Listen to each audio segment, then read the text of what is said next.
My name is Zhao Chen, and I'm a delivery guy. But recently my side hustle keeps getting me arrested by my stunning police chief wife Lin Shuang. Chapter 1, Catching Her Own Husband in a Vice Raid. Zhao Chen, aren't you just full of surprises? Delivering meals straight to a woman's bed, are we? In the office of the Jiangcheng Road Police Station chief, Lin Shuang glared furiously at her husband squatting on the floor. Just an hour earlier, during a vice raid targeting prostitution and drug-related activities, the officers unexpectedly caught Zhao Chen, who was supposed to be delivering takeout. 2 months ago, Zhao Chen had lost his job and started delivering food, claiming he wanted to help ease her financial burden. Yet here he was, in a hotel room, holding up his phone to film the chest of a sex worker. Zhao Chen forced a bitter smile and explained, "Honey, believe me, she called and asked me to deliver a box of condoms on my way, payment upon delivery." I never expected her payment code to be tattooed on her chest. Lin Shuang glared at him in anger, as the female officer subordinate had checked it before. The sex worker had indeed turned the payment QR code into tattoo stickers printed on her chest. Zhao Chen pleaded with a bitter expression.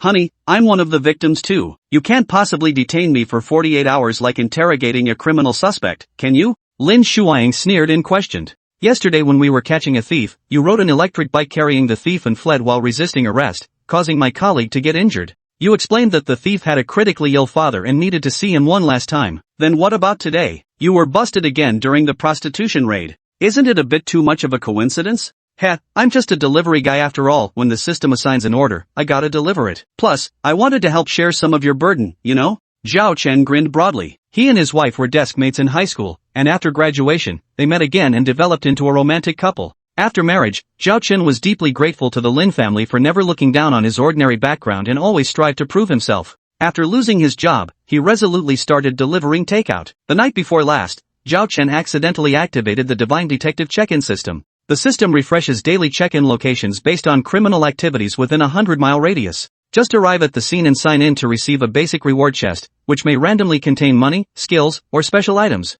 If you provide clues or assist in solving the case, the number of treasure chests will double. Yesterday's check-in location happened to be the exact spot where the thief stole, and he had just opened the treasure chest to earn 100,000 yuan. He was immediately hauled off to the police station. Today was even more ridiculous. The check-in location randomly spawned inside a prostitute's room. The moment he finished checking in, officers caught him red-handed. Lin Shuang sighed helplessly. "I'm begging you, please don't get arrested by my colleagues again, okay? What will people think of me?" "Honey, I promise you, it absolutely won't happen again. Can we go now?" Zhao Chen pleaded. Lin Shuang waved her hand dejectedly, signaling him to leave. "Damn system, can you stop screwing with me? My wife's the police chief. Do you think I don't care about my dignity?" Zhao Chen cursed irritably in his heart. He opened the system interface to check today's sign-in treasure chest. "Congratulations on successfully opening the treasure chest. You've obtained the divine skill Ghost Hands. Empty-handed sleight of hands. Can be used remotely on any target within a 50-meter range to randomly steal one item from them. Damn it! Helped a thief yesterday, and today you're rewarded with divine stealing skills that can even be activated remotely?" Zhao Chen's mentality was shattered. It seemed he was straying further down the path of crime and lawlessness. When he got home, he received a complaint for the overdue food delivery and was docked 400 yuan. He lay gloomily on the sofa, thinking it was a good thing he had earned 100,000 yesterday. In the evening, he learned that Lin Shuang had to attend a case analysis meeting due to a brutal homicide occurring in the city. "I might not be able to go home for the next few days." At midnight, the system notification sounded. Ding! The check-in location has been refreshed. Host must reach the target area within 2 hours, otherwise it will be considered a forfeit. No refresh will occur for sign-in locations in the next 3 months. On the system map, a glowing red dot is moving rapidly. Zhao Chen put on his clothes and went out, not wanting to be called a freeloader. Though this damn system was troublesome, yet it was his only chance to change his fate at the moment. Chapter 2, Honey, you have to believe me. In the midnight of Linjiang City, Zhao Chen followed the red dot on the system's map, gradually moving away from the urban area. Meanwhile, the conference room at the municipal bureau was brightly lit. Director Ma Jiandong looked at Lin Shuang. "Xiaoying, what's your take on this serial robbery and murder case?" Lin Shuang's suggestion. "Director Ma, since the suspect has infiltrated our city and even committed crimes within our jurisdiction, they likely haven't escaped our urban area yet. I propose launching a citywide dragnet search operation to apprehend the murderer within the shortest possible time frame." The municipal bureau received a notification that a serial robbery murderer from the northwest, who formerly worked as a slaughterhouse butcher for years, has infiltrated Linjiang City. The killer is of few words and ruthless in action, with each victim dying from a single slash to the neck, their bodies dismembered and discarded across different areas. He exhibits strong counter-surveillance awareness. That night, a citizen out for a jog discovered a large pool of blood and a severed hand, prompting a police report. Investigations revealed that the victims were likely a man and a woman, attacked while engaging in intimate activities in their parked car. Approximately 500 meters away, near a construction site, the abandoned vehicle and the remaining body parts of the male victim were found. But the killer and the missing woman still remained unfound. The municipal bureau leadership attached great importance and convened a meeting with heads of precinct police stations across jurisdictions, determined to race against time, ensure the safety of the missing woman's life. On National Highway 302, Zhao Chen stopped his electric scooter, glancing suspiciously at the taxi with hazard lights flashing by the roadside ahead.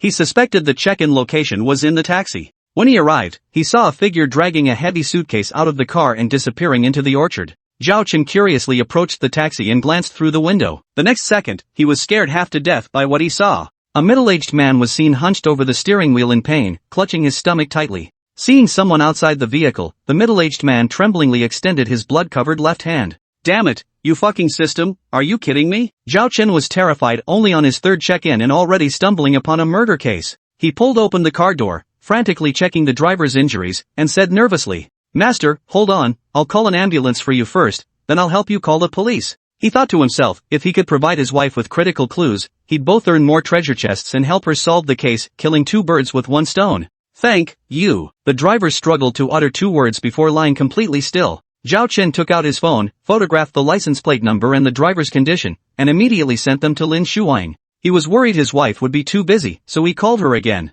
At this moment in the city bureau's conference room, a female officer from the technical team hurried in, speaking rapidly. "Director Ma, we've tracked the suspect's trail. He boarded a local taxi carrying a large suitcase. License plate number E5783A. Ma Jiandong stood up excitedly. "Quickly, find that taxi at top speed." Lin Shuang was just about to give the order to coordinate the search when she suddenly saw the message from Zhao Chen. Instinctively, she clicked to take a look. That glance was nearly enough to scare the living daylights out of her. The license plate on one of the photos matches exactly the taxi identified by the technical team. The other photo showed the driver covered in blood, slumped over the steering wheel. She immediately called Zhao Chen. As soon as the call connected, Lin Shuang practically roared into the phone. "Where are you? Tell me now, it's extremely important." I'm on National Highway 302, the location." "Never mind, I'll just send you the coordinates." After sending the location, Zhao Chen nervously explained. "Honey, I just got a delivery order. On the way, I came across this taxi and found the driver had been stabbed. It wasn't me, you've got to believe me. Stop talking nonsense and save him quickly.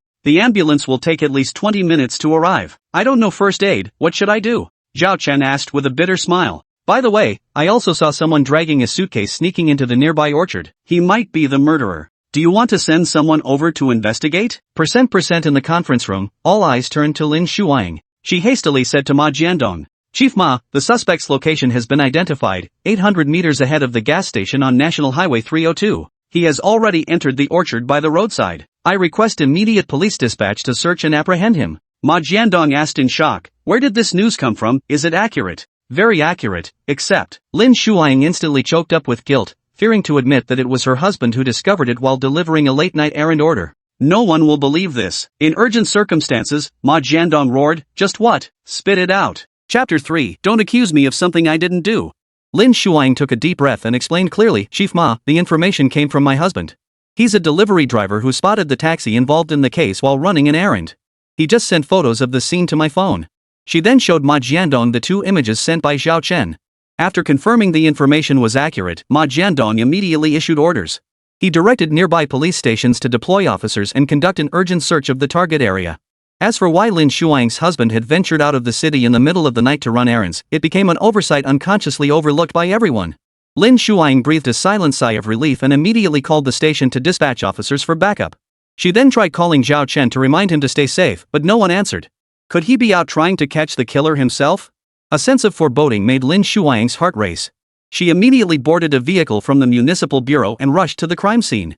Meanwhile, on National Highway 302, Zhao Chen used first aid knowledge he'd looked up online to apply emergency bandages and stop the bleeding for the taxi driver. Through conversation, he pieced together the sequence of events. The shadowy figure who had darted into the orchard earlier was a middle-aged man in his 40s. He had a gaunt face and eyes that gleamed with malice, clearly no good sort. He claimed to be a migrant worker who had lost his job and was heading back to his hometown with his luggage. The driver didn't think much of it at the time, especially since it was a lucrative airport fare, so he gladly let him into the cab. Seeing the heavy suitcase, the driver kindly offered to help carry it, but the man sharply refused. This raised the driver's suspicions, so he instructed him to sit in the back seat. Later, as they passed through an orchard, the passenger complained of motion sickness and insisted the driver pull over so he could sit in the front passenger seat. In the pitch-black darkness, the driver feared the man might have malicious intent and refused. Unexpectedly, the man suddenly pulled out a dagger and stabbed the driver in the lower back. The driver immediately grabbed a screwdriver to fight back, but during the struggle, he was stabbed multiple times and bled profusely. After hearing the account, Zhao Chen gazed toward the pitch-black orchard and suddenly conceived a daring plan. During his previous 2 check-ins, he had only received a basic reward chest because he hadn't found any clues.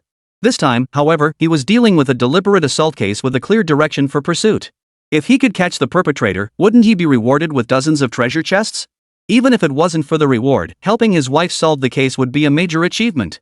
Moreover, the killer dragging a bulky suitcase into the orchard meant it must contain something crucial. Could it be stolen cash? Or perhaps gold and jewels? If I accidentally cracked a major robbery case, I might even get interviewed on TV and become a household name. Zhao Chen's thoughts raced as adrenaline surged through him. He leaped off the road embankment in a single bound and plunged into the pitch-black orchard. Using his phone as a flashlight to track footprints, he soon heard footsteps approaching from ahead. But the person ahead seemed to have spotted him too, suddenly halting their movement. The surroundings plunged into deathly silence, broken only by the fleeting roar of occasional passing cars on the highway. Zhao Chen had never caught a criminal before. This was his first time. He swallowed hard, feeling a bit nervous as he gripped the screwdriver borrowed from the taxi driver tightly and crept forward. To gauge the distance between them, he quietly activated his pickpocket skill. Steal failed. No valid targets detected within 50 meters. The distance was still too great. Zhao Chen edged forward another 5 meters and activated the skill again. This time, it finally worked. Congratulations! You have stolen a Type 64 replica pistol from target Zhang Hong. Seeing the system prompt, Zhao Chen nearly popped his eyes out of his head. He'd been careless. This bastard actually had a gun. Earlier, when he witnessed the taxi driver being stabbed, he'd instinctively assumed the killer only carried a dagger. Only now did a wave of fear wash over him. He thought to himself, if it weren't for the ability to remotely activate pickpocket, he would have been injured at the very least this time or even lost his life. Glancing at the system inventory, Zhao Chen dared not retrieve the gun, fearing he'd leave fingerprints that couldn't be explained away. He immediately activated sleight of hand on Zhang Hong for the second time. What if this guy was a dual-wielding gunman? Congratulations! You have stolen 27,745 yuan in cash from target Zhang Hong. Zhao Chen felt a surge of satisfaction. This skill was too powerful. It had even cleaned out the murderer's getaway money. As long as he didn't tell his wife, it should count as legitimate income, right? One more time. Congratulations! You've stolen a dagger from target Zhang Hong. Ha! Could this be the weapon used to stab the taxi driver? Just then, a sinister, low chuckle echoed from somewhere ahead. You coward! Take one more step and I'll shoot you dead. Ha! Damn it, where's my gun? Zhang Hong instinctively reached for his waist, only to find his newly purchased replica Type 64 pistol was gone. He'd come to Linjiang City specifically to buy a gun, spending a whopping 30,000 yuan. He hadn't even fired a single shot, and now it was gone. He frantically searched his pants pockets and froze in horror when he realized his Damascus dagger was also mysteriously gone. Had it fallen out during the struggle with the driver in the car earlier? Regret, frustration, and rage surged through him all at once. Zhang Hong gritted his teeth and cursed, "Damn it, you coward! Come out here! Don't think I don't know you're nearby." No sooner had the words left his mouth than a dark figure lunged at him from the side. Before he could even scramble to his feet, fists rained down on his face like hail. With the weapon confiscated, Zhao Chen had no more worries. He savagely mounted Zhang Hong and unleashed a furious barrage of blows. Zhang Hong cursed and struggled, jabbing his knees into Zhao Chen's back and punching his midsection. The thug's true nature was laid bare in that moment. The two wrestled on the grass, hurling insults at each other's families, both quickly sustaining injuries. Suddenly, several powerful flashlights swept over them. Freeze! Hands behind your head, get down! The familiar command rang out. Realizing reinforcements had arrived, Zhao Chen hastily raised his hands and explained, "Don't shoot. I'm a good citizen who intervened to help. I'm not with him." Zhang Hong's heart sank when he saw the area swarming with armed police officers. But he wasn't ready to give up without a fight. Suddenly, he sneered sarcastically, "Wu Wei, what are you playing at? Just a moment ago, you were asking me for that 20,000 yuan I robbed. Well, now it's all gone to the cops." Zhao Chen froze for a second, instantly realizing the old man was trying to pin the blame on him. He immediately shouted, "Officers, he has a gun." The word gun sent shockwaves through the surrounding officers. They cocked their weapons in unison, aiming them squarely at Zhang Hong. The next second, they were stunned to discover it wasn't Zhang Hong who had drawn a gun, but Zhao Chen. They instantly swung their sights toward him. No. I just picked up this gun. I also found a bloody knife, probably the weapon he used to stab the taxi driver. They're both right here." Zhao Chen wasn't stupid. Keeping these items would only bring trouble. He carefully gripped the barrel and blade tip, placing both items on the ground to avoid leaving fingerprints. Then he introduced himself. Officer, my name is Zhao Chen. Lin Shuang, the chief of the Zhangcheng Road Police Station, is my wife. We're family here. I was passing by earlier and saw a taxi pulled over with the driver badly injured. He rapidly recounted the sequence of events, leaving Zhang Hong no chance to frame him. He even proactively produced his ID and handed it to the lead officer, proving he wasn't the wooer the suspect claimed him to be. Seeing his frame-up fail and his weapon inexplicably snatched by this kid, Zhang Hong flew into a rage, stomping his feet and cursing, "You coward. I'll remember you. Don't you dare let me out of prison, or I'll wipe out your entire family." Zhao Chen's lips curled into a cold smile. He ignored the rant. The more he said now, the more likely it was to cause misunderstandings. But the bloodstained dagger and replica Type 64 pistol had been taken from him. Following procedure, he still had to be brought back to the station for questioning. Chapter 4, Side Quest. Meanwhile, Lin Shuang, who had departed a moment later, learned through her police radio that the suspect had been apprehended. She immediately asked over the radio, Captain Joe, is the kidnapped woman safe?" A crackling static filled the air. The hostage was rescued safely, but she was stuffed in the suspect's suitcase for an extended period and appears to have suffered oxygen deprivation. She's currently being rushed to the hospital for emergency treatment. Thank goodness. Was the suspect armed? Are any of your team members injured? No weapons. When we arrived, a man claiming to be your husband was wrestling with the suspect. His name is Zhao Chen. We brought him back too. What? Lin Shuang's heart skipped a beat. She urgently pressed, is he hurt? How serious are his injuries? Has that bastard lost his mind? Zhang Hong is a cold-blooded killer. He sustained minor injuries, nothing serious. But this case is tricky. Your husband picked up the gun the suspect dropped, a replica Type 64. I suspect it's connected to that major firearms trafficking case Commissioner Ma mentioned during our last meeting at headquarters. What? Where is he now? Lin Shuang felt her head spinning. What the hell was Zhao Chen doing? Getting tangled up in a serial murder case in the middle of the night was bad enough, but now it was linked to illegal firearms? Was he helping or just making things worse? Half an hour later, the transport vehicle pulled slowly into the courtyard of the Municipal Public Security Bureau. Lin Shuang, who had returned earlier, was already waiting there. Zhao Chen's unusual behavior these past few days had left her inexplicably irritable. Once or twice stumbling upon an arrest scene might be excusable, but this time he actually took the initiative to pursue a murderer? Did he think his life was too long? Thankfully Zhang Hong's gun was missing, otherwise, the consequences would have been unimaginable. With a clang, the rear door of the transport van swung open. The escorting officer barked, "We're here. Get out." Zhao Chen jumped down with a smile. During the ride, he had already replayed every detail of the operation in his mind and devised a plan to clear himself of suspicion. Suddenly, a thunderous roar erupted from behind him. Zhao Chen! Zhao Chen's heart skipped a beat. He slowly turned his head to see Lin Shuang, hands on her hips, glaring at him with fury. Immediately feeling guilty, he forced a sheepish grin. "Honey, I caught a criminal for you while running an errand. How do you plan to reward me?" The escorting officer froze in place, pointing at Zhao Chen in confusion. "Chief Lin, is this really your husband?" Lin Shuang dug her toes into the ground in embarrassment, wishing she could sink into a hole. For 3 days straight, this jerk got arrested every single day. Today was even more absurd. Barely past midnight, before dawn had even broken, he was already being treated as a suspect and hauled off to the city police headquarters. This life was unbearable. Just then, Captain Zhou from Huangshenzhen police station approached, smiling broadly as he tried to smooth things over for Zhao Chen. "Chief Lin, your husband's quite the hero. Not only did he help rescue the taxi driver, but he also helped us catch the serial killer in that major case. He really deserves a reward." He finished with a knowing wink and a sly grin. Zhao Chen asked in shock, "Wait, what did you just say? That man is the serial killer?" He'd assumed Zhang Hong had kidnapped a woman and fled after being spotted by the taxi driver. Never in his wildest dreams did he imagine the man was a cold-blooded killer. Holy, he was lucky to be alive. Stealing the guy's weapon with his pickpocketing skills had saved him from serious injury or even death. Scared now?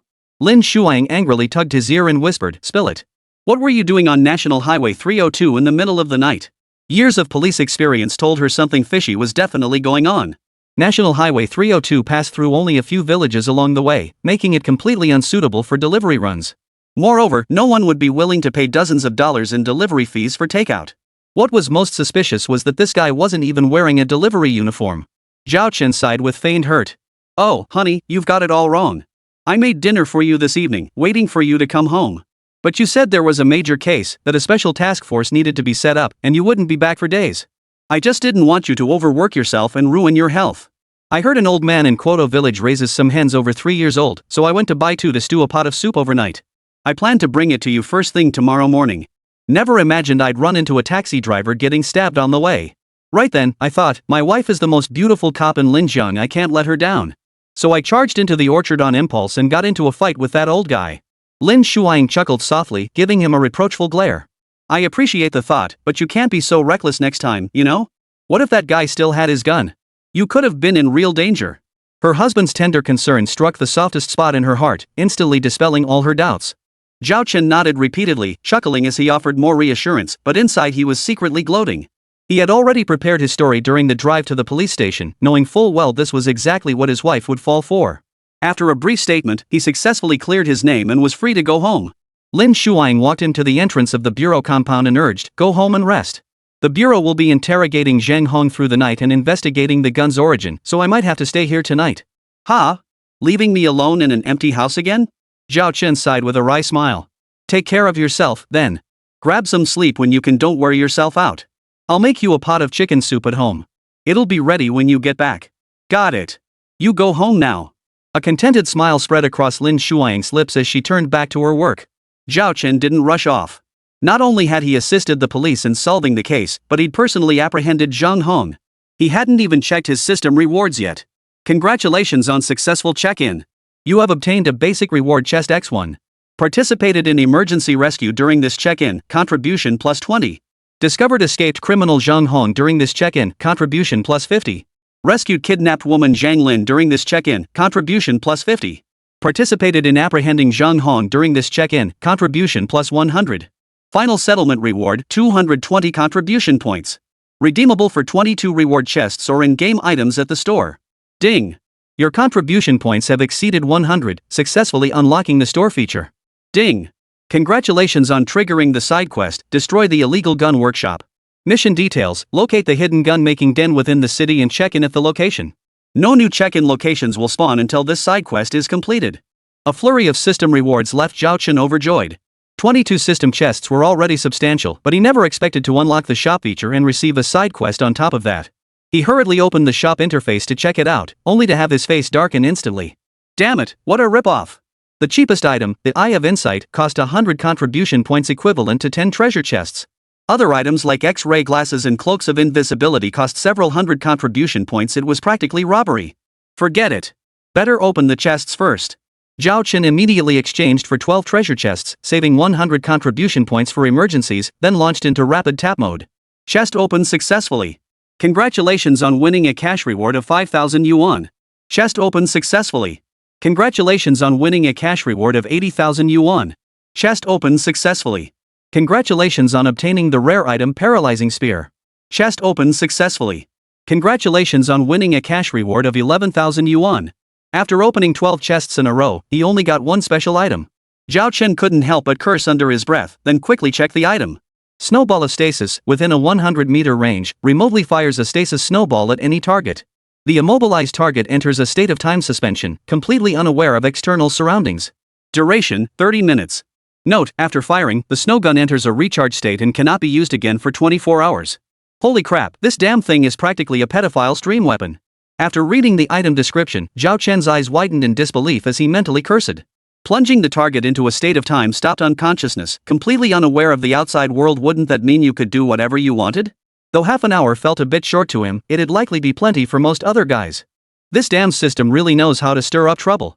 Last time it was a master thief skill, now it's a flower stealing tool. It's clearly trying to lead me down the wrong path. But then again, if used properly, this thing could be a life-saving tool. Like tonight when apprehending Zheng Hong, if he zapped that old geezer with it, he'd have him tied up like a roast pig and hauled to the police station in minutes. Zhao Chen retrieved the snow gun from the system space and examined it. The thing looked like a plastic toy pistol, entirely blue and white, cool and heavy to the touch, exuding an air of mysterious black technology. Suppressing the urge to test it on someone, he quickly stowed it back in the system space and rode his electric scooter home. This time, the system's side quest was to locate and check in at an underground gun-making workshop hidden within the city. Failure to do so would prevent new check-in locations from appearing.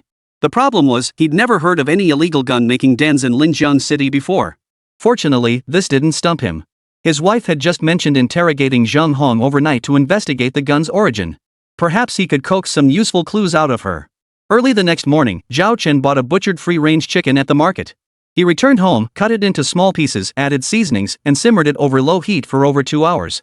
He packed it into a thermos lunchbox and sped off on his electric scooter to the municipal police headquarters compound. The security guard wouldn't let him in, so he had no choice but to call his wife. "Honey, I'm bringing you some chicken soup. The guard won't let me in. Could you come out to get it?" Soon, Lin Shuang emerged, dark circles under her eyes and yawning, a smile on her face. "You really made chicken soup?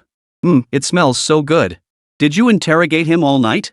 Look how exhausted you are." Zhao Chen gently stroked her cheek with concern, asking casually, "Did he confess? Is someone selling guns in Linjiang City?" Chapter 5. Do you know who I am? Zhao Chen's casual question instantly gave Lin Shuang a headache. "Don't even mention it." The guy's tight-lipped. "We interrogated him all night, tried every trick in the book, but he only gave us 2 words. 2 words? Zhao Chen was stunned. Lin Shuang had commandeered the security guard's room. After taking a sip of steaming hot chicken soup, she continued, "Just 2 words, old way. Not a single word more." The look on his face back then was pure provocation. He was basically saying, "I gave you the clue, now see if you've got the skills to handle it." Let me tell you, if this had happened a few years ago, I would have hit him with a full-on memory restoration technique right then and there. He's really gotten spoiled. After speaking, Lin Shuang lowered her head again to take another sip of chicken soup, letting out a long sigh. "Wow, so fragrant. Drinking this warms my stomach so nicely it feels amazing." Zhao Chen chuckled, "If you like it, have some more. You look exhausted." "I wish I didn't have to," Lin Shuang sighed. "But what can we do? We've got this stubborn bastard who only gives us 2 words no matter how we interrogate him. It's infuriating." "Alright, just forget about it for now," Zhao Chen reassured her. "Drink more chicken soup, then go back and get some sleep. You absolutely need to rest properly. Otherwise, if your body breaks down, how are you going to fight crime and uphold justice?" Lin Shuang shook her head. "No, I can't go back. I'll just nap for a bit in the office later." Zhao Chen tried to persuade her further. "This soup really is delicious. I'll have some more." Lin Shuang clearly cut him off on purpose. Zhao Chen smiled helplessly. Fine, let her be. She was working so hard as her husband, he couldn't hold her back. "Hey, old way, what exactly did those 2 words mean that we finally pried out of that guy after interrogating him all night? Like a nickname?" The interrogation focused on the source of the firearms, yet the guy only blurted out "old way." If old way was indeed someone's nickname, then this person must be the one supplying the guns? At this thought, Zhao Chen couldn't help but locate the item named Insight Eye in the system store. Eye of Insight, 100 contribution points. After redemption, focus your mind to perceive everything about the target. Cooldown, 24 hours. He wondered if the Insight Eye could uncover any information related to the words Old Crooked. But Zhao Chen had deliberately saved 100 contribution points for just such an emergency. Now was the perfect time to test it. 10 minutes later, after Lin Shuang finished her chicken soup, Zhao Chen left with the insulated lunchbox. Upon returning home, he immediately exchanged 100 contribution points for the Insight Eye. He concentrated his thoughts, silently murmuring Lao Wei, and activated the Insight Eye. Instantly, Zhao Chen entered a peculiar state. He had actually discerned information related to the words Lao Wei. The details flooded into his mind. Nicknamed Lao Wei, also known as Crooked Mouth, real name Xiao Zhan, male, age 34, occupation, hearse driver at the West City Funeral Home. The details were sparse, with only the last piece of information proving useful, but it was enough. West City Funeral Home. Zhao Chen set off immediately. An hour later, Zhao Chen arrived at his destination on his electric scooter. At the gatehouse, the security guard was scolding a man in his 30s with a crooked mouth. "Do you even want this job anymore? 3 days fishing, 2 days drying nets are hopeless. The moment you get a little cash, you ditch your responsibilities and go fooling around. Then when you blow through it all, you come crawling back here begging for work. What do you think this place is? You come and go as you please? Think this is some day-to-day gig where you get paid daily? You good for nothing. Just looking at you pisses me off. Keep this up, and the favor I owe your father will be gone sooner or later. What a piece of work." The scolding ended with the gatekeeper shoving the crooked-mouthed man hard. "Get the hell out of my way. Stop blocking my view." Then, the old man turned his gaze toward Zhao Chen. Zhao Chen shot several glances at the crooked-mouthed man, keeping a close eye on his movements while offering the gatekeeper a cigarette. He pulled out a lighter to light it for the old man, smiling as he said, "Old man, I'd like to ask you about someone. Do you guys have a funeral driver named Lao Wei?" Instantly, the crooked-mouthed man's face visibly twitched. The old man shot a fierce glare in the crooked-mouthed man's direction. Zhao Chen glanced back and forth between them, smiling as he continued, "Old man, the guy I'm asking about goes by Old Crooked. His real name is Xiao Zhang. You know him?" Just as the old man raised his hand to point at the crooked-mouthed man, the latter suddenly took off running like the wind. "Stop!" Zhao Chen, who had been prepared, immediately gave chase. Ah, the old man sighed, shaking his head as he puffed on his cigarette. Useless good for nothing. Debt collectors have already tracked him down here. Over 30 years old, and look what he's become? Clearly, the old man thought Zhao Chen was a debt collector. Meanwhile, the crooked mouth man, the very target of Zhao Chen's visit, Old Crooked, also assumed Zhao Chen had come to collect a debt, which is why he took off running. But Lao Wei, who indulged in every vice imaginable, drinking, gambling, and womanizing, couldn't possibly outrun Zhao Chen, who maintained strict self-discipline and exercised regularly. In no time, Zhao Chen caught up to Lao Wei and pinned him to the ground. Didn't you hear me tell you to stop? I came looking for you, and you still ran? What the hell did you do? Damn it, I just owe a little money. What could I have done? Stop trying to scare me. Old Y still put up a fight, his voice tinged with arrogance. What's that supposed to mean? In this law-abiding society, you think you can use violence to collect debts? Go ahead, try it. Come on then. I've got nothing to lose but my life. If you've got the guts, kill me. Come on. You dare? Zhao Chen paused, then smiled. I wouldn't dare. But you know this is a society governed by law, right? So tell me, what crime is trafficking guns? How many years would you get? In an instant, Lao Wei's heart lurched. His earlier arrogance vanished completely. He could wield legal weapons against violent debt collectors, but this guy didn't seem like one. Speak up, Zhao Chen pressed with a smile. You claim to know the law. Tell me, what sentence would you get for gun trafficking? Who the hell is trafficking guns? Not me. Old Wei tried to wriggle out of it. Stop slandering me. I'm not scared of threats. Still playing dumb? Zhao Chen dropped the name of the serial robbery murderer. You know Zhang Hong, right? Where'd he get that gun? Any idea what he used it for? Zhang Hong has already confessed and named you. Still trying to play dumb? Think you know who I am? I wouldn't be here without solid proof. Given Zhao Chen's tone, what kind of person did Lao Wei think he was? Old Y naturally assumed he was a cop. Probably even a detective. Chapter 6, Clue secured. Now it's up to the police officer wife. If a detective really showed up, things would get serious. The thought sent Old Wei into a panic. I didn't do anything. Really, officer, believe me. I'm just drowning in debt and couldn't pay it back, so I got desperate for quick cash and just helped relay a message for someone. Honestly, I only arranged the meeting for them. As for what they did behind closed doors, I swear I know nothing about it. You don't know? Even if Zhao Chen wasn't a cop, not even remotely in that line of work, he instantly spotted the flaw. If you know nothing, then why are you so scared? If you didn't know they were dealing guns and ammo behind the scenes, would you be this scared? I'm not scared. Just what? Stop playing dumb. Zhao Chen barked harshly. You won't see reason until it's too late. Do you know what truth leads to leniency, resistance to severity means? I'm giving you a chance right now. If you blow it, don't blame the law for being unforgiving when you get 10 or 8 years. Hear me? Start talking now. I'm confessing. Lao Wei was a gambler. Gamblers were like that, arrogant to the extreme when they could be, but utterly terrified when they couldn't. Their emotional volatility made them easy to break down. Before long, Old Wei trembled as he spilled everything he knew. But he didn't know much. After a long, shivering stream of nonsense, he finally provided one useful lead: Uncle Mao. Serial robber murderer Zhang Hong was the gun buyer. Funeral car driver Lao Wei was the middleman. Uncle Mao was Lao Wei's supplier, the gun seller. Buyers and sellers never communicated directly, much less met in person. Everything was relayed through the middleman.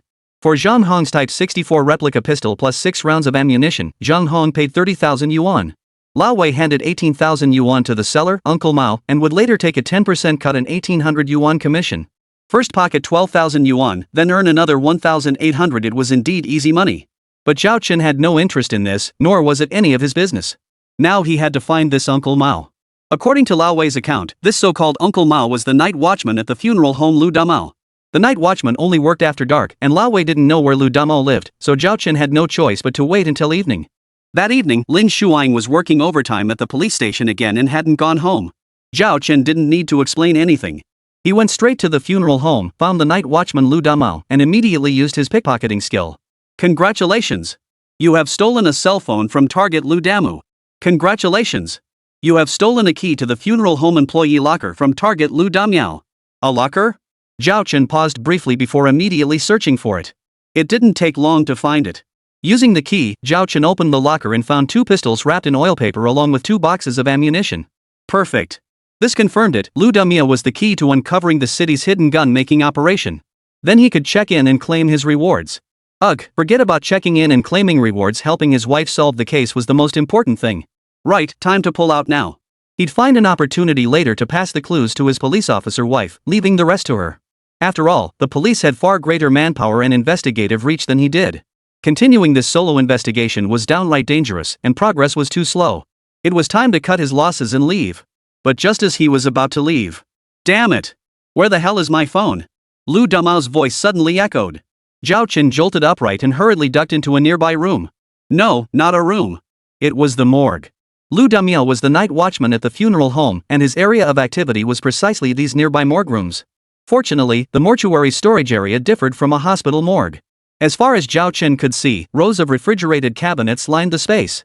The bodies lay inside the cabinets, hidden from view. He had to hide. Quickly.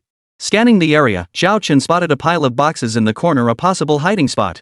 He managed to hide, but he never could have imagined that those boxes were all high-specification, professional human organ refrigerators.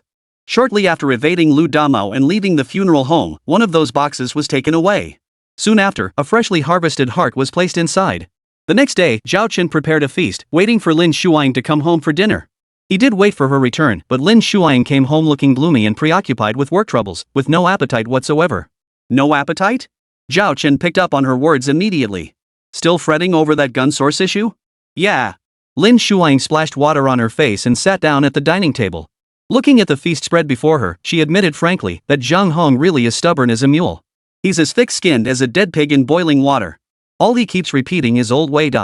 What exactly does that mean? It sounds like someone's nickname, but how are we supposed to find them in this vast sea of people? This is driving me crazy. If it weren't for the ban on torture, I'd. Enough. Zhao Chen chuckled as he picked up his rice bowl, plucked a piece of secret recipe roast duck, and held it to Lin Shuang's lips. Everyone's home now, so let's forget about it for now. Come taste this, your favorite roast duck from that place. I waited in line for an hour just to get it. Lin Shuang's face lit up with a smile as she obediently opened her mouth, letting Zhao Chen feed her the secret recipe roast duck. The secret roasting method, perfected over a century, produced a flavor unmatched throughout the entire city of Linjiang. With that first bite, Lin Shuang felt her mood lighten considerably. You're so good, honey. Feeling lighthearted, she leaned back into Zhao Chen's embrace and whispered softly, you waited an hour just to get this duck for me, and you prepared this whole feast at home waiting for my return. Yet I snapped at you earlier. I'm sorry. It's okay, Zhao Chen smiled. You weren't being mean. I kept showing up at crime scenes, it was understandable you'd worry about me. Hee hee, thanks for understanding, hubby. The distinguished policewoman rarely indulged in such sweetness. Zhao Chen picked up another piece of steamed perch with his chopsticks and fed it to her. I'm your husband. If I don't understand you, who will? Oh, right. Since I'm always out delivering food, writers like us cover every corner of the city. We're well connected. So I tried asking around about where to get a gun. Ha! Lin Shuang froze instantly. Chapter 7, One trouble follows another. You asked around in your delivery driver circle about where to get a gun? Is that even possible? Lin Shuang expressed her skepticism. After all, in this law-abiding society where guns had been banned for years, how could something like a firearm be accessible to food delivery riders? You just don't get it. Zhao Chen smiled as he picked up another piece of green pepper and pork strips with his chopsticks and fed it to her. I went straight to the delivery group and said I couldn't survive anymore. Not only did my former boss fire me maliciously, but he also owes me tens of thousands in unpaid wages. Now my debts have exploded, and debt collectors are knocking on my door. I just wanted to know where to get a gun. I'm going to kill that boss and his whole family. If he can't let me live by withholding my wages, he won't live either. I'll make his entire family pay with their lives. Seriously, that's exactly what I said in the group chat. Guess what happened? It worked like a charm. No one doubted me. Everyone got all fired up, some angry, some offering comfort. In the end, someone actually DM'd me and pointed me in the right direction. Said I should try talking to Uncle Mao at the West City funeral home. Lin Shuang stared blankly, utterly flustered. That worked? You bet. Zhao Chen smiled as he handed her the chopsticks. Let me tell you, the power of the people is immense. All roads lead to Rome. As long as you can stir their empathy, someone will naturally step forward to guide you. Seriously, honey, don't underestimate the power of the people. If you really run out of leads, you should try the West City funeral home. You might just crack the case with the help of the community. Before Lin Shuang could respond, Zhao Chen casually added, alright, let's eat. Look at all this food, it'll get cold if we don't dig in soon. Anyway, now that you're home, you should eat, drink, and rest. No matter how complicated the case or how much it's weighing on your mind, once you're home, you need to relax properly. Otherwise, how could home be a safe haven? Have you ever seen a ship that's reached its safe harbor still worrying about the raging waves? Right? Lin Shuang shook her head and smiled. Right, my husband is always right. Alright, let's eat. That's my girl. Here, try this. I learned how to make oil-braised prawns today. First time making it, but I think it turned out pretty good. You think it's okay? Yeah, why, do you think it's not? Sure, I think it's fine too. Hee. Then why did you scare me? I was just teasing you, humph. The young couple chatted and laughed, playfully bickering, filling the home with a warm, cozy atmosphere. But this cozy atmosphere was soon interrupted. Midway through dinner, Lin Shuang suddenly received a call. Director Lin, the Municipal Bureau has another major case. The request for assistance just arrived at our office. This time it's a human organ smuggling case. While it involves smuggling, it also pertains to criminal offenses and is closely tied to some of the hottest current events in public discourse. The slightest misstep could cause a huge uproar in society. Therefore, higher-ups are prioritizing this case and demand our full cooperation to solve it as quickly as possible, ideally within 3 days. What? Lin Shuang, who had been eating, jumped to her feet the moment she heard this. Solve a sudden human organ smuggling case with high criminal implications within 3 days? That's impossible. Zhao Chen, sitting beside her, muttered inwardly, exactly. This isn't a TV drama, how could they possibly crack a case that fast? But the higher-ups had their reasons. In 3 days, the provincial government was holding a special symposium on human organ trafficking crimes, which the municipal bureau chief and deputy chief were required to attend. And now, right at this critical moment, this incident had erupted. When questioned later, what would they do? Wouldn't both chiefs lose face? Especially since this symposium was mandated by documents issued directly from the highest levels, strictly requiring all provinces to convene and specifically address this pressing social issue. It could very well influence the future legality of human organ transplants. Given its critical importance, numerous high-ranking officials and relevant experts will attend.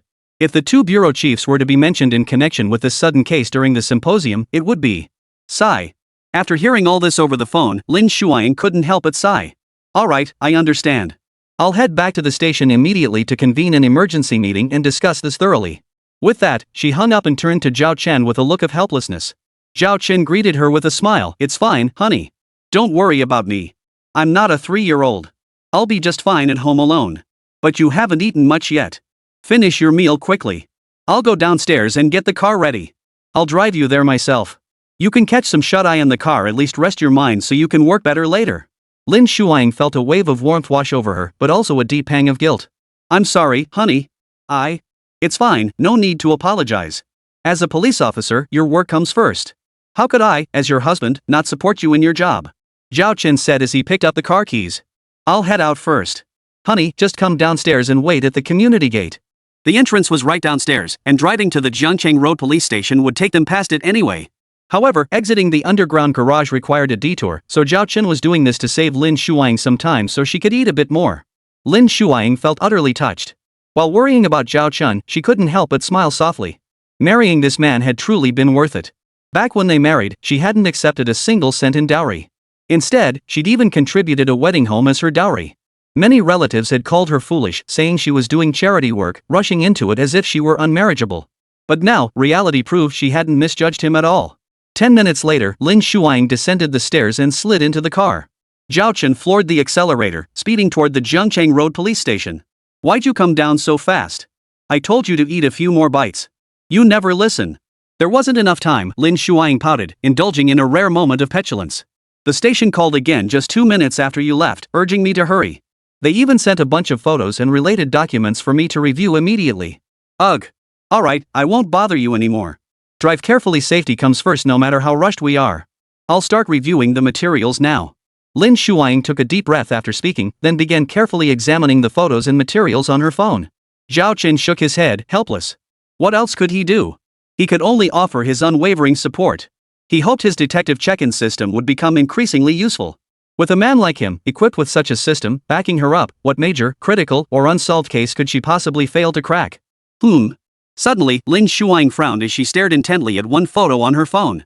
Chapter 8, a deadlock right from the start? What's wrong? Zhao Chen eased off the gas, gently applied the brakes, and brought the car to a smooth stop at the red light ahead of the intersection as he casually asked. Lin Shuang handed him the phone to examine the photo, her confusion evident. This is a specialized organ cryogenic storage container seized from the crime scene. It contained a heart. Typically, a heart can only be preserved for 4-6 hours outside the body under professional cryogenic conditions. But they claim this container contains cutting-edge technology that extends the preservation time several times over, allowing it to last at least 20 hours. But I don't see anything special about this box. Isn't it just the most common type of specialized cryogenic storage unit for human organs? Zhao Chen glanced at it, eased off the brakes, gently pressed the accelerator, and drove through the traffic light intersection. As he accelerated, he remarked, "Common? This is the first time I've seen one." His words trailed off abruptly. His heart skipped a beat. Lin Shuang chuckled, "I almost forgot this might be commonplace for us police officers who handle cases regularly, but for you. Let me take another look," Zhao Chen said abruptly. "I feel like I've seen this thing somewhere before." He slowed the car slightly, his expression turning serious. "Probably from some crime drama or medical procedural," Lin Shuang said, handing the phone back to Zhao Chen so he could look at the photo again. A long stretch of straight road lay ahead. Zhao Chen turned his head and stared at the photo for 2 seconds before shifting his gaze back to the road. He drove intently while muttering, "I really feel like I've seen this before, and I'm certain it wasn't in some TV show. A specialized cryogenic storage container for human organs. Where would I have seen something like this? Where could it be? Damn my brain, why does it fail me at the most crucial moments?" "Alright," Lin Shuang shook her head and smiled. "Just focus on driving. Don't think about it. Remembering won't help anyway." "No help." "Not necessarily." Although Zhao Chen hadn't recalled anything during the drive, if he suddenly remembered, he could actually be of great help. 10 minutes later, Zhao Chen pulled into the courtyard of the Jiangcheng Road police station. "Honey, you can drive back.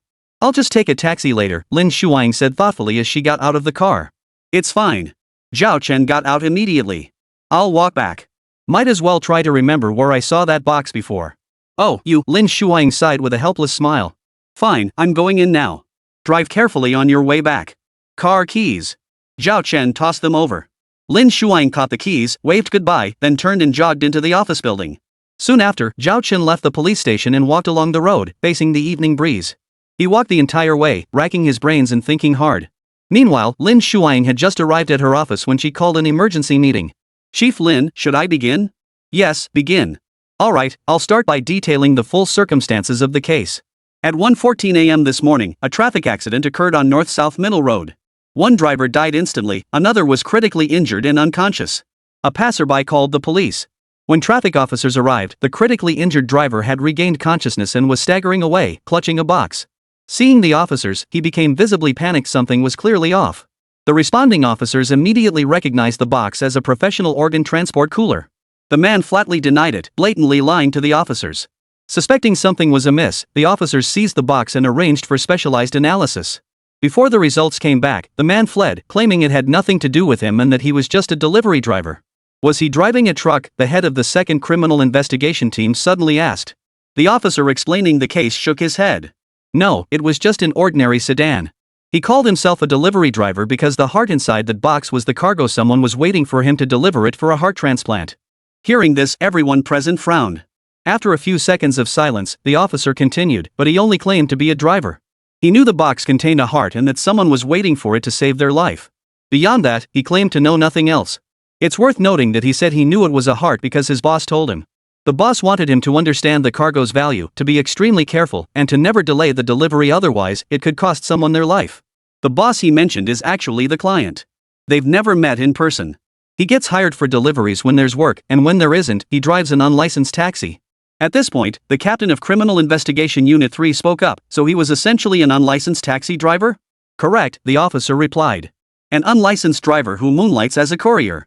He specifically emphasized that the client always assured him each delivery was entirely legal and above board, just a simple errand. He's trying to absolve himself completely, implying that even if illegal activities were involved, he was completely unaware. The captains of Criminal Investigation Teams 2 and 3 exchanged a knowing glance, each reading the same meaning in the other's eyes. If he's trying to wash his hands of it completely, then he must be involved. It was now clear, this was a heinous crime involving the illegal harvesting of organs and the malicious taking of lives. Thus, two primary lines of investigation emerged: the source of the organs and their destination. The former points to the victims, the latter to the mastermind. However, Lin Shuang, who had already anticipated these possibilities after reviewing the files in advance, spoke up. "We investigated this before the Municipal Bureau issued the joint investigation notice. This driver is merely one link in the entire organ smuggling chain.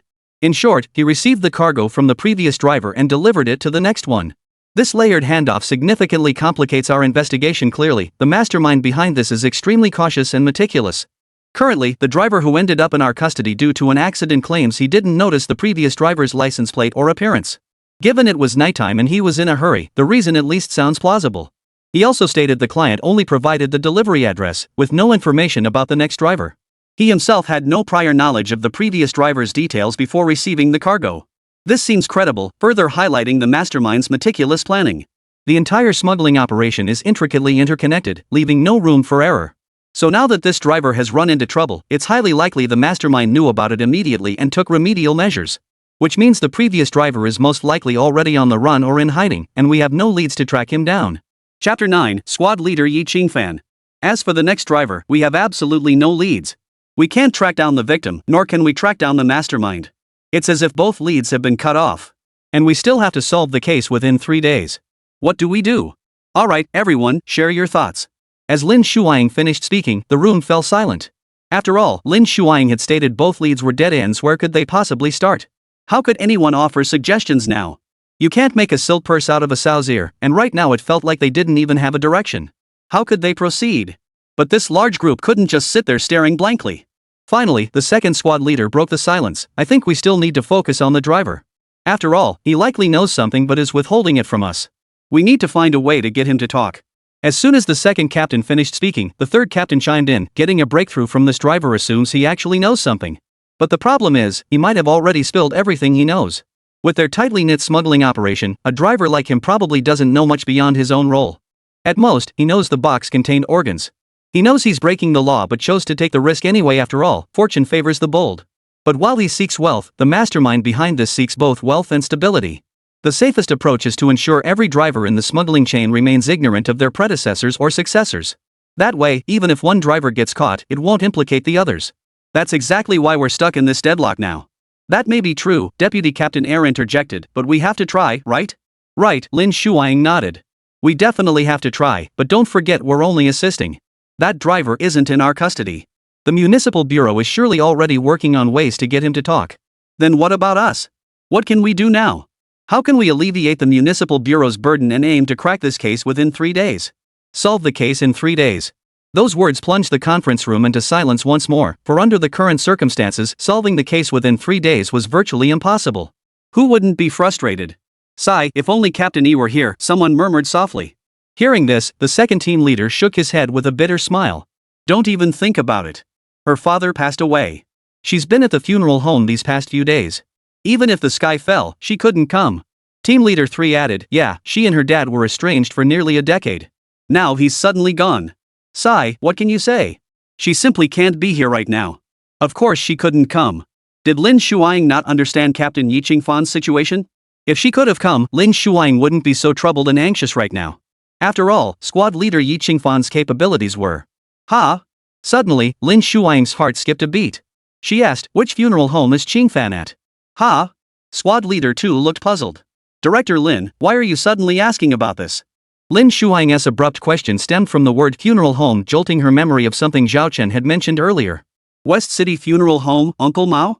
Director Lin, the deputy captain of Team 3 interjected, if I recall correctly, Captain 1's father was at the West City Funeral Home? Correct. Lin Shuang nodded. It was the West City Funeral Home. I remember it was there, but I just wanted to confirm. Why do you need to confirm this, Lin? Squad Leader 3 asked, both curious and concerned.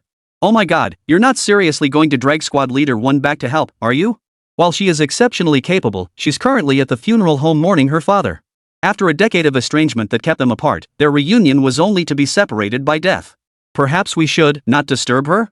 Lin Shuang certainly didn't want to disturb Captain Yi Qingfan at this moment either.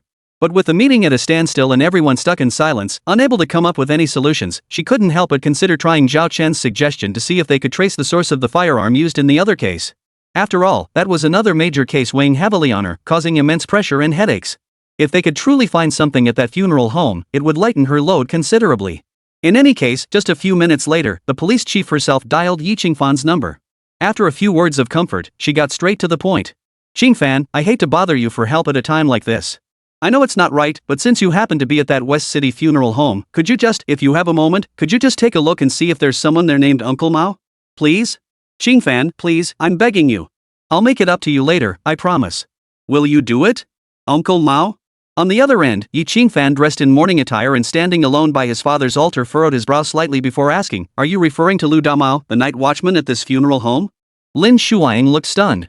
Lu Damao? Is he called Uncle Mao? Do you know him, Qingfan? Yi Qingfan replied casually, I've been keeping vigil at this funeral home for several days now. I've interacted with this night watchman a few times. I just saw him when I returned to the memorial hall after eating. What's wrong with him? Lin Shuang hesitated. How should she put this? Should she just say he was suspected of gun trafficking? That would be baseless, wouldn't it? Speak up, Yi Qingfan urged on the other end. This Lu Damu is just a night watchman. What exactly is wrong with him? Why are you being so evasive? What's so hard to say? You want me to look into him for you too? Lin Shuang had no choice but to admit it. I was just thinking of asking around, but it turns out there really is someone by that name at the West City funeral home. Then I'd be grateful if my sister Qingfan could look into him, to see if he's involved in gun trafficking. Instantly, Yi Qingfan's heart skipped a beat. She found it utterly unbelievable. A night watchman like Lu Damia suspected of gun trafficking? How could that be? Though hard to believe, she was, after all, the captain of the Criminal Investigation Unit, a rising star whose capabilities were widely recognized throughout the police station. Thus, despite her shock and suspicion, she didn't press further. Alright, I got it. Give me 10 minutes. 10. Before Lin Shuang could even express her surprise, Yi Qingfan had already hung up. Chapter 10, Another Divine Assist. At the West City funeral home, Yi Qingfan quickly located the night watchman, Lu Damiao. Uncle Mao? Oh my, Yi. Yi Captain? What brings you? It's fine. I just came to ask you something. No need to be nervous. I'm not wearing my uniform now. I'm not that Detective Yi from the Criminal Investigation Division. In truth, Yi Qingfan could clearly see that Lu Damo was visibly tense and flustered at that moment. Previous encounters had all taken place in the funeral home's designated memorial hall area, where families performed rituals or held farewell ceremonies for their departed loved ones. To save costs, the funeral home assigned night watchman Lu Damao to patrol the entire facility, including that section, every night. Yi Qingfan had encountered him several times during these late-night patrols. But this was the first time she had ever come to the morgue area, the section that was actually under his responsibility as the night watchman. Yet just now, Lu Damo had clearly been panicking? What was he so flustered about? Could a night watchman like him really be startled by her sudden appearance? Something was definitely off. He had something to hide. Especially now, Lu Damao's voice trembled even more than before. Captain Yi, what do you want to ask? The way his eyes darted around was painfully obvious. Seeing his reaction, Yi Qingfan couldn't help but laugh. Uncle Mao, you told me before that you patrol the memorial hall area every night. Is that because the funeral home is cutting corners by assigning someone else's duties to you, the night watchman? Why yes. Lu Damao stammered with an awkward smile. What's the matter? Nothing. Yi Qingfan stepped into the night watchman's duty room, his gaze sweeping the space like a searchlight. He added casually, just asking. No need to be nervous, Uncle Mao.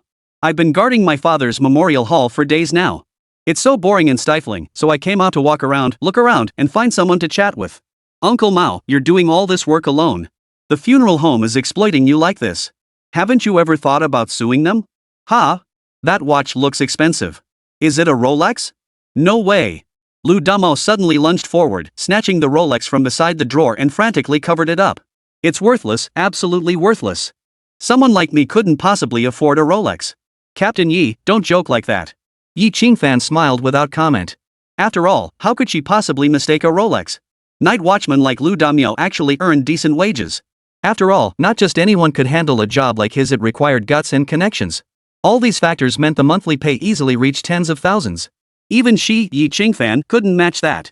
Yet despite his monthly salary of tens of thousands, he dared not admit to owning a Rolex? What was there to hide? It was like covering one's ears to steal a bell, a classic case of denying the obvious. By now, Yi Qingfan had a pretty good idea of what was going on. Soon after, she went straight to the security office, presented her credentials, and requested the surveillance footage. And who did she discover in the footage? That's Shuang's husband, Zhao Chen? Why on earth would Zhao Chen be at the funeral home? And acting so sneaky? Achoo. On the other side, Zhao Chen, who had just walked home, suddenly sneezed. Damn it, who's talking about me behind my back? I've been on my best behavior tonight and haven't caused any trouble. It can't be my dear wife, can it? Could she have followed the clues I left and made a discovery? Is she publicly praising me right now? Heh, I deserve some praise too after all, I'm so capable. Before Zhao Chen could finish his sentence, his phone rang. It was his dear police officer wife calling. At the police station, Lin Shuang had just hung up with Yi Qingfan and learned that Zhao Chen had actually appeared in the funeral home's surveillance footage. When Zhao Chen answered the call, he actually sounded smug. Hey, honey, I was just wondering if you were the one praising me, and then you called. So? Did you find anything useful at the funeral home? I told you, you gotta trust the power of the people. Where were you last night? Lin Shuang suddenly asked. Instantly, Zhao Chen's heart skipped a beat. Last night? Last night. I didn't do anything. Just delivered some takeout and slept. Did you go to the funeral home to sleep or deliver food? Lin Shuang cut him off, her teeth clenched. Or did you deliver food first and then sleep? How come you're everywhere? You asked me to find someone in the delivery rider circle to help you get a gun, and someone actually pointed you in a direction. Then you personally went to the funeral home to find it? Zhao Chen, you. I was just trying to ease your burden. Zhao Chen's voice lacked conviction, but his reasoning was sound. You didn't come home the night before last, and you pulled another all-nighter last night. Are you made of iron? No matter how much you love your work, you have to take care of yourself. You're still so young, and we haven't even started a family yet. How can you ruin your health like this? If others aren't worried, I certainly am. How could I not care about my own wife? That's why I snuck off to investigate and find clues for you. I don't care if it's by the book, I just wanted to help my wife. Lin Shuang was genuinely at a loss for words. The thing was, how could she possibly refute that? She couldn't refute a single word. Forget it. Let him be. After all, he wasn't sneaking off to commit crimes at the funeral home. He was her husband after all. How could she not trust him? Honey? Zhao Chen suddenly spoke up again. Are you even listening to me? If you took care of yourself, would I have to worry this much? Oh, and did they find Uncle Mao yet?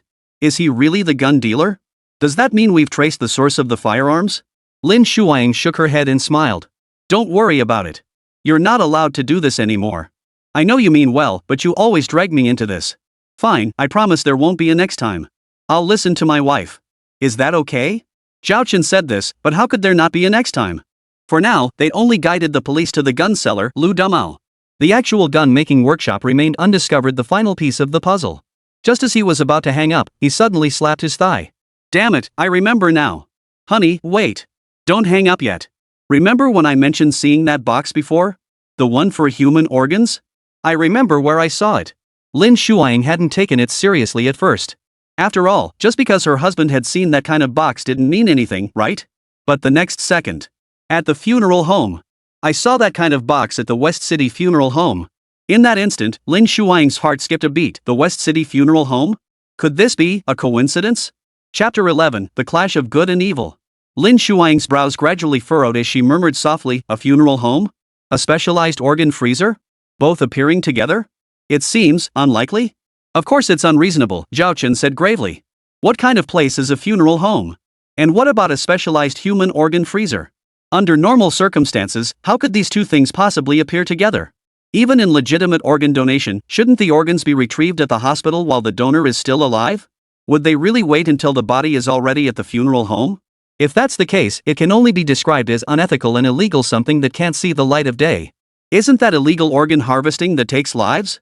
Isn't that exactly the case you're working on, honey? Exactly. My logic is sound. Listen to me, honey, we need to investigate that funeral home. I suggest a thorough probe. The moment the words left his mouth, Zhao Chen suddenly realized this was a new case. His system hadn't even intervened yet. Was it wise for him to be so proactive now? Shouldn't he wait until the system got involved before actively providing clues? Wouldn't that earn him tons of rewards? Put. Zhao Chen slapped his forehead again. What nonsense! He was helping his wife, purely to assist the police in solving the case. He was fulfilling his duty as a good citizen. How could he possibly be motivated by system rewards? Did he care about those rewards? Would he stand idly by and ignore things if there were no rewards? Could that be possible? Clearly, Zhao Chen wasn't that kind of person at all. Rewards? They didn't matter at all. Not one bit. He had zero interest in them. Thinking this, Zhao Chen suddenly blurted out, honey, if you solve this case using the clues I provided, do you think you should reward me with something afterward? How about taking some time off after this busy period to spend a couple of days with me? Lin Shuang wasn't in the mood for this now. Her only concern was, are you absolutely sure you saw that kind of box at the West City funeral home? Absolutely, Zhao Chen replied. 100% certain. Just last night I went to the funeral home looking for clues to help you, and when I almost got caught, I ducked into the morgue and hid behind a pile of boxes. A pile of boxes? Lin Shuang's heart skipped a beat. She pressed urgently, were all those boxes specialized refrigerated containers for human organs? Zhao Chen furrowed his brow slightly, recalling the scene for a few seconds before answering with precision, I can't say for certain they all were. Those boxes were stacked one on top of another, so I couldn't make out the exact appearance of the ones at the bottom. But I remember clearly that the top few boxes were all the exact same type of specialized organ storage containers as the ones in that photo you showed me earlier, identical. Exactly the same? Lin Shuang froze for a moment before pressing further. Are you absolutely certain they were identical? No differences in model or design? No, Zhao Chen affirmed. They were identical. Not a single difference. Lin Shuang fell silent. If that were true, then beyond Lu Damiao's arms trafficking, the funeral home harbored other serious issues. And a very serious one at that. Alright, I understand. Get some rest. I need to handle this. After hanging up, Lin Shuang immediately issued orders to the 2 criminal investigation captains, deploy the entire task force. Everyone carry firearms and bring the forensic team. Target location, the funeral home. It's highly likely the source of the human organs. Given that the night watchman there is suspected of arms trafficking, this funeral home is likely also a hidden gun-making operation within the city. Meaning the gun smugglers and organ traffickers are the same gang. These people are ruthless criminals, most likely armed. Immediately request backup from all nearby police stations and have the city bureau send reinforcements immediately. Should we wait a bit? Asked the second squad leader. Yeah, added third squad leader. Given how dangerous this is, our current manpower and firepower alone won't be enough. Wouldn't it be better to wait for the nearby police stations and the city bureau to coordinate a joint operation? Lin Shuang took a deep breath. I've considered that, of course. But we can't wait. This is an unexpected lead. Before this lead surfaced, I already had Team Leader 1 alerting the funeral home. She's already apprehended Lu Damiao, the night watchman suspected of arms trafficking. We must move immediately. Every minute, every second counts. First, Yi Qingfan had already alerted the target. Second, Yi Qingfan was still inside the funeral home. Thus, Lin Shuang had to both apprehend the suspect and rescue Yi Qingfan. Any delay could plunge Yi Qingfan into grave danger. In fact, Yi Qingfan had already sensed something was amiss at the funeral home. She had already subdued Lu Damo and intended to escort him directly to the police station. Unexpectedly, Lu Damo suddenly sneered, "You think you can walk out of this funeral home?" Yi Qingfan shot him a glance but said nothing. Footsteps echoed in the distance as several figures hurried toward them. Yi Qingfan held her ground, shoving Lu Damo back into his duty room. Though she was the captain of the Criminal Investigation Division, she was currently on leave, guarding her late father's memorial hall at the funeral home. Consequently, she was unarmed. The irony was that Lu Damiao, the man she had apprehended, was a gun dealer. Could his accomplices at the funeral home possibly be unarmed? Her situation was now extremely dangerous, demanding utmost caution. At that moment, Lu Damiao grew brazen. Don't even think about struggling. It's useless. This entire funeral home is packed with our people. We were already on high alert when you, the head of the Criminal Investigation Division, showed up here to guard the memorial hall. We've had people watching you openly and covertly all along, just in case you were here to give us a break. And damn it, you really are cunning. To probe our weaknesses, you actually set up a real funeral hall? I can't help but wonder if you deliberately killed your own father? Just so you could come here and arrange a funeral hall to facilitate your investigation? Yi Qingfan remained unmoved by the provocation. Instead, she thought calmly, they've already uncovered every detail about her. And for someone to have such thorough knowledge of her, a captain of the Criminal Investigation Division, the power behind them must be immense. In truth, she still didn't know the funeral home was connected to that human organ smuggling case, so the true scale of this power was far beyond her imagination. But it didn't matter.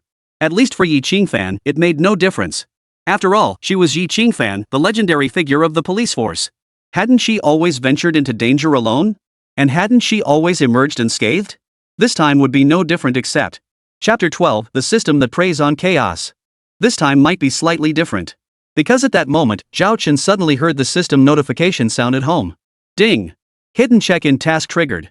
As the host inadvertently intervened in an extremely heinous human organ smuggling case and provided crucial leads to the police, a hidden check-in mission is now triggered. Host must immediately proceed to the West City funeral home. First, locate and check in at the city's hidden gun-making workshop. Then find another hidden check-in point. Successful completion will yield substantial additional rewards.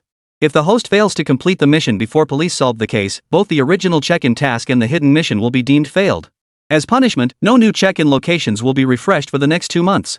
Zhao Chen had just been about to sleep when he suddenly sat bolt upright. Damn it, making me go to the funeral home in the middle of the night again? System, are you out of your mind? And what's with this hidden check-in location? How am I supposed to find a hidden spot at a funeral home? I'm speechless. System, you're a real piece of work. Grumbling aside, the task still had to be done.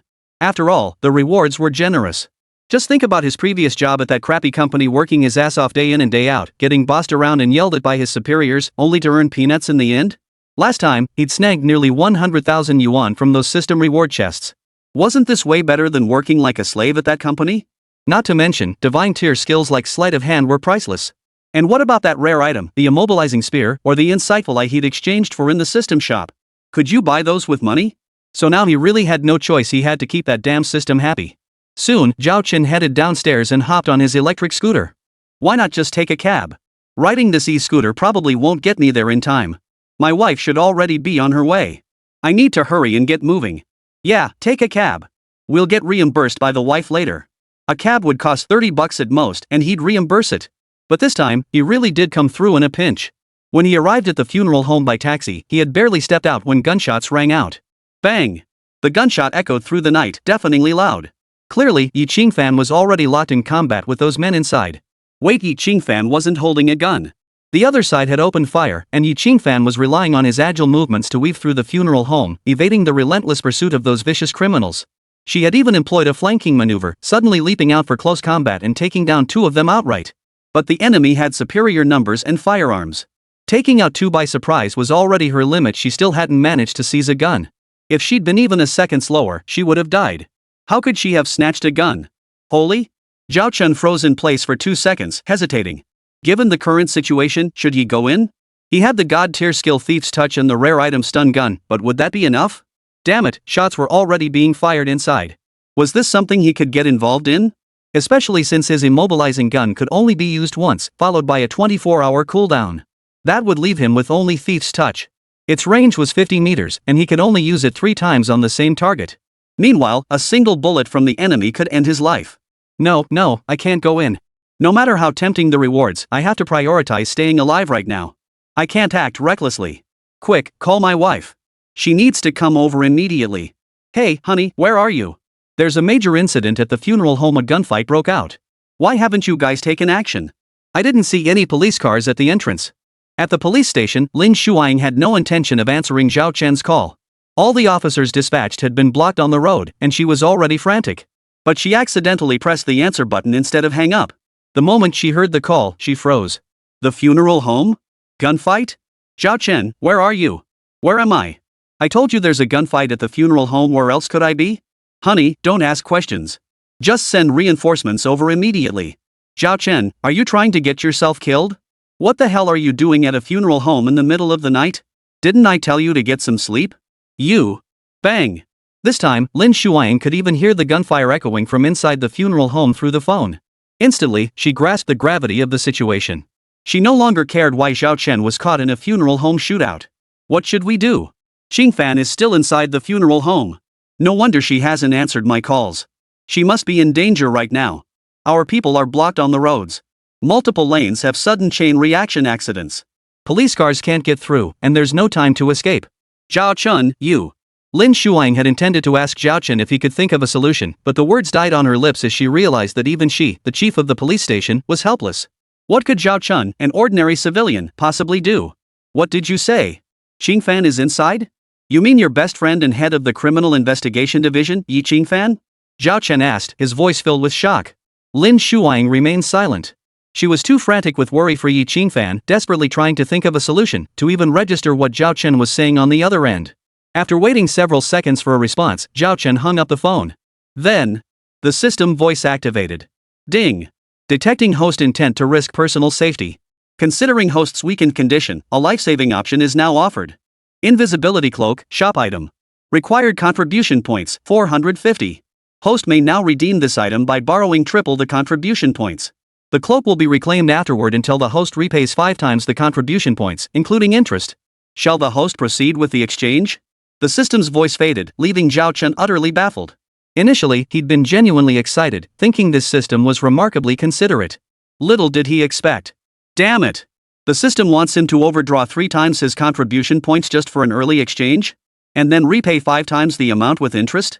That meant spending 2250 contribution points to get something worth only 450? And apparently no installments? Damn it, that meant he could only use the cloak once early. After this use, he'd have to return it until the contribution loan was fully repaid? You ING system, you really know how to run a business. Were you a dog in your past life? How much more can you squeeze out of me? Me. Do you have any idea how hard it is to earn contribution points? Getting squeezed dry by that corporate bastard was bad enough, but now you ING system? Bang! Another gunshot echoed through the funeral home. Zhao Chen frowned, then steeled himself. I've got no choice. To save people, I'll risk everything. 5 times the principal and interest? Fine, 5 times it is. Get the hell out of here with my redemption now right this instant. Chapter 13, Yi Qingfan, Ordinary Yet Extraordinary? Congratulations! Host has successfully redeemed the Cloak of Invisibility using triple contribution points. Note, the Cloak of Invisibility costs 450 contribution points. The host has overdraft triple the contribution points for early redemption. Please repay the principal plus 5 times the contribution points 2,250 points within 3 days. After 3 days, a daily penalty of 100 points will be added, plus 100 points in interest, totaling an extra 200 points per day until the host repays all overdraft contribution points in full. Thank you for your cooperation. We welcome your return. Zhao Chen's face darkened. Where the hell did this damn system learn its tricks? And you have the nerve to say welcome back? I'll be damned if I ever come back to see your ugly face. It's clearly just a system, yet it wears the ugly face of capitalism. How disgusting. But he couldn't afford to dwell on that now. Gunfire echoed relentlessly within the funeral home. He had to don his invisibility cloak and rush to save lives. Meanwhile, Yi Qingfan faced relentless pursuit. Though her combat skills were exceptional, allowing her to narrowly escape danger time and again, each close call only underscored how perilous her situation truly was. The main problem was that those ruthless criminals were all armed, while she, the legendary head of the Criminal Investigation Division, was completely unarmed. The fact that she'd managed to hold out this long was already remarkable. No one else could have done what she had. Unfortunately, the enemy vastly outnumbered her. Even after taking down several assailants, the pressure hadn't eased. Instead, she had thoroughly enraged them, driving each one into a frenzy and making them fire their guns even more relentlessly. Without exaggeration, Yi Qingfan was now truly in a hail of bullets. As fate would have it, she had just stumbled into her late father's funeral hall. Bang! A gunshot rang out, a bullet streaking through the air only to be stopped by her father's coffin. For a moment, Yi Qingfan felt a wave of disorientation wash over her. Something deep within her heart stirred. Especially when, one after another, bullets struck her father's coffin. A warm current surged through her heart, and all the past grievances between her and her father vanished completely in that instant. Truthfully, these past days, she hadn't truly wanted to stay at the funeral hall. It wasn't that she absolutely had to. She simply hadn't resolved her inner conflict. She only wanted to stand before her father's coffin and pour out all the words she'd bottled up inside for so many years. Dad, even though you're no longer with us, I still need to ask, am I truly your biological daughter? Did you ever truly see me as your own daughter? From childhood onward, you never lifted a finger for my brother, yet you treated me with relentless strictness, even cruelty. My brother could do anything, but me? I couldn't do anything right. You imposed all these rules on me. Did you ever give me a single day of freedom? Did you? No, you didn't. You claimed everything was for my own good, but in reality, you were just like every other person who favors sons over daughters. You never treated me like your own daughter. Not once. Do you know why I insisted on applying to the police academy? Because I wanted to get away from you. I wanted to escape that so-called home. It was never my home. There was never a place for me there.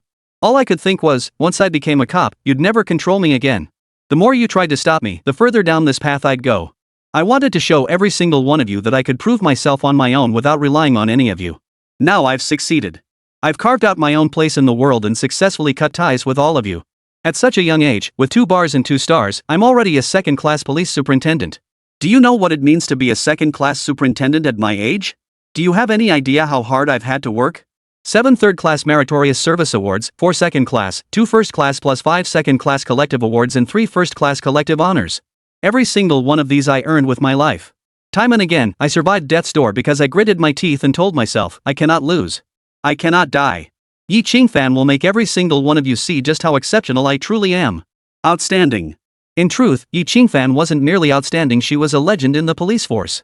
The reason she remained as the head of the criminal investigation team at Lin Shuaing's police station was because she chose to stay because that Jiangcheng Road police station was close to home. Otherwise, with her 2 bars and 2 stars at such a young age, she would have soared through the ranks like a rocket. After all, she possessed the capability and... At that moment, the Provincial Public Security Department was in an uproar. What? The West City Funeral Home in Linjiang City? Yi Qingfan? Thud. Director Chi Song slammed his fist onto the table, seething with rage. For Yi Qingfan was none other than the biological daughter of his former brother-in-arms. Once upon a time, there were 3 brothers from the same village. They attended elementary, middle, and high school together, then entered the police academy together. They trained together, fought drugs and crime together, sharing life and death, standing shoulder to shoulder through thick and thin. Moreover, all 3 were legends in the police force at the time, just like Yi Qingfan is now. Yet during an extremely dangerous mission over 20 years ago, those three legends found themselves surrounded. One sacrificed his life and two were gravely wounded. The one who died was Yi Qingfan's biological father, Yi Bufan. Yi Bufan truly lived up to his name. He was the foremost of those three legendary figures in the police force back then. Perhaps precisely because of this brilliance, heaven envied his talent, claiming him in his prime. Thus, when the three found themselves trapped in an almost certain death, Yi Bufan resolutely stepped forward.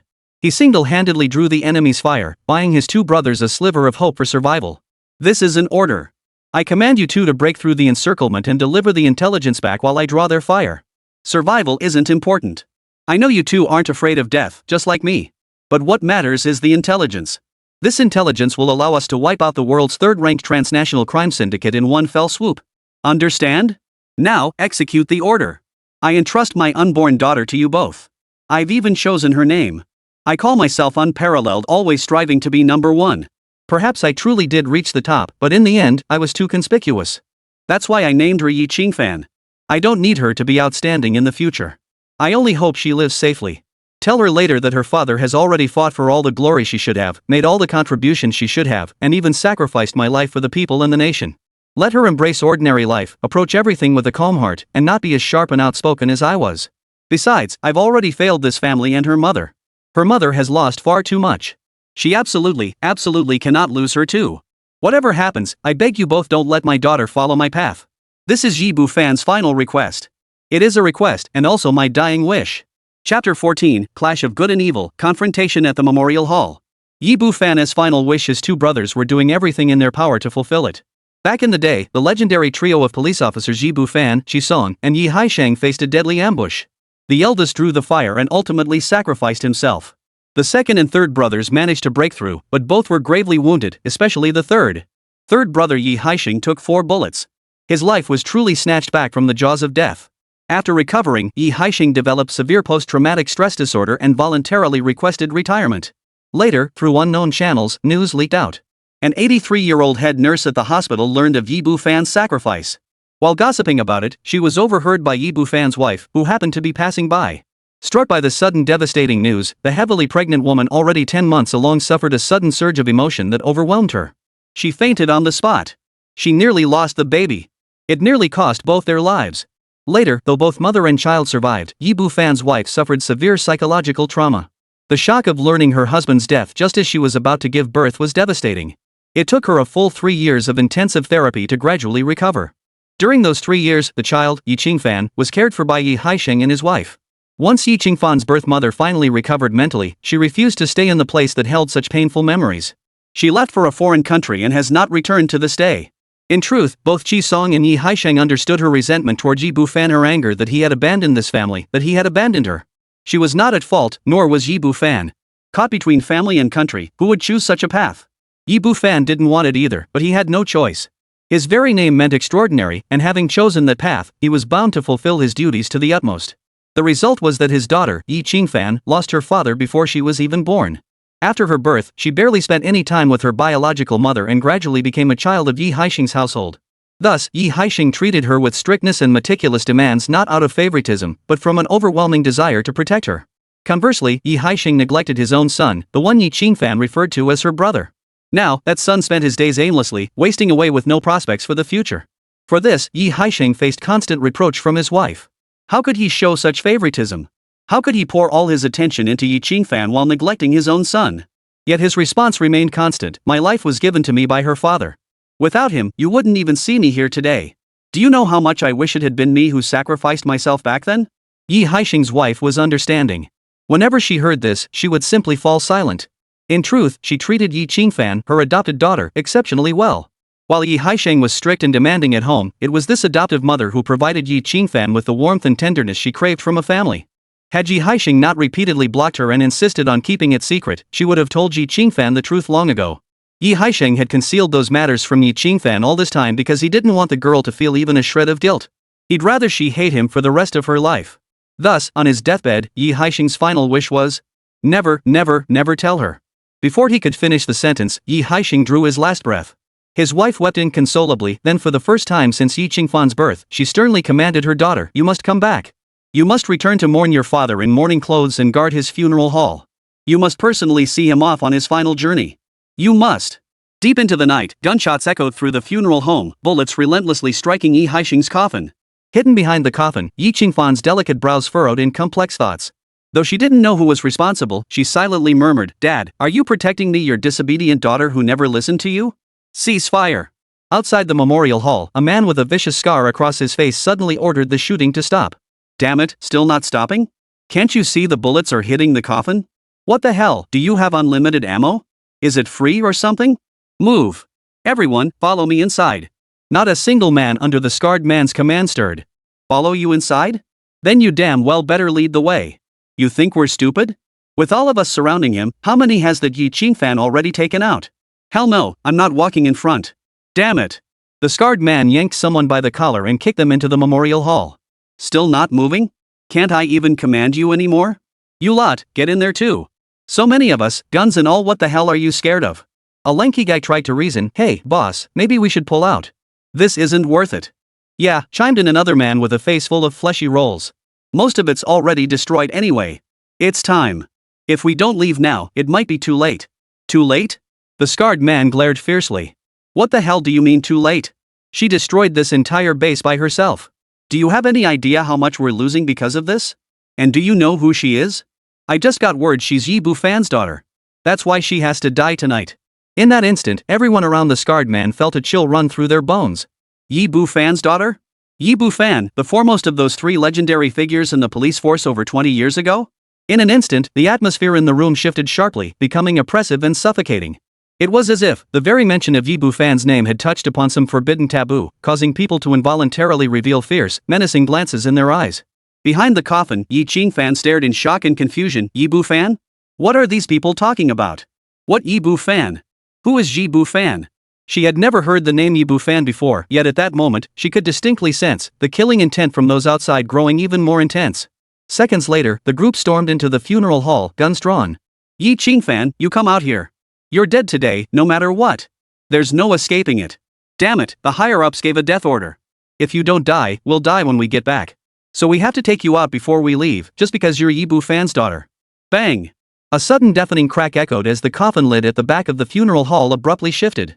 Everyone present, whether Yi Qingfan or the armed thugs, saw it clearly. The coffin lid had shifted. Instantly, the place fell silent.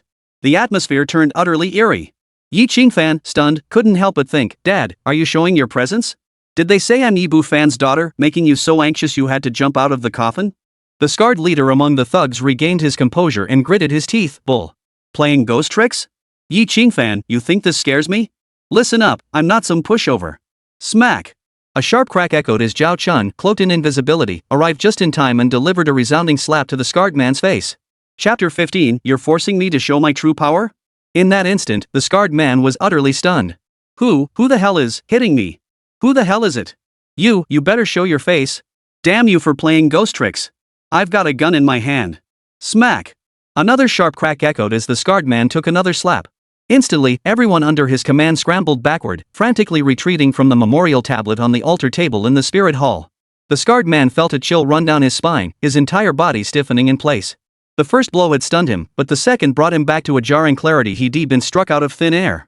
Moreover, at that very moment, the gun in his hand moved. In plain view of everyone, the gun suspended itself in midair and swung its muzzle directly at the scarred man's head. Even Yi Qingfan, watching from behind the coffin, saw it clearly. The legendary police officer was now equally baffled, his face a sea of question marks. What the hell is going on? Dad? Is that you? Did you really come back to us? Yi Qingfan couldn't help but ask inwardly, but of course, she received no answer. After all, this wasn't her father's spirit manifesting, it was Zhao Chen, cloaked in his invisibility cloak, pulling the strings. Damn, this invisibility cloak is awesome. No one can see me, so I can do whatever the hell I want. If only I could mimic Yi Qingfan's dad's voice, haha. Ding. Detecting new host demand. Temporarily unlocking special item voice imitator. Equipping this item allows 100% replication of any person's voice. Exchanging this item requires 500 contribution points. Overdrafting to exchange early costs 2,000. After exchange, the host must repay 5,000 in full within 3 days, including interest. Otherwise, screw you. Zhao Chen screamed inwardly, "You're everywhere, you damn system. Now you're even fleecing your host? This is a complete reversal of heaven's order. You damn system, you're utterly lawless. Get the hell out of here. The farther the better." I don't need your sound effects now, got it? Detecting host's overwhelming hostility. Principal and interest reduced from 5000 to 4000. This opportunity won't last. Seize it now. Zhao Chen was utterly speechless. This system was truly the last straw. Just like those greedy capitalists, it'll stop at nothing to fleece people. I'm not taking out a loan. I don't want your sound effects. Not even a dog would want them. Host's hostility remains high. Principal and interest reduced from 4000 to 3000. This opportunity won't last forever. Get lost. 2000. I said I don't want it even if it's for a dog. Can't you hear me? 1000. If you were human, I'd beat you to death. Original price 500, no interest, repay within 10 days. Exchange it. Immediately. Dog. If the dog won't trade, I will. They're all at original price, why wouldn't I trade? Hurry up and stop stalling. You, the system, actually talking back to me? Ding. Exchange successful. Congratulations, host, for overdrafting 500 contribution points to redeem the sound imitator early. Zhao Chen suddenly realized, damn it, could I have done this when I redeemed the invisibility cloak earlier? How much contribution points did he lose out on? System, you're a real piece of work. But now, it was Zhao Chen's turn to play dirty. Seeing no movement in the memorial hall for half a day, the scarred man and his men began backing away step by step, trying to slip away. Trying to leave? A deep, resonant male voice suddenly echoed through the air. In that instant, Yi Qingfan, standing behind the coffin, felt a jolt of shock. Her eyes widened in utter disbelief.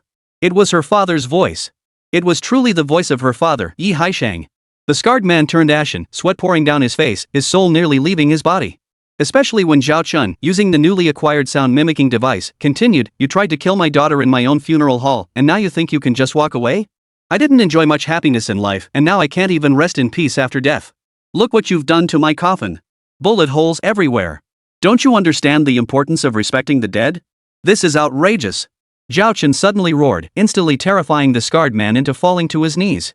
Though he still refused to believe the reality of his current ordeal, the sheer terror overwhelmed him completely. His legs were genuinely weak, and his whole body was shaking so violently he couldn't help but kneel. Seeing him kneel, his men immediately followed suit. Only now you know to kneel? Too late. Where were you earlier? Did you really have to force me to manifest? You bastards. Your usual lawlessness was bad enough, but now you dare attack police with guns? You even tried to kill my daughter right here in my funeral hall, in front of my dead body? Did you really think I was dead? Ha! The moment the words left his mouth, Zhao Chen sensed something was off. Even the scarred man couldn't help but stammer, you aren't dead? Bastard! Zhao Chen roared, charging forward and kicking the scarred man flat on his back. Who do you think you are to question my words? What do you think you are? So what if I'm dead? I live forever in my daughter's heart. I will always watch over her. Not only you dogs, but no one in this world will ever hurt her. Zhao Chen knew a bit about the grudge between Yi Qingfan and her father. His words now were pure and sincere, meant to help dissolve the hatred Yi Qingfan harbored toward her father. But the result of his intervention. Dad! Yi Qingfan instantly broke down in tears, leaping up and emerging from behind the coffin. Holy crap? Zhao Chen was flustered. Sis, what are you doing? Don't come out. It's dangerous. Oh no, this is bad. Zhao Chen's mind raced. He immediately rushed over, thrust the gun into Yi Qingfan's hands, and then used the voice changer to mimic her deceased father, Yi Haishing's voice. Stop crying. Pull yourself together. Don't make it seem like I'm dead. Damn it, I slipped up again. Ahem, anyway, you still have things to do now. You have a long road ahead of you. You must pull yourself together. Now raise that gun and do what you must. And now that I'm here, let's see who dares lay a finger on my daughter. What the hell are you all standing around for? Drop your guns now. Zhao Chen roared again, instantly terrifying the gangsters into dropping their guns. After all, could guns really handle a situation like this? The funeral hall was haunted. What good were guns? Dropping their weapons to save their lives was absolutely the smart move. Finally, Yi Qingfan wiped away her tears, raised her gun, and stepped forward. Acting in her capacity as the captain of the criminal investigation team, she arrested all the criminals, over a dozen of them. Just then, police reinforcements arrived. The SWAT team stormed into the funeral hall, guns drawn. Freeze! Freeze! Hands on your head! Ha! The SWAT captain was a bit confused. What was going on here? Chapter 16, how did he end up at the crime scene again? The SWAT captain had already braced for the worst, expecting Yi Qingfan to be shot and wounded. But when he rushed in with his team, a dozen criminals were all crouched in a row with their hands on their heads? Yi Qingfan had single-handedly subdued every last one of them? Was this right? Bang! A sudden deafening crack echoed through the room. The SWAT captain and every officer under him instantly turned their heads toward the pipe area. What was that sound? Who's there? Wait, just now, did I see the coffin move? Ha? What are you talking about? What pipe moved? Just then, someone under the scarred man's command suddenly interjected, Sir, it really was the coffin moving. It was Captain Ye's father lying back down inside. Every SWAT officer looked utterly bewildered. This was supposed to be a large-scale armed rescue operation, a scene that should have been solemn, tense, even dangerous. But now, the entire atmosphere had gone completely off the rails. But Zhao Chen had no choice. After all, he had to play the part convincingly, right? Otherwise, how would Yi Qingfan interpret what had just happened? With her sharp mind, and his wife Lin Shuang's equally sharp mind, it was entirely possible they'd connect the dots back to him, Zhao Chen. Therefore, he had to solidify the narrative that Yi Qingfan's father had just manifested to save her. And now it was about time he should make his exit. Wait, what was he here for again? He still needed to find that illegal gun workshop to check in and punch the clock. Why leave? Just as Zhao Chen thought this, the system voice chimed in. Ding! Congratulations, host, on successfully completing your check-in. You have obtained a basic reward chest 1. During this check-in, you located the arms dealer broker Lao Wei and extracted crucial leads from him. Contribution points plus 20. During this check-in, the source of firearms used by serial robbery murder suspect Zhang Hong was identified, and critical evidence was provided to police. Contribution points plus 50. During this check-in, you unexpectedly uncovered crucial leads regarding an organ trafficking crime and provided them to the police. Contribution points plus 100. During this check-in, successfully rescued criminal investigation team Captain Yi Qingfan through a battle of wits and courage. Contribution points plus 500. Final settlement reward, 670 contribution points. Deducted 670 contribution points from outstanding debt. Remaining debt, 2,250 plus 500 670 is equal to 2080 contribution points. Host, please settle your debt promptly. Thank you. Zhao Chen's face darkened. After all that effort, you tell me there's no reward? Instead, I owe 2080 contribution points? And thank you? Thank your mother. Forget it. A civilized man shouldn't curse. Besides, he did manage to save his wife's best friend, Yi Qingfan. He could ask his wife to reward him later. Wait, could his police officer wife even find out about this? He'd have to quietly slip away and bury his achievements and fame. Ha, so this time he really got nothing and even lost over 2,000 contribution points to the system? Invisibility mode activated, Zhao Chen shook his head and sighed deeply. Then, as he casually looked down, a thought suddenly struck him. Why did the check-in suddenly succeed? Is this the check-in location? Is it the city's hidden gun-making den? Where exactly was the workshop? This was Yi Qingfan's father's memorial hall. She, the head of the Criminal Investigation Division, had been guarding this place for days. If this were a gun-making den, wouldn't she have discovered it? Unless... Underground. The gun-making operation is down here. At that moment, Zhao Chen stood before Yi Qingfan's father's coffin. The coffin rested atop 2 benches, leaving the space beneath it empty. Zhao Chen shifted his gaze, staring intently at the empty space beneath the coffin for a moment. Then he crouched down, pressed his ear to the floor, and began tapping the wood with his fingers. Thump. Thump. Thump. It was hollow underneath. What's that sound? A SWAT officer heard Zhao Chen tapping the floor. The SWAT captain glanced over and scolded, "What sound? You're a SWAT officer, stop being so paranoid." No. The scarred man's voice trembled. Over by the coffin, there really is movement. Shut your mouth. The SWAT captain glared angrily. First the coffin's moving, now there's noise over there? At a time like this, you're still playing ghost games. Bang! A sudden, thunderous crash echoed through the room. Zhao Chen yanked out a plank supporting the coffin, sending the heavy casket crashing onto the floor. The floor shattered instantly.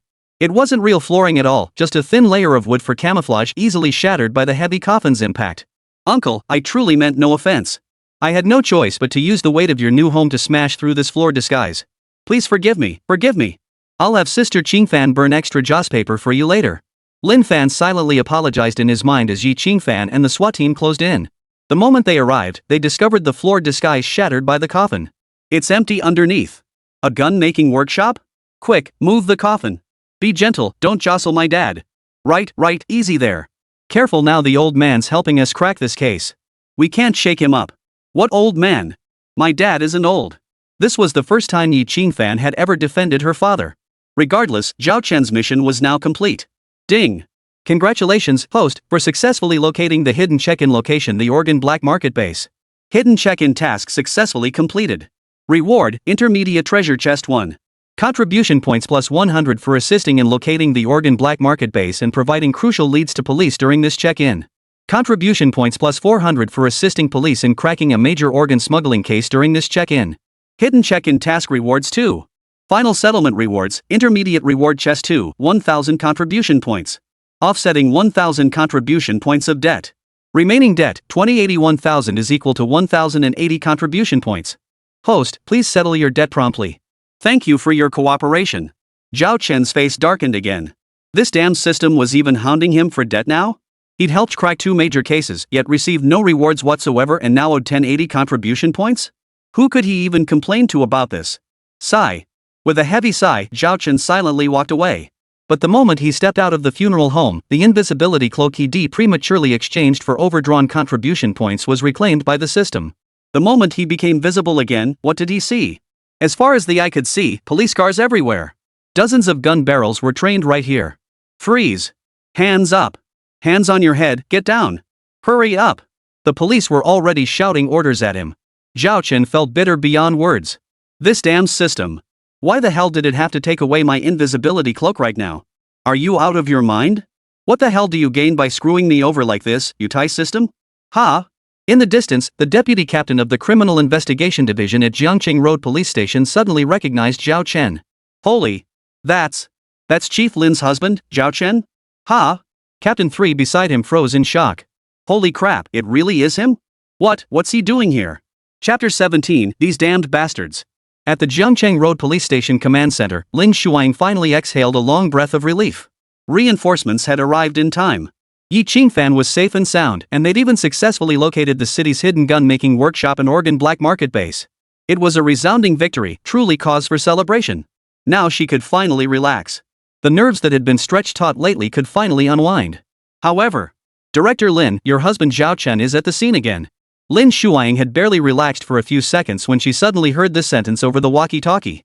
Instantly, Lin Shuang's heart jolted, and her expression changed in an instant. What exactly was Zhao Chen trying to do? How had he ended up at the scene again? Is he literally everywhere? Is he some kind of detective? Does every place he goes become a major crime scene? Or is it that every major crime scene inevitably has him lurking around? Of course, it didn't really matter. Either way, Lin Shuang was utterly headache-inducing at that very moment. A massive headache. 2 hours later. Municipal Bureau Interrogation Room. Name? Lu Damao. Occupation? Night watchman at the funeral home. Now state your criminal activities. I helped someone sell guns. Selling guns? Not involved in manufacturing? No, we have clear divisions of labor. I only handle sales and recruit people to help sell. Then what about the fact that beneath your funeral home, besides the gun-making operation, there's also a black market organ trafficking base? You dare claim you didn't know about that? You didn't participate? I was involved. I was also responsible for recruiting sub-distributors to help bring in customers. Clients? For types, those needing organs who could afford to pay, those selling their own organs for money, those selling others' organs, and finally, those registered on the waiting list for organs. You bastards have this all sorted out pretty neatly. That's called professionalism. Shut up. Who asked about your professionalism? A bunch of animals like you have the nerve to talk about professionalism? We're pretty professional at fighting crime too. Next door in the interrogation room. The interrogator was Lin Shuang. The subject was Zhao Chen. Lin Shuang had personally rushed to the municipal bureau to conduct the interrogation. Zhao Chen, tell me what's your profession? Me? My specialty is delivering takeout. And this time you delivered to the funeral home? No, this time I went specifically to find clues to help the police solve the case. When I arrived earlier, I called you. I reported hearing gunfire inside, and you told me Yi Qingfan was inside. I know. Lin Shuang snapped, cutting him off. Earlier, when she heard over the phone that Zhao Chen was at the scene, she'd been so flustered she'd forgotten to mention this detail. Now, of course, she remembered it immediately and promptly reported it. Otherwise, why would they have her personally interrogate Zhao Chen? In truth, Zhao Chen was already cleared. First, Lin Shuang had provided his alibi. Second, Yi Qingfan confirmed she hadn't seen Zhao Chen inside the funeral home. With both accounts corroborating each other, Zhao Chen's involvement was essentially ruled out. Thus, this interrogation was largely a formality, or rather, Lin Shuang's way of doing some mental coaching for Zhao Chen. Zhao Chen, I'm begging you, can you please stop causing trouble from now on? Regardless of why you went to the funeral home this time, constantly showing up at crime scenes like this isn't exactly ideal, is it? What do you think? You keep showing up like this every time, what am I supposed to do? If this keeps up, won't everyone start suspecting you? Even if you're truly innocent, you'll still face criticism. What do you mean even if you're not actually involved? Zhao Chen cut in. I'm not involved, okay? Not only am I not guilty, but I'm a model citizen dedicated to fighting crime. You know me, honey. Shut up. Lin Shuang narrowed her beautiful eyes. Use your official title when you're on duty. Zhao Chen felt like he'd heard that line before. Just then, Yi Qingfan pushed open the door. How's Shuang? Finished the interrogation? What's Shuang? Zhao Chen's expression turned stern. Use your official title when working. Yi Qingfan froze in place. Lin Shuang gritted her teeth, wishing she could kick Zhao Chen right in the face. Zhao Chen, however, turned to her with a smile. Right, honey? Poof. Yi Qingfan snapped back to her senses and sat down beside Lin Shuang, her voice low and ominous. Aren't we supposed to use titles when we're working? Why are you calling her honey? Who exactly are you calling honey? It's definitely not you. You wish it were, don't you? No. Is it that you don't want to, or that you don't dare? I neither want to nor dare to. I'm a man of integrity, devoted to one love. My wife is the only one in my eyes. Shuang, go home and beat him up. Once you do, he'll behave. Remember to strip him naked first, otherwise it's domestic violence. But if you take his clothes off, it's called romance. Lin Shuang was speechless. What are these two up to? Knock knock knock. A sudden knock sounded at the door. Immediately, the second squad captain of the Criminal Investigation Division walked in. Chief Lin, Captain E, Brother Zhao Chen. Hey! Lin Shuang shot him a glare. Why are you greeting him? Zhao Chen chuckled. What's wrong with saying hello? Even if I were a suspect, I could still greet people. Besides, I've been as pure as the driven snow from start to finish, whiter than white. Yi Qingfan shot him a sidelong glance, a faint smile playing on her lips. Whether you're truly innocent and just how innocent only Shuang knows. Yi Qingfan. Lin Shuang shot another glare at her best friend. Ahem. The deputy captain cleared his throat twice before adopting a serious expression. Chief Lin, I'll begin my report now. Several criminals have already confessed. The West City Funeral Home in Linjiang is indeed a hidden gun-making workshop and black market base.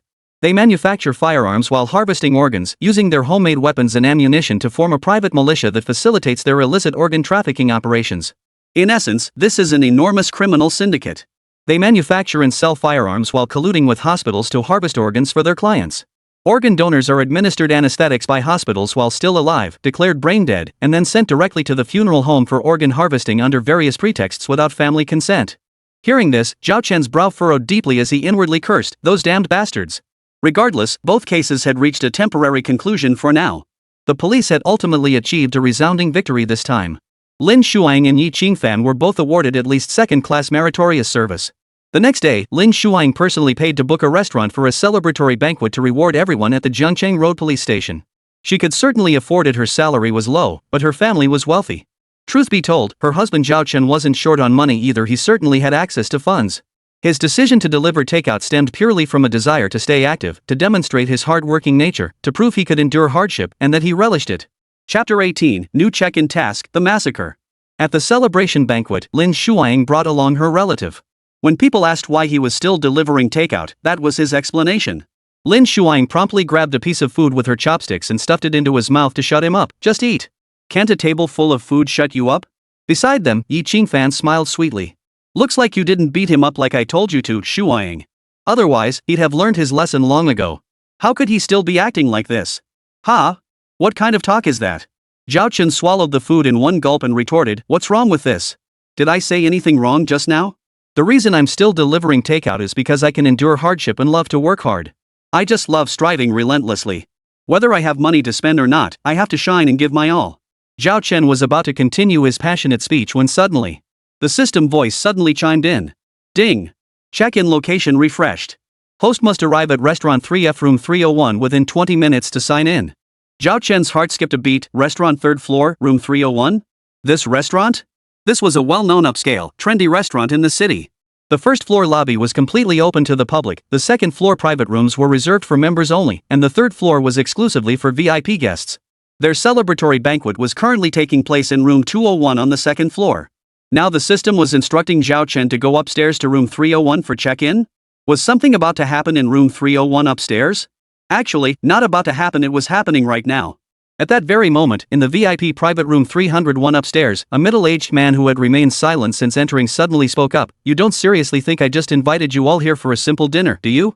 Instantly, everyone else in the room froze. Under everyone's gaze, the middle-aged man named Chi Haoyang leisurely pulled out a cigarette, lit it, took a deep drag, and spoke while blowing smoke rings. I just got out of prison, and I'm supposed to pay for your meal? How did I end up in prison back then? Marital rape. Just because I refused to fork over $2 million for my brother-in-law's surgery, my wife pulled this withdrawal of consent stunt and had me locked up on charges of marital rape. After 3 years behind bars, I came out to discover my daughter was gone. Somehow, she was declared brain dead at a private hospital, then her heart was harvested and transplanted into my brother-in-law? As he spoke, Shi Haoyang turned to the woman beside him, his cold smile chilling. His voice was eerily calm. How generous of you. You truly love your dear brother so much, sacrificing your own daughter's heart to save him? If you loved him so much, why did you marry me in the first place? Why didn't you two just marry each other? You could have been self-sufficient as one family. Ki Haoyang, what the hell are you talking about? A young man across the table suddenly roared.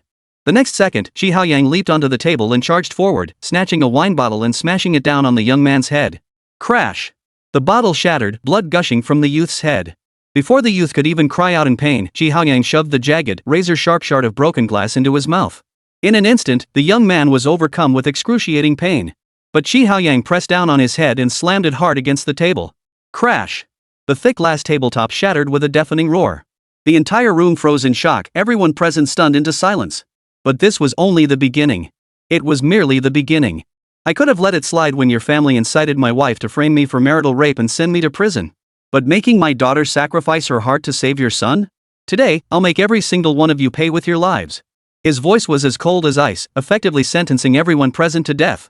20 minutes later, Zhao Chen took his wife Lin Shuaing's VIP card and went up to the third floor. He arrived at room 301 and knocked on the door. Hello, the hotel is running a promotion, a complimentary bottle of 1982 Lafite. Just then, someone emerged from the adjacent room and immediately turned to look at Zhao Chen upon hearing the words. Hotel promotion? Free 82 Lafite? Hey, bring it over here first. Zhao Chen was flustered. I'm trying to trick the people inside into opening the door so I can sign in and check out. What are you doing? The man urged. What are you doing? Hurry up. Honestly, I've never tasted 82 Lafite to know what it's like. I've heard about it so much, I'm curious how much 82 Lafite was actually produced. Could it be that there's a wine brand called 82 Lafite? Hurry up, hurry up. Bring it over so we can taste it. Zhao Chen was utterly speechless. Just then, he thought he heard a sound from inside. Someone was coming to open the door? Hurry up, hurry up. Open the door so I can sign in and clock out. Otherwise, I really won't be able to produce that 1982 Lafite. But after waiting for quite a while, the door still didn't open. Damn it! The guy waiting for the 82 Lafite grabbed Zhao Chen by the collar. Are you messing with me? You said the restaurant promotion included a bottle of 82 Lafite. I sent you to get it, and you're just standing here like it's raining cats and dogs? Huh? Wait, didn't you just say you were here for the Lafite when you knocked? Then you should have it with you. Where's your Lafite? The 82 vintage? You've got nothing. You're just pretending to be a waiter, aren't you? Tell me, what the hell? The man's voice abruptly halted. He furrowed his brow, sniffing carefully, and muttered, Why does it smell like blood? Zhao Chen's heart skipped a beat. Blood? Oh no. Damn it, it's not that they won't open the door, it's that they can't. Charge straight through. Bang! A thunderous crash echoed as Zhao Chen slammed into the door. The door didn't budge, but he certainly hurt himself. The man beside him stared at him like he was a lunatic and snapped, Are you out of your mind? What's wrong with me? Something's happened in there. The smell of blood is coming from inside. Hurry up and break the door down so we can check. After hurriedly explaining the situation, Zhao Chen took a few steps back to build momentum and delivered another fierce kick to the door. The result? His legs went numb, and the door didn't budge an inch. The man beside him glanced back and forth between Zhao Chen and the door, snarking, You can't even kick this open? You're not lacking in energy, are you? What the hell? Zhao Chen snapped. Who are you calling weak? You're the weak one, your whole family's weak. Got the guts to try it yourself? The man frowned, hesitating. Are you sure something's wrong inside? Absolutely, positively, and unequivocally. You think you're so tough? Then go ahead and break it down. Hurry up. If we wait any longer, it'll be too late. Zhao Chen urged him on, but seeing the man still standing there, he began ramming the door violently again. Once, twice, 3 times. After more than a dozen blows, the door remained stubbornly immovable. The man beside him sneered, Just how weak are you, anyway? Zhao Chen gritted his teeth. Come on then. If you're not scared, come at me. Come on.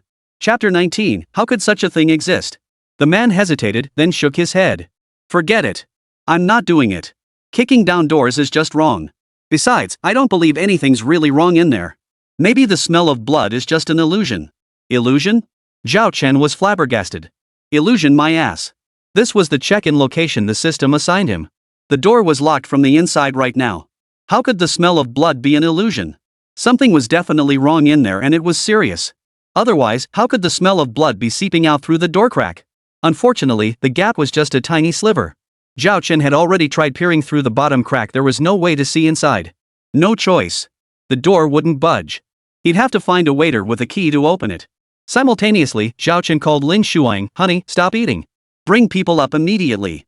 There's been a homicide in room 301 on the 3rd floor. Hurry. Also, have some staff stationed downstairs. If they spot anyone suspicious, detain them immediately. I'm serious, I'm not joking. This is a real emergency. Hurry up." Lin Shuang trusted Zhao Chen. Though she felt utterly disoriented, she followed his instructions. Unfortunately, the officers sent to monitor the window of room 301 downstairs found nothing. When Lin Shuang arrived with her team and kicked the door open before the hotel staff could produce the key, an overwhelming stench of blood instantly assaulted their senses. Looking around, the entire room 301 private dining area was covered in blood, with fragments of bodies' limbs severed and scattered floating in pools of it. A young female trainee officer vomited on the spot. "Quick, secure the scene!" Lin Shuang suddenly shouted, urgently issuing a series of orders. "Criminal Investigation Team 3, secure the scene. Team 2, call the forensic team and tell them to cancel their leave. Get them here immediately." Team 1. Team 1 didn't need Lin Shuang's orders. Team leader Yi Qingfan had already entered the room, his eyes burning as he searched for the killer's traces. After confirming the killer was no longer present, Yi Qingfan immediately ran to the window and scanned the area below, desperately searching for the perpetrator's trail. At that moment, Zhao Chen heard the notification from his detective check-in system. "Ding! Congratulations on successful check-in. You have obtained a basic reward chest 1. During this check-in session, discovered a crime scene, contribution points plus 20. Participated in attempting to break down the door to rescue victims. Though unsuccessful due to physical weakness, awarded 50 contribution points as encouragement. Promptly alerted authorities to take over case, contribution points plus 50. Final settlement reward, 120 contribution points. Offset 120 contribution points of debt. Remaining debt, 1,080. 120 is equal to 960 contribution points. Host is urged to repay outstanding debt promptly. Thank you for your cooperation. Another damn wasted effort." Zhao Chen was utterly fed up. Forget it for now. Let's see if his insight I can uncover anything at this crime scene. Honestly, Zhao Chen was just testing it out. After all, his insight I seemed capable of revealing everything about a target. So if he focused it on this crime scene, maybe he could actually uncover something? The result? He made a major discovery. The insight I instantly reconstructed the entire sequence of events. It was like rewinding time or watching surveillance footage. Zhao Chen witnessed everything through his inside eye. It was a middle-aged man in his 30s, wearing a pair of gold-rimmed glasses that gave him an intellectual air, yet his eyes held a piercing sharpness. "Taking my daughter's heart to save your son's life, what were you thinking? Did you really think Shi Haoyang was dead? I didn't die. Not even when you egged my wife on to frame me for that so-called marital rape charge and send me to prison for 3 years did I die. But now you're all going to die. Young or old, not a single one of you will escape. I will make sure every last one of you joins my daughter underground." The moment the man finished speaking, he plunged a knife into his brother-in-law's chest, then ripped out the heart transplanted from his daughter. Holy! Zhao Chen gasped the moment he witnessed this. His reaction immediately drew the attention of those around him. Especially his police officer wife, Lin Shuang, who immediately frowned and walked over. "Zhao Chen, first tell me, how did you find out about the murder here today? Seriously, trouble follows you wherever you go? Are you possessed by Conan?" "Yeah, Zhao Chen," second captain chimed in. "You're seriously uncanny. How do you pull this off? Could it be a 100% trigger for random cases?" Third captain chimed in. Enough. Lin Shuang narrowed her beautiful eyes. "What are you all fussing about? Get back to work immediately. The celebration banquet is over. If you're still hungry, fill your stomachs after finishing your tasks. Zhao Chen, come with me." Moments later, in a corner of the outer corridor, Lin Shuang's expression turned stern. "Tell me the truth." "What truth?" Zhao Chen cut her off before she could finish. "I just happened to stumble upon a murder here. It's not as complicated as you're making it out to be. Shuang, you know me. Your husband here is a man of integrity. I'm too busy helping you fight crime and punish villains to have time for anything else." "Is that so?" Lin Shuang stared intently into Zhao Chen's eyes, her expression still stern. "But you keep showing up wherever trouble happens. How do you explain that? Do I need to explain? Explanations are just cover-ups. I walk straight, so my shadow won't be crooked. I'd walk through a funeral home at midnight without fearing ghosts coming for me." "Oh, right. I heard Qingfan saw her dad's apparition at the funeral home? Is that even true?" Zhao Chen was clearly trying to change the subject. But he failed. Lin Shuang pressed directly, "You were having a perfectly normal meal with us downstairs today. Why did you suddenly come up to the third floor? And you used my VIP card to get here? When you asked for the VIP card, I wasn't paying attention and just handed it to you. So now it seems you used my VIP card to come straight up to this third floor crime scene?" Realizing he couldn't hide it anymore, Zhao Chen's mind raced, quickly fabricating an excuse. I heard something might happen upstairs today. Seriously, I can't hold my liquor, but Yi Qingfan kept pressuring me to drink. After I finished, I felt sick, so I came out for some air. That's when I overheard someone saying that years ago, a man upstairs was accused by his wife of marital rape and ended up serving 3 years in prison. After serving his 3-year sentence, the man was released only to discover his daughter's heart had been harvested for a transplant surgery on his brother-in-law. What kind of nonsense is this? Lin Shuang interrupted, her brows furrowed. Using his niece's heart to save his brother? How could such a thing possibly exist in this world? Chapter 20, Serial Murders. Exactly, Zhao Chen chimed in immediately. How could such a thing possibly exist? I didn't believe it either at the time. But those gossipers kept going on, describing it in vivid detail. They even said they came here today just to watch the show. So think about it, wife. As your family member, how could I just stand by and do nothing when faced with something like this? Right? So I had to go upstairs to investigate, right? Honestly, with things like this, it's better to believe it than dismiss it. Of course, I didn't want anything bad to happen either, but better safe than sorry. What if something really did go wrong? So I asked you for the VIP card and went upstairs, only to find something was off the moment I arrived. Hearing this, Lin Shuang suddenly asked, "What seemed off?" Zhao Chen thought quickly before replying. "The moment I arrived, I fatally caught the scent of blood lingering near the doorway. Right after that, someone from the private room next door came out and said he smelled blood too. What else could it be? Something definitely happened. So I tried to break down the door, but it was just too sturdy. I couldn't kick it open or break it down." "That door was sturdy?" Lin Shuang interrupted.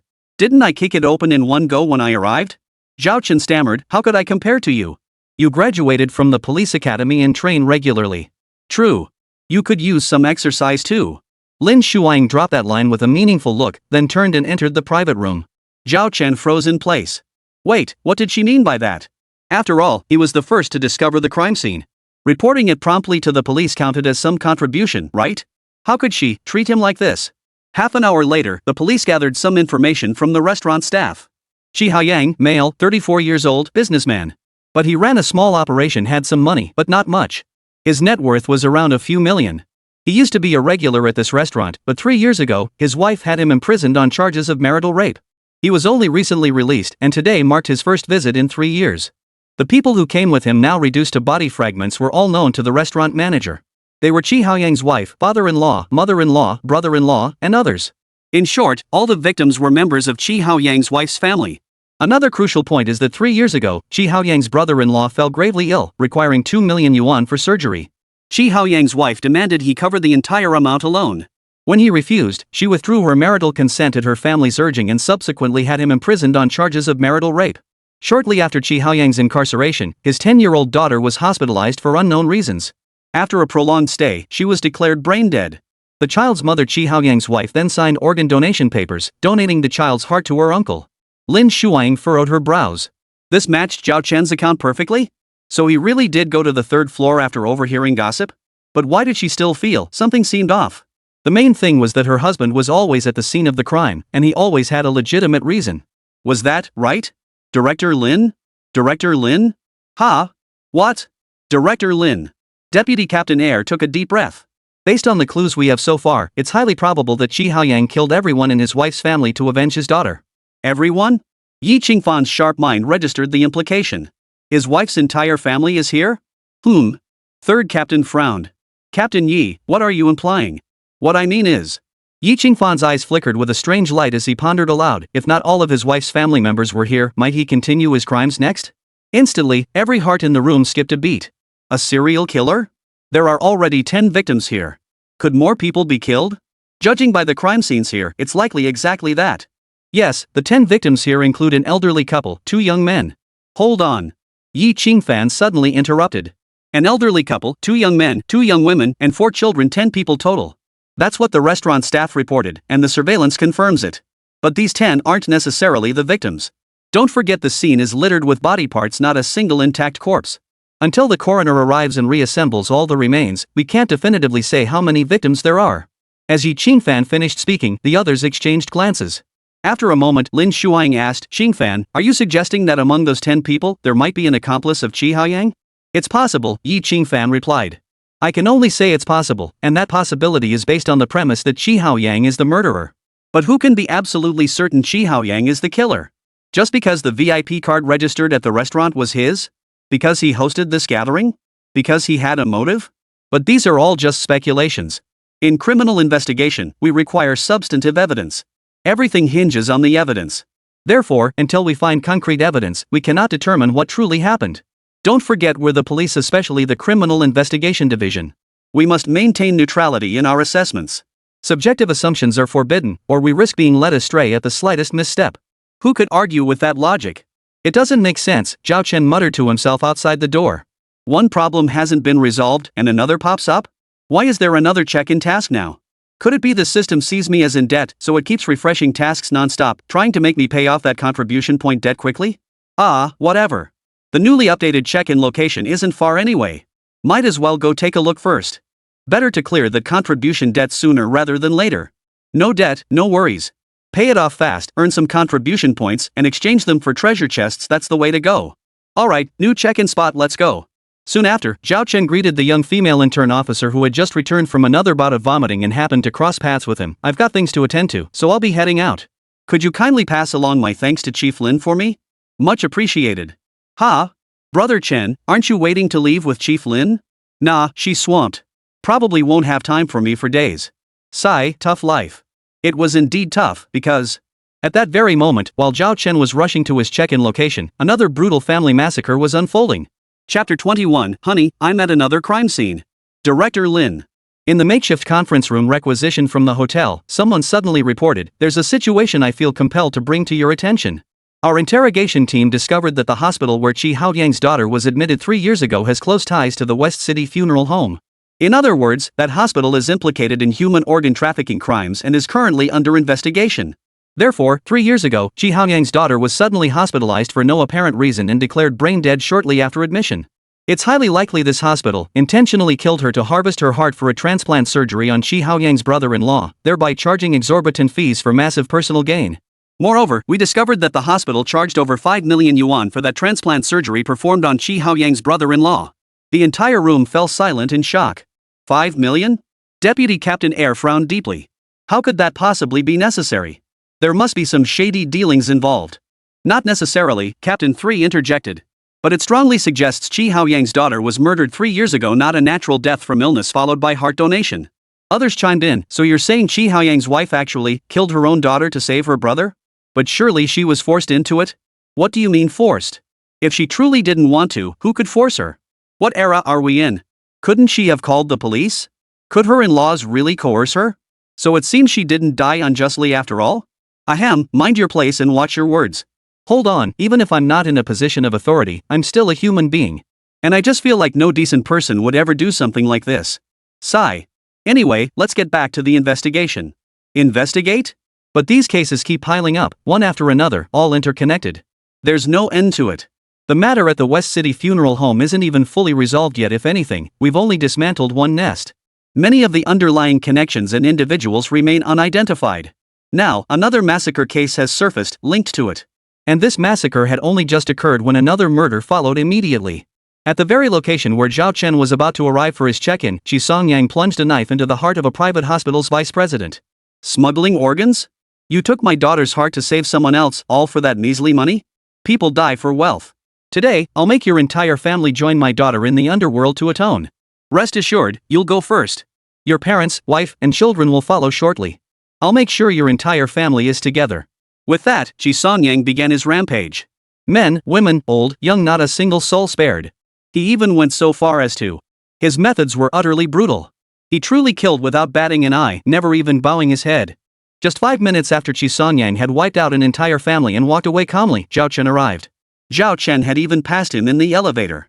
By the time Zhao Chen reached the floor, found the door number for the check-in location, and was about to knock, he discovered the door wasn't locked, it was ajar.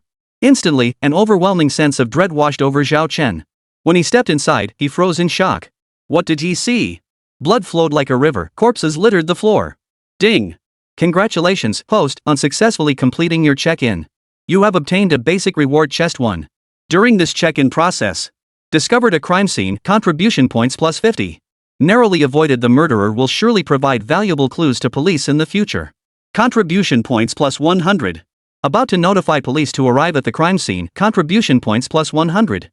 Final settlement reward, 250 contribution points. Offset 250 contribution points of debt. Remaining debt, 960 250 is equal to 710 contribution points.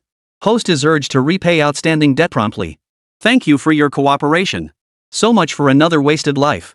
And this final settlement reward is 250 contribution points? Is this system deliberately screwing me over? What kind of nonsense is this, earning 100 contribution points just for brushing past the killer? This is clearly rigged to pad the total to 250. What? Zhao Chen's heart jolted. Brushed shoulders with the killer? When? Damn it, how could I have run into something like that? Wait, let me think, who did I pass by just now? Too many. When he entered the elevator, a crowd poured out. He brushed past so many people, how could he possibly know which one was the killer? And this was supposed to be a clue? Wasn't this damn system just deliberately padding the 250 to mock him? Forget it. I'll just call the police and have my wife send someone to secure the scene. Meanwhile, the crime scene had already been secured. Even the forensic pathologist, who was supposed to be on vacation, had cut short his leave and rushed over. Lin Shuang sat frowning, trying to organize her thoughts, when her phone rang. It was Zhao Chen calling. Answering the call, Lin Shuang cut straight to the chase. Zhao Chen just told me you've returned early. Once you get home, you're to stay put and not show your face at the crime scene again, got it? I'm at the crime scene. Huh? Didn't you tell Zhao Chen to inform me you'd returned early? Why haven't you left? Did you come back? No, I'm at another crime scene. Lin Shuang was baffled. What was he talking about? Another crime scene? Honey, send someone over immediately. It's another family massacre here, everyone's dead, even the pregnant woman. Ugh, I can't even bring myself to say it. Just send someone over fast. I'll text you the exact address after I hang up. The call ended abruptly. Before Lin Shuang could process it, Zhao Chen had already sent the exact address. Just then, Yi Qingfan pushed open the door and walked in. Shuang, I still think the killer might strike again, so Too late. It's already happened. Lin Shuang abruptly sprang to her feet, thrusting her phone into Yi Qingfan's hands. This address. Take a team there immediately. Hurry. Yi Qingfan froze for a second, but reacted swiftly without asking questions. He grabbed the phone, forwarded the address to his own device, and immediately led the criminal investigation team one to rush to another crime scene. It wasn't far. Just 15 minutes later, Yi Qingfan arrived. But what he saw upon arrival. Zhao Chen? You. Yi Qingfan was speechless, utterly at a loss for words. Zhao Chen seemed to anticipate her thoughts and stated directly, yes, that's right. I discovered this crime scene again. Enough with that. Just secure the scene and start searching for clues. Yi Qingfan regained her composure slightly. Her eyes still dazed, she took a deep breath and said, generally speaking, the first person to discover the crime scene is highly likely to be the murderer. Chapter 22, Chance Encounter with Former Company Leader. In an instant, Zhao Chen's eyes filled with question marks. No, wait, Yi Qingfan, what do you mean? What do you mean the first person to discover the body is most likely the killer? Are you suspecting me? No. Yi Qingfan stepped forward, examining the body as he spoke. I heard you're so weak you couldn't even open the door to that restaurant's private room. How could someone as weak as you possibly commit such a bloody crime? Yi Qingfan, you. Zhao Chen was utterly flabbergasted. You need to take responsibility for your words. Who said I'm weak? I'm telling you, this is defamation. Defamation, do you understand? Someone is defaming me. Yi Qingfan continued examining the body without turning his head, casually replying, Shuang said it. She's slandering you? She heard it from someone else. Zhao Chen protested vehemently. I couldn't break down that door back then, but that's because it was too sturdy. I'm not a police academy graduate like you guys who do physical training all the time. Isn't it normal that I couldn't break it down? Wait, no you. What are you all looking at me like that for? Yes, you. Were you just laughing? A member of the first criminal investigation team immediately shook his head. No, I wasn't laughing. Zhao Chen gritted his teeth. Still denying it? I clearly saw you laughing just now. No, brother Zhao Chen, you misunderstood. I was just thinking of something happy. What happy thing? Did your wife have a baby? And you? I didn't say you didn't you just laugh too? Did something happy come to mind? Did your wife have a baby too? I don't even have a wife, okay? I'm counting on Chief Lin to set me up with a girlfriend. I genuinely wasn't laughing just now. After all, we've all undergone rigorous training. No matter how funny it is, we don't laugh. Unless you couldn't help it? Zhao Chen shot back venomously. Just then, Yi Qingfan turned his head. Alright, Zhao Chen, if you're weak, you're weak. It's no big deal. Worst case, I'll introduce you to an old Chinese medicine doctor later. Zhao Chen glared at him. Yi Qingfan, you think I won't kill you? Yi Qingfan ignored him completely, turning directly to the deputy captain beside him. There are 7 victims in total. From visual inspection, it appears to be an elderly couple, a middle-aged couple, and 3 children. The wife and the middle-aged couple was pregnant, so it's 2 lives lost in one body. What's more, the fetus was cut out. Clearly the killer was extremely brutal. Call immediately to request forensic experts from other police stations. This is a major case with severe implications. There's no time to waste. They must send personnel immediately. Yes, sir. 10 minutes later, after the essential emergency procedures at the crime scene were mostly completed, Yi Qingfan finally turned to Zhao Chen. His eyes flickered with a strange light. After a moment's thought, he pulled Zhao Chen out onto the balcony. Now, tell me how you ended up at this crime scene again? Coincidence. Coincidence? Yes. I was just heading home when I happened to pass by and heard someone shouting murder. Murder. So I rushed over to check. Is that so? Of course it is. What else could it be? Yi Qingfan stared intently into Zhao Chen's eyes and said in a low voice, but this isn't the direction you're heading home, is it? I wasn't driving. Can't I take a stroll to walk off my dinner before heading back? Walking off dinner, catching some fresh air, sobering up. Speaking of which, it's all your fault. Why did you have to force me to drink at that celebratory banquet? If not for that, I'd have gone straight home. Why would I be strolling around here? Facing Zhao Chen's words, Yi Qingfan wore a half smile, clearly not believing a single word. As a legendary figure in law enforcement, how could she not know this guy was up to something? But exactly what was wrong? She couldn't quite put her finger on it either. There are definitely issues, but they're most likely unrelated to the murder. After all, this guy is Lin Shuang's husband. Before they got married, he underwent extremely rigorous, multi-layered vetting, essentially a political background check. Only after passing that vetting could he marry Lin Shuang. So if there are issues, they're likely in other areas, not the kind that would lead to criminal activity. Ha! Zhao Chen suddenly caught her expression. What's that look? Don't you trust me? No, I'm the one who called the police. Lin Shuang is my wife. I personally called her to tell her there was a murder here. How could I possibly be the problem? Yi Qingfan, don't go looking for trouble. Last time at the funeral home. At the funeral home, Zhao Chen had saved Yi Qingfan's life. But could he mention that? Zhao Chen nearly let it slip. But Yi Qingfan immediately pressed, what happened at the funeral home last time? Nothing. I heard your dad made an appearance at the funeral home last time? Is that true? Answer me. I really heard those thugs were terrified out of their wits, all screaming they saw ghosts. They even said the same thing during interrogation. Their confessions were shockingly consistent. Who told you that? Did Shuang tell you? Zhao Chen, do you believe me when I say I'll report her for leaking confidential information? Ah, never mind. You're busy. I'll leave now and not disturb your investigation. Zhao Chen had achieved his goal and successfully shifted the topic. If not now, when? In truth, Lin Shuang hadn't leaked anything. She hadn't even mentioned a word to Zhao Chen. But Zhao Chen had been right there at the scene. How could he not know about Yi Qingfan's father making an appearance? Besides, he was the one who had orchestrated it. Zhao Chen? A man's voice suddenly rang out ahead.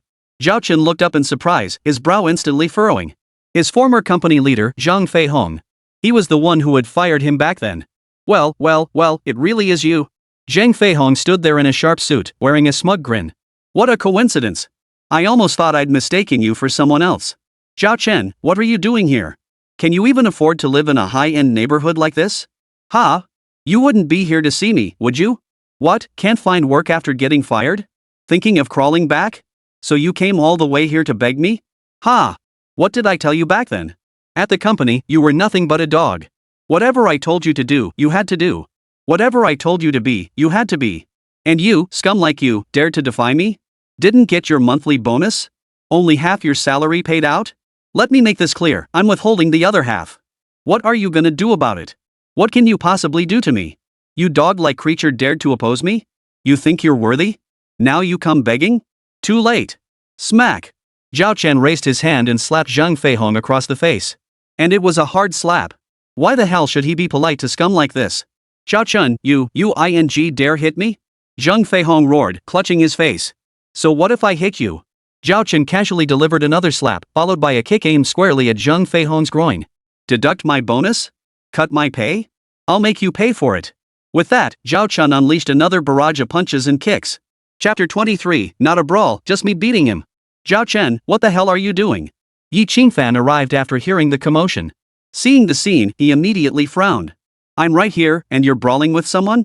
What mutual brawl? Zhao Chen retorted defiantly. It's purely me beating him up. I'm beating the out of this bastard. Damn it! Back when I was working my ass off at the company, getting bossed around day and night like a dog, this bastard not only stole my credit but also deliberately set me up to get fired. Then he withheld my wages and bonuses. You tell me, doesn't he deserve a beating? Damn it, Zhao Chen. I'll kill you today. Zhang Feihong roared, leaping up to punch Zhao Chen. Yi Qingfan's sharp command cut through the air. What the hell? Stop it.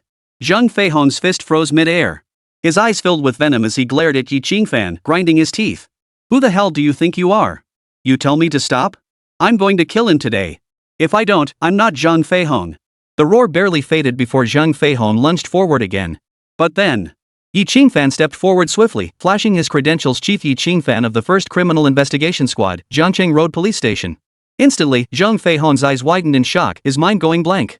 Go ahead, you bastard, hit me. Zhao Chen, still seething despite having beaten Zhang Feihong earlier, pressed on. If you don't kill me today, you're not Zhang Feihong. Those were your own words. Come on, kill me. Hurry up. You bastard, come on. Did you take back what you just said? Are you even a man? Zhao Chen.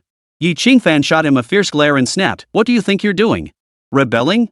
Officer. Zhang Feihong snapped back to his senses and immediately began complaining, Officer, you must uphold justice. This Zhao Chen, he intentionally injured me. Attempted murder. His crimes are heinous. What he? Yi Qingfan's voice turned icy. It was mutual combat. Who said it was intentional injury? Attempted murder? Do you get to decide that? No, mutual fighting? Zhang Feihong protested vehemently. I'm being framed. I was just getting beaten up by him. I didn't even have time to fight back. So you think I'm framing you? Yi Qingfan cut him off before he could finish. I saw it with my own eyes, both of you fighting. He intentionally injured someone, and so did you. He attempted murder, and so did you. You swung a punch at him right in front of me. If I hadn't shown my credentials in time, given the way you were going, you might have even attacked me too. Looking like a murderous demon, and you still have the nerve to cry foul? Produce your ID. Proceed immediately to the side for registration and statement recording. After your statement, you'll be transferred to the Commercial Crimes Division for a thorough investigation into your company. If they can withhold employee bonuses and wages, tax evasion, and various commercial crimes are likely not far behind. If your company comes out clean, that's best. But if wrongdoing is found, no one will be able to protect you. Zhang Feihong was dumbfounded. He was the one who got beaten up. Clearly he was the victim. How could this be? He was being handed over to the Commercial Crimes Division? Was this right?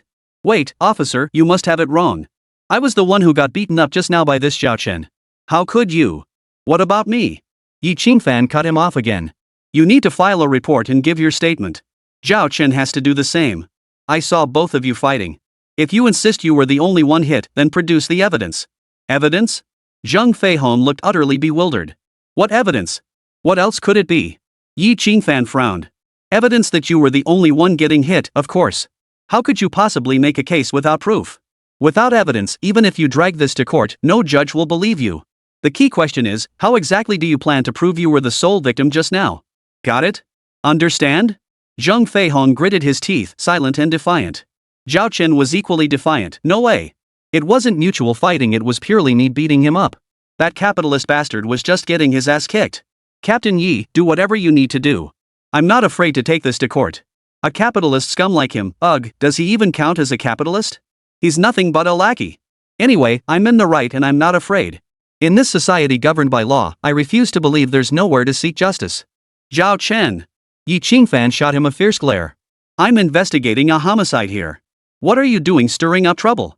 Want me to have the public order unit come over? Yi Qingfan's criminal investigation team handled criminal cases exclusively. They truly had no energy to waste on trivial matters like this. But the public order division was a different story. They specialized in public order, ensuring every detail was handled with meticulous clarity. Zhao Chen pondered for a moment, muttering to himself, the public order division? Didn't that division chief used to pursue Shuaing? Right, that's exactly it. Shuaing had mentioned it before. Better not. No need to waste police resources or take up the public order unit's valuable time over such a minor matter. Yi Qingfan genuinely wanted to kick him a couple of times. So the public order unit's time was precious, but her time as the criminal investigation team captain wasn't? And to think, she was still on leave. Her father hadn't even been buried yet. She'd been called in by Lin Shuang today for a celebratory gathering, only to stumble upon 2 major family massacre cases back to back. She was truly fed up. Wait, hold on. Zhang Feihong suddenly noticed, you two know each other? Zhao Chen shot him a glance and frowned. Whether we know each other or not, we'll handle this strictly by the book. What's your problem, you sycophant who maliciously withheld my salary and bonuses? Still not satisfied? Who's not satisfied? Lin Shuang's voice suddenly cut through the air.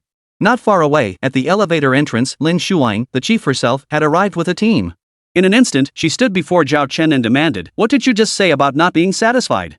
And nothing, Zhao Chen stammered, visibly flustered in front of his wife. Don't say nothing, Yi Qingfan said in a low voice. You were pretty defiant just now. Why is it nothing now? Director Lin, I'm reporting your husband for fighting here. He's wasting police resources and delaying my investigation of the homicide scene. Zhang Feihong beside them was utterly bewildered. Lin? Your husband? A homicide scene? What the hell is going on here? Zhao Chen, when did you learn to get into fights? Lin Shuang demanded. I just happened to run into that lackey from my old company who skimmed my wages and bonuses. I couldn't just let it slide, honey. You have no idea how outrageous he was earlier. Shut up. Lin Shuang cut him off, then turned to Zhang Feihong, you're his former boss? You withheld his wages and bonuses? Chapter 24, New Check-in Location Zhang Feihong's home. Who are you? Zhang Feihong felt uneasy, still trying to figure out Lin Shuang's background. But Lin Shuang cut straight to the point, whoever I am, I'm asking you right now, did you withhold his wages and bonuses? Just answer yes or no. Answer me. No. Zhang Feihong flatly denied it. Lin Shuang smiled, no, is that so? Then I'll have the Economic Crime Investigation Unit inspect your company.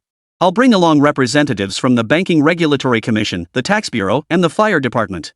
If you're a publicly listed company, I'll also call in the Securities Regulatory Commission. Consider it a complimentary health checkup for your company. If they find nothing wrong, it proves you truly are an exemplary model company.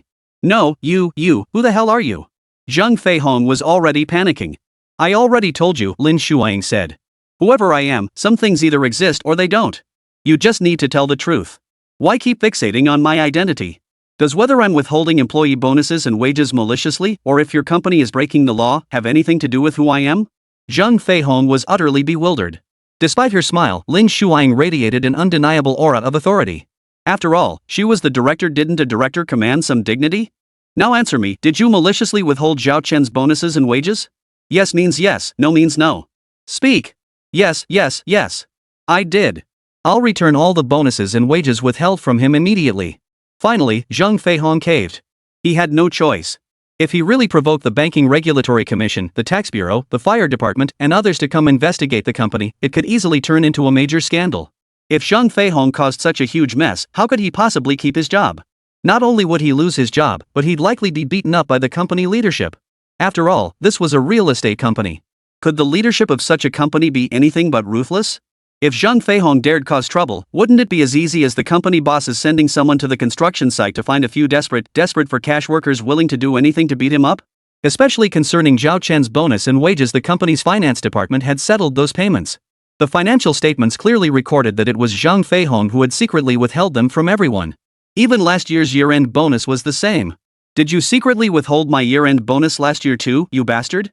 Zhao Chen suddenly remembered the bonus and blurted out, so what did you tell me? You're the one who withheld it, right? Zhang Feihong glanced at Lin Shuang, sweat pouring down his back. He could only admit, I'll give you last year's bonus too as soon as I can. Why didn't you tell me anything? Lin Shuang suddenly turned to Zhao Chen. You didn't mention the deductions from your salary and bonuses, and you didn't say anything about the year-end bonus being withheld either. You've been hiding everything from me, haven't you? Zhao Chen scratched his head and replied, I just figured it was probably him withholding it. I only found out for sure today when he admitted it himself. Lin Shuang hesitated, then decided against saying anything more. She turned her gaze directly at Zhang Feihong. You have 3 days to give my husband every penny he's owed, his wages, bonuses, year-end bonus, everything. Or else, I'll never let this go. Yes. Don't worry, I'll transfer it to him right away. I promise it won't be a penny less. Not a single extra cent. Not one more than what my husband is owed. Not one less either. With that, Lin Shuang turned to Yi Qingfan, let's go. Take me to the crime scene. All right.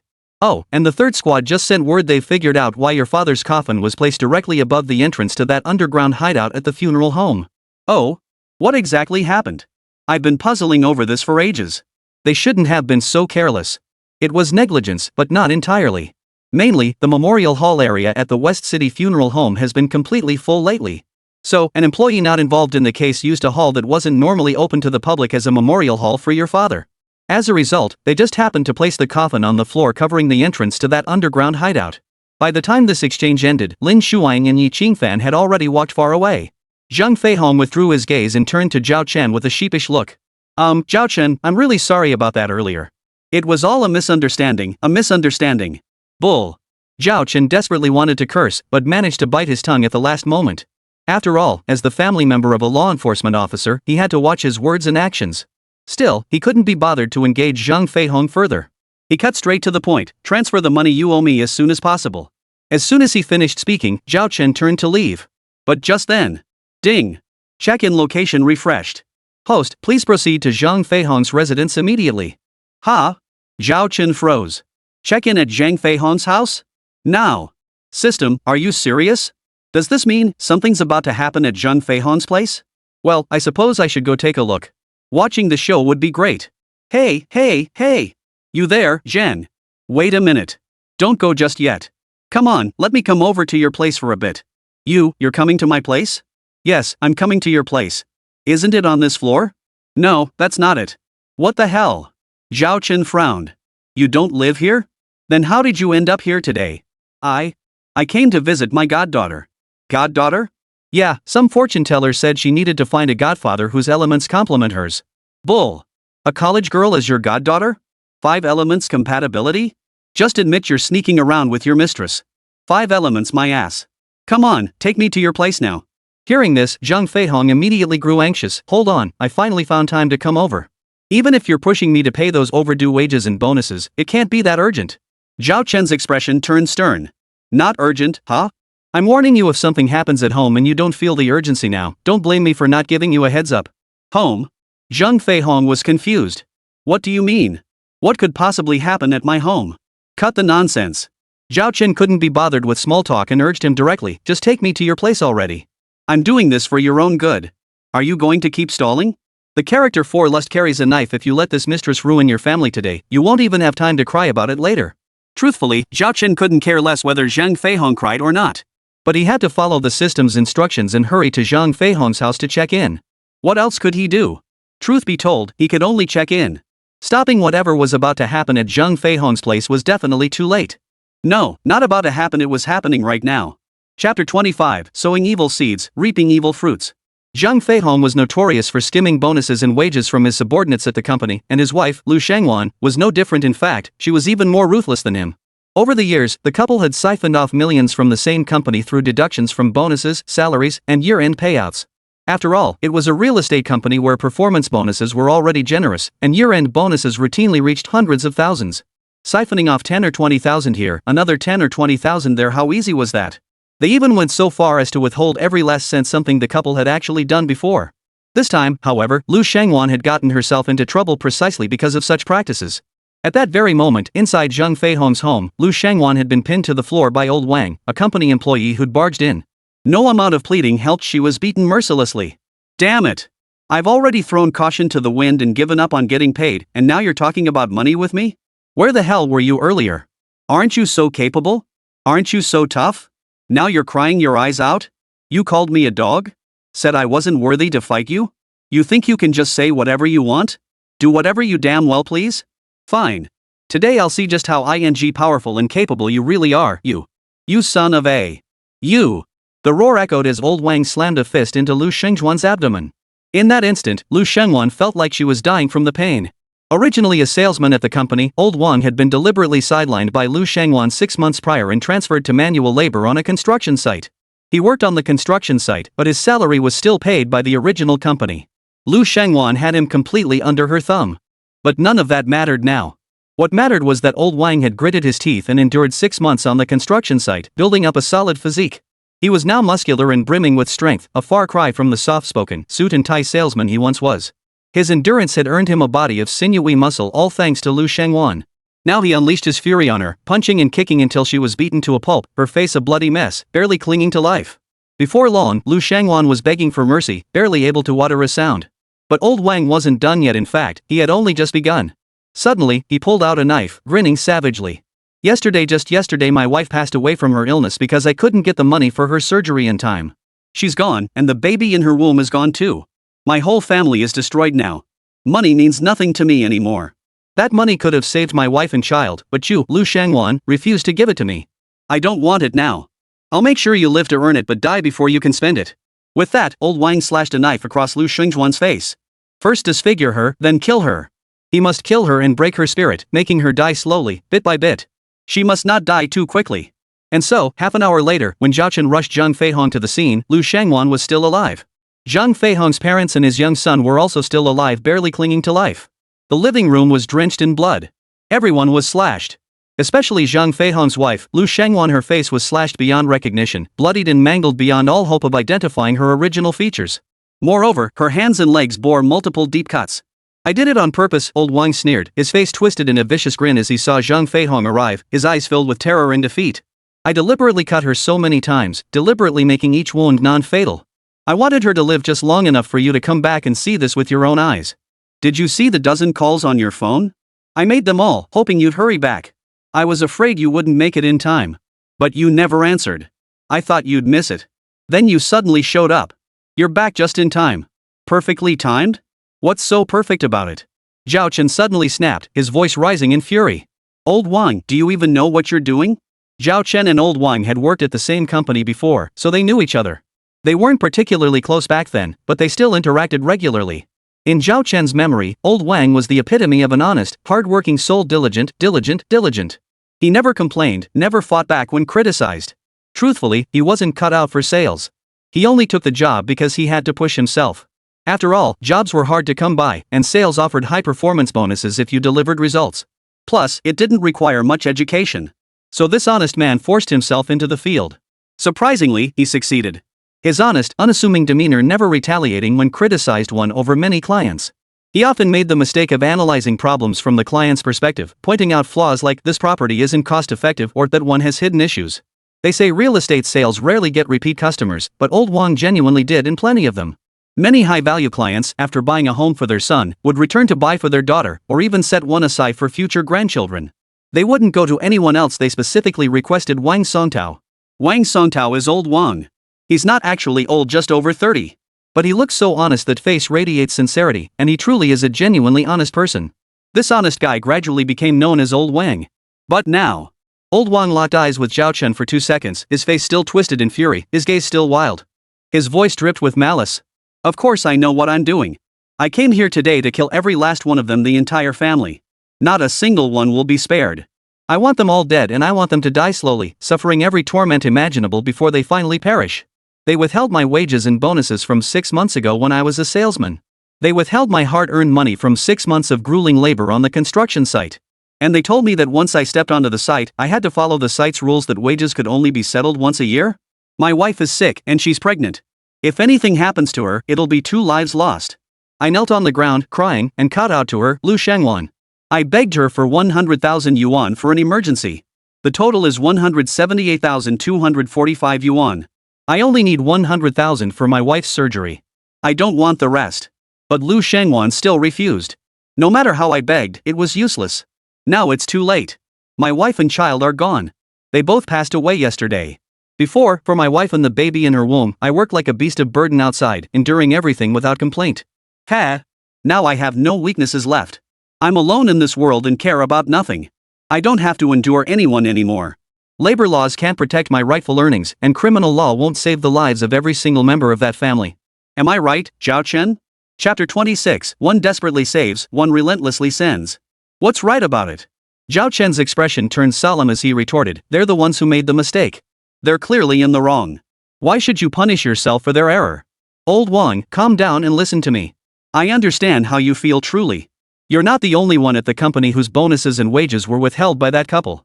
I was one too, at least. I'm not lying. I was maliciously fired after just 2 months. Only then did I discover that Zhang Feihong, that bastard, had withheld my bonuses, wages, and even last year's year-end bonus. So I really get how you feel. Just listen to me, calm down first. Calm my ass. Suddenly snapping out of it, Zhang Feihong roared like a madman, Old Wang, you bastard, dare you touch my parents or my wife and kids? I'll kill you today. Smack. Zhao Chen raised his hand and slapped Zhang Feihong across the face, barking harshly, who do you want dead? I'm asking you, who do you want dead? You bastard. Do you even want to save your parents and family anymore? Can't you see he's got a knife in his hand? Can't you see the gas tank and homemade Molotov cocktails beside him? You did nothing but cause trouble earlier and now you're acting like a mad dog provoking him? Do you want your entire family to die here today? With that, Zhao Chen shoved Zhang Feihong aside and turned his attention back to Old Wang. Old Wang Santao, calm down and listen to what I have to say. Regardless of whether the rest of their family is innocent, you shouldn't resolve things this way. It's not that I'm being extreme, but I genuinely believe there are better solutions. If you trust me, I can definitely get you justice. What justice do you want now? Zhang Feihong was courting disaster again. Zhao Chen, didn't you see him slash my entire family? This is premeditated murder. Premeditated murder. Even if I don't kill him today, he deserves the death penalty. Death penalty. Zhao Chen was genuinely fed up. He was desperately trying to save lives, yet this Zhang Feihong was frantically trying to send his entire family to hell? Afraid he couldn't send them all? Damn pig-brained fool. Calling Zhang Feihong a pig-brained fool was an insult to pigs. Sure enough, Old Wang turned to Zhao Chen and said, you heard it yourself. I'm already like this now. There's no turning back. I'm going to die anyway, so what do I have to fear? I never planned to go back today anyway. My wife and child are gone. What's the point of returning? But your wife would want you to live on. Zhao Chen shouted. She wouldn't want you like this. Think about it, how old are you? Just over 30. You've got a lifetime ahead of you. As long as you hold on to hope. Hope? Where's the hope? Old Wang cut him off. Is there any hope left? Of course there is. Zhao Chen raced through his thoughts while desperately trying to comfort him. Old Wang, listen to me. You're only committing intentional injury, just intentional injury. You won't get the death penalty. There's still time to turn things around. Too late, my ass. Zhang Feihong delivered the final blow. It's like this and you still call it intentional injury? Zhao Chen, do you even hear yourself talking? This is premeditated murder. Do you understand what premeditated murder means? This. Zhao Chen couldn't take it anymore and kicked Zhang Feihong straight in the gut. My wife's a cop. I know more than you do, you loudmouth. Are you afraid your whole family won't die today? Zhang Feihong, if you dare utter another word, I'm turning around and walking out. I won't give a damn. I'm not a cop and I never had any obligation to get involved in this mess anyway. But saving a life is better than building 7 tiers of a pagoda. Since I'm already here, I can't just stand by and do nothing. I have to do something. You'd better shut your mouth tight right now, you hear me? After speaking, Zhao Chen turned his gaze back to Old Wang. Listen to me. First, you didn't do this for no reason. Second, no one died here. You were just too emotional because something happened to your wife and child, causing you to lose control. That means you have mental issues. So this probably doesn't constitute intentional murder. We'll find a lawyer to defend you. You cooperate fully with the psychiatric evaluation while actively preparing for the trial. Trust me, trust the law, trust that our country will deliver justice. Really, Wang Santao, think it through. You're only in your 30s now. Even if you only live to 60, you still have 30 years ahead of you. You've only lived half your life, there's still so much good time waiting for you. Old Wang looked utterly desolate, forcing a bitter smile. Zhao Chen, don't say any more. Things have come to this point, there's no turning back. And I don't want to turn back. My wife and child are gone. My home is gone. What's the point of turning back? Right now, I just want this family to bury me with them. I want to drag every last one of them down to the underworld with me. Zhao Chen, you should leave. This has nothing to do with you. You don't need to concern yourself with me. How could I not care? Zhao Chen retorted sternly. I'm already here, standing right in front of you. How could I not care? Today, I absolutely must pull you back. Don't think about anything else right now. Just listen as I carefully explain the situation to you. Today, I absolutely must pull you back. Don't think about anything else. Just listen to me explain it clearly. While intentional injury is undeniable, it stems from you not receiving your rightful wages and bonuses, which prevented you from getting your wife timely surgery. That loss of both your wife and child, 2 lives taken, is what drove you to this state of distress. Under such intense shock, your mental state broke down. This makes leniency even more achievable. Trust me, trust the law, trust that our country is truly compassionate and humane. If you cooperate fully, I believe you'll get a chance to turn over a new leaf and start anew. With these words, Zhao Chen began cautiously advancing step by step, closing the distance slowly. Come on, Old Wang, listen to me. Put down the knife. Trust that I can help you. Trust that the law will give you justice. Trust that the country won't ignore the suffering of ordinary people. Most of all, trust yourself. Trust in the future. Listen to me. Put down the knife. Let's get these people to medical attention right away. If no one dies, you won't be charged with intentional homicide. It would really only be intentional injury. And since it was caused by emotional distress leading to mental instability, the judge and jury will likely show leniency. You might get a few years, maybe even probation, so you can undergo mental treatment while under observation. If you cooperate fully and behave well, this whole thing could blow over. Understand? Now, hand me the knife. Chapter 27, Averted Massacre. By now, Zhao Chen had approached old Wang and cautiously reached for the bloodstained knife in his hand. Relax. Calm down. Come on, give me the knife. Everything I just said is true. Not a single word was a lie. You can trust me. Yes, that's it. Slowly let go. Slowly release the knife. Good. Very good. Finally, Zhao Chen took the knife from old Wang's hand and let out a long sigh of relief. But just then, Zhang Feihong suddenly lunged toward old Wang. Damn it, I'll kill you, you bastard. You dared to harm my parents and family today, I'll make sure you pay with your life. His roar echoed as Zhang Feihong slammed a fist into old Wang's face. Old Wang immediately fought back, and the two men instantly became entangled in a fierce struggle. Zhao Chen froze for a moment, then snapped out of it, his rage boiling over. He lunged forward and kicked Zhang Feihong. What the hell are you doing? Have you lost your ing mind? Can't you see your family members all need urgent hospital treatment? And you still have time to fight here? Zhang Feihong, you're ing brain dead. It's a miracle someone like you is still alive. A miracle within a miracle. What are you glaring at me for? Still not convinced? Come on then, I won't stop you. Keep going, keep hitting me. You fight all you want. I'll just stand here and watch. Watch your wife and kids bleed to death. Watch you kill every last one of your family with your own hands. Finally, Zhang Feihong took a deep breath, stood up, and prepared to rush his family to the hospital for emergency treatment.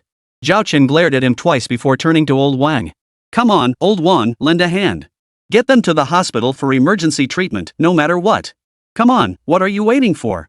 Earlier you were emotionally unstable, mentally impaired. Now that you're calmer and lucid, actively participating in the rescue will help your defense in court later, understand? Zhao Chen, you ing bastard, teaching him how to dodge punishment? Zhang Feihong suddenly roared. Intentional homicide is intentional homicide. Not even the King of Heaven himself could change that. I'll make sure he gets the death penalty and immediate execution. Zhao Chen gave a cold, mocking laugh. Zhang Feihong, why are you so full of yourself? What are you, a judge? Do you think you're Chen Qingxuan with the authority to interpret the law? How the case is sentenced is the judge's business, not yours to meddle in. Do you actually plan to lecture the judge in court? Unless you two have no conscience left, maliciously withholding wages and even trying to seize people's pay, how could they act like that? How could today's incident happen? And now you have the nerve to raise your voice? Think shouting makes you superior? You fool! What kind of nonsense is this? Zhao Chen, you Zhang Feihong tried to retort. But Zhao Chen cut him off before he could finish. What about me? What do you want? You're acting like a ing idiot. Why aren't you helping the victim? Do you want your whole family to bleed to death here too? With that, Zhao Chen stepped forward to assist, calling out to old Wang, come lend a hand. Ignore this idiot barking like a dog. Trust me, people need saving. This isn't just saving them, it's saving yourself. Come on, hurry up. Don't make your wife and kids worry about you from heaven. Things have come to this, you need to let them go in peace. You have to prove you'll live well. Only then will they rest easy. At the very least, you owe them that, right? Finally, after Zhao Chen's persistent persuasion, old Wang stepped forward and began helping too. At that very moment. Ding! Congratulations on successfully checking in. You have obtained 2 intermediate reward chests. During this check-in session, you arrived promptly at the scene and exerted every effort to stabilize Wang Songtao's emotions, ultimately averting a devastating family tragedy. This act of immense merit has forgiven all your past debts and rewarded you with 500 contribution points. Zhao Chen felt a wave of relief wash over him. Damn it, this system finally acted like a human being. Not only did it wipe his entire debt, but it also rewarded him with a whopping 500 contribution points. That was pretty good. Seems this system isn't entirely dog-like after all, it's fundamentally different from those dog capitalists. Moreover, his invisibility cloak had returned to his system inventory after all debts were instantly cleared. He could feel it there now. Come to think of it, why hadn't he used any system items earlier? Like sleight of hand or snowspear immobilization? Damn, the situation was too tense, he completely forgot. Otherwise, why would he have to go through all that trouble? But thankfully, even without the system items, he had successfully completed this check-in mission and averted a family massacre, saving so many lives.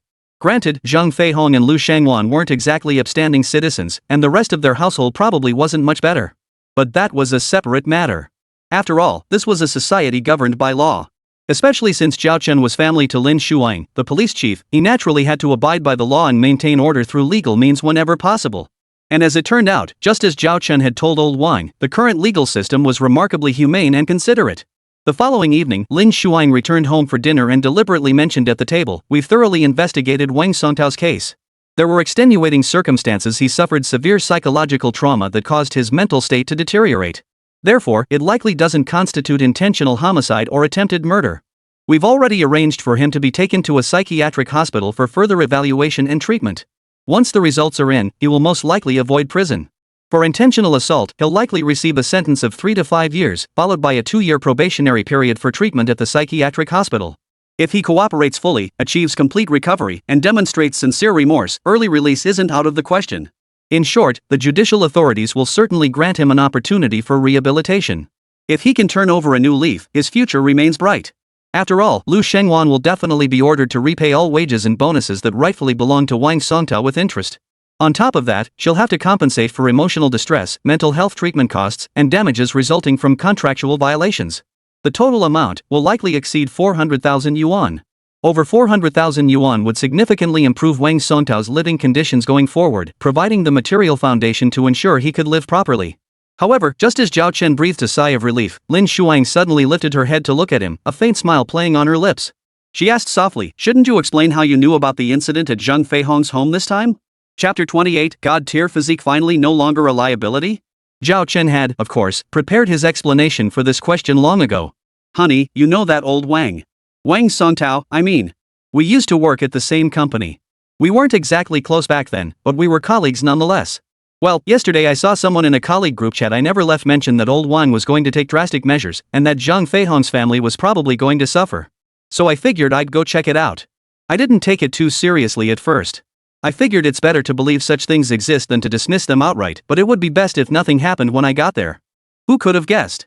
Wang Songtao was always such a quiet, unassuming guy. But after that huge shock, he really went through with it.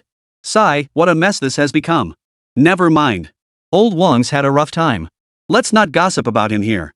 With that, Zhao Chen smoothly changed the subject. "Hey, honey, how's the investigation into that serial murder case going? Any leads? Is it really that Qi Haoyang?" Lin Shuang shook her head. "It's bizarre. Or rather, Qi Haoyang covered his tracks perfectly. No fingerprints of his were found at either crime scene. Surveillance footage shows he was at both crime scenes, but there's no direct evidence linking him to the murders. The problem is we can't locate him now, and at the same time we..." Suddenly, Lin Shuang paused, then furrowed her brow. "Did I just slip up and reveal confidential information? What secret?" Zhao Chen retorted. "I'm not an outsider.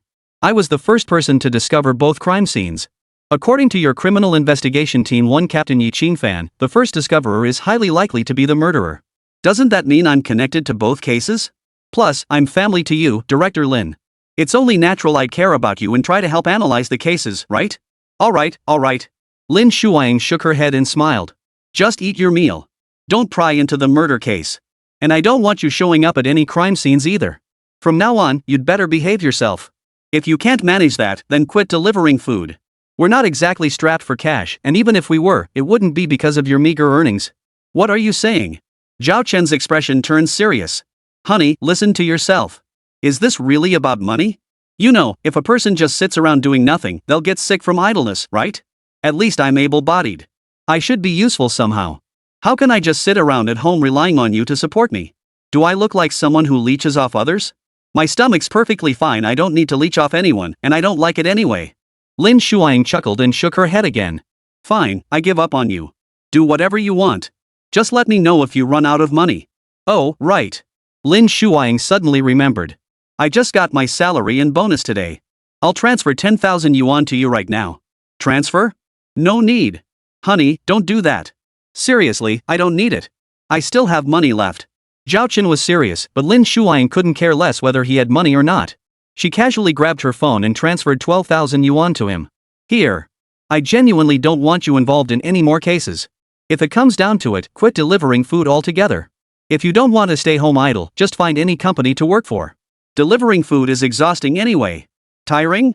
What's tiring about it?" I love hard work and can handle it. Honestly, I don't feel the slightest bit tired. Lin Shuang was speechless, too lazy to argue with him. But then, after a moment's thought, she couldn't resist finishing what she'd left unsaid earlier. We've already discovered that Qi Haoyang isn't someone to be taken lightly. He was a martial arts champion in his youth, worked as a mercenary overseas, and fought on the front lines in war-torn countries abroad. His combat record is impressive. You could say he's killed countless people. Zhao Chen frowned, his expression grave. That kind of background? Then, his wife doesn't know any of this? How could she dare to set him up like that? Isn't that just asking for trouble? A flicker of something passed through Lin Shuang's eyes as she mused. I doubt she did. After all, Qi Haoyang went straight and lived a very low-key life in the city after retiring. Only we in the police could uncover his past. It's highly unlikely anyone in his current circle would know about it. But if he went straight and went into hiding seeking peace, why would he voluntarily bring up his past? Therefore, theoretically speaking, his wife and her family likely have no idea about this. That's precisely why they went and did something so reckless. At this point, Lin Shuang couldn't help but take a deep breath. She then said solemnly to Zhao Chen, now you understand why I never want you involved in any case again, right? Someone like Qi Haoyang is a genuine desperado. If you ever crossed paths with him, how dangerous would that be? It was indeed dangerous. After hearing Lin Shuang describe Qi Haoyang's situation, Zhao Chen wholeheartedly agreed. He vowed on the spot that he would never get involved in any case again. But the very next day, bright and early, the moment Lin Shuang had left.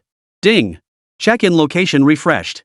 Host must immediately proceed to target area and complete check-in task within 5 hours. Zhao Chen had hoped to linger in bed for a few more minutes of sleep, but the system was determined to force him into work mode. Forced to earn check-in rewards through diligent attendance, what choice did he have?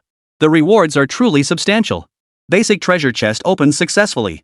Congratulations on winning a cash reward of 35,121 yuan. Basic treasure chest opened successfully. Congratulations on winning a cash reward of 24,849 yuan. Successfully opened the intermediate treasure chest. Congratulations on obtaining God tier constitution. Successfully opened the intermediate treasure chest. Congratulations on winning a cash reward of 18,250 yuan. On his way out to sign in, Zhao Chen opened the treasure chests from his previous quests and ended up with these rewards. Over 200,000 yuan in total. Wasn't that generous? Back when he was working himself to death at the company, he only made around 50,000 to 60,000 yuan a year. Now he had over 200,000 yuan in one go. Wasn't that sweet? And what's more, he'd even obtained a God tier physique. Just as Zhao Chen was pondering what this God tier physique could possibly be, suddenly, he felt that his very being was undergoing a fundamental transformation. In mere moments, a drastic transformation occurred. His eyesight became incredibly sharp. He could clearly see every detail 50 meters away without his glasses. His stamina, arm strength, and endurance had all become terrifyingly powerful. He felt he could now hop off a vehicle and carry an electric scooter while running light as a feather, no less. Running 10 kilometers would be a breeze. But he had this vague feeling that something wasn't quite right. Chapter 29, The exchange of goodness leads to bloodshed. Wait, someone just called me weak, and now the system gives me a God tier physique? What's this? Am I weak? Do I even need this God tier physique? System, you bastard, are you doing this on purpose?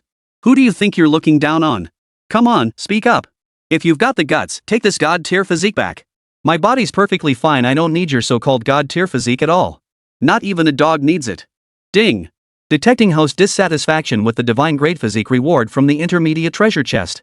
Granting host one opportunity to exchange the reward. Host may exchange divine constitution for 500,000 yuan cash. Confirm exchange? Zhao Chen happened to be waiting for the green light at an intersection. He glanced up at the sky and muttered, the weather's actually pretty nice today. Confirm replacement? With weather this nice, it's probably going to get pretty hot later, right? Host, do you confirm the exchange? Ignoring the system's repeated prompts as if he hadn't heard them, Zhao Chen muttered to himself again, looks like I'd better hurry to the check-in location. Otherwise, I might just roast to death out here. May I ask? What the hell are you asking? The treasure chest is already open. What's there to swap? Is swapping even allowed in the first place? Can't you stick to some principles? I'm not the type to break my own rules. Rewards are what they are, good or bad, trash or treasure, I take what I get. How could I possibly swap it out?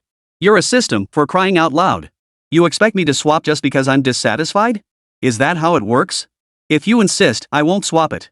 You may lack principles, but I have mine. I must uphold my standards. Even if I don't need this so-called God tier physique, I'm still the husband of the esteemed Director Lin. How could I abandon my principles? Is this your idea of a test?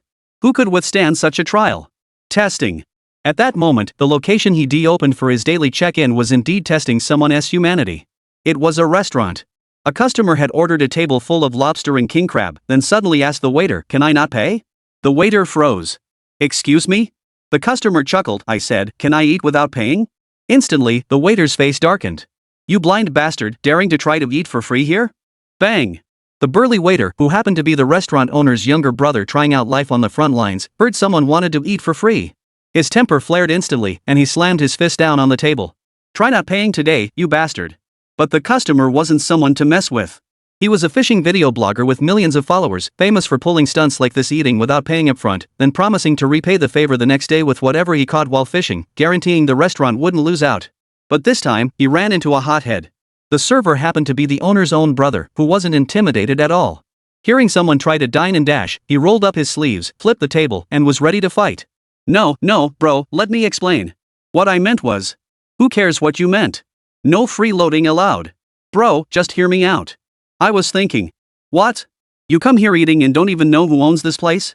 Even the chief pays his own way here. You think you can pull a stunt like this? Who the hell do you think you are? Behind the video blogger, someone else lost their temper. Damn it, what's with all this rage? Did you eat dynamite or something? Who the hell do you think you're talking to? The owner's brother flipped the table for real this time, then grabbed a chair, ready to fight. I did eat dynamite. So what? Today I'll see who the hell can eat here without paying. The moment the shout ended, the owner's brother swung the chair and hurled it at the group. How could this not escalate into a fight? Even though he was outnumbered, the boss's younger brother showed no fear. He fought fiercely and bravely, holding his own against the crowd single-handedly. Soon, other restaurant staff rushed over upon hearing the commotion. Seeing the owner's brother being beaten, they didn't even bother to check if he was actually hurt. They just grabbed whatever weapons they could find and joined the fray. The situation quickly spiraled out of control. By the time Zhao Chen arrived to sign in, the local police station had already dispatched officers. Zhao Chen was utterly bewildered. The scene was a complete mess, with several people bleeding from head wounds.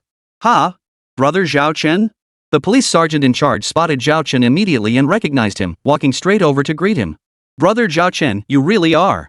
Wherever trouble is, there you are. You've got that aura about you, don't you?" Zhao Chen was speechless and utterly bewildered. It wasn't surprising that his legendary exploits had spread far and wide, for this sergeant in charge was none other than Xue Qiayang, the head of the public security team at Jiangcheng Road Police Station, the very same Lin Shuang worked at. The very same man who had once pursued Lin Shuang. Come to think of it, Zhao Chen had essentially stolen Xue Qiayang's love. Who knew that coming here to sign in would lead to running into Xue Qiayang? Well, I just happened to be passing by. Just passing by. Hey, team leader Xue, what's going on here? Seems like quite a commotion. Don't even ask. If our security team had arrived a moment later, someone would have died. Look over there. See all that blood on the ground? Some have already been sent to the hospital. The rest, with their heads split open and blood everywhere, are here because their injuries aren't life-threatening. They're staying for questioning. That bad? What exactly happened? Sigh, this is my first time encountering something like this. Someone ordered a huge spread of lobster and king crab at this already expensive high-end restaurant, then declared they wanted to eat without paying. A free ride? Exactly. The waiter had the same reaction as you. Coincidentally, this waiter is the restaurant owner's younger brother. He's spoiled and arrogant, never takes orders from anyone, and has caused trouble before. This time, he got into trouble and was sent to work as a waiter here to learn a lesson. Who'd have thought his first day on the job would involve a freeloader? That's enough to set anyone's temper flaring. As Xue Qiayang spoke, Zhao Chen turned to look at the two groups crouched on the floor, arms wrapped around their heads. He recognized one group by their uniform attire, clearly restaurant staff, while the other group, dressed in flashy clothes, were undoubtedly the dine and dashers. Zhao Chen casually remarked, dressed in gold and silver, yet they try to dine and dash? What the hell were they thinking? Who the hell skipped out on the bill? Snapped a tall, skinny guy. Can you even speak properly? What the hell do you know? Just spouting nonsense over there? Shut up. Xue Qiayang barked sharply. What do you think you're doing? Starting a rebellion? Chapter 30, Exchange of Kindness or Test of Humanity? Are you trying to start a rebellion? Even if you weren't trying to dine and dash, you're still deliberately causing trouble, disrupting normal business operations, and maliciously disturbing social order. That directly violates the Public Security Administration law. The situation is more serious and the nature more malicious. How dare you still have the nerve to yell? Exactly, chimed in the owner's younger brother, Su Xiao. You're breaking the law and still barking like a dog? Bark your mother's ass off. Xue Qiayang shot him a fierce glare. What are you yelling about now? I was talking about him, not you. You didn't even let the guy finish speaking before flipping tables, throwing chairs, and starting a fight. You think you're in the right? One side deliberately provokes trouble while the other is like gunpowder ready to ignite at the slightest spark. Neither of them is any good. Officer, video blogger Zhang Jinwei suddenly interjected, that's not right. Who was deliberately stirring things up? I'm a video blogger with millions of followers. I travel all over the country sharing beautiful moments. Hey, hey, hey. Zhao Chen suddenly leaned in. You, who are you again? Zhang Jinwei the angler? Is that you? Zhang Jinwei flashed a smug grin, looks like you're a fan of mine, bro? Officer, look, this friend here is actually my fan. He knows I genuinely specialize in sharing the good things in life, not what you're implying some kind of malicious provocation under the guise of freeloading. Shui Chaiyang frowned, staring at Zhao Chen and asked, are you really his fan? No way. Zhao Chen laughed. I just know there's this guy on all the major short video platforms. I've got a rough idea of what he usually does and the tricks he pulls. Tricks? Shui Chaiyang inquired curiously. What kind of tricks? Scripts, Zhao Chen replied, glancing back and forth between the video blogger Zhang Jinwei and the restaurant owner's younger brother, Su Xiao, equally puzzled. Why isn't this one scripted? How did it escalate to a fight? Aren't these things usually pre-arranged? Just staged performances to attract attention? Who said that? Zhang Jinwei flatly denied it, retorting sternly, we've always shared the most authentic moments throughout our journey. There's never been a script, never staged performances to deceive fans. This incident is the best proof, otherwise, how could this have happened? Is that so? A deep voice suddenly boomed. Immediately, a middle-aged man in a tailored suit strode purposefully from the distance, followed by over a dozen bodyguards, all uniformly dressed in suits. It was the owner of this restaurant, Su Xiao's older brother, Su Tianchang. Brother! Su Xiao sprang to his feet the moment he spotted his elder sibling, rushing forward with excitement. You finally made it. These bastards started trouble trying to dine and dash. Smack! Su Tianchang raised his hand and slapped Su Xiao across the face. You good for nothing. I have no idea why I let you work as a waiter here. Don't you have any sense? I sent you here to experience the hardships of life, and what do? 'Cause such a huge mess on your very first day? Even alerting the security team? Are you rebelling, Su Xiao? Once you step foot in this place, you have only one identity, restaurant server. Put on this uniform, and you're part of the service staff. Don't you understand the principle of customer first? What server would flip tables and swing chairs before letting a customer finish speaking? Even if someone really tries to dine and dash, is that something a single waiter can handle? Don't you know to report it to the manager or store manager?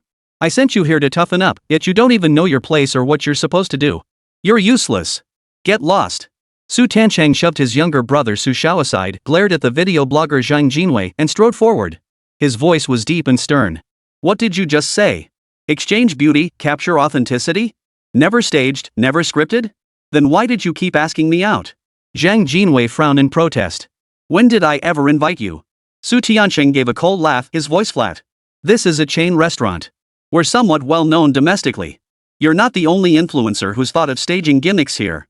I've turned down requests from influencers with tens of millions of followers. I've explicitly ordered all my managers to refuse any cooperation with your nonsense. Running a restaurant is running a restaurant. Doing business is doing business. There's no need to waste time with you lot, peddling nonsense to deceive people for clicks. My restaurant doesn't need that kind of traffic. But you? You keep failing to reach an agreement with our managers, yet you keep trying to meet with me? And when that doesn't work, you come here pulling this stunt? So that's how it is, Zhao Chen couldn't help but say. I knew it was scripted, how else could it turn out like this? So that's the deal. Instantly, Zhang Jinwei shot Zhao Chen a fierce glare. The lanky guy beside him snapped back, who the hell are you? What business do you have speaking here? Hey, watch your tone. Zhao Chen retorted. Is this your turf? Why shouldn't I speak up? You lot come into restaurants day in and day out, eat for free, and call it exchanging beautiful moments and capturing authenticity? What kind of troublemaking is that? And today it's turned into this mess, with everyone bleeding from head to toe. How beautiful is that? How beautiful. And you keep harping on trust? If your restaurant trusts me, I'll eat today without paying, then bring you all the fish I catch tomorrow, guaranteed no loss for you? Do you think restaurant owners are short on your kind or something? If trust is truly the priority, why not deliver a few 100 pounds of fish today first, then come eat tomorrow? If you'd done that, would any restaurant have a problem with you? Would this mess even happen? There are so many people here. Everyone, tell me, isn't that how it should be? After all, running a restaurant is a business. It relies on reputation and repeat customers, not gambling. It's not about betting on whether you'll deliver fish tomorrow or how much you'll bring. Small restaurants can't afford to gamble or cover losses. Big restaurants wouldn't care about your small amount even if they won. Testing human nature is one thing, but why must you wave some grand banner of exchanging kindness? Can human nature even be tested? More importantly, why should a business your little charade? If they refuse the exchange, will they get cyber-bullied by your brainless fans? Zhang Jinwei's face darkened completely under Zhao Chen's scathing criticism. Su Xiao, who had just been scolded by his older brother Su Tiansheng, perked up again. This brother speaks well, every word hits home. No sooner had Su Xiao finished speaking than Su Tiansheng nodded in agreement. Indeed, this brother is truly a man of insight. His earlier remarks hit the nail on the head, sharp, incisive, and remarkably perceptive. At that moment, Shui Chiang also addressed the video blogger Zhang Jinwei. Exactly. Since you're exchanging gifts, why not start by sending fish to show your sincerity? Chapter 31, an ordinary box with triple passwords? You sought them out, yet showed no sincerity whatsoever. Then you come and asking if you can eat without paying? What else is this but deliberately looking for trouble?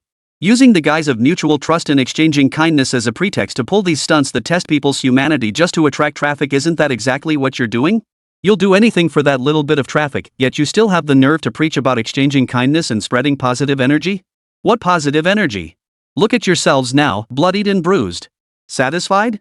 Is this what you wanted? No sooner had Shui Chiang finished speaking than Zhao Chen suddenly fixed his gaze on a box nearby. A human organ freezer. It looked identical to the one from that previous case, yet something seemed different. Zhao Chen stepped forward, staring intently at the box for a moment before spotting the difference. It had an additional combination lock. And it wasn't a mechanical combination lock where you turn the dial to the correct position. This was an electronic lock, complete with a small display screen. You had to input the correct code on the screen to open it. Such a high-tech human organ freezer? Zhao Chen clearly sensed something was off and turned to ask, whose freezer is this? Instantly, everyone in the room turned their heads toward Zhao Chen, then fixed their gaze on the box before him. Su Xiao was the first to respond, it's not from our restaurant. Hearing this, Zhao Chen fixed his gaze directly on the video blogger Zhang Jinwei. Not the restaurant's? Then it's yours? Or your team's? What's inside? Come on, open it up. In that instant, a distinct flicker of panic passed deep within Zhang Jinwei's eyes. Zhao Chen saw it clearly, and Shui Chiang also noticed something off about Zhang Jinwei and his entire team. Their expressions visibly changed. What's going on? Why are you reacting like this? Could there be something wrong with this box? How could that be? Zhang Jinwei forced a smile. This is just an ordinary box I use to store personal items. What could possibly be wrong with it? Oh?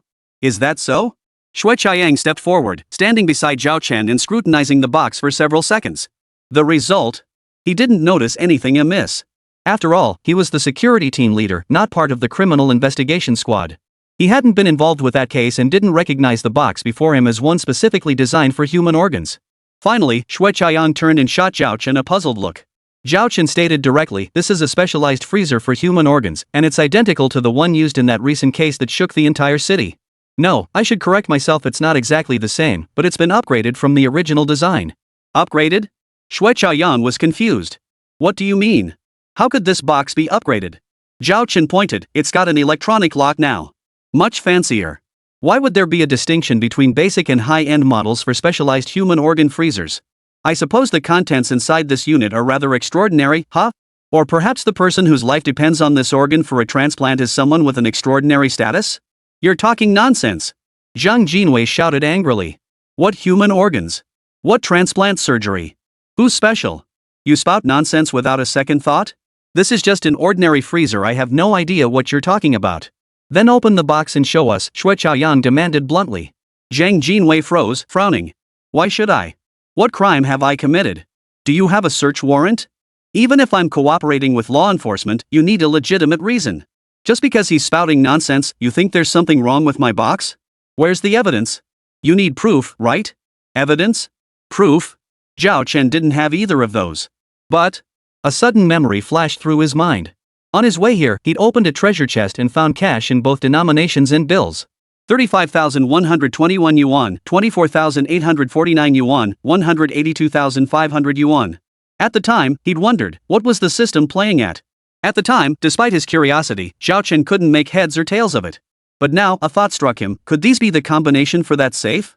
Should he try it? The thought barely formed before Zhao Chen began typing 35121 into the small screen on the box. A ding sounded. But the box didn't open. Zhao Chen froze for a moment, then entered 24849. Another ding sounded. Still, the box remained locked. The people around him were all a bit stunned. Especially Zhang Jinwei and his crew, they were beyond anxious. What the hell are you doing? Who gave you permission to open our box? Who the hell are you? How did you even know the password? Stop it right now, you hear me? I said stop. Amid the roar, a young man leaped up and lunged at Zhao Chen. What are you doing? Shui Chaoyang immediately stepped forward and pinned him down. Don't move. I said don't move. Everyone else, keep your heads down and be quiet. You bastards think you can start a rebellion? Is that what you're trying to do? Shui Chaoyang's furious shout echoed through the room as several officers under his command rushed forward to help restore order. And then, ding! The box opened. The 3 cash amounts Zhao Chen obtained from the treasure chest were indeed the password. This box actually had a triple-layered password. What kind of box required so many layers of protection? What's inside? Shui Chaoyang hurried over to take a look, only to. What did he see inside the opened box? Nothing at all. Ha? What's going on? The box is empty? I told you it was just an ordinary box. You wouldn't listen. Now you've opened it without my permission. I'm filing a complaint against you. Complaint? Zhao Chen glanced at Jinwei, his tone unwavering. It's clearly empty, yet it had triple-layered passwords. And now you tell me it's just an ordinary box? What kind of ordinary box needs triple passwords? Exactly. Shui Chaoyang nodded in agreement. With triple locks, this box is definitely not simple. There must be something fishy hidden inside. In that instant, Zhang Jinwei's heart jolted. Shui Chaoyang's words had clearly thrown him into a panic. Meanwhile, Zhao Chen had confirmed this was his check-in location, yet he still hadn't heard the system's success notification. That meant some condition hadn't been triggered. Most likely, it had something to do with this very box. Otherwise, how could the system have revealed the box's password to him in that manner? With that thought, Zhao Chen began rummaging through the box. Seeing this, Zhang Jinwei felt his heart leap into his throat. Chapter 32, A Drug Dealer? Zhao Chen caught Zhang Jinwei's reaction perfectly out of the corner of his eye, confirming his suspicion there was definitely something inside this box. But there was nothing visible on the surface. Could it be a hidden compartment? But after searching meticulously for a long time, he still found nothing. Could we have misjudged this? Shui Chaoyang couldn't help but mutter. Wrong? Zhao Chen shook his head, his conviction unwavering. We couldn't be wrong. Didn't you see how panicked those guys were? I initially thought this was a human organ freezer, but its construction clearly doesn't match that. It's not a human organ freezer, yet it bears an uncanny resemblance to the one from that previous case. Do you really think this is harmless? Especially since this is an upgraded version with triple electronic passwords. Come see for yourself, a container like this simply won't open without the correct code. It might even have a self-destruct mechanism. Entering the wrong code a certain number of times could trigger unimaginable consequences. Ha? Shui Chaoyang's brows furrowed deeply at this. It's that serious? Zhao Chen took a deep breath, his voice grave. At the very least, we can't rule out that possibility. You're talking nonsense. Zhang Jinwei erupted in fury, retorting sharply, you dare spout such baseless claims without any evidence. I'll sue you for defamation. Now hand over the box. Right this instant. You, all of you. I'm filing a complaint. I'm calling to report this right now. Complaint. Shui Chaoyang glanced at Zhang Jinwei and thought to himself, if he's threatening to file a complaint, then he must have found some issue, right? Otherwise, how would he handle the complaint? With that thought, Shui Chaoyang immediately ordered his staff, come on, call right now and send an expert in this field over immediately. Today, I must take apart every single part of this box to get to the bottom of this. Yes, sir. Zhang Jinwei was dumbfounded. After a 2-second daze, he snapped back to his senses and his tone softened. No, is that really necessary? There really is nothing in this box. You've all seen it. What more do you want? Is it really necessary to send an expert? Look, I admit defeat today. Our team admits it. Even if we're accused of freeloading and causing trouble on purpose, we'll apologize. We'll even pay compensation. Is that okay? Whether it's acceptable or not isn't up to you to decide, Shui Chaoyang retorted bluntly. You were so cocky earlier, and now you're backing down. What are you hiding? Seriously, don't be afraid. If that box really has nothing wrong with it, we'll clear your name. Then we'll be the ones apologizing to you. So you don't need to panic. I'm not freaking out. Zhang Jinwei gritted his teeth. I've got nothing to hide. If I've done nothing wrong, I'm not afraid of your investigation. What's there to panic about? But I've got business to attend to now. I gotta go. Can you let us go? Is this little thing really worth holding onto so stubbornly? You've already forced open the locked suitcase I was holding for a friend. Now you. What exactly do you want? Isn't this going too far? Not at all, Zhao Chen shook his head flatly. The more you insist, the more certain I am that whatever's hidden in that suitcase's secret compartment isn't ordinary. And the more I feel this isn't excessive at all. Who the hell are you? Zhang Jinwei snapped back. Are you a cop? What business do you have here? You've been yapping nonstop. What gives you the right to meddle? Zhao Chen countered immediately. Does having no official status mean I can't get involved? Fighting crime is everyone's responsibility, it's every citizen's duty. Especially for me. I enjoy helping the police solve cases. After all, the police and the people are one family. We're all in this together. Helping them solve cases also helps make the society I live in more stable and harmonious. What's wrong with that? Nothing wrong with that. Shui Chaoyang chimed in immediately. You're absolutely right. Not a single flaw in that logic.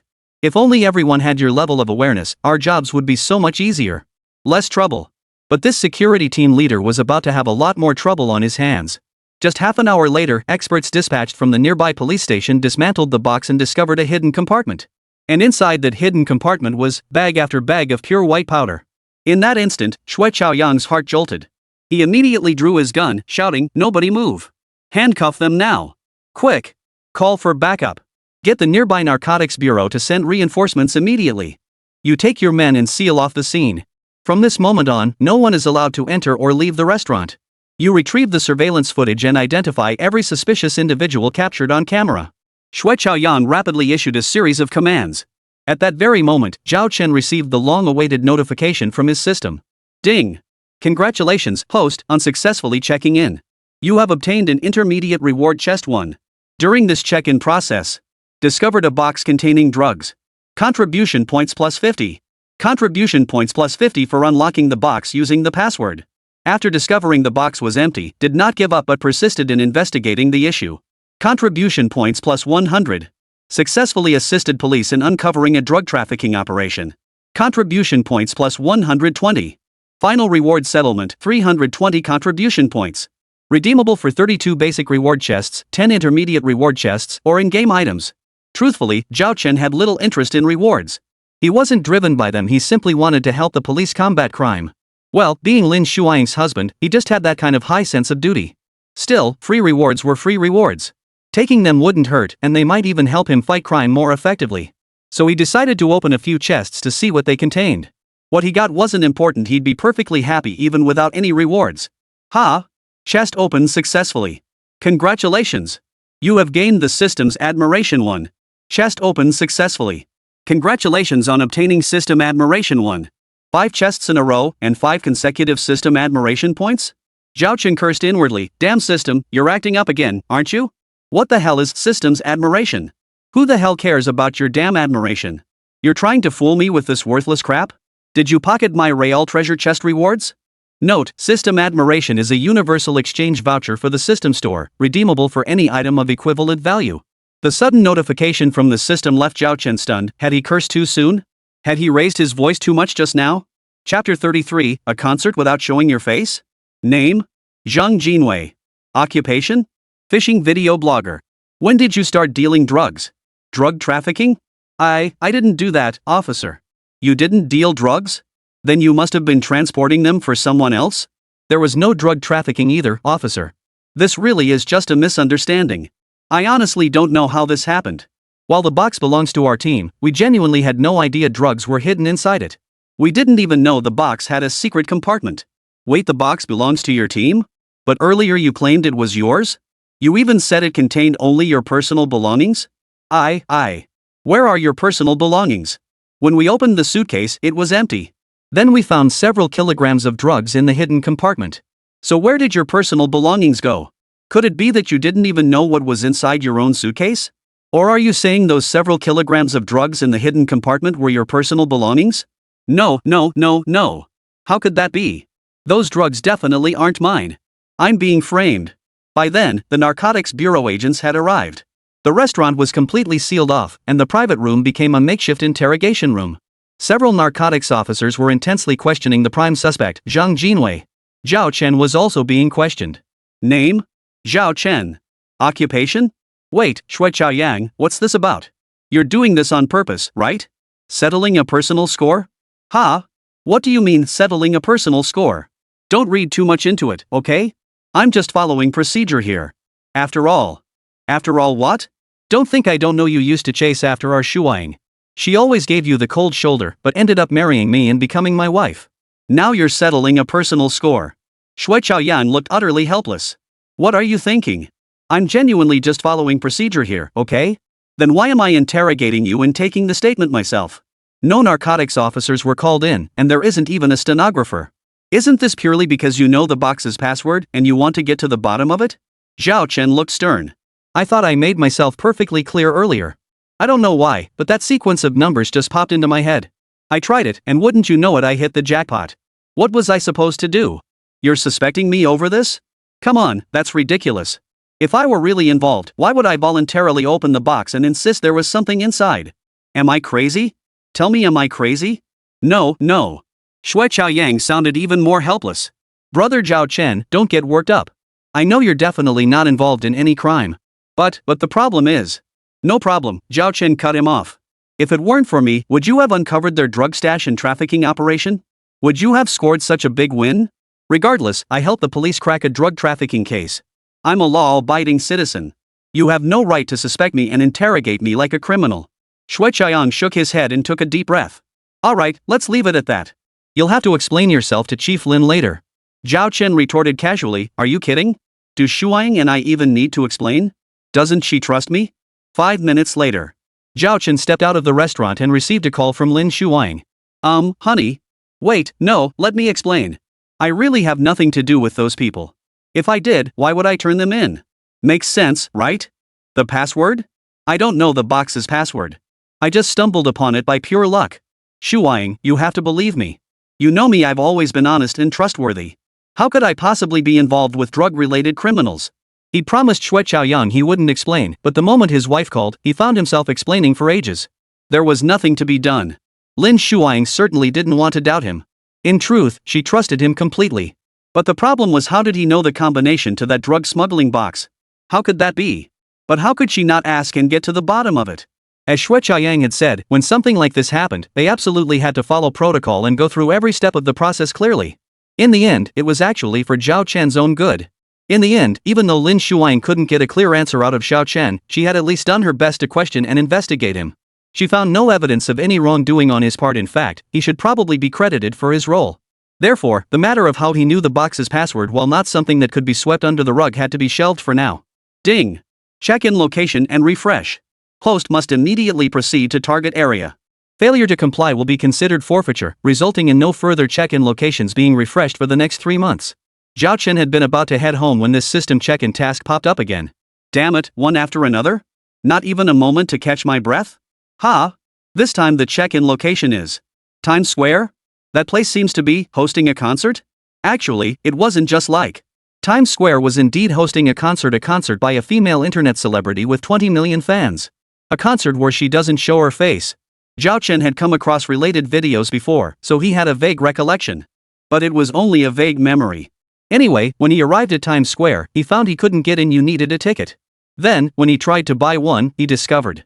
Holy crap! Over 900? Whose concert costs this much? Hey, there's a poster here. Let me see who it is. Before he could finish speaking, Zhao Chen's expression suddenly froze. The poster was right in front of him, yet he couldn't make out the singer's face. Because the face was covered by a mask. And the poster boldly proclaimed, Q-Boy and Little Maruko's no-face concert. Zhao Chen recalled that such a figure did exist online. Q Zai Awanzi, with 20 million followers, never showed his face. Though Zhao Chen hadn't paid much attention, merely aware of his existence, it was undeniable that this was a major internet celebrity. But no matter how big the influencer was, Zhao Chen couldn't help but complain, wait, not showing your face is one thing, but not showing your face at a concert? And charging over $900 a ticket? What kind of crappy concert is this, lasting only 40 minutes? 40 minutes? Are you giving me a lecture? Top-tier stars perform for at least 2 hours at concerts, and they always show their faces. But you? You're pulling this under the radar stunt like it's an illegal gathering. Is this what you call a concert? Chapter 34, Utilizing Abilities, Recruiting Talent. Suddenly, Zhao Chen realized something. If it's not a concert, then what is it? Is there really someone who wants to make money but refuses to work? Who wants food but won't hold out their hand? Want a job but too lazy to even apply? Clearly feeding off the entertainment industry, yet wearing a mask over their face under the pretense of avoiding harassment? Harass you to your face. Just then, someone nearby was scolding their son. Does she think she's a goddess that people would harass her? If you're afraid of harassment, don't go out. What kind of ridiculous concert is this? You want to make money without lifting a finger, but you won't sell yourself? Where in the world is there such a thing? You wasted over $900 on this bull concert? Are you out of your mind? Think you're some big shot? I thought you were chasing some superstar, but when I followed you here, I couldn't even see her face? Just some crappy internet celebrity throwing an unprecedented no-face concert? And you're paying for this? How much money do you have to burn? Listen up, I'm telling you this ticket's getting refunded, no matter what. If I can't get this ticket refunded and get back my $900, I swear I'll break your damn legs when I get home. Hearing this, Zhao Chen glanced at the furious man before shifting his gaze to the young guy standing beside him. Are there really people who'd pay for a concert where the artist doesn't even show their face?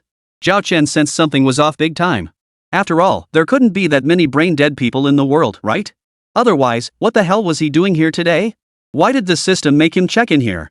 Wherever Zhao Chen signed in, trouble was bound to follow. So what exactly was going to happen at this concert where the female influencer with 20 million followers wouldn't show her face? After racking his brain for a while, Zhao Chen decided to give his police officer wife a call for advice. Soon, the call connected. Hey, honey, I need your expert opinion. Have you ever come across cases involving celebrities laundering money? Right, celebrities, money laundering. Have you? Or just tell me straight, does this kind of thing exist? On the other end, Lin Shuang furrowed her brow slightly and replied earnestly, of course it exists. How could it not? It's actually quite common. Why are you suddenly asking about this? Zhao Chen didn't answer. Instead, he pressed on, what if hypothetically a company propelled an internet sensation to stardom, but this sensation never showed their face? Essentially, they'd be like a virtual idol. Do you think that company could use this influencer to launder money indefinitely? Lin Shuang paused, then fell deep in thought, a major internet celebrity who never shows their face? Like a virtual idol? If they never show their face, no one would know who this influencer really is. Could they be replaced at any time without anyone noticing? No risk of a scandal ever?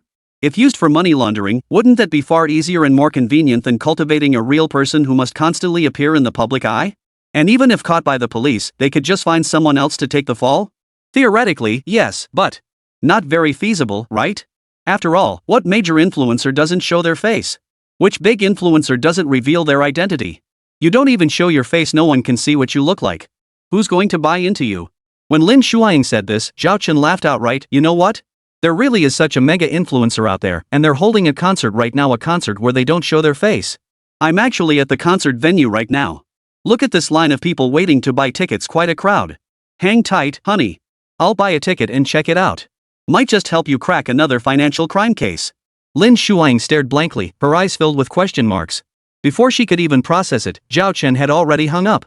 In the blink of an eye, Zhao Chen reluctantly shelled out over $900 for a ticket and entered the actual concert venue. Looking around, a sea of people? No. The venue was sparsely populated, barely a handful of people. Zhao Chen's hunch was right, there just weren't that many brainless fans in the world. After all, if you don't even show your face, who's going to watch your concert? And most of the songs weren't even originals, they were all covers. Cover songs without showing your face? What kind of concert is that? First there was that blogger who spent all day fishing for free meals, and now we have someone holding a concert without showing their face. These internet celebrities nowadays. Forget it. Zhao Chen shook his head, too lazy to even bother complaining. The influencer world is what it is, a melting pot of all sorts of people. Who could possibly expect much from it? The real question was, how could he trigger the check-in now? At the Jiangcheng Road police station, Lin Shuang sat in her office with a headache. Cases piled up one after another, nearly reaching mountainous proportions. The serial robbery murder case had already landed the perpetrator, Zhang Hong, behind bars. But the illegal firearms operation linked to the guns in his possession was proving incredibly complex.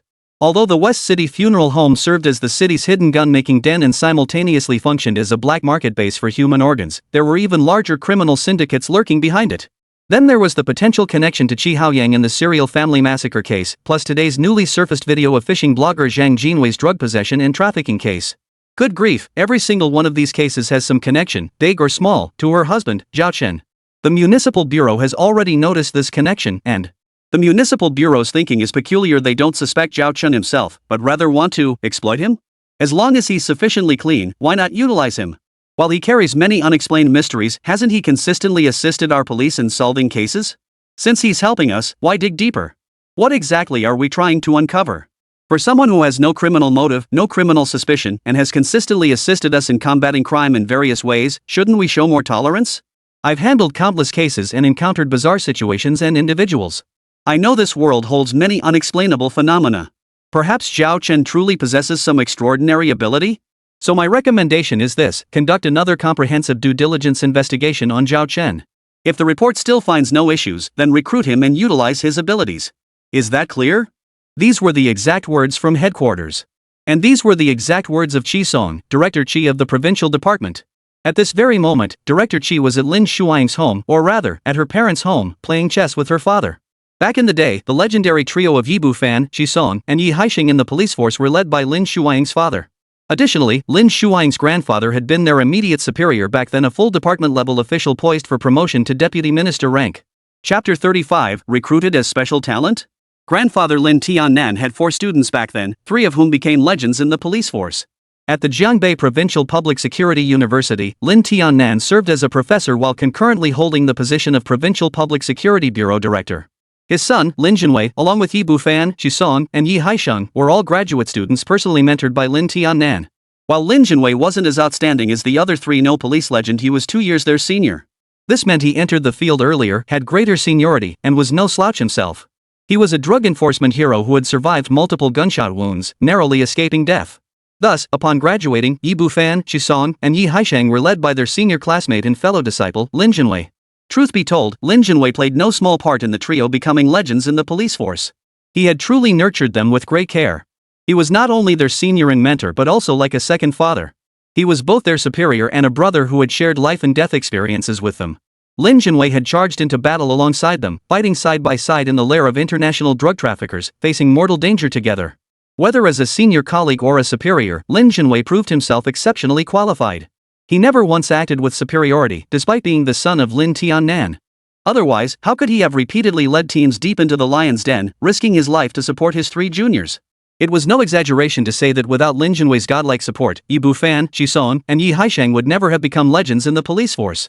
Without Lin Jinwei's unwavering support across all fronts, their achievements would have been impossible, no matter how capable they were. In short, while the 3 fought on the front lines, one steadied the rear, bearing all the pressure. This was the dynamic among these 4 students of Old Master Lin. Alas, the criminal forces they faced were overwhelmingly vast. Ultimately, Yibu Fan made the ultimate sacrifice, while Chi Song and Yi Haixing were both critically wounded and near death. Only through extraordinary efforts were they saved, barely clinging to life. Yi Haixing suffered severe post-traumatic stress disorder as a result and was forced to retire. With 2 of the 3 legendary figures gone, Lin Jinwei lived under deep guilt for years afterward. Ultimately, unable to overcome his inner torment, he stepped down at the peak of his career several years ago, voluntarily requesting early retirement. He then promoted Chi Song, the sole surviving member of the legendary trio, to a position of authority. At this very moment, in the grand hall of the Lin residence, Chi Song and Lin Jinwei sat face to face, engaged in a game of chess.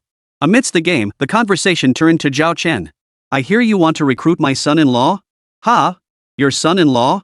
Who might that be? Pretending not to know? You know perfectly well who you've been eyeing lately." "You mean Zhao Chen? He's your son-in-law? Is that true?" "Chi Song, you." Alright. Enough fooling around. Get serious. It's your turn. If you don't take this seriously, I'll take your rook." Lin Jinwei glared at Chi Song, then casually moved the rook off the board. Dodging the cannon's attack while cutting off Chi Song's retreat, he left several pawns vulnerable to capture. "Ha? Senior, are you setting me up? Just waiting here for me? What's the point of me playing? It's a stalemate. How could this game possibly be won? Forget it. I'm done. Consider it a game I let you win. Come on, let's play again. This time I'm not going easy on you. Who told you to go easy on my son-in-law?" Lin Jinwei looked up accusingly. "He didn't graduate from the police academy. Why did you recruit him?" Chi Song chuckled as he set up the board. "Senior, how could you think that? Who said I was letting your son-in-law win? Why would I need to do that? You said yourself he didn't come from the police academy. Why would I go out of my way to deliberately let him win? Are you kidding? I'm Chi Song, not Chi Tongwei. What are you thinking, old classmate? Then what are you?" Lin Jinwei's eyes brimmed with suspicion. "I genuinely believe Zhao Chen is a talent." Chi Song finished setting up the board and casually made a direct attack with his cannon while speaking calmly. "Lately, your daughter Shuang has been racking up achievements, cracking major cases one after another. Even those not yet solved have made significant progress. It's only a matter of time before they're fully resolved. And from what I understand, Zhao Chen has played a significant role in all of them. Crucially, Zhao Chen has a clean record. No matter how you investigate, you won't find any issues with him. While some matters remain questionable, honestly, they're not major concerns. Back in the day, your senior classmate and mentor." "Old? Old what?" Lin Jinwei shot him a glare, placed his chess piece, and retorted sternly, "I'm barely over 50. "Old? How am I old? You keep calling me old senior classmate, but I think you're the old one. Your whole family is old. Chi Song, you have no respect for elders." "Ha ha ha. Song roared with laughter, slapping his thigh and pointing at Lin Junwei. You. Fine. Not old at all. Even if you were old, you'd be spry for your age, right? Lin Junwei glared at him. If you mention the word old one more time today, you won't be eating dinner. Just leave. Turn left out the door, take the elevator downstairs, and walk as far away as you can. Don't let me see you again. Fine, I won't mention it. Let's get down to business, shall we? Song was thoroughly exasperated with this senior classmate and could only cut straight to the point. This Zhao Chen, I want to give him a special recruitment spot, and it really has nothing to do with you. You're completely irrelevant to this matter. So at most, this is just recommending someone I know, and even that's stretching it, since he's your son-in-law, not mine. We haven't even formally met yet. I'm purely impressed by his capabilities. I want to give him a position so he can better serve the country. Nothing wrong with that, right? Lin Junwei looked up and stared intently into Song's eyes for 2 seconds before musing. You say you're impressed by his abilities. What abilities? Faced with this question, Song also fell into deep thought. If you want me to spell out exactly what specific abilities he possesses, I honestly can't say. But one thing's certain, he's been at every crime scene. How do you think he managed that? Could he possibly be connected to every single case? That's impossible, right? If that were true, wouldn't he be riddled with flaws? How come we've never found anything suspicious about him? That leaves only one possibility: this kid possesses some unknown special ability. And he's been using this ability to help Shuaing, your daughter, his wife, solve cases. So you're saying this is a good thing? Shouldn't we exploit this special ability? Shouldn't we recruit him? Recruit him. Lin Junwei furrowed his brow, deep in thought for a moment. He took a deep breath and asked, are you suggesting we classify Zhao Chen as a special talent operating undercover in civilian life under the highest level 010 classified directive? Chapter 36, Like Father, Like Daughter. In truth, Lin Junwei had long suspected as much. After all, how could he not understand Song? Song truly appointed capable individuals regardless of personal ties. As long as someone possessed genuine talent and could serve the nation and its people, Song dared to employ them no matter their background. When it came to combating crime, there was nothing this director Chi wouldn't tackle. That was precisely why Lin Junwei had backed Song's rise when he stepped down from his post. Having fought on the front lines, Song had endured fire and sword, bullets and bombs, truly facing death countless times. After stepping back following that incident years ago, he had mastered every skill Lin Junwei possessed, even surpassing his mentor. As Song himself put it, with Fei's sacrifice and Haisheng's retirement, I'm the only one left of the legendary trio that ruled the police force for 3 years. I must continue the fight, carrying on my brother's struggle against the dark forces of this world. I will spare no effort to fulfill our original dream of purging all evil from society. So I cannot slack off.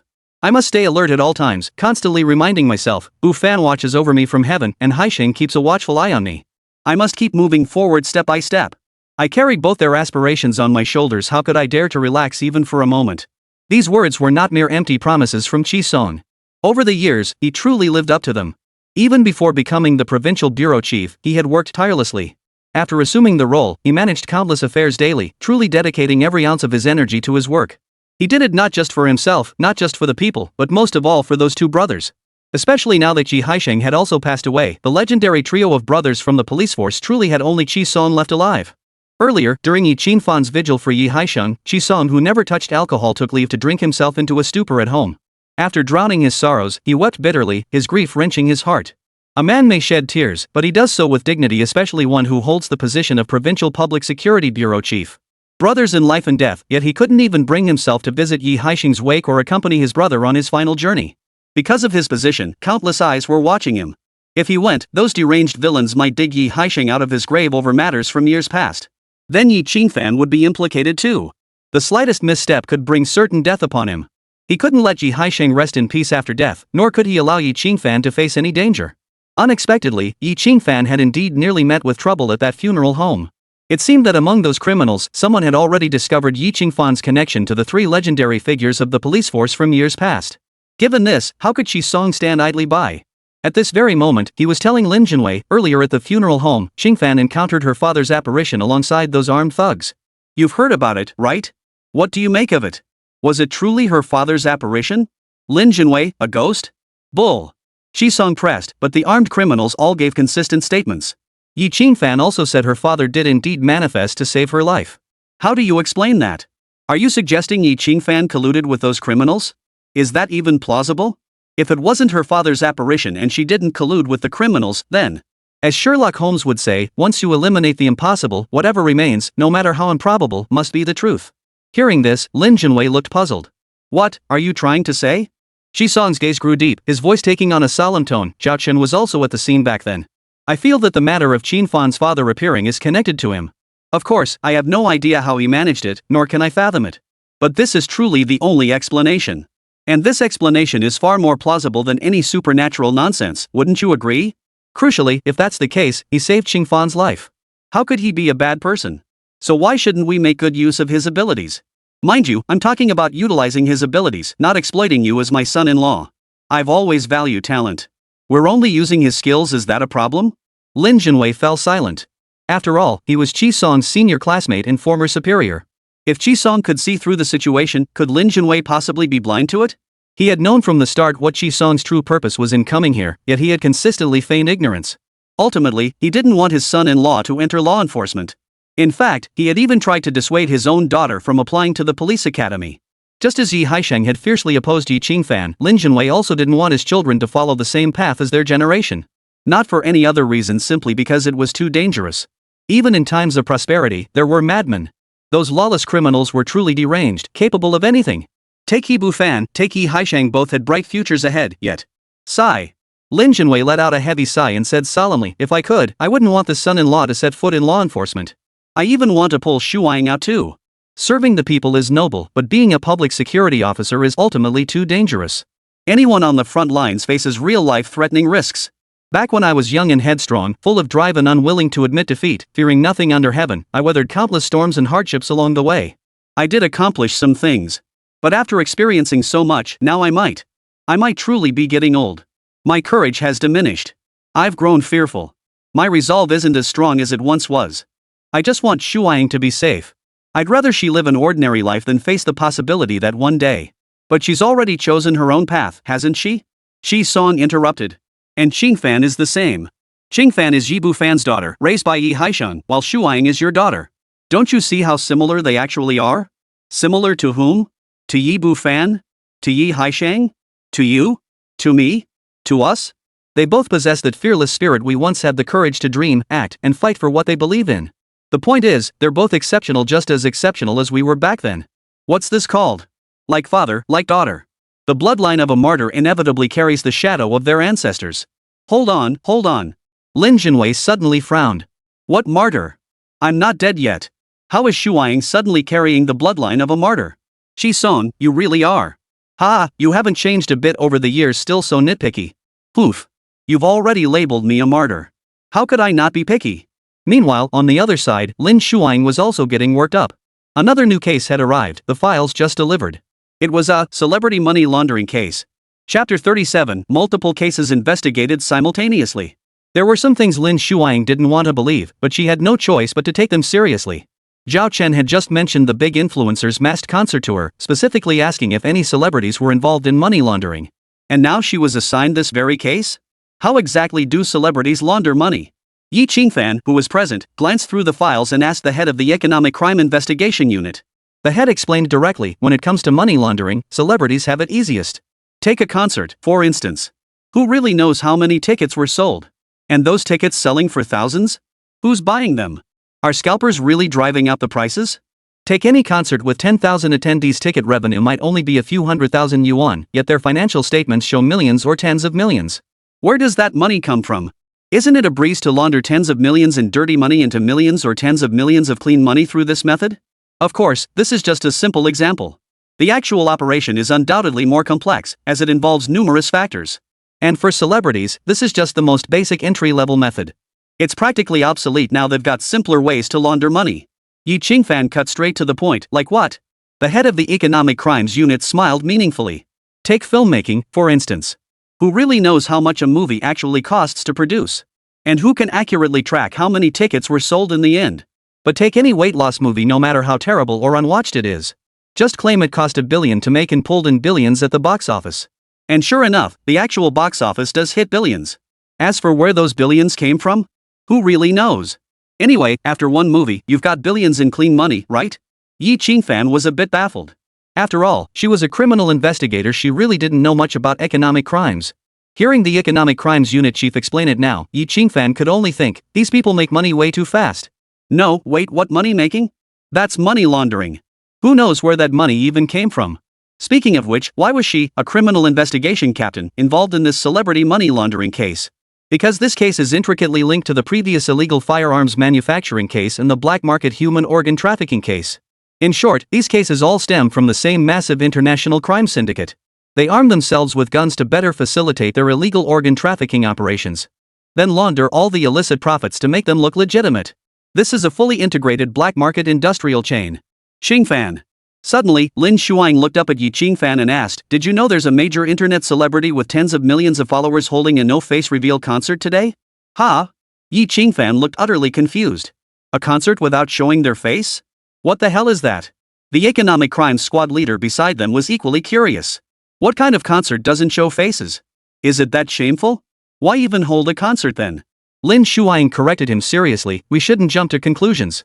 They claim it's selling artistry, not themselves, and strictly preventing harassment. That's why they wear masks during regular live streams, short videos, and this concert never showing their faces. It might genuinely be that way, so we can't be hasty." Yi Qingfan pondered before adding, "We shouldn't jump to conclusions, but reasonable speculation is still possible. After all, Wait, she's a woman, right? A female internet celebrity?" Lin Shuang nodded. "Yes, a female internet celebrity." The head of the economic crimes unit chuckled, "I've hardly ever seen male internet celebrities hold concerts. Besides, which one of them wouldn't show their face? Whether they're handsome or not, every single one of them is desperate for the whole world to see their face. After all, men do enjoy certain gender advantages. Have you ever heard of a guy afraid of nude loan scams? If any microlender dared offer nude loans to men, they'd probably go bankrupt within 3 days. As for women, female internet celebrities, well, that's a different story. There are genuinely many reasons why they might not want to show their faces. Either they're like Xiao Biluo, or afraid of harassment? I don't think that's it, though. Because being an influencer is their livelihood. If you won't even show your face, who's going to engage with you? You can't expect to earn this kind of money without revealing yourself. Where in the world is there such a free lunch?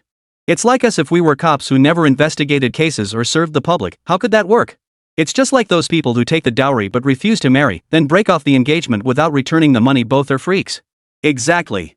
Lin Shuang agreed. That's precisely why I suspect the star of today's no-face concert is probably up to something. Yi Qingfan picked up the thread, then let me build on that with a logical deduction. First off, an unseen concert like this is inherently unreasonable.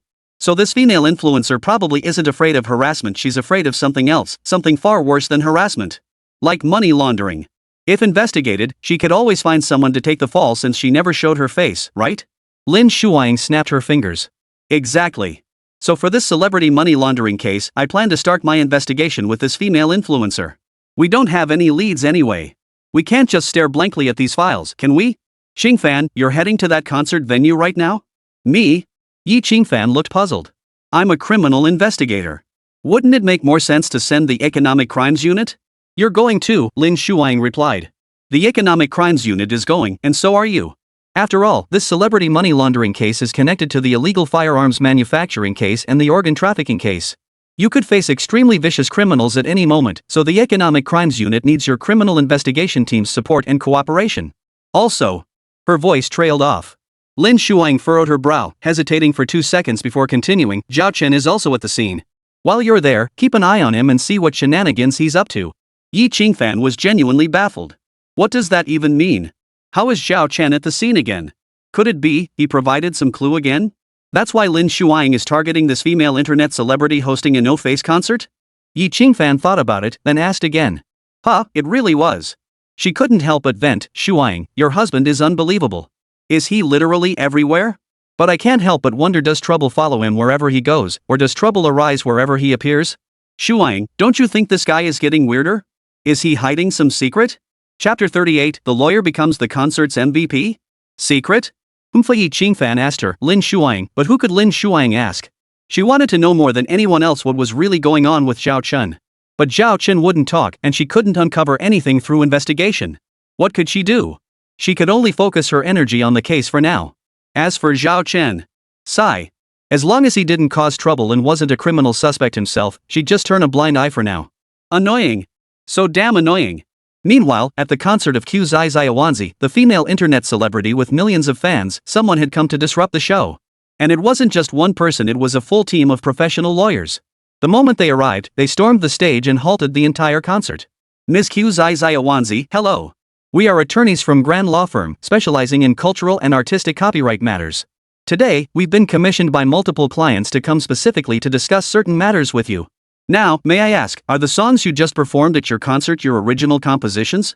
If not, have you paid the corresponding copyright usage fees to the original creators or singers? If not, then performing others' songs without their consent at your own unseen concert for commercial gain constitutes copyright infringement. Below the stage, many people were stunned. Zhao Chen, however, wore an expression of eager anticipation. After all, he was just here to check in. He had zero interest in this whole no-face concert thing to begin with.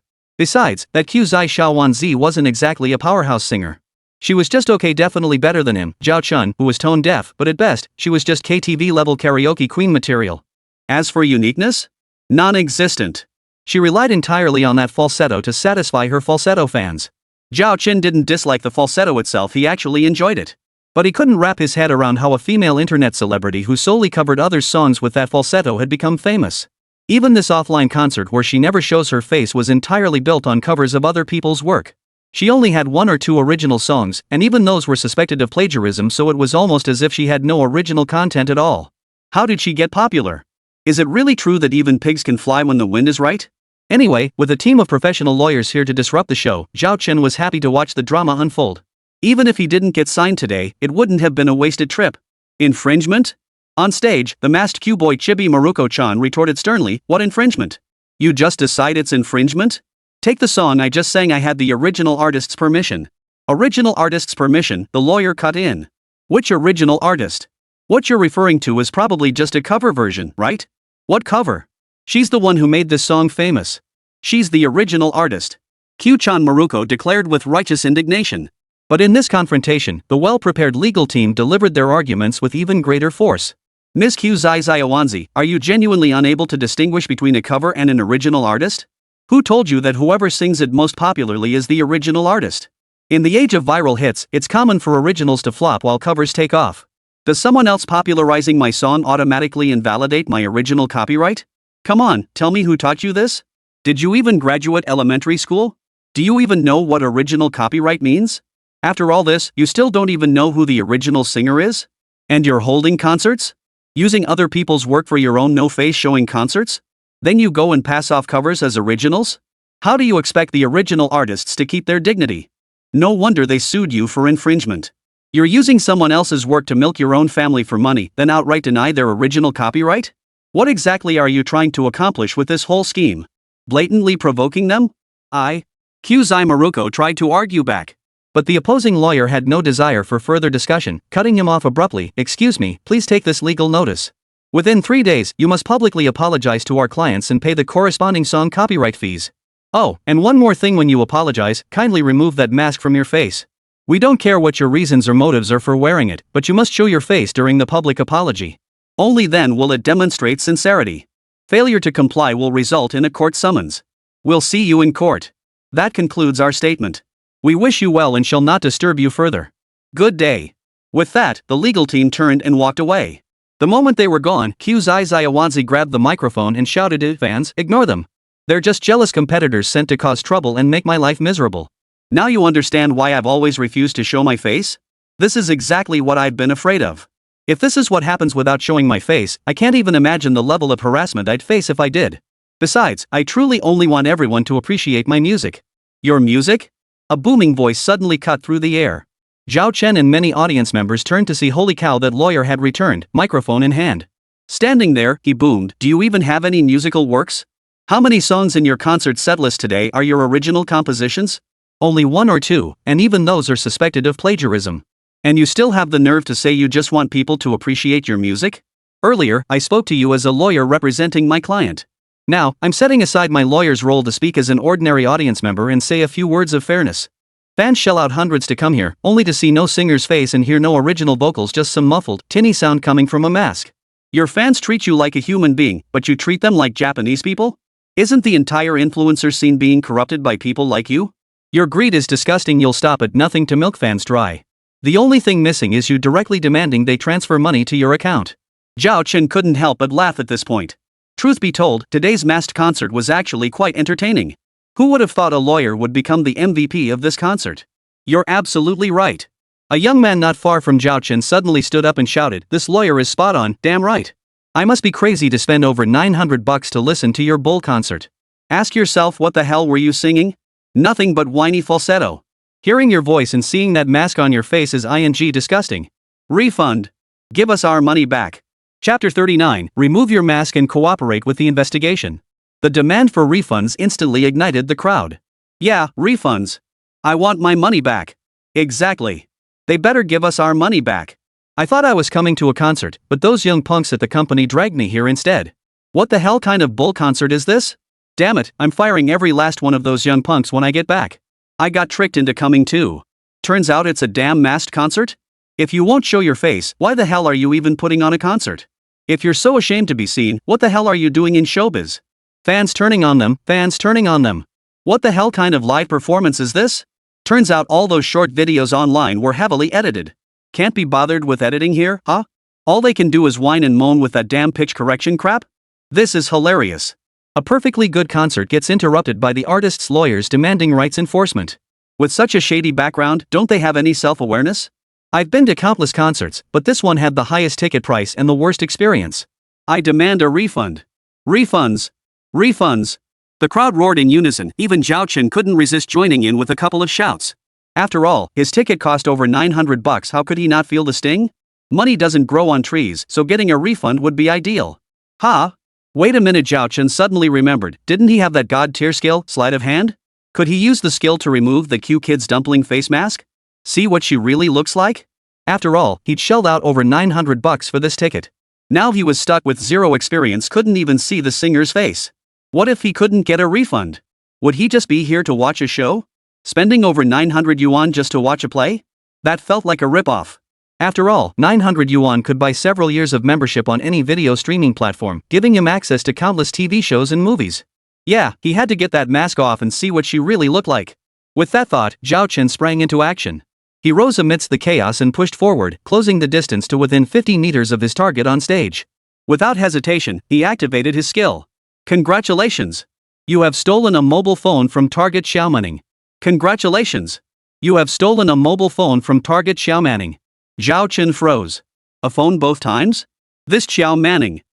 That must be the real name of that Q Kid little bun, right? Xiaomaning, that little dumpling, actually had two phones on him? And his sleight of hand skill could only be used on the same target 3 times maximum. Beyond that, he couldn't steal anything else from the same person. Only one attempt left now. Hopefully, he could snatch that mask off Q's Xiamanta's face. 3, 2, 1. Take a deep breath. Activate the skill. Mask, oh mask, it has to be a mask. Congratulations. You've stolen one phone from Target Xiaomaning. Zhao Chen's face instantly filled with question marks. Damn it, another phone? This Xiaomaning has 3 phones on him? What the hell? Now that all 3 opportunities for sleight of hand were exhausted, it seemed he couldn't remove that mask from Xiaomanning's face. Might as well see what secrets this third phone holds. What he found left him speechless. Zhao Chen used his insightful eye to crack the phone's password. After unlocking it and digging through the contents, his expression quickly turned grave. Inside Xiaomanning's phone, he discovered the financial statements for this concert. Ticket revenue, 9.7345 million. Advertising revenue, 24.9577 million. Investor sponsorship, 35.2158 million. Add in various other miscellaneous items, and the concert's final total revenue came to 86.2415 million. Holy? Zhao Chen was stunned. Just one crappy concert, and it brought in nearly 90 million? Does this industry really make money this fast? Faster than someone like me with a system? And this is a concert where he didn't even show his face? Singing other people's songs? He barely has any original material, yet he made this much money in one go? Something's off. The concert isn't even over yet, and the financial statements are already done? And they're so thorough, not missing a single detail? This must be prepared way in advance? Regardless of actual revenue, they'll just run the books according to this statement? Isn't that just money laundering? A simple, faceless concert like this, and they effortlessly turn it into over 80 million, nearly 90 million in clean money? Just as Zhao Chen's mutter faded, a booming voice suddenly echoed throughout the venue. Quiet. Everyone, quiet. We are the Economic Crime Investigation Division of Linjiang City Public Security Bureau. Following a tip-off, Ms. Qu Xiaowanzi is suspected of economic crimes, specifically money laundering activities. We are now legally taking control of the entire concert venue. A thorough investigation will be conducted into Ms. Q Zai Zaiwanzi, all staff members of her studio, and any individuals who have come into contact with them. I hereby declare this concert concluded. We kindly request all fans and audience members to exit in an orderly fashion. Thank you for your cooperation. The venue, which had been buzzing with excitement moments before, suddenly fell completely silent. People looked at each other, their eyes filled with shock and disbelief. Clearly, no one had anticipated the concert would escalate to this point. Even the Municipal Public Security Bureau had arrived? And to publicly accuse Q Zai Xiaowanzi of suspected money laundering? Seriously, no regard for appearances whatsoever? Bull. Q Zai Xiaowanzi, the accused, erupted in fury. What gives you the right to accuse me of money laundering? Do you have any evidence? You're spouting nonsense without evidence. This is slander, malicious defamation, and a public violation of my personal reputation rights. I'm suing you. Don't think you're above the law just because you're the Municipal Public Security Bureau. This is a society governed by law. I'll sue the entire Municipal Public Security Bureau. Faced with this outburst, the representative from the Economic Crime Investigation Division responded directly, "We apologize, ma'am. This isn't a personal attack. The situation is serious, and we must take immediate action to halt this concert. However, while halting the concert, we also have a duty to provide the public with an explanation. After all, we are the police. The police act with integrity and transparency. Everything we do must be reasonable, justified, and follow proper procedures. We cannot hide behind masks and act recklessly like you. We cannot allow the public to harbor any misunderstandings. Therefore, I needed to clearly explain the situation to the audience just now. It was absolutely not targeted at you. But now, Ms. Q Chan, you must remove your mask to cooperate with the investigation. Failure to do so constitutes obstruction of justice and resistance to law enforcement. Is that clear?" She understood perfectly well, but Q Chan Maruko still refused to remove her mask, determined to resist to the bitter end. Chapter 40, The Stand-in takes the stage. A golden cicada shedding its shell? I won't take it off. Why should I? I've said it before, I'll never show my face in public. I don't want any disturbances. I just want to sing on stage to enrich my performing career, letting people appreciate only my music. Then, when I walk among the crowd off stage, no one will know who I am. This is my right. Who says cooperating with an investigation requires removing my mask? You're infringing on my personal rights. Just as Q Zai Maruko finished speaking, the lawyer grabbed the microphone and cut him off. Infringement, huh? You're whining and ruining other people's songs at your own concert. Who exactly is infringing on whose rights? Moreover, as a professional lawyer, I can tell you that according to relevant laws, you must clearly identify yourself during police investigations. That means removing your mask to reveal your face and prove you are indeed the same person as on your ID. Otherwise, the police can't even confirm you're the person on the ID. They don't know who you are. How can they investigate? Who are they investigating? Does that make any sense? One more thing, even if you were to sue them for infringement, you'd still have to remove your mask when filing the lawsuit and appearing in court. Is that clear enough? Can you even understand this? As the lawyer finished speaking, the entire courtroom erupted in applause. Crystal clear. Take off the mask, you absolutely must. At this point, still refusing to take off the mask? What the hell are you hiding? Can't show your face, yet you try to pull off a celebrity concert? Are you out of your mind? Hilarious. Can't show your face, yet you come here to hold a concert? What's the difference between that and a cripple running a marathon? No difference at all. This is ing like a cripple running a marathon, someone who can't handle spicy food insisting on going to a Sichuan restaurant, someone who claims to be pure as snow while working in a nightclub. You're clearly a whore but insist on putting up a facade. That's exactly what this is. Total lunatic. I'll be damned if I don't see you take that mask off today. Take it off. I'll make you take it off. Still not taking it off? Is this mask welded to your face or something? What, are you some kind of female Yutanji? Zhao Chen couldn't help but laugh at this. A female version of Yutanji? And these people here are all fans who came for the concert, right? Why are they suddenly backstabbing each other? And they're all so damn talented? Absolutely ridiculous. At that moment, the representative from the Economic Crime Investigation Division, dressed in police uniform and holding a microphone, once again called for silence. Turning solemnly toward the young woman in the mask, he stated, "The lawyer has already explained everything clearly. We now request that you remove your mask and present your ID. We must verify your personal identity information before proceeding with further investigation. If you refuse to cooperate, we have no choice but to arrest you for obstructing law enforcement and take you back to the station for processing. I will now give you 10 seconds. 10, 9, 8. Unnoticed, the entire room fell silent. Everyone listened intently to the 10-second countdown. 5, 4, 3. Wait. Just as the countdown neared its end, Q-chan Maruko suddenly spoke up, "I can take off my mask, but not here. Let's go backstage. I have appearance anxiety. I'm afraid of losing followers. I can't let everyone see my face. I only want the public to focus on my work, not on me as a person. We'll go backstage and I'll take off the mask then. That should be okay, right? Of course it was acceptable. After all, the police only needed to verify her personal information for further investigation. Removing the mask backstage was perfectly reasonable. But this left the audience below the stage thoroughly displeased. Holy, what the hell? What does she look like to pull this? Seriously? Does she have a man's face? Or even among men, is she the ugly kind? Hey, hey, hey! What's with all the hate? How can you attack someone's looks like that? Is that even right? So what? Are we supposed to ignore the facts?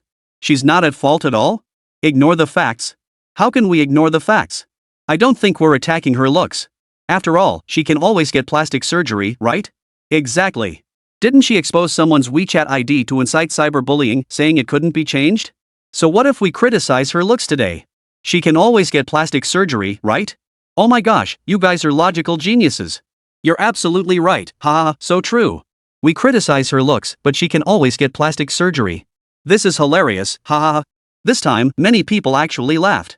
Zhao Chen, however, didn't laugh. After all, he was a professional who had undergone rigorous training. No matter how funny it was, he wouldn't laugh. He couldn't help but chuckle. What's so funny? Unexpectedly, Yi Qingfan's voice rang out beside him. In an instant, Zhao Chen's smile froze and he whipped his head around. Holy crap? Yi Qingfan? You? How did you? Why am I here? Don't you think you should explain why you're here first? Seriously, are you literally everywhere? What are you doing here today? Came for the concert? At those words, Zhao Chen instantly turned serious. Are you kidding me? Would I spend over $900 on a concert where the singer doesn't even show up? Do I look like that kind of sucker? Before he could finish, he shoved Qzai Maruko's phone into Yi Qingfan's hands. Ha? What? What's this? Q-chan Maruko's phone. It has all kinds of information your police department wants. I'm sure it'll help your investigation. Qzai Xiaowanzi's phone? How did her phone end up here?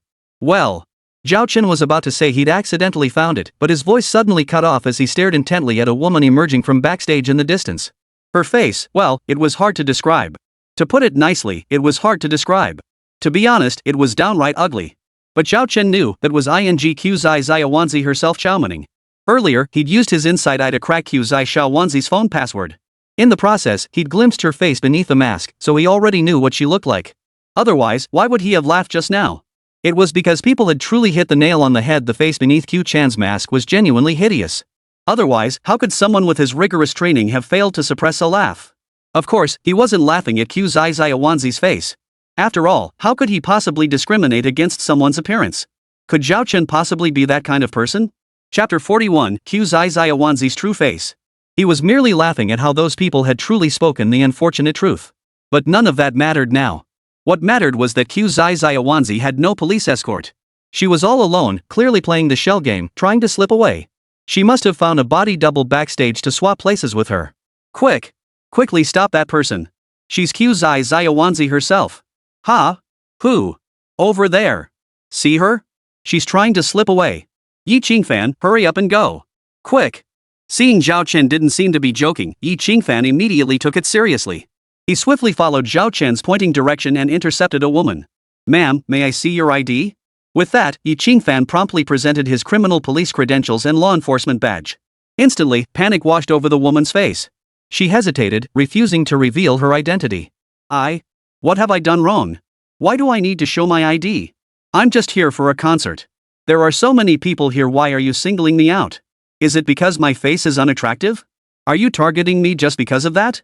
Yi Qingfan frowned. The police don't target anyone.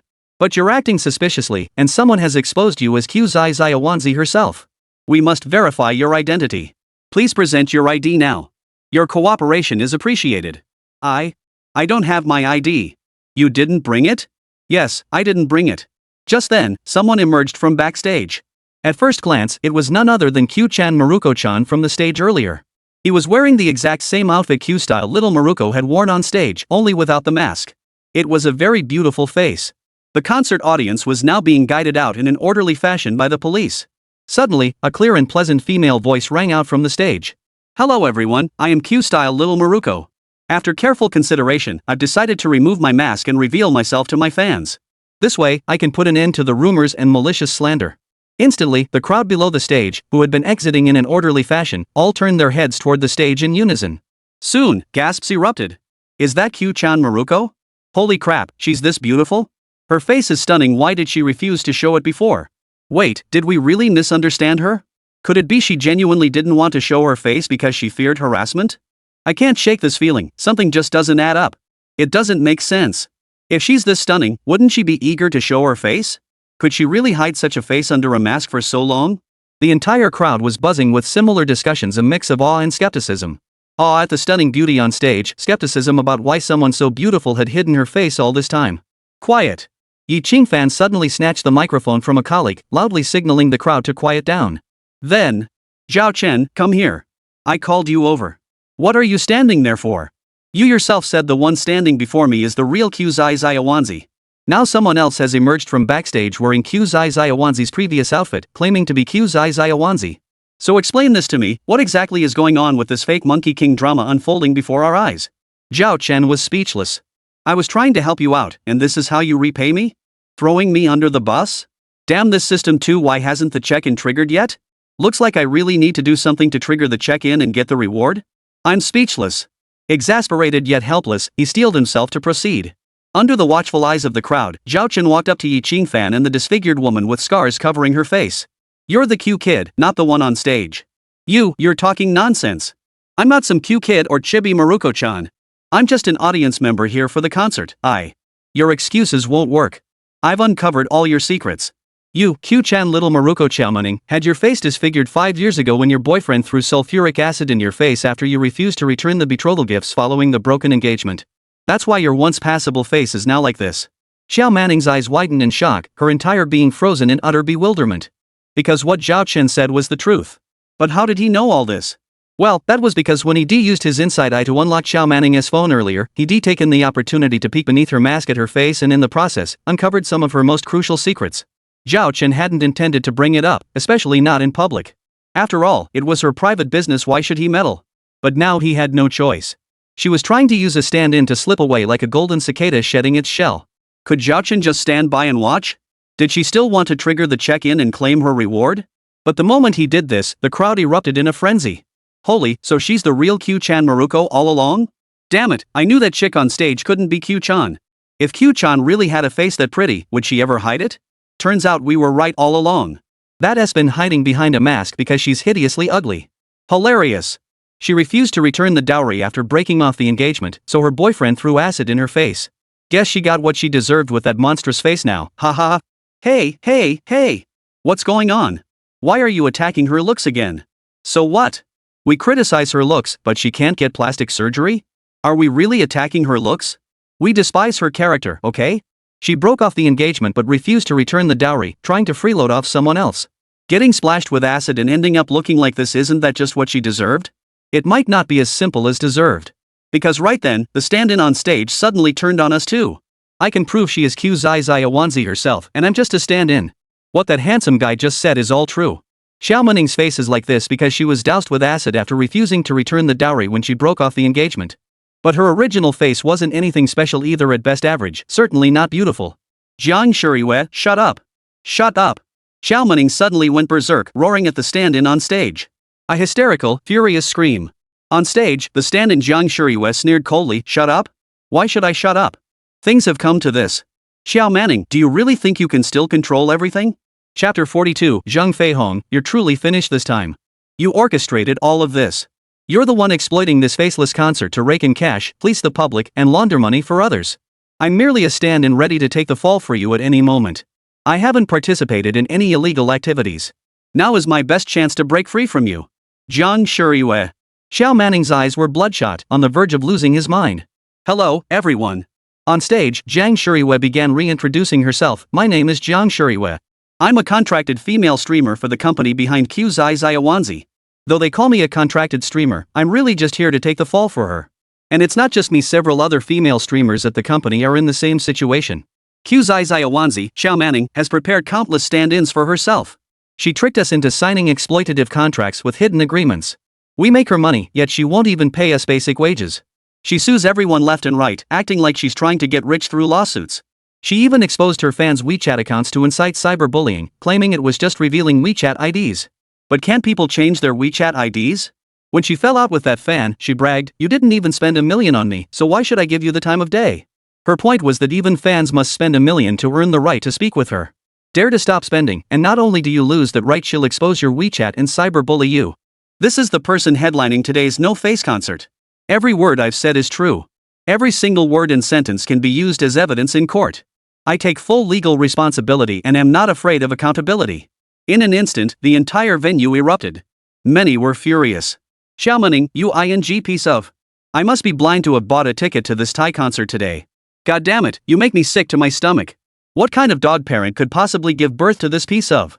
This is even more disgusting than Xiao Biluo. No wonder he always hides behind a mask. He must face strict scrutiny and severe punishment. Money laundering is unforgivable. I cannot coexist with such evil. I cannot coexist with evil under the same sky, though uttered now. These words likely carried a hint of personal grudge. But it had nothing to do with Zhao Chen anymore. He was done. Ding. Congratulations, host, on successfully completing your daily check-in. You have obtained an intermediate reward chest 1. During this check-in session, confiscated Xiao Manning's phone to uncover criminal evidence. Exposed Xiao Manning's attempt to slip away and intercepted him in time, revealing his true colors. These actions provided crucial assistance to the police investigation. Final reward settlement, contribution points plus 750. With a whopping 750 contribution points in hand, Zhao Chen immediately redeemed several treasure chests and opened them all. Chest opened successfully. Congratulations on winning a cash reward of 15,000 yuan. Chest opened successfully. Congratulations on winning a cash reward of 24,000 yuan. Chest opened successfully. Congratulations on winning a cash reward of 52,000 yuan. All cash rewards. What was this system thinking? Did it really think Zhao Chen was some cash-strapped guy? He only wanted powerful tools or skills that could help solve cases. He had absolutely no interest in money. Wait a minute. A sudden flash of insight struck him. He abruptly remembered at his former boss Zhang Feihong's house last time, there seemed to be something. Without realizing it, Zhao Chen pulled out the concert ticket he'd bought for over 900 yuan. He stared at it for a couple of seconds, gradually confirming Zhang Feihong's house had a huge stack of tickets for today's masked concert. When Zhang Feihong's household had trouble last time, old Wang from the company nearly wiped out his entire family. Zhao Chen had rushed over just in time and successfully defused the crisis. Back then, he had actually seen several stacks of tickets for today's concert piled up in the corner of the living room sofa. But in the heat of the moment, he hadn't paid much attention. Now that he thought about it, wasn't this incredibly strange? Where did Zhang Feihong get so many tickets to today's masked concert? Was he moonlighting as a ticket scalper? It probably wasn't that simple. Just as Zhao Chen pondered this, the system voice suddenly chimed in. Ding! Check-in location refreshed. Host must arrive at target location within 2 hours to check in. Zhao Chen froze, then stared blankly at the target location marked on the system map. This time's check-in location was Zhang Feihong's house? What the hell? Could there really be something else going on at Zhang Feihong's place? Never mind, I'll go check it out first. Exactly 1 hour later, Zhao Chen arrived at Zhang Feihong's doorstep. Meanwhile, Q-boy Xiao Manning had already confessed to the crime under repeated interrogation. There was money laundering. This concert was just a front. We never intended to make money from ticket sales because we knew few fans would buy into it. Over 10,000 tickets? Most were sold internally. Internal sales? How exactly? Money laundering. A backer funded the purchase of all tickets. The ticket revenue, along with advertising income, investor sponsorships, and so on, all the money generated would be transformed into clean, legally sourced funds after the concert. Even if it wasn't entirely clean, we could launder it a second time. If still not clean, a third or fourth time. But it rarely needs that. One round of laundering is usually enough to use the money with confidence. Alright, compile a list of everyone involved in this ticket internal sales operation, meaning everyone involved in the money laundering scheme. Hurry up. I'm not negotiating with you, I'm giving you a chance to atone for your crimes. Redemption through good deeds? Given the crimes Xiao Manning had committed, it was doubtful any good deeds would make much difference. It was less about atoning for his crimes and more about simply confessing to them. But regardless, the list she wrote down prominently featured Zhang Feihong's name. Meanwhile, Zhao Chen had already entered Zhang Feihong's residence. Zhang Feihong was speaking with unwavering resolve that Wang Songtao must die. I will never sign a letter of forgiveness. He must be sentenced to death. What mental illness? He committed premeditated murder. I'll keep appealing no matter what. If once isn't enough, I'll try twice. I don't care if it causes a huge uproar, I just want him dead. Damn it, he nearly killed my entire family. How could I let him off easy? Don't even think about it. Zhao Chen glanced at the stacks of concert tickets still lying on the sofa and said calmly, if you hadn't withheld his wages and driven his wife and children to their deaths, would he have been pushed to such extremes? And now you still think you're in the right? The judge already sentenced him to probationary treatment at a mental hospital. You still want to appeal and stir up trouble? Everything this mess is you're doing, yet you actually see yourself as the victim? Even if he is a victim, it's his own fault. Got it? Chapter 43, Murder to Silence? Zhao Chen's words were clear enough, but Zhang Feihong might not have grasped their meaning. After all, Zhang Feihong only knew that his parents, wife, and children had nearly all perished at Wang Songtao's hands. Consumed by hatred and fury, his sole desire was to see Wang Songtao dead. As for why Wang Songtao had acted that way back then, Zhang Feihong refused to even consider it. He saw only the bitter fruit he had to endure, convinced it stemmed from Wang Songtao's evil deeds, completely oblivious to the true root cause, his own marriage to Lu Shengwan. Today, no matter what you say, it won't matter. I demand Wang Songtao's death. I will continue to appeal. No matter what, I must see him sentenced to death. Death penalty. Is that so? At that moment, Zhao Chen walked over to the pile of concert tickets on the sofa, casually picking one up. He confirmed it was undoubtedly a ticket for Q-style concert featuring Xiao Manning, or the artist wouldn't show their face. Where did you get this? How did you get so many tickets? Zhang Feihong, are you still moonlighting selling concert tickets under the table? Is it lucrative? How much can you really make? Why not hook me up too? Zhao Chen's words instantly made Zhang Feihong's heart skip a beat. Immediately, Zhang Feihong's entire expression darkened. You, get out. Zhao Chen, get out. Get out. Get out now. I told you my whole family nearly died at Wang Songtao's hands. I said I'd keep appealing for the death penalty for that bastard Wang Songtao, and here you are spouting this bull? Get out. Get out now. Get out. Getting angry now? Zhao Chen looked down at the concert tickets in his hand and said slowly, did you know something happened at that concert? The concert promoter, Qu Zai Zaiwanzi, is suspected of money laundering. The entire event has been shut down by the police, and she's been taken into custody. Yet you have all these concert tickets at home? How do you explain this? Are you involved in money laundering too? You two sure have diverse income streams, huh? Making money in all sorts of ways, yet still deducting wages and bonuses at the company? Have you no conscience? Zhao Chen, you're talking nonsense. Zhang Feihong roared, his voice trembling, clearly panicking. He was freaking out. Seeing Zhang Feihong's emotions escalate, Zhao Chen immediately retrieved his immobilization gun from his system space as a precaution. The immobilization gun was blue and white, resembling a plastic toy pistol on the surface. Though it carried a certain air of mysterious black technology, Zhang Feihong paid it little mind, merely wondering why Zhao Chen would carry such a toy around. In fact, Zhang Feihong even suspected it might be his own child's toy that Zhao Chen had picked up. He didn't take it seriously anyway, his emotions continuing to surge. Deep down, there was a genuine urge to take desperate risks. Zhao Chen saw it, but with the system-equipped immobilization gun in his hands, why would he fear Zhang Feihong? Why don't you just confess to the crime? After all, you're clearly not the mastermind at most, you're an accomplice. If you cooperate fully with the investigation and show a good attitude in admitting guilt, you might still get leniency. But if you stubbornly refuse to cooperate, or worse, try to take drastic measures, you're truly finished. You can basically kiss your future goodbye. Got it? I understand your mother. Zhang Feihong roared, his voice thick with rage and murderous intent. I told you, it never happened. Zhao Chen, if you dare spout any more bull, I'll kill you. As he spoke, Zhang Feihong grabbed a large ashtray nearby. Zhao Chen watched him, his tone unwavering. Confess and get leniency, resist and face harsher punishment. Even that little punk Qu Zai has been caught.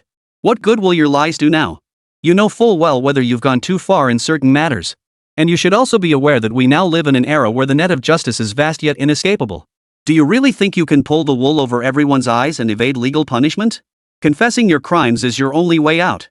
Your confession. Zhang Feihong roared, cutting him off. Zhao Chen, what the hell are you playing at? Who the hell do you think you are? I'll kill you today. The roar echoed as Zhang Feihong swung an ashtray at Zhao Chen. But just then, bang! A gunshot rang out. A bullet shot through the door, instantly piercing Zhang Feihong's skull. Blood spattered everywhere. One shot, one kill. Thud. Zhang Feihong collapsed to the floor, eyes wide open, refusing to close in death. How could he rest in peace when he didn't even know how he died? Even Zhao Chen was stunned. Who fired the shot outside? Could it be the police? Had the police arrived? Was the shot fired to save him, Zhao Chen? But, did that make sense? It seemed a little off, maybe? No, it wasn't just a little off, it was very off. Because after that shot, there was no sound from outside the door. Silencing witnesses? Zhao Chen's heart jolted and he rushed toward the door. But it was already too late. The doorway was completely empty. The person who had just shot Zhang Feihong dead outside the door had vanished without a trace. The elevator. Zhao Chen immediately sprinted toward the elevator, only to find several elevators all rising from below. The elevators had surveillance. Did that person take the stairs? Chase. Now that Zhao Chen possessed the god-tier physique granted by the system, how could he not catch up? But his pursuit backfired spectacularly. Because the killer hadn't left at all. 10 minutes later, when the police arrived, Zhang Feihong's body had vanished along with the stacks of concert tickets on the sofa. 15 minutes later, Zhao Chen returned just as police were cordoning off the scene. Soon after, Zhao Chen was taken away as a suspect. Then Lin Shuang received a call. What? Zhao Chen? He was at Zhang Feihong's house? Zhang Feihong is dead? Shot dead outside the door? Zhao Chen said that? Where are you? I'll be right over. No need. Another voice suddenly chimed in from the other end of the line. It was Chi Song, the provincial bureau chief. Hello, Shuang. It's Chi Song. Uncle. Uncle Chi? Oh no, Director. Director Chi? Ah, just call me Uncle Chi. That's what everyone's always called me since I was a kid. Suddenly switching to Director Chi feels a bit awkward to me. Uncle Chi, how did you? I just happened to be passing by and saw your Zhao Chen being taken away as a suspect. So I decided to step in. Don't worry. With me here, your Zhao Chen will be fine. I trust him. I'll personally interrogate him shortly, then deliver him to you myself. I'll also discuss something else with you while I'm at it.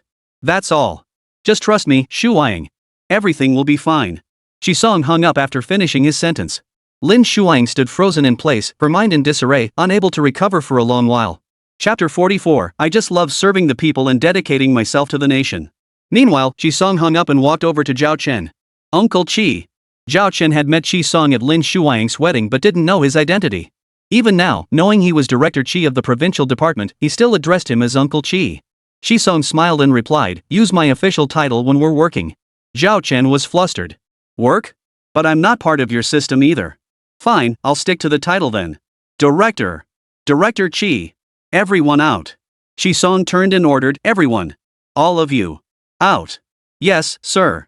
This was the interrogation room at the police station near the Zhang Feihong residence. In an instant, only Shisong and Zhao Chen remained inside. Shisong pulled out a document and handed it to Zhao Chen.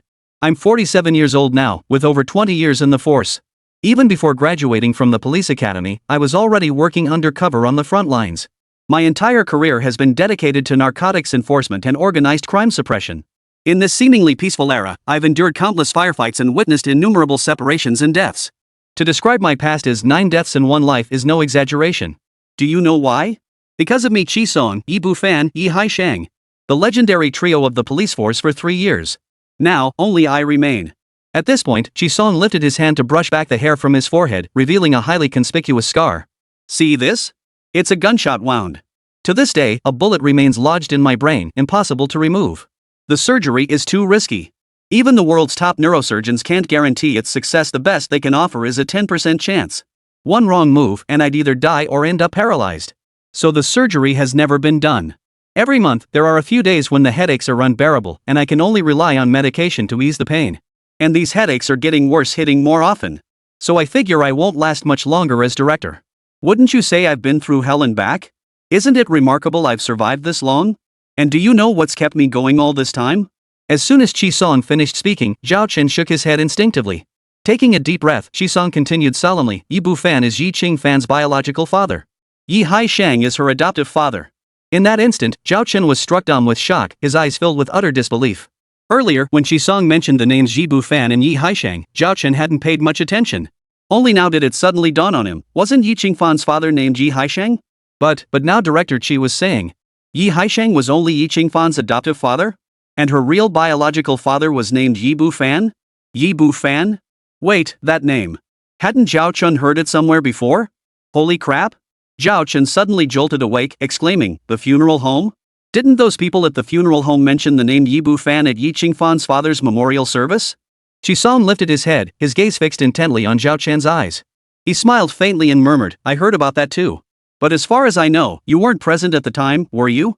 I. Zhao Chen stammered, his mind in utter chaos. Damn it, did I slip up?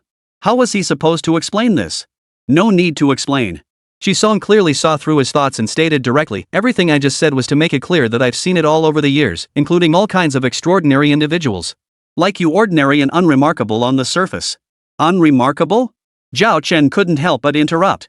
Wait, Uncle Chi. Director Chi, are you being polite? What do you mean unremarkable? If I were truly unremarkable, would Shuaing have ever taken a liking to me? That's beside the point. Chi Song shifted the conversation immediately. The point is, I've not only encountered many extraordinary individuals like you who conceal their true abilities, but I've also recruited quite a few. After all, martial arts can be used to defy prohibitions. Any extraordinary talent, even if they can't serve the people or the nation under my command, must be registered and documented. That's precisely why I came here today to discuss this with you. Take a look at the document in front of you. Sign it, and you become a confidential, non-staff member of my Provincial Public Security Bureau. You'll serve the people and the nation, receive a fixed monthly salary plus special allowances, and won't need to clock in or punch a card. Zhao Chen's mind wandered the moment he heard this. Punching in? Director Chi, you really know how to rub salt in the wound. When have I ever not clocked in? Has that damn system ever let me relax for a single day? Thinking back, this system task of clocking in and out was actually more exhausting than his old office job. If it weren't for the decent pay, he would have quit long ago. Hey! Chi Song suddenly waved his hand in front of him, frowning as he interrupted his thoughts. What are you doing? Are you even listening to me? Yeah, I'm listening. Really? Then tell me what I just said. You, just now, well. Seeing Zhao Chen stammering, Chi Song smiled faintly. Make something up. Every time you show up at a crime scene, you come up with all sorts of excuses to fool Shuaing. Now, put your talent to good use. I want to see firsthand what kind of story you can spin right in front of me. Zhao Chen had no choice. Forget it. I'll just come clean. Director Chi, it's not that I don't want to serve the people and contribute to the nation. It's just that my abilities are limited. I'm not some extraordinary talent like you might imagine. My capabilities are truly finite. Before we go any further, how about you tell me exactly how much you make each month as a secret, off-the-books employee? What are your fixed salary and special allowances? Chi Song suddenly interjected. Zhao Chen froze for a moment, then shook his head. No need. I may be poor, but I still have my pride. Money really doesn't interest me at all. After all, how much money is ever enough? Just enough to get by is fine. Really, I'm the kind of person. Base salary, 100,000 yuan. Special allowances, at least half of your base salary. Plus additional performance bonuses based on your specific contributions. And although you'll be non-staff, you can be granted a special police rank. Just sign this document, and you'll start as a third-grade police superintendent, 1 bar and 1 star. Zhao Chen's eyes lit up instantly. 100,000 yuan monthly? Plus at least 50,000 in special allowances? Starting as a third-grade police superintendent with 1 bar and 1 star? Wait, hold on, was he even interested in these trappings of status and wealth? Aren't they all just fleeting? Ahem, Director Chi, don't test me with these things. Who could resist such temptation? Salary, allowances, bonuses, and all that plus the police rank and such, these titles and rewards are all fleeting in my eyes. I genuinely have no interest in them whatsoever. But then again, I've given it some thought. Serving the people and contributing to the nation, that's what matters. I'm the kind of person who thrives on serving others and dedicating myself to the country. Chapter 45, Undercurrents Raging. Whether Zhao Chen liked it or not, he had already been serving the people and the nation. Take Zhang Jinwei, the fishing video blogger he helped the police apprehend. He has now confessed to drug possession and trafficking without reservation. I confess everything. I participated in drug concealment and transportation. Under the guise of fishing, filming videos, and exploring shops in exchange for favors, I delivered boxes containing drugs to designated locations and took photos. Photographing? Yes. I didn't hand drugs over to any specific person. No one made contact with me directly. We conducted the drug exchanges like a treasure hunt. The buyer would hide money in a location, photograph it, and send us the photo. Simultaneously, they'd hide the drugs in another location, photograph it, and send us that photo. Then both parties would retrieve their respective items based on the locations and specific photos provided by the other. This way, neither party needs direct contact to exchange money and goods, significantly minimizing all kinds of risks. So your main income isn't from fishing videos, store reviews, or monetizing traffic, it's from hiding and transporting drugs? Not exactly. I still make a lot of money as a video blogger using various gimmicks to drive traffic and monetize. It's just that, hiding and transporting drugs pays more, and it's very stable. I can bring in at least several million yuan every month. Anything else you need to confess? The more you disclose, the greater your chance to mitigate your sentence through cooperation. This will benefit your final judgment. Understand? We sometimes also transport guns. Guns? Yeah, sometimes the boxes didn't have drugs, they had guns, pistols, and ammo, even automatic rifles. It all connected. Now this linked directly to that earlier gun-making case. This phishing video blogger, Zhang Jinwei, wasn't just hiding and transporting drugs, he was also a key player in that gun-making and trafficking operation. Correspondingly, Q-boy Chao Manning was involved in another aspect: money laundering. Zhang Feihong was also involved in the money laundering operation. From Zhang Hong's series of robberies and murders to the later gun trafficking by Old Wei from the funeral home and Uncle Mao, which then led to the underlying gun manufacturing operation and the parallel human organ smuggling crimes, all the way to phishing video blogger Zhang Jinwei's drug stashing and trafficking, and Q-boy Little Maruko's money laundering through masked concerts, every single one of these is connected. All pointing to the same massive transnational crime syndicate. Police have yet to uncover the syndicate's name, as those identified so far are merely the tip of the iceberg, far from its core operatives. But Shi Song knew the name of that criminal syndicate, because years ago he had dealt with that very criminal syndicate. Moreover, Yi Qingfan's biological father, Yi Bufan, had died at the hands of that same syndicate. Tiantai Capital. Shi Song would never forget that name. Tiantai Capital? Hearing Shi Song utter those 4 words over the phone, Lin Shuang gasped in shock. The infamous second largest criminal organization in the world? Shi Song took a deep breath and said, "It's no longer just a criminal organization. It's long since grown to the scale of an international terrorist group. Reports indicate they control several warlord factions in conflict-ridden nations overseas. Their wings have grown far stronger than in the past. To eradicate them, our efforts alone are woefully inadequate. We need Interpol, even military intervention. But it doesn't matter. There's nothing to fear. As the devil grows an inch taller, the righteous grow a foot taller. I firmly believe justice will prevail. It must prevail." But Shi Song suddenly changed the subject. "Shuang, you must be cautious. Continue the investigation, but prioritize safety, especially for you and Qingfan." "Me and Qingfan?" "Yes, you and Qingfan. You two will undoubtedly be Tiantai Capital's primary targets. They're utterly ruthless and will stop at nothing to exact revenge even." His voice abruptly halted. Shi Song forced himself to swallow the rest of the sentence. The words were on the tip of his tongue, but he swallowed them back. He had a premonition that everything unfolding might be a meticulously orchestrated scheme by Tiantai Capital.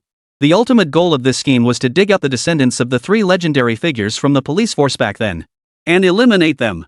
If that were the case, many things would become chillingly terrifying upon closer inspection. But for now, these were merely Shi Song's speculations. Perhaps the situation wasn't as dire as he feared? Regardless, he absolutely couldn't afford to be careless. This was precisely why Shi Song was so eager to recruit Zhao Chen. This trip he made personally served both to recruit and to probe. Now he had confirmed Zhao Chen possessed some undisclosed ability. Moreover, he had Zhao Chen sign the top-secret document, a move that served as a reassuring pill for Shi Song himself. "Even what? Uncle Qi, finish your sentence." Lin Shuang couldn't help but press him. Shi Song sighed, his voice heavy with melancholy. "Nothing." "Nothing?" Lin Shuang stared at him in disbelief, clearly unconvinced. Before she could press further, Shi Song continued directly, "I've already had Zhao Chen sign the relevant documents. He is now a confidential, non-staff member of our Provincial Public Security Bureau. Shuang, you can rest assured asking him for help from now on. I'm confident he'll be able to assist you tremendously in every aspect." "Ha?" Lin Shuang was momentarily flustered. When Shi Song had mentioned this earlier, she'd assumed the director was merely speaking offhand, never expecting him to follow through. Had he already gotten Zhao Chen to sign the relevant documents? This piqued her genuine curiosity. "Uncle Qi, what kind of special abilities does Zhao Chen possess?" "I don't know," Shi Song replied bluntly. "He doesn't want to talk about it. No one knows exactly what abilities he possesses. But I can assure you, he's one of those rare geniuses. So Shuang, you need to treasure him both personally and professionally. Understand? The main point is, if someone with his unique talents isn't put to use by our police force, it would be a tremendous loss. Conversely, with his assistance, we could achieve twice the results with half the effort. It would be like adding wings to a tiger. Anyway, you figure it out yourself. That's all for now. I've got things to attend to." The call ended, and Lin Shuang furrowed her brow, lost in thought. Meanwhile, Qiu Zai Shaowanzi Chao Man Ning was meeting with her lawyer at the detention center. It was her own defense attorney, so according to legal regulations, all surveillance around her had to be turned off. The moment the cameras were off, her lawyer's true colors came out. "Xiaomaning, how stupid are you? You can't even handle something this simple? You had to insist on that masked concert? Are you insane, you dumb pig? I begged and pleaded, but you wouldn't listen. Now look what you've done. Happy with this mess? Answer me. Are you satisfied? Happy? You're useless, like mud. You can't even stick to a wall. Even when I give you chances, you screw it up." Chapter 46, Another Murder. Clearly, this wasn't a defense attorney, it was the big boss behind the scenes sent to teach Chao Manning a lesson. And this lesson wasn't just words. Suddenly, the lawyer stood up and slapped Chao Manning across the face. Smack! The sharp slap echoed as a bright red handprint instantly appeared on Xiao Manning's already disfigured face scarred from her ex-boyfriend's acid attack. Useless piece of trash, you're as stupid as a pig. Did you really think this was your damn concert? Do you actually think you're something special? Don't you have any self-awareness? What the hell do you think you're doing? How dare you make decisions like this? Now you've screwed it up. You've ruined the first step of the entire plan. How are we supposed to proceed with the next step? Do you have any idea how much damage this will cause us? Xiao Manning opened his mouth to protest. Smack! The lawyer delivered another slap, this one even harder than the last. It sent blood trickling from the corner of Xiao Manning's mouth. What did you say? You listen to me when I speak, you bastard. How dare you talk back? What's that? Still not convinced? Look at your pathetic face. If we hadn't spent money to prop you up behind the scenes, you wouldn't be where you are today. Feeling cocky now?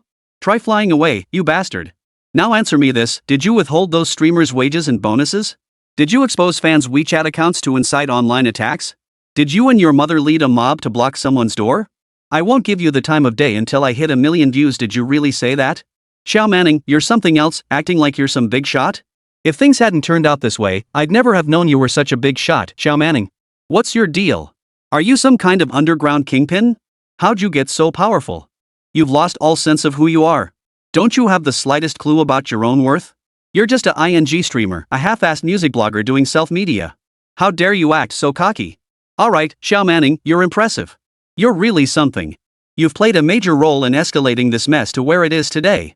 You piece of, just wait and see how I'm going to destroy your entire family. With that, the lawyer stood up and walked out. Soon after, a guard entered and noticed the bright red handprint on Xiao Manning's face. Who hit you?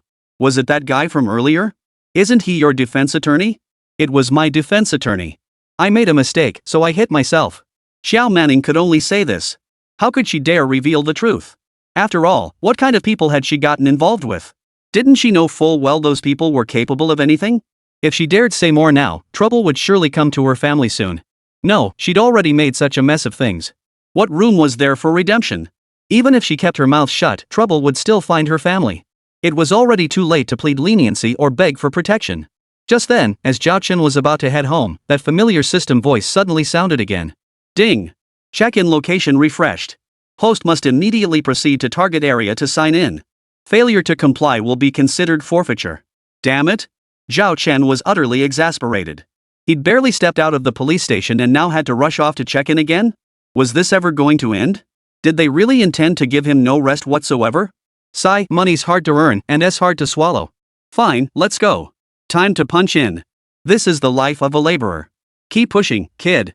Zhao Chen certainly worked hard, but he never imagined this check-in location would be at that brat Xiao Manning's house.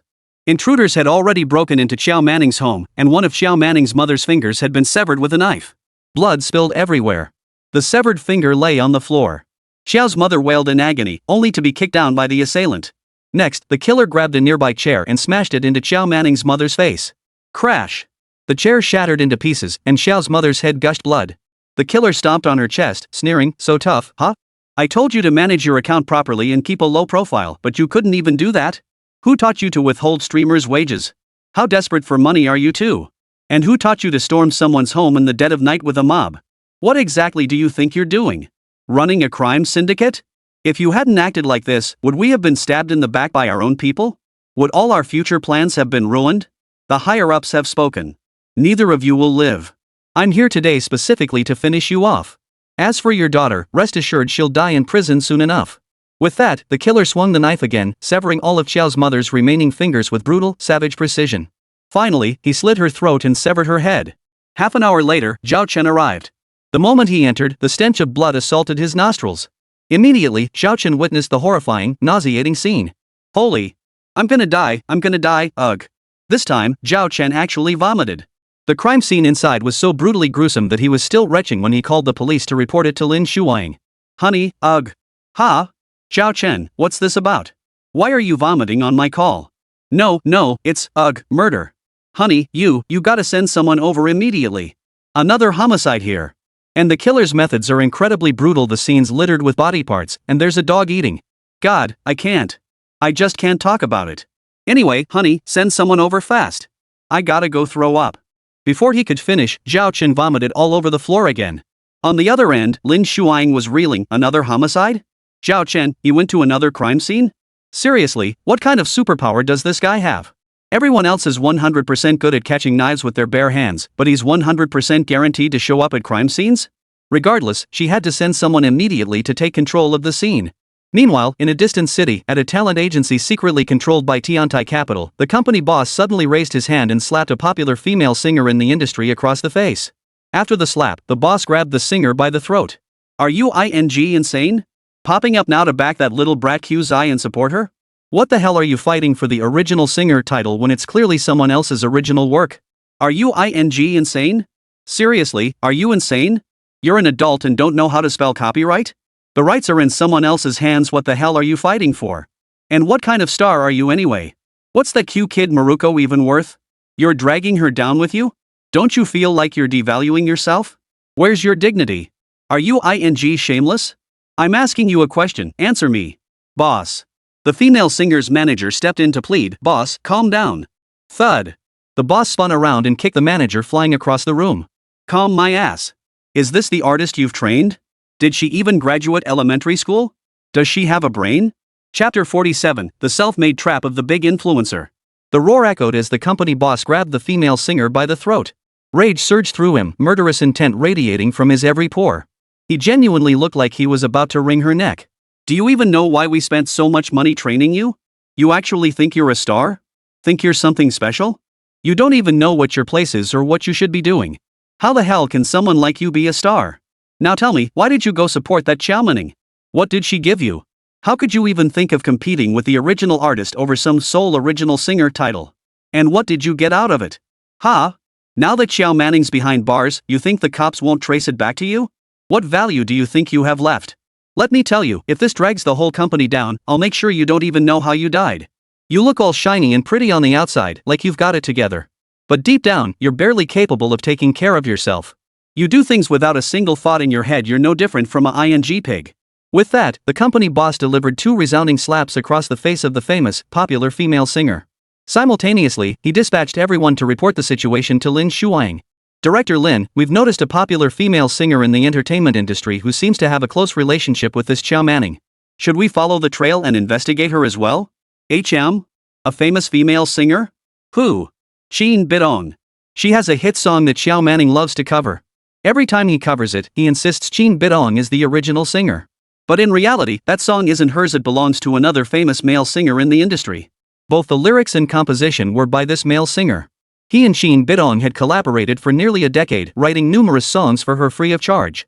Recently, however, Xiao Maning repeatedly emphasized in public that Qin Bidong was the sole original singer of the song she covered. This sparked controversy, igniting a heated argument between Qin Bidong and the male singer's 2 major fan groups. Interestingly, after the male singer publicly declared the song had dual original artists, Qin Bidong immediately claimed she was the sole original artist. In response, the male singer promptly reclaimed all copyrights to the song. This incident caused quite a stir within the industry. It's really bizarre. Lin, what's the deal with Qin Bidong and Xiao Maning? How could someone of her stature risk alienating her benefactor over some faceless internet celebrity like Xiao Maning just to claim sole original singer status? It's like eating someone's food and then smashing their pot. So, is there some shady business going on here? Could be. Maybe Qin Bidong is Xiao Maning's former manager? And involved in a series of money laundering activities? Hearing this, Lin Shuang's expression froze momentarily. An anonymous internet celebrity like Xiao Maning is somehow connected to a star of Qin Bidong's caliber? Just how deep did this web run? If they followed this trail all the way, how many celebrities would be implicated? At this thought, Lin Shuang couldn't help but recall Chi Song's earlier warning. You and Xingfan, the two of you will inevitably become Tiantai Capital's primary targets. They're utterly ruthless. They'll stop at nothing to exact revenge on you, sparing no expense, even. Chi Song hadn't finished his sentence back then, and Lin Shuang never learned what came after that even. But regardless, if even Chi Song the provincial bureau chief had spoken so gravely, the danger must be immense. Lin Shuang, had to be extremely cautious. Still, the investigation must proceed. Since Qin Bidong was connected to Xiao Maning, Lin Shuang had no reason not to pursue it. Meanwhile, Yi Qingfan had already arrived at the crime scene Xiao Maning's residence with his team. She had intended to mock Zhao Chen, a grown man, for vomiting so violently over the phone. But the moment she arrived and saw the scene, she immediately threw up too. It wasn't because this detective squad captain had a weak stomach. It was simply that the scene was too bloody and disgusting, too revolting. She wasn't alone, every other detective accompanying her looked pale and sickened. Only the few forensic doctors looked normal. After all, this was their line of work. They were long accustomed to all manner of bloody, nauseating scenes and had grown unflinching. Within moments, while Yi Qingfan was still vomiting, the forensic team had already begun their examination and documentation. The deceased is female, approximately 50 years old. Her body was decapitated, both eyes gouged out, tongue severed, all teeth extracted, and fingernails removed from all 10 fingers. The limbs were severed with clean, even cuts, each made with a single stroke. This suggests the killer was not only skilled but also possessed considerable strength, and the weapon used was exceptionally sharp. The head was severed with a single blow, and internal organs throughout the body appeared to have been removed in one swift action. Preliminary analysis indicates the killer possesses deep knowledge of human anatomy, possibly a surgeon, or someone who frequently harvests human organs. Frequently harvesting human organs. Not far away, upon hearing this, Yi Qingfan couldn't help but silently think, doesn't this match the human organ smuggling crime case? This was the home of Q-boy Qiao Mening. The deceased was suspected to be Qiao Mening's mother. Qiao Mening was involved in money laundering, and the criminal organization behind him was highly likely the same one behind the gun manufacturing and trafficking operation, as well as the human organ smuggling crime. Therefore, it was highly probable that a surgical expert from that criminal network, one who routinely harvested human organs, had come here to silence the witness, preventing Qiao Manning's mother from revealing any clues. This is the mastermind cutting Qiao Manning loose. Therefore, Qiao Manning is also highly likely to be silenced through some form of staged accident. We must request enhanced protection for Qiao Manning. Though Yi Qingfan didn't want to, she found this Qiao Manning deeply repulsive. She was a detective. She couldn't let personal feelings cloud her judgment. She was acutely aware of her role at all times. What needed to be done must be done. But it might already be too late. Qiao Manning had already been incarcerated. Right now, inside the prison, a group of female inmates had surrounded her. What kind of environment is a prison? Every prison has its leaders. It was inevitable. Now, the towering, muscular female inmate leader, tattoos even covering her face, lunged forward, yanking Qiao Manning's hair and choking her, pinning her against the wall. Heard your pretty big shot? Ha! A big-time influencer with 20 million followers? Holding concerts where ticket prices rival those of pop divas and superstars? And you don't even have to show your face? Money comes that easy? Easy money, but you're arrogant. Did you really bring people to block someone's door in the middle of the night? TSK, how terrifying. You run a black market operation? Chapter 48, wherever he goes, trouble follows. Smack! A sharp crack echoed as the female inmate leader slapped Qiao Manning across the face. Damn it, I'm talking to you. Are you deaf? Can't you hear me? Look at your ugly mug. That face is hideous as hell. And you call yourself an internet celebrity? Your fans must be brain dead. Alright, you've been hiding behind that mask the whole time, never showing your face. No wonder. Honestly, with a face scarier than a ghost's, how could you possibly go without a mask? How could you even show your face? Oh, what's that look? What's with that expression? What's the matter, don't you like it? With that, the female prison leader grabbed the slipper off her foot and slapped it against Qiao Manning's face, grinning maliciously. You're in this place and you still dare to be defiant? Think you're something special? So what if you have 20 million followers? Big deal? Should we give you an award? Look at you. Anyone watching would think you've got 20 million troops at your disposal. 20 million against 200,000, you've got the upper hand, right? What's next? You're going to attack heaven itself. Cover songs, that's the fate of a cover singer, huh? You dare glare at me? I'll make you glare. Hold her down. I'll gouge her eyes out today. At the female prisoner leader's command, several equally burly inmates immediately pounced, pinning Qiao Manning down. A brutal beating followed. Had the guards not heard the screams and rushed in, Qiao Manning would likely have met her end right there, far worse than just having an eye gouged out. The next day, at breakfast time, Zhao Chen personally fed a piece of bread into Lin Shuaing's mouth, smiling as he asked, "What's up? Why have you been staring at me like that? What do you think?" Lin Shuaing shot him a glare, swallowed the bread, and said, "My desk is piled high with major cases, high-profile cases, homicide cases, and almost all of them are connected to you. How did you manage to get yourself into this mess? And now you've even been recruited by Director Qi as a special talent? He says you're a rare genius? Zhao Chen, tell me honestly, what exactly is your special talent? I just can't seem to figure it out." "You haven't noticed?" Zhao Chen interrupted with a smile. "Are you sure? What abilities do I have? You're my wife, how could you not know?" "Ha?" Lin Shuang furrowed her brow slightly. Why did this guy's words suddenly feel so loaded? Never mind. Headache. Anyway, Director Qi had already cleared him. They'd even had him sign the paperwork to formally recruit him as a confidential, non-staff member of the Provincial Public Security Department. Why should she, Lin Shuang, bother worrying about it? Cases were piling up like mountains lately. She had her hands full. "Honey, what do you think about me buying a car?" Zhao Chen suddenly asked. Lin Shuang paused slightly. A car? Yeah, Zhao Chen said earnestly.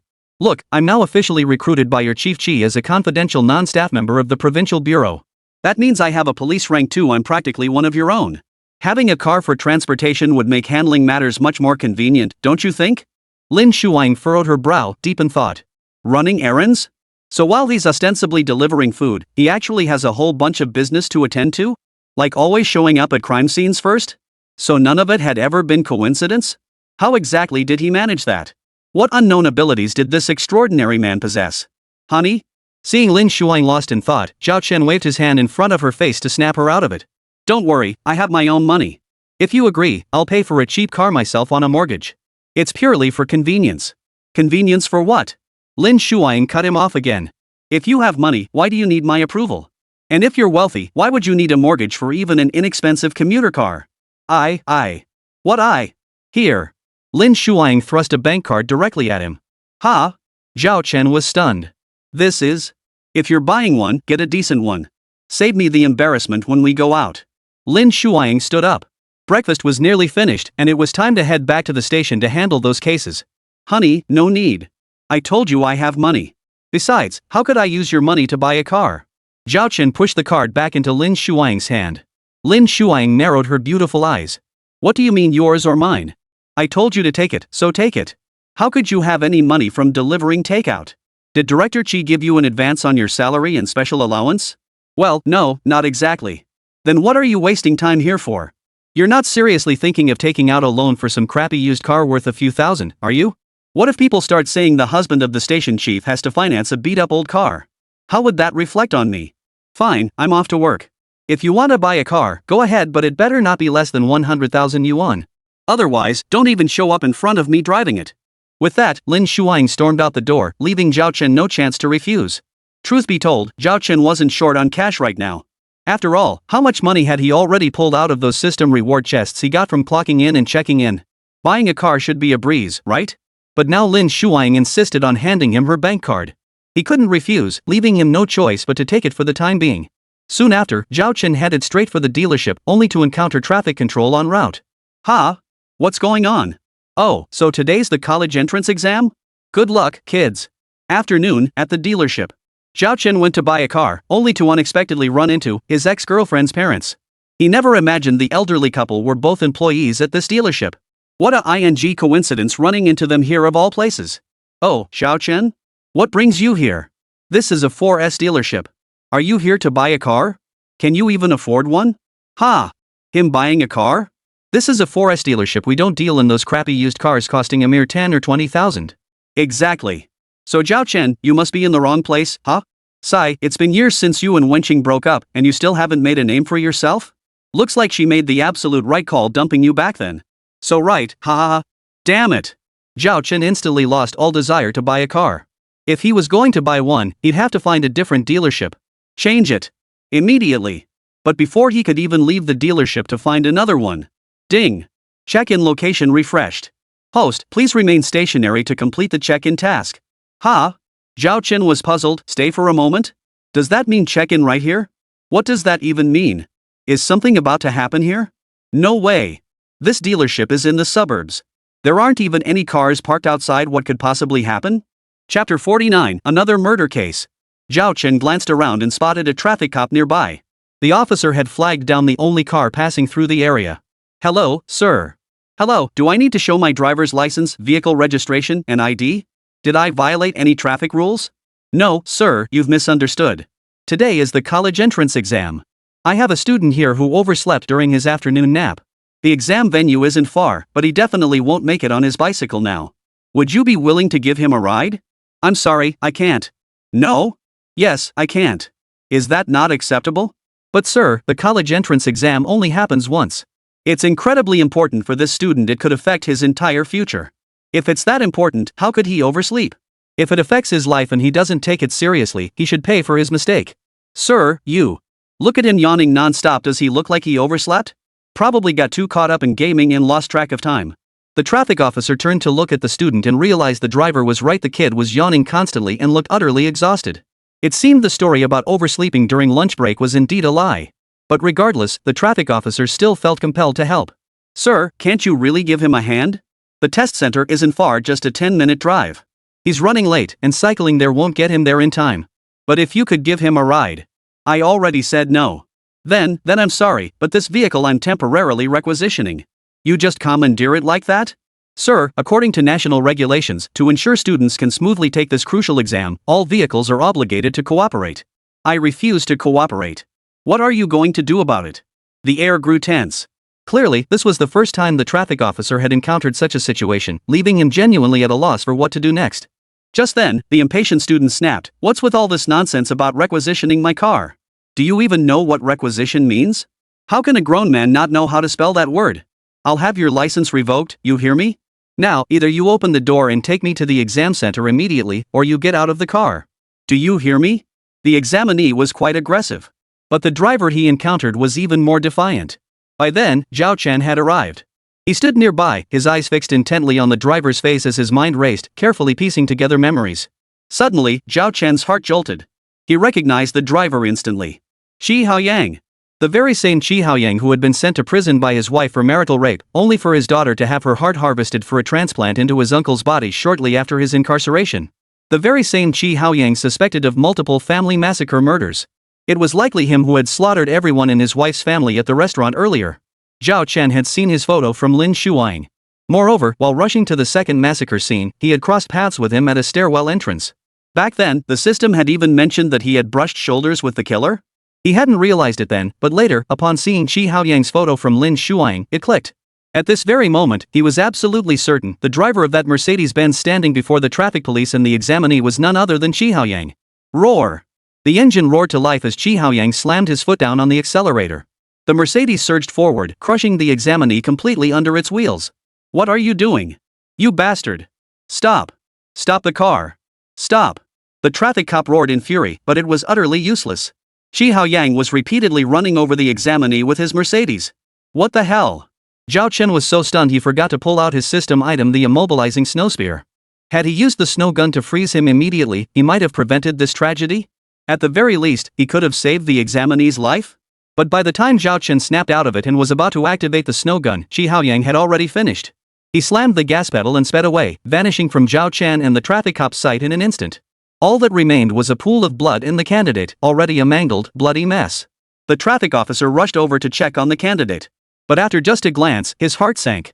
There was no point in looking further, half his skull was gone. What was there to see? After all, it was a Mercedes-Benz that had run him over. Who could survive being repeatedly crushed beneath such a vehicle? Now, the officer could only call for backup to secure the scene and contact the examinee's family. No, he wasn't an examinee anymore. He was a victim. Regardless, Zhao Chen dialed Lin Shuang's number to report the situation. "Hey, honey, send someone to the suburban dealership immediately. There's been an accident." "Huh? What do you mean, another incident? I swear, I didn't mean to. I just came to buy a car, but outside the dealership I ran into a student who was late for the college entrance exam." The traffic cops pulled over a Mercedes, but the driver refused to give the student a ride. When the cops tried to requisition his car, the student got really aggressive and snapped at the driver. That's when the driver floored it and plowed right into him. Oh, and the key part? That Mercedes driver was none other than Shi Haoyang, the suspected serial killer in that family massacre case. Shi Haoyang.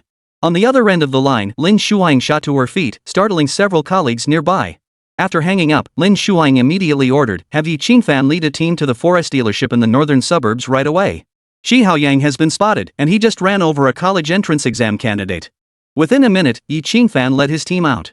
2 minutes later, police, armed police, and traffic police launched a joint operation, swiftly sealing off all access points near the North Suburban Forest store. Meanwhile, employees from the dealership poured out to watch the commotion. Among them were the parents of Zhao Chen's ex-girlfriend. The couple spotted Zhao Chen and launched into another round of mockery. "Hey, you poor kid, why haven't you left yet? What are you still standing around for? We told you this dealership doesn't have the kind of beat-up used car you're looking for. You'd better get out of here before a car runs you over too." "That's right. I heard it just killed one person. Old Lu, come quick. Is that your son?" someone suddenly shouted nearby.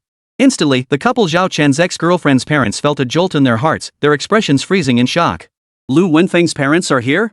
The traffic cop shouted. Who? Who are Lu Wenfeng's parents?" Now the couple was truly panicked. Their son was indeed named Lu Wenfeng, and he was taking the college entrance exam today.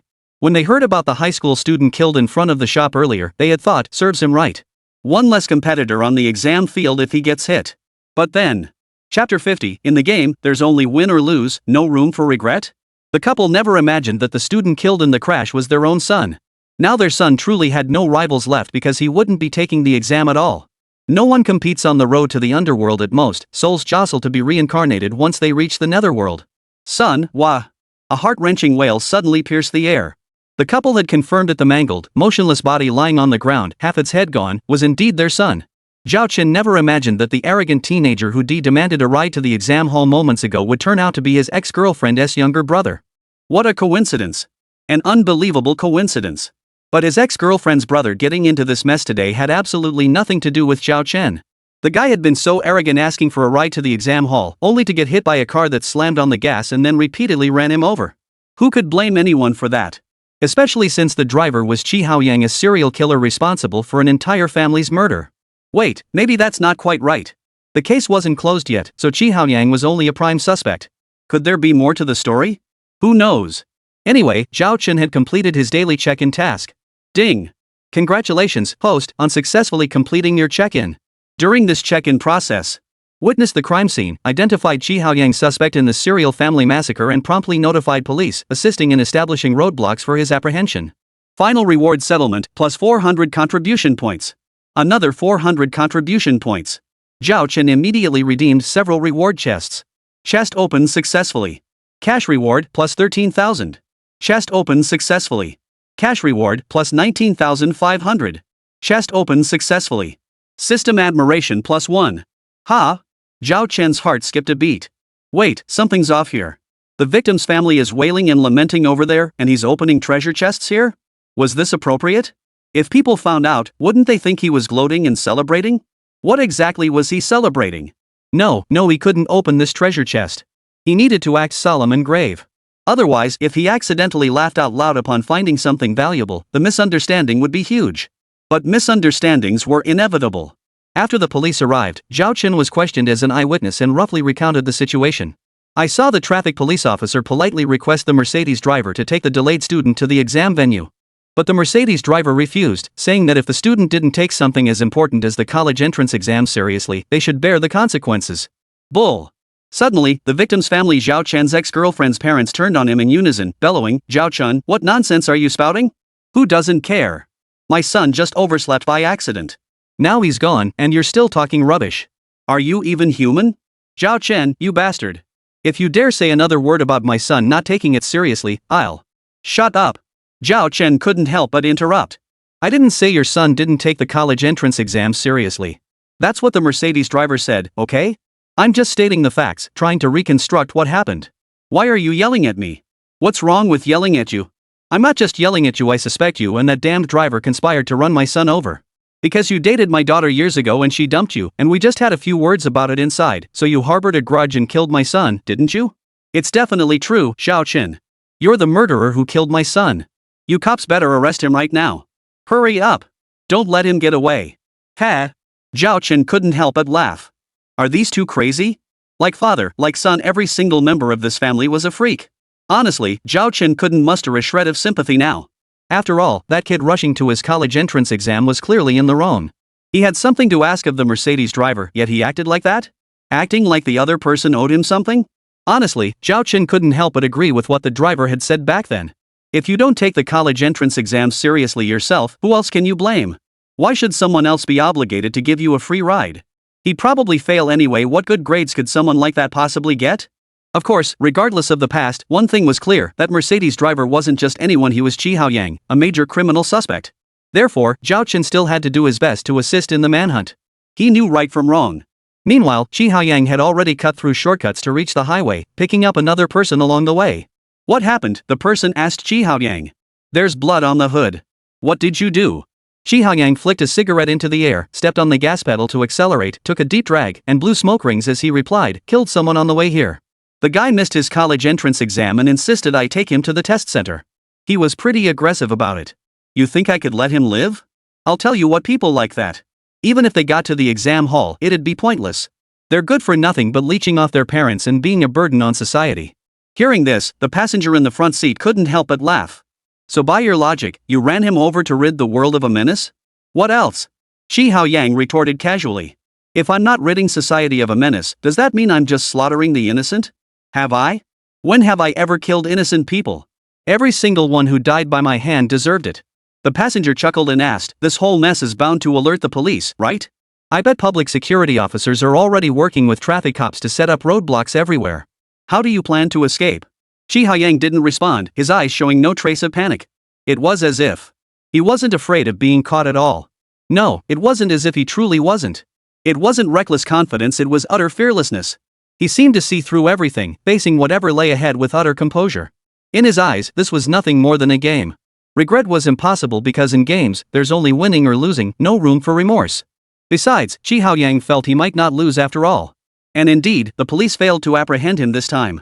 Despite a joint operation involving public security officers, armed police, and traffic police, with roadblocks set up everywhere, Shi Haoyang still managed to escape. After all, this wasn't a movie. A hardened criminal like him wasn't going to be caught that easily. However, Zhao Chen's system seemed to be assisting in the pursuit. That very afternoon, after purchasing a Maserati from another dealership, Zhao Chen was leisurely driving home when ding! Check-in location refreshed. Chapter 51, The Elite Level Outlaw. This time, the check-in location was at a highway service area. Inside the service area, Shi Haoyang had already switched vehicles and was now heading toward the restroom. Outside the men's restroom, a group of men waited anxiously. Shi Haoyang paid no mind to what they were waiting for and walked straight in. But when he opened the door, it was full of women. A chorus of shrieks erupted instantly. Hey, pervert! Damn it, what the hell is wrong with you? Get the hell out of here! Get out! You pervert, why aren't you leaving? Shi Haoyang knew what the men outside were waiting for, but this is the men's room. Why should I leave? Throwing out that casual remark, Shi Haoyang didn't give a damn. He strode straight to the urinal and prepared to relieve himself. As for those women, seemed like they were all part of a tour group, a bunch of middle-aged and elderly ladies. He couldn't be bothered to give them a second glance. But those ladies weren't to be trifled with. One of them immediately slapped Shi Haoyang across the face. Get out! So what if it's the men's room? We've taken it over. Now get out. Still not leaving? Do you want us to call the cops? With that, several more women closed in on Shi Haoyang. Shi Haoyang raised his hand to touch his face. Had he really just been slapped? All because he, a man, entered the men's restroom? Smack! Another sharp slap echoed as a different woman struck him across the face. I told you to get lost, you hear me? This was bad. Not even the heavens themselves could stop this slaughter now. Shi Haoyang swiftly drew a dagger from his waist and sliced off one of the old woman's fingers who had slapped him. Blood spattered as the severed finger hit the ground. Before the woman could even cry out, Shi Haoyang struck again, severing another finger from the other woman who had also slapped him. He then slashed her face with the blade before kicking her violently, sending her flying. Crash! The woman slammed into a toilet bowl, shattering it into pieces.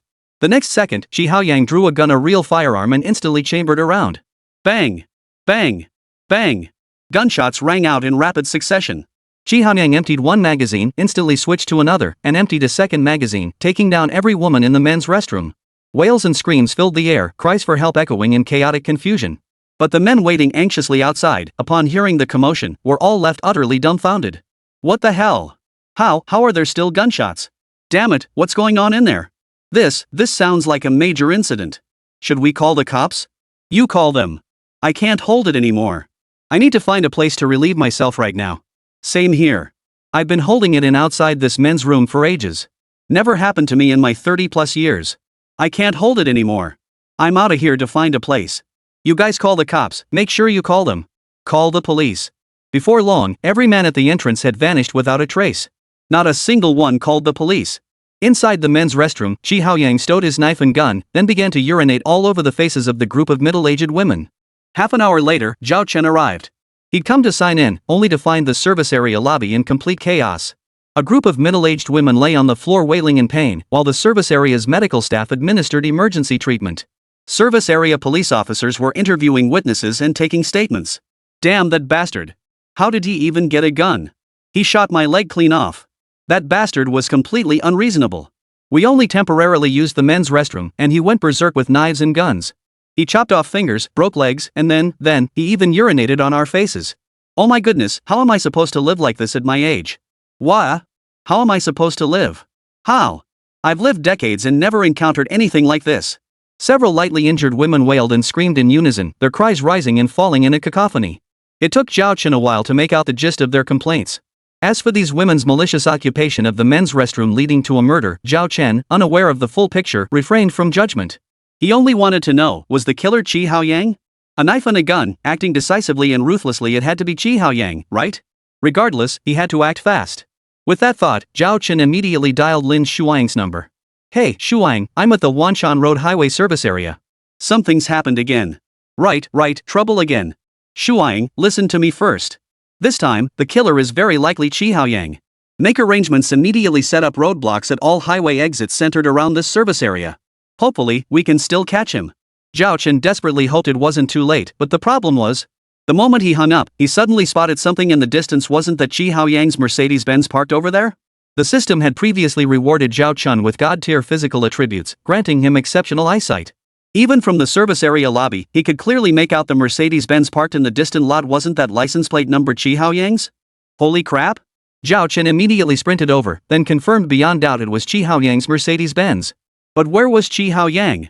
Still at the service area? Or had he already switched cars and fled? The latter seemed more likely, didn't it? He had to inform Shuang immediately. Soon, the call connected again. Shuang. Qi Haoyang has most likely switched vehicles. I spotted his previous Mercedes-Benz here at the service area. The model and license plate match, but he's nowhere to be seen. He might still be here, but it's highly probable he's already switched cars and fled. So get the word out immediately. Tell the comrades manning the roadblocks to be extra vigilant. Don't let anyone through just because it's not that Mercedes. They must search the vehicle and check for passengers underneath the car and in the trunk too. I have a feeling this Qi Haoyang is no ordinary guy. Not just tricky? Lin Shuang had previously informed Zhao Chen that Qi Haoyang had been a national martial arts champion in his youth, served as a mercenary overseas, and fought on the front lines in war-torn countries abroad. His combat record was verifiable, a veritable killing machine. A man like that? He's not just no ordinary guy, he's a bona fide urban combat veteran. At this moment, Lin Shuang's expression was grave, her tone utterly serious. Zhao Chen, you should withdraw. If he's still at the service area, how can you possibly take him on? You'll be in grave danger. It's fine, Zhao Chen interrupted. After all, I'm now a specially recruited, unofficial operative under Director Qi of the Provincial Public Security Department. Apprehending major criminals like this falls within my duties. Besides, this is a rare opportunity. If he really is still in the service area, I might just be able to capture him in one fell swoop. Zhao Chen! Lin Shuang cried out in alarm. Chapter 52, Another Wave of Trouble. Zhao Chen, listen to me. Capturing criminals is important, but I don't want anything to happen to you. Just listen to me this once, okay? Whether it's us police or secret non-staff personnel specially recruited by the provincial bureau like you, apprehending criminals must always be done with personal safety as the top priority. You're alone right now, without a firearm. How can you possibly take on a top-tier criminal like him? Do as I say. Withdraw immediately and let the police handle this. I'm dispatching SWAT right now. Before Zhao Chen could respond, Lin Shuang pressed on, that's final. Withdraw immediately. Obey orders. With that, Lin Shuang hung up the phone. Zhao Chen froze in place. Obey orders? Whose orders? I'm off duty. I'm not under your command. Oh, so it's the wife's orders? Should he obey? Should he withdraw now? But he possessed the thief's touch to disarm foes, the snow spear to immobilize targets, the insightful eye, the cloak of invisibility, the sound imitator, and a god-tier physique. His god-tier physique alone makes him comparable to an elite soldier in every aspect, right? So even if he ran into that Qi Haoyang now, he could give it a shot? But it might be too late. The system had already notified him of a successful check-in, and the contribution points had been dispersed. And now, ding! Check-in location has been refreshed. Host, proceed immediately to the target area to check in. Damn it! Zhao Chen was flustered. What the hell? I'm not done yet. What if Qi Haoyang is still at the service area? If I stay here, I might just catch him red-handed. Wait. Hold up. The check-in at the forest shop entrance was related to Qi Haoyang, and this service area check-in is also connected to him. Could it be that the newly updated check-in task is also about Qi Haoyang? Did Qi Haoyang really switch cars and flee the service area? Is the system tracking him? Then what are we waiting for? Go after him. Just go after him and take him down. What's there to fear about you, Qi Haoyang? The system's check-in rewards no longer mattered. Zhao Chen wasn't chasing rewards. He was locked in a deadly standoff with Qi Haoyang, the serial killer behind those brutal murders. He was determined to capture this elite-level criminal, no matter what. He would never coexist with evil. Soon, Zhao Chen slid into his newly purchased Maserati, slammed the accelerator, and executed a sharp U-turn. He raced straight toward the new check-in location. But this check-in likely had nothing to do with Qihao Yang. The target location was an office building in downtown Linjiang City.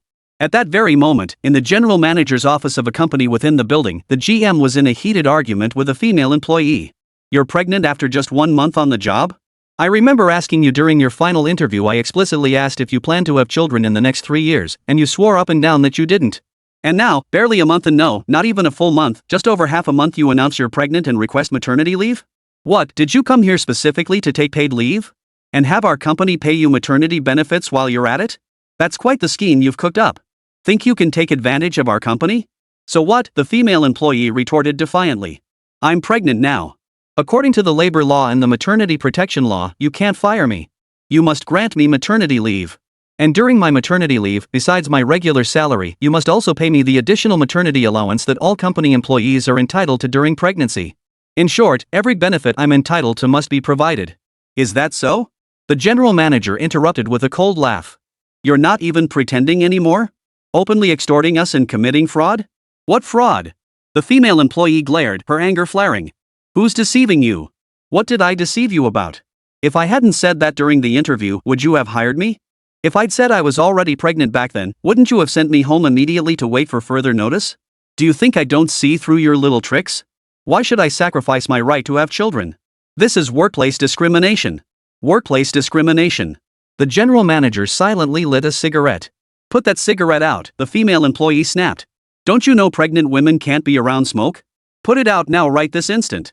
The general manager glanced at her but ignored her, taking a deep drag instead. He blew smoke rings as he replied, "Is this company yours?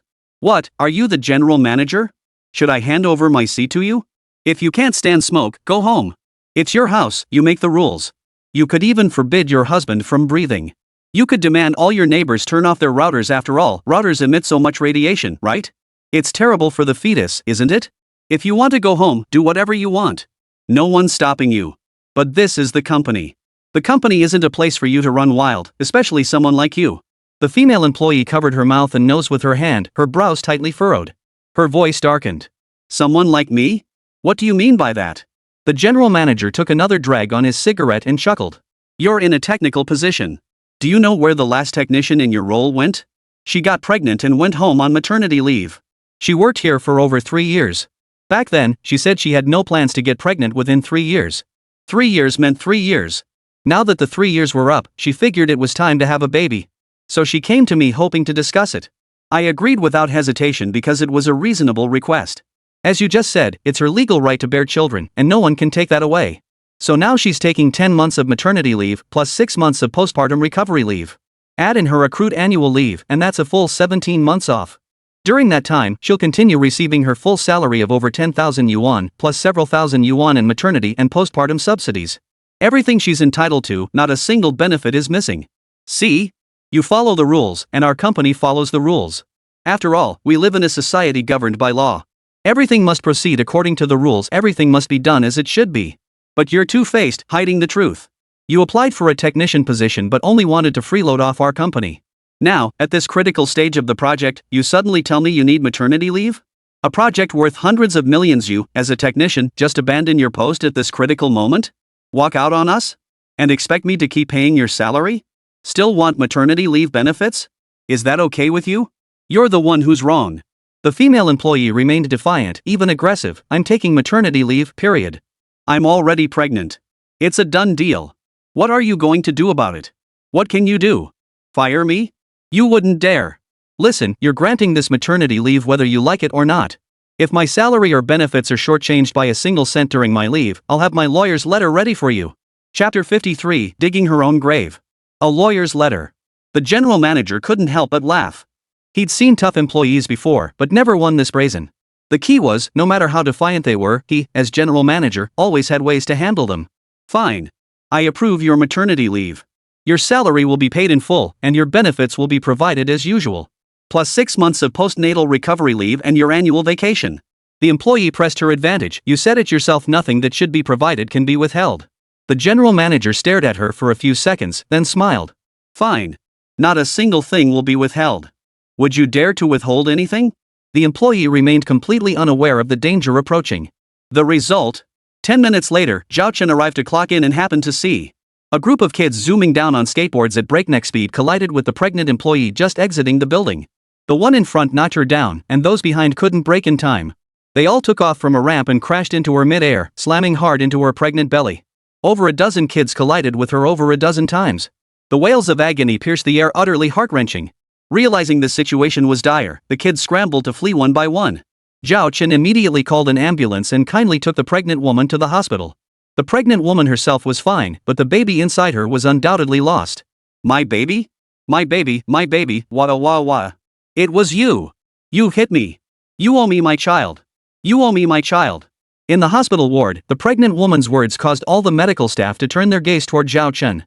Zhao Chen looked utterly bewildered. WH? What the hell? What does this have to do with me? I just happened to see you and called an ambulance to bring you to the hospital out of kindness. And this is how you treat me? What do you mean you're doing this to me? The pregnant woman screamed hysterically. You hit me. If you didn't hit me, why did you bring me to the hospital? You killed my baby. You bastard. Pay me back for my child. Wah! Zhao Chen was in for it now. No choice, he had to call the police. About half an hour later, Yi Qingfan arrived. The pregnant woman's husband had arrived first and lunged at Zhao Chen without a word. You bastard. You hit my wife? You killed my son? I'll kill you today. His roar echoed as he swung a punch at Zhao Chen. What are you doing? Yi Qingfan arrived just in time and immediately shouted to stop him. But the man wouldn't listen, continuing to attack Zhao Chen with frenzied rage, as if he'd gone mad. But Zhao Chen possessed the god-tier physique granted by the system reward. His physical prowess now rivaled that of an elite soldier, allowing him to dodge the attack with ease. But the man wouldn't let it go, lunging at Zhao Chen again. This time, Zhao Chen didn't even need to act. Yi Qingfan stepped in, pinning the man to the ground with a single move. What the hell are you doing? Let me go. I said let me go. That bastard hit my wife and knocked the baby out of her womb. I'm going to kill him today. The man roared furiously, still struggling even as Yi Qingfan pinned him to the ground. With no other choice, Yi Qingfan had no option but to cuff him. You handcuff me? Are you out of your mind? What the hell, cops think they're so great? Can cops just handcuff people randomly? I'm gonna file a complaint against you bastards. I swear to God I will. What are you going to do? A man's voice suddenly cut through the chaos. It was a lawyer, the legal counsel from the company where the pregnant employee worked. The lawyer immediately handed over a court summons. This is for your wife. She maliciously concealed her pregnancy during her interview with our company, intending to fraudulently obtain maternity benefits. She is suspected of fraud. Furthermore, she was hired as a technical staff member for a major project at our company. Knowing full well the importance of this project, she joined while pregnant. Now, at a critical stage of the project, she's applying for maternity leave and abandoning her responsibilities, disregarding the project and causing significant losses to our company. Per the project agreement she signed, she owes tenfold compensation for our losses, approximately 12 billion. 12 billion? In that instant, the man's mind went blank with a deafening buzz, leaving him utterly dumbfounded. After all, what did 12 billion even mean? Could his family even afford that? Forget 12 billion, even 12 million, 1,200,000, or even 120,000 was beyond his family's means. But there was no way around it. The company project his wife had joined was indeed valued at 120 million yuan, and she had indeed been hired as a technical staff member. Now, at this critical juncture of the project, his wife had suddenly requested maternity leave and walked away. According to the relevant project agreement, she was indeed liable for the project losses, and that meant tenfold compensation. It's reasonable, legal, and compliant. The company is strictly following its bylaws, not a single step out of line. As for his wife suffering a miscarriage after being hit by a car and losing the child, what does that have to do with the company? Even if it adds insult to injury, from the company's perspective, it's simply a case of reaping what she sowed. The company had already instructed its legal team to file a lawsuit. This lawyer was merely here to deliver the court summons. At this stage, there was absolutely no room for leniency. But 10 minutes later, in the hospital ward, once everything became clear, the couple clung relentlessly to Zhao Chen. He hit me, causing me to lose my child and leaving me in this state. Otherwise, I could have returned to continue the project. He caused the project losses, he must compensate us. Exactly. It's all his fault. My wife didn't need to take maternity leave, she was only 2 months pregnant and could have kept working on the project. But now this bastard has wrecked her life. He didn't hit her, did he? The lawyer suddenly pulled out his phone and smiled. I happened to be downstairs at the office building and recorded the entire incident on my phone. Your wife was hit by a group of kids on skateboards. I have video evidence. At that moment, the entire hospital room fell silent. The pregnant woman's face turned ashen, while her husband's expression darkened, his brows furrowed. After an unspoken moment, the lawyer broke the silence. Don't you want to see the video? Well, I suppose not. After all, as the injured party, you should know exactly who hit you and how it happened. So why bother watching the footage? And since your husband isn't watching either, I assume he already knows? Your ing full of, the man roared, hysterical. What do I know? How can I be sure this video is real? With AI so advanced these days, I have every reason to suspect this footage is AI generated. Chapter 54, so it was a magic clash? Zhao Chen was truly flabbergasted. So this man refused to acknowledge the actual footage and stubbornly insisted Zhao Chen was the one who hit him? What, did he think he had him cornered? His own wife was causing trouble at the company, facing massive compensation claims, and now he wanted Zhao Chen to foot the bill? What the hell? He'd actually felt some sympathy before. After all, the pregnant woman had lost her child and now faced massive compensation. It was truly adding insult to injury. But now he wanted Zhao Chen to foot the bill? Hell no. He's not feeling any sympathy now. What's that saying again? There's always something despicable about a pitiable person. You suspect this video is AI generated? Yi Qingfan asked the man at that moment. The man replied without hesitation, exactly. I suspect that video is fabricated. You're so sure without even watching it? Yi Qingfan pressed. Do I need to watch it? The man stubbornly insisted. My wife said this bastard hit her. What she says could be false. What else could that damn video be if not fake? Simple, Yi Qingfan replied casually. Whether the video is fake or not, I'll have our tech team examine it when I get back. If it is fake, then both the video forger and the hit-and-run driver who refuses to admit it will face legal consequences.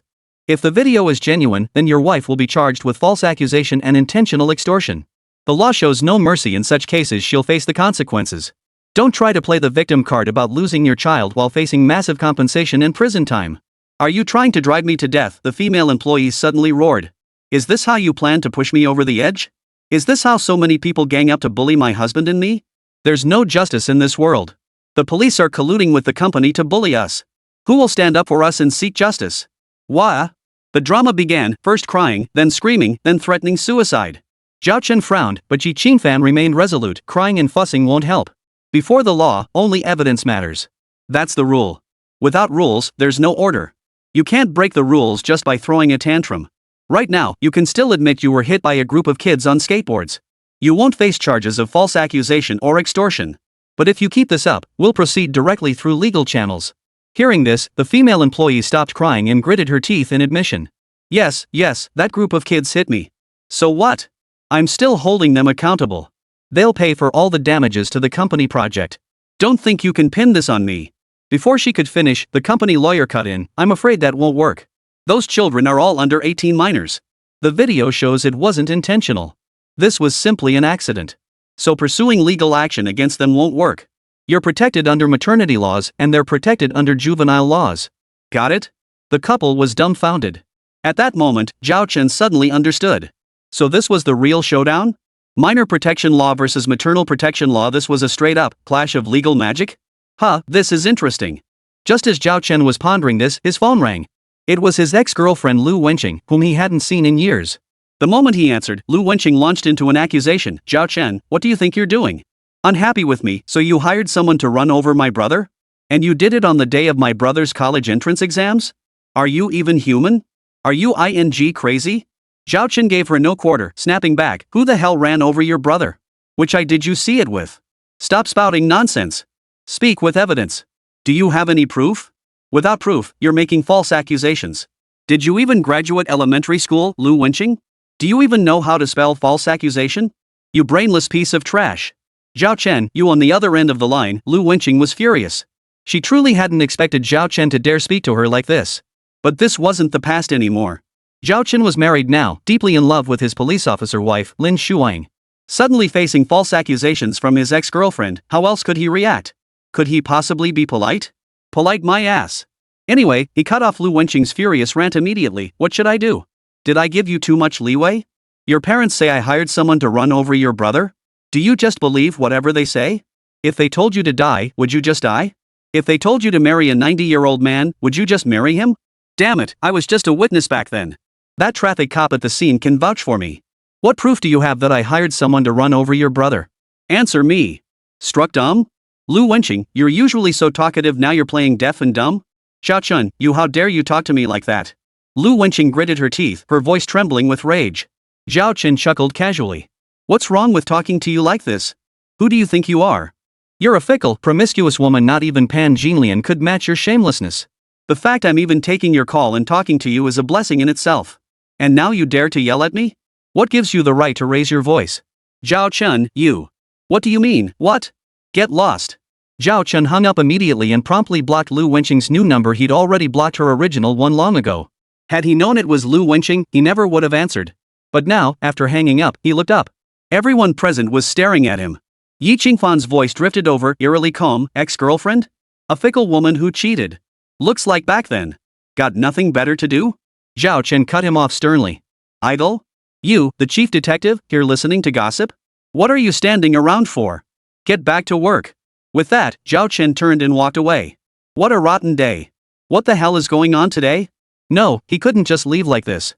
Zhao Chen abruptly turned back and addressed the couple. Let me make this clear one last time. I brought you to the hospital out of goodwill. If you dare to falsely accuse me of hitting you, I will have you arrested for false accusation and locked up in jail. Try me if you don't believe me. No good deed goes unpunished. What kind of people do I keep running into day after day? Damn it. What are you glaring at? I'm talking about you. You're the one bringing me bad luck. Think I don't have a temper? Such a temper?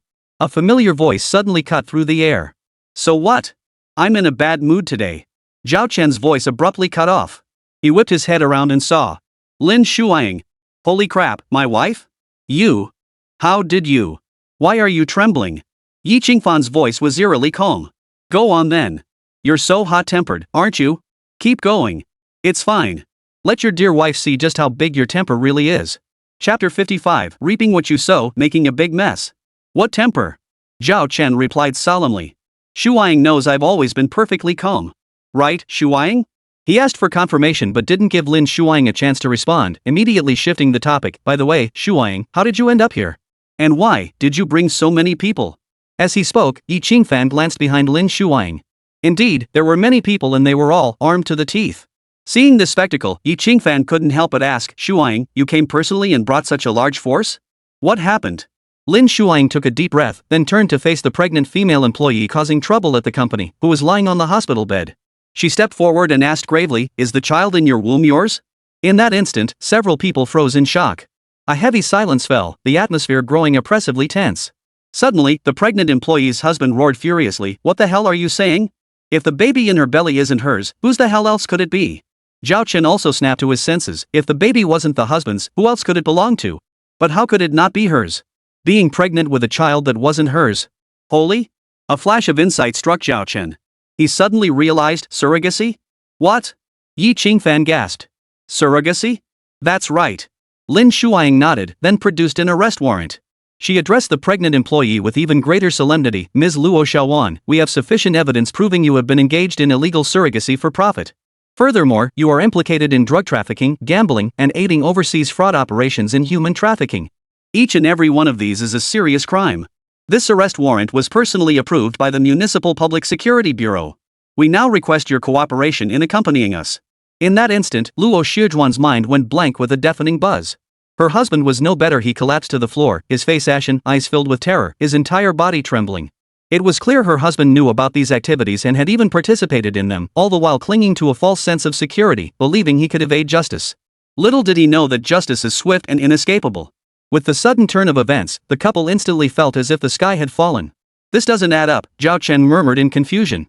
Wasn't this just a drug case? If it was, why didn't they expect this day to come? How could they be so terrified now? Lin Shuang shot him a glance. Drug offenses come in two types. The real desperados are the ones manufacturing and trafficking drugs. People like her, who just use drugs, are merely pushing the legal boundaries with a reckless gamble. How much guts could they really have? Zhao Chen pondered for a moment before adding, but that doesn't make sense either. A drug user surrogacy? What kind of idiot would hire a drug addict like her as a surrogate? Achoo! On the other end, a certain furious tycoon suddenly sneezed. Damn it! Who the hell is snitching on me? The roar faded as the tycoon turned his gaze back to his subordinates, continuing his tirade, you lot. What the hell are you all doing? Can't you even handle this damn task? You take all that money and hire a drug addict to be my surrogate? Have you all lost your minds? Answer me. I'm asking you questions. Have you all gone mute? Are you losing your minds? Bunch of useless freeloaders. All ing good for nothings. Good for nothings. Now listen up. I want her dead. Getting high while doing this surrogacy job? What, are you so desperate for money you've lost your minds? Trying to screw me over? I want her dead. Get someone to kill her right now. If she doesn't die, you die. Got it? Understand? Understood. Got it? Then get moving. What the hell are you still standing around for? Get the hell out of here. All of you. Useless pieces of. Seeing you makes me sick. Just you wait. If you don't kill that junkie who dared to do this surrogate thing, I'll make sure you pay with your lives. The boss's roar echoed through the room as his men scrambled into action. And this was precisely why Lin Shuang had brought an entire squad fully armed and ready for action on this mission. Zhao Chen's police officer wife had anticipated this the moment she received the news. Luo Xiaozhuan's drug use and surrogacy meant the wealthy backer behind the arrangement would be furious upon discovery and would certainly hire someone to silence her. Though Luo Xiaowan had brought this upon herself with her long list of crimes, she deserved legal punishment in this society governed by law, not private execution. No one has the right to carry out capital punishment. Therefore, Lin Shuang had no choice but to first ensure Luo Xiaozhuan's personal safety, escort her back securely, and then proceed with the full judicial and criminal process. There was no other way. It was Lin Shuang's duty to follow the established procedures. Moreover, Luo Xiaowan was involved in drug trafficking, gambling, and suspected of aiding overseas fraud operations and human trafficking schemes. Having committed so many crimes, she must possess crucial leads the police desperately needed. Lin Shuang needed her to serve as a key witness, to reveal everything she knew. At that moment, Lin Shuang solemnly addressed Luo Xiaowan once more. Crying won't help. Right now, your only option is to cooperate fully with us, confess everything you know, and strive to earn leniency through cooperation. This is your only chance. If you don't seize it, if you even think of evading police punishment and you end up falling into the hands of those people instead, just imagine what will happen to you. Drug use and surrogacy, you've violated the industry's cardinal sins. Especially since the surrogacy business is an underground gray market to begin with. Think about what it means to break the rules of a gray market industry. What will you face next? Do you think the bigwigs behind your surrogacy scheme will let you off? You'll only survive under police protection. Right now, your only path is to earn your freedom through good deeds. Luo Xiaowan, do you understand? Whether she understood or not, Zhao Chen had already claimed his system's daily check and reward hundreds more contribution points. He instantly exchanged them for a stack of treasure chests and opened them right there. Chest opened successfully. Cash plus 24,000. Cash plus 38,000. Cash plus 19,000. Well, all cash rewards. This wave alone netted him over 100,000. Not too shabby, really. Much better than being a corporate slave at that crappy company before. At least he's considered high income now. Zhao Chen, come with me for a moment. Suddenly, Lin Shuang called Zhao Chen over to a vacant hospital room nearby for a private talk. As soon as Zhao Chen followed her inside, Lin Shuang shut the door behind them. Honey, what did you want to talk about? What else could it be? Of course it's serious business. What did you think? I definitely thought it was serious business too. What else could it be? Though he said this, Zhao Chen's thoughts were far from reassured. The moment Lin Shuang closed the door, he genuinely feared. Chapter 56, The Crisis Approaches.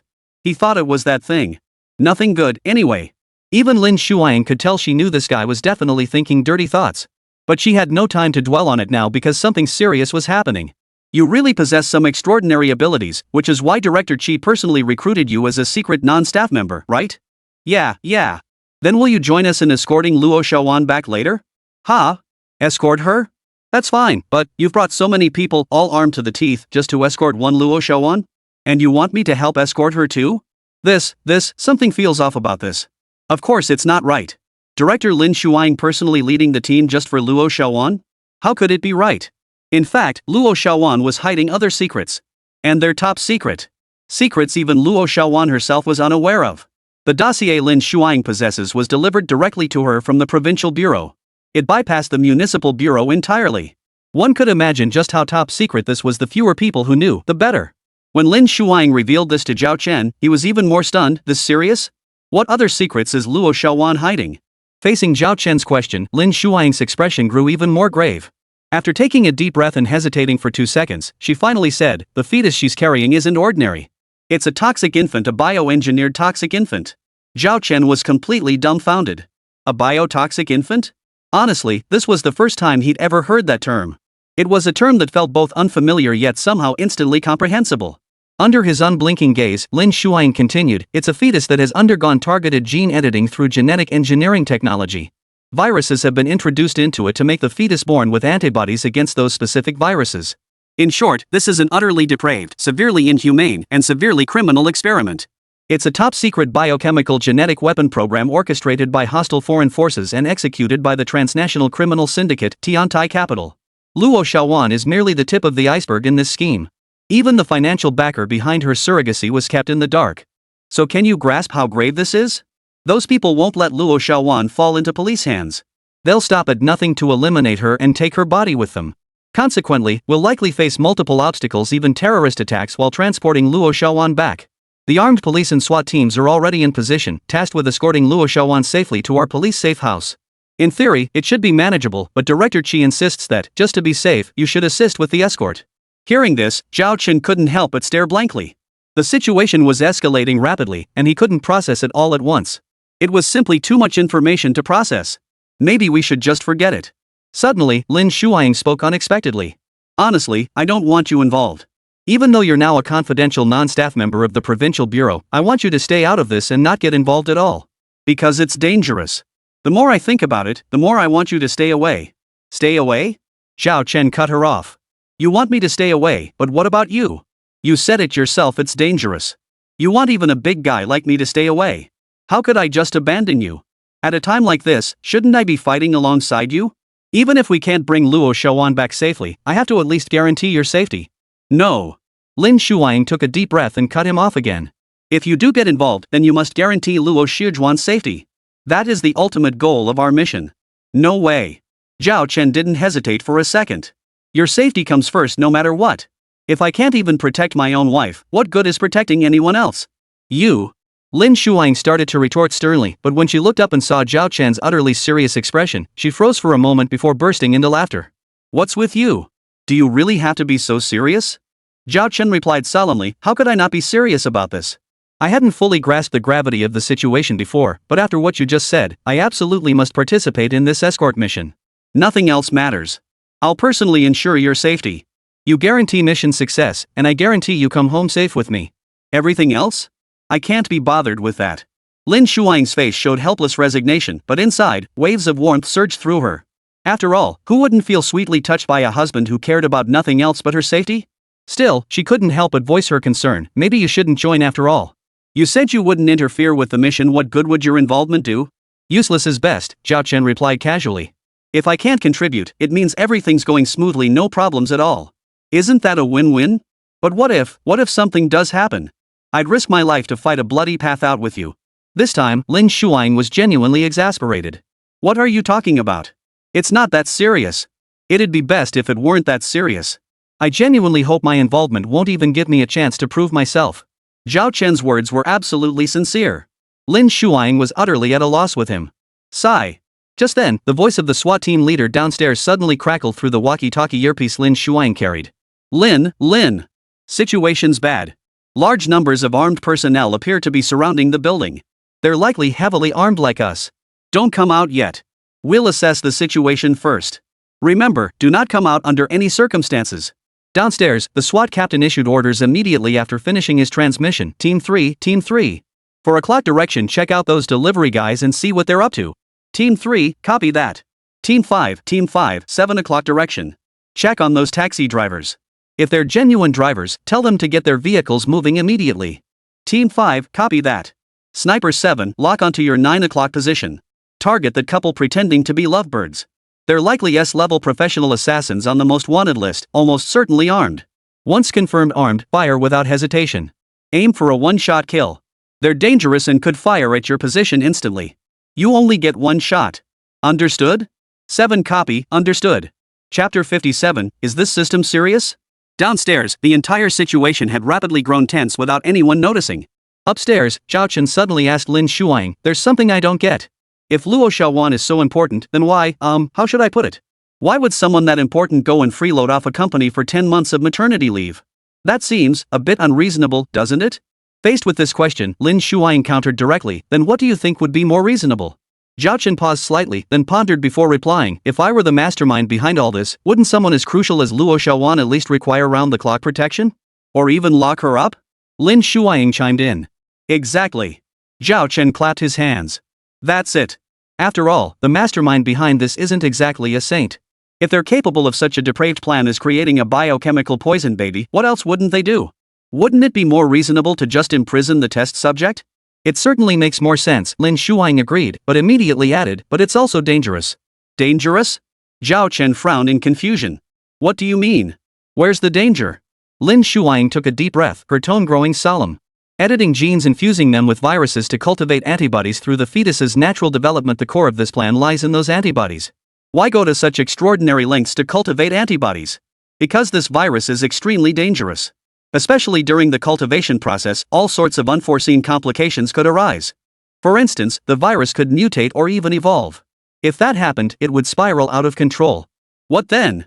That's why they dared not keep the test subject on their own turf. Instead, they took the opposite approach, hiding in plain sight. They simply ignored Luo Xiaowan, letting her move freely within her own circle. Who would pay attention to her that way? Someone like her, deeply in debt from gambling and drug debts, desperate enough to try freeloading maternity benefits from the company, who would suspect she's connected to a secret bioweapon antibody cultivation project for hostile foreign forces? Zhao Chen understood. This was a risky gambit, somewhat akin to the blind spot under the lamp. Was a traitor masterminding this behind the scenes? Or had foreign hostile forces meticulously studied our culture? If it was the former, that might be manageable. But if it was the latter, poof. Those hostile foreign forces probably weren't just studying our culture. They were likely secretly researching our gene pool? At this thought, Zhao Chen's brow furrowed deeply. His expression turned grave, his voice heavy with gravity. A genetic weapon fused with a biochemical virus? This is no joke. Exactly, Lin Shuang nodded. Now you understand the gravity of the situation? So if you join this mission, you absolutely must prioritize Luo Shijuan's safety. If anything happens to her, the consequences could be unimaginable. Then I must ensure your safety first, Zhao Chen replied without hesitation. Unless you withdraw from this operation, then you'd be out of danger. Only then could I even consider helping you complete the escort mission. Lin Shuang froze, touched inwardly. But when she snapped back to reality, her beautiful eyes narrowed in disbelief. Are you kidding me? At a time like this, you want me, the station chief, to stay out of it? Do you really think I'm just hiding behind the scenes giving orders? Then why would I personally lead the team here? Why not just stay at the police station? Now that I'm here, I must. Her voice abruptly cut off as Lin Shuang faintly heard gunfire downstairs. It was indistinct, but her ear for gunfire was keen. There was no mistaking it. This meant a firefight had already begun downstairs. Ding! Check-in location refreshed. Host, proceed immediately to the lower floor to check in. Just then, Zhao Chen heard the damn system notification. Zhao Chen was genuinely stunned. Sign in downstairs? Now! What the hell kind of joke is this? His police officer wife was sensitive to gunfire, and he himself possessed god-tier physical abilities. With astonishing hearing, he naturally heard the gunfight downstairs. And this damn system actually wanted him to go downstairs to check in right now? Was he supposed to go sign in or go find his death? No way. Not even a dog would go. Friendly reminder. The system voice sounded again.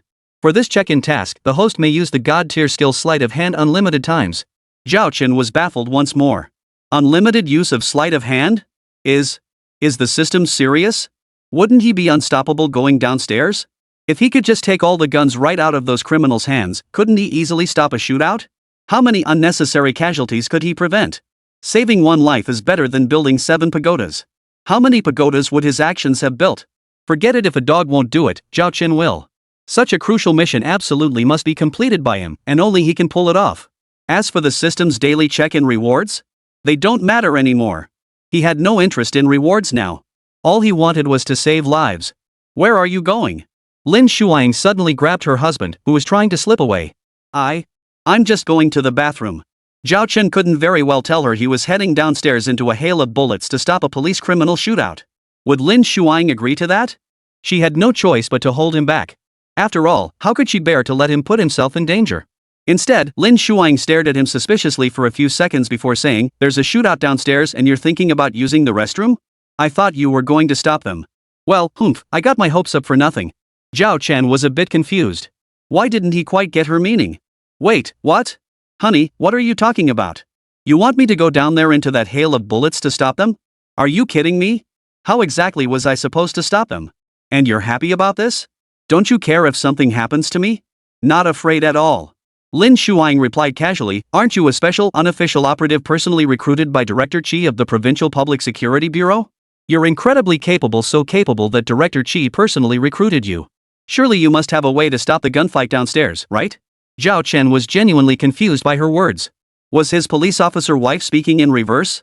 Deep down, he was terrified, fearful of nothing but her rushing into the gunfight while putting on a brave front. Yeah, that had to be it. But just as he thought this, Lin Shuang spoke again. Why don't you go downstairs and try? Maybe you really could stop it? Even reducing casualties a little would be good. Saving one life is better than building 7 tiers of a pagoda. If you really could stop this shootout, how many lives would you save? Chapter 58, Infinite Empty-Handed Mastery. As Lin Shuang finished speaking, Zhao Chen was genuinely stunned. Had she heard his inner thoughts just now? No way. Just a coincidence? Either way, he was completely flustered. Wait, honey, you're not worried about me getting hurt? It's a hail of bullets down there. You want me to stop it? What if I make the ultimate sacrifice? Then what about you? I'll just remarry. Lin Shuang cut him off before he could finish. Zhao Chen was genuinely speechless. How could such words come from his police officer wife? Is this really her? Wait, she must be speaking in reverse, right? He'd always been the one rushing to crime scenes. This time, her intuition kicked in fear. She was terrified he'd dash downstairs into a hail of bullets. So now she was just spouting sarcasm? In reality, she just wanted him to stay put by her side and not go anywhere? Yeah, that makes perfect sense. There couldn't be any other possibility. Thinking this, Zhao Chen couldn't help but chuckle. Honey, don't worry. I won't go this time. After all, I'm just mortal flesh and blood. How could I dare seek thrills in a hail of bullets? Relax, I'm just going to the bathroom. Are you sure? Lin Shuang finally dropped the act, her face turning serious as she locked eyes with Zhao Chen, not blinking once. Do you really think I don't know what you're up to? You can tell I'm being sarcastic, and you still want to stir things up? Zhao Chen, listen to me carefully. You're staying right here. Don't go anywhere, especially not downstairs. You said yourself you're just mortal flesh and blood. Why would you go looking for trouble? You seriously want me to mourn you? Wife Hood? What are you talking about? Zhao Chen retorted, his expression equally stern. Wife Hood? That sounds so unlucky. Lin Shuang shot him a fierce glare. So you know it's unlucky? If you know it's unlucky, then behave yourself. Don't try any nonsense. You're not going anywhere, got it? But I need to use the bathroom. I'll watch you even when you go to the bathroom. Zhao Chen was flustered. Was she really going to keep such a tight leash on him this time? How was he supposed to unleash his legendary pickpocketing skills downstairs? This was an extremely rare opportunity for infinite sleight of hand. He could genuinely snag the MVP award for the entire event. A sure win, right? But with her watching him so closely, maybe he should just come clean? With that thought, Zhao Chen carefully weighed his words, paused briefly to gather his thoughts, then solemnly declared, honey, I actually think what you said earlier was spot on. Earlier, I said your safety should come first, but you insisted the mission takes priority. See how big the picture you're thinking? You're willing to risk your own safety for the mission. So now, what are you doing now? Lin Shuang cut him off. Are you about to take off, Zhao Chen? I said you can't go, so you can't go. Just stay right here with me. Why all the nonsense? Anyway, if you dare go now, and I hear you've mysteriously shown up at the gunfight below later, you're not coming home tonight. Got it? Zhao Chen's head began to ache. After all, Lin Shuang had made her position crystal clear. This was essentially a direct order. How was he supposed to handle this? What was he supposed to do? Should he ignore the system task and just stay put obediently, or find a chance to slip away later? Come to think of it, it had been a while now. If he delayed any longer, wouldn't the fight downstairs be over by then? Zhao Chen suddenly noticed Lin Shuang had left, abandoning him right there, and was now busily arranging work. But as she walked away, she turned back and glared at him fiercely, her eyes brimming with warning, clearly saying, just try disobeying me. And truthfully, he really did want to be obedient. After all, was Zhao Chen the kind of man who disobeyed his own wife? But right now. Saving lives comes first. A shootout between cops and criminals inevitably resulted in casualties. The longer it dragged on, the heavier the toll would be. Every second Zhao Chen wasted meant one more life he could have saved, even if it was a criminal's. Leaving a suspect alive for the police, wouldn't that provide a living witness? And couldn't they extract crucial leads from that criminal's mouth? Wouldn't that also help the police solve the case? In that case, how many lives could Zhao Chen indirectly save? Yeah, so he had to go. As long as his police officer wife stays upstairs, doesn't come down, and doesn't go out, as long as she's not in danger, what the hell does he have to fear? Invisibility cloak, let's roll. Let's go save some lives. 3 minutes later, Zhao Chen slipped downstairs unseen, dodging the hail of bullets to sneak within range of his god-tier skill, sleight of hand. Then, congratulations! You have stolen a handgun from target Chen Huiqiang. Congratulations! You have stolen a handgun from target Zhang Xiao. Congratulations! You have stolen an AK-47 from target Yang Xin. This was beyond incredible. Zhao Chen was truly unleashing his full power. Not only could his thieving hands be used infinitely, but it could also steal firearms from targets with 100% success. Who could possibly understand this feeling? One word, exhilarating. It's like real-life unlimited firepower. And his infinite firepower can directly wipe out the fierce firepower of those armed bandits. It's like cutting off the enemy's supply at the source. Before long, the gunfire at the scene noticeably began to thin out. The armed thugs were screaming in panic.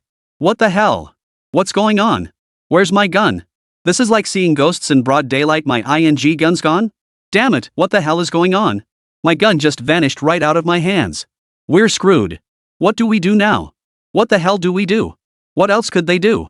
Bandits without guns weren't bandits anymore. After all, Zhao Chen had only disarmed these bandits, while the police still had ample firepower. But the police were the police. They absolutely didn't want to kill any more people. Seeing the bandits' firepower gradually weaken and then fade away, they immediately ordered a ceasefire. Stop. Everyone hold your fire. Something seems to be going wrong over there. Hold your positions and assess the situation first. No one needed to see what was happening. The bandits had already begun to panic. Some were even screaming frantically, "Ghosts! Ghosts! Damn it, ghosts in broad daylight!" In the shadows, Zhao Chen furrowed his brow tightly. While continuing to disarm the bandits with his temporarily limitless sleight of hand, he snapped, "You! Who the hell are you calling a ghost? I'm saving your asses from wallowing deeper in bloodshed, got it? You ungrateful bastards, just wait till I disarm every last one of your guns." Chapter 59, Turning Heaven Upside Down. It's all for your own good. No sooner had the words left his mouth than Zhao Chen accelerated his use of sleight of hand to disarm them. Handguns, AKs, submachine guns, everything from semi-auto to fully auto, save for sniper rifles. One could only imagine the sheer firepower this gang possessed. In a country where guns had been banned for years, how could such a heavily armed group still exist among civilians? What the hell was going on? No need to guess, these guns all came from that underground gun workshop beneath the funeral home. If not, it could only mean one thing: there was more than one hidden gun-making operation in this city. And worse, the others might be even bigger. And if that's the case, they can't even be called workshops anymore. They should be called secret armories. The thought of civilian armories is terrifying enough. Who knows how massive the criminal syndicate behind this really is? If we let this continue unchecked, what would become of us? Fortunately, Zhao Chen was here this time, preventing the imminent police-criminal confrontation and largely avoiding unnecessary casualties. But who could guarantee Zhao Chen would be present next time? Crucially, even if he were present, he'd need the system's temporary gift of infinite sleight of hand. Therefore, Zhao Chen sincerely hoped that after arresting these ruthless criminals, the police would use this as a breakthrough to uproot the entire criminal organization behind them, wiping them out completely. At that very moment, the police launched their assault. Freeze! Hands on your heads, get down on the ground. Get down! Now! Nobody move, or I'll shoot. Handcuff them. Take them all away in handcuffs. From a distant vantage point, two criminal snipers watched the situation spiral out of control, frowning and muttering to themselves. What do we do now? What do we do? You ask me what to do at a time like this? What the hell else can we do? Let's get out of here. Fine, the mission's already failed. Let's get out of here first. Retreat? They might wish to, but how could the police possibly allow it? Earlier, during the sniper standoff, the police snipers had already spotted them and locked onto their positions. By now, several SWAT officers were already moving in their direction. Not a single one would escape today. But right now, the police were puzzled too. Strange. Where are their guns? Their firepower was so intense earlier. How did they suddenly lose all their weapons? Yeah, where did all those guns go? What the hell is going on? At that moment, a criminal crouched on the ground with his hands clasped over his head, screaming in terror, "Ghosts! Ghosts! Our guns just vanished from our hands out of thin air. There really are ghosts." Nonsense! A SWAT officer glared sternly and scolded, "Ghosts? What era are we in that you still believe in such things?" Exactly. Zhao Chen's voice suddenly rang out. The guy appeared, strolling over leisurely. Under the strange gazes of both police and criminals, he said, "What era is this where people still believe in superstition? Believe in science, got it? Freeze!" A SWAT officer raised his gun, pointing it at Zhao Chen. "Who are you? Where did you come from? Are you with them? Get down on your knees with your hands behind your head." Zhao Chen? Yi Qingfan's voice suddenly rang out. Yi Qingfan? Zhao Chen was even more stunned than Yi Qingfan at that moment. "Weren't you upstairs? How did you end up here? Who told you to come down? Don't tell me you were involved in the gunfight earlier too? Do you have any idea how dangerous that is? Are you crazy?" The SWAT officer was confused. He didn't recognize Zhao Chen, but he certainly knew Yi Qingfan. She was a true legend in the police force, possessing extraordinary skills and achieving remarkable feats time and again. Though not officially a SWAT officer, her abilities were undoubtedly on par with the best of the best. And this kid who'd suddenly appeared out of nowhere dared to speak to Yi Qingfan like that? And implying she didn't value her life? What the hell? What the hell is going on here? Yi Qingfan was equally bewildered. Zhao Chen, you're turning the tables on me, huh? I haven't even had a chance to say anything to you, and now you're lecturing me? Someone might mistake you for the Criminal Investigation Division captain. What's going on? Did our roles get switched? Huh? So what?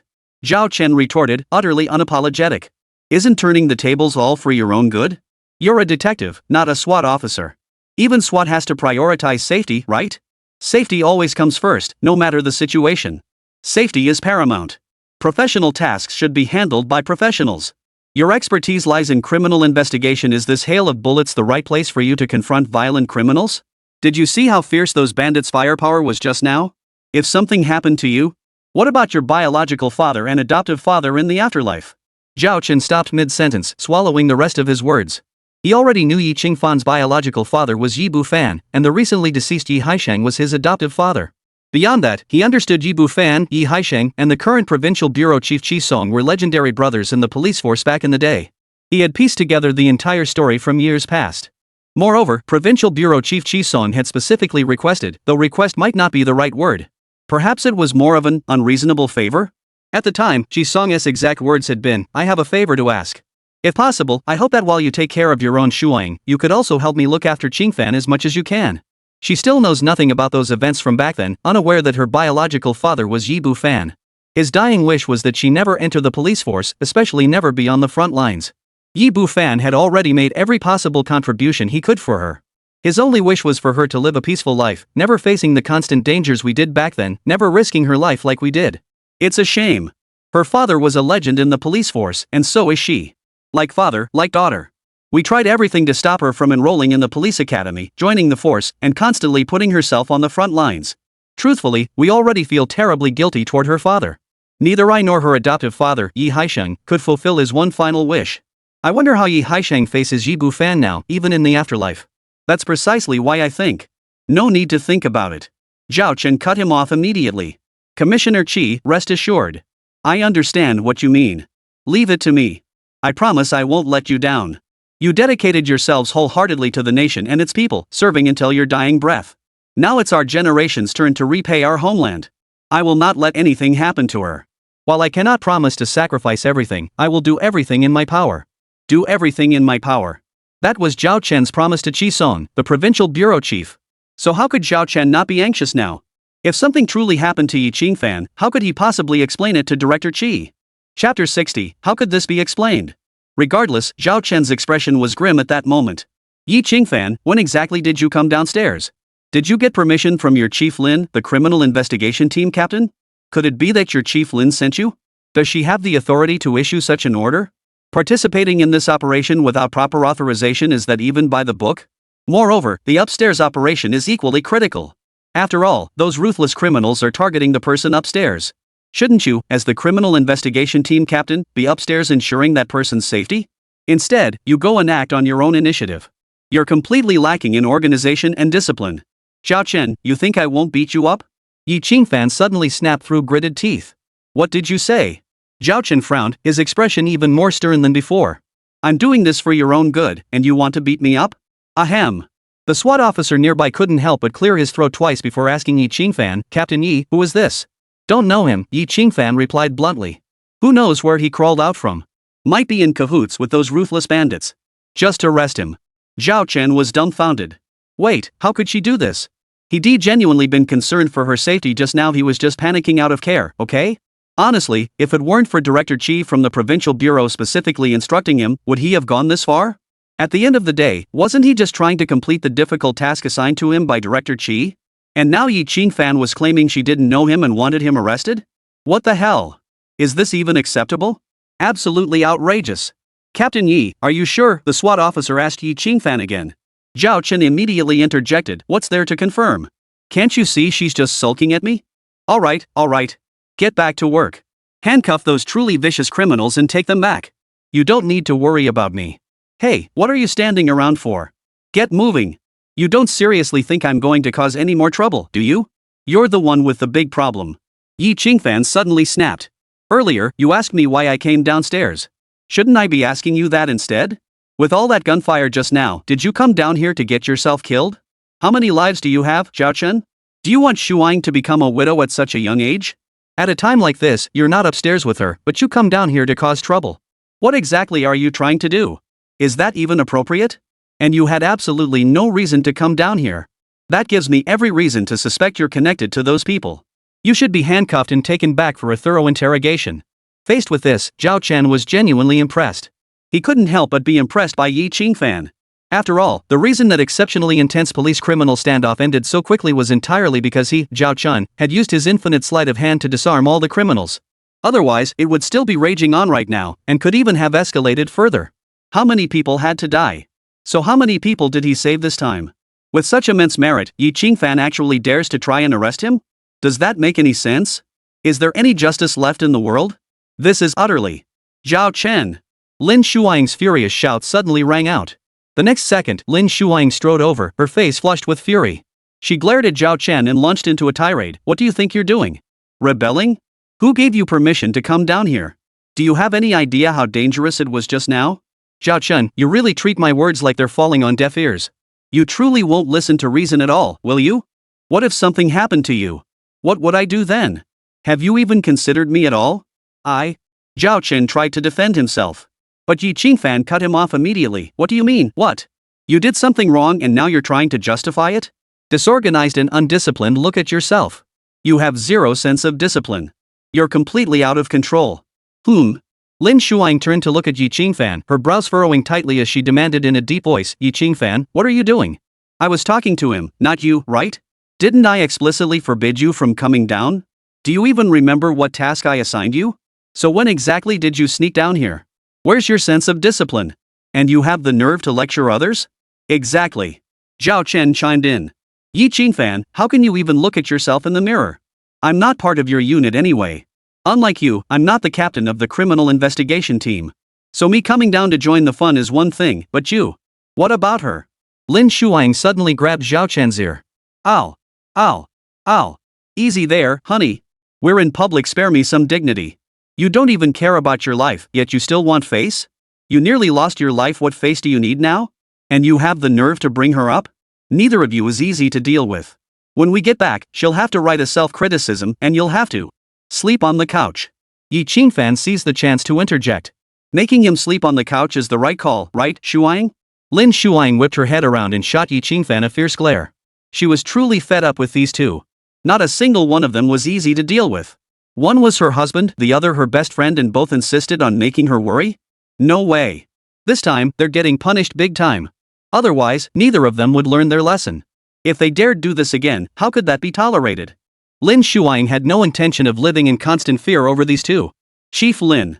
Just then, the SWAT captain approached, his brows furrowed in grave concern. Something strange happened, the bandits' guns are gone. You must have heard the firefight earlier, Director Lin. The enemy's firepower was intense: pistols, AKs, submachine guns, all kinds of firearms. But now. His gaze turned eerie as he paused, took a deep breath, and continued, now, most of their weapons are gone. Gone? Lin Shuang didn't understand and asked in confusion, what do you mean, gone? What did that mean? Even the SWAT captain struggled to explain it, because how could he possibly explain something this bizarre? And even if he did explain it, would anyone actually believe him? Just thinking about it gave him a headache. Sigh, Director Lin, you wouldn't believe it. Those guys all claimed their guns vanished out of thin air for no reason. They were all saying they saw ghosts in broad daylight. The thing is, it's true. We searched everywhere around the area and couldn't find the guns. How do you explain that? Chapter 61. Oh no, I forgot the fingerprints. Lin Shuang stared blankly, utterly baffled. She even doubted her own ears. What on earth did that mean? The guns in those people's hands just vanished into thin air? How could something like that possibly happen? Impossible, Zhao Chen suddenly interjected, his tone unwavering. This is utter nonsense. How could something so absurd even be possible? Who would believe this if you told them? Do you believe it? This is pure fantasy, okay? Those guys must be making it up. That's what I thought at first too, the SWAT captain interjected abruptly. But the problem is, every single one of them says the same thing. Their accounts are eerily consistent. And we've searched this entire area thoroughly, we genuinely haven't found those guns anywhere. Really? Zhao Chen frowned, his expression turning serious. How could that be? Seeing ghosts in broad daylight? I refuse to believe it. They must be up to something like hiding the guns when they saw us. After all, people can get in, but guns can't be lost. Plus, without guns, their sentences would be much lighter.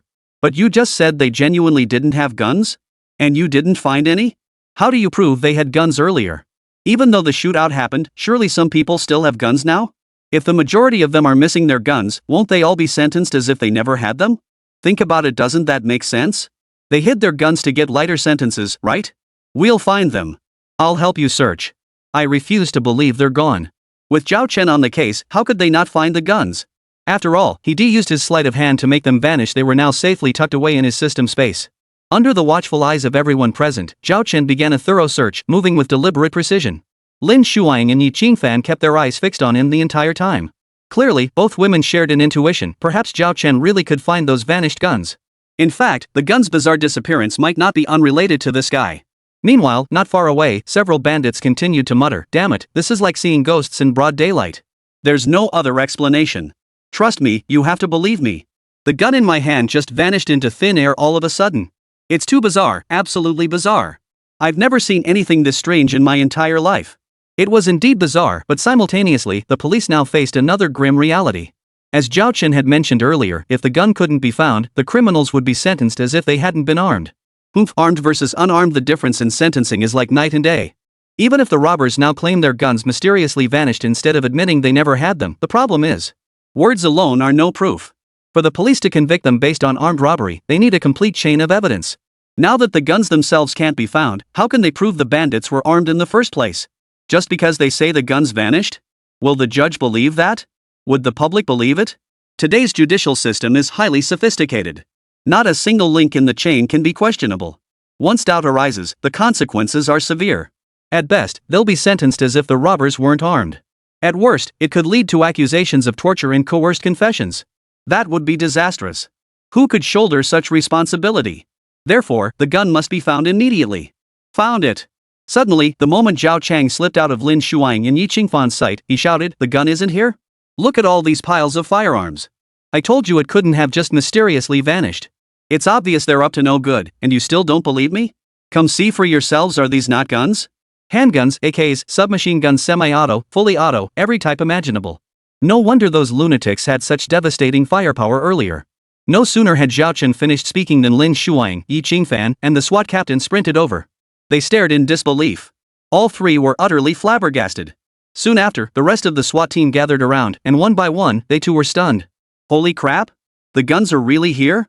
How is this possible? I distinctly remember searching this area earlier. You searched it? Are you sure? Then what's going on now? Where did these guns come from? If you really searched it, how come you didn't see them earlier? No, it's not that I didn't see them. There simply weren't any guns here earlier. With that, everyone present turned their gaze toward Zhao Chen. Zhao Chen was flustered. "Hey, wait, why are you all staring at me? I told you it was impossible for guns to just vanish mysteriously. I said those bandits must have hidden them. Now I found the guns they stashed for you. Why are you looking at me like that? Does that make any sense? Is that reasonable? Are you seriously suggesting I made their guns disappear and planted them all here? You know what?" Yi Qingfan suddenly spoke up. "I actually suspect that's exactly what happened. You just didn't know how to wriggle out of it and accidentally spilled the beans, didn't you?" Faced with this, Zhao Chen grew genuinely flustered. What truth? The truth is that those guys hid the guns here and I found them. What other truth could there be? Lin Shuang nodded. On the surface, that's exactly how it appears. And proving it is simple, just check if your fingerprints are on these guns. Fingerprints? In that instant, Zhao Chen's heart jolted. He was genuinely panicking. Damn it, how could he have forgotten about the fingerprints? Damn it! What do I do now?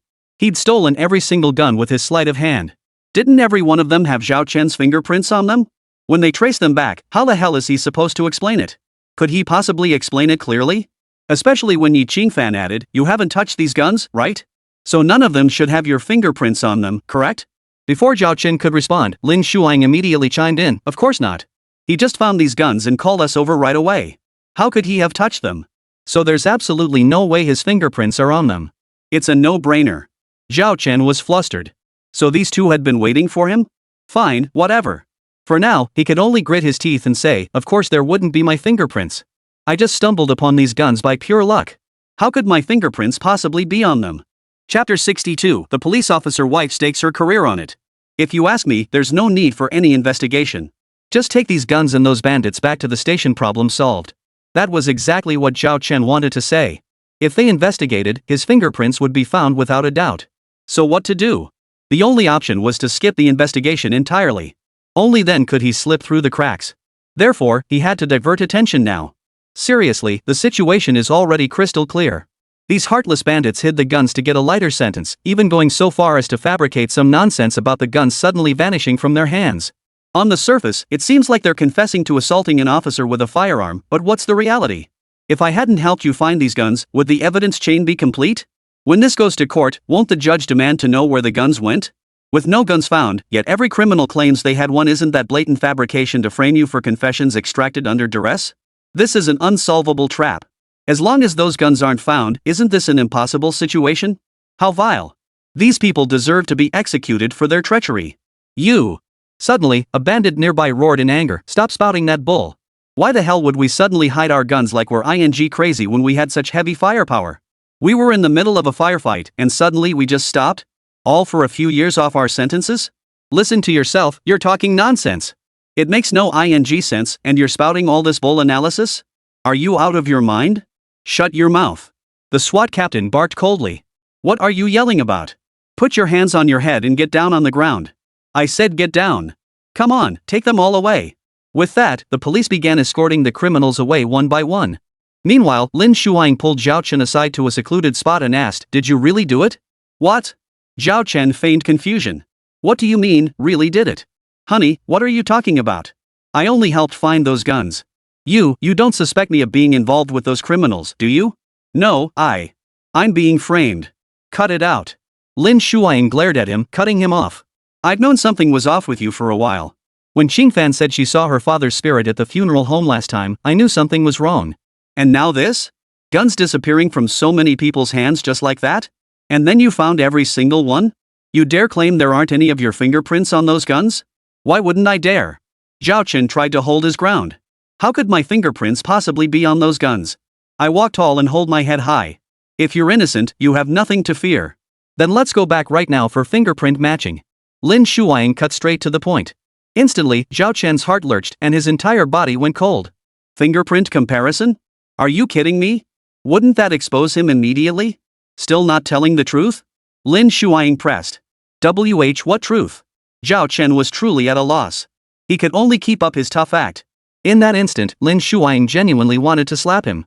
Even now, he was still hiding things from her? Couldn't he just tell her everything? What on earth was so unspeakable? "Zhao Chen, listen to me. I'm not trying to force anything out of you. I just don't want anything bad to happen to you. Uncle Chi said you're exceptionally capable, some kind of special talent, and I believe it's true. But you won't tell me anything, so I have no idea what's going on. How was I supposed to react in a situation like just now? Of course I want you to stop that hail of bullets, but I don't know what abilities you possess. Even though you managed to stop it just now, I still have no idea how you did it. Do you understand what I'm saying? I feel so uncertain inside. I'm scared something might happen to you. Just tell me everything, okay? Let me feel at ease, let me trust you. Don't make me live in constant fear anymore, please." Hearing this, Zhao Chen suddenly understood. So that's what she meant? Well, that was easy enough to handle. Though he couldn't reveal the specifics of his abilities, he could. "Shuang, I promise you nothing will happen to me. I have everything under control. I absolutely won't do anything I'm not confident about. No matter the time or place, no matter the situation, I always prioritize my own safety. Does that work for you? You think that's enough?" Lin Shuang blurted out without a moment's thought. Zhao Chen felt uneasy. This isn't good enough? "Shuang, you don't trust me? You think I'm just stringing you along? No, that's impossible. I'd never deceive you, not when it comes to you. Besides, think about it, I'm not stupid. Why would I risk my own life? Rest assured, I don't have that kind of self-sacrificing spirit. I'm not capable of giving up everything for anyone unless it's for you. Besides you, the only thing more important to me is myself. What's going on?" Yi Qingfan's voice suddenly cut through the air. She'd arrived just in time, and the moment she appeared, she demanded, "What do you mean besides you? Only myself matters. Are you two having a romantic chat here?" Zhao Chen shot her a fierce glare. "What's it to you? Get lost." Yi Qingfan frowned slightly. "Zhao Chen, are you asking for a beating? Telling me to get lost? I came to report to Shuang about work. What are you doing here? No lovey-dovey during work hours. Shuang, tell him to get lost." Go chill somewhere else. Truthfully, Zhao Chen really wanted to slip away after all, his MVP moment was over. But the question was, would Lin Shuang let him leave? You can go, Lin Shuang suddenly said. Ha? Zhao Chen froze in place. Lin Shuang shot him a glance, her expression sour. Ha what? What business do you still have here? Get yourself home right now. Stay home and behave yourself. I'll deal with you once I'm done with my work. Zhao Chen felt utterly helpless. After all, he was today's MVP. Not only did he get no reward for such a huge contribution, but now he was going to get punished? Who could he even complain to about this? Sigh, she's too bossy. Well, whatever. He'd already completed the task of signing in amidst that hail of bullets downstairs. Reward secured. He'd treat himself to a treasure chest on the way back. Soon, Zhao Chen departed. An unsuspecting SWAT officer asked, Chief Lin, are we really just letting him go? He appeared out of nowhere. That's highly suspicious. What if? No what ifs. I'll stake my entire career on it, he's completely above board. Lin Shuang's response was utterly unwavering. The SWAT officer froze in shock, the chief of police was staking her career on this? Chapter 63, this kid's no ordinary guy. Typically, guarantees are made in one's personal capacity even when pledging one's career. But Lin Shuang's guarantee for Zhao Chen, made in her personal capacity and backed by her career, was truly different. First, her own status was extraordinary. As her partner, Zhao Chen had undergone a secret political review long before their marriage, qualifying for it was a prerequisite for marrying Lin Shuang. Second, Zhao Chen's current status was also extraordinary. After all, he was a specially recruited, unofficial agent personally enlisted by Qi Song, the director of the Provincial Public Security Department. In a sense, this position was even more special and extraordinary than Lin Shuang's role as director. With this double layer of assurance, Lin Shuang had every confidence to stake her career on vouching for Zhao Chen. Her actions were entirely by the book and would withstand any scrutiny. Moreover, her actions also served to protect Zhao Chen's status as a confidential non-staff member of the Provincial Public Security Department, making the arrangement even more compliant with regulations. If anyone dared to investigate, Qi Song himself would likely intervene.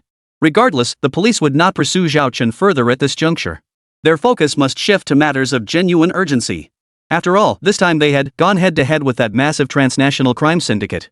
That syndicate was Qi Song's old adversary from his provincial bureau days. Back then, Qi Song, Yi Bufan, and Yi Haisheng, three legendary figures in the police force, had clashed with them from the very beginning. The battle raged until Yi Bufan made the ultimate sacrifice, while Yi Haisheng and Qi Song narrowly escaped death, barely clinging to life. Now, years later, only Qi Song remained of the three legendary police officers. It was now up to the next generation, the offspring of those legendary figures, to continue the fight against that criminal syndicate. That generation includes Yi Qingfan and Lin Shuang, or perhaps, one could add Zhao Chen to the list. Zhao Chen was already being watched. As he drove home, several cars persistently followed behind him. No matter how fast or slow he drove, no matter which route he took, those cars stayed right behind him. Interesting. They've got their eyes on me? Ha, you dare keep tabs on me just because you know who I am? And judging by this situation, you're even thinking of taking me on? With my system, why should I fear you? System, refresh the daily check-in task. Let me take care of these guys and grab a little reward while I'm at it? As Zhao Chen finished speaking, the system remained silent. Previously, check-in tasks had come one after another, relentlessly preventing Zhao Chen from resting and forcing him to get involved in all sorts of situations. Now that Zhao Chen was in trouble, the system had gone quiet. Damn it. After waiting for ages with no sign of the system, Zhao Chen couldn't help but curse, useless system. All those check-in tasks before, I couldn't even find a moment to rest. Now you're playing deaf and dumb? What the hell? You make me work overtime when I want to rest, then give me time off when I'm stuck dealing with something? You're worse than dog capitalists. I've seen through you. Despite Zhao Chen's tirade, the system remained as unresponsive as before. Zhao Chen was genuinely speechless. What the hell was he supposed to do now? Looks like all his effort was for nothing, not even a shred of system reward? Forget it. What's the big deal? It's just some reward. When did Zhao Chen ever care about that? He'd never had the slightest interest in rewards. When had he ever pursued them? Every time, it was purely to assist the police in solving cases, purely for the sake of the country and its people. Only this time, he was truly doing it for himself. The cars behind were closing in faster and faster, dropping all pretense.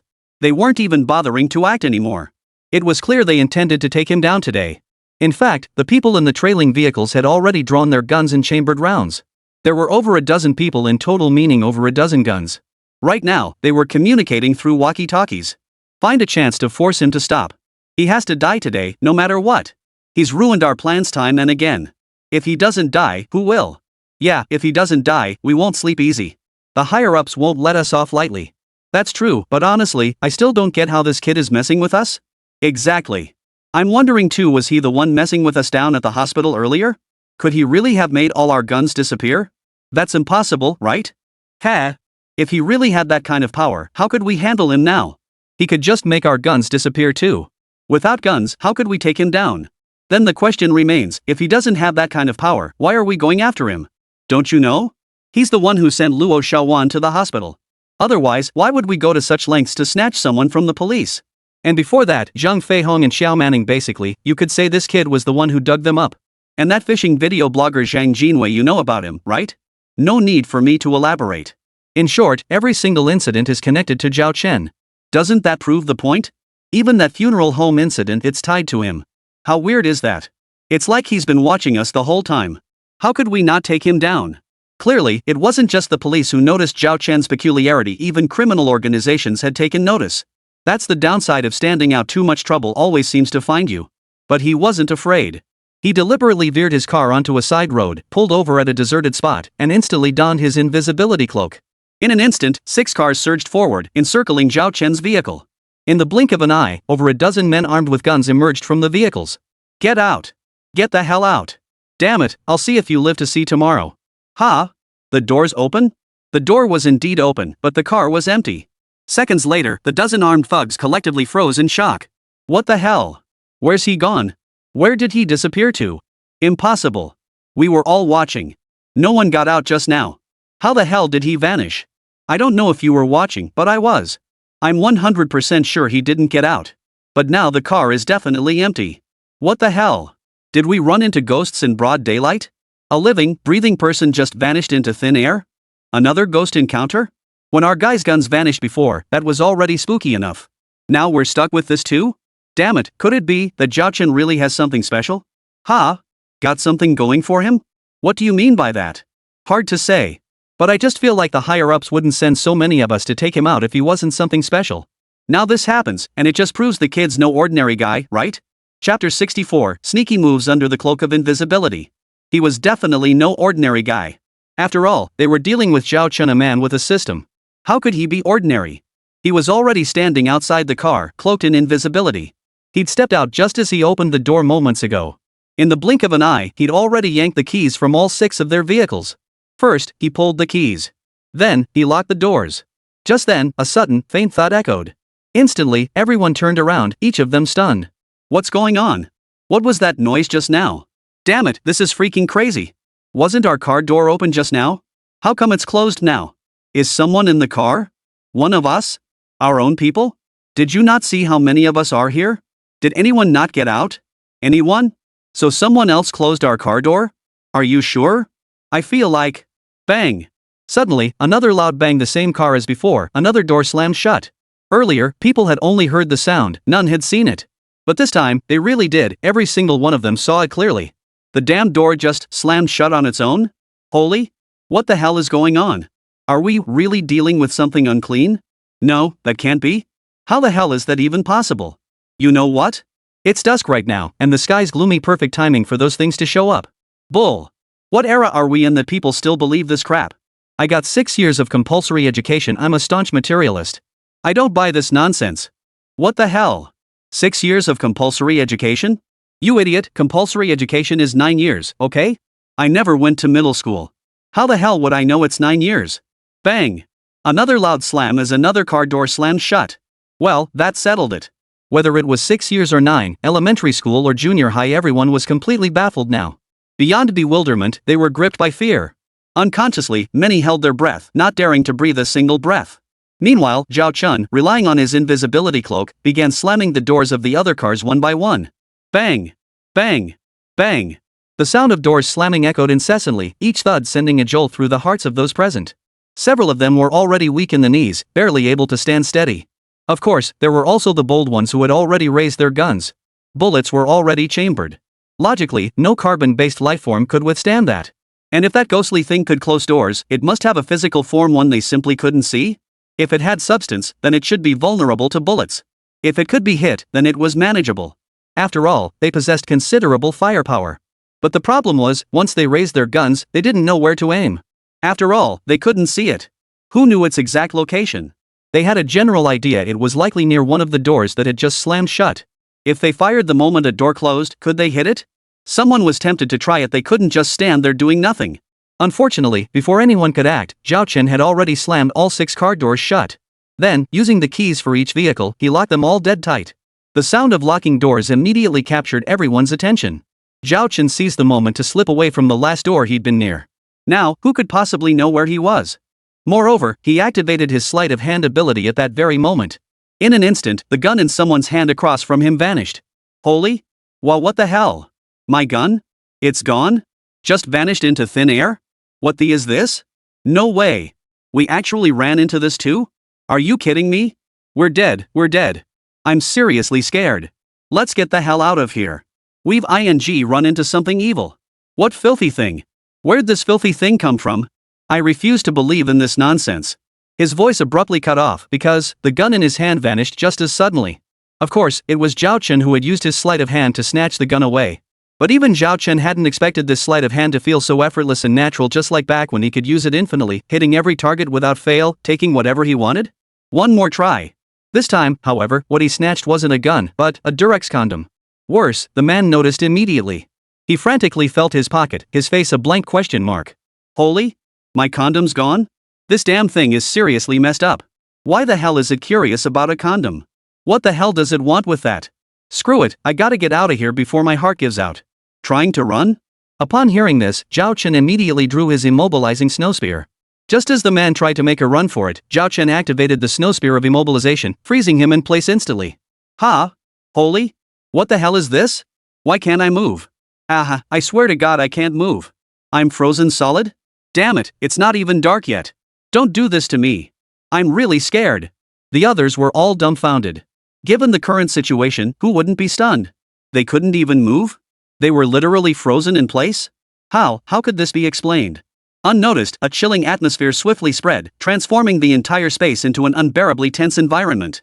Everyone felt genuinely chilled to the bone, their hearts pounding so hard they felt like they were about to leap out of their throats. At that moment, Zhao Chen inwardly sighed, what a pity. What a pity the cooldown on this immobilizing snow spear is so long. Using it once could only immobilize one person. Otherwise, would any of you have been able to escape today? Ha! A thought suddenly struck Zhao Chen, even if the snow gun's cooldown is too long, he could still keep everyone here trapped? After all, he was invisible. To them, he was nothing but filth, utterly repulsive. He'd already terrified them beyond reason. If he kept this up, wouldn't a few of them faint from fright? With that thought, Zhao Chen had a plan. Seconds later, the group suddenly saw a car door open. Immediately after, the door slammed shut again. Then, the roar of an engine filled the air as the car surged forward. Holy? That invisible ghost thing can drive? I can't take it anymore. I feel like I'm about to pass out. My legs are shaking, I can't stand. Mom, save me. Help me. Chapter 65, A Strange Occurrence? A group of armed bandits screaming for help? That's just beyond ridiculous. But you couldn't exactly blame them for being cowards. Zhao Chen's current antics were just too damn bizarre. Right now, in everyone's eyes, the car was clearly empty, yet it kept moving, circling around them over and over. Who wouldn't be terrified by that sight? Especially now that night had truly fallen. The night wind whistled eerily from all directions, and no other vehicles passed on the nearby road. Only that empty car kept moving back and forth incessantly. Who could possibly handle that? At any rate, the gun-toting bandits present were already trembling with fear. What should we do?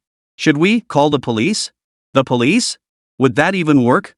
We need a Taoist priest. Right. Cops don't deal with supernatural stuff. Calling them won't help. Besides, if we call the police, aren't we just walking into a trap? Well, it's better than dying here for no reason. I really don't want to die, especially not at the hands of some filthy thing. Call the cops, okay? Who else but Zhao Chen could scare a gang of armed thugs into scrambling to call the cops? The crucial thing was, these guys weren't just bluffing. Moments later, someone actually called the police. Hello? This is an emergency. I need to report a crime. Yes, call the police. I mean, we've encountered something evil. You need to send someone over immediately. That's right, you heard me correctly. We encountered something evil. You need to come quickly, or someone will die. Sir. The dispatcher at the nearby police station sounded stern. Do you realize what you're saying? Making a false report carries legal consequences. I am not making a false report. I'm serious. We really encountered something evil. I'm begging you, please send someone over to check it out. Otherwise, someone will die. Sir, are you certain? Absolutely. Absolutely certain. Just send someone over immediately, send plenty of people. Better yet, bring a Taoist priest too. Hurry up, I said. The call ended, leaving the operator genuinely dumbfounded. As a dispatcher, she'd encountered plenty of weirdos and bizarre situations, but today was a first. Someone actually calling to report encountering dirty things? What kind of evil spirit? Ghosts? What era is this where people still believe in such nonsense? Could this be someone deliberately causing trouble? But judging by the caller's tone, it didn't quite sound like it. So, should she send someone to check it out? After a long moment of hesitation, the operator finally reported the situation as it was. Soon, the police arrived at the scene and discovered a group of people kneeling in a row, with guns placed before them. Seeing them trembling and pale-faced, several officers were genuinely stunned. If it weren't for the row of guns in front of them all real, with bullets already chambered, the officers might have thought it was some kind of prank. Not long after, Lin Shuang received a call. Huh? What? Wait, what did you just say? You mean you apprehended a gang of armed organized crime members? They claimed they were on a mission to assassinate Zhao Chen, but then encountered a ghost? Zhao Chen was the ghost? That's what they said? Are you sure? Huh? Their exact words were, Zhao Chen's car was parked there. We clearly didn't see him get out, but there was no one inside the car. Then what? Wait, all the doors suddenly slammed shut on their own? And one of the cars, even though it was empty, started moving? And what else? The gun in one of their hands and the Durex condom in another's pocket both vanished into thin air? And another person was immobilized? At this point, Lin Shuang was genuinely feeling a bit dazed. What on earth was going on? Why couldn't she make sense of this? Was the other person serious? Could the group they'd apprehended be pulling some kind of prank? But, while Lin Shuang strongly suspected it was a prank, she couldn't help but wonder, what kind of prank would drag Zhao Chen into it? What if it was real? What if someone really was trying to kill Zhao Chen? What if they forced his car to stop on the road, didn't see him get out, and then couldn't find him inside his vehicle? What if everything that followed was actually orchestrated by Zhao Chen? Then what about the guns suddenly disappearing from those people downstairs at the hospital earlier? And the supposed apparition of Yi Qingfan's father at the funeral home? Was all of that orchestrated by Zhao Chen too? The thought struck Lin Shuang, and she immediately dialed Zhao Chen's number. Hello, honey. Where are you? Did you get home? I'm home now. I'm here at home right now. What happened on your way home? Well, actually, I was just about to tell you. On the way back, a few cars kept tailing me. I suspect I've been targeted by that criminal organization. Get to the point. Lin Shuang couldn't help but interrupt, her voice urgent. Did they force your car to stop? And after it stopped, you didn't get out, but they couldn't find you inside the car? Is that what happened? Huh? Zhao Chen feigned surprise, playing dumb. Honey, what are you talking about? What do you mean they forced my car to stop? That never happened. I have no idea what you're talking about. And then they didn't see me get out, but couldn't find me in the car afterward? How could that be possible? That's complete nonsense. Honey, you actually believe this? I have surveillance footage. You have to believe it. Surveillance? Impossible. There's no surveillance on that road at all. I specifically. Zhao Chen's voice abruptly cut off. Damn it, he'd let it slip. On the other end, Lin Shuang furrowed her brows. Go on. Finish your sentence. What did you specifically do? Nothing happened. Zhao Chen was utterly flustered. Nothing? Lin Shuang pressed. You deliberately chose a stretch without cameras to get pulled over by those guys, right? No, honey, you've got it all wrong. They never forced me to stop. It never happened. Don't listen to their nonsense. Zhao Chen. Lin Shuang's tone suddenly turned stern. How long do you plan to keep hiding things from me? Do you really think I'm stupid? Those people were trying to kill you, and you deliberately let them force you to stop? What were you thinking? Didn't you know they had guns? What if they just opened fire? Could you dodge bullets? What if something really happens to you? What would you want me to do? Chapter 66, An Unexpected Guest. After all that, this was what Lin Shuang truly wanted to say. She didn't care what secrets Zhao Chen was hiding. She genuinely just didn't want anything to happen to him. To her, his secrets were irrelevant. The more capable he was, the better. But the problem was she knew nothing about him. She felt uncertain and afraid. What if something happened to him? What then? So what exactly was she anxious about? Could Zhao Chen really not understand? After a moment of serious thought, Zhao Chen took a deep breath and said solemnly, Honey, I promise you absolutely nothing will happen to me. Just trust me. How am I supposed to trust you? Can you withstand bullets? Are you made of steel? Lin Shuang cut him off with a scolding. Remember the hail of bullets outside the hospital? And this time, so many armed men in cars forced you to stop. How could I not worry? If it were you, wouldn't you be worried too? Enough, I don't want to hear your excuses. Just take it easy, don't be so reckless with everything. Don't forget you have a wife and child. With that, the call ended abruptly. Zhao Chen shook his head inside, then suddenly felt a sharp pang in his heart. Wait a minute? What did his wife just say? He was a man with a wife and children? A child? Holy crap? Shuang, she. No way? Is this real? When did this happen? Should I call back and ask for clarification? Yeah, call again and ask. Zhao Chen genuinely wanted to get to the bottom of this. After all, how could he not be upset about something like this? But when he called, Lin Shuang didn't pick up. It wasn't intentional. In the blink of an eye, Lin Shuang was already busy with urgent matters. In each interrogation room, questioning of suspects and major leads was underway simultaneously. It's come to this, Zhang Jinwei. Why won't you tell the truth? I've told you everything I know. I genuinely don't know anything else. Honestly, I just used my fishing vlogger identity as cover. On the surface, I'd go fishing and review restaurants to share the good vibes. Each time, I'd start with a freeloading meal as a gimmick to attract followers and drive traffic. But in reality, I'd carry a box containing drugs, place it at the designated location as instructed, take a photo to send over, and then just wait for the payment. This was interrogation room 3. In the adjacent interrogation room 4, the interrogator pressed Q Zai Wanzi Chow Manning. When did you start laundering money for others? Who brought you into this? Who's the big boss behind you? What's the name of the big boss's company? Still refusing to tell the truth? Remember, resistance leads to harsher punishment, while confession brings leniency. This is your only chance to earn a reduced sentence through cooperation. Understand? No one brought me into this. I can't even remember exactly when it started. I just sort of slipped into it. The main thing is the money comes fast and I don't have to show my face. So I never asked who the big boss behind it all was. For me, who the big boss is, or even if there is one, is completely irrelevant. What matters is how much money I get each time. That's all I care about. At the monitoring console, Lin Shuang turned to the screen displaying room 7. Ms. Luo Xiaowan, how do you explain your long-term involvement in drug trafficking, gambling, and illegal surrogacy? Do you plead guilty? I plead guilty. Then, during your job interview at Miracle Company, you concealed your pregnancy to fraudulently obtain maternity benefits. Do you admit to this charge of fraud? I admit it.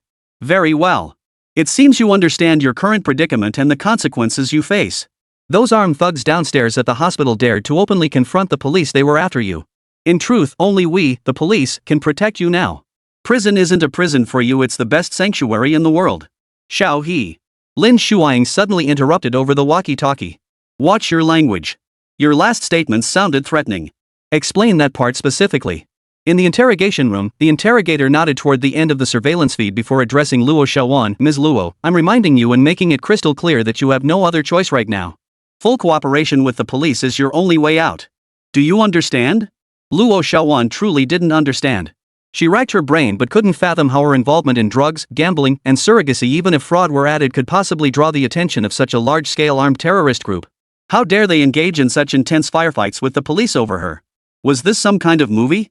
How could she possibly be caught up in something like this? Something was wrong. There had to be something wrong. So now, Luo Xiaowan couldn't help but retort to the interrogator, who exactly were those people downstairs at the hospital earlier? What did I do to bring them there? Do you police have information I'm unaware of? Can you tell me what's really going on here? Faced with her question, the interrogator genuinely didn't know how to respond. After all, this involved highly classified information. Could they just blurt it out to a criminal involved in drug trafficking, gambling, and illegal surrogacy? After consulting with Lin Shuang, the interrogator addressed Luo Xiaowan. You only need to confess to your crimes. Tell us everything you know, as fully as possible. This is your only chance to earn leniency through cooperation. The longer you delay, the worse it will be for you. If we uncover every detail ourselves, you'll have no opportunity left. Then, whatever sentence we deem appropriate will be imposed, no exceptions. Is that clear enough? Do you understand, Luo Xiaowan? Luo Xiaowan frowned, hesitating. Clearly, she knew something, but she didn't want to tell the police, at least not yet. She was weighing the pros and cons. Regardless of her deliberations, Lin Shuang had already withdrawn her gaze and fixed it on the various case files in her hands. Case after case piled up before her, each interconnected. Lin Shuang sought a major breakthrough to dismantle them one by one and expose the truth, a task that promised to be incredibly difficult. At the very least, she couldn't possibly manage it alone. She needed help. She needed someone who could truly make a significant difference. And who else could that person be but Zhao Chen? Especially now, as Zhao Chen heard a knock at the door. An uninvited guest had arrived. This was someone an uninvited guest Zhao Chen could never have imagined. Chapter 67, Shi Haoyang, who believed only in karma. Shi Haoyang. The prime suspect in the serial family massacre, arguably the very killer himself. Zhao Chen's heart jolted, instantly alert. But Shi Haoyang looked completely relaxed as he addressed Zhao Chen. No need for that. I just wanted to have a quick chat. Ha! Zhao Chen had been ready to take him down immediately, but hearing this, his curiosity got the better of him. Talk? You and me? Yes, just you and me. With that, Shi Haoyang turned toward the elevator. Come on, let's head up to the rooftop terrace to talk. Zhao Chen hesitated slightly before following him directly. He wanted to see what Shi Haoyang had to say. After all, Zhao Chen possessed both a god-tier physique and the skill of sleight of hand. Even if the cooldown on his immobilizing snow spear hadn't finished, he still had his invisibility cloak. With all these abilities combined, he was more than capable of handling Shi Haoyang. A few minutes later, rooftop terrace. What do you want to talk about? Zhao Chen asked directly. Shi Haoyang walked to the edge of the terrace and sat down, his legs dangling freely, outside the 34th floor rooftop terrace. He sat there on the edge of the 30th floor terrace, genuinely fearless of falling. In stark contrast, Zhao Chen was terrified of heights. Come over here. How can we talk if you're so far away? Besides, isn't this a bit rude? Shi Haoyang actually wanted him to join him. Zhao Chen was utterly baffled. Did this damn Shi Haoyang know about his fear of heights? Had he looked into him? Had he even uncovered every last detail about Zhao Chen? So Shi Haoyang today came prepared? The thought made Zhao Chen's brows furrow deeply.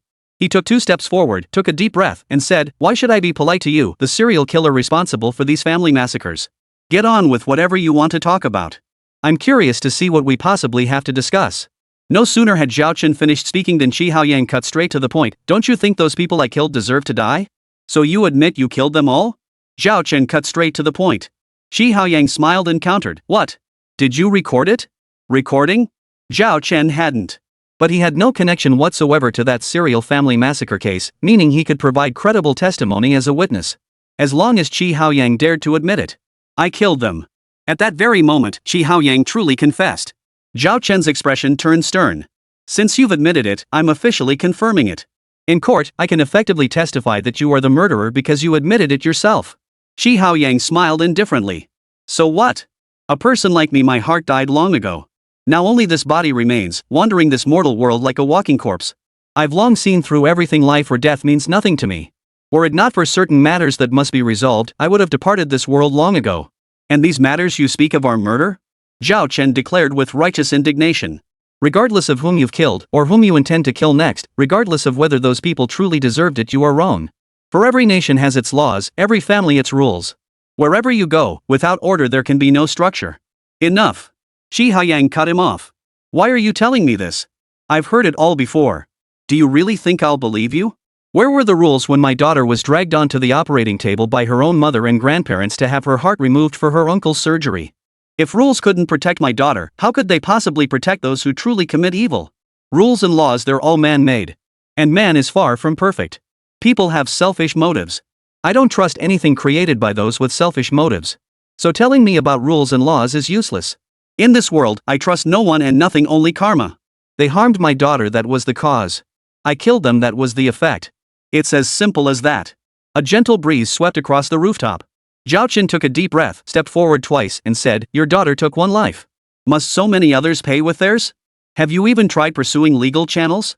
You don't believe in the law yourself, so you never even attempted it. The law never got the chance to deliver justice for you. Isn't that right? Is that so?" Shi Haoyang turned to glance at Zhao Chen, then pulled out a cigarette, lit it, took a deep drag, and exhaled smoke rings. Truth or not doesn't really matter. But I still want to ask you this, didn't you know I've been to prison? What did you go to prison for? My wife, egged on by her family, kept demanding money to treat her brother's illness. Not just once or twice, it was constant. Her brother was frail and sickly, a sickly child since birth.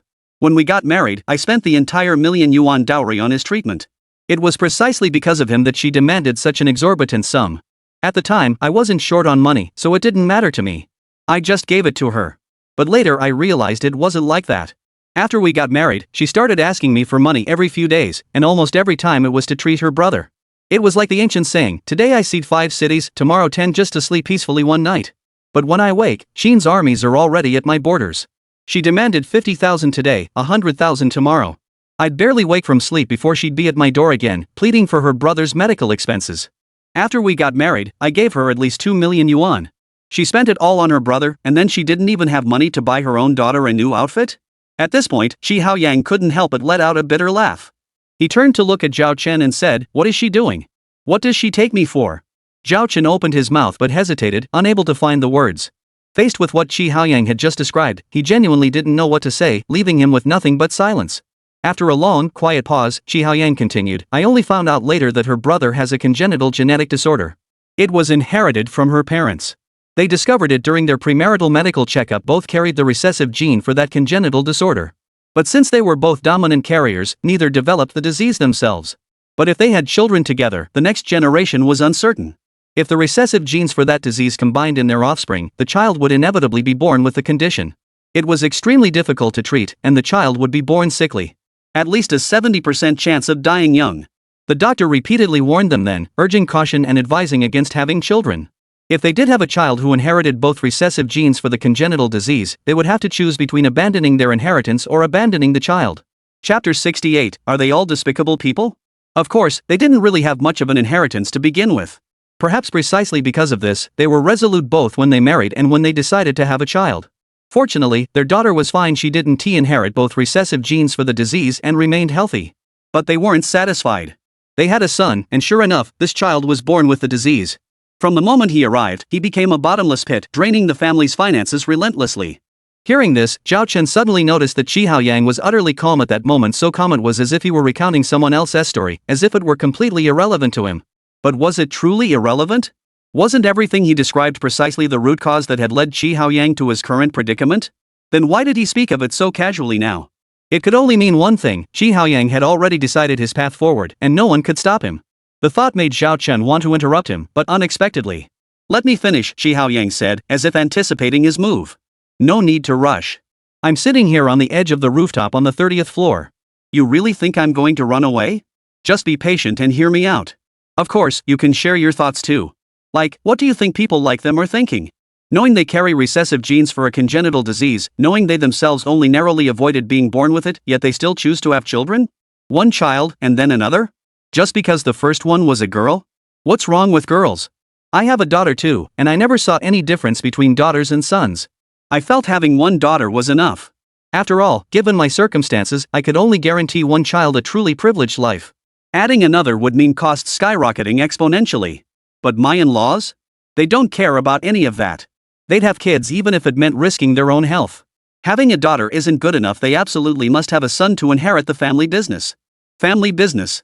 At this, Shi Haoyang couldn't help but laugh. A family business? They're a family that can't even save tens of thousands year after year, yet they act like they have an imperial throne to inherit. They may not have that genetic disorder, but they're truly sick, and seriously so. Otherwise, why would they even consider using my daughter's heart to save their son? My daughter is their granddaughter. They traded their granddaughter's life for their son's. Ha! Finally, Zhao Chen found an opening to interrupt. None of that justifies your indiscriminate killing of innocents. Shi Haoyang laughed. Killing innocents? Who are the innocents? Zhao Chen was about to say that many of those who died by Shi Haoyang's hand were indeed innocent. But upon reflection, was that truly the case? Were the people from Shi Haoyang's wife's family innocent? What about the doctors who helped harvest organs for illegal heart transplants just to make money? Were they innocent? It was hard to say. Zhao Chen truly didn't know how to judge. In the end, Zhao Chen could only ask, what about that college entrance exam candidate you ran over outside the 4S store? Wasn't he innocent? Innocent? Shi Haoyang shot back immediately. He didn't even value his own college entrance exam. He was late on his own. What did that have to do with me? Why should I have been forced to cooperate and drive him to the exam hall? If I refused, they'd just commandeer my car? And that kid was so arrogant, acting like I owed him something? What good would it do if someone like him got into a prestigious university? He's got rotten roots. If he ends up amounting to nothing, fine.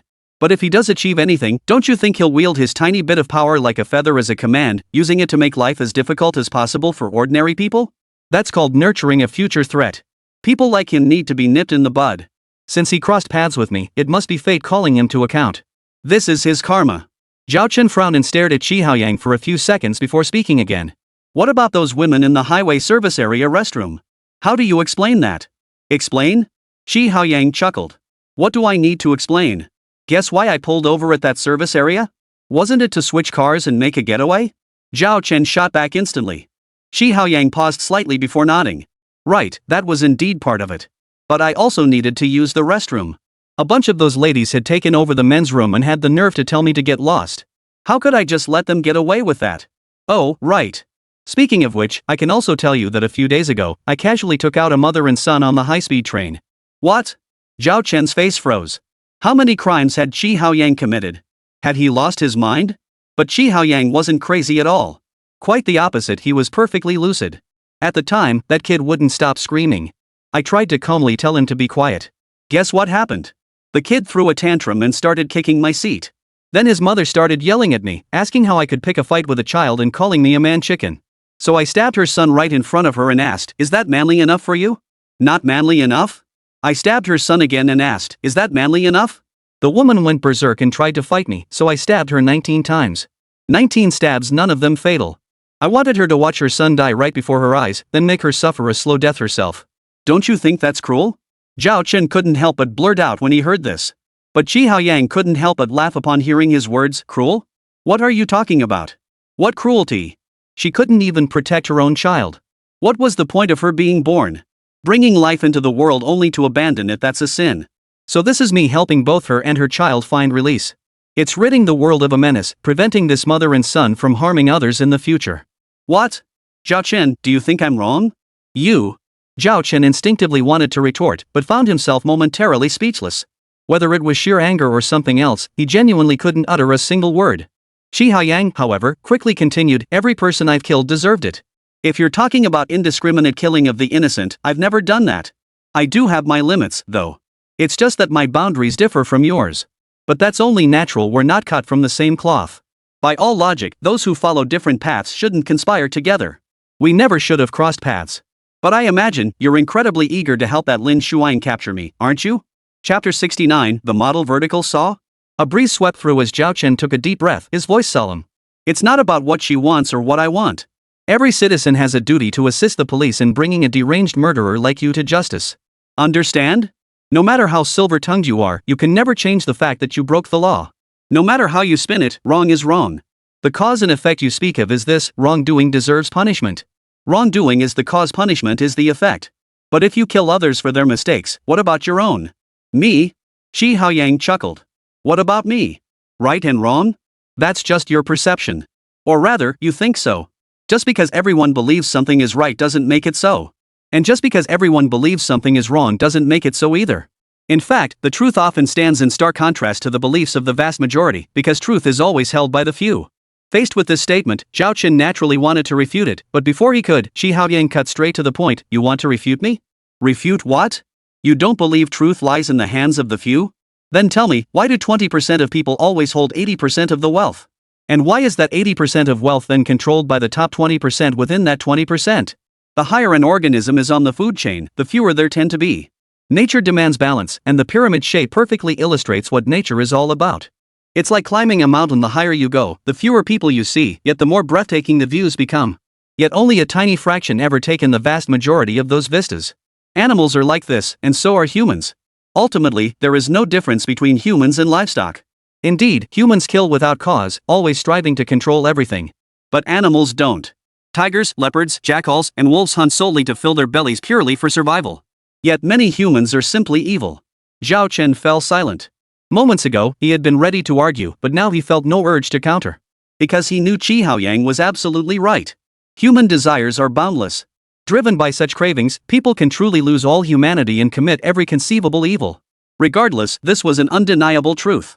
But at the same time, that was one matter. Zhao Chen remained utterly intolerant of evil and was still determined to bring Shi Haoyang to justice. After all, he was now a confidential, non-staff member of the provincial bureau, and this duty fell squarely on his shoulders. But right now, he wanted to figure out one thing: what exactly was Shi Haoyang trying to accomplish by coming to him? Moments later, when Zhao Chen pressed him on this, Shi Haoyang answered bluntly, "Nothing much, really. Just wanted to lend you a hand. Didn't you say problems should be solved through legal means? Well, I'll be damned if I don't see whether you cops can really use the law to fix every single problem in this world." Is that even a question? Zhao Chen retorted. The law isn't omnipotent. It requires constant refinement and improvement. Naturally, it can't solve every problem in the world. But first and foremost, we all must abide by it. After all, if you yourself don't follow the rules, how can you expect others to? If everyone abused the death penalty like you do, eroding the very foundation of law, what do you think would happen to this world?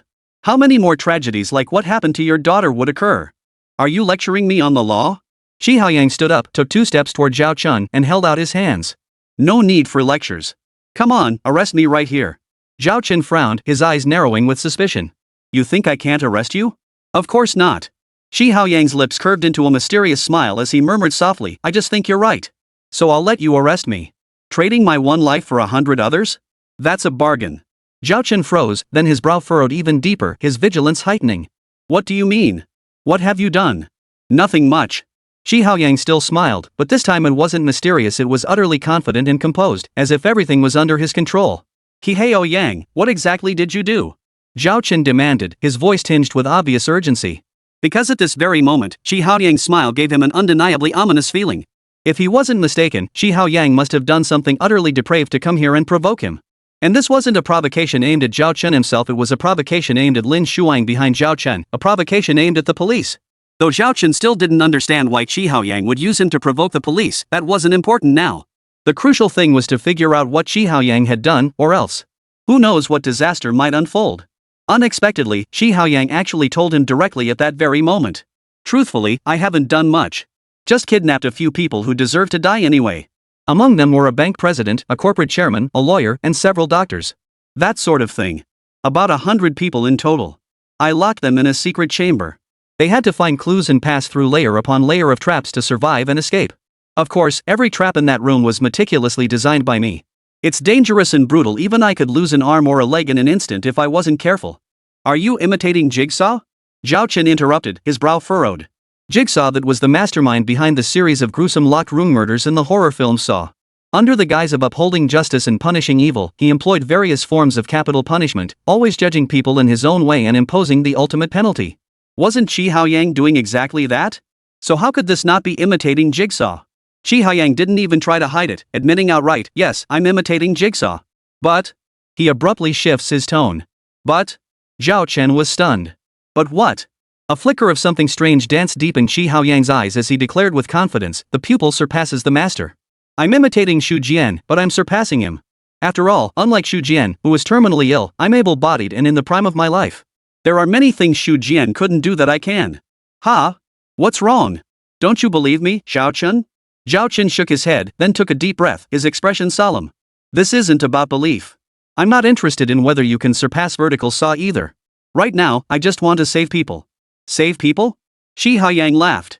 Who do you plan to save? Those who deserve to die. Who deserves to die? Why should they die? Zhao Chen demanded directly.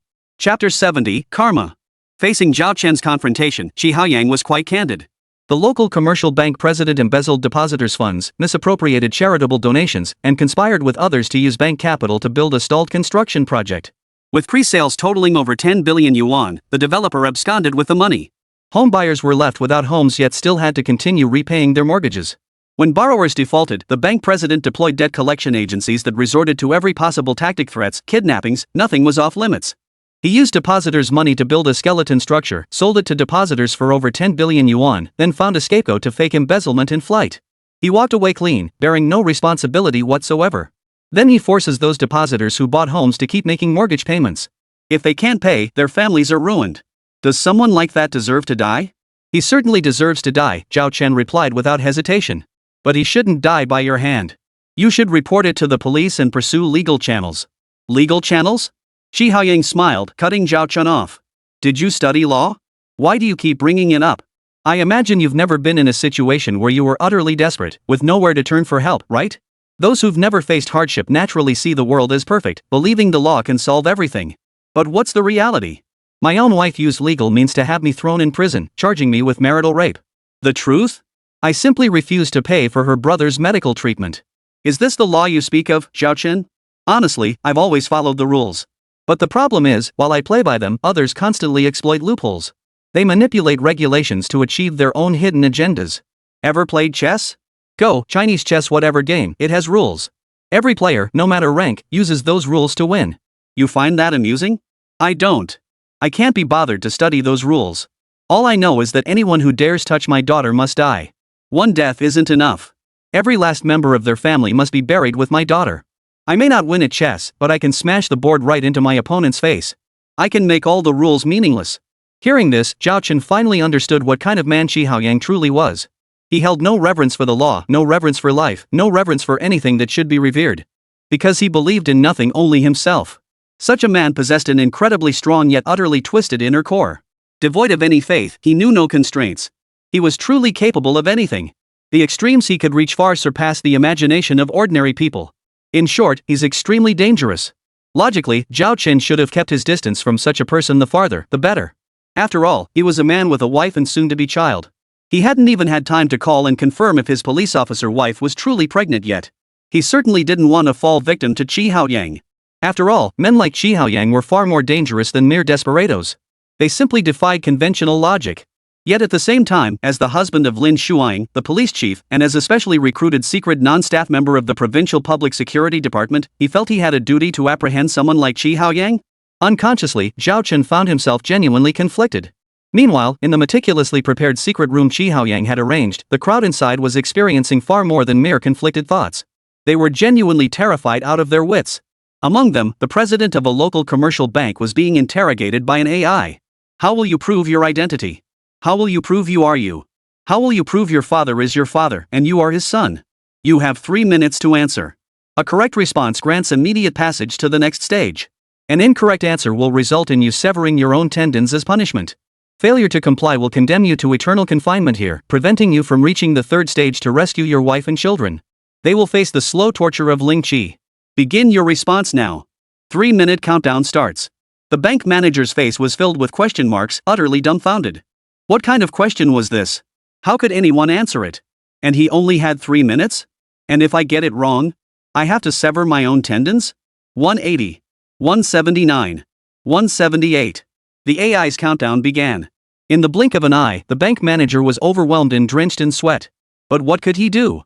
He truly racked his brain but couldn't find an answer. After all, was that even a question humans could conceive? How could he prove he was himself? How could he prove his father was his father and he was his father's son? This ing. 170, 169, 167. The AI's countdown continued relentlessly, leaving the bank manager with ever-dwindling time to respond. The bank manager panicked. Wait, what kind of question is this? How am I supposed to answer this? I have my ID card. Can that prove I'm me? I also have my household register. Can that prove my dad is my dad? Or maybe a DNA test? Yeah, a DNA test would definitely prove my dad is my dad, right? Incorrect answer. Time remaining 150, 149, 148. Now the bank manager was genuinely drenched in sweat. He knew the mastermind behind this was deliberately using his own bank's issues to trip him up, meaning there was no real answer to this question. It was purely to toy with him. Damn it! How the hell am I supposed to answer this? Is there even a standard answer? Cut the crap. This is a society governed by law. Do you realize you're committing a crime? If you know what's good for you, let me out right now.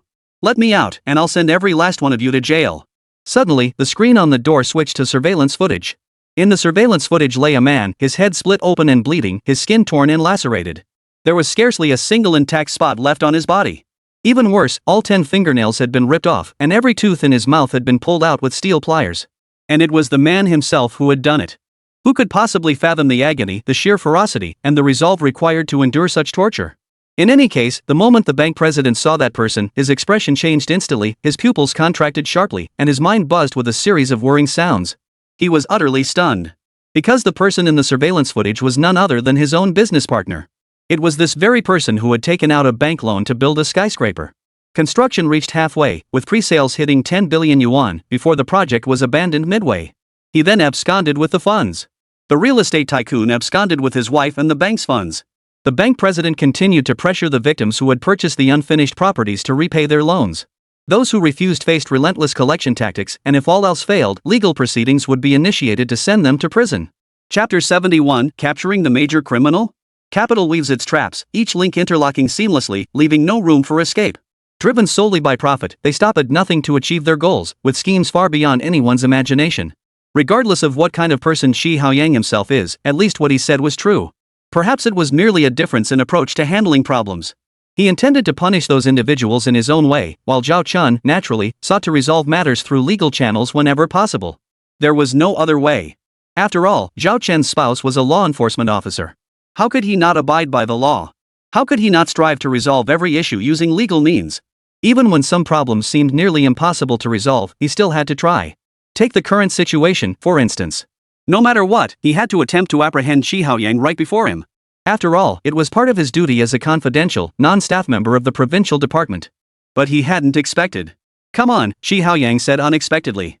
Go ahead, take me straight to the police station. Today, I'll let you arrest me.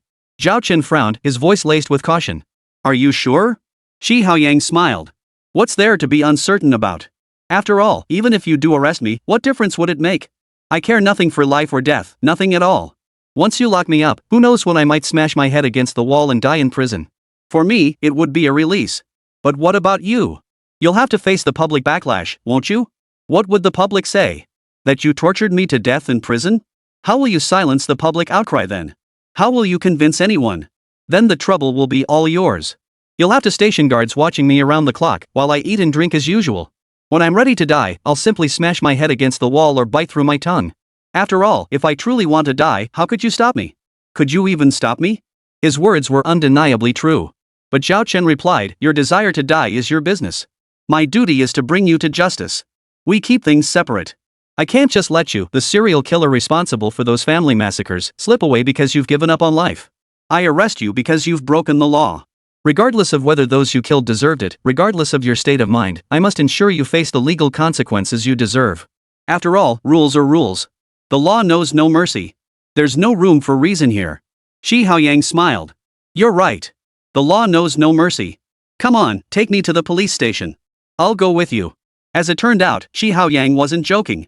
He genuinely followed Zhao Chen away. To everyone's surprise, Zhao Chen managed to escort him smoothly and effortlessly to the police station where Lin Shuang was stationed. Many at the station were stunned. Their eyes were filled with utter disbelief. People were genuinely gobsmacked. It was like seeing a ghost in broad daylight. Before anyone realized it, whispers began to ripple outside the interrogation room. Is it really Shi Haoyang? The serial killer who slaughtered his wife's entire family, the one responsible for that mass murder case, Shi Haoyang? No way. What happened? Zhao Chen actually caught such a notorious criminal?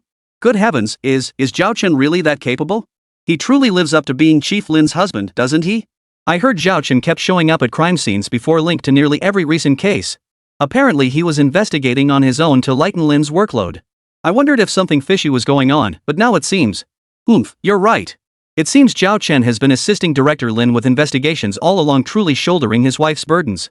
And he's remarkably capable too, actually bringing Shi Haoyang in. How did he manage that? Unbelievable. He's practically a god. I'm genuinely in awe of him. Admire. This time, even Lin Shuang was bowing down in awe of Zhao Chen. Right now, standing before the surveillance screen in the back of the interrogation room, Lin Shuang was relentlessly questioning Zhao Chen. How did you catch him? Where did you run into him? Did you fight him? You actually beat him? Are you hurt? As she spoke, Lin Shuang began meticulously examining Zhao Chen's body. Her initial focus had been on how he'd captured Shi Haoyang, and she genuinely admired him for it. Yet, without realizing it, her concern for Zhao Chen's well-being had taken over. After repeatedly confirming Zhao Chen was unharmed, Lin Shuang couldn't help but frown again. Thank goodness you're not hurt, but next time, could you at least notify me first? After all, he's a dangerous criminal. Do you realize how extremely dangerous he is? You actually dared to go one-on-one with him? What if he had a gun? What if something happened to you? Enough with all the what-ifs, Zhao Chen chuckled. Honey, relax. I'm fine. Who do you think I am? I'm capable. Would I embarrass you? Then I'll definitely make you proud in every way. Shut up, Lin Shuang scolded, narrowing her beautiful eyes. You're actually getting cocky? And laughing? What's so funny? Don't you know Shi Haoyang is an extremely dangerous felon? That he's the serial killer responsible for those family massacres? When dealing with someone like that, shouldn't you be extra cautious? How could you possibly go one-on-one with him alone? In short, if this happens again, I won't tolerate such recklessness. No matter how capable you are, you must call for backup first, then assess the situation. Above all, you must ensure your own safety. Director Lin. Beside her, an interrogator who had been watching the interrogation room suddenly exclaimed urgently, something's wrong. Director Lin, look over here. Shi Haoyang says he's kidnapped a lot of people. What? Lin Shuang's expression changed instantly. She immediately turned to the surveillance feed of the interrogation and grabbed her headset. Inside the interrogation room, the interrogator frowned deeply as he pressed Chi Haoyang. You claim to have kidnapped a bank president? A conglomerate CEO? A lawyer? Several doctors? And countless others like them? Over 100 people in total? What do you mean and so on? Who else is there? As the interrogator finished speaking, Chi Haoyang chuckled. There's also a factory owner who owes wages, the son of an official who raped a commoner woman, the spoiled only son of a wealthy merchant who bullies the innocent, the daughter of a billionaire whose single earring costs millions, and an 80-year-old head nurse who still clings to her position and refuses to retire. That's what and so on means. Got it? Chapter 72, They all expect me to be at the crime scene? The interrogator understood, but was genuinely shocked. Behind the interrogation room, Lin Shuang frowned deeply at the surveillance monitor. She immediately instructed the interrogator via walkie-talkie, verify the accuracy of this information immediately. If confirmed, find a way to extract relevant leads and rescue them. No sooner had Lin Shuang finished speaking than the interrogator pressed, Chi Haoyang, are you sure you're not joking? Everything you just said, is it all true? Chi Haoyang nodded. It's true. I did kidnap about 100 people and lock them in a heavily booby-trapped chamber. They have to navigate through a series of traps to have any chance of escaping alive. But given their character, I doubt many will make it out alive. Even if some do, they'll inevitably be missing limbs, their bodies won't be intact. Damn it, the interrogator roared. How dare you remain so brazen, Chi Haoyang? Don't you know where you are? I advise you to come to your senses and reveal the location of that chamber immediately. If we can rescue those people in time, we might even consider it atonement for your crimes. Atone for my crimes? Chi Haoyang interrupted with a smile. What crimes? What atonement? Why don't you ask Zhao Chen? Ask him how I got here. What do you mean? The interrogator asked, stunned. How else could you have gotten here? Didn't he bring you in? Chi Haoyang nodded. It was indeed him who brought me here, but I asked him to do it. Ha? The interrogator frowned, confused. You made him arrest you? What exactly are you saying? I'll tell you why I came. I sought out Zhao Chen myself and asked him to bring me here, Chi Haoyang explained with a smile. We didn't force him, I just came along willingly. So why do you think I came? Since I came of my own accord, do you really think I care about whatever you just said about atoning for my crimes? And why do you think I went to the trouble of tying up all those people and locking them in that heavily guarded chamber? Do you really think I'm bored out of my mind, with nothing better to do, so I went through all that effort just for the sake of it? Of course not. I'm not afraid to tell you I wanted them all dead. Because they deserved it. The people you cops can't touch? I'll touch them. The people you can't punish? I'll punish them. You insist on rules and procedures, following every step by the book. But I don't. I don't follow rules, I don't adhere to principles, I have no bottom line. If I think they deserve to die, then they must die and die horribly. They won't go out easily. Every single one of them, men, women, old, young, will suffer every torment, every despair in that sealed chamber before dying slowly, agonizingly. Men, women, children? Even children? Chi Haoyang, you bastard. The interrogator slammed his fist on the table, furious. Do you have any humanity left? Who do you think you are? What gives you the right to arbitrarily decide others' fates? Outside the interrogation room, Zhao Chen removed his headphones and shook his head. Talking to him like this is useless. He doesn't buy into that nonsense. Ha? Lin Shuang turned to look at Zhao Chen, her brow slightly furrowed. Where did you get those headphones? Who gave them to you? Are you a police officer? I'm family of a police officer. Assisting with investigations, is that a problem? Zhao Chen, are you asking for trouble? Hearing this, Zhao Chen immediately changed the subject. Your interrogation tactics won't work on Chi Haoyang. The priority now is saving lives. Expecting him to reveal the location of the secret room through conventional means is impossible. On the surface, he seems perfectly normal, but his psyche is utterly twisted. He has no respect for the law, disregards all rules, shows no reverence for life, and possesses no moral boundaries whatsoever. He's essentially reached a level of antisocial behavior bordering on anti-human. So how could conventional methods possibly work on someone like him? Just then, Yi Qingfan approached. After hearing Zhao Chen's words, she asked directly, do you have unconventional methods? Unconventional methods? A sudden flash of insight struck Lin Shuang. Zhao Chen, you always seem to appear at crime scenes. How did you manage that before? Why not try it this time? Maybe you could pinpoint the location of that secret chamber holding over 100 people? At that moment, everyone present, including Zhao Chen, froze in surprise. Seconds later, the others unconsciously turned their gaze toward Zhao Chen. Yeah, Zhao Chen, you always seem to show up at crime scenes, right? The crimes already happened. You better hurry this time. No matter how you do it, just get there and save them. Saving lives comes first. Right, saving people is the priority, especially with over 100 people involved. Many of them are influential figures with important connections. This is no laughing matter. Zhao Chen was utterly flustered and speechless. This left him genuinely at a loss for what to do. After all, why had he always managed to appear at crime scenes before? He'd been going there to check in and punch the clock. He only knew the coordinates because the system assigned him tasks. But now, without a system task, where would he get the coordinates? It was truly baffling. Normally, the system would issue tasks in advance, and incidents would follow, turning his check-in locations into crime scenes one after another. But this time, why was there no task? With a life clearly on the line, this damn system wasn't making a peep? Is the damn system asleep? Or is it just slacking off, forgetting to do its job? The problem was, everyone around him was staring intently at Zhao Chen. How was he supposed to handle this? What are you doing? Lin Shuang urged. Why are you spacing out? This is a matter of life and death. Saving someone is like putting out a fire, hurry up. Every time I heard you were at a crime scene before, it gave me a headache. But this time, I genuinely wish you'd hurry to the scene to save them. Or just tell me the location, then you don't have to go, and I'll dispatch officers directly. Zhao Chen was genuinely at a loss for words.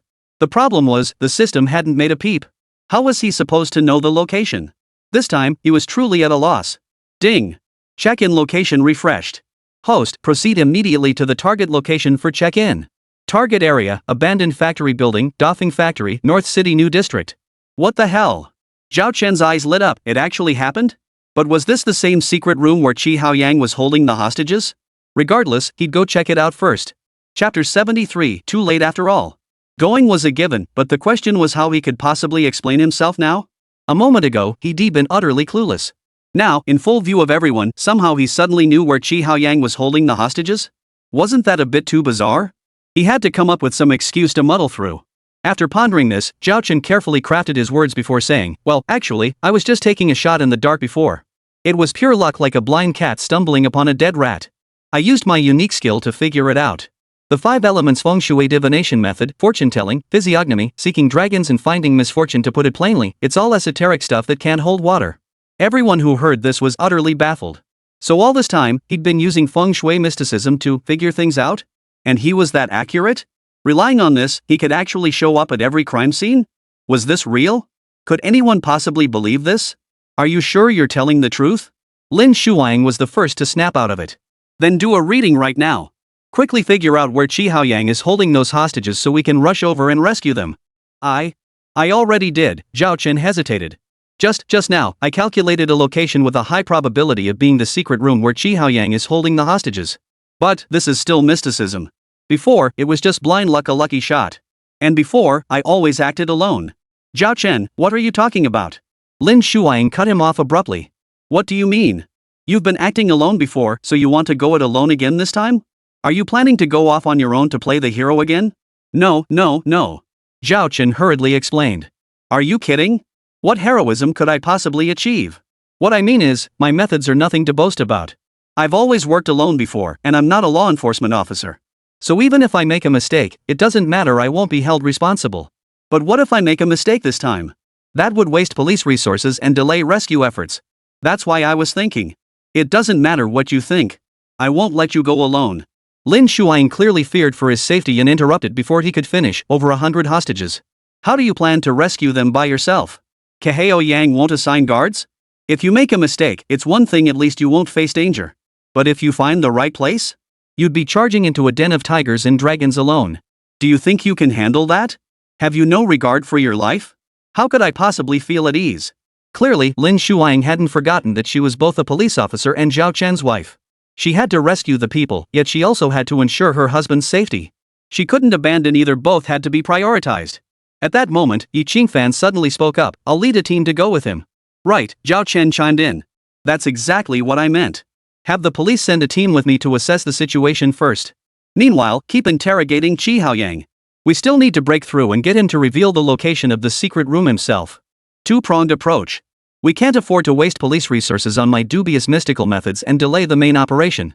Honestly, I'm not confident this time. What if I'm wrong? Have you ever been wrong before? Yi Qingfan suddenly asked.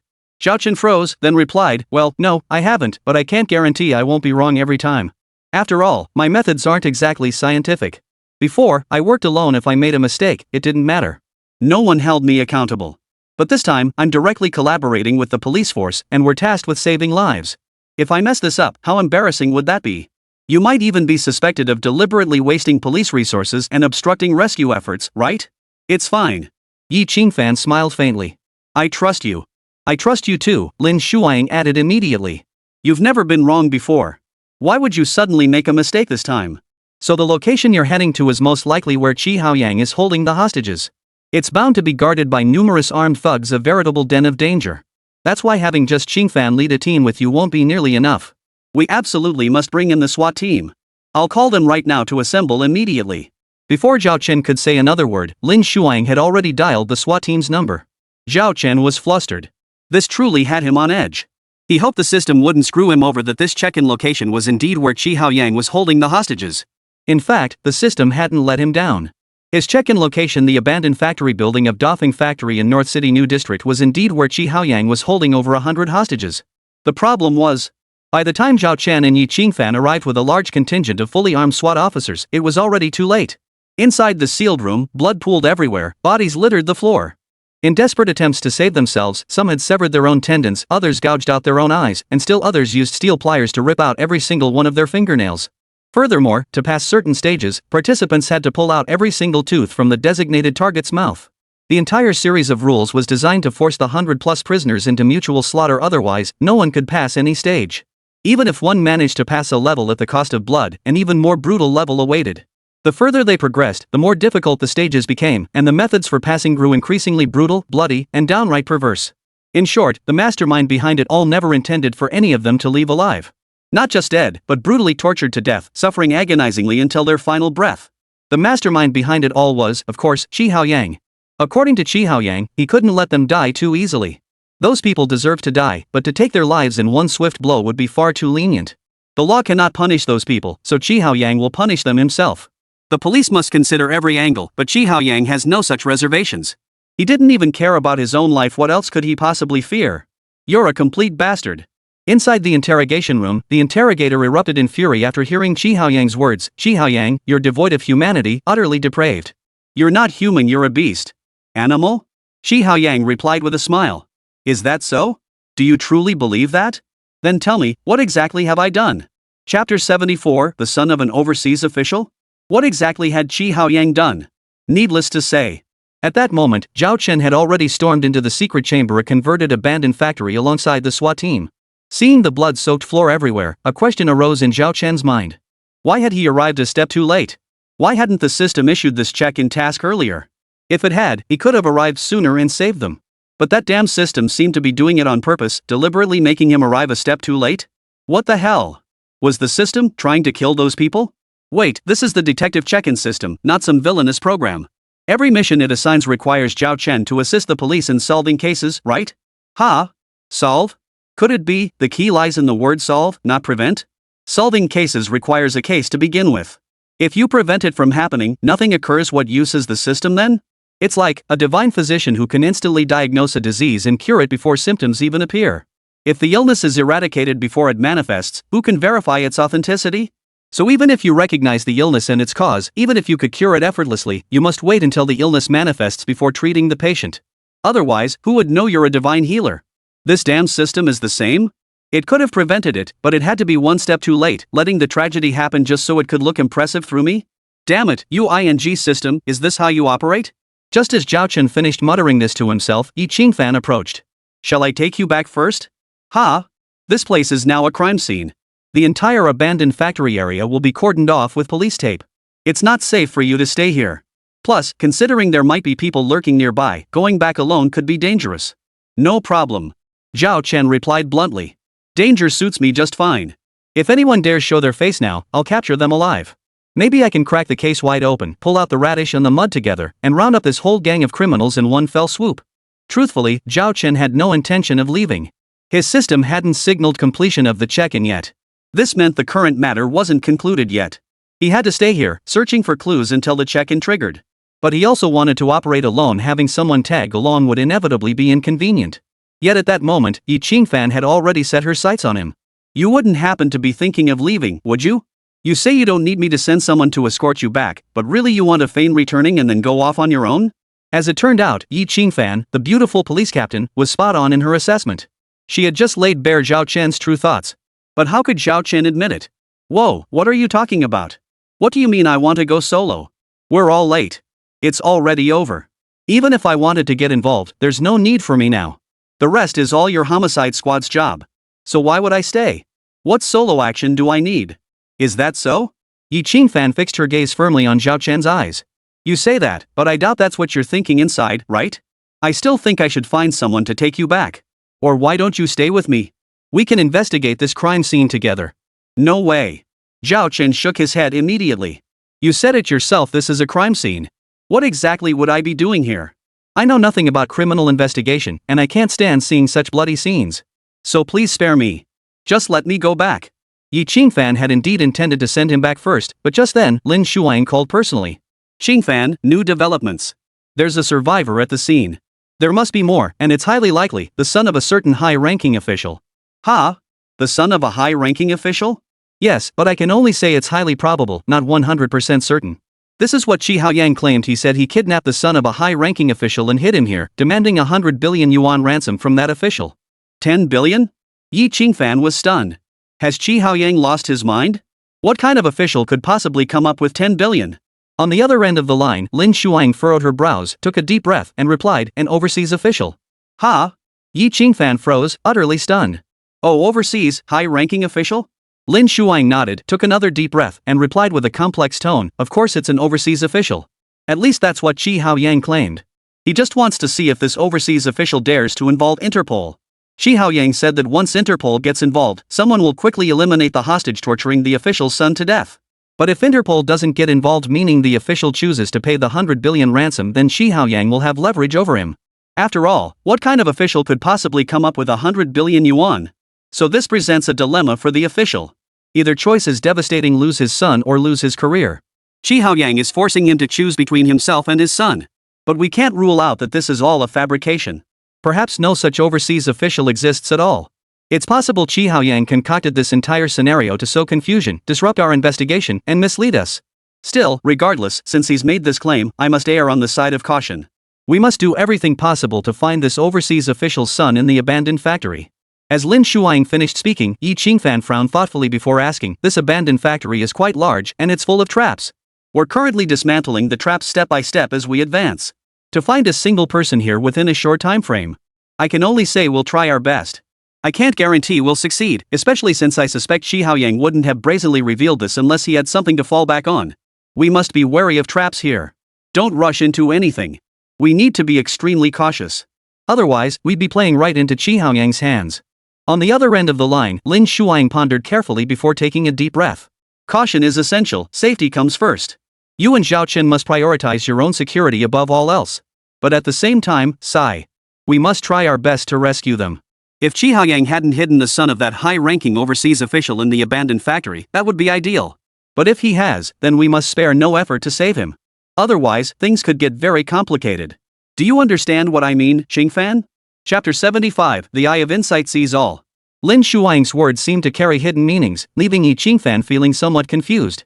The crux was, Yi Qingfan couldn't tell if Lin Shuang truly meant more than she said, or if she was simply overthinking it. Meanwhile, at the Jiangcheng Road police station where Lin Shuang was stationed, several uninvited guests arrived. They were the highest-ranking representatives from the embassies of Alsa, Gilis, and Casabayer in China. The three highest representatives from the embassies had come together to secure the release of someone. The person they sought to protect was Qi Haoyang. Qi Haoyang? 10 minutes later, in the police station reception room, Lin Shuang's eyes widened in utter astonishment upon hearing their purpose. The highest representatives from the embassies of three nations had joined forces to secure Qi Haoyang's release? What did this mean? What exactly was going on? It turned out that during the wars in those three countries years ago, Qi Haoyang had joined the military as a mercenary to participate in peacekeeping operations. Peacekeeping mercenaries, a term unfamiliar to the general public, yet for many small nations overseas, these mercenaries often served as their guardians. With weak national power and various rebel factions entrenched, internal conflicts frequently erupted, leaving even the United Nations powerless to intervene despite its intentions. It was like the chaotic Wei, Jin, and Northern and Southern dynasties period, endless warfare and utter disorder. Who could possibly manage it? Even if intervention were possible, any attempt would inevitably result in immense casualties. The cost far outweighs the benefit. Thus, a compromise solution emerged: intervention is possible, but through mercenaries. Funding the creation of a peacekeeping mercenary force to handle it. Back then, Qi Haoyang was one of the members of this peacekeeping mercenary force. On the battlefields of the Three Kingdoms' war-torn lands, he saved countless lives, the elderly, women, children, soldiers, and even high-ranking officials of the Three Kingdoms. During that period, he frequently plunged into mortal danger, often narrowly escaping death. Often, even his superiors couldn't bear to watch. Kaheo Yang, you're insane. We're just mercenaries, you're just a hired gun, what do you think you're doing? How many people do you think you can save? Peacekeeping? Peacekeeping? Just go through the motions. You're actually going to risk your life? Forget why we're here. Mercenaries are mercenaries, we're in it for the money. You need to earn it, but you also need to live to spend it. Think you're defending your homeland or something? At that moment, Shi Haoyang's reply was, I have no home. I lost mine when I was very young. Seeing those helpless children in the war zone, I can't just stand by and do nothing. I don't want them to end up like I did, without a home. If our roles were reversed, if I were them, wouldn't I want someone to save me too? But, no buts. You all retreat. Leave this to me. I'll save them. I have no home, no ties. My worthless life doesn't matter. Every life saved counts. I suppose this is the meaning of my existence. Shi Haoyang. Shi Haoyang's superior was genuinely worried for him at that moment, so much so that he wanted to forcibly drag him away. After all, bullets were flying everywhere, and the sound of artillery fire was deafening. But Shi Haoyang remained stubbornly determined. And it wasn't just this one time, it happened every single time. Gradually, this mercenary became a guardian angel for countless people in that war zone. He stopped killing with killing, truly saving countless lives. After the wars subsided and the Three Kingdoms achieved peace, they jointly funded the construction of a 3-meter-tall golden statue of Shi Haoyang at their tri-border junction. Today, the site of that golden statue has become the region's most renowned tourist attraction, bustling with devotees who pay their respects daily. Had Shi Haoyang been a regular soldier rather than a mercenary, he would undoubtedly have been awarded the Nobel Peace Prize. Alas, he was a mercenary without formal status. Initially driven solely by money, he could only retire after achieving his goal, concealing his deeds and fame. He washed his hands of the business, returning anonymously to the rear city to marry and start a family, henceforth living under a new name, hidden among the common folk. Unexpectedly, circumstances forced him back into the fray, step by step, until he found himself in this predicament. The incident had even alarmed the high-ranking officials of the three nations, prompting them to dispatch their respective ambassadors to China to personally intervene and secure his release. At this very moment, those three representatives were pleading desperately before Lin Shuang. He broke the law, but honestly, what kind of people did he kill? Yes, he's not inherently evil. He's truly a good man. Especially for our country, he's a hero, a benefactor to all our people. A drop of kindness deserves a spring of gratitude.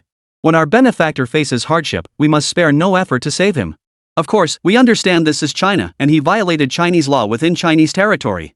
He must face Chinese legal consequences. Logically, we have no right to interfere, we know that. But we still wish to share his entire history with you, so that you may weigh all factors and, if possible, grant leniency, spare his life if you can. Yes, this is not pressure, but a plea. We sincerely implore your judicial authorities to weigh all circumstances, show leniency, and impose the lightest possible punishment. Leniency. Lin Shuang couldn't help but take a deep breath. Logically speaking, given Shi Haoyang's string of bloody crimes, leniency was utterly impossible. Yet this was the first time she'd encountered three embassies in China jointly pleading for leniency. So what should she do now? At the very least, she had to report the situation to her superiors. The final decision would rest with her superiors. Ultimately, how Shi Haoyang was dealt with would depend on his fate. Meanwhile, Zhao Chen was wandering through the abandoned factory searching for clues while pondering, the son of a high-ranking overseas official? Is that even real? Could this factory truly be hiding the living son of an overseas high-ranking official? Was this the reason my system's check-in task had never triggered successfully? Could it be that the location of this son of an overseas official is the very spot where my check-in task should trigger? How am I supposed to find that place within this vast abandoned factory? Insight. Using the insight eye might just work. Yes, the insight eye. The thought struck him, and Zhao Chen immediately activated the insight eye he'd exchanged from the system store, scanning his surroundings. The result? What did he perceive? The bank president who severed his own tendons embezzling, accepting bribes, and misappropriating public funds totaling over 70 billion yuan. And that conglomerate boss who gouged out his own eyes, he exploited employees, withheld wages, harassed female subordinates, evaded taxes, laundered money, and illegally profited over 100 billion. How could someone raking in hundreds of billions still resort to withholding wages? Zhao Chen simply couldn't comprehend it. But this was merely the tip of the iceberg. Based on what he'd uncovered so far, the severity of each case could almost be described as even worse. At the very least, they were comparable on the same level. Chapter 76, All are equal before the law. Meanwhile, in the police station interrogation room, Shi Haoyang addressed the interrogator. Earlier, I asked you what exactly I had done. And you replied, what exactly did Shi Haoyang do? That goes without saying. Clearly, you have no idea what I actually did, right? No problem. I'll tell you exactly what I did. Every single one of the 100 or so people I kidnapped truly deserved it. Not a single one was innocent. Like those human traffickers who kidnap people, don't they deserve to die? What about the hospital vice president who used free health checkups as a cover to secretly collect organ information, secretly sourcing organs for the black market? Shouldn't he die? What about the village bullies who prey on their neighbors, the county Brahmins who monopolize trade, the capital sharks who forcefully buy out startups? Don't they deserve to die? But how do you police deal with people like them? You wield the weapons of the law, navigate endless procedures, and weigh countless considerations. Can you truly punish such people? Just as Qi Haoyang finished speaking, the interrogation room door suddenly swung open. Lin Shuang walked in, sat directly across from Qi Haoyang, and frowned. So you think you did the right thing? You weren't committing a crime, you were ridding the world of a menace? Qi Haoyang, do you truly believe everything you've done is justified? Facing this sharp questioning, Qi Haoyang smiled calmly and countered, isn't it? What is right? Lin Shuang's face was solemn, her tone righteous. The state has its laws, families have their rules. Without rules, there can be no order. Even if these people you speak of truly deserve to die, it should be the law that punishes them, not you taking the law into your own hands. To put it nicely, this is vigilante justice. To put it bluntly, this is taking lives as lightly as grass. How can taking lives so carelessly be right? If everyone acted like you, have you considered how chaotic this world would become? Society would collapse into utter chaos, with bloodshed everywhere, a lawless jungle where the weak perish. Is that what you desire? Of course, I know this law-based society has its share of parasites. But that's inevitable in any era. After all, in a big forest, you'll find all kinds of birds. Precisely because of this, we should all adhere to the rules and regulations. We must uphold the law's authority as much as possible. Only then can we deter those parasites lurking in the shadows, always stirring trouble. Isn't that right? Lin Shuang finished speaking, and Qi Haoyang nodded. Yes, I admit you're right. But it's not entirely correct. Lin Shuang fixed her gaze intently on Qi Haoyang and asked, not entirely correct? Where exactly is it wrong? A mysterious smile touched Qi Haoyang's lips as he replied, not entirely correct doesn't necessarily mean something is wrong. After all, nothing in this world is absolute. What we call right and wrong, good and evil, black and white, aren't those all human constructs? The world has no inherent right or wrong. Otherwise, would you say it's right or wrong for wolves to eat sheep? Or for tigers to devour jackals? Newcomers in the workplace often face targeting and exclusion, perhaps just because they failed to offer a toast at a dinner table. That's called navigating social dynamics. There's no right or wrong in it. Wherever there are people, there are social dynamics. Isn't that what social etiquette boils down to? How can there be absolute right or wrong?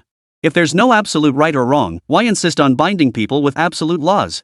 People are living beings, but rules are rigid.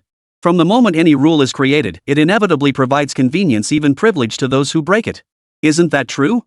Sometimes I even wonder, is it truly true that without rules, there can be no order? The animal world has no rules whatsoever, yet those creatures live perfectly well, don't they? In fact, many animals today live far easier lives than humans. At least they aren't ensnared by capitalist schemes, subjected to constant brainwashing and manipulation, or forced to toil endlessly just to survive, only to die exhausted without even a basic shelter. That such things happen in this so-called civilized, law-abiding society strikes me as laughable, tragic, and pitiful. After Qi Haoyang finished speaking, Lin Shuang opened her mouth to respond but hesitated. She wanted to argue back, but in that moment, she couldn't find the words. Meanwhile, after surveying the abandoned factory, Zhao Chen returned to Yi Qingfan and declared with startling resolve, investigate every single one of these deceased victims. Conduct a thorough investigation. Ha! Yi Qingfan froze, genuinely taken aback. After all, what exactly was Zhao Chen talking about? Investigate the victims? And thoroughly? What did he mean? Why couldn't she understand? Just as she was about to ask for clarification, Zhao Chen took a deep breath and declared, criminals, whether alive or dead, remain criminals. Because they have committed crimes. Those criminal acts aren't nullified by what happened to them, nor should they be buried. You can't ignore the crimes they committed just because they're now dead victims. Do you agree with me? Yi Qingfan was genuinely confused at that moment. She truly didn't know whether Zhao Chen was right or not. The crucial question was, what exactly was he trying to convey? Could it be? Are you saying? After furrowing her brow and racking her brain for a moment, Yi Qingfan finally snapped back to reality and asked, these deceased victims and the ones clinging to life, they all have something on them? And it's no small matter? That's why we need to investigate thoroughly? But even if that's the case, doesn't this seem a bit off? After all, they're now deceased victims. We should be focusing our investigation on tracking down the kidnappers and murderers who harmed them. We need to seek justice for them first, and then. Does justice have a sequence? Zhao Chen interrupted. They were persecuted and need justice, but what about those they persecuted? They are victims of the deceased now, but it takes two to tango. With so many people in the world, why did they specifically become the victims in this incident? Why did Chi Haoyang kidnap them and not someone else? Could it be that they sowed the seeds of evil long ago, and this is the bitter fruit they reap? Even if justice has a sequence, shouldn't we first seek justice for those they persecuted, then gradually seek justice for them? That seems reasonable, right? Yi Qingfan was a bit bewildered. She genuinely didn't know whether Zhao Chen's reasoning held water. In any case, she still felt that thoroughly investigating the deceased victims now would be unwise. But at the same time, if those people were truly involved in something, why shouldn't they be investigated?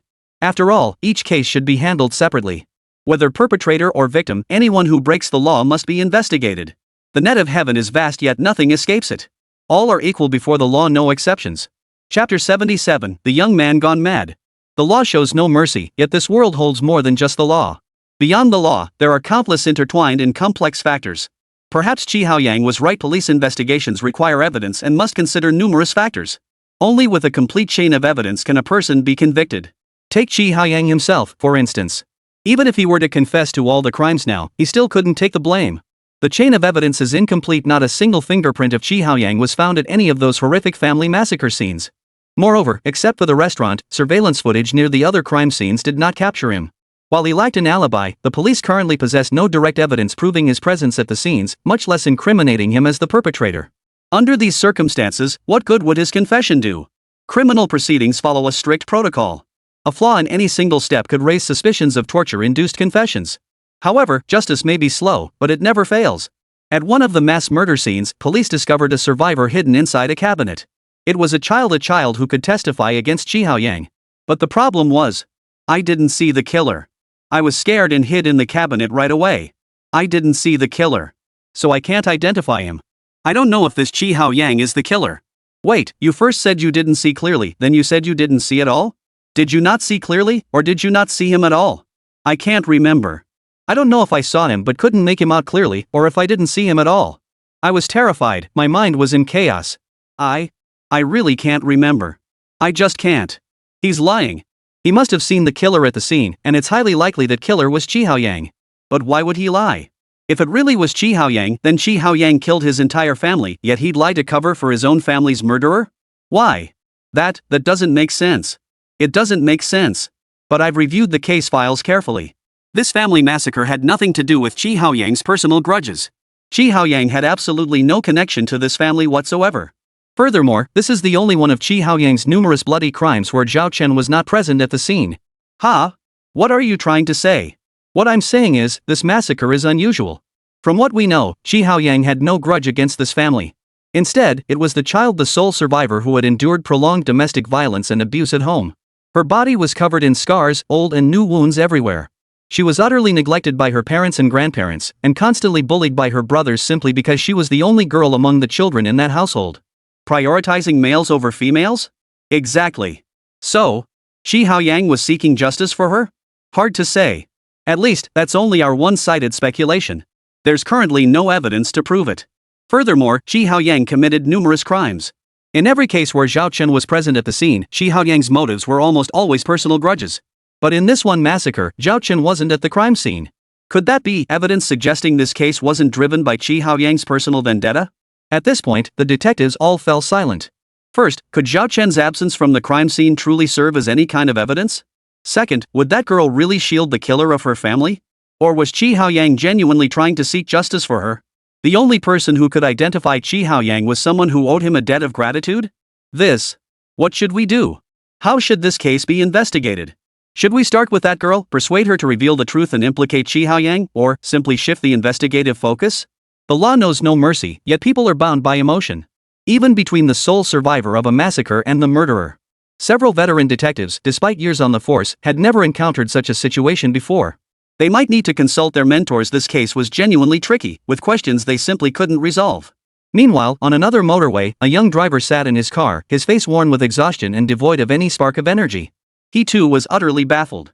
Blocking the way ahead was a group of elderly power walkers. A group of energetic senior walkers. Come to think of it, without some vitality, who'd be so bored they'd form a group to run on the motor vehicle lane? Truth be told, this stretch of road had been monopolized by the senior walking group for so long that many drivers simply avoided the area altogether.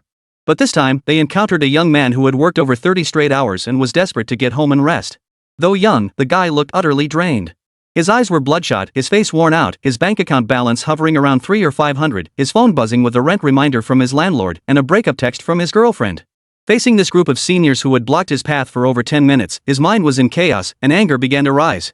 He couldn't understand why, at such a young age, he felt so utterly exhausted, so exhausted he'd even considered giving up on life. Yet these old folks were so carefree they could afford to come out here, stuffed from eating too much, and take over the motor vehicle lane for their walkathon, blocking his path. Because of them, he's someone who'd worked over 30 straight hours couldn't even get home to rest. I work myself to death, grinding away, paying into Social Security just to support this bunch? Social Security, ha! In my current state, will I even live to see retirement? Forget it. I'm too tired. I'm done. I'm not coming back next lifetime. I work my ass off paying into Social Security to support you lot, and you have the nerve to block my path? I'll drag you all straight to hell with me. His rage reached a boiling point. The young man suddenly exploded, flooring the accelerator like a madman and plowing straight into the slow-moving elderly walking group ahead. A tragedy unfolded. A few minutes later, Zhao Chen arrived just a moment too late. He had been searching for clues in the abandoned factory, waiting for the check-in to trigger. After all that effort, he failed to trigger the check-in but instead received a new check-in task. And the new check-in location was right here. When Zhao Chen arrived by car, what he saw was a field strewn with corpses. Up ahead, blood pooled everywhere, scattered limbs littered the ground, and severed heads lay detached from their necks. A car sat parked there, completely crushing several people beneath it. By the roadside, several severely injured elderly women wailed in agony. As Zhao Chen stood stunned in disbelief, he suddenly saw. Chapter 78, is this what you call reaping what you sow? It moved. The car actually moved. Zhao Chen had initially thought this was a horrific car accident, but now he saw. The car roared to life and charged like a mad beast toward the elderly women on the roadside, those who had survived but were now critically injured. Zhao Chen's eyes widened in utter bewilderment. He was completely stunned. He never imagined this horrific scene wasn't caused by an accident, but by human malice. Someone was, what? Take revenge on society? Yes, this was pure, unadulterated revenge on society. But, to be fair, beyond his shock, Zhao Chen was genuinely curious. Where did all these pedestrians come from on the roadway? There weren't any crosswalks nearby, were there? Zhao Chen scanned the surroundings.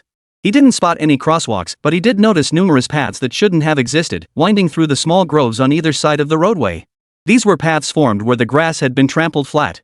People were crossing from one grove, traversing the roadway, and then crossing into the next grove. Could these people be the victims of the accident? No. If they were merely crossing, so many shouldn't have been hit. At least 100 people were either dead or injured, with hardly anyone unscathed. Given this situation, they must have all been in the middle of the road when it happened? So they were walking along the roadway the whole time? Constantly occupying the roadway, blocking that car, triggering road rage, and provoking retaliation? Yeah, that must be it. Damn it.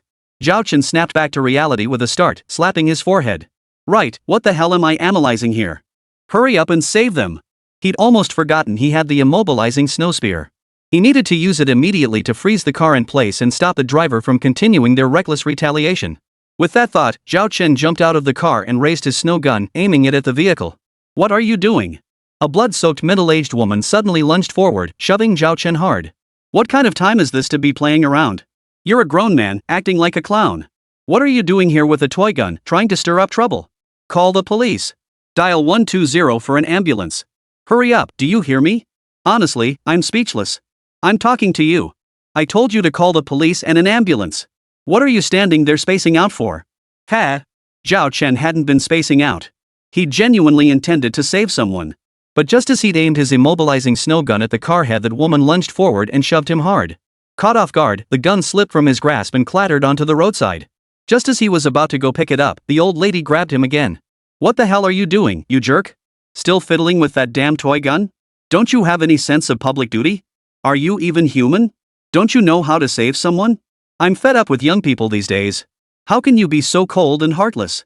Instead of calling the police or an ambulance, you're just playing with your stupid toy gun? Are you sick? Hand over your phone. I'll call the cops myself. Hurry up. What are you standing around for? Delaying rescue is equivalent to intentional homicide. You're not part of that lunatic's gang, are you? Believe me, I'll sue you and send you to jail. Get lost.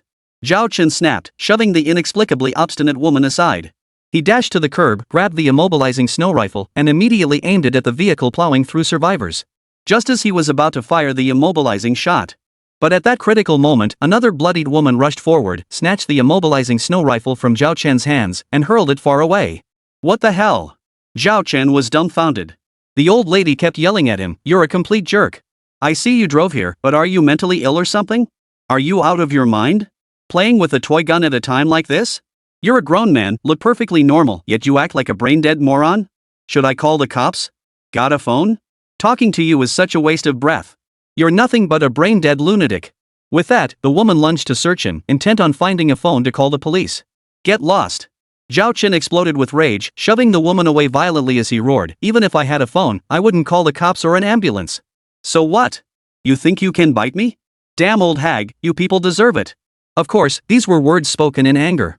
After all, Zhao Chen genuinely wanted to prevent a tragedy and save lives. But in such a short time, his attempts to perform the ritual had been interrupted twice? Who the hell could stand that? Perhaps it truly was, those destined to die simply couldn't be saved, no matter how hard one tried. When the heavens weep, the mother marries. When the king of hell demands a soul, who can stop it? Just then, the car barreled straight toward Zhao Chen. No, to be precise, it wasn't heading for Zhao Chen, it was heading for those two old ladies. The engine roared as it sped toward them, clearly with the accelerator floored.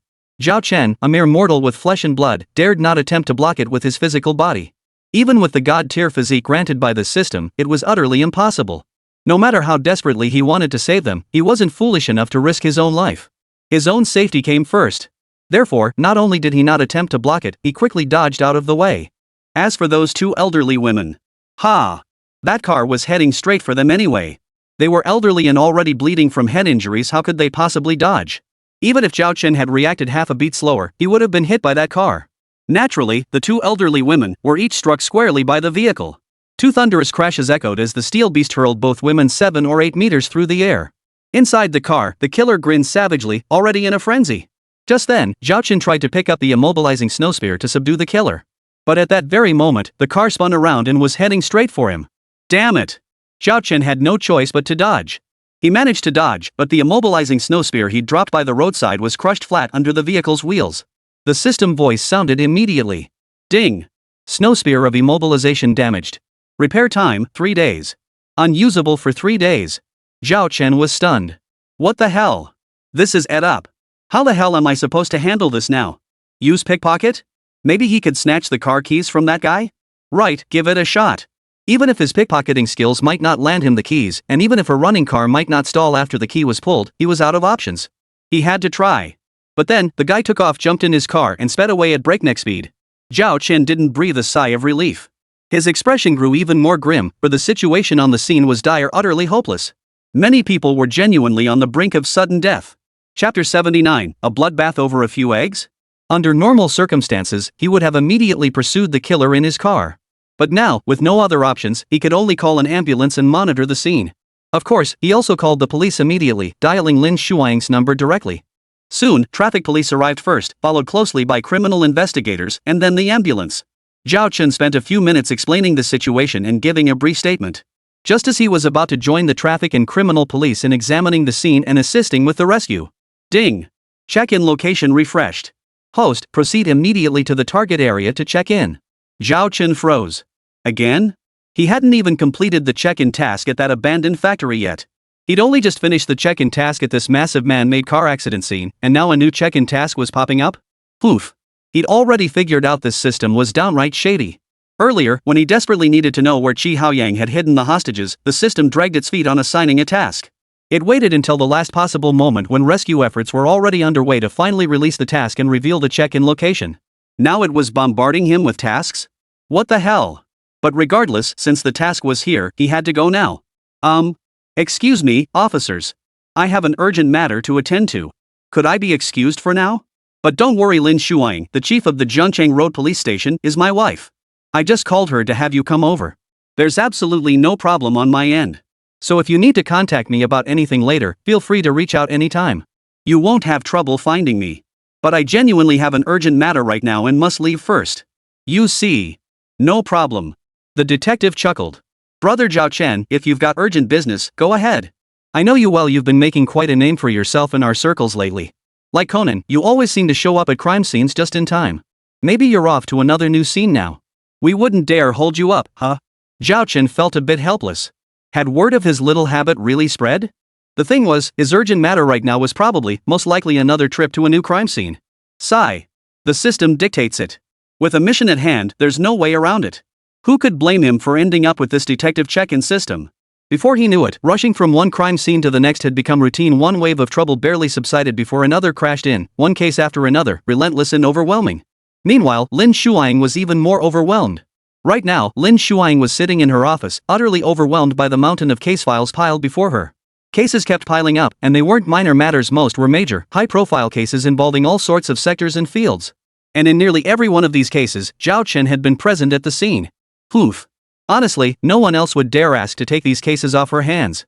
It was a case of being drowned by too much water or parched by too little. Lin Shuang was truly being worked to death.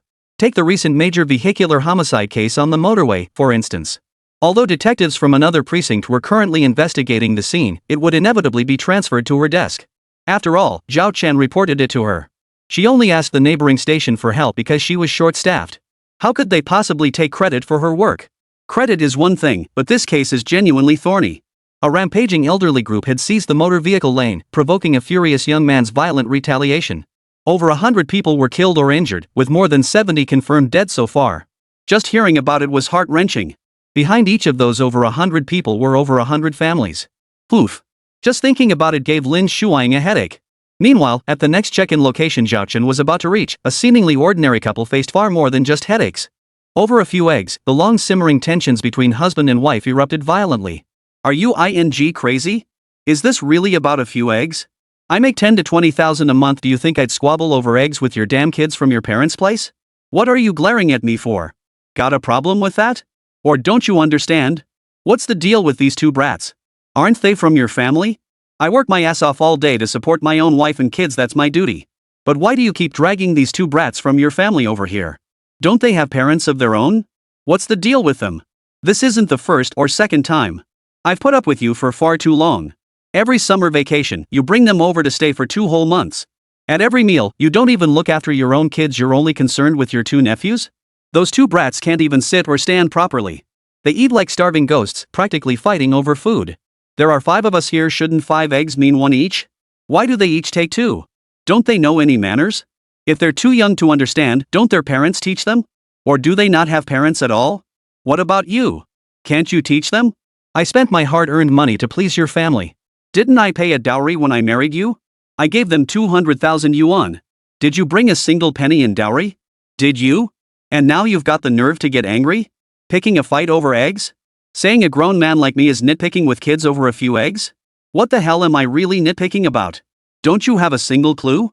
I'll tell you straight, I can't stand those 2 brats from your family. Get them out of here now. I'm raising my own kid, not theirs. Got it? Still bringing up the eggs? You had to push me to lay it all out, spit out every ugly word. Happy now? The husband's furious outburst was met with an equally explosive reaction from his wife. She flipped the table and smashed bowls. By the time Zhao Chen arrived, the couple had already gotten into a fight. Needless to say, the husband won hands down. You think you can take me on? Trying to overthrow the heavens? Don't you know your own weight? I used to let you have your way, but did you really think I couldn't beat you? You think a little kindness means you can run wild? I've held back time and again, and you just push further? Do you really think you're something special? If you can live with this, fine. If not, pack your and get the hell out. One more word from you today, and I'll kill you. You believe me? You took my 200 grand dowry when we got married, didn't bring a single penny in dowry yourself, and now you're trying to puff yourself up and put on airs in front of your family? They're just a bunch of assholes. I don't even bother with them.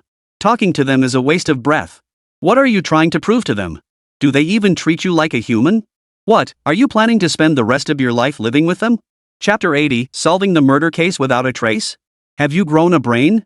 Can't you tell what's important and what's not? You're as dumb as a pig. I've never seen anyone neglect their own child like you do, yet go out of your way to curry favor with others' kids. Who are you trying to impress? Who's going to appreciate your so-called kindness? Knock, knock, knock. A sudden knock sounded at the door. Zhao Chen had arrived to sign in for his shift, never intending to meddle in their domestic affairs. Soon, the husband of the household went to answer the door. Ha? Who are you? What do you want? Good day, sir. Zhao Chen was a specially recruited covert operative under the Provincial Public Security Bureau. His official police credentials served as cover, allowing him to leverage that status when necessary to facilitate his work. He promptly presented his credentials. I'm with the Provincial Public Security Department. I'm here to check in and see if there's anything I can assist with. Provincial Public Security Department? The husband froze, then stared intently at the ID in Zhao Chen's hand, scrutinizing it for several seconds.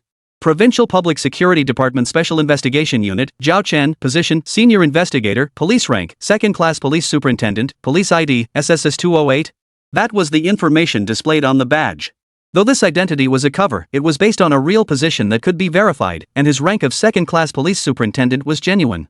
In any case, armed with this credential, he had gained entry into the family's home and proceeded to survey the scene. Soon, his brow furrowed. The scene was chaotic. Chairs, tables, and sofas bore marks of a struggle, while bowls, chopsticks, plates, and dishes lay shattered everywhere. A woman with a bruised and swollen face stood there. Is this a domestic violence scene? Zhao Chen couldn't help but ask. Of course not, the husband hurriedly explained. Officer, you've misunderstood. We just had a little family disagreement. I admit I got physical, but it was definitely not domestic violence. If you don't believe me, I can explain the whole story. You can judge for yourself. Zhao Chen nodded. All right, go ahead. What exactly happened? It's like this, the man said, sounding flustered but managing to stay coherent. This is my wife, this is my daughter, and these two are my wife's nephew's children from her side of the family. When we got married, I gave her family 200,000 yuan as a dowry. She brought absolutely nothing in dowry herself. After she married in, she started asking me for money every other day. One day it was to buy her dad a new phone, the next it was to get her mom some health supplements. Then it was this nephew's birthday, so I had to give a red envelope with 1,000 or two. Then it was that nephew's this or that. Basically, she just kept demanding I give her money. Over the past few years, I've spent at least another 100,000 on her family. 20,000 for the dowry, plus another 100,000 or so, that's over 300,000, nearly 400,000 in total. And every summer vacation, she brings those two nephews over. She gives them all the good food first, leaving my daughter out in the cold. Just the other day, literally just the other day, I bought a few pounds of lychees and left them at home. Later, my daughter told me she didn't get a single one. My wife's two nephews ate them all. And my wife actually told my daughter she should give way to guests? What kind of nonsense is that? Officer, what kind of person is she? How can someone act like this? Then today I just couldn't take it anymore. We boiled 5 eggs for 5 people, 1 each, right? Ha! Her two nephews grabbed 2 each like starving ghosts reincarnated, leaving my own daughter staring longingly. At first I held back. I peeled that last egg and quietly fed it to my daughter. Then she said she'd only eat half and give the other half to me. Right then, I thought to myself, my own daughter really is different from other people's kids. But guess what my wife said? She went on about how it was just 1 egg. Was it really worth splitting it in half? Did this big man need half an egg? It was like she was implying we were already that poor. At this point, the man turned to glare at his wife, his voice tight with fury. Hearing that, my blood just boiled. I work my ass off day and night for this family, and you use my money to support your family's kids? So now I'm not even worthy of half an egg? And anyway, is this just about half an egg? You bring those 2 spoiled brats from their family here, and now even eating eggs means I don't get as much as my own wife and daughter? What the hell is that? Ahem. Zhao Chen cleared his throat twice, interrupting. Calm down, calm down. It's just a family disagreement. No need to get this worked up. Of course, I understand. And honestly, I don't think you're at fault here. I'd be furious too. But regardless, hitting someone is wrong. You need to be more careful in the future. Next time? Suddenly, the man's wife burst into tears. What about this time? Are we just going to let this slide? Officer, didn't you see what he did to me? This is domestic violence. Ahem. Zhao Chen cleared his throat twice and tried to reason with her.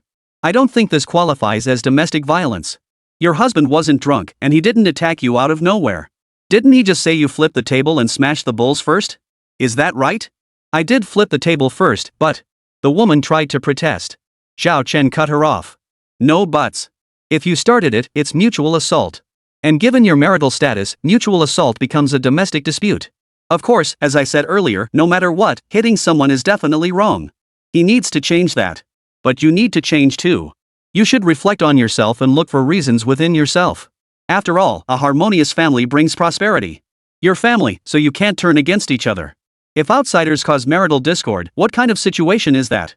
No sooner had he finished speaking than the system voice chimed in. Ding! Congratulations, host, on successfully completing your daily check-in. You have earned a basic reward chest 1. During this check-in, you successfully prevented a domestic homicide. Contribution points plus 500. What the hell? Zhao Chen froze, momentarily unable to process it. He prevented a family murder? So if he hadn't come today, this couple would have kept arguing? And step by step, it would have led to tragedy? That's no small matter. Had Zhao Chen really made the right choice coming here today? Had he saved a family? No wonder he was rewarded a full 500 contribution points. Not bad. 500 contribution points, that's no small amount. Enough to exchange for 50 treasure chests. 10 minutes later, Zhao Chen went downstairs, exchanged 20 chests, and opened them one by one. Chest opened successfully. Cash reward plus 30,000 yuan. Chest opened successfully.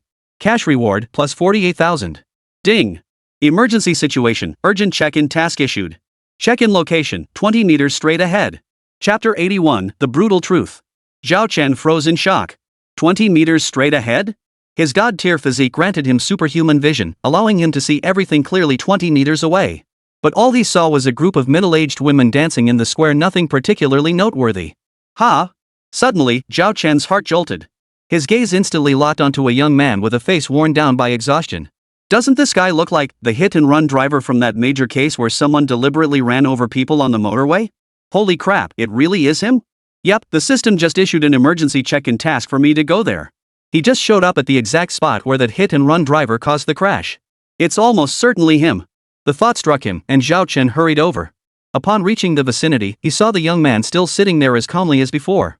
Choosing not to make any sudden moves, Zhao Chen sat down beside him. The young man glanced at him briefly before returning his gaze to the energetic square dancers.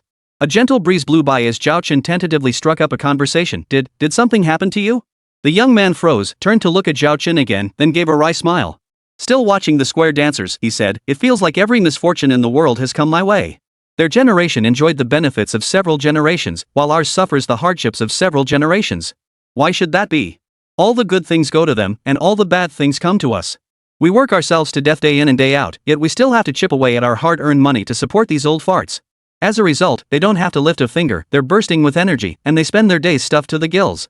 They either go on rampages on the motorways or disturb the peace everywhere with their square dancing. Then they have the nerve to fight over seats and hog them on the bus. Now look at my parents. Why do they have to toil in the fields? Why is that? Zhao Chen didn't answer. Instead, he countered, you mentioned your parents. When you've done something wrong, haven't you ever thought of them? The young man gave another bitter smile. What good does thinking about them do? Comparing my situation to theirs just makes me angrier. Where do you think all this anger comes from? Do you think I want to be this angry? When an avalanche comes, no snowflake is innocent. Every single one of them bears responsibility for who I am today. In this world, cause and effect are inseparable. What you sow is what you reap. What I've done isn't the cause, it's the consequence. Zhao Chen's expression froze momentarily. Clearly, he hadn't expected such words to come from this young man's mouth. Truth be told, the young man saw things clearly and spoke with remarkable accuracy. At the very least, Zhao Chen found himself unable to refute a single word. But wrong is wrong. You've broken the law and disrupted societal order within this society. You must face punishment. I know. The young man showed no surprise at Zhao Chen's words. It seemed he recognized Zhao Chen.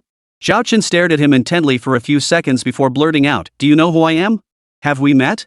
Of course I have, the young man replied. Earlier on that road, I was exhausted, rushing home to sleep after work. But there was a bunch of damn old farts, full of themselves, strolling down the main road like it was their right. I waited forever, but those old farts just kept strolling along, hogging the motor vehicle lane. No matter what, they refused to move. Poof. I work overtime day and night, only to be bossed around by company leaders. Then they steal all the credit, at least hundreds of thousands in project bonuses, leaving me with just a few $100. All while I have to suck up to them and thank them profusely. My girlfriend dumped me, saying I'm lazy and unambitious. My landlord keeps hounding me for rent, and now he wants to raise it too, saying even renting requires taxes now. I've had it. I've had enough of everything. It feels like the whole world is against me. Nothing, absolutely nothing, is ever in my favor. I just can't figure out what I did wrong. I couldn't figure it out, and I didn't care to try. The moment I slammed the gas pedal and plowed into those old farts, I felt so much better.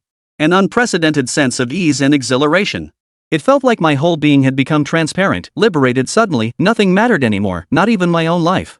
At this point, the young man turned to look at Zhao Chen, smiled, and said, sorry, I got sidetracked.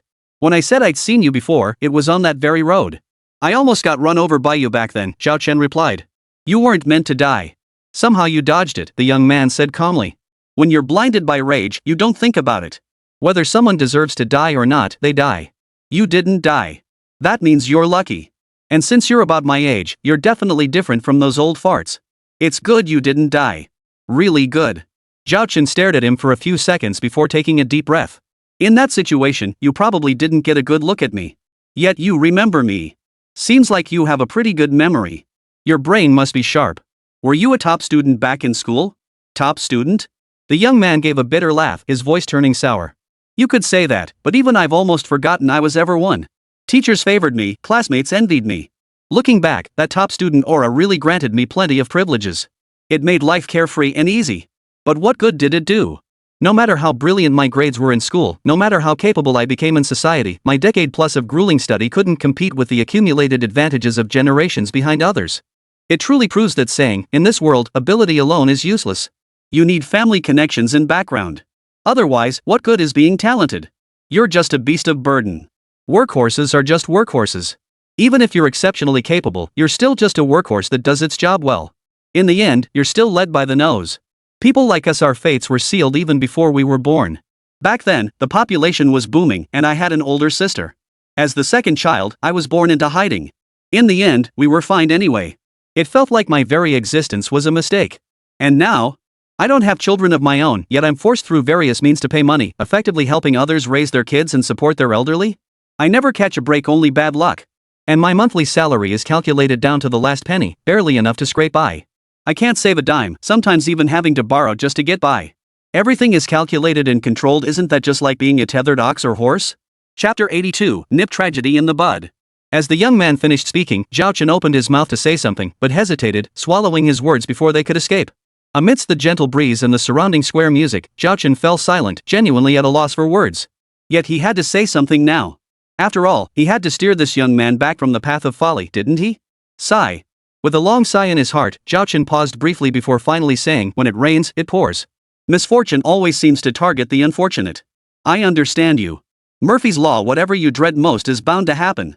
But truthfully, countless things happen every day. Not every single one is targeting you.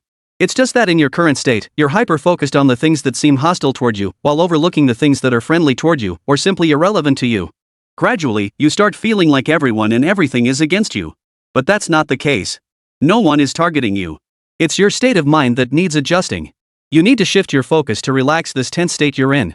Moreover, the way of heaven is to take from the surplus and give to the deficient. The way of man is to take from the deficient and give to the surplus. In nature, water flows downward. In human society, people strive upward. The former water perpetually flowing downward nourishes parched lands, replenishes dried up rivers, and brings vitality to all living things. The latter, those who constantly strive upward, are gradually consumed by desire, becoming slaves to their ambitions. They resort to any means necessary to achieve their goals, leading to the accumulation of wealth at the top. This eventually forms the 80-20 rule, where 20% of people control 80% of the world's wealth. Hearing this, the young man suddenly interrupted. What good does it do to tell me all this? Do you really think I'm in any state to listen to your stuff right now? Zhao Chen smiled, pulled out a cigarette, offered it to the young man, lit it for him, then lit one for himself.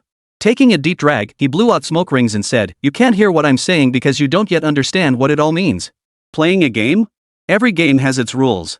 Society is no different. If you want to make your way in this human world, you need to understand its rules. Otherwise, how can you navigate it if you don't know anything? You need to look ahead. Only by standing tall can you see far. Staying close to the ground, you'll only see a mess of chicken feathers scattered everywhere, and that won't make you happy. Only from the heights can you see the towering buildings, the lights of 1,000 homes, and the vast, beautiful landscape stretching for miles. Is that so? The young man took a drag on his cigarette and smiled bitterly.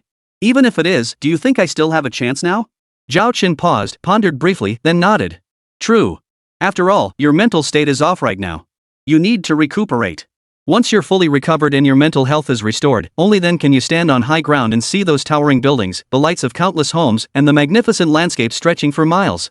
The young man didn't catch on. Before the young man could respond, Zhao Chen continued, "Come on, let's go to the psychiatric hospital for an evaluation. I'd bet my bottom dollar your mental state is seriously off right now. But I don't make the call. I can't just say whatever I want. We still need to follow the proper procedures. A professional psychiatrist will have to evaluate you. Once you've completed the evaluation, we'll discuss the incident where you drove into and injured so many people. Whether it was premeditated murder or a temporary lapse in judgment triggered by extreme stress and mental breakdown, professionals will determine that.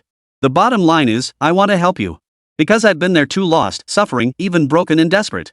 So trust me, within the bounds of the law and proper procedure, I genuinely want to help you whenever possible. I'm not just here to send you to prison and let you face the punishment you deserve.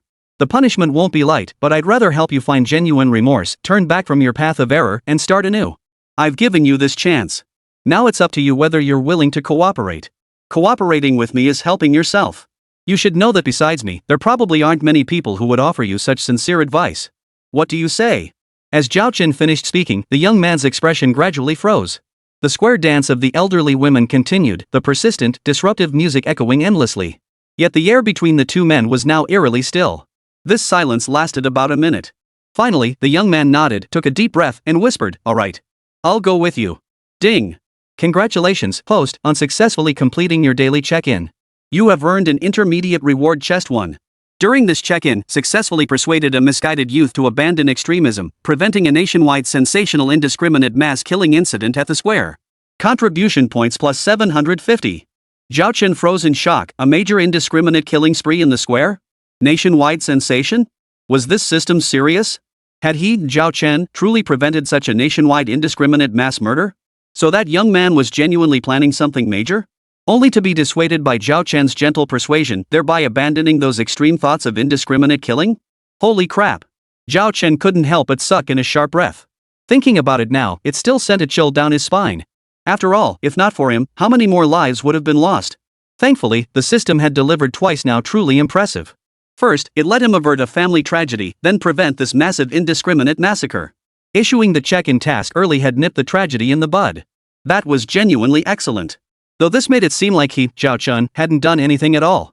After all, who could have known if that family tragedy or that indiscriminate mass murder would have happened? But it didn't matter.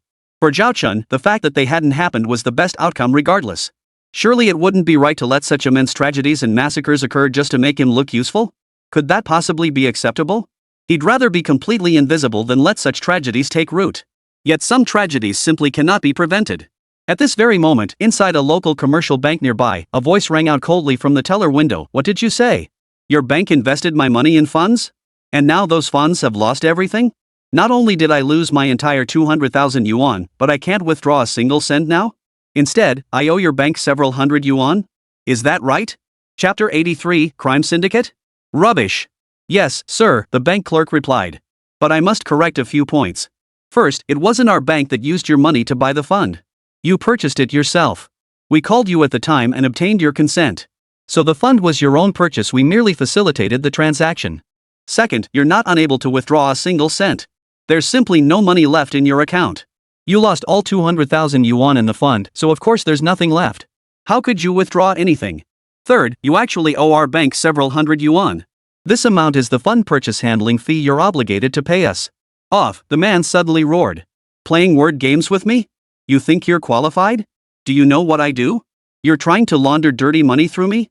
You swallowed my 200,000 and now you want me to pay you a few hundred in fees? As the roar faded, the man suddenly drew a gun from his waist.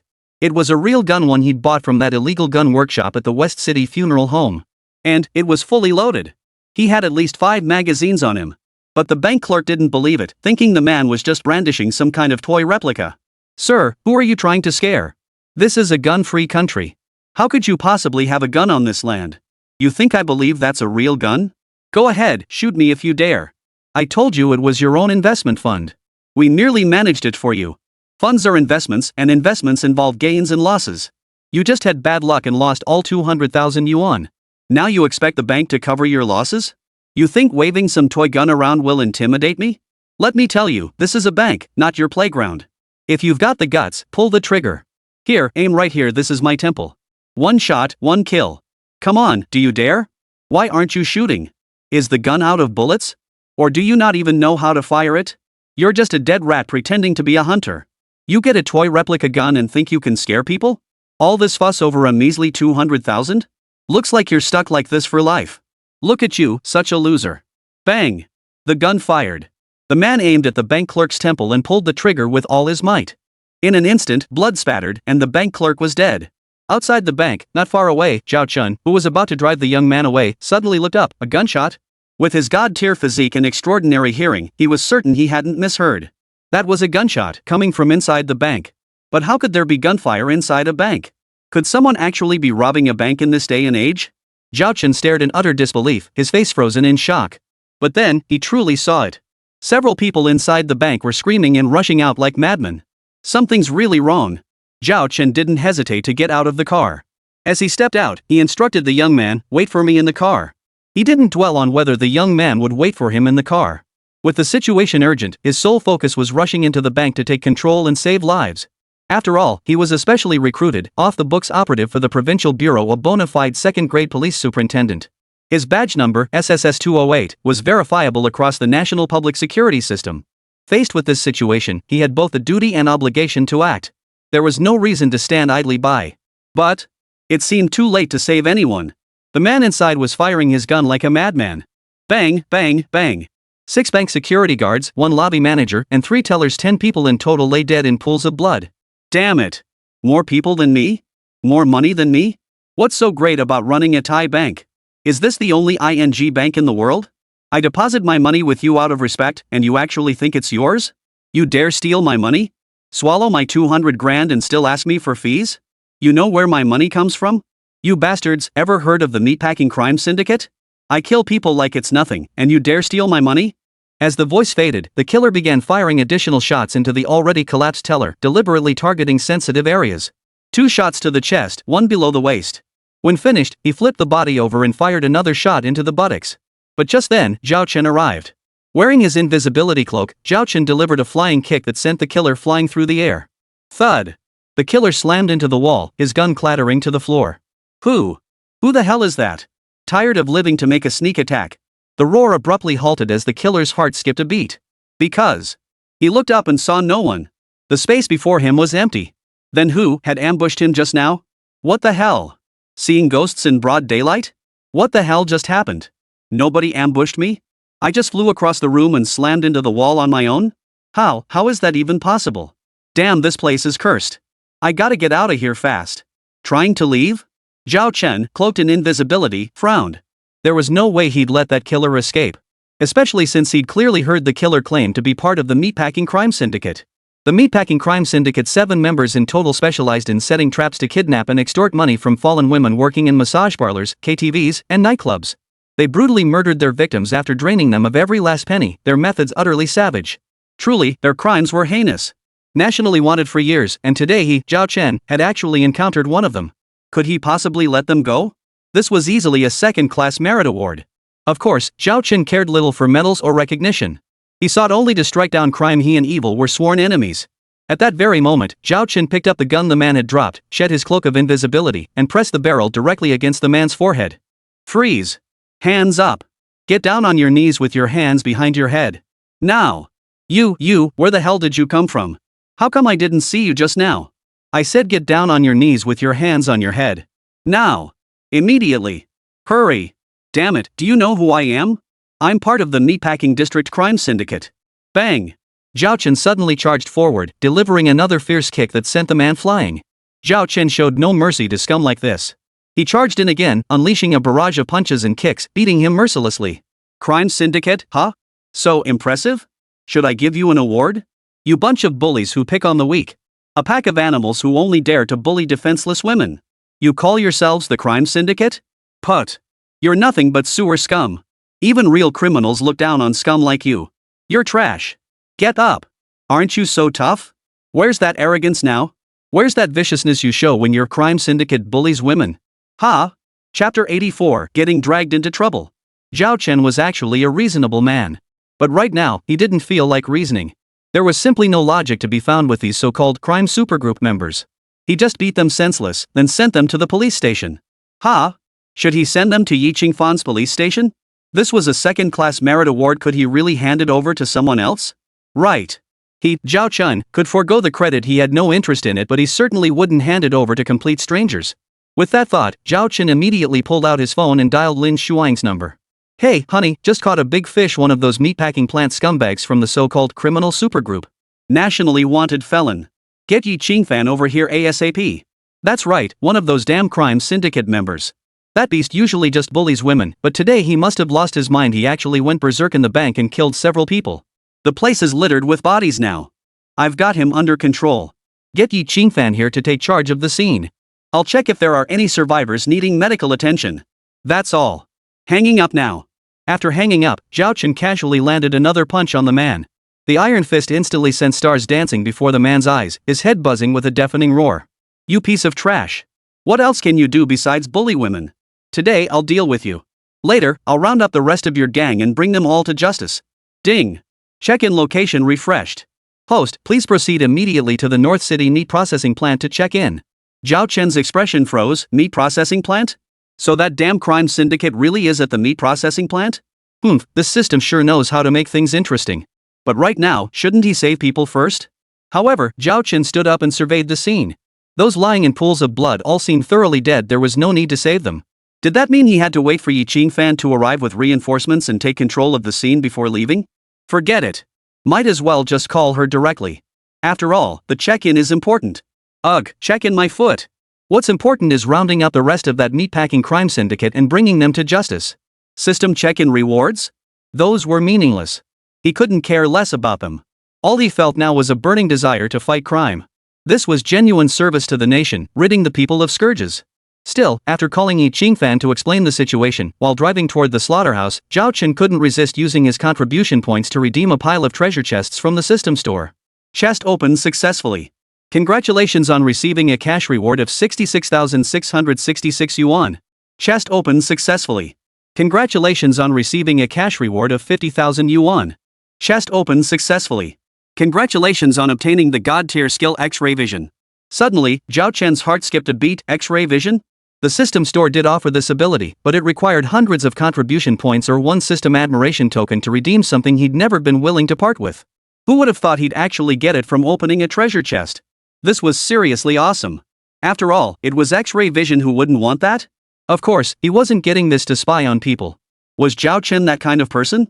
With his righteous spirit, he naturally intended to use this God tier skill for the greater good to help him fight crime more effectively. In any case, this was a blessing. Landing such a skill from the treasure chest meant he'd hit the jackpot.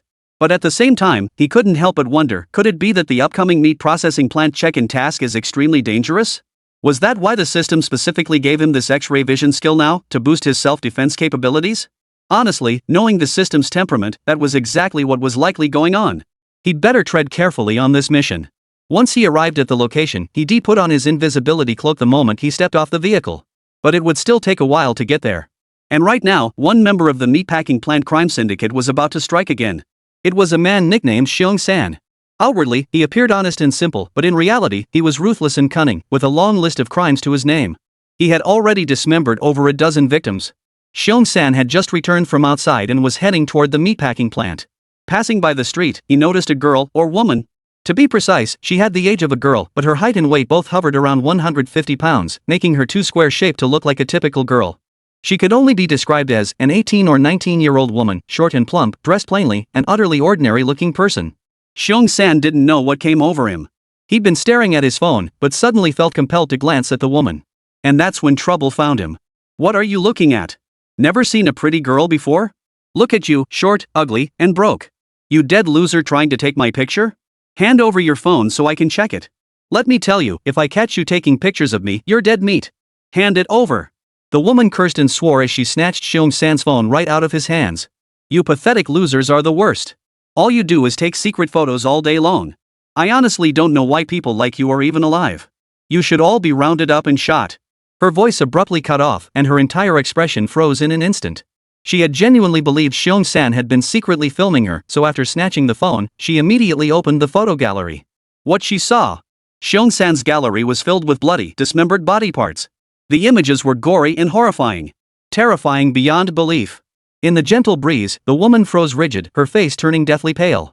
Xiong San then walked up with a smile, took the phone, and opened each photo of the dismembered body one by one for her to see. He said, "Well, my masterpiece. Isn't it beautiful? Better looking than you, right? Look at this woman's face. Even though she's dead and covered in blood, you can still see her features. Her face is way prettier than your ugly mug, isn't it? Now look at this one. Even though only half her body remains, she still has a slim waist, long legs, and a perky butt. Not like you at all, huh? Now look at your pathetic self. Thick as a barrel but shorter than one, fat as a pig with a brain the size of a pea. And you're so confident, thinking I could secretly film you? Who the hell do you think you are? Some 38F busty, long-legged celebrity? Is that you? How desperate would I have to be to spy on you? What the hell are you, anyway? You've got no shame, spouting off like that? Don't you have any self-awareness? Do I look like the kind of starving fool who'd eat anything? The woman dared not utter a sound. By now, she was trembling in fear, her back drenched in cold sweat, her entire body shaking uncontrollably. She was genuinely scared to death. But she had brought this upon herself. Fear was useless now. Though Xiong-san was already a vicious, depraved serial killer, what had just happened? Chapter 85. All things are caused by their own effects. Xiong-san had merely glanced at her subconsciously, truly just a fleeting glance. Had he even caught a glimpse of her nearly square figure out of the corner of his eye, he would never have looked at her. But he glanced at her instinctively, and she leaned right into it. The result? A tragedy unfolded. By the time Zhao Chen arrived, Xiong-san had already grabbed the woman by her hair and dragged her into the meat processing plant. Unaware of what had transpired, Zhao Chen didn't linger. He stepped on the gas and sped toward the slaughterhouse. A vague, terrible premonition gripped him. He had to hurry, or else another life might be lost. He couldn't explain why he felt this way, but the sensation was undeniably ominous. Considering his god-tier physique, such premonitions were usually remarkably accurate. Perhaps it was even a hint from the system itself. How could he not act with urgency? But in his haste, he nearly collided with a woman who suddenly darted out from the intersection. Fortunately, Zhao Chen wasn't driving fast and managed to swerve just in time, narrowly avoiding her. Still, he pulled over to check on her. As soon as he stepped out of the car, he apologized. "I'm so sorry." "Are you hurt? What do you think?" The woman frowned, launching into a tirade the moment she opened her mouth. "Can't you drive with your eyes open? Don't you know to slow down? Are you in such a hurry to be reincarnated? People like you really get on my nerves. What's so great about driving a piece of junk car? Wait for the traffic police to handle this. I can't be bothered to waste my breath on you. People like you aren't even worthy of conversation." With that, she actually pulled out her phone to call the police. Zhao Chen was dumbfounded. Was she really going to call the cops? This couldn't be necessary, right? He hadn't actually hit her, and she wasn't hurt at all. Why call the police? But the woman genuinely refused to engage. No matter how much he tried to reason with her, she wouldn't budge an inch. There was nothing he could do. No matter how impatient he felt, he'd just have to wait for the traffic police to handle it. Soon, nearby traffic police arrived. However, the officers were equally perplexed. After reviewing the roadside surveillance footage showing the entire incident, they looked troubled. Well, there was no collision, right? So what? Does that mean we can just pretend nothing happened? Didn't you see he almost hit me? Didn't you see his wheel nearly run over me? I saw it, but you said he nearly hit you. He didn't actually hit you. What do you mean? What's this about not hitting me? Are you saying he should have hit me? No, I mean regardless, he didn't actually hit you. It doesn't constitute an accident. So what exactly are you demanding now? What do I want? How should I know what I want? He nearly hit me, got it? Listen, if you can't handle this, I'll go straight to your supervisor. And when I do, you're going down with him. The traffic cop was utterly flustered. I am handling it. That's why I'm here. But the problem is he didn't actually hit you. What exactly are you demanding? That he never drive on this road again? Fine by me. The woman blurted out. The officer froze, genuinely dumbfounded, but he could only patiently explain, "Ma'am, this is a public roadway. You can drive here, and so can he. No one has the right to bar anyone else from using this road. If he had hit you today, I'd handle it accordingly. But he didn't hit you. You suddenly darted out from the intersection, and he was strictly following traffic rules, slowing down and proceeding cautiously through the intersection. When you suddenly appeared, he immediately jerked the steering wheel to swerve away." "I don't want to hear your nonsense," the woman suddenly yelled. "I don't understand any of this. Just tell me straight, can this be resolved or not?" The traffic officer fell silent, mainly because this really didn't seem like a normal conversation. At that moment, Zhao Chen spoke up to the woman. "Why don't you just tell Officer Zhao directly how you want this handled? What exactly are your demands?" "What demands? I just said how am I supposed to know what my demands are? Didn't you hear me? Are you deaf?" The woman's words left Zhao Chen speechless. He was speechless. He really wanted to call the cops. But how could he call the police? Zhao Chen, well, he was technically a cop himself. If he called in his police officer wife, Lin Shuang, or the criminal investigation team captain, Yi Qingfan, wouldn't he be laughed to death? Besides, in this situation, even if Lin Shuang and Yi Qingfan showed up together, they probably couldn't resolve it. After all, this woman was completely beyond reason. Fortunately, just then, her phone rang. The woman answered a call. The call came from inside the meat processing plant. It was from her younger sister, the very same girl who had been dragged by her hair into the plant earlier by Xiong-san, a member of that criminal gang. The girl was now bruised and battered, blood streaming from her head. A knife was pressed against her throat, forcing her to make the call. "Sis, you need to transfer me 50,000 yuan. "Ha? 50,000? Why do you need 50,000? And where are you? I'm already here, but I don't see you anywhere. I have an emergency and have to leave. You, just transfer the money first. I need it urgently, really urgently. The phone volume was so loud it might as well have been on speaker. Not only did Zhao Chen, who already had exceptional hearing, hear everything clearly, but the traffic police officer could hear it perfectly too. The officer showed no reaction, but Zhao Chen frowned upon hearing the voice on the other end. It was trembling with tears. Demanding money with tears in their voice? An urgent matter? 50,000? From their conversation, it seemed they had planned to meet here earlier. But the one who arrived first had to leave for an emergency, and now he was calling to demand 50,000? Somehow it felt like coercion? Could it be he'd run into that damn criminal gang from the meat processing plant? Those bastards were right at the nearby meatpacking plant, weren't they? And wasn't Zhao Chen heading there specifically for those scumbags? He had to get to the meatpacking plant immediately. The thought struck him, and Zhao Chen immediately started to leave. Where do you think you're going? Suddenly, the woman hung up the phone and called out to him, stepping forward to block his path. She glared at him angrily. You nearly ran me over, and now you think you can just walk away? She then turned to the traffic officer and snapped, What are you standing around for? What are you doing here? Let me tell you, this incident has to be resolved today, or I'll file a complaint against you. Complaint. She genuinely didn't know her sister was nearly dead. If Zhao Chen had rushed over now, he might still have been able to save her. But this woman insisted on arguing, and as a result, over at her sister's side, Xiong-san had already grabbed the steel pliers and started forcibly pulling out her teeth. No, please stop, Chapter 86, Taking the Law into One's Own Hands. The blood-curdling screams pierced the air, echoing madly throughout the meat processing plant's warehouse. But this building was specially designed and soundproofed by that criminal gang for murder and dismemberment, so the woman's screams couldn't escape, only echoing endlessly within the walls. In the blink of an eye, Xiong-san had forcibly extracted a tooth from the girl's mouth, grinning savagely. You called me a commoner? I thought you were something special, but you can't even scrape together a few 10,000 yuan? What the hell good are you? You claim she's your own sister? Look at her, does she even acknowledge you? Here, pull another one out. After that, you'll send WeChat messages begging for money one by one. You'd better get at least 100,000. If you can't, I'll chop you into pieces and turn you into animal feed. Ha. No, please don't. I beg you, spare me. Spare me.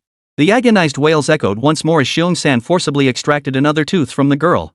Alright, now get on your phone and start begging for money. If you don't bring it, I'll rip every single one of your fingernails off piece by piece. After that, I'll go back to pulling teeth. Ha. Xiong-san wasn't joking.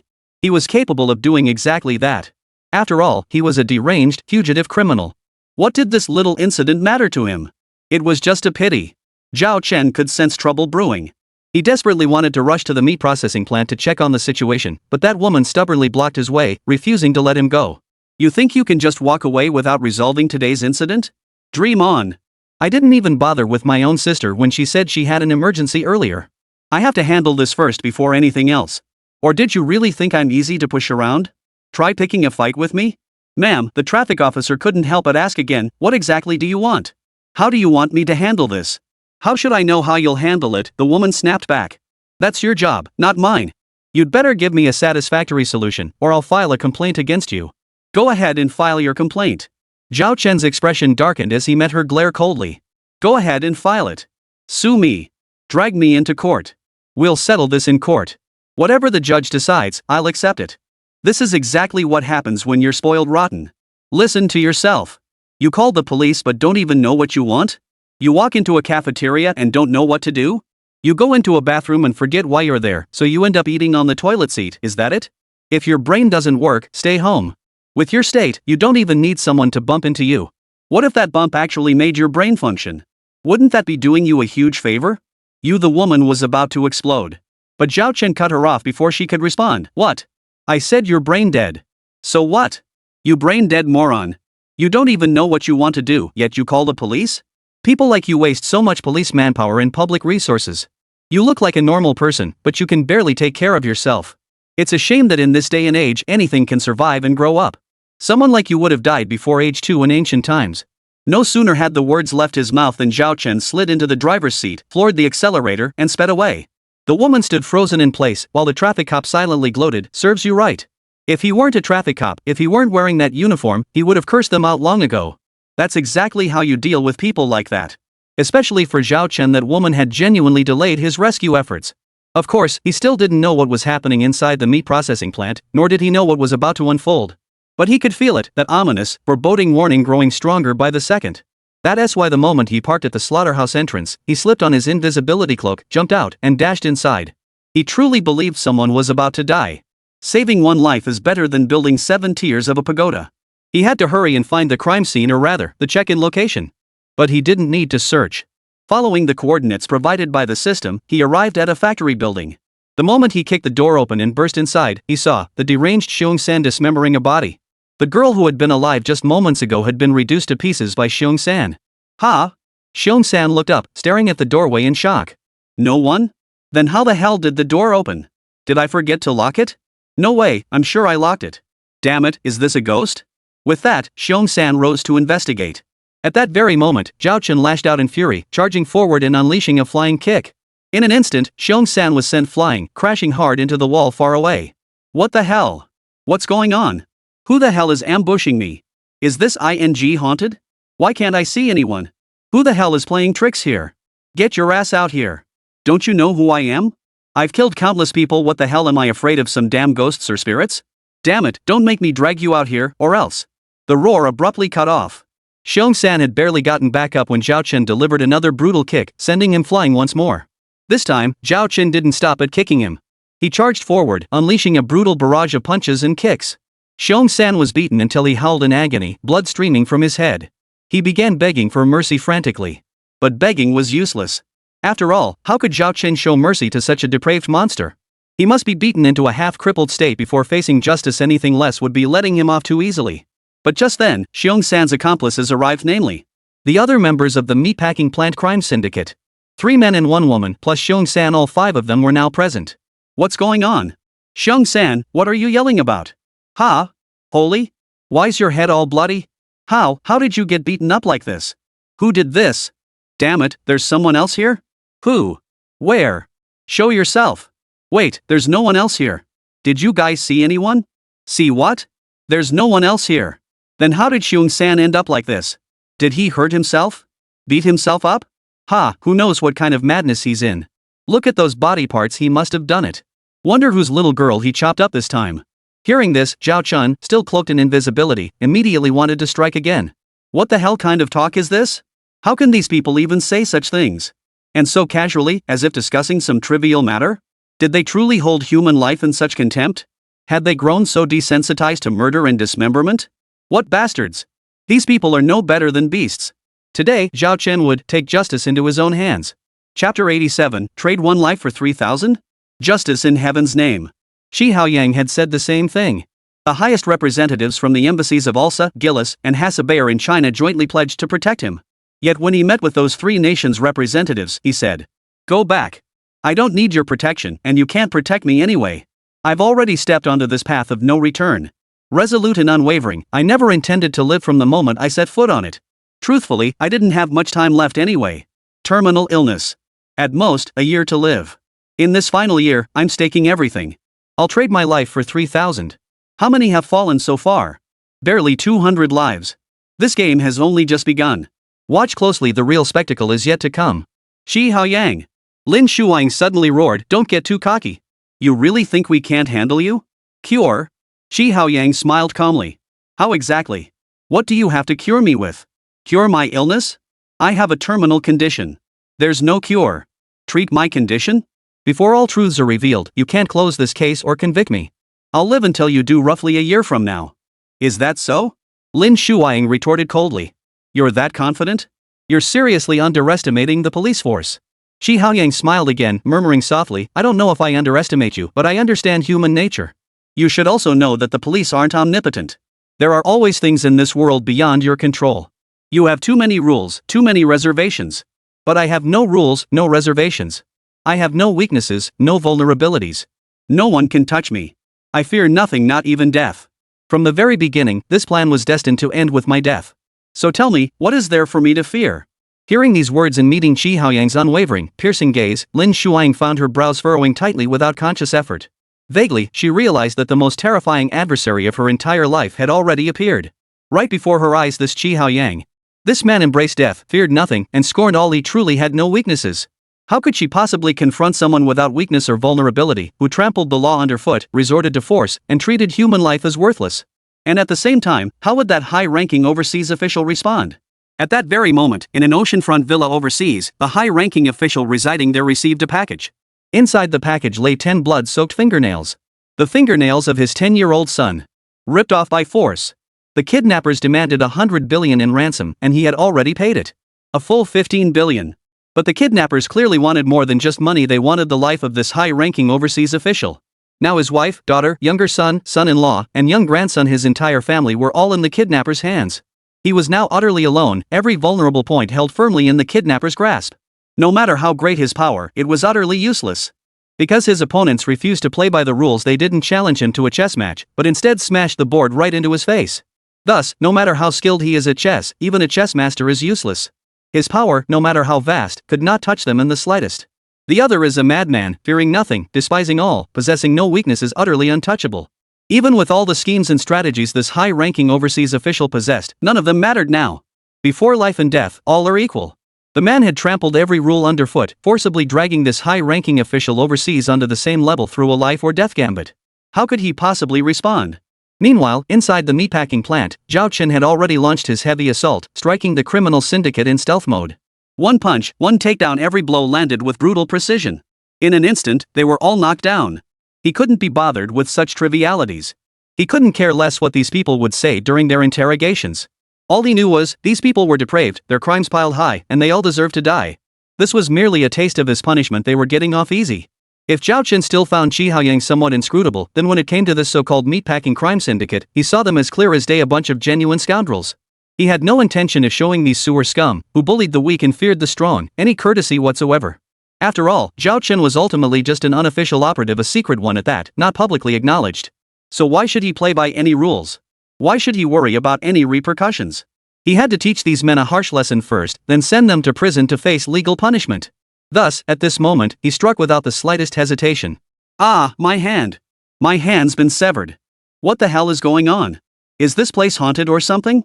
My leg. My leg's broken. Haunted? It's really, really haunted. Damn it, I refuse to believe this. My arm is broken? I'm sorry. I truly am sorry. Whatever deity you are, spare us. I've learned my lesson. Please stop tormenting us. Yeah, me too. I know I'm wrong. I'm really sorry. Please stop messing with us, okay? I swear. In just a moment, every member of the meatpacking plant's criminal gang began begging for mercy, one after another. But Zhao Chen didn't stop. After all, these people weren't human, they were beasts. Worse than beasts. At least Chi Haoyang didn't prey on the weak or harm innocents for profit. But this damn meatpacking crime syndicate. They specifically targeted vulnerable women in nightclubs. Robbery, murder, extortion, and rape, then dismembering their victims afterward. What kind of filthy scum were they? Could Zhao Chen possibly show them mercy? The fact he didn't beat them to death today was already being polite. Meanwhile, on the other side, Chi Haoyang was telling Lin Shuang, I've already been very polite to them. An 83-year-old nurse occupying her position to enjoy benefits, openly receiving free care from a bunch of young nurses at a public hospital, then getting praised for staying on the job despite her age? A newly graduated child star, using her family's embezzlement of disaster relief funds to amass wealth, earrings worth millions, yet she dares to openly taunt, what can you do to me?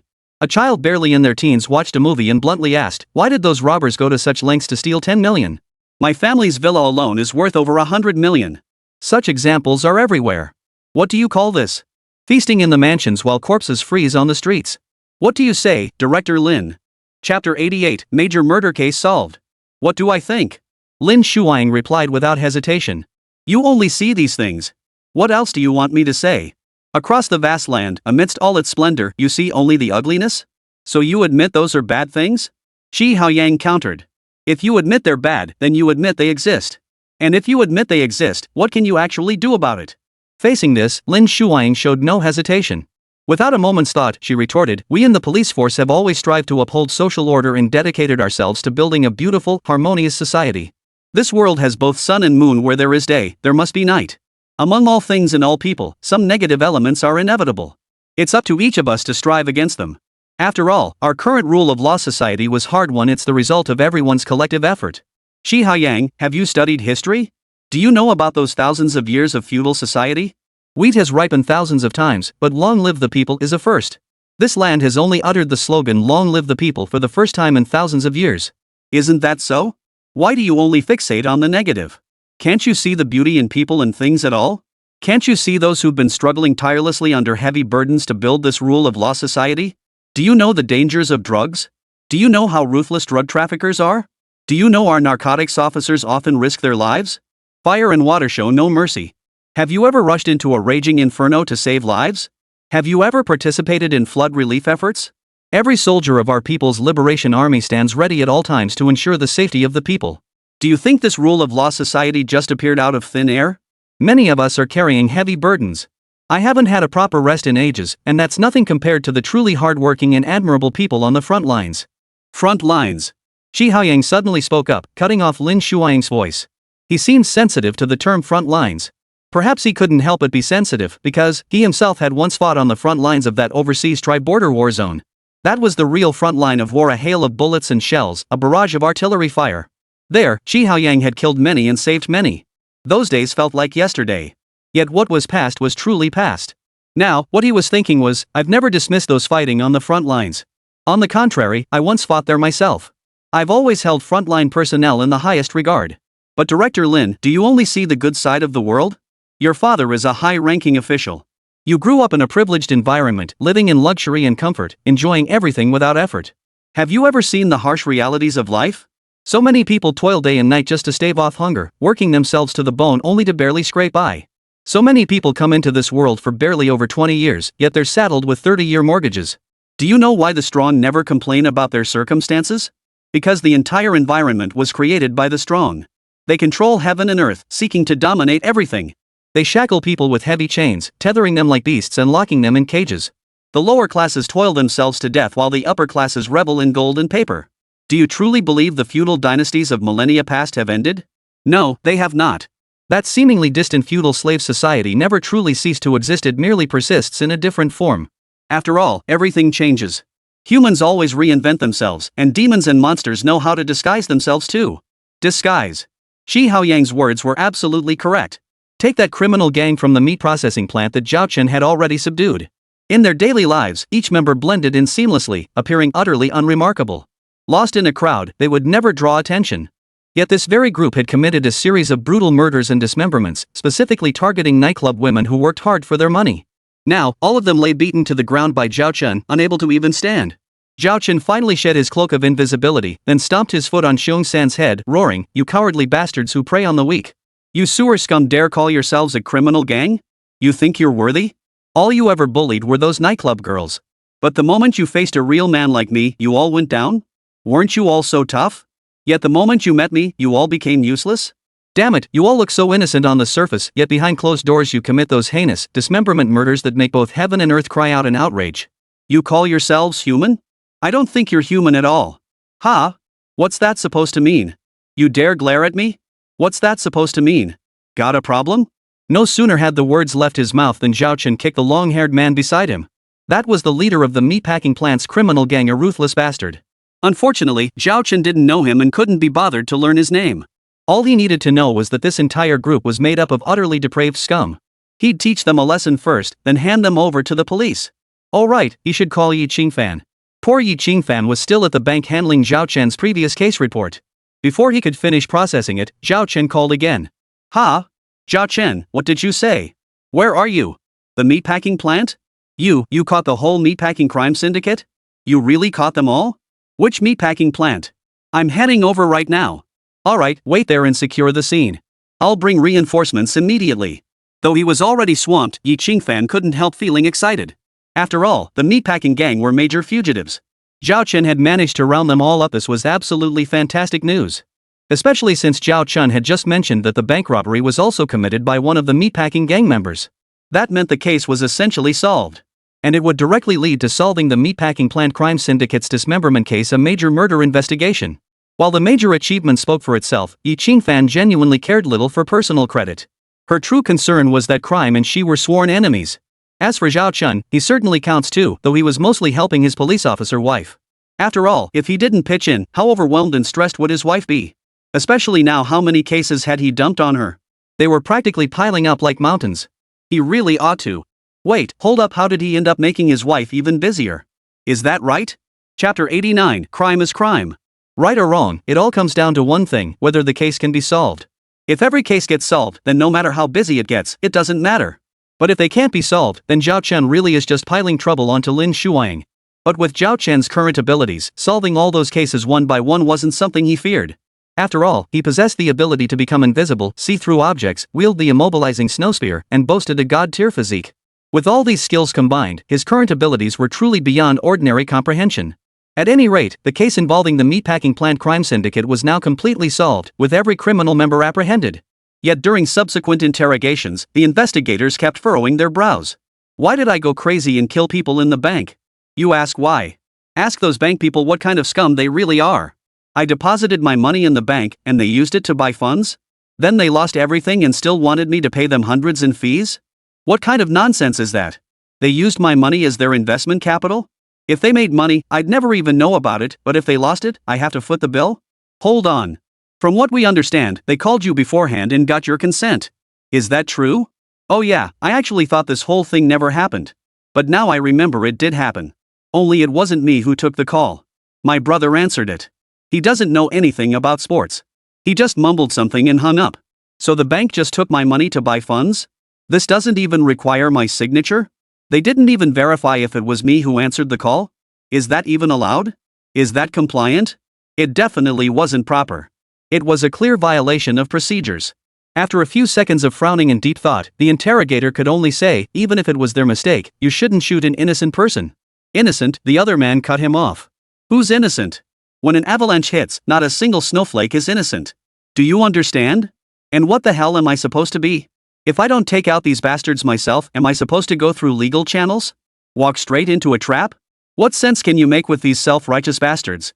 The law is their weapon, but mine is the gun in my hand. They dared to steal my money, so I had to take them out. What's there to fear? Fear my ass. Even if they catch me now, so what? I've already killed plenty of their people.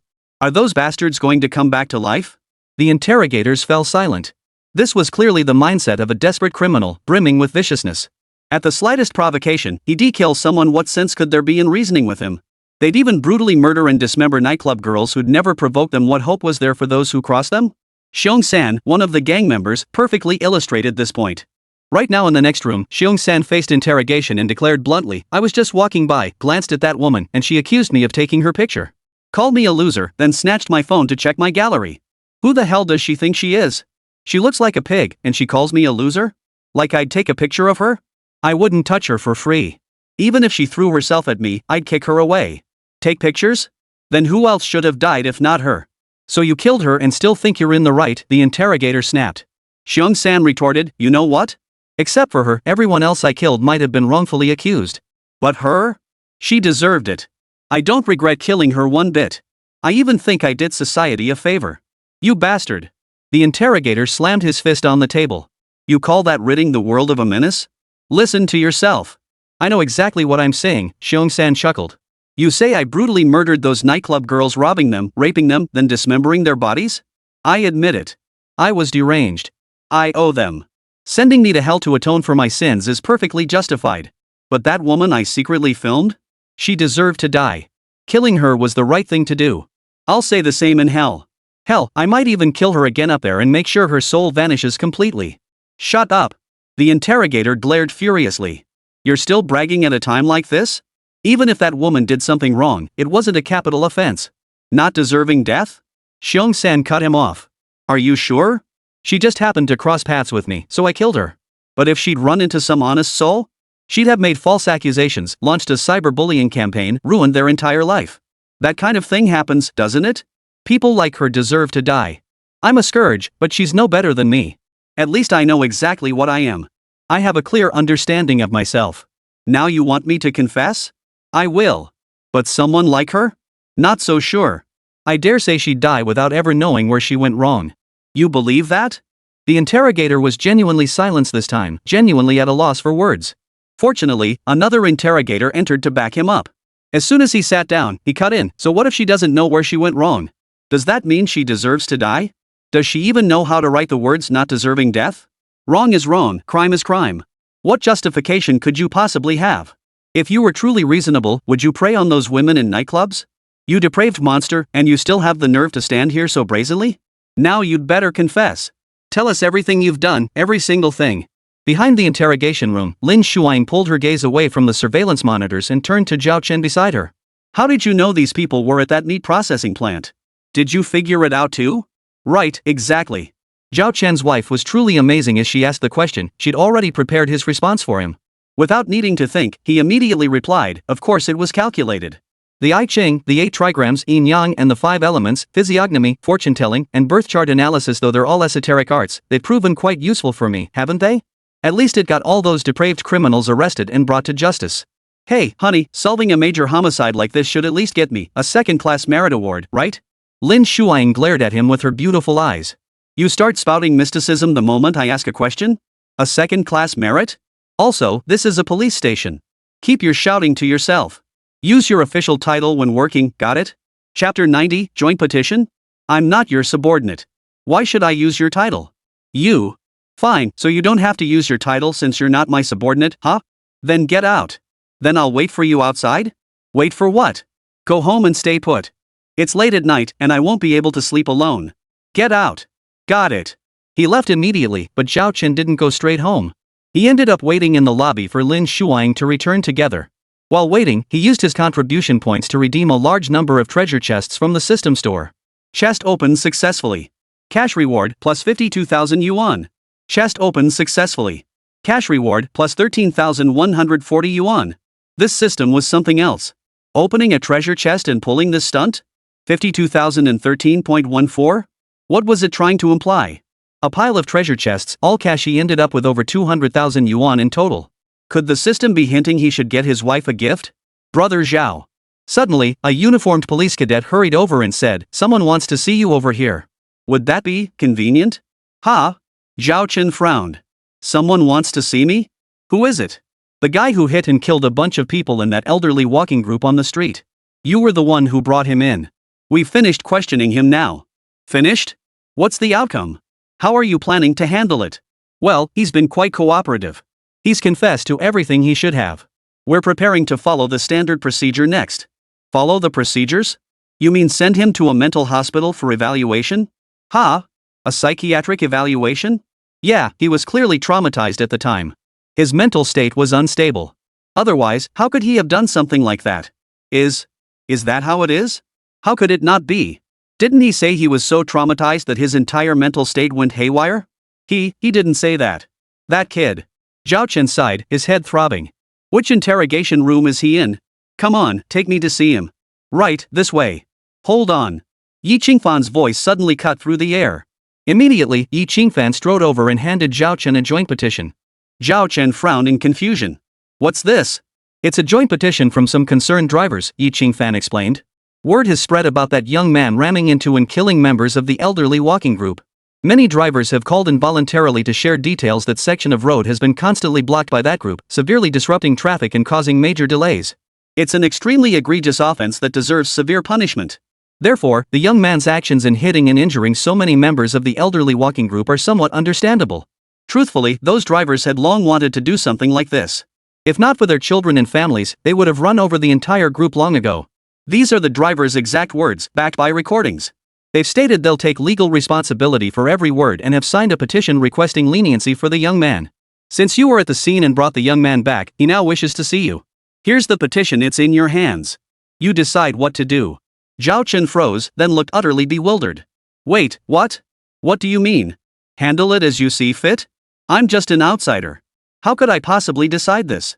What exactly do you mean by handle it? Yi Qingfan countered directly, an outsider? Are you sure? Ha? Zhao Chen's expression froze.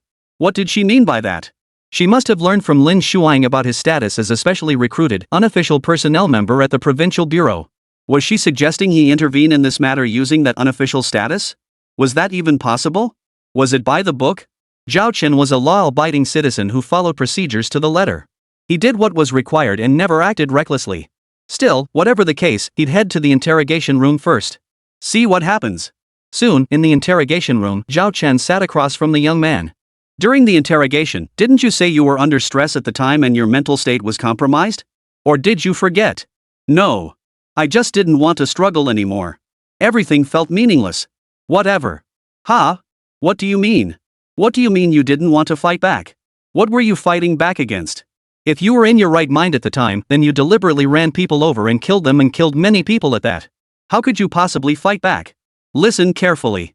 Our laws won't let any criminal off the hook, nor will they wrongfully convict the innocent. If you truly were in an abnormal state back then, you should receive a lighter sentence. After all, you can't be held solely responsible for this. Who let that so-called rampaging elderly brigade run wild on the main road? Is that even a place for rampaging? And you're saying you don't want to fight back anymore, like nothing matters. With such a negative, pessimistic attitude, you claim you're not mentally unstable? I think your problems run deep. You need to go to a psychiatric hospital for evaluation. This isn't something you can just refuse to do. It's a legal procedure, it's for the sake of justice. At this point, Zhao Chen sternly tossed the petition signed by concerned drivers onto the young man's desk. Look at this. It's a joint petition from drivers who regularly use that road. They called in voluntarily, provided evidence, and actively testified that this group of aggressive seniors has been deliberately blocking the motor vehicle lanes for a long time. It's severely disrupted traffic and caused major delays for many drivers. They're all pleading on your behalf, hoping for leniency. After all, everyone knows this accident wasn't solely your fault, especially considering you were under stress at the time. So many people are actively helping you, yet you want to give up? Who would ever abandon themselves? Only the mentally unstable would be so negative. At this point, Zhao Chen stood up. Fine, I won't say any more. I've made my point. You'll have to figure it out for yourself. Anyway, my advice is this: you'd better cooperate more, be more proactive. Stop thinking the whole world is out to get you, and stop assuming everything is over at the drop of a hat. How old are you, anyway? The world is vast, it doesn't even have time to notice you, let alone target you. You're just overthinking it, got it? The young man's face froze, then sank into deep thought. Zhao Chen couldn't be bothered with him anymore. He turned and walked straight out the door, then said to the female intern officer, "Take him for a psychiatric evaluation. I think he's genuinely not right in the head. Sentencing someone mentally unstable like that isn't exactly by the book, you agree?" The trainee officer looked troubled, hesitating as she replied, but he did run over and injure so many people, and they were all elderly. Chapter 91, Law Above All. What about the elderly? Zhao Chen cut her off without hesitation. The law reigns supreme above all else. Everyone must obey the law. This is the foundation of our nation and the most crucial, indispensable element in building a harmonious and civilized society. All are equal before the law. No one possesses any privilege. When elderly individuals violate regulations, disrupt traffic order by entering motor vehicle lanes, they too must face severe punishment without leniency. How could we tolerate such behavior? Regardless, the senior walking group was in the wrong. Of course, I'm not saying they deserve to be hit or injured. I'm just saying this incident wasn't solely the young driver's responsibility. Both parties bear responsibility, don't they? The female intern officer remained troubled. Brother Zhao, that may be true, but many elderly people were killed or injured in this accident. Several are still in intensive care, unconscious and fighting for their lives. Their families are seething with anger. So you're saying, if we really send the driver for a psychiatric evaluation, those families won't agree? Aren't you afraid they'll stir up public opinion, accusing us of deliberately helping the perpetrator evade responsibility? Facing this, Zhao Chen's expression turned solemn, his eyes serious as he replied earnestly, "The families won't agree? And they'll stir up public opinion saying we're deliberately helping the perpetrator evade responsibility? What kind of talk is that? What connection do we have to the killer? Is he your relative or mine? We're not related to him, how could we possibly help him? Never mind being unrelated. Even if they were relatives, we'd still strictly follow the rules. Nothing is greater than the law. The law reigns supreme. Everyone must abide by it equally. Everything must proceed as it should. So we're following the rules. What's there to fear? How could the family members possibly object? What right do they have to interfere with justice? Just because they're the victim's family? Tell them to ask themselves why they became the victim's family. Didn't they know their elderly relative was wandering onto the roadway like they were bored out of their minds? Why didn't they stop them? Did they fulfill their responsibility and duty to look after the elderly? They neglected their duties, and now that tragedy strikes, they weep and wail? And they dare lecture us on how to do our jobs? By this point, Zhao Chen's voice had grown increasingly sharp, truly righteous and indignant. I never attended police academy, but you're all its top graduates. What did you learn there? Do you really need these so-called victims' families to teach you your job? Rules are rules. As long as it's compliant and follows procedure, do what needs to be done. Don't let anyone cloud your judgment, not even public opinion. That's for the judge and jury to consider. As for us, or rather, your job is to stick to the facts, not let any bad guy slip through, and not wrong any good person. Take this case, whether the driver has mental issues isn't for me to decide, nor for you or those so-called victims' families.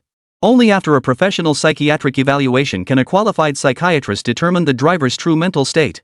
Ahem. A few coughs suddenly sounded from the side. Zhao Chen, who had been stern and righteous moments before, turned to see Lin Shuang. Instantly, Zhao Chen's stern expression vanished, replaced by a broad smile. Honey, do you think I was right just now? Following the rules and procedures, we've got the law on our side, so why should we be swayed? We can't let those families cloud our judgment or interfere with the law, right? Rarely did Lin Shuang disagree with him, and she nodded in agreement. You're absolutely right this time. The law is supreme. It knows no mercy. All are equal before it. Even the deceased, if they violated regulations and those violations contributed to their death, must be held fully accountable. Only then can the responsible party's liability be appropriately mitigated according to the law. Exactly, Zhao Chen nodded repeatedly. All that rambling earlier was just me trying to express this point. But I never went to police academy, I'm not educated enough. I just spouted a bunch of nonsense. You, my dear, speak with such clarity. Look at you, you got it all out in just a few words. Stop flattering me, Lin Shuang shot him a glare, changing the subject. Didn't I tell you to go home earlier? Why haven't you left yet? Leave? Zhao Chen looked resolute. I'm not leaving. I won't be able to sleep alone tonight. I have to wait for you to go home together. You, Lin Shuang raised her hand as if to swat him. Why don't you just clock out first? Yi Qingfan happened to walk over and interjected. Lin Shuang turned to look at him, frowning. With cases piling up like mountains, you want me to clock out? I can't leave work now. I have to stay and push through as many cases as possible. Zhao Chen, get back to work immediately. Stop distracting me here, got it? Seeing Lin Shuang was dead serious, Zhao Chen sighed in resignation. Fine, as you wish, my dear. Ugh, back to that lonely bed again. What a tragedy, poor me. Get lost. Lin Shuang swung her leg out, aiming a kick at him. To her surprise, Zhao Chen dodged it with lightning reflexes. You actually dodged? Should I just stand there and let you kick me? With all these people watching? Don't you think your husband deserves some dignity? You stay right there. Come at me if you dare. I won't. Zhao Chen, you. How did you dodge that? Yi Qingfan suddenly spoke up. Just now, Shuang kicked you from behind. You dodged it completely unprepared? Do you have eyes in the back of your head? And where did you get such lightning-fast reflexes? Huh? Lin Shuang froze at the question, then snapped to realization, right. How did Zhao Chen dodge that kick? She was, after all, an outstanding graduate of the police academy. Sanda and combat were her fundamentals. Her martial arts skills were on par with Yi Qingfan, the legendary police captain. Yet just now, with his back to her, Yi Qingfan had effortlessly dodged her kick? Logically, that shouldn't be possible. How did he manage it? Luck, Zhao Chen casually brushed it off. Just luck. I figured she'd kick me from behind, after all, I'm her husband. How could I not know her? That's called anticipating her move. Basic skills, don't be stupid. Lin Shuang had intended to press him further, but upon hearing Zhao Chen's response, she immediately lost her patience and ordered him out. Get out of here. Go home and stay put. Meanwhile, Yi Qingfan's eyes flickered with a strange light. Clearly, she didn't believe a single word of Zhao Chen's explanation. Chapter 92, Lin Shuang, my husband can disappear? Lin Shuang and Zhao Chen were husband and wife, so she was somewhat blinded by her involvement. Conversely, Yi Qingfan, the clear-eyed observer, had seen Zhao Chen dodge Lin Shuang just now. She saw it clearly that kid's movements were incredibly swift. That level of agility was absolutely beyond what an ordinary person like him should possess, unless he wasn't ordinary at all. Had he trained? But wasn't he a civil engineering graduate? Where would he have trained? Could it be related to his so-called special ability? Shortly after Zhao Chen left, Yi Qingfan pulled Lin Shuang into his office, closed the door, and said seriously, Shuang, tell me the truth. How well do you really know this Zhao Chen? Ha? Lin Shuang froze, a bit flustered. Qingfan, what are you talking about? He's my husband. How much do you expect me to know about him? Faced with this, Yi Qingfan immediately pressed further, then what about how he dodged you just now? It clearly looked like he'd practiced. What do you make of that? And that so-called special ability of his, is it really just some feng shui mysticism about yin-yang and the 5 elements? Is that why Qi Hall specially recruited him as an unofficial agent for the provincial bureau? Shuang, are you sure you really know him? Lin Shuang's expression froze. Yi Qingfan's questions had genuinely left her flustered. Did she truly understand Zhao Chen? Husband and wife, how could she not? But the problem was, forget it. Suddenly, Lin Shuang shook her head decisively. He might indeed have some secrets I don't know about, but I believe I understand him. At least when it comes to his character and integrity, I trust my judgment. After all, if he truly had any issues, how could Director Chi have specially recruited him as a confidential non-staff member? If that's the case, isn't that enough? Why should I overthink it? Yi Qingfan sighed helplessly. I'm not saying there's anything wrong with him as a person. It's just, I'm genuinely curious. What secrets is he hiding from you? Why can't he just lay everything out on the table? Perhaps he has some unavoidable hardship? Lin Shuang blurted out without hesitation. Yi Qingfan paused, then took a deep breath. You really are understanding. Alright, Lin Shuang laughed. Why agonize over it so much? After all, he has helped us quite a bit, hasn't he? Isn't that enough? Besides, there's nothing wrong with him as a person, right? True enough, but Yi Qingfan was determined to uncover the secret hidden within Zhao Chen. There was no helping it, her curiosity had been piqued, and she was determined to get to the bottom of it no matter what. Just then, inside the interrogation room, the meatpacking crime syndicate members blurted out some utterly baffling information. Yeah, that Zhao Chen, he can turn invisible. He really can. He knocked all of us out while invisible. Yes, 100% invisibility.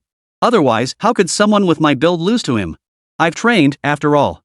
Normally, 3 or 5 guys couldn't even get close to me. I could handle them easily. But that Zhao Chen, right? Whatever his name is, he can turn invisible. Sigh, I say it's fate. Truth is, our crew didn't lose to you cops at all. Think about it, how long has it been since our first crime? Nearly a year now?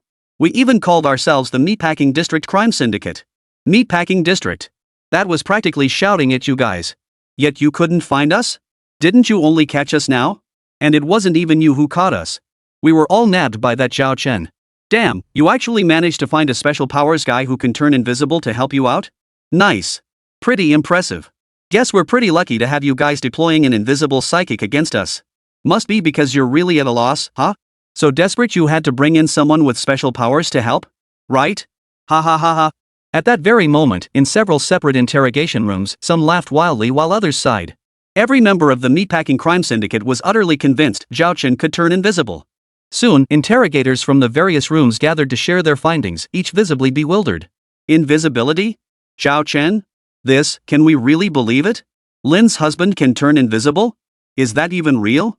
If you say you don't believe it, their confessions are shockingly consistent. Every single one insists Zhao Chen can turn invisible. But if you say you do believe it, how the hell are we supposed to write this interrogation report? Say Lin's husband Zhao Chen can turn invisible? Who would buy that? Lin herself would probably give us an earful. How about we go ask Director Lin first? Right. Zhao Chen is Lin's husband, after all.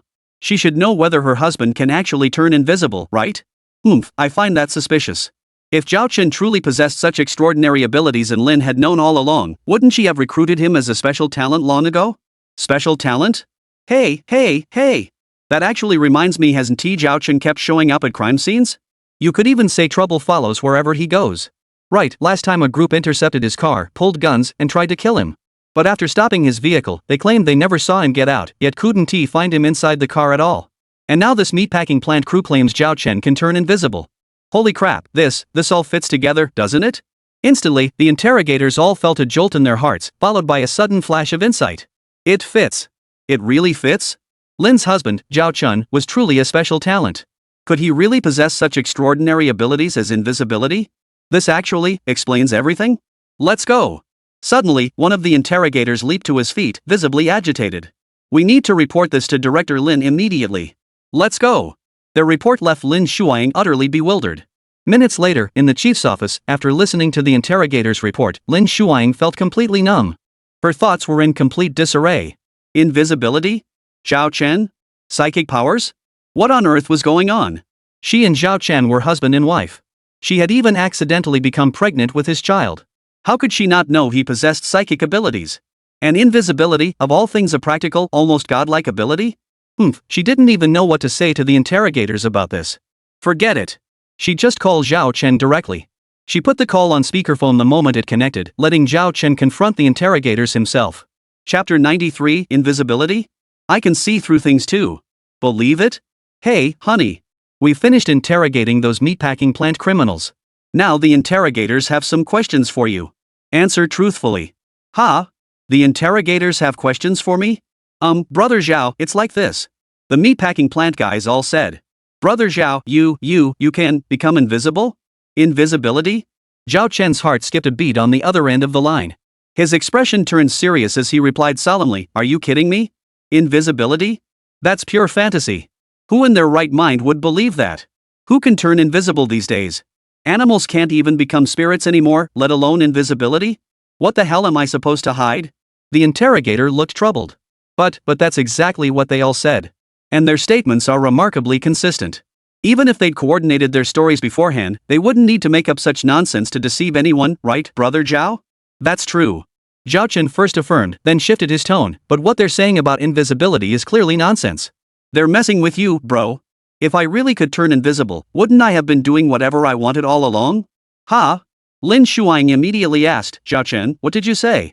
Zhao Chen quickly backtracked, honey, don't get upset. I was just using an analogy. My point is, I don't actually have any invisibility powers. You know me best. If I really had that kind of ability, why would I still be working for someone else at the company? After getting maliciously fired and having my wages and bonuses withheld, why would I still be delivering takeout? Honey, doesn't that make sense?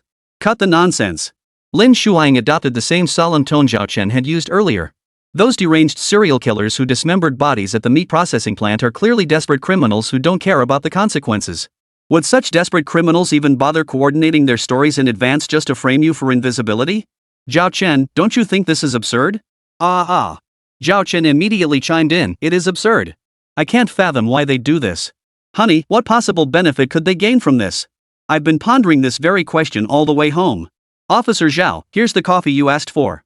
A police officer's voice suddenly sounded nearby. Lin Shuang heard it clearly. It was the voice of Zhang, the intern officer downstairs in the break room. Zhao Chen, what did you just say? You're on your way home? Yeah, I was on my way home. Didn't you tell me to come home and wait for you? Cut the crap. Get your ass upstairs right now. We need to talk this out face to face. Wait, no, I'm driving home right now, honey, Do you want me to come down to the break room and drag you up myself? Zhao Chen sighed in resignation. It was obvious he'd been caught. What could he do? The call ended. Zhao Chen reached out to take the coffee handed to him by Officer Zhang, the intern. Thanks. Brother Zhao. Are you okay? Did I just... It's fine. What could possibly be wrong? Chief Lin told me to go home alone, but I wanted to wait for her. That's why I came here to hide.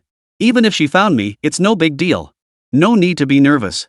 Oh, okay, that's good. That's good. Yeah, this coffee is really good. Thanks. I'll be heading upstairs now. Alright, take care, Brother Zhao. In the blink of an eye, Zhao Chen went upstairs to confront the meat processing plant's accomplices in the interrogation room. The interrogator asked, did you all get a good look? Is this him? No doubt about it, it's him. He can turn invisible? Yes, he can turn invisible. He used his invisibility to knock us all down and beat us up. What do you mean beat us up? Zhao Chen spoke sternly. Watch your language. I was assisting the police in apprehending criminals. When you make an arrest, do you expect me not to use some force? You call that beating? It was just a normal fight. At most, it was mutual combat. Mutual combat, the criminal retorted. Look at my black eye and swollen face. I lost several teeth. Exactly, another criminal chimed in. You were invisible, we couldn't even see you. We couldn't fight back, we just took it. How is that mutual combat? And... Another criminal tried to interject. What? Zhao Chen snapped. What else? You're nothing but a bunch of vicious, depraved scum who prey on vulnerable women in nightclubs. If I hadn't taken decisive action, how else would I have apprehended you? Like when the cops shoved you a couple times during the arrest, you call that a brutal beating? And now you think you have the moral high ground? Playing the victim? What about the victims you brutally murdered and dismembered? Don't they deserve pity? You sewer scum have the nerve to cry injustice? Don't tell me my actions weren't just necessary for a standard arrest. Even if I did beat the crap out of you, so what? You'd deserve every minute of it. Let me tell you, it's only because we live in a civilized, law-abiding society now. Back in ancient times, scum like you who bully the weak and fear the strong would have had their skin flayed off. And you still dare to yell? What are you yelling about? So what if I help the police arrest you? Now that's my fault? Is that it? Ahem. Lin Shuang suddenly coughed, then murmured, are you beating around the bush? Ha? Zhao Chen was flustered. What do you mean, hitting the mulberry tree to scold the locust tree? I didn't. Honey, I. Use your official title at work. Lin Shuang narrowed her beautiful eyes, then swiftly changed the subject, asking sternly, just now, you admitted you can indeed become invisible, right? Did I? Zhao Chen tried to wriggle out of it.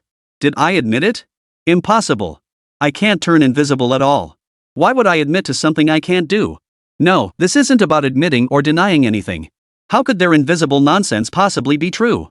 Who would believe that? Of course I'd be denying it. I wouldn't even need to deliberately deny it. Honey, you understand what I mean, right? Lin Shuang shot him another glare. Address me properly. Yes, dear. You. Ahem. Yi Qingfan suddenly cleared his throat, then drawled, what are you two up to? Showing off your love again? Exactly. The meatpacking plant killer even chimed in, can you show us some respect? Instantly, Zhao Chen and Lin Shuang turned to look at him simultaneously, their voices merging into one, you want respect? Have you ever shown respect to the victims? The couple echoed again. The next second, the two turned to look at each other again. Why are you copying my words? Imitate? Still in perfect unison, 100% synchronized. The entire crowd fell into utter disarray. Chapter 94, The Ultimate Tug of War Between Husband and Wife. Amidst the chaos, Yi Qingfan couldn't help but remark, no wonder you two are married, your chemistry is truly remarkable. You're practically telepathic. The interrogators nodded in agreement. Indeed. Exactly. Exactly. What's right about it? Lin Shuang shot them a glare, then turned her gaze to the criminals and demanded sternly, all of you, look closely. Is this really Zhao Chen? Can he actually turn invisible? Are you absolutely certain you didn't mistake him? Could it be that the lighting was too dim, and since he attacked suddenly, you were caught off guard and couldn't see his figure clearly, leading you to mistakenly believe he was invisible? What's there to say? Zhao Chen cut straight to the point. Of course that's how it is. After all, what kind of invisibility is that? It was just too dark back then. I really did catch them off guard. They weren't prepared, and I was moving so fast. Isn't it perfectly normal that they couldn't see me clearly? But I never imagined they'd actually mistake me for being invisible. Ha! Did they suddenly grow brains? If they were smart, how could they even say something like invisibility? Invisibility? I can see through walls to believe it or not? Coming from Zhao Chen's mouth, that statement was truly beyond belief. After all, wasn't he actually capable of seeing through objects? That god-tier skill he'd unlocked from a treasure chest earlier? Proper X-ray vision. He activated it right then and there, casually glancing inside only to see. What he saw inside Lin Shuang's belly was twins. Twins? Hearing Zhao Chen's mutter, Lin Shuang froze in shock. What are you talking about? And nothing. Zhao Chen turned his head away, fixing his gaze back on the criminals and abruptly changing the subject. Anyway, there's no invisibility. Stop spouting nonsense. We're living in a civilized era governed by law. What nonsense are you spouting about invisibility? Learn to trust science, got it? Confess your crimes truthfully and cooperate fully with the police. That's your only way out. Stop resisting and struggling in vain. Don't try to confuse the issue with nonsense and distract the police. What's the point of struggling at this stage? Alright, that's it. I'm too tired to waste my breath on you lot this late at night. Take them down and lock them up. Everyone else, clock out. Get some rest, don't overwork yourselves. After all, health is the foundation of revolution. Don't let a bunch of scumbags wear you down. Lin Shuang was utterly bewildered. What was he doing? Why was he suddenly giving orders and assigning tasks for her? But before Lin Shuang, the police chief, could react, Zhao Chen turned directly to her. Let's go home. You've been working this long. How many days have you not been home? Don't you need to rest? You don't know how to take care of yourself at all. What if you really do burn yourself out? Who's going to run things then? Come on, let's go. Time to clock out. Come home with me. No sooner had he spoken than Zhao Chen grabbed Lin Shuang's hand and pulled her along. As they stepped out of the interrogation room, just as Lin Shuang tried to pull away, he added, at the very least, you should think about the child growing inside you, shouldn't you? Instantly, Lin Shuang froze, her expression blank. This time, she was caught off guard. She had mentioned the child briefly on the phone earlier, but it had been just a passing remark. She hadn't given Zhao Chen a chance to react before hanging up. Now, why was he suddenly bringing up the child? What else had he mentioned earlier? X-ray vision? Could it be? True to her reputation as a police chief, Lin Shuang possessed exceptionally sharp thinking. Within that brief moment, she had already connected the dots to clairvoyance. Shortly after, when Zhao Chen pulled her downstairs and into the car, the door closed behind them and he pressed the accelerator to pull out of the police station. She asked directly, what did you see through your clairvoyance? Zhao Chen froze, feigning confusion. Honey, what are you talking about? What clairvoyance? No, I was just joking about that in the interrogation room earlier. Why did you actually believe me? Are you kidding? There's no such thing as psychic powers in this world. How could I possibly see through walls? Then why did you suddenly bring up the baby? Lin Shuang's reasoning was crystal clear. Upstairs, you first mentioned clairvoyance, then looked at me, muttered something about twins, started giving me orders and forcing me to leave work, and now you're directly talking about the baby. Could it be you really can see through things? Did your X-ray vision show twins in my belly? Then you can really turn invisible? Honey, you're so talented. Do you really have these psychic powers? Is that why Uncle Chi specially recruited you as an off-the-books operative under the provincial bureau's authority? Zhao Chen was flustered. Her reasoning was so sharp, how was he supposed to handle this? Tell the truth? Lay it all out? But that wouldn't be good, would it? His mind raced as he racked his brains for a solution. Finally, under Lin Shuaing's unwavering gaze, he spoke up. Honey, stop overthinking it. There's no such thing as special abilities in this world. Invisibility or X-ray vision? That's all stuff from TV dramas. How could it possibly exist in real life? That Maserati of yours must be pretty pricey, huh? Lin Shuang suddenly changed the subject. How much did it cost? Do you have enough money left? Or maybe I should transfer you some more money? Huh? Zhao Chen genuinely couldn't keep up. Was she setting a trap for him? Answer me, Lin Shuang pressed. What are you spacing out for? Can you even tell me how much this car cost? What, afraid I'll investigate you? Find out where you got all that money to buy this car? No way. Zhao Chen chuckled awkwardly. Why would I? Besides, this car isn't expensive. Not expensive at all. It didn't cost much. Seriously, remember how my former boss Zhang Feihong withheld my salary, bonuses, and year-end pay? He eventually reimbursed me with interest, no less, just to avoid any trouble from me. I used that money to buy the car. What's there to hide? I've got nothing to hide. Honest as they come, right? Oh, right. Zhao Chen shifted the topic mid-sentence. Speaking of Zhang Feihong, he was shot dead, wasn't he? I was actually there at the scene. The killer shot him through the door from outside. I even chased after him, but unfortunately, I couldn't catch up. So, how's the case going now? Any progress? Lin Shuang shook her head flatly. None. Cases are piling up like mountains, and many have stalled. The entire police station is severely understaffed right now. Take that massive hit and run on the motorway the driver deliberately ran over and injured so many people, mostly elderly. It's a nightmare to handle. Relatives keep showing up at the station demanding answers. It's enough to give anyone a headache. And then there's Chapter 95, Cutting Through the Chaos. Lin Shuang paused, furrowed her brow in thought, then took a deep breath. And then there's the case of the elderly woman at the Huanshan Road Expressway service area. That one's just as troublesome. Those elderly women and their families are all clamoring for the killer to be severely punished. But the killer is Qi Haoyang. How many cases are piled up on Qi Haoyang? How can we impose severe punishment anytime soon? Until every single case against him is thoroughly investigated, he can only be detained. He won't receive any real punishment. That means we won't be able to give those grandmothers and their families a satisfactory resolution anytime soon. Cases like this are incredibly tricky. So, many cases get temporarily shelved, there's simply too much to handle.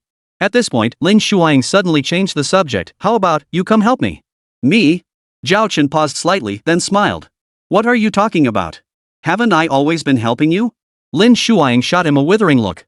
You still have the nerve to say you've been helping me? If it weren't for you, would my cases be piled up like a mountain right now? Hey! Zhao Chen protested. Honey, that's not fair. Sure, those mountains of cases on your desk are somewhat related to me. But that's only because I keep showing up at crime scenes. It's not like I'm the one creating all these cases to burden you. Besides, most times I showed up at the scenes, it was to help you investigate and lighten your load, wasn't it? Think about it, honey. Whether I'm at the scene or not, those murders and major cases would still happen. Do you really think they only occur because I'm there?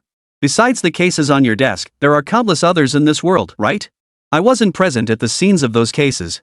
Yet many of them ended up with no leads whatsoever, stalled for ages with no progress, unsolvable. Isn't that true? Have I described a situation you recognize? Lin Shuang fell silent, genuinely at a loss for words after Zhao Chen's reasoning. After all, what he said was undeniably true. Sigh. But this guy was definitely holding something back. Earlier, when she asked for his help, she meant for him to demonstrate his special abilities like invisibility or X-ray vision so she could feel completely at ease. That way, no matter how much trouble he caused in the future, she wouldn't have to live in constant fear. After all, if he truly possessed such formidable abilities, what would she have left to worry about? Yet he deliberately feigned ignorance, insisting he'd been helping all along. Though he avoided a direct answer, it essentially confirmed Lin Shuang's suspicions. Even if he couldn't turn invisible or see through walls, he must possess some kind of special ability. It seemed she needed to find an opportunity to test him. For now, though, she needed to tackle the mountain of cases piling up on her desk. Otherwise, they'd just keep growing. That wouldn't do. The next day. Bank murder case, closed. What? Closed? No way, our bank had so many people killed, and you're closing it now? What else? What do you expect us to do? But the killer. The killer is involved in other murders, a series of serial killings and dismemberments. Until all the crimes he committed are thoroughly investigated, he can't be sentenced and punished. For now, he can only be detained. How can it be closed? Why can't it be closed? He's the killer in your bank murders. We have eyewitnesses and physical evidence. The entire chain of evidence is intact. When the court sentences him, he'll face multiple charges concurrently. Why can't we close this case now? And how did this bank murder even happen? Did you embezzle someone's 200,000 yuan deposit and cover it up by blaming fund losses? Do you really think you bear no responsibility at all? Other depositors have already filed reports with us alleging your bank routinely engages in such practices. We've preliminarily determined your bank is involved in serious financial and economic crimes. The case is now officially opened, with a joint investigation conducted by the Economic Crime Investigation Unit, the Commercial Crimes Division, and the Banking Regulatory Commission. Until the investigation concludes, your bank is suspended for rectification. All funds are frozen.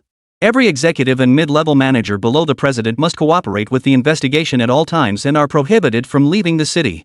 Any attempt to flee the city will be treated as absconding from justice. You will be immediately apprehended and detained. Is that clear? In an instant, all the deputy bank presidents were stunned. They had intended to severely punish the perpetrator to provide closure for the bank's family, yet this was the outcome? They were clearly the victims. How could this be? But regardless, the law is unforgiving. All are equal before it. Even if they were victims, anyone involved in illegal activities must be held accountable to the fullest extent. In any case, the bank murder case was closed. Simultaneously, the case involving the elderly woman at the Huanshan Road Expressway service area was also declared closed. Closed? How can it be closed? What about the killer? Was he caught? What was the verdict? What about our compensation? Exactly. They just close it without any explanation? What's going on? My mom's still in the hospital. The medical bills are already tens of thousands. And back then, that bastard even urinated on her face. Do you have any idea how devastating that is psychologically? Do you understand the immense psychological trauma this caused her? And now you want to close the case without any explanation? Close what? How can you close it? Exactly. This case won't be closed until we get a satisfactory explanation. No closing the case? You decide whether it closes? Are you trying to interfere with justice? What? You don't even know how this case happened? A bunch of middle-aged women. How did you even think to run into the men's restroom? Are you illiterate? Or can't you tell the difference between men and women? Even kids know restrooms are gender-specific. You didn't know? Or was there no women's restroom at that service area? You barged into the men's restroom, forcibly occupied public facilities, and then treated the attendant like that. And you just happened to run into the serial killer responsible for a family massacre. Do you expect him to be nice to you? It takes two to tango. Why did he single you out? Ultimately, you were the ones who provoked him first. If we're talking responsibility, you share the blame. This is a civilized society governed by law. The legal system is well established now. It's not like whoever claims victimhood automatically wins the argument. Got it? Besides, this is a serial killer with entire families slaughtered on his hands. He's covered in blood and has committed countless crimes. Your minor issue won't get him a trial and sentence right away. They have to wait until all his cases are fully investigated before combining them for sentencing. So how can your case not be resolved? Demanding compensation from him? A cold-blooded killer who doesn't blink an eye at murder? How could he possibly compensate you? He doesn't even value his own life. What does he have to fear from you? Or should I arrange a meeting for you to discuss compensation terms with him? Chapter 96, Rule of Law. Civilization. Only legal principles matter. Instantly, the crowd that had been clamoring moments ago fell silent. After all, asking them to negotiate compensation face-to-face with the perpetrator of a serial family massacre? What kind of joke was that? Who among them had the guts? What if he killed them on the spot? Yet at the same time, they were utterly unwilling to let it go. Well, he's gotta pay something, right?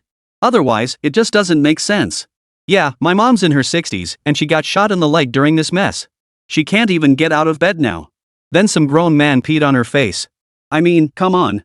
There's nothing we can do about it. After all, it's already happened. They did occupy the men's restroom first and were quite rude to him. That's what provoked a murderer who was already extremely vicious, leading to this mess. What do you expect us to do? The police will certainly punish the killer according to the law, but we need to investigate all the crimes he's committed before bringing him to court for multiple charges. Of course, you can file claims for compensation then. But he's a desperate criminal who doesn't care about his own life chances, or he won't pay you a single penny. Even if he weren't a desperate criminal, he'd still face the death penalty. Have you ever heard of demanding compensation from someone sentenced to death? They're about to die. How could they possibly pay you? This statement truly silenced everyone present. Logically, seeking compensation in such a case was entirely justified. But the problem was facing Chi Haoyang, a desperate criminal who would undoubtedly be sentenced to death. What could they possibly do? In the end, they'd likely just have to accept their loss. But it wasn't just this group who had to swallow their losses. Meanwhile, on the other side, the major traffic accident case was also being closed. The case is clear-cut, with no ambiguities whatsoever. The driver underwent a psychiatric evaluation. The report just came in. He was indeed suffering from severe mental issues at the time, triggered by multiple sudden stresses that caused severe mental confusion. Therefore, his actions of intentionally killing and injuring people did not meet the criminal criteria for intentional homicide under normal circumstances. He should be given a lighter sentence according to regulations for individuals with mental illnesses. Here is a copy of his psychiatric evaluation report. Everyone may review it. If you have any doubts after reading it, you may file an appeal, but I advise against it. Because he had no prior history of mental illness. It was triggered by multiple factors at the time of the incident. This means the entire elderly rioters group will be held responsible. If the plaintiff becomes the defendant, you victims and your families could end up bearing corresponding liabilities. You might even have to support him for the rest of his life. Understand? The officer had barely finished speaking when the victims and their families fell into a collective stupor. They were genuinely speechless, utterly unable to process it. They had come seeking compensation and demanding severe punishment for the driver responsible for the accident. How could it turn around like this? Was this right? This can't be right. After a moment, someone frowned deeply and raised a voice in protest. Are you sure you haven't made a mistake? We are the victims here. My mother is already dead. That bastard drove over her repeatedly, crushing her to pieces. And now you want to hold her responsible? What responsibility? Are you serious? Why wouldn't we be serious? Zhao Chen's voice suddenly cut through the air. Then, before everyone's eyes, Zhao Chen strode forward solemnly and declared in a clear voice, being crushed to pieces means you can't hold someone accountable? Haven't you considered why she was crushed to pieces? Even kids know to use crosswalks and sidewalks when crossing the street. Your mother was in her 60s. Did she not understand what a roadway is? Even if she didn't know, couldn't you teach her? If you couldn't even teach her that, how could you let her go out? How could you let her join that so-called senior walking group and risk her life on the roadway? If we keep digging, even you family members bear responsibility. As guardians, you failed in your duty, leading to this tragedy. So aren't you responsible too? You caused this tragedy through your own negligence, yet now you only know how to blame others? Have you ever considered looking for the cause within yourselves? The man's face flushed with anger as he tried to retort. But Zhao Chen cut him off, demanding, what? How? First tell me, where exactly did this tragic accident occur? And how did it happen? What decent person wanders onto a motor vehicle lane looking for trouble? If you got killed by stray bullets on a battlefield, would you blame the bullets for not having eyes? And shattered to pieces? Does that make it right? The law follows reason, not some notion that the dead are always right. Wrong is wrong, and responsibility must be taken. Do you have any idea how many drivers have long hated these elderly speeding gangs? Even if nothing happened this time, it was bound to happen sooner or later. Whether you admit it or not, that's the truth. Finally, let me emphasize 2 points. First, before the law, neither the elderly nor children, not even the deceased, have special privileges. Legal principles reign supreme, meaning everyone is equal. Second, the driver involved has undergone evaluation by a professional psychiatrist. The findings confirm he suffered severe mental distress due to multiple stressors, including the obstruction caused by your senior walking group. You bear responsibility for this. You drove someone to the brink of insanity, even to the point of wanting to end their life, and you still claim no responsibility? What a joke! Have I made myself clear? Is there anything you still don't understand? Do you need me to repeat myself? No need to repeat it, but someone asked in a low voice, who the hell are you? Are you a cop? Are you wearing a uniform? Just spouting off like this? No sooner had the words left his mouth than Lin Shuang arrived. What's all this shouting about? Lin Shuang demanded the moment she arrived. What he says is as good as what I say. If you think he's wrong, point it out. Why are you yelling in the police station? This is a civilized society governed by law. Everything hinges on evidence and legal reasoning. It's not about who dies first having the upper hand, nor is it about whoever shouts loudest winning the argument. Especially here at the police station, what can't be discussed calmly? Why must you yell? What are you trying to prove? Who asked if he was wearing a uniform? So what if he wasn't? What difference does wearing a uniform make? We're talking about evidence and reason. What does that have to do with uniforms? Does not wearing one mean you can't speak reason or justice? If what he says is right, what difference does it make if he's not in uniform? Does wearing a uniform suddenly make wrong right? This is a serious, malicious smear against our police officers. Chapter 97, let's see who dares to play tough. At Lin Shuang's words, all the victims' families present fell silent. After all, victims weren't purely victims. Ultimately, they bore some responsibility too. Even if the victim was dead, that responsibility remained. And that was putting it kindly. If they were still alive, the harsh truth would be that they brought it upon themselves. They deserved it. As Zhao Chen had pointed out earlier, what sane person would run into a motor vehicle lane? It was like deliberately running onto a battlefield only to get hit by stray bullets, purely courting death. If we completely disregard morality and focus solely on cause and effect, then the driver becomes the victim. After all, if it weren't for that group of elderly speedsters causing trouble, why would he have ended up as the so-called driver at fault? But in this society, moral considerations ultimately prevail. Regardless, the deceased and their family must be taken care of. Therefore, closing the case now, sending the young driver to a psychiatric hospital for confinement and compulsory treatment, plus a 5-year sentence with 3 years suspended. This is the most amicable outcome for both sides. But the moment Lin Shuang uttered those words, someone else immediately stood up, bristling with indignation and vehement opposition. Only 5 years? And 3 years suspended? Are you kidding me? Another person shouted in quick succession. 3 years probation? That means if he doesn't commit any crimes during that time, he walks free? He killed and injured so many people, and all he has to do is behave himself afterward to get off scot-free? Is that it? What's with all the shouting? Zhao Chen stepped forward, shielding Lin Shuang behind him. He faced the visibly agitated family members with an imposing presence and snapped, "This is a police station, not a place for you to run wild. Does yelling solve anything? How old are you, acting so childish? No wonder your old man ended up rampaging on the motor vehicle. I say it's your fault. You failed in your duty of care. When trouble hits, you blame others? That's your family member, not someone else's. Who's obligated to watch over him for you? This is a society governed by law. You think you can bully people in a police station? What are you, some kind of gangster? Who do you think you are? Try yelling again." Lin Shuang was pregnant, and Zhao Chen couldn't bear to see her yelled at, especially since the others were so emotionally charged. What if they started fighting? That would be disastrous. Even if it was just a shove that caused Lin Shuang to bump or scrape herself, Zhao Chen would never allow it. Therefore, he adopted an extremely forceful stance, directly addressing the nearby officer, "Call for backup to maintain order. Anyone who dares to shout again, or worse, tries to get physical, should be handcuffed on the spot for disturbing public order. Let them cool off properly." "Yes, sir." The officer snapped to attention and saluted, then promptly summoned a large contingent of officers to restore order as Zhao Chen had ordered. Lin Shuang felt a bit overwhelmed. While she understood Zhao Chen's concern about chaos erupting and something happening to her in the commotion. Was this really necessary? She's no weakling, you know. Her martial arts skills are pretty formidable, right? How could she be that fragile? Even if she's pregnant now, it shouldn't be that easy for something to happen. But, never mind. Let him have his way. After all, he's a specially recruited secret non-staff member from the provincial bureau. No. What kind of non-staff member has a police rank? Especially since his rank is the real deal, 1 bar and 2 stars, a full-fledged second-class police superintendent. This was an official position, so strictly speaking, he wasn't an extra staff member but a secret special operative within the provincial bureau's formal roster. Alright, Special Investigation Unit of the Provincial Public Security Department, Senior Investigator. That's what his credentials say, right? So right now, he wasn't overstepping his bounds by giving orders on behalf of her, the station chief. It wasn't a violation of regulations. Once the commotion subsided, she motioned for Zhao Chen to step aside before addressing the families. "When I mentioned 3 years probation and 5 years imprisonment earlier, that was merely my preliminary assessment. The final outcome depends entirely on the court's ruling. It's not within my authority to decide, nor is it something you can influence. You may submit requests to the court. Should you be dissatisfied with the verdict, you may appeal further. That is your right, and no one can prevent it. But today, the police must indeed bring closure to this case. We're provisionally closing it for now, as the facts are clear and transparent with no remaining doubts. From here on, it's up to the court to consider all factors and handle it appropriately.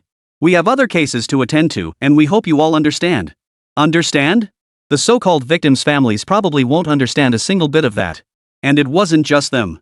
The families next door felt the same way.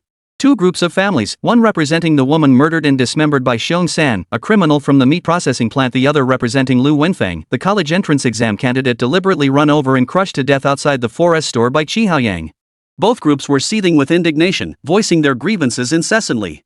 "What the hell are you saying? False accusation? My daughter was the victim.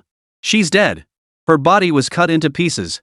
And you dare say she falsely accused the killer first? That's why she was murdered and dismembered? Are you even human? My daughter is gone, and you still want to pin this on her? You're just... Absolutely what?" Zhao Chen's voice suddenly cut through the chaos as he reappeared in the adjacent room. It wasn't his business. He wasn't even part of this police station. But if he didn't come, Lin Shuang insisted.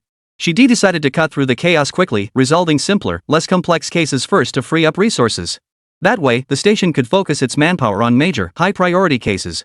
Otherwise, the mountain of cases would overwhelm every officer in the station. Therefore, Lin Shuang felt she should step forward at this moment to explain the situation and calm the family's emotions. But Zhao Chen couldn't possibly let her come personally. She was pregnant now, with twins at that. Just the situation earlier had made Zhao Chen extremely nervous. He couldn't let her deal with those emotionally charged victims' families again. Besides, this wasn't a major incident requiring the station chief's personal attention. He could handle it himself. After all, he held an official police rank, so it wouldn't violate regulations. Crucially, Zhao Chen knew exactly how to handle the situation at hand. Stepping forward, he addressed the family directly. It's true your daughter was a victim. She's gone, brutally dismembered. But haven't we already apprehended the killer? Right? Are we going to let the killer get away with it? It's just that. Chapter 98, You Reap What You Sow. Suddenly, Zhao Chen shifted his tone. But, that killer didn't just harm your daughter. He has other murders on his hands, many murders. He's the infamous serial killer behind those dismemberment cases. Do you know that? So until all his crimes are fully investigated, he can't be brought to trial and sentenced. But rest assured, the police guarantee he will undoubtedly receive the death penalty. It's only a matter of time. What about compensation? Another grieving family member interjected, his brow furrowed. My sister died so horribly. How is he supposed to compensate us? Compensation? Zhao Chen turned to him. Are you out of your mind? You're asking a serial killer who's 100% going to be sentenced to death for dismembering victims to compensate you? How exactly do you expect him to pay you? $1 million or $2 million? Or maybe $3 to $5 million? How about $10 to $20 million? But do you really think a death row inmate will compensate you? Of course you can file a claim with the court, but honestly, it's unrealistic. So I suggest you. Haven't I seen you somewhere before? Oh right. I remember now. Near that meat processing plant earlier, wasn't that you? You suddenly darted out from the intersection, nearly getting hit by my car. I slammed on the brakes and swerved just in time. Then you called the traffic police. They said I didn't actually hit you, but you didn't even know what you wanted. You just kept demanding the cops handle it. Was that you? The woman froze, then recognized Zhao Chen too. It's you? You were the one who hit and ran. And you're actually a cop? You know the law, yet you break it, you. Did I say I was a cop? Zhao Chen cut her off abruptly. She froze, her eyes filled with question marks as she struggled to process it. Zhao Chen continued, Who told you I was a cop? Didn't I call you brain dead last time? Would a cop curse at people? Obviously, I'm not a cop. Can't you even tell that? You aren't a cop?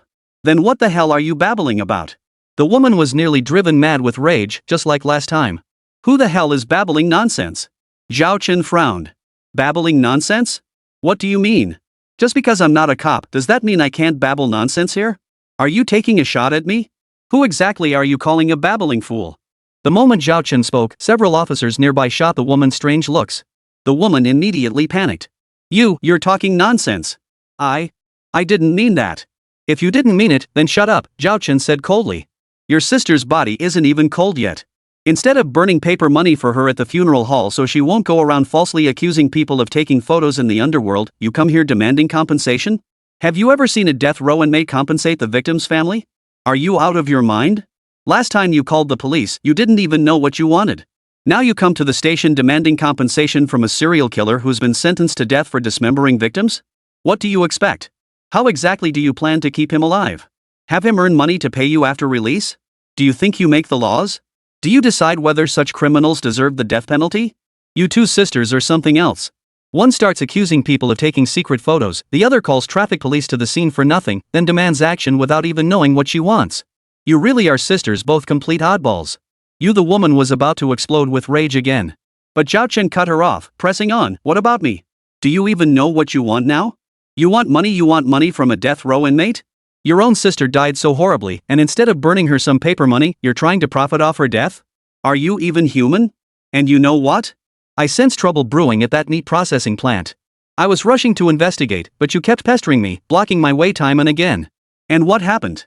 Disaster struck, killing your own sister. What kind of person are you? You share responsibility for her death. I could have saved her, you blocked my way. You're the one who killed her. What the hell? Everyone present froze in shock. The nearby police officers were utterly dumbfounded. This was the first time they'd ever seen anyone dare to berate the victim's family like this. And the family member was left speechless, stunned by the tirade. When they tried to retort in fury, they could only stammer, utterly at a loss for words. Zhao Chen wasn't done yet. He quickly added, "And your sister? Don't think she's off the hook just because she's dead and chopped up. She wasn't exactly a saint either. This whole mess was entirely her own doing. She just happened to glance at someone passing by, and she insisted that person was taking secret photos of her. She snatched the phone and started flipping through the gallery.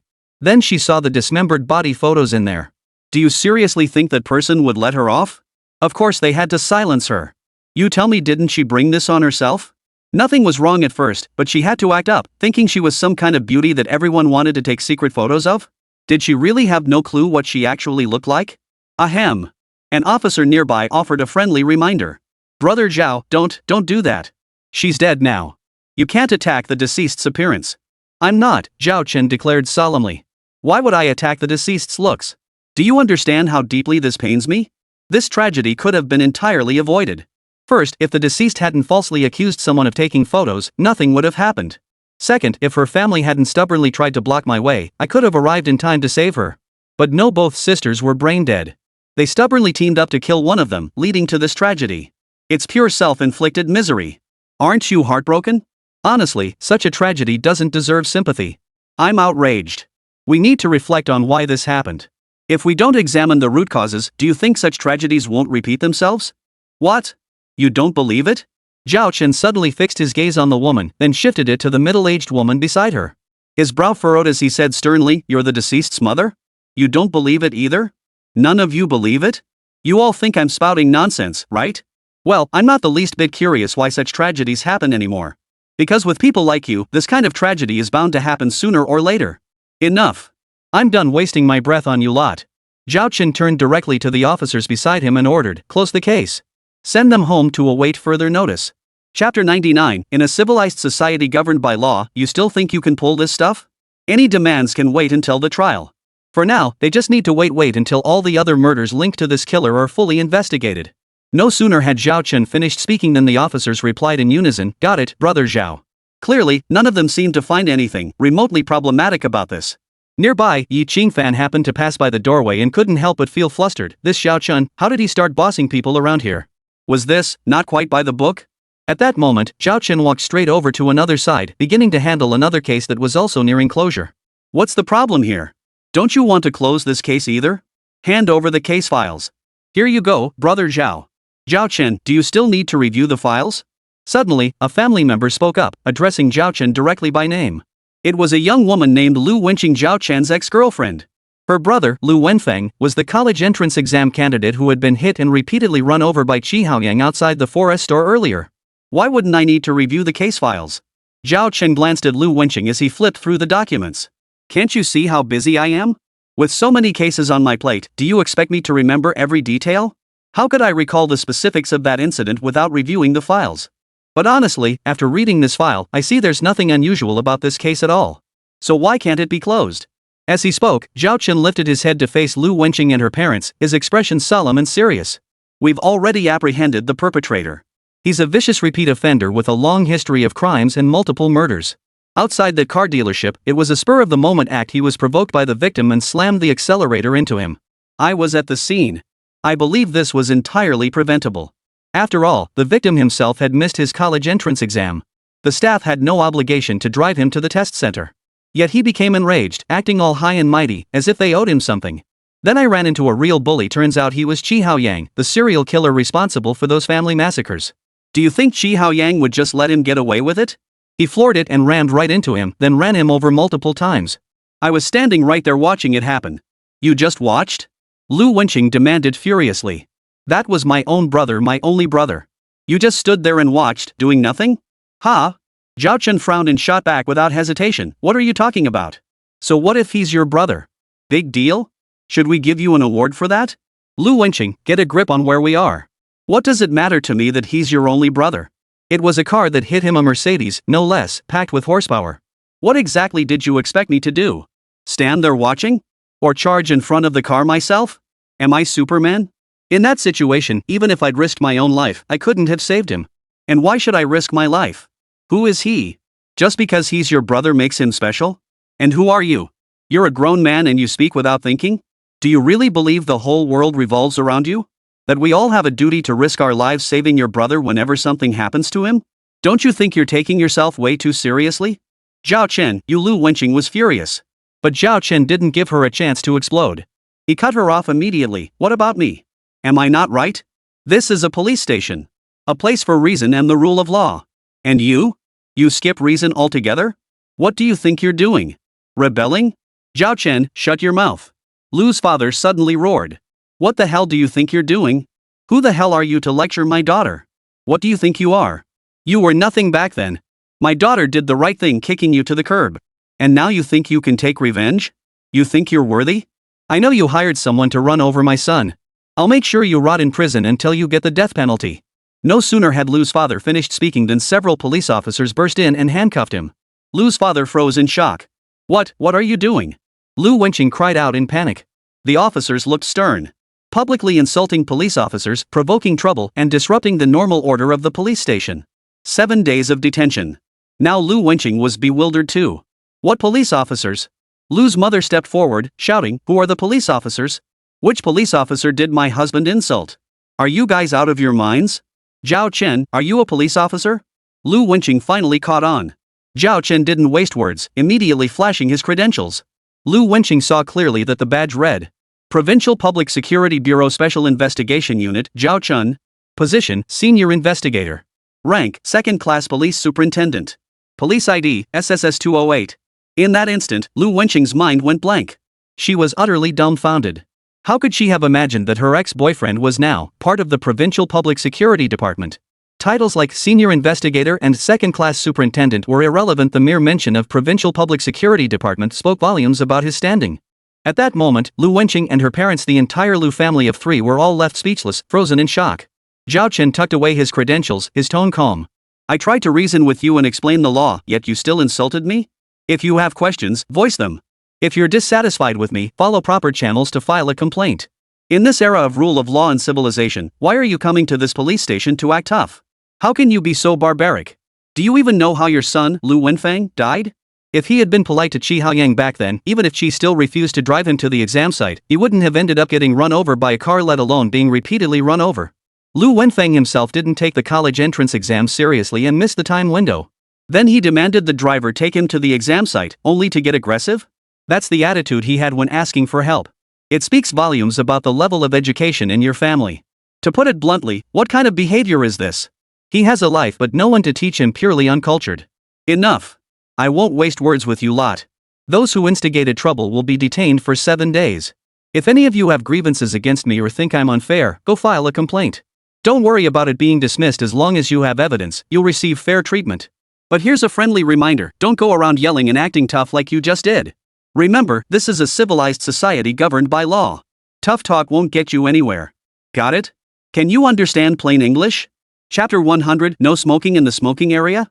Whether the Lu family understood or not, Zhao Chen had no desire to waste any more words. The moment he finished speaking, he turned to leave. After all, he had other cases to handle, and he'd already wasted enough time here. But Lu Wenqing stepped forward to block his path. Let my father go. Take it out on me if you must, but you can't retaliate against him. He's an old man. Lu Wenqing, what are you talking about? Zhao Chen cut her off sharply. What revenge? Who's seeking revenge?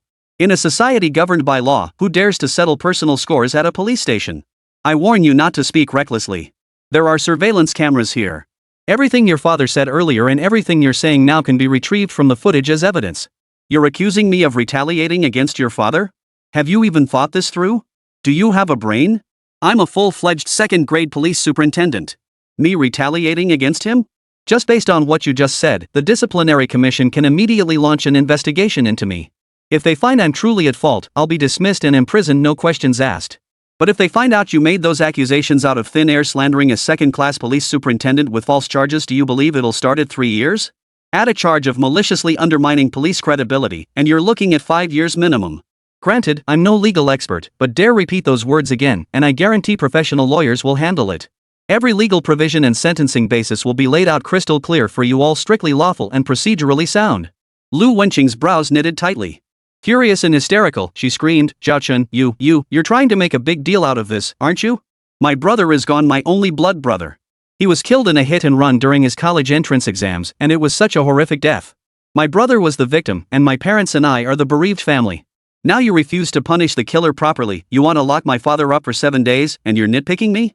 You, Lu Wenqing, cut the crap. Zhao Chen snapped, cutting her off. This is a police station. Throwing a tantrum won't get you anywhere. We follow the law here. No one's going to indulge you. So what if you're the victim? So what if you're the victim's family? No matter how tragic your situation, you cannot disrupt the normal order of the police station by causing a scene in court, and you certainly cannot break the law. You're all adults. Can't you think before you speak? Just because you're the victim's family, does that give you the right to insult state police officers? Or even try to frame someone with false accusations? What are you thinking? Are you brain dead? Lu Wenfeng brought this on himself. And you're still causing trouble? Do you all want to get detained for 7 days to cool off? You've been spoiled rotten. What gives you the right to come here causing trouble? Do you think this is some playground for your antics? Alright, wrap up this case. Lock them up if they need to be locked up. Give them the full sentence, not a minute less. Follow the rules to the letter. Yes, sir. Several officers nearby saluted simultaneously, strictly executing the orders of Zhao Chen, a second-class superintendent of the Provincial Public Security Department. Just then, a phone rang. Lu Wenqing received a call. Her sister was in trouble. Half an hour earlier, aboard the green-painted train bound for Linjiang City. Lu Wenqing's older sister, stood in the smoking area connecting 2 train cars, pointing at a group of men and shouting, "Don't you have any manners?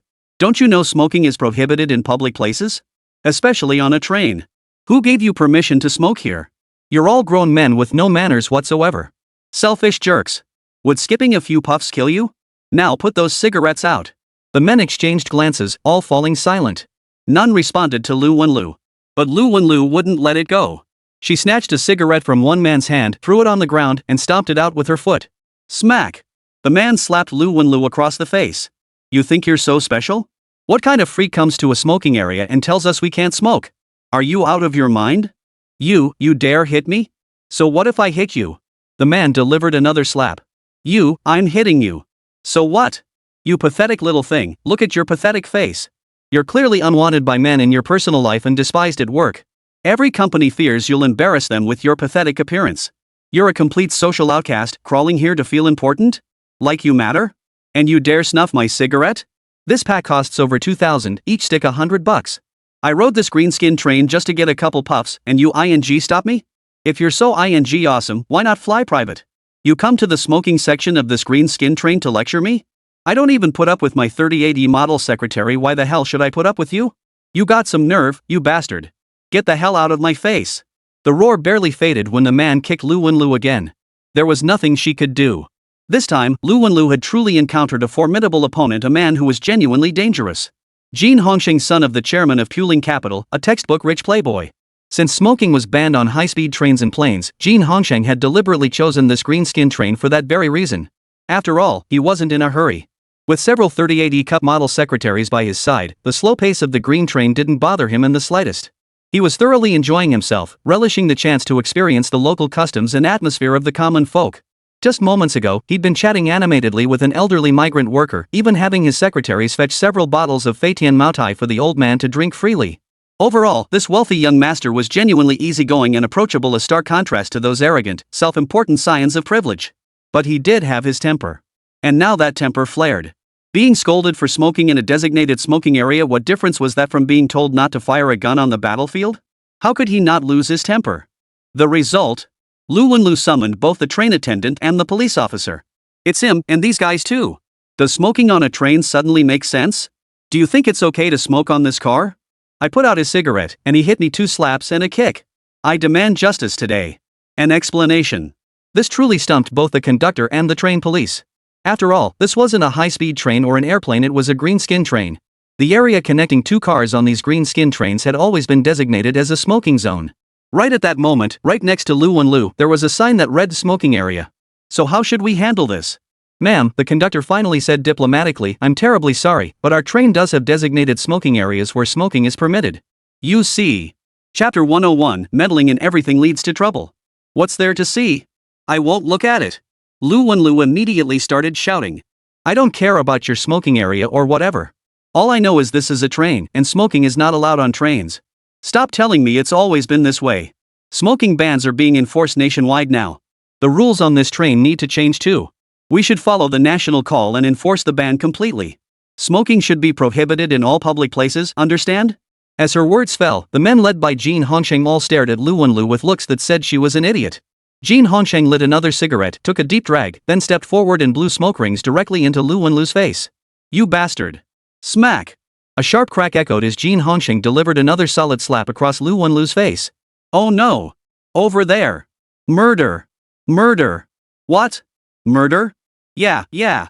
You train attendants and the police officer, hurry over and check it out. Someone's been killed. Come on, hurry over and check it out, quick. Passengers shouted that someone had died in the next car, and the train attendants and police rushed over to handle it. As for this situation here, what's the big deal? Could it possibly be more important than a human life? Turns out there was no murder next door, just two people fighting over a seat, with bystanders hyping it up as a homicide. By the time the conductor and police returned to this car after handling the situation, Lu Wenlu had vanished. Jin Hongsheng hadn't actually done anything to her, she'd walked away on her own, heading to another car. There, she'd cornered a group of men in the smoking area and started lecturing them relentlessly. Then, trouble struck. The men pinned her down, each taking turns smoking before flicking their cigarette butts into her mouth.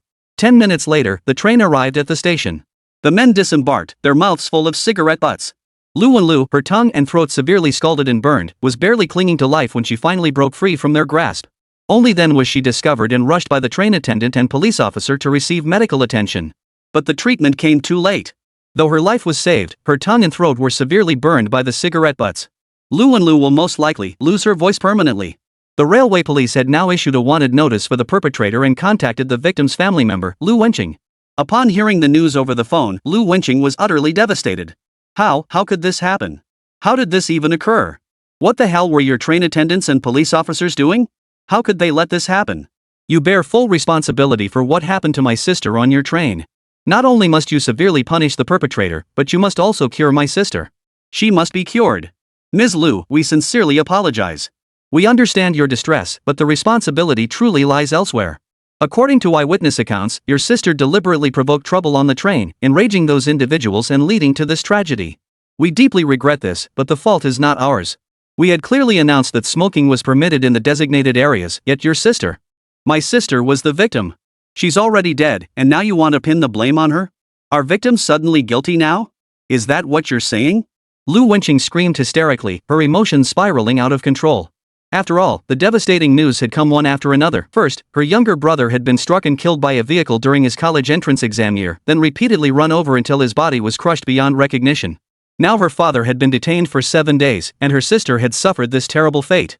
How could she possibly hold it together? But with events spiraling out of control, her breakdown was inevitable. Just then, Zhao Chen took the phone from her hand and answered, "Hello, this is Zhao Chen, senior investigator with the Provincial Public Security Bureau's Special Investigation Unit, badge number SSS-208. What's the situation? Is there anything we can do to help?" The other party hesitated briefly before quickly and concisely explaining the entire situation from start to finish. After listening, Zhao Chen nodded. "All right, I understand the situation. I understand. The responsibility truly lies elsewhere. You haven't neglected your duties. Rest assured, we'll handle the family's concerns and provide them with support. It's fine. We're all part of the same family serving the people. No need to be so formal. All right, that's all. Goodbye." With that, Zhao Chen hung up and turned to Lu Wenqing, who was still visibly shaken. "I've reviewed the situation. It was your sister who repeatedly provoked trouble. She went to the train smoking area to scold people for smoking. That's what led to this tragedy." "What do you mean? What do you mean, Zhao Chen?" Lu Wenqing roared, her voice hoarse with rage. "My sister was the victim, and now you're saying it's her fault? Are you implying she deserved it?" Zhao Chen carefully chose his words before replying. "As a senior investigator with the Provincial Public Security Department, I would never say anything like the victim deserved it. Regardless, I do express my sympathy for this incident and hope your family can find some comfort. But setting aside my official capacity, speaking purely as an individual, I genuinely believe your sister provoked this incident. What was she thinking? Did she drop out of elementary school? Has she never ridden a train before? How could she storm into the train smoking section and berate someone for smoking? And with such righteous indignation? Is this something a normal person would do?" Hearing this, Lu Wenqing was genuinely furious, on the verge of losing her mind. Just then, Zhao Chen changed the subject. "Of course, regardless, those people definitely crossed the line. They shouldn't have treated your sister like that. At the end of the day, crime is crime. You can trust the police will apprehend them. But I should remind you the train attendant and police officer bear no responsibility here. They fulfilled their duty by clearly informing your sister she could smoke in the designated area. It was your sister who ignored their warnings, provoked one group of people after another, and ultimately caused this incident. If we're talking responsibility, the train attendant and police officer definitely bear none. Someone was shouting that someone had died in the next car, so they rushed over to handle it. After all, a life is at stake. That actually shows how responsible they are. At the same time, your sister bears responsibility. What was she doing out in public? Why act so high and mighty? Thinking she could control everything, even others smoking in the designated area? Did she believe herself smarter than the Railway Bureau? Matters the Railway Bureau and train management don't interfere with, she felt compelled to meddle? Chapter 102, Don't mess around and you won't die. This time, Lu Wenqing was genuinely stunned by Zhao Chen's retort. After all, back when they were still dating, Zhao Chen would never have dared to speak to her like this. Back then, she called the shots. Whatever she wanted, she got. Zhao Chen never had a say. But now, Zhao Chen clearly wasn't indulging her in the slightest. Even with her string of bad news, he showed no mercy whatsoever. In fact, the more she pushed, the more he pushed back. Honestly, your sister is just looking for trouble. Going to the smoking section of a green skin train to tell people not to smoke? Why doesn't she go to nightclubs and tell people not to drink and dance? Why doesn't she go to companies and tell people not to work? After all, work is so tiring. Why doesn't she go? She should go to the battlefield and tell people not to shoot. That'd bring world peace right away. Maybe she'd even win a Nobel Peace Prize. Why doesn't she go? Doesn't she want to? All she does is go to the smoking section of green skin trains to pick on a bunch of smokers. Does she think they're easy targets? Does she think no one will dare to stand up to her? In a civilized society governed by law, if she refuses to reason, someone will teach her about the rule of law. Forget the law, even the heavens themselves couldn't protect her. Now look at her. For a full half hour, people kept shoving burning cigarette butts into her mouth. Her tongue and throat are severely burned. It might be untreatable. She'll likely lose her voice permanently. Lu Wenqing, tell me who's to blame for this. It takes two to tango. Why did that group single her out? Don't you think she brought this on herself? Ahem. An officer nearby stepped forward and whispered, Brother Zhao, that's enough. Sigh. Zhao Chen sighed. Of course I know this isn't really my business, but I'm absolutely heartbroken, you understand? Take her case. If her brother Lu Wenfeng had just been a bit nicer to that Qi Haoyang on college entrance exam day, would this have happened? Sure, Qi Haoyang was ruthless, but honestly, he had his reasons. He later admitted in the interrogation room that he ran Lu Wenfeng over and ran him over repeatedly that day for one reason only: Lu Wenfeng had no attitude when asking for favors. He felt that someone like that, even if he got into college, would be utterly useless. So even when the traffic police stepped in to requisition the car, Qi Haoyang stubbornly refused to take him to the exam venue. Given the situation, if Lu Wenfeng had just said a few kind words back then, shown even a hint of humility, how could such a tragedy have happened? Instead, he ended up losing his life, and now we're wasting our police resources cleaning up the mess. Now this Lu Wenlu is doing the same thing, she's just digging her own grave. Sigh. Enough said. That's how it goes. Fools reap what they sow. Everyone must pay for their own words and actions. That's all. I'm out. You guys get back to work and close the case. With that, Zhao Chen turned and walked away. He genuinely couldn't be bothered wasting any more time on Lu Wenqing's family. After all, they were all cut from the same cloth. No matter how much he said, it would be useless, like talking to a wall. Rumor had it that on the very day Lu Wenfeng met his end, his parents were on their way to gawk at the scene, muttering that it was good a college entrance exam candidate had died, one less competitor for their son. How could anyone utter such words? Were they even human? Karma came back to bite them. Their own son ended up being the one who died, ironically reducing the number of competitors for all the other college entrance exam takers. Ha! Of course, Zhao Chen wouldn't think it was a good thing. After all, could he possibly be that kind of person? He simply believes that if that family hadn't been so reckless, none of this would have happened. Instead, they brought disaster upon themselves with their actions. Who could blame anyone else? Sigh. Zhao Chen sighed again before heading upstairs to Lin Shuang's office. Lin Shuang looked up at him and asked, all taken care of? Yeah, Zhao Chen nodded. Pretty much. Though the process was a bit convoluted, it's basically settled. I told you shouldn't have gone. Those relatives were all so worked up. You're pregnant, it's really not suitable for you to deal with them. Frankly, I don't think you should be working at all right now. Why don't you take some time off and rest at home? At his suggestion, Lin Shuang's beautiful eyes widened in surprise. Rest? With all these cases piling up, how am I supposed to rest? Is this the time for rest? Besides, I'm not that fragile. Zhao Chen sighed helplessly. I'm just worried. Worried about what? Lin Shuang cut him off before he could finish. Worried I'll exhaust your daughter? She's doing nothing but growing in my belly, how could she get exhausted? Ha? Zhao Chen was stunned. Daughter? How do you know it's a girl? Why can't I have a daughter? Lin Shuang shot back without hesitation. Zhao Chen paused for a moment before laughing. Sure, absolutely. But these are twins, could be a boy and a girl. Then you'll have both a daughter and a son, a perfect pair of children. Hearing this, Lin Shuang furrowed her brow slightly before fixing Zhao Chen with a skeptical stare. You're so sure it's twins? What, Zhao Chen, can you actually see through things? Then I won't even need to go to the hospital for an ultrasound, right? If there's anything wrong, you'd just be able to tell at a glance? Ha! Zhao Chen froze again, then snapped back to reality with a serious expression. No, no way. I don't have that kind of ability. The ultrasound is still necessary, and all the other required tests must be done too. After all, this is a major matter. How could we be careless? We have to take it seriously. Seeing Zhao Chen's stern expression, Lin Shuang couldn't help but laugh. Are you worried about your daughter, or about me? Both, Zhao Chen shot back instantly. What difference does it make? They're both my precious little ones.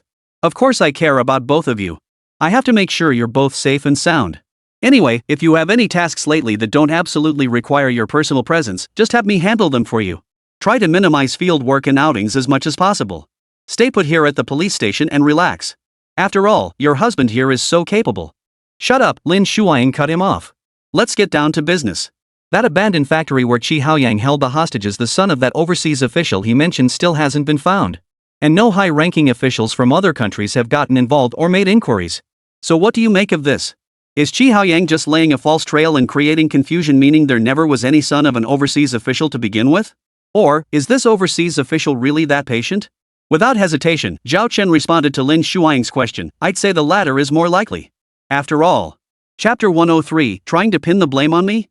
At this point, Zhao Chen paused, took a deep breath, and his deep eyes grew intensely complex. After all what? Lin Shuang pressed. Zhao Chen mused thoughtfully. After all, this is Qi Haoyang we're talking about. How many people has he killed? What is he capable of? So I don't think he'd need to fabricate something like this just to create a mystery. Besides, those overseas operators are all corrupt tycoons. They don't get out of bed without a profit. I heard about some scheme before where they forcibly ordered every business sign in the city to be replaced with green ones. What else could that be but a blatant transfer of benefits? We're here to serve the people. What kind of people are those overseas? They look like the brightest, but they're actually the darkest and far darker than you or I could ever imagine. Take drug smuggling and trafficking. Some overseas places are truly lawless havens for drug dealers. They operate with complete impunity, doing whatever they want. You wouldn't believe the extent of it. But we're different. Fighting organized crime requires evidence, but counter-terrorism only needs a list. If anyone dares escalate the situation, it's treated as a full-scale rebellion. All it takes is a set of coordinates. This is a great nation governed by the rule of law. Who dares to cause trouble? So you can't judge those overseas scum by our domestic standards. They're completely underground. Even if their own son gets kidnapped, they wouldn't dare make a fuss. That'd be like walking into a fire pit. Hearing this, Lin Shuang understood. So you're saying Qi Haoyang's story is true? There really is this son of a high-ranking official, and he's at that abandoned factory? But we've already turned that abandoned factory upside down, searched every inch of it, and haven't found a single trace of this official's son. How do you explain that? Her question genuinely stumped Zhao Chen. After all, Zhao Chen wasn't a god. How could he possibly know everything? However, when Zhao Chen uttered those words, Lin Shuang casually retorted, aren't you the one who can divine? Feng Shui, Yin Yang, the 5 elements, the 8 trigrams. You've been so accurate with your predictions before, showing up at every crime scene without fail. Go ahead, divine again. Find out where that son of the overseas official really is. Zhao Chen was speechless. So she'd been waiting for him to slip up?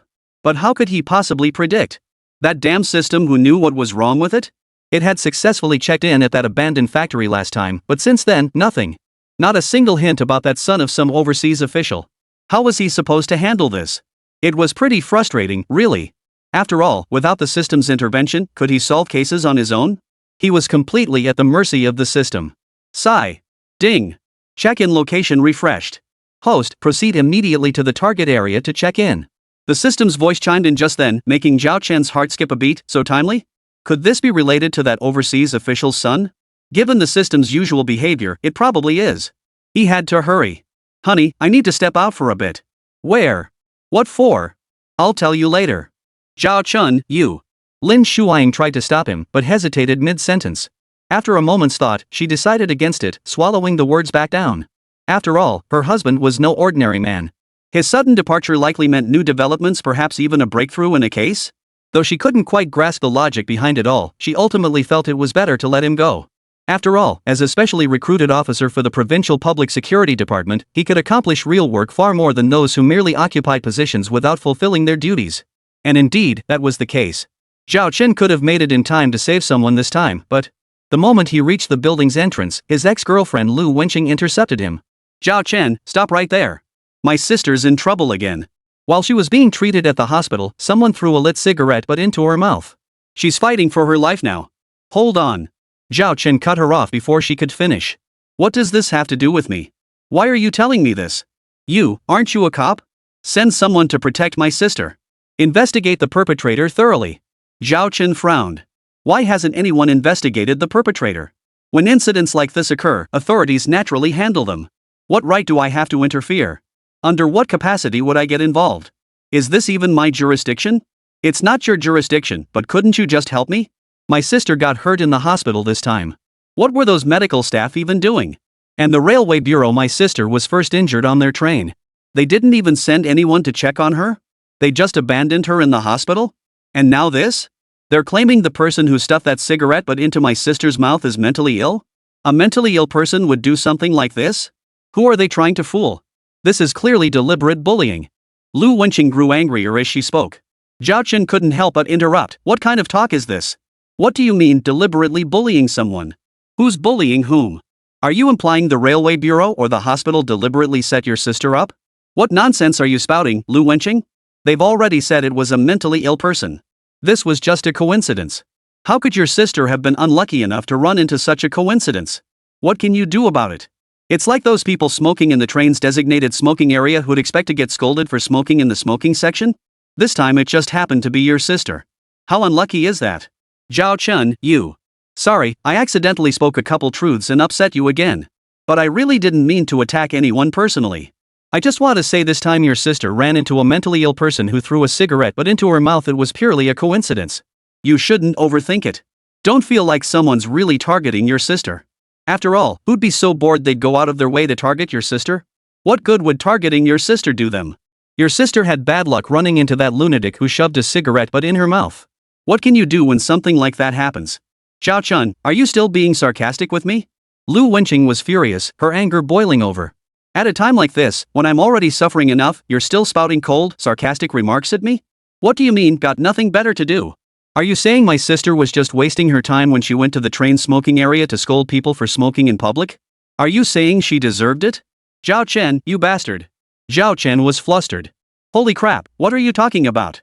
Why are you suddenly pinning such a huge label on me? Chapter 104, another tragedy brought on by courting disaster. Zhao Chen was rushing to complete his check-in task. Crucially, these system-assigned check-ins often led him to stumble upon cases, opportunities to save lives or avert tragedies before they unfolded. But Lu Wenqing had to come and stir up trouble? And now she was accusing him? Lu Wenqing, you've really gone too far. I'm done wasting my breath on you. Now move aside. I've serious business to attend to and no time for your nonsense. Zhao Chen started to walk away, but Lu Wenqing blocked his path. You're not leaving. My brother is gone, my father was arrested and locked up because of you, and now my sister keeps getting into trouble. She's fighting for her life, and you say she deserves it? I won't let you leave today. You owe me an explanation. Hearing this, Zhao Chen couldn't help but furrow his brows tightly. Are you out of your mind? Lu Wenqing, are you crazy? Your brother brought it on himself, your father brought it on himself, and your sister even more so. Your entire family brought this upon themselves. And now you want me to give you an explanation? What obligation do I have to explain? Your brother's case is closed. Your father was detained for 7 days for public provocation and insulting police officers. He'll be released soon. Your sister's situation isn't my concern. Now move aside. And what if I don't? A man's voice suddenly cut through the air. It was a tall man in a suit, Lu Wenqing's current fiancé, Zheng Hai. Zhao Chen, long time no see. Zheng Hai's words clearly indicated he knew Zhao Chen. In fact, they had been classmates in university. Back then, Lu Wenqing had cheated on her fiancé, and the other man was Zheng Hai. Years had passed since then, and Zhao Chen had nearly forgotten the incident. Little did he expect this adulterous pair to appear before him together now. What were they up to? Coming to provoke him right here? Honestly, Zhao Chen had no desire to engage. Move aside. Move? Where do you think you're going? We're old classmates meeting up, and Wenqing and I are getting married soon. The date's already set. I'd love to send you an invitation and catch up properly. Catch up my ass. Zhao Chen cut him off coldly. Who the hell do you think you are, talking about catching up? You think you're worthy? Get lost. Instantly, Zhang Hai's brow furrowed, his expression darkening. Zhao Chen, you're ing out of line. Think being a cop makes you special? Does that give you the right to talk to me like this? Is this how you treat an old classmate? Who says we're classmates? Zhao Chen retorted coldly. I'm not even a cop right now. I'm talking to you as a private citizen. Now, you two lovebirds, kindly move out of my way. I don't have time for your nonsense, and you don't have the right to talk to me.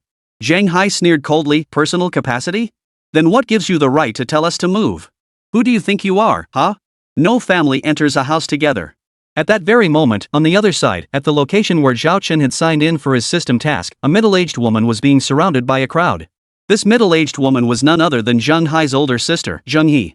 Zheng He seemed born to report things. As a child she reported her brother for sneaking snacks, in school she reported classmates for cheating, at work she reported colleagues for being late, and even while walking she enjoyed snapping photos to report illegally parked vehicles.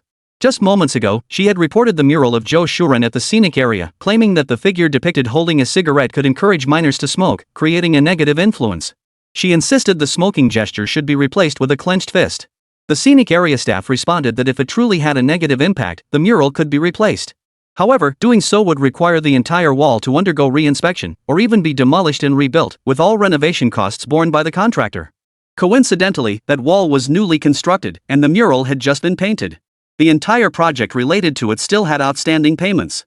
If this were to happen, the re-inspection of this wall alone, along with potential demolition and reconstruction, would delay the payment of several million yuan in project funds by at least a month. After all, every party involved must follow the prescribed procedures, and each step takes time anywhere from 3 to 5 days to 1 or 2 weeks.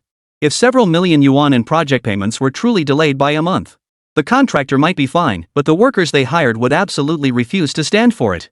Most are idle members of society, doing short-term jobs for quick cash. Now everything's ready, and the entire wall needs to be torn down and rebuilt? And they have to cover the costs themselves? Who could accept that? And now, a whole crowd has surrounded Zheng He. You think you're so tough? Love snitching, huh? You snitched on Zhou Shuren for smoking? Are you out of your mind? If you're crazy, go get your head checked. Stop embarrassing yourself out here, got it? You're the only one who sees ass when a peacock spreads its tail. I'm seriously impressed by your pathetic behavior. You think if we beat her up, she'll report us too? Ha, what the hell are we afraid of? I've been inside before. Otherwise, why'd I be here doing this short-term labor for peanuts? Then you do it? I'll do it. Watch me kill her. Truthfully, no one wanted to kill Zheng He. At most, they'd give her a lesson, scare her a bit. After all, these were manual laborers who dare actually kill someone? But 2 hours later, when Zhao Chen finally shook off Lu Wenqing and Zhang Hai and rushed to the check-in location, he found police had already cordoned off the area. A death had occurred. Zheng He was dead, and brutally so. Her body was covered in wounds, leaving no inch untouched. Her face, in particular, had been smashed beyond recognition with rocks, reduced to a bloody, mangled mess. Hello, I'm Zhao Chen, senior investigator with the Provincial Public Security Bureau's Special Investigation Team. What exactly happened here? From the Provincial Bureau? Huh? Really? Well, this woman reported that the mural depicting Zhou Shuren smoking was inappropriate, claiming it could encourage minors to smoke. She insisted the smoking gesture should be changed to a clenched fist. The scenic area management agreed, but doing so meant the newly completed wall would need to be re-inspected, possibly even demolished and rebuilt. On top of that, the entire project's payment would be delayed by at least a month. Oh, and the demolition costs would fall on the contractor. The contractor then tried to pass it on to the workers. The workers got furious and went straight for the whistleblower, Zheng He.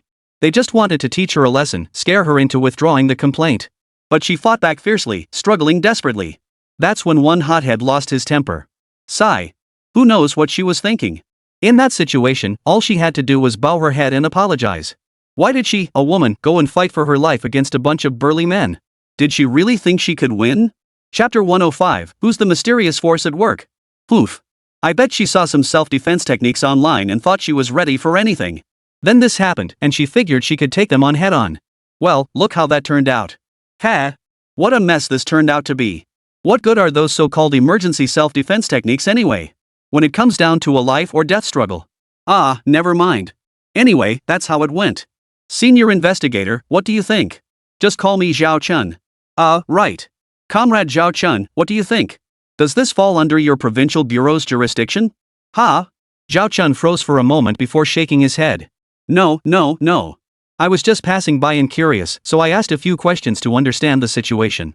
You should handle this. You handle it. Are you kidding? If he took this case, wouldn't it just get transferred to his police officer wife Lin Shuang's precinct? How many cases did Lin Shuang already have on her plate? Wouldn't this just be piling more work on her? Especially since she was already pregnant and shouldn't be overexerting herself. How could he keep piling work on her? After all, he was only here to clock in and complete his system task. And just moments ago, the system had already confirmed his check-in was successful. His task was complete and he could leave. But he felt. This check-in must be connected to that Zheng He guy, right? If he'd arrived earlier, could he have prevented this tragedy? Zheng He? Could this possibly be connected to that Zheng Hai? Could it be? Hello? A police officer's voice suddenly rang out nearby, calling to notify the deceased's family. Hello, this is the Binchi Road Public Security Sub-Bureau. May I ask if you are Zheng Hai? Is Zheng He your sister? You're Zheng Hai? And Zheng He is indeed your sister? Then it's confirmed. Please come here immediately. Your sister was beaten to death here after getting into a fight with someone. Yes, it's your sister. No mistake. We found her ID on the body and traced you through the ID number in the police system. Don't ask questions now, just come here immediately. The officer hung up. Zhao Chen frowned, his mind in turmoil. Was this deceased Zheng He really Zheng Hai's family member? Earlier, Zheng Hai and that Lu Wenqing had desperately blocked him from leaving, and now Zheng Hai was suddenly the victim's family member? If they hadn't kept blocking him, could Zhao Chen have arrived in time to prevent this tragedy? Well, now look at this mess. Lu Wenqing had managed to get her fiancé's sister killed. But then again, you couldn't entirely blame Lu Wenqing, because the deceased Zheng He had been courting disaster himself. What decent person would report the mural of Zhou Shuren? What else could you call that but courting disaster? Right now, bystanders nearby were discussing it. Hilarious. Reporting Zhou Shuren for smoking ended up getting her killed. Never seen anything so absurd. You bet. What's this about bad influence? Encouraging minors to smoke? Do non-smokers suddenly start smoking just because they see Zhou Shuren puffing away? Do smokers quit cold turkey just because they see him clenching his fist? These days, it's truly the ugly ones who cause trouble, stirring up chaos and bringing about their own demise.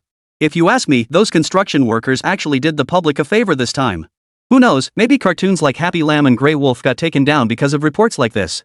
What else could it be? Of course. What sane person would waste their time reporting Grey Wolf? Only these self-destructive troublemakers would do that. Serves him right. Serves him right. One bystander actually started shouting. Inside the police cordon, an officer frowned upon hearing the shouts. What's going on here? That woman is a victim now. How can they treat the deceased like this? It's fine, Zhao Chen said. That's their freedom of speech. We can't control that. Besides, people have been saying for ages, if you expose someone's WeChat ID, can't they just change their name? If you attack someone's looks, can't they get plastic surgery? So if onlookers attack the dead, can't the dead come back to the living and argue back? The officers all froze in stunned silence. Zhao Chen cleared his throat awkwardly. Sorry, I got carried away with a joke. Get back to work, you've been working hard. When I see Director Chi from the Provincial Bureau later, I'll be sure to put in a good word for you. Instantly, the officers all perked up. Really? Holy crap, Director Chi? Sir, please take your time leaving. We'll work our hardest and serve the people wholeheartedly. How about this, let me drive you part of the way? No need. I drove myself here. You guys keep busy. Hard work. No trouble at all. Serving the people. One officer snapped to attention and saluted. Zhao Chen smiled back and returned the salute before departing. Soon, on his way back to the police station, Zhao Chen exchanged his system contribution points for a treasure chest. Chest opened successfully. Congratulations on receiving a cash reward of 45,000 yuan. Chest opened successfully. Congratulations on receiving a cash reward of 52,000 yuan. Chest opened successfully. Congratulations on receiving a cash reward of 49,000 yuan. All cash rewards, not a single surprise. Zhao Chen shook his head inside, feeling utterly uninterested. Money was but an external thing. For someone like him who thrived on hardship, loved to endure it, and knew only how to create everything through hard work, how could he possibly be interested in such a thing? Meanwhile, inside a private villa, someone stared in utter bewilderment, frozen in shock. What the hell? Where the hell is my money? First it disappeared secretly, and before I knew it, hundreds of thousands were gone. Now it's not even hiding from me anymore? It's right in front of me? So you're not pretending anymore? It just vanished in the blink of an eye, over 100,000? Who the hell is doing this? What powerful entity have I offended? I've got over 1 billion sitting here untouched. I was so poor growing up, I'm scared to spend it now. Who the hell are you? You can't do this to me. This is my hard-earned money, I tell you. The man in the executive jacket clenched his teeth as he spoke. Though the total loss so far was only a few 100,000, this couldn't go on indefinitely. Even with over a billion sitting here, such a slow drip would eventually drain it dry. The real problem was, tens or even hundreds of thousands would vanish without a trace, as if they'd evaporated into thin air. And he had absolutely no clue what was causing it. How could he possibly tolerate something completely beyond his control? Damn it, whoever the hell is behind this, I'll drag you out by your collar. Wait, I'll go find a master right now. I refuse to believe this. Chapter 106, The Upright Father-in-Law. Try touching my money again, and I'll kill you. The man's gritted teeth rant abruptly halted. Because right before his eyes, another 100,000 yuan had vanished from the pile of cash. His face was filled with question marks, utterly bewildered. After all, who would believe such a story if he told it? Yet here it was, happening right before his very eyes? What the hell was he supposed to do now?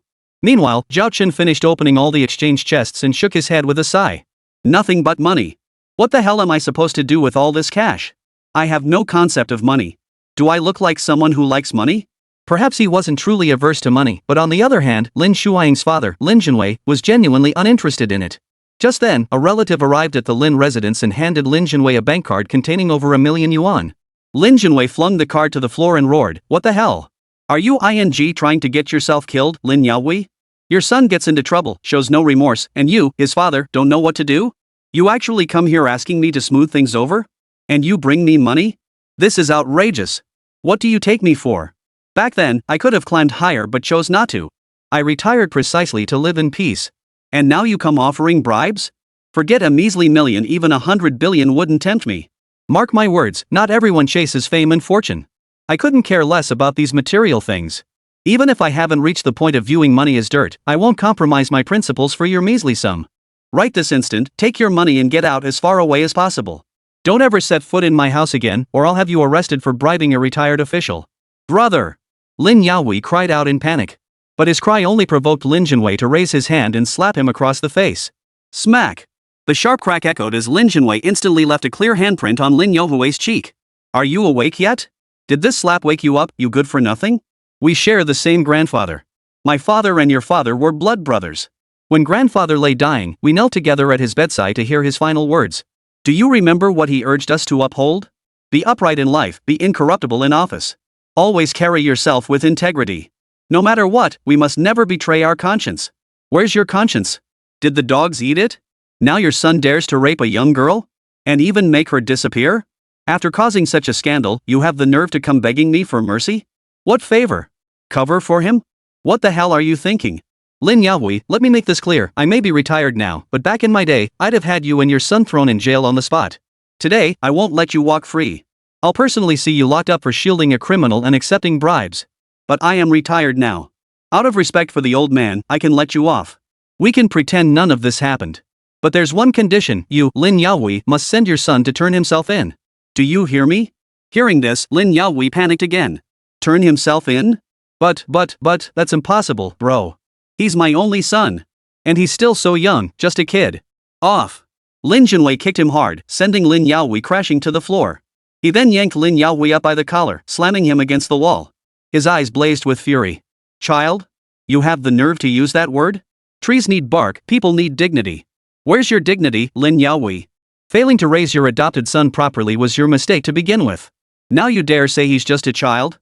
Never mind that he's already grown. Even if he were a child, he'd still face severe punishment for his crimes. No one gets special treatment before the law. I was considering letting you off for the old man's sake, but you're stubborn and beyond redemption. Fine, just you wait. I'll have the Provincial Public Security Department come personally. I refuse to believe we can't deal with you scoundrels." Lin Jinwei wasn't joking. He pulled out his phone and dialed Zhao Chen's number immediately. Zhao Chen answered the call, utterly bewildered. Why was his father-in-law suddenly calling him? Could it be his wife had ratted him out? But no, he hadn't done anything wrong. He hadn't provoked the wife, had he? "Zhao Chen, what are you doing? Answer me." "Ha? Hello? Dad, go ahead. I'm listening. What are you trembling for? You're with the Provincial Public Security Department. You're afraid of me calling you?" I'm not scared. Not trembling. No way. Zhao Chen was clearly terrified of his father-in-law. On the other end, Lin Jinwei frowned, cutting straight to the point. "Get over here immediately. Right now." "Ha?" Zhao Chen genuinely couldn't process it. "What ha?" "I said come here immediately." Alright, I'm coming right now. Are you kidding? With his father-in-law giving orders, how could Zhao Chen dare disobey? After all, as a penniless young man, he'd only managed to marry Lin Shuang thanks to his in-laws' open-mindedness and generosity. They hadn't demanded a single penny in dowry and had even provided a wedding home as part of the dowry. Such kindness, Zhao Chen would forever remember. Therefore, toward his father-in-law, Lin Junwei, he truly felt both deep respect and genuine awe. That afternoon, Zhao Chen drove to the Lin residence. Dad, I'm here. Is my uncle here too? What uncle? This is a bribe giver. His son committed a crime, and he tried to cover it up by bribing me to smooth things over. He wouldn't listen to reason. Take him away immediately. Handle it strictly by the book and impose the maximum penalty. Brother! Lin Yaohui shouted anxiously. But Lin Junwei roared back, shut up. You raise him but fail to teach him, and now you have the nerve to argue? Look at what your son has become. How dare you claim he's your only son? You can't even raise your only son properly. When he causes trouble, you still dare to cover for him? And now you want to bribe me? Lin Yaohui, you've seriously underestimated me. You've brought utter disgrace upon the entire Lin family. Our Lin ancestors were a family of loyal martyrs. Those forefathers of ours climbed snowy mountains and crossed grasslands. They were founding heroes. The rest perished in the war of resistance. Only our branch survived. Our Lin family has never produced scum like you. How dare you call yourself a Lin? Zhao Chen, what are you waiting for? Handcuff him right now. Chapter 107, The Father-in-Law's Lesson. Handcuff him. Zhao Chen was a specially recruited covert operative for the provincial bureau. What tools did he have to handcuff someone? Dad, it's unnecessary. Calm down. I'll take him away shortly. Rest assured, it's fine. Uncle Lin won't run. He won't run? Lin Junwei glared at Zhao Chen and scolded, do you think he's some kind of saint? He dared come here today offering me 1,000,000 yuan to smooth things over for his rapist son. He doesn't deserve to be a Lin family member anymore. He's no longer my cousin, Lin Junwei's cousin, or you're in Shuang's uncle. Zhao Chen, did you forget the handcuffs? If you didn't bring them, there are some in Shuang's room. Go get them now. Go on. What are you standing there for? Alright, Dad, don't get so worked up. I'll go get them right now. Zhao Chen had no choice but to comply with his father-in-law's demands. Soon, he retrieved the handcuffs from Lin Shuang's room and cuffed Lin Yaohui. Uncle, just bear with it for a moment. Why should he feel wronged? What's there to feel wronged about for a criminal who shielded others and bribed officials? Zhao Chen, make sure he's securely handcuffed. If he escapes, I'll hold you responsible. Are the cuffs on yet? Yes, Dad. Come on, follow me to the study. Right. Moments later, Zhao Chen followed Lin Junwei into the study. Close the door. Okay. What's okay about it? How can a grown man like you keep saying okay like a school kid? Shuang is my daughter, and you're my son-in-law. I'm her dad and your dad. Do you act so distant in front of your own father? Can't you just be more natural? I am perfectly natural. There's no awkwardness. Where is the awkwardness? Dad, you called me to the study, is there something you need to remind me of? Lin Junwei lit a Huazi cigarette and tossed one to Zhao Chen. Dad, I don't smoke. What are you pretending? Do you think I didn't see you sneaking cigarettes behind Shuang's back? Zhao Chen felt awkward. Come here. Lin Junwei gestured toward the desk across from him as he puffed on his cigarette. Sit down. It's not so much advice as just a few words I want to share with you. All right. Just as Zhao Chen was about to move, Lin Junwei suddenly added, hey, wait a minute. Go open the window. Open the window?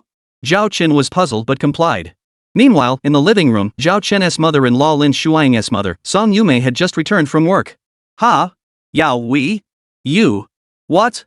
Who put you in these handcuffs? Your brother did this? What is he playing at? How could he handcuff his own brother at home? It's okay, just wait here. I'll go get him too. No need, sister-in-law. It was my brother who ordered my son-in-law to cuff me here. I reckon he's dead set on sending both me and his nephew to jail this time. Ha? Song Yume froze, her mind racing. She skillfully changed the subject. My son-in-law? Has Zhao Chen arrived? Where is he?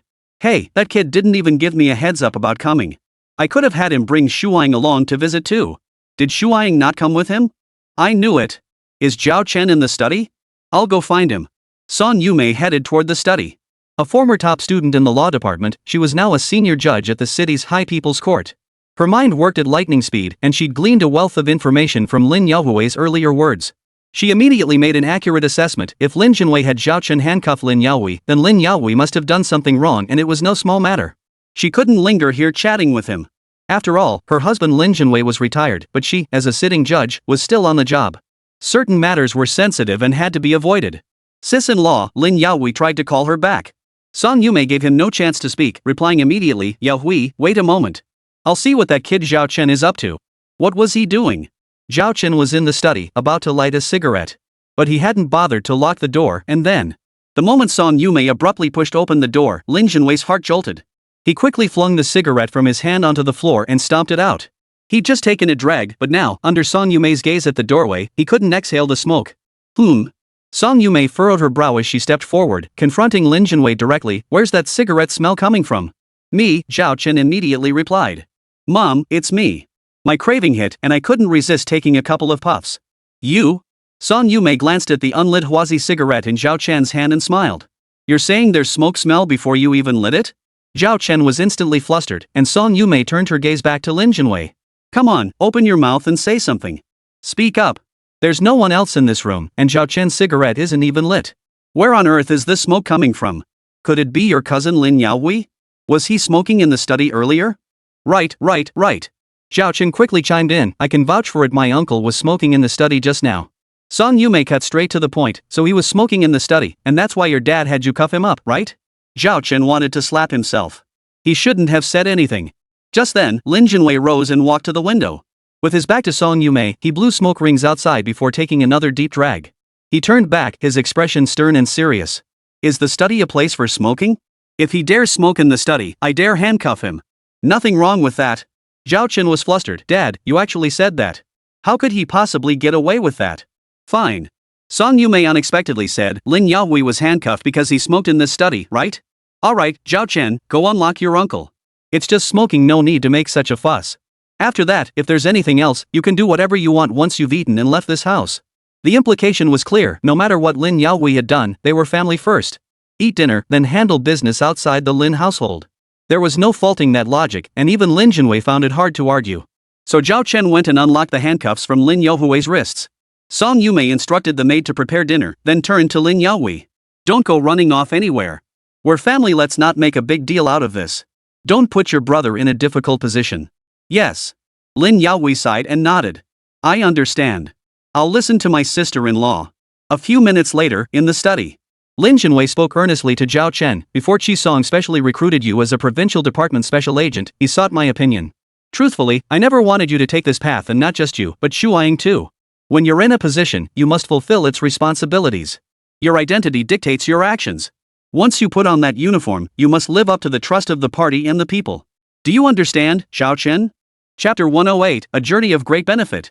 How could Zhao Chen not grasp the wisdom behind Lin Jinwei's words? But some truths only sink in when someone like Lin Jinwei spells them out. Without waiting for Zhao Chen's response, Lin Jinwei continued, water can carry a boat, but it can also overturn it.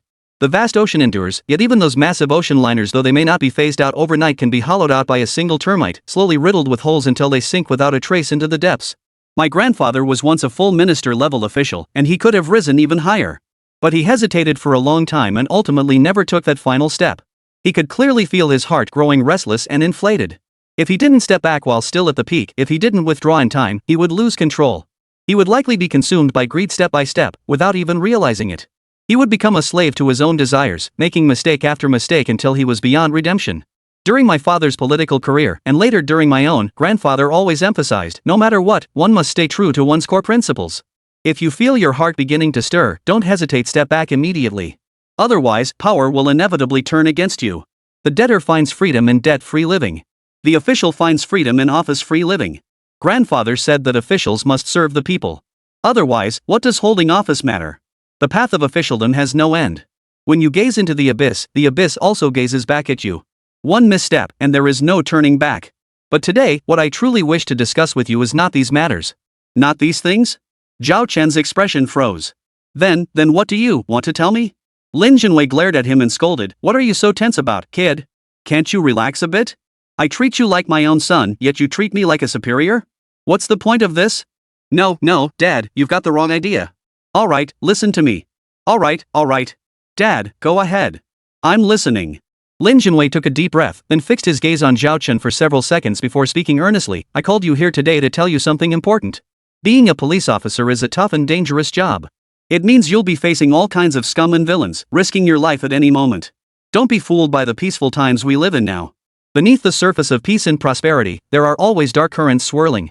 Take you and Shuang, how many major homicide cases have you both been assigned lately? Sigh. At this point, Lin Jinwei let out a long sigh, his voice thick with worry. Even Shuang, I never wanted her to go to the police academy. Honestly, I never wanted her to walk this path. But she wouldn't listen. Sigh. Now you've gotten dragged into it too. You too, not a single one of you gives me peace of mind. Dad, Zhao Chen interjected, don't worry. I can protect Shuang. Truth be told, I only got involved because I was worried about Shuang. Otherwise, I couldn't care less about all that messy business. It all started because I saw her working overtime nonstop, never home day or night. I wanted to help her investigate the case, and before I knew it, I was pulled in too. Then Chi, the provincial bureau chief, specially recruited me. Dad, you know Director Chi. He didn't recruit me for any other reason, it was purely because he valued my abilities. So trust me, I'll definitely keep Shuang safe. Lin Jinwei gave a bitter smile, his words laden with meaning. Open attacks are easy to dodge, but hidden arrows are hard to guard against. Some things are complicated. You'll understand more as time goes on. Anyway, I just hope both you and Shuang stay safe. Don't chase after fame and fortune, don't let greed take hold, and on the other hand, just do your best in everything. There's no need to push yourself too hard. Always put your own safety first, no matter what. Shuang is my only daughter. Nothing must ever happen to her. Dad, you can rest easy. With me here, you can be completely at ease. Your father called me yesterday, Lin Jinwei suddenly interjected. Ha? Zhao Chen froze. My dad? Lin Jinwei nodded. He has a nephew, your cousin, who just graduated from college. He wants to take the civil service exam and asked if I could pull some strings for him. What? Zhao Chen shot to his feet. No way. What is my father thinking? How could he? Seriously, I'm at a loss with him. I've told him repeatedly never to bother you with anything, but he just won't listen. He mentioned this to me first, and I shot him down immediately. I never uttered a word about it to you or Shuang. Yet he went and called you directly? Dad, I'm so sorry. My dad. It's fine, Lin Jinwei said with a smile. He just wants to help his brother's son out, find a shortcut to a better future. His intentions aren't bad, it's all well-meaning. It's only human, perfectly understandable. But I have my own principles. If help is deserved and possible, I'll offer it, like if your cousin truly has talent and genuine ability. Then I won't hesitate to recommend him, even if he's family. But if he's just average, with nothing particularly outstanding, then there's nothing I can do. Everything must follow the rules. If he passes the exam, great. If not, then that's that. The same goes for you. I never said a word about your special recruitment by the provincial department. After all, I didn't know what special abilities you possessed. It was Chi Song who, for some reason, insisted he had recognized your talent and pushed for your special recruitment. I opposed it at the time. Suddenly, Lin Jinwei paused, then shook his head. I'm getting off track. Never mind, let's not talk about that. All I'm saying is, when it comes to helping relatives and friends, I have one principle: I'll recommend the capable regardless of family ties. If someone lacks the ability, they're out of the question. What are you talking about? Song Yumei, Zhao Chen's mother-in-law, suddenly called out from the doorway. Why are you two still chatting? What's there to talk about? Come out for dinner. Zhao Chen, hurry up. Tell me all about Shuang's recent situation. Honestly, you never bring Shuang along when you finally come to visit. Next time, don't you dare do that again. No matter how busy she is, you'd better drag her home to see us, got it? Got it. Mom, don't worry. Next time, I'll definitely bring Shuang along. No sooner had Zhao Chen finished speaking than Lin Jinwei interjected, don't listen to her. Shuang is the director. Her busy schedule is all about public affairs, matters of vital importance to the people. Every case affects the hearts of countless victims' families. Every day Shuang delays means another day of agony for those families. Chapter 109, impartial, honest, and deeply principled. Public security, either don't enter this line of work at all, or once you've chosen this path, you must earn the public's trust. You can't just stick with it for a fleeting moment. So Zhao Chen, don't listen to her. Shuang must prioritize her work, she can't let personal matters interfere with her duties. Are you done yet? Song Yumei suddenly cut in. Still going on about it? You're really getting worked up, aren't you? She's your only daughter. If she burns herself out, you won't even have a chance to regret it later. I don't believe the police station can't function without her. Zhao Chen, isn't that right? Joking aside, how could Zhao Chen dare to respond now? This was one person he couldn't afford to offend. At times like this, silence was truly his only option. But then it suddenly occurred to him there was something he could actually bring up. Mom and Dad, Shuang, she's pregnant. With twins. In an instant, both Lin Jinwei and Song Yumei froze in shock. The air hung heavy for 2 seconds before Lin Jinwei abruptly shot to his feet. Pregnant? Twins? Then why is she still at the office? She needs rest, and the babies need rest too. It's one thing for her to wear herself out, but she can't tire the babies out. Quick, call her right now and tell her to come straight home. I'll make the call. Honestly, she's an adult and still doesn't know how to take care of herself. And you, Zhao Chen, what were you thinking? She's pregnant and you still made her stay at her post? She needs to rest. You're her husband, can't you control her? Aren't you the one who just said we shouldn't let personal matters interfere with our duties? Song Yumei's voice came back, low and echoing. Lin Junwei shot her a glare. Of course work comes before personal matters, that's non-negotiable. But when it's time to rest, she needs to rest. She's pregnant with twins. Her health comes first. How can we let her overwork herself? Making sure she gets proper rest now is for her future career. If something happens during this period, it could affect her for the rest of her life. I've got to go. The line's clear. Hello, Shuang. Dad? On the other end, Lin Shuang was startled by her father's sudden call. Dad, how did you? Why would I suddenly call you? Lin Junwei cut straight to the point. You have the nerve to say that? You're pregnant and don't even know how to take care of yourself? Such a big thing, and you didn't even tell me or your mother? No, it's not like that. Enough. Drop everything and come home immediately. Find someone to cover your duties. Qingfan can handle things at the station. This police station won't collapse without you. Your health comes first. Dad. Cut it out. Your whining won't change a thing. Got it? Lin Shuang felt utterly helpless, her brows furrowing in frustration. How did her father suddenly find out? Zhao Chen? Did Zhao Chen tell him? But that didn't seem right either. Why would Zhao Chen suddenly call her father? Hadn't he always been filled with reverence toward his father-in-law? Would he really initiate a call? The thought struck her, and Lin Shuang blurted out, Dad, did you call Zhao Chen? Not just called. I've already invited him over to our place. What? He's at your place? Yes, I called him over. Now you need to come back immediately. And don't drive yourself, have the chauffeur pick you up. You have a driver, don't you? Dad. I'm not that fragile. Cut the nonsense. This isn't about being fragile or not. Anyway, having a child changes everything. You're about to be a mother, can't you act a little more responsible? Oomph. Ha? You've got attitude now, little girl? No, I wouldn't dare. You say you wouldn't dare? Do you want me to come pick you up myself? Alright. I'll come back right now, fine. Then hurry up. We're waiting for you to eat. If you don't come back today, no one touches a bite. I'll see if you can bear to let us all go hungry.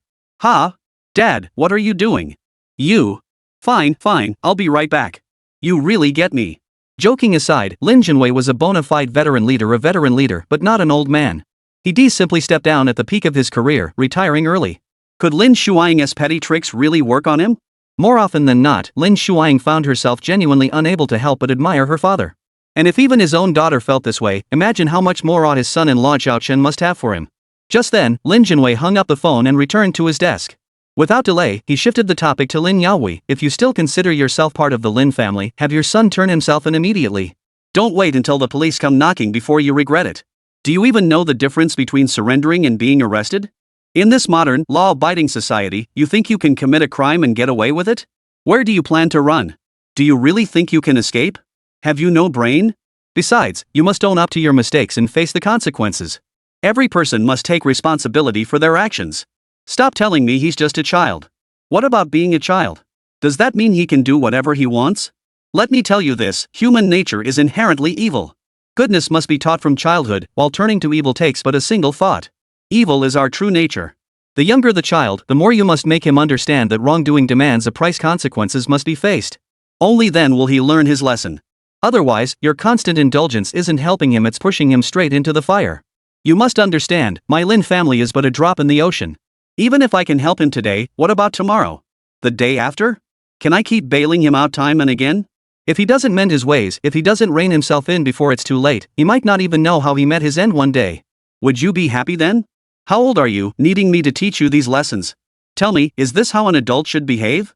To scold his own nephew like that, how could one not admire Zhao Chen's father-in-law?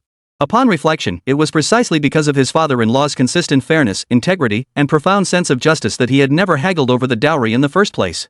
That was why he had allowed Zhao Chen to marry Lin Shuang. Otherwise, where would Zhao Chen be today? Brother. Yet Lin Yaoi still tried to argue. I understand what you're saying, but the problem is he's my only son. This time he's really messed up. If they arrest him, he'll get at least 10 years, maybe even the death penalty. So what if it's death? Lin Junwei cut him off. If he gets the death penalty, he'll have brought it upon himself. Chapter 110, Drug Dealer's Daughter Still Wants a Glamorous Debut? Where was he when it mattered? Now that trouble's hit, suddenly he's worried? You reap what you sow. Why didn't he think about the possibility of the death penalty when he was committing his crimes?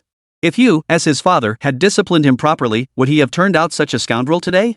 Failure to raise a child properly is the father's fault.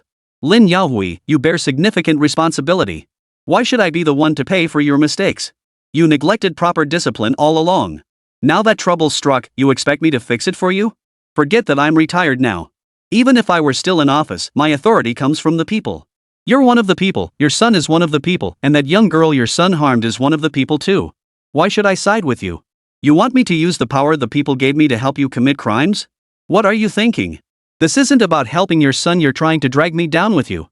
This is outrageous. Lin Junwei's scolding left Lin Yaohui drenched in sweat and speechless. At that moment, Song Yumei interjected, enough. Stop talking. Let him calm down. Yaohui, don't blame your brother for being unreasonable. This isn't about being reasonable or not, it's about principles. Why didn't he stay as a fine bureau chief back then? Now that he's retired, why would he risk making such a mistake for you? Principles are principles. A person must distinguish right from wrong, good from evil. Everything must be done with reason. Your son is his nephew.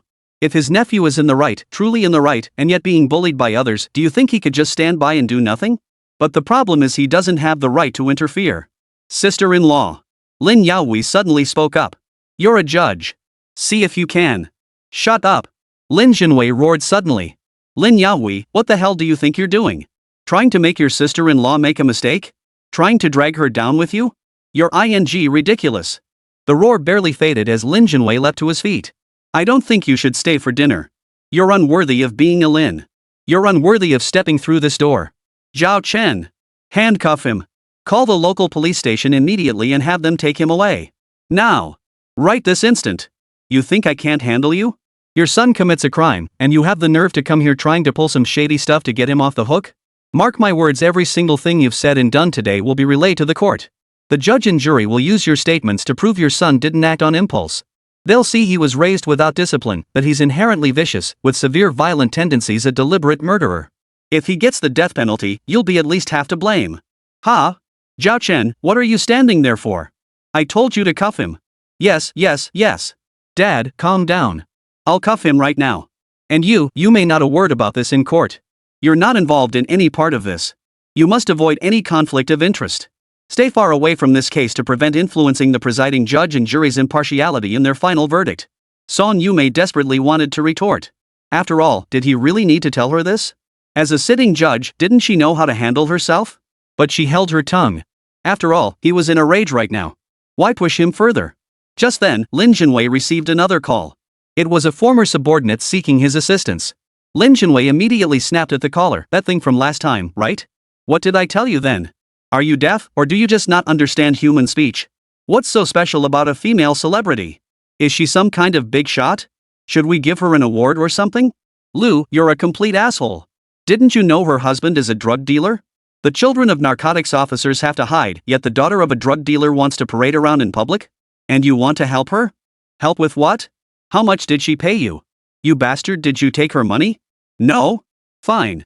I'm retired now, so this isn't my concern. I'll have the anti-corruption specialists have a nice chat with you later. Now listen carefully. If the drug dealer's daughter wanted to make a glamorous debut in showbiz and hadn't come to me, I wouldn't have known, and that would be that. But now that you've come to me and I know, I'll tell you straight, no daughter of a drug dealer will ever make a glamorous debut in China's entertainment industry. If she wants to parade herself around, she can crawl overseas and she'll never be allowed back in to cash in. What the hell? The sins of the parents fall not on the children? Are you out of your mind? You're flaunting your knowledge of that phrase in front of me? Do you even know what comes before it? First, blessings don't extend to children. Only then can misfortune not befall them. Got it? Do you understand what that means? Did that drug dealer's wife ever use his money? Did his daughter ever use it? How much of that drug money did he stash away? It could very well all be in his wife's hands. And now you're telling me misfortune doesn't extend to the children? If you insist on arguing that way, then I'll have people dig into his wife's background too. If we find even a shred of evidence, we'll confiscate all their assets. After that, if his daughter can still make it big through her own efforts, then fine. But right now, if his daughter dares to flaunt herself in the spotlight, I'll personally establish a special investigation task force to thoroughly examine her entire lineage back to her ancestors 18 generations deep. Got it? Need me to repeat that? On the other end of the line, the man sighed and reluctantly conceded. After hanging up, Lin Junwei slammed his fist hard onto the table. Bunch of bastards. What kind of people are these? So many narcotics officers risk their lives every day on the front lines, hiding their families and children, unable to even erect a monument if they make the ultimate sacrifice. Guarding the light, yet forced to hide in the shadows. And now the daughter of a drug dealer wants to flaunt herself in public? She wants to make a glamorous debut and rake in money within the very prosperity that narcotics officers have fought to protect with their lives? Lin Junwei was so enraged he couldn't find words. At that moment, Song Yumei interjected, "Enough. Why get so worked up? It's not like you're new to the world, you know there's black and white out there. In a big forest, you'll find all kinds of birds. Can you even count all the demons and monsters lurking around? You're the one who hates evil so fiercely. Shuaiying inherited that trait from you. Remember how she insisted on going to the police academy? You weren't exactly thrilled back then, were you? I bet you were secretly delighted inside. What's there to be pleased about?" Lin Junwei flatly denied it, retorting, "It's precisely because I know this world is full of all kinds of scum that I genuinely didn't want Shuaiying to join the police force and deal with that sort. I truly wanted her to stay far away from those bastards, okay?" Chapter 111, The Billionaire Brother-in-Law. Whether Lin Junwei believed his own words was anyone's guess.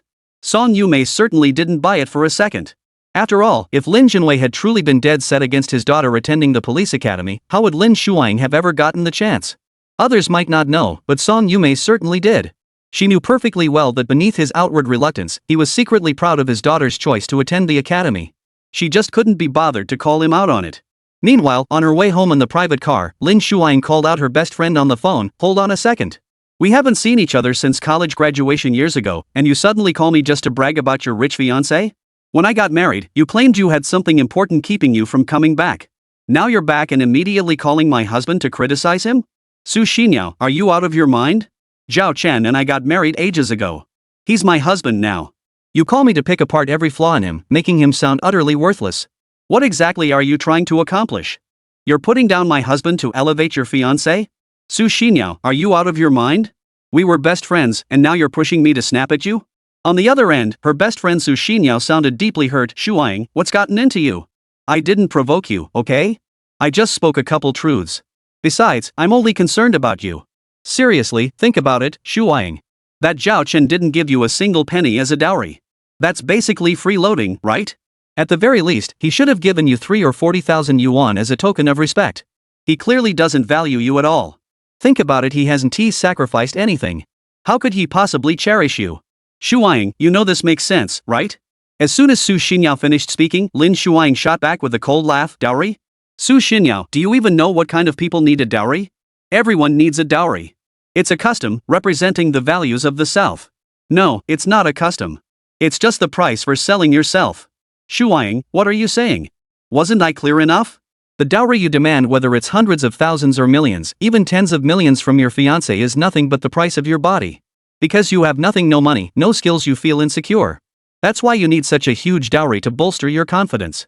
And you have no real feelings for that fiancé of yours. Can you honestly say you love him? You're after his money. You had genuine feelings for that boyfriend you dated for 4 years in college, but he had no money, that's why you broke up with him, isn't it? If you like money, just admit it. Why bring up customs and attitudes? Customs also demand an equal dowry in return. Where's your dowry? You said your fiancé gave you over 1 million yuan in betrothal gifts, right? Is your dowry worth 1 million? You probably haven't prepared a single penny for it, have you? Lin Shuaiying, you. Her best friend Su Xinyao was clearly getting worked up. But Lin Shuaiying didn't give her a chance to explode. She cut her off immediately. I haven't even finished speaking yet. Why are you so impatient? I thought you were my best friend, but you're playing mind games with me? Trying to elevate your fiancé by putting down my husband? Don't you think these little tricks are pretty childish? And you keep going on about some wealthy tycoon. Just how rich is your fiancé anyway? Even if he's worth billions, isn't that his money? What does it have to do with you?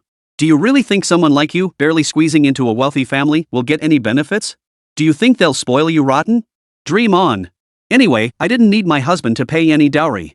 My family even subsidized over 3 million for our wedding home. Then my husband got laid off from his company recently, losing all income. But no worries, I support him. I can afford it. What's the problem? Su Xinyao, if your husband went bankrupt, you'd probably be screaming for a divorce right away, then fighting to split half his assets, wouldn't you?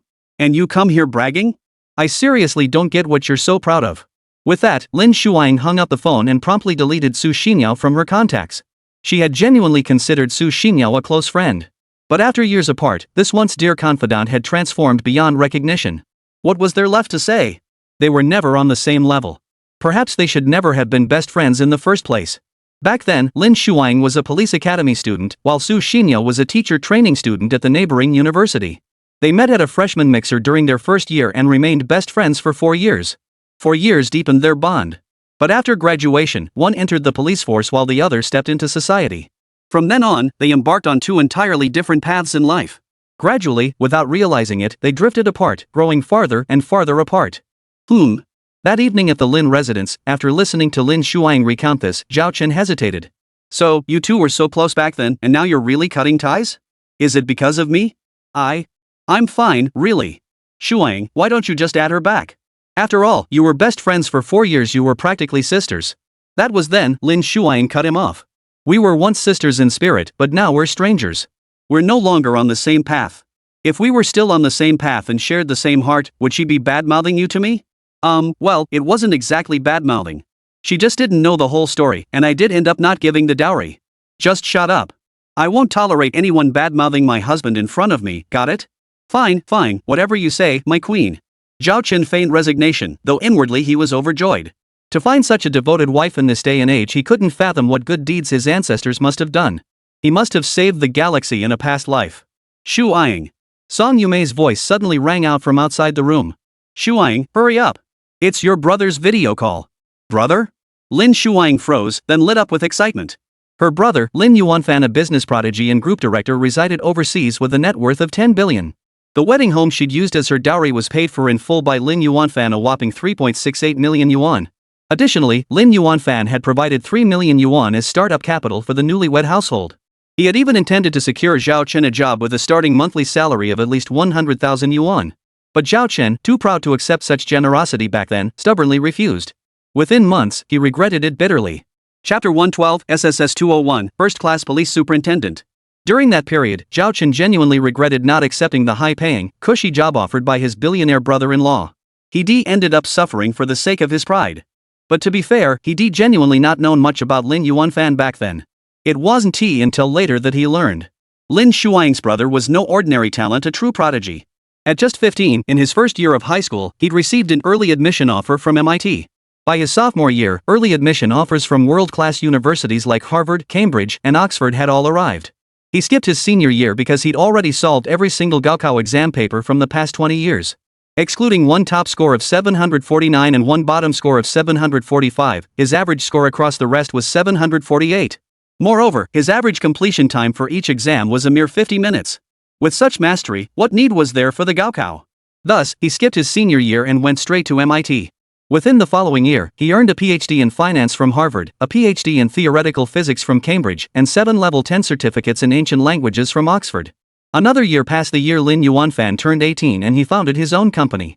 Simultaneously, he received invitations from the Chinese Academy of Sciences and the highest academies of science worldwide. To this day, even his parents remain unaware of the full extent of their son's multiple identities. He spent most of his time overseas, only occasionally returning to China for visits to the Chinese Academy of Sciences. In the past 5 years, his last trip home had been for his younger sister Lin Shuang's wedding. Brother! Lin Shuang burst into the living room, practically snatching the tablet from her father Lin Jinwei's hands. Beaming with childlike excitement, she smiled at Lin Yuanfan on the video call. Did you finally remember us? When are you coming back next? Next time? That depends on when I become an uncle. Lin Yuanfan dropped a bombshell right off the bat. Ha! Lin Shuang froze, then frowned at her father beside her, gritting her teeth. Dad, what did you tell my brother? Nothing much. Just that I'm about to have twin nephews. Oh brother. Please don't listen to Dad's nonsense, okay? Ha? Twins? But Dad said my brother-in-law was absolutely certain about it. Lin Shuang was speechless. What on earth was going on? Alright, let's get down to business. Suddenly, Lin Yuanfan shifted the topic with a serious expression. Shuang, is Luo Shaoan the one involved with the biochemical genetic weapon under your care? Has the fetus in her womb been terminated? Has genetic analysis been performed on her? Are the results in yet? Later, send me a detailed copy of her genetic analysis report. Ha! Lin Shuang was stunned. Brother, how did you find out about this? Lin Yuanfan smiled and produced an identification card. State Security Bureau Special Investigation Unit, Lin Yuanfan, First Class Police Superintendent, ID, SSS 201. Lin Shuang froze instantly. Her brother was actually from the State Security Bureau? Badge number SSS 201? Wait, she had seen Zhao Chen's ID card before, and his badge number seemed to be SSS 208? Both started with SSS, yet one was 201 and the other 208? Was Zhao Chen's Provincial Public Security Bureau Special Investigation Team subordinate to the State Security Bureau? After hesitating repeatedly, Lin Shuang finally asked this question. Lin Yuanfan replied directly, yes, the Special Investigation Unit he belongs to under the Provincial Public Security Bureau is directly subordinate to the State Security Bureau. Moreover, all my brother-in-law's files are now in my possession. In a sense, I'm his superior now. What? Zhao Chen, who had been hesitant to approach his brother-in-law, immediately came over upon hearing this. Superior? Are you serious, bro? You're my superior? Across from him, Lin Yuanfan chuckled. You could say that, but strictly speaking, people like us don't have a clear hierarchy. It's just that you're new and still unfamiliar with many things. Plus, your monthly salary and bonuses are all signed off by me.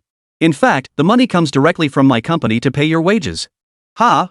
Lin Shuang and Zhao Chen both froze in shock. Even Lin Jinwei and Song Yumei were taken aback. Seeing their reactions, Lin Yuanfan explained, we're a covert organization. Although we're affiliated with the State Security Bureau, they can't find us within their records. Only the director of the State Security Bureau knows we exist. Therefore, our salaries aren't paid out through the State Security Bureau's finances. Instead, I handle the disbursements myself. Whatever amount I pay out is deducted from my taxes accordingly. The details are rather complicated, but that's the gist of it. Brother, Lin Shuang suddenly asked, how much is Zhao Chen's monthly salary now? Lin Yuanfan chuckled. How much would you like him to earn, Shuang? Hey! Lin Jinwei interjected from the side. What are you doing? Don't talk about this. Those salaries are tax deductible, you can't just mess around with that. Lin Shuang, nothing, I'm just genuinely curious. Lin Jinwei, curiosity aside, Shuang, you'd be better off asking your brother for some pocket money. Besides, why ask Zhao Chen directly? Like he'd hide it from you? Zhao Chen, I'm not hiding anything. Why would I? It's just that Director Chi didn't specify the exact amount last time, so I'm not entirely sure either. Lin Shuang, How old do I have to be before I stop asking my brother for pocket money? Dad, what are you saying? Lin Jinwei, regardless, certain things must follow proper procedures. You can't just do things haphazardly, especially you, Lin Yuanfan. Got it? On the other end of the video call, Lin Yuanfan chuckled, Dad, relax. I've got over a dozen companies under my name now, and I donate hundreds of millions to charity every month. Do you really think I need to mess around? Everyone in the room fell silent. Previously, they believed Lin Yuanfan was worth $1 billion. But now it seemed. With over a dozen companies under his name and monthly charitable donations reaching hundreds of millions, hadn't his net worth multiplied many times over long ago? Zhao Chen was genuinely impressed. His brother-in-law was seriously impressive, incredibly impressive. No wonder he's a first-class superintendent with badge number SSS 201. A first-class superintendent, 2 bars and 3 stars, that's solidly ministerial level. And how old was Lin Yuanfan this year? Early 30s, right? A first-class superintendent in his 30s? What does that even mean? Thankfully he's classified as a special agent. Though his rank is legitimate, only the director of the National Security Bureau knows of his existence. Otherwise, a first-class superintendent in his 30s would inevitably spark controversy. How many people would resent that? Many would inevitably assume he climbed the ranks through connections. But what kind of connections could possibly elevate someone to first-class superintendent at 30? Chapter 113, if I attack him, can't he dodge? Such an advancement clearly couldn't be achieved through connections or background alone. At least under current national conditions, such a scenario is impossible. At the very least, Lin Yuanfan earned everything he has today through his own abilities. A genius like him, who easily topped the national college entrance exams, must have an innate sense of pride. He wouldn't stoop to relying on connections or background. Only those lacking ability resort to connections and shortcuts. Does Lin Yuanfan need that? At just 30 years old, he had already become the background and support others relied on. Shuang, let's get down to business. Lin Yuanfan steered the conversation back on track. Hand over that Luo Shaowan case to me directly. It's a major matter and extremely dangerous. You're just a girl. What's wrong with being a girl? Lin Shuang retorted indignantly. Don't you dare look down on us girls, brother. Besides, you just said you're about to become an uncle and you still treat me like a little girl? Oof. Lin Yuanfan smiled. What are you talking about, girl? I didn't mean it that way. I just think this case truly involves national security. There can be absolutely no slip-ups. Coincidentally, I've recently made some minor breakthroughs in genetic research. So handing over a case involving biochemical genetic weapons to me couldn't be more appropriate. Lin Shuang froze, then snapped back with shock. Brother, what did you just say? Genetic research field? Minor achievements? You know about genetic research? Just scratch the surface, Lin Yuanfan replied casually, dismissing it as mere superficial knowledge. But his father, Lin Jinwei, wasn't buying it. He pressed immediately, stop being modest, kid. Tell me exactly what this scratching the surface means. How minor are these minor achievements? Lin Yuanfan dropped a bombshell. I just earned 3 PhDs in genetic research. One of my breakthrough studies has been preliminarily nominated for the Nobel Prize in Physiology or Medicine. That's all. Zhao Chen was utterly speechless. How the hell could this be, merely that? This is beyond insane. Does my brother-in-law have to be so damn humble? Is he trying to kill me? But before his brother-in-law could finish, he added, I didn't want to do it either, but that old director at the Chinese Academy of Sciences kept insisting I had extraordinary talent in genetics and pushed me to research it. Seriously, how old do you think I am? Extraordinary talent? What talent do I have? But that old director kept pestering me. I really had no choice but to half-ass it. Take this case involving biochemical genetic weapons. Some people tried to dump it on me from the start. I refused because I was swamped and had zero interest. But those higher-ups are crafty bastards, they send it straight to you instead. Sai, what can you do? Shuang, just transfer this case to me. It's not that you can't handle it, but the matter is too complex. I genuinely don't want you facing those dangers. Exactly. Zhao Chen chimed in. I agree. Shuang, listen to your brother here and transfer that case out immediately. After all, you've got more than enough major cases piled up on your plate already. They're practically mounting up like mountains, you can't possibly handle them all. Especially now that you're pregnant, you really need to rest more. It's fine, Lin Shuang interrupted. I've got you, right? I've already thought it through. If they absolutely insist I take leave to rest at home, then you'll handle those cases for me. Me? Zhao Chen's expression froze, momentarily taken aback. Lin Shuang smiled and nodded. Exactly.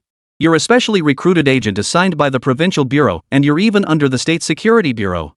Even your badge number, SSS 208, is exceptionally unique. Having you handle those cases for me is both reasonable and perfectly within the rules. At this point, Lin Shuang turned to the screen and smiled at Lin Yuanfan on the video call. Right, brother? Right, Lin Yuanfan replied immediately. As long as you hand over this case, you can take a break at home and focus on your pregnancy. Whatever works. Alright. Zhao Chen chimed in immediately. I'll take it. I'll throw caution to the wind and guarantee I'll handle every case with utmost dedication and make them all look flawless. No sooner had he finished speaking than Lin Yuanfan's secretary chimed in, Boss, it's time for your meeting. Lin Yuanfan nodded and addressed the group, Alright, that's settled. Shuang, compile the case files and email them to me. I need to attend a meeting now, so I'll sign off. We'll reconnect later. Mom, Dad, Zhao Chen, I'm heading to the meeting now. The call ended abruptly. Song Yumei frowned in annoyance. What kind of meeting is so urgent? Doesn't he even have time to say a few more words to me? Lin Jinwei chuckled, he's grown up now. He's got his own responsibilities. We should understand. Meanwhile, Lin Yuanfan couldn't grasp the logic. Soon, in his role as an international financial advisor, he posed a question to several experts during the meeting. With sluggish consumption and an economic downturn, you want to stimulate a rebound in prices? An expert sternly corrected him, it's about promoting a reasonable rebound in prices. Lin Yuanfan smiled. A reasonable rebound? Are you trying to take advantage of my lack of economic knowledge? Or do you really think someone like me, an international financial consultant, is so easily fooled? Do you honestly believe I got this position through connections or backdoor deals? And you dare talk about reasonable recovery in front of me? Is this about reasonableness? If your son is timid, should you beat him reasonably? If your wife doesn't love you, should she cheat on you reasonably? And you call yourself an expert? By your logic, your son is weak-willed because he hasn't been beaten? Your wife doesn't love you because she hasn't cheated? After cheating enough times, she'll have sampled every type of man, realized they're all the same, and then come back to you with undivided devotion? You, the expert, lost his temper, slamming his fist on the table. Lin Yuanfan didn't give him a chance to explode, cutting him off immediately. Why the rush? I haven't even finished speaking. Why are you getting so worked up already? With sluggish consumption and a slowing economy, many people are clutching their money tightly, unwilling to spend. How could a distinguished expert like you possibly think this is caused by prices being too low? Low prices causing people to hold back on spending? Are you out of your mind? Do you even have a brain? Are you really just a brick-headed expert? How much sweat did your mother have to pour out to get you into this expert position? Ahem. The chairing official cleared his throat awkwardly, forcing a smile. Now, Mr. Lin, please don't get so worked up. This meeting is meant for rational, scientific discussion. Personal attacks are out of line. Am I attacking him personally? Lin Yuanfan retorted casually. Even if I am, can't he just dodge my attacks? Chapter 114. This brother-in-law is truly a dragon's son. The moment those words were spoken, the entire room fell silent. One by one, people froze in shock. After all, they were all in their 40s, 50s, or even 60s, while Lin Yuanfan was only 30, a true member of the younger generation. With a generation gap between them, a generational divide was inevitable. Consequently, they genuinely struggled to grasp some of what Lin Yuanfan was saying. Take this moment, for instance. Lin Yuanfan broke the silence. In this day and age, if I expose his WeChat, he can just change his WeChat. If I attack his looks, he could just get plastic surgery. He could easily dodge those personal attacks. Why didn't he? If he didn't dodge them himself, is that my fault? Was he just standing there like a fool, letting me attack him? Never mind, I'm getting off topic. Let's get back to the main point. At that moment, Lin Yuanfan fixed his gaze intently on the expert, his expression solemn and serious. First, where did you get the idea this is a low-price era? Are prices low now? Have you done any research? Have you bought groceries? I bet it's been ages since you've even set foot in a supermarket. You sit up there on your high horse, spouting off about everything. Where exactly did you get the nerve to declare this a low-price era? Housing prices have skyrocketed to astronomical levels. They've been inflated to the point of stagnation, threatening to collapse the entire real estate market.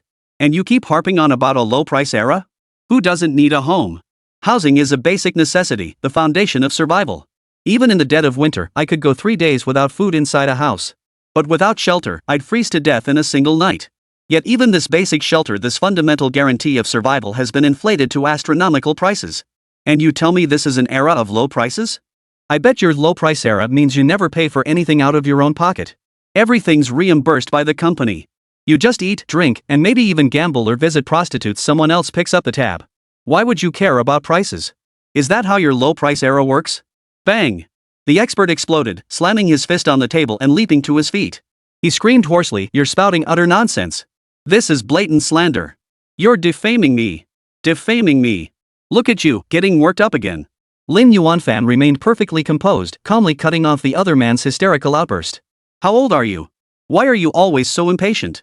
Today we're engaged in rational discussion and scientific discourse. Everyone is free to express their reasonable views. Why are you yelling at me? Right is right, wrong is wrong. Everyone here today is a respected figure of standing, either an expert or a professor, leaders in their respective fields. Their eyes are sharp and they can judge right from wrong. You don't seriously think that just because you shout louder, you're in the right, do you? You." The expert gritted his teeth, speechless, his face turning ashen and his body trembling. He was practically furious. At that moment, the leader presiding over the meeting raised a hand. "Calm down. Stay composed. Don't get worked up. Let's discuss this rationally and scientifically. No need for agitation. Now, Mr. Lin, please continue." "All right." Lin Yuanfan continued. "Earlier I mentioned my first point, the so-called era of low prices is debatable. Now for my second point, what kind of person would attribute sluggish consumption to low prices? Let me ask you all here, if a king crab cost $10, would you eat it? If a villa cost $200, would you buy it? If marrying a female celebrity only cost $1,000, would you, cough cough, would you marry one for your son? That's what low prices look like. Who wouldn't want quality goods at bargain prices? If prices were truly low, there'd be no need for stimulus measures or macroeconomic controls. People would be lining up to spend. So is sluggish consumption caused by low prices? Because things are too cheap? Bang!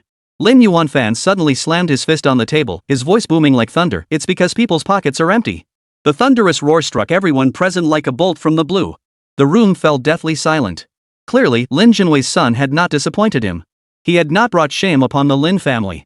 No wonder Lin Shuang had always been so proud of this brother. Zhao Chen felt the same way. Ever since he'd gotten to know his brother-in-law, he genuinely admired him from the bottom of his heart. Back in high school summer break, Lin Yuanfan had actually gone to work on a grassroots construction site to experience real life. He toiled under the scorching sun, sweating buckets and working himself to exhaustion, gritting his teeth through a month of grueling labor that shed him 40 pounds. Back then, Lin Yuanfan had remarked, "Is losing weight really that hard? I shed 40 pounds in a month." Some people make a big deal out of losing weight, even filming movies to promote it. It's laughable. To me, it's pure money laundering. Now, at this very moment, standing before a gathering of top-tier experts and professors at the highest-level symposium, with everyone stunned by his earlier blunt rebuke, Lin Yuanfan spoke again. "You don't understand the hardships of ordinary people, but I do. I've delivered takeout, worked as a courier, driven a taxi, and even begged on the streets. My grandfather once said, from high places you see only vast landscapes. Though beautiful, those landscapes will vanish if you never witness the hardships at ground level. They'll change hands. A 1,000-mile dike collapses from an ant's hole. A 10,000-ton ship can be hollowed out by termites until it sinks into the ocean, vanishing without a trace. All these years, I've kept my grandfather's words close to heart, constantly reflecting on myself. I fear that one day, without realizing it, I might drift away, floating up to the clouds only to plummet back down suddenly, shattering into pieces. I had no intention of attending today's meeting, as I've never cared for dealing with you experts and professors. But when I saw today's agenda, well, it's truly fascinating. Someone actually wants to stimulate consumption and boost the economy by raising prices? What, you want to jack up the price of a loaf of bread to $500,000? In an instant, those words struck like a sledgehammer, hammering into the heart of every person present. Some furrowed their brows tightly, others closed their eyes in deep thought, some hesitated to speak, while others sighed inwardly. At that moment, Lin Yuanfan scanned the room and continued, "You may not understand the hardships of ordinary people, but I understand the principles you're advocating. By reasonably raising prices, social enterprises can pool more capital, expand production scale, create more jobs, and thereby drive macroeconomic development across society, forming a virtuous, perfect cycle, right? Is that all there is to it? What else? Who doesn't get that?" Chapter 115, System Emergency Check-in Task? As Lin Yuanfan spoke, the attendees fell silent once more. This time, however, an expert quickly broke the silence. "Since you understand these concepts, Mr. Lin, what exactly do you find wrong with them? Right?" Lin Yuanfan sneered, his eyes, expression, and tone dripping with scorn. "What's right about it? Do you genuinely think it's right? You think this theoretical knowledge alone qualifies you to criticize the magnificent landscapes of our great nation? Who can't theorize on paper? Any civil engineering student who's attended classes for even 2 days has a more solid grasp of theory than those workers on the construction site. But what good is that? They can't lift a finger, they're lazy and ignorant of basic farming. Most of them are as delicate as little girls. Try sending one of them to a construction site for practical experience. Practice makes perfect. Any theory divorced from practice is mere empty talk. What good is armchair theorizing? Have you considered the realities? Forget consideration. Do you even know what the real world is like today? You don't know, just like those civil engineering students who don't realize that any random bucket of mortar on a construction site weighs 20 or 30 pounds. Those laborers have to hoist it with one hand onto scaffolding taller than themselves, non-stop. If they stop, the whole project slows down, and they don't get paid. Not only do I know this, but I also know that today's sluggish consumption has absolutely nothing to do with low prices. There are no low prices to speak of.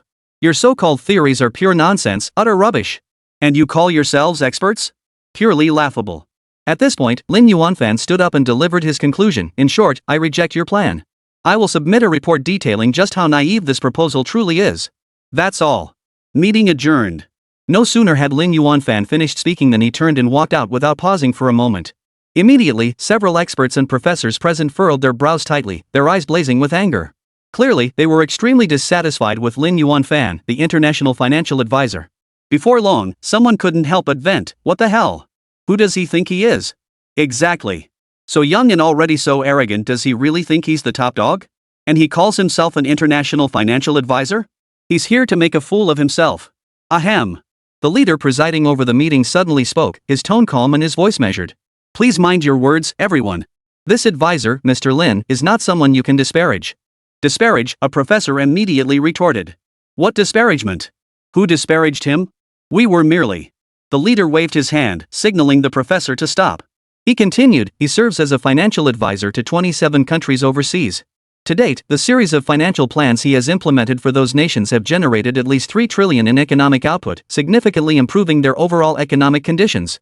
Moreover, South Korea's 3 major conglomerates, East Asia's 10 largest financial groups, North America's 12 ancient families, and Western Europe's royal houses have all invited him to serve as their financial advisor. The minimum compensation offered was 2 billion euros annually. Yet he declined every single offer. Money means nothing to him. While others might claim indifference to wealth as mere lip service, Lin Yuanfan genuinely holds no regard for it. Therefore, I urge everyone to think carefully before speaking. In summary, his presence at this meeting is not meant to inconvenience you, but rather to honor you. Is that clear?" At the leader's words, the assembled experts and professors exchanged glances, each falling silent. Meanwhile, atop the building, Lin Yuanfan, about to board his private helicopter, received a call. It was from the National Air Force Combat Technology Research Bureau, and the director himself was on the line. "Hello, Yuanfan. I've reviewed your paper. It's quite impressive. The level of expertise is exceptionally high. Anti-gravity technology, quantum entanglement communication, 7th generation fighter stealth physics, and spatial jump technology. You've truly given me a huge surprise, kid. How about we arrange a meeting to discuss this further? By the way, the director of the Aerospace Bureau is right beside me. He's also eager to explore the practical feasibility of the technologies outlined in your paper. He's interested in applying them to aerospace applications. So, are you available now? How about this? Give us an address, and we'll come over personally. Right now? Lin Yuanfan frowned, glancing at his watch. His mind flashed through his packed schedule, and he quickly shook his head. Not possible. I have critical matters requiring my personal attention over the next few days, non-negotiable commitments. I simply can't spare the time. Professor Zhou, I'm truly sorry. Let's reschedule. I'll personally visit you another day, and we can discuss it properly then. Alright, I've got to rush to catch my flight. I'll have to cut this short. Bye. Lin Yuanfan hung up on Director Zhou of the National Air Force Combat Technology Research Bureau without a moment's hesitation. There was nothing to be done about it. He was genuinely too busy, with truly urgent matters demanding his immediate attention. His doctoral advisor, academician Zhou Wanchuan, who also served as Director Zhou, understood perfectly. After all, he was his own student. How could he not know his student's circumstances? After all, this was his star pupil, one who had long since surpassed his master. However, the director of the Aerospace Bureau standing beside Zhou Wanchuan found it rather puzzling. Are you sure this is your student? How come he hung up on you after just a few words? Faced with this remark, Zhou Wanchuan shook his head helplessly and chuckled. He's a busy man, exceptionally capable, a rare talent in this world. Otherwise, would the director of aerospace personally make the trip to see me? Alright. Give him a few days. He said he'll come by personally once he's done with this busy period. Don't worry, I know him. If he says he'll do it, he'll make it happen. Barring any unforeseen circumstances, that would indeed be the case. After all, Lin Yuanfan always kept his word, and his memory was astonishing. Whatever he promised, he never forgot. But the problem was... Ding! Emergency check-in task triggered. Emergency level, SSSSS. Host, proceed immediately to the business center of Binhai City International Plaza to check in. Note, time is critical. Host, hurry. Zhao Chen froze instantly as the system's voice suddenly echoed in his ears. Binhai City International Tower? That far? Binhai City must be over 1,000 kilometers away from here. And he had to leave immediately? He had to leave right now? Chapter 116, Destination, Binhai City. Zhao Chen was truly baffled. What the hell is this system playing at? Is it serious? In the middle of the night, it wants him to dash over 1,000 kilometers away to check in? Is this damn system out of its mind? But then again, if this dog system was issuing such an urgent check-in task, that place must be about to have some major incident? Sigh. Zhao Chen sighed inwardly. Whatever it was, he had to hurry. After all, money was hard to earn, was hard to swallow, and system tasks were a pain to complete. But what choice did he have? He'd chosen this line of work to make a living. Honey, I have an urgent matter that requires me to leave immediately. Huh? What did you say? Urgent business. Far away. I'm not joking. I'm dead serious. You? What kind of urgent business could possibly come up in the middle of the night? How far away are you going? Facing Lin Shuang's wide-eyed disbelief, Zhao Chen took a deep breath and steeled himself to give the address. Binhai City International Tower. Lin Shuang was utterly dumbfounded. Binhai City? The one over 1,000 kilometers away? Zhao Chen, you're not joking, right? I'm not joking. Honey, you know my situation. I'm a senior investigator with the Provincial Bureau now, holding badge number SSS-208. My direct superior happens to be my brother-in-law. So, sigh, this sudden emergency assignment, I can't refuse it. What did you say? My brother gave you an urgent mission? What the hell is he doing in the middle of the night? No, not your brother. It's an organization assignment.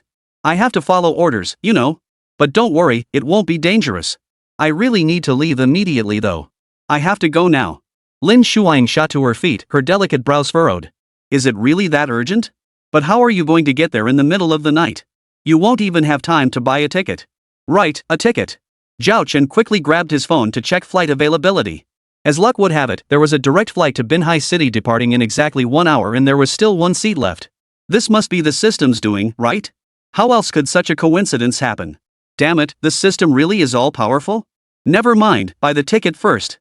Will you make it? Lin Shuang grew anxious seeing him book immediately.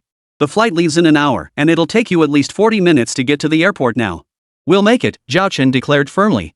I'm leaving now. You just explain things to mom and dad later. With that, Zhao Chen pulled Lin Shuang close and kissed her lips. Alright, I have to go now. Stay home and take good care of yourself. Don't worry about me, I'll be fine and return soon. With that, Zhao Chen turned and headed for the door. Wait a minute.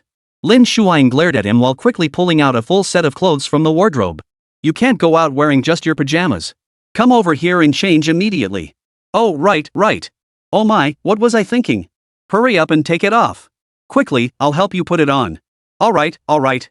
Grab my phone and power bank, and take my bank card too just in case. Huh? Is that really necessary? What do you mean? You're rushing out like this and heading so far away, it's better to be safe than sorry. By then, Lin Shuang was already dressing Zhao Chen. As she buttoned his shirt, she continued, the mayor of Binhai City is Dad's classmate. I'll have Dad give you his contact info later. If you need anything, don't hesitate to ask Mayor Uncle for help. He and Dad are very close. Oh, and I also have a classmate there who's the captain of the city police SWAT team. If you need anything, you can reach out to her too. I'll give you her contact info later. Alright, I'll remember. You absolutely must come back to me safe and sound. If you encounter danger, prioritize your own safety first. Don't try to be a hero or show off. Don't forget that I and the baby in my belly are waiting at home for you to return safely. You hear me? Got it. Don't worry, honey. Nothing will happen. I'll definitely come back safe. You must come back safe. Lin Shuang found her eyes reddening without realizing it. After all, the Provincial Special Investigation Team Zhao Chen belonged to was backed by the State Security Bureau. An urgent mission issued by the State Security Bureau, could it possibly be trivial? Could it be without danger? How could she not be worried? Seeing her reaction, Zhao Chen leaned in and pressed a gentle kiss to her lips, soothing her. Honey, trust me. It'll be fine. Your husband here is pretty capable, you know? Otherwise, how would I have been specially recruited by the Provincial Bureau? How else could I serve alongside your brother at the State Security Bureau? Don't worry. Nothing bad will happen. Put on your tie. Lin Shuang took the opportunity to grab the tie from the wardrobe and secretly wipe the tears from her eyes. Tie? That isn't necessary, is it? What do you mean? Don't you need to look presentable when you go out? Fine, my dear wife is right. I'll do whatever you say. You won't be driving later. I'll have Dad's driver take you to the airport in his official car. He can run red lights. Alright. Forget it. I'll just find the nearest traffic cop to clear the way for you. Huh? Is that really necessary? I said it's necessary, so it is. Alright, fine. A few minutes later, Zhao Chen came downstairs to find two traffic police officers who had rushed over from nearby, already positioned on their police motorcycles. With the police escort clearing the way and every light turning green, they sped toward the airport. A journey that normally took at least 40 minutes was completed in just 28 minutes. Adding the few minutes lost changing clothes, there were still over 20 minutes left before the flight departed. As soon as Zhao Chen entered the airport lobby, two tall flight attendants approached him. Excuse me, are you Mr. Zhao Chen? I am Zhao Chen. May I ask who you are? Mr. Zhao Chen, hello. This way, please. We are the cabin crew for your flight and have been waiting here specifically for you. We will now escort you directly through the employee to board the aircraft. Zhao Chen was a bit bewildered. What was going on? Could this be the system's doing? Of course it was. After all, how could the system be that all-knowing? In truth, it was all arranged by his father-in-law, Lin Jinwei. 20 minutes earlier, after learning the situation from his daughter Lin Shuang, Lin Jinwei had immediately called the airport general manager. Thus, the two tall, leggy flight attendants standing before Zhao Chen had seen his photo 10 minutes earlier and had come here specifically to wait for him. Moreover, the captain had simultaneously received orders, this flight must not depart until Zhao Chen boarded. While Lin Jinwei had indeed exercised special privileges here, he did so not for personal gain but for national security. His conscience was clear, and he was prepared to shoulder any consequences. Chapter 117, The Bizarre Incident Sparked by a Single Ticket. Lin Jinwei's greatest strength likely lay in his lack of rigidity. He understood flexibility and knew when to wield privilege when necessary. Take this situation, Zhao Chen, a senior investigator with the Provincial Bureau's Special Investigation Team under the State Security Bureau, suddenly received an urgent assignment requiring an overnight deployment. Could he afford to delay?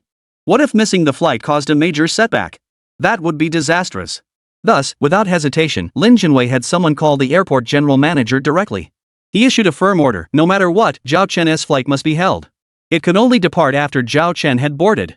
It might not be strictly by the book, but rules are rigid while people are flexible. All regulations are made by humans. If one fails to adapt during critical moments, wouldn't they end up bound by their own self-imposed constraints?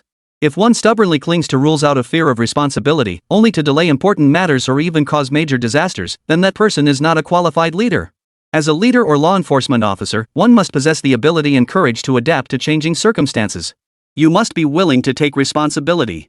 If something is right, you should do it, not stubbornly cling to rules. If you know something is right but feel constrained by rules, it clearly means you have something to hide. If you have nothing to hide, what is there to fear in taking responsibility? At least, that's how Lin Junwei always thought and acted. This time, Zhao Chen made his flight to the coastal city 1,000 miles away precisely because Lin Junwei exercised his authority. Meanwhile, at the airport check-in counter, someone was throwing a fit like a madman. Damn it! I clearly bought a ticket. How could mine be missing? Why did my ticket suddenly become someone else's? What the hell is going on? Your ticketing system must be glitching. There's no way this happened, otherwise I absolutely bought this ticket. I paid for it. Check it now. Hurry up. Faster. I'm sorry, sir, but we've already checked. The ticket you're referring to is not under your name. It belongs to a Mr. Zhao Chen, who purchased it an hour ago. An hour ago? I bought this ticket yesterday. And now you're telling me it was sold to someone else an hour ago? How is that possible? Sir, if you say you bought this ticket yesterday, could you please show us your purchase record? Purchase record? I don't even know why the purchase record vanished. If I had a purchase record, why would I be wasting my breath arguing with you? I'm sorry, sir. Without a purchase record, how can you prove you bought this ticket yesterday? I told you to check it. Can't you check it? Anyway, I'm absolutely sure I bought this ticket yesterday, but now it's not mine, and even my purchase history has mysteriously vanished. This ticket system of yours must be glitching. Or am I seeing ghosts now? The airport staff frowned, clearly flustered. The thing was, this guy didn't seem like he was deliberately causing trouble. It looked like he really had bought the ticket earlier, but when he got to the airport, he suddenly found there was no ticket for him? Or perhaps the ticket meant for him had somehow ended up belonging to someone else? And that ticket just happened to be sold an hour ago? That shouldn't be possible. This flight to Binhai City was highly popular. Tickets usually sold out a day in advance. How could there still be seats available just an hour before departure? An hour before departure. That's practically when boarding begins. Online sales would have closed long ago. So how exactly was this ticket sold just an hour before takeoff? Could it be someone converted it into an internal ticket? To directly convert a sold ticket into an internal one? That kind of thing shouldn't happen, right? Who would dare? And yet, the person right here who keeps insisting they bought the ticket ages ago can't even produce a purchase record? Can purchase records just vanish? Even if an insider deleted his purchase record from the ticketing system, he must have received the flight confirmation text message when the purchase was successful. That text is on his own phone. How could it vanish? Sir, where is the confirmation text message you received on your phone when the purchase was successful? Could you show it to us? No. I already checked it. The text and the purchase record vanished together. But I bought the ticket. I definitely bought it. 100% bought it. I bought it. I did.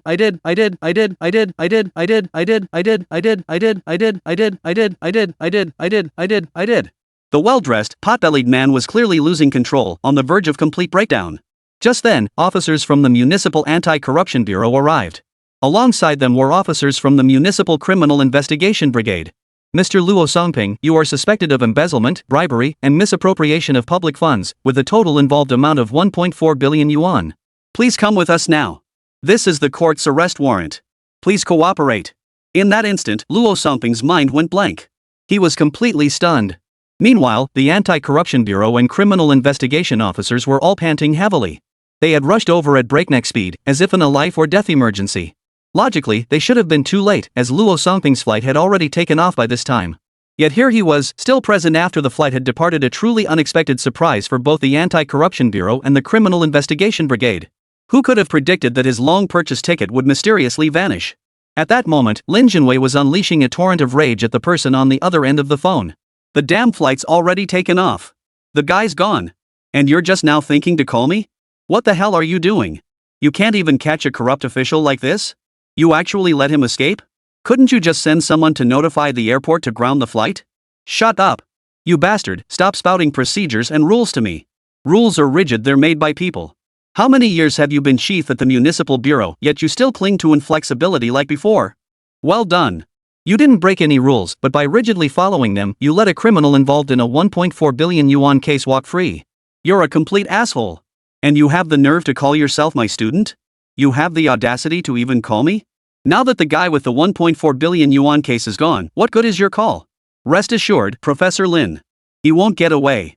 I've already requested the Binhai police to set up an airport perimeter for his arrest. As soon as the flight lands. The flight lands? He can't escape? Then why are you calling me? Isn't it because you're nervous and unsure? Don't I know you? Chapter 118, The net of heaven is vast. Lin Jinwei truly saw through everything. If that person was transferring flights at the airport and it was a seamless connection, then the moment the flight touched down, they could walk straight through the dedicated transfer onto another flight. For such seamless transfers, airports provide special accommodations. Passengers can board through the transfer lane up until 1 minute before departure. 1 minute. That meant even if the police had set up an operation at the airport in advance, they only had 1 minute to make the arrest. Unless they directly ground the connecting flight to prevent takeoff. But grounding a flight involves cumbersome procedures. Especially for an impromptu, last-minute hold like this. Technically, there's no procedure for it. No matter how you spin it, it's an irregular operation, and someone would be held accountable. And if his student, the Municipal Public Security Bureau chief, truly possessed that kind of authority, why would he need the Binhai police to cooperate in grounding the flight for the arrest? That was precisely the crux of the matter. Lin Jinwei cut straight to the chase. Did you order the Binhai police to ground that flight directly? If multiple connecting flights were available and you couldn't pinpoint which specific connecting flight the suspect intended to take, did you have the guts to ground all those flights? Answer me. Struck dumb? Enough, you don't need to say it. I already know you lack that resolve. You were just gambling that the Binhai police could arrest the criminal within that 1 minute, right? But what if they slip through? What if they use that minute to escape? That's why you're nervous, unsure of yourself.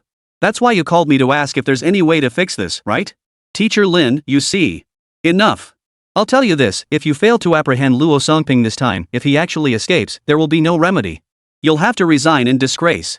With that, Lin Jinwei hung up the phone. After all, there was nothing more to discuss. The only way to guarantee a 100% capture of Luo Songping was to immediately notify Binhai City Airport to hold all connecting flights with seamless transfers. Ha! Suddenly, a thought struck Lin Jinwei. He snapped to attention. Binhai City? Wait. Zhao Chen is also heading to Binhai City? And it just so happens to be the same flight time? Could it be? Holy crap, no way! That coincidental? Shuang. Yeah, Dad? What is it? Quick, grab my phone and call that guy back. Ask him which specific flight it is. If it's the same flight as Zhao Chen, text him immediately. Tell him a fugitive is on board. He needs to search for and apprehend the fugitive the instant he sees the message.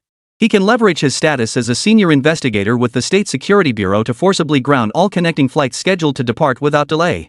This concerns a fugitive involved in a 1.4 billion yuan case. He must immediately explain the gravity of the situation to airport staff and secure their cooperation in the apprehension. Let's hope the kid pulls out his phone to check your message the moment the plane lands. Sigh. Lin Shuang froze for a moment before grabbing her phone. Glancing at the call log, she asked, Director Ma from the Municipal Bureau? Isn't he your student? Dad, why didn't you call him yourself? Why did you need me to do it? Lin Jinwei's eyes widened instantly. I don't have a student like him. He can't even handle something this simple. At 34, he's as stubborn and inflexible as some old fogey in his 60s or 70s. I'd never have a student like that. If it weren't for the seriousness of the case, I wouldn't even bother with him. Now you call him. I'm done with this. Day after day, it's driving me crazy. No sooner had he finished speaking than Lin Jinwei stood up and walked into the house. But despite his complaints, he was clearly concerned. He reappeared shortly after, feigning indifference as he asked Lin Shuang, So? Is that fugitive Luo Songping on the same flight as Zhao Chen? Did you text Zhao Chen yet? Time is tight. He'll only have a minute once they land. Even then, he might not pull out his phone to see your message the instant the signal comes back. So you absolutely must make sure he grasps the gravity of the situation the moment he reads it. Dad, Lin Shuang interrupted with a smile, you're pretending not to care, yet you're saying all this in one breath. Who are you putting on a show for? You Lin Jinwei raised his hand as if to strike. Lin Shuang laughed. All right. It's all taken care of. That fugitive Luo Songping has been arrested. He never even left the city airport. Ha? Lin Jinwei froze, his expression shifting to curiosity. How? Didn't Ma Jiandong from the Municipal Bureau say the flight had definitely taken off? That meant the Anti-Corruption Bureau and Criminal Investigation Division couldn't possibly catch up? Yes, Lin Shuang nodded. That was the plan. But for some reason, the ticket Luo Songping had already purchased mysteriously vanished. And Dad, did you know? The ticket that vanished, the one Luo Songping supposedly had, is the exact same one Zhao Chen bought just an hour before takeoff. I checked. The ticket numbers match perfectly. At this point, Lin Shuang's expression grew noticeably grave. Luo Songping's purchase records and the confirmation text message he received upon successful booking have all mysteriously vanished, as if they never existed. Dad, do you know what's even more bizarre? The municipal police had actually traced his ticket purchase information, which is why they rushed to the airport to apprehend him. But while they did catch the person, the ticket purchase details in the police's possession also mysteriously vanished. What? Lin Jinwei stared blankly, genuinely unable to process it. This can't be possible. Luo Songping's ticket purchase information and the confirmation text message have vanished, and the police's records of the purchase have disappeared too? Lin Shuang, exactly. It's as if Luo Songping never bought that ticket at all. Lin Jinwei, if he really never bought that ticket, then why would the police arrest him at the airport? Exactly. Lin Shuang nodded repeatedly. I was thinking about this very thing when you came out just now. Luo Songping was arrested because the ticket mysteriously vanished along with the purchase record and all related information. That's why he couldn't board the flight and was apprehended by the police. But the fact that the police rushed to the airport to arrest him proves he did buy that ticket. So the question remains, what exactly happened to that ticket? Chapter 119, Gatlings here? Lin Jinwei was a bit dazed. The whole situation was just too bizarre, too hard to fathom. Lin Shuang quickly added, I just realized something else. Logically, Zhao Chen couldn't have bought the ticket online within an hour before the flight took off because online sales had already closed. But he did buy it. I saw him do it with my own eyes. And the ticket he bought was the very one Luo Songping had already purchased. How could a ticket that had already been sold be sold a second time? It's certain that Luo Songping didn't cancel his ticket. His purchase records and text messages have vanished, along with the police's records of his purchase. Even the ticketing system's backend shows no trace of Luo Songping's booking. It feels like Luo Songping never bought this ticket at all. And even if he truly hadn't purchased it, this ticket couldn't possibly remain unsold until an hour before departure.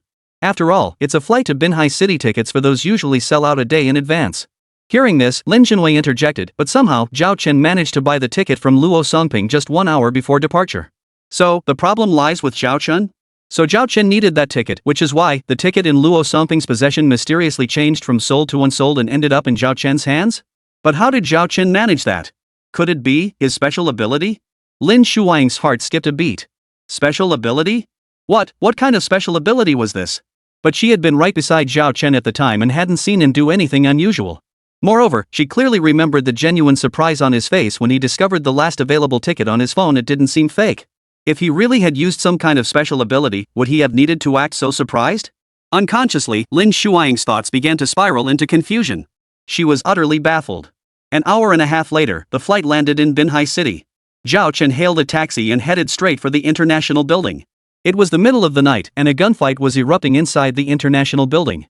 A squad of heavily armed militants was carrying out a premeditated assassination attempt, and their ultimate target was Lin Yuanfan. Several of Lin Yuanfan's bodyguards had already been shot dead. The remaining guards were now fighting back desperately, shielding him with their lives. He himself was firing back, and he was no slouch. His marksmanship was uncannily accurate, taking down almost every target with a single shot. But the attackers were meticulously prepared, overwhelming him with superior firepower and sheer numbers. Rat-a-tat-tat. The sound of fully automatic rifles. Bang! That's a Barrett. Boom! An explosion erupted. Damn it, it was a grenade. With this kind of firepower, how was Lin Yuanfan supposed to handle it? His bodyguards were either wounded or dead, falling one after another. Barring any surprises, today was likely his last day. And now, he spotted someone in the distance raising a rocket launcher. They were determined to kill him. Fortunately, his eyes were sharp and his reflexes quick. He fired a shot, taking down the man with the rocket launcher. Immediately, he shouted to all his remaining bodyguards, "Get out of here. Retreat now. Boss, you go first. We'll hold the line." "Yeah, boss, you go. Don't worry about us." "Damn it, I'll fight these bastards to the death." Lin Yuanfan roared, "Fight what? With their firepower, what do you have to fight back? Everyone retreat with me." "We can't retreat." A female bodyguard clad in leather shot down a distant bandit and shouted, "We have to stay and cover the rear. Otherwise, we'll all die." "That's right, boss. Don't worry about us. Get out of here. We go together. When have I ever abandoned you? Am I, Lin Yuanfan, the kind of man who runs away alone?" It was true. Lin Yuanfan was so exceptional that enemies plotting his death, openly and covertly, were everywhere. Ambushes like this one were nothing new to him. Each time, he fought shoulder to shoulder with his men. He had never fled alone. This time was no different. If we leave together. If we die together. Abandoning his own men? Lin Yuanfan could never do that. But the problem was, the enemy's firepower was truly overwhelming this time. Close-range grenade launchers, long-range submachine guns and fully automatic rifles, grenades and rocket launcher snipers held the high ground, and they were everywhere. They were essentially trapped here. Escaping together was impossible. Enough men had to stay behind to draw fire, otherwise, they'd all die. "Boss, please go. I'm begging you. Our lives aren't worth much, but you're different, boss. You're vital to the company and the country. Please, just get out of here. Cut the crap. Everyone focus on the fight. We're breaking out together. Lin Yuanfan was absolutely determined not to leave. He truly intended to share life and death with these bodyguards by his side. The bodyguards were helpless. They could only fight back desperately, determined to battle to the bitter end. But the enemy's overwhelming numbers and firepower made Lin Yuanfan's situation dire. His bodyguards kept falling one after another. This is unsustainable. We'll be wiped out. Boss, you must leave now. Do I have to put a gun to my head to force you out? Shut up. Focus. Fight with everything you've got. We're breaking out of here together today. Watching his men fall one after another, Lin Yuanfan finally snapped. He suddenly leapt up, charging forward through the hail of bullets, rapidly closing the distance to the enemy. Boss? Boss. Are you crazy? What are you doing? Cover him. Quickly. Rat-a-tat-tat. Machine guns roared, bullets raining down. Lin Yuanfan's bodyguards certainly possessed such firepower, though not in abundance. But in this dire situation, there was no time for hesitation. They were going all out even if it meant emptying every last bullet. They had to cover Lin Yuanfan. But then, a large bald man across the way hoisted a Gatling gun. In an instant, gunfire echoed, bullets rained down relentlessly, continuous and unceasing. Downstairs, Zhao Chen arrived on the scene. Even he recognized the unmistakable sound of a Gatling gun the instant it fired. Holy? What the hell? Is that a Gatling gun? This is Binhai, right? Domestic territory? How could a gunfight with this kind of firepower break out here? Don't tell me I'd been transported abroad all of a sudden? Who cares? Quick, put on the invisibility cloak and go check it out. No sooner had he spoken than Zhao Chen cloaked himself and sprinted upstairs. He reached the third floor in no time. The moment Zhao Chen arrived, he saw someone clutching a Gatling gun, wildly spraying fire into the distance. Chapter 120, God Tier Skill, Rapid Healing? The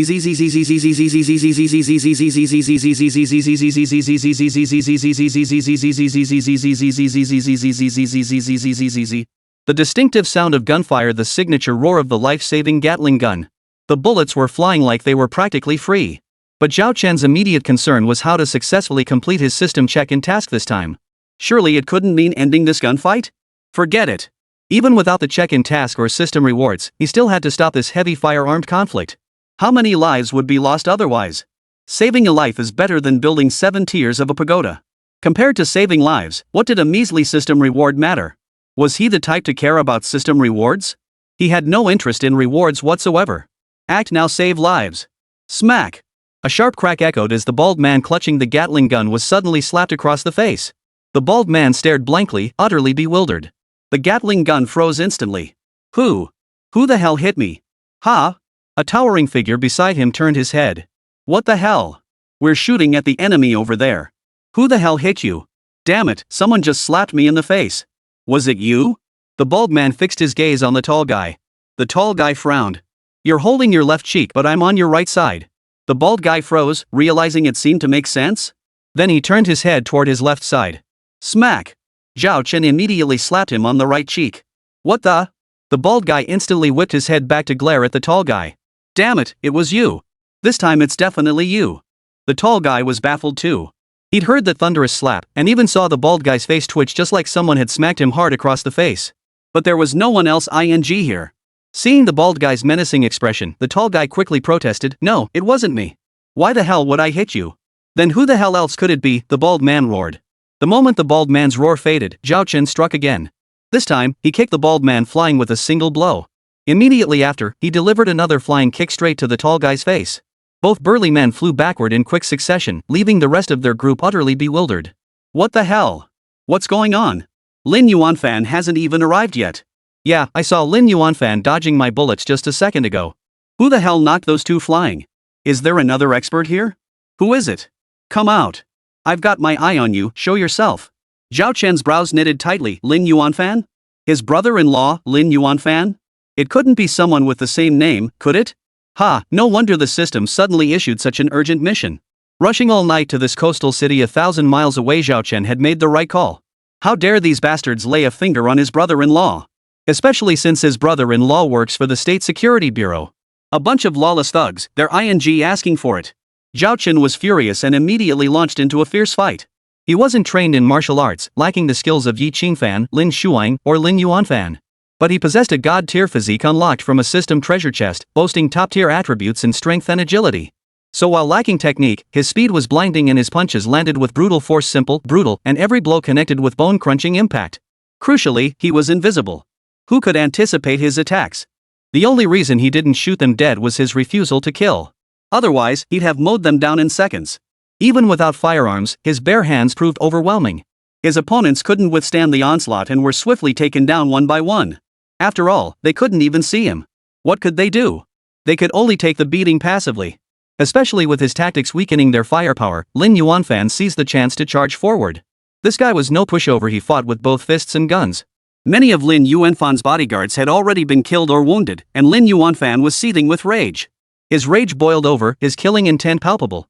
Soon, Lin Yuanfan grabbed the Gatling gun with one hand and unleashed a hail of bullets. Bullets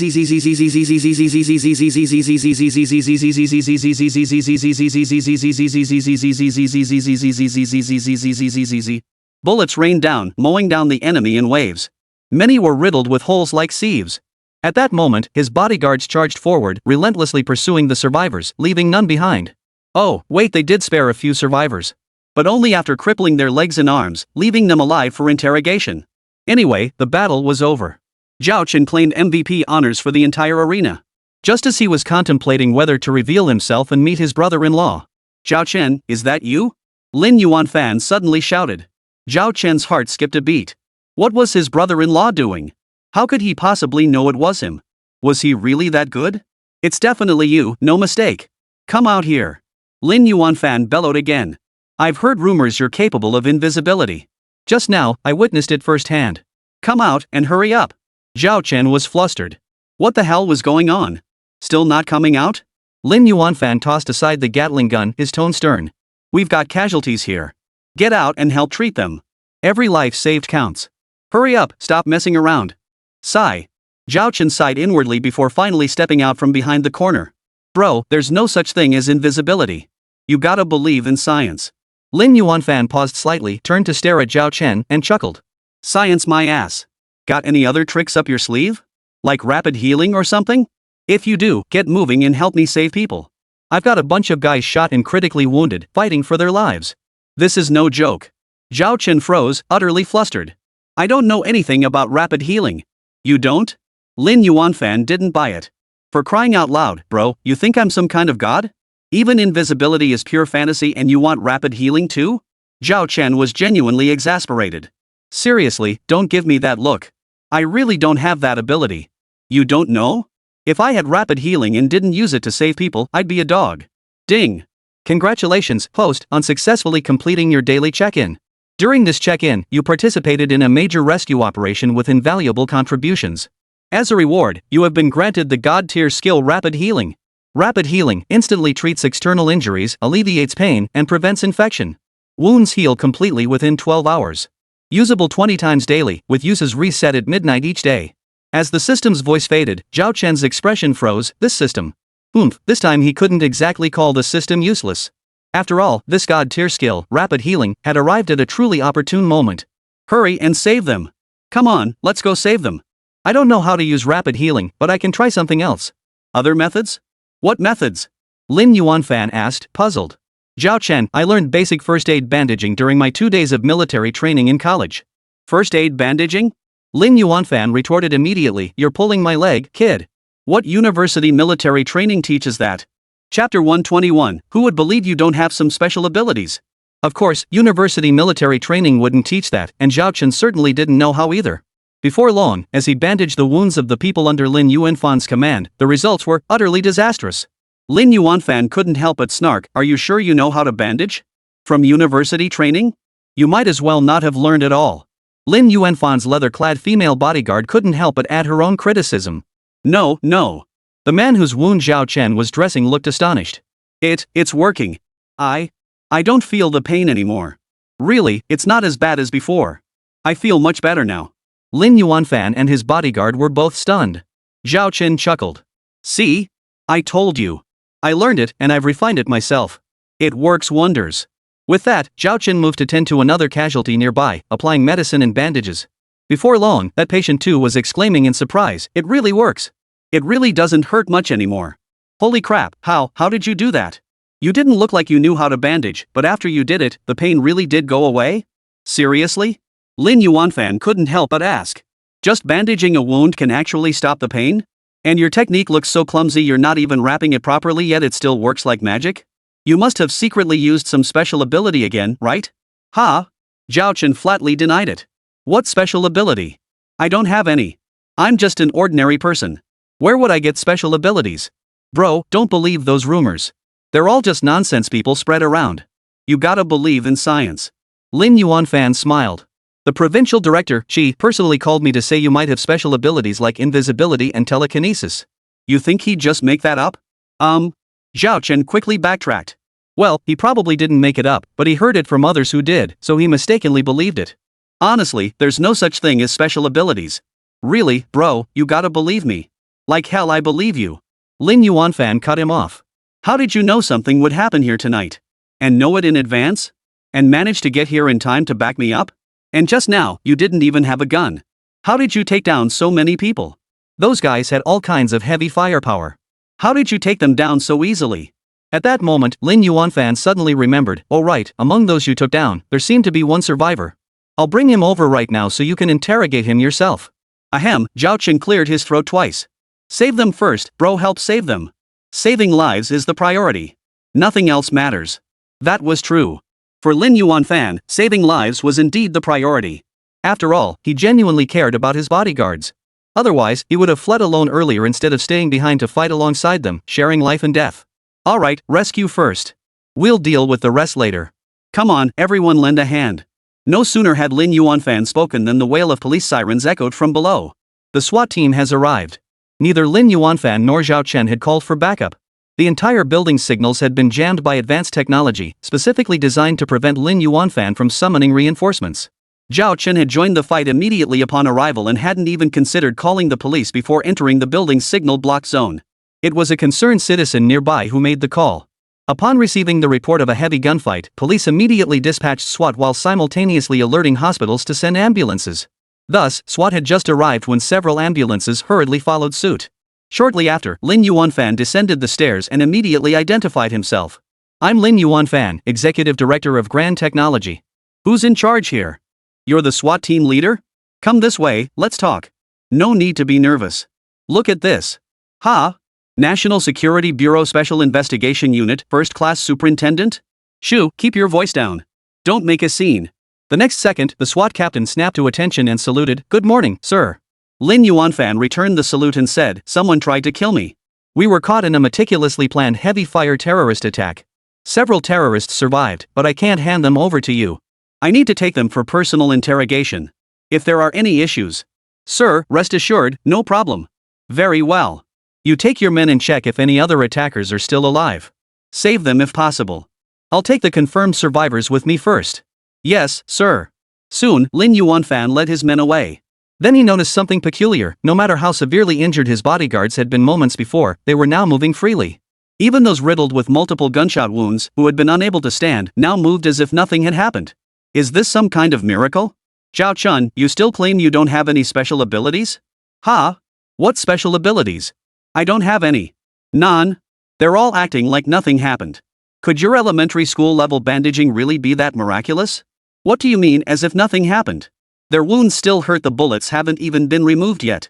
Ask them yourself if their wounds hurt. It hurts, of course it hurts. But it's fine. This much pain is bearable. See?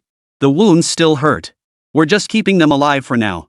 Humph, Zhao Chen, you're such a secretive little guy. Hiding things like that, who could possibly keep up with you? Hey, wait, I really wasn't hiding anything. Why won't you believe me? Trust him? Lin Yuanfan would be a fool to believe him. The State Security Bureau's Special Investigation Unit had once been codenamed 749, later renamed the Dragon Unit, and only a few years ago changed to the Special Investigation Unit. Every member possessed extraordinary skills. Take Lin Yuanfan himself, badge number SSS-201. He possessed photographic memory and extraordinary talent. Though he never took the college entrance exam, he was undoubtedly the national top scorer, scoring near perfect marks. Someone like him simply looked down on the exam. Then there was the one behind him, badge number SSS-202, Zhou Hanfeng National Martial Arts Champion, World Championship Sanda Champion, Chief Instructor for Special Forces across all major military regions in the country, and a firearms expert beyond compare. Then there was SSS-203, apprentice to the gambling king, the thief saint, and the world's foremost magician. She combined the strengths of all three, earning the title Divine Hands. Rumor had it there was no lock she couldn't pick or object she couldn't steal. She had secretly recovered all the national treasure-level bronze zodiac heads that had been stolen by the invaders. From SSS-204 to SSS-207, each possesses unique mastery, all extraordinary individuals with extraordinary skills. As for Zhao Chen, designated SSS-208, if he lacked extraordinary abilities, how could he have been specially recruited by Provincial Bureau Chief Chisong? Chapter 122, No More Pretending, I'm laying my cards on the table. Truthfully, Chisong didn't have the authority to make the special recruitment decision for Zhao Chen. Even as the Provincial Bureau Chief, he had to report it to the State Security Bureau. That's where Lin Yuanfan came in to handle the coordination. At the time, Lin Yuanfan was genuinely taken aback. What? Zhao Chen? My brother-in-law? Uncle Chi, you're not joking, right? Would I joke about something like this?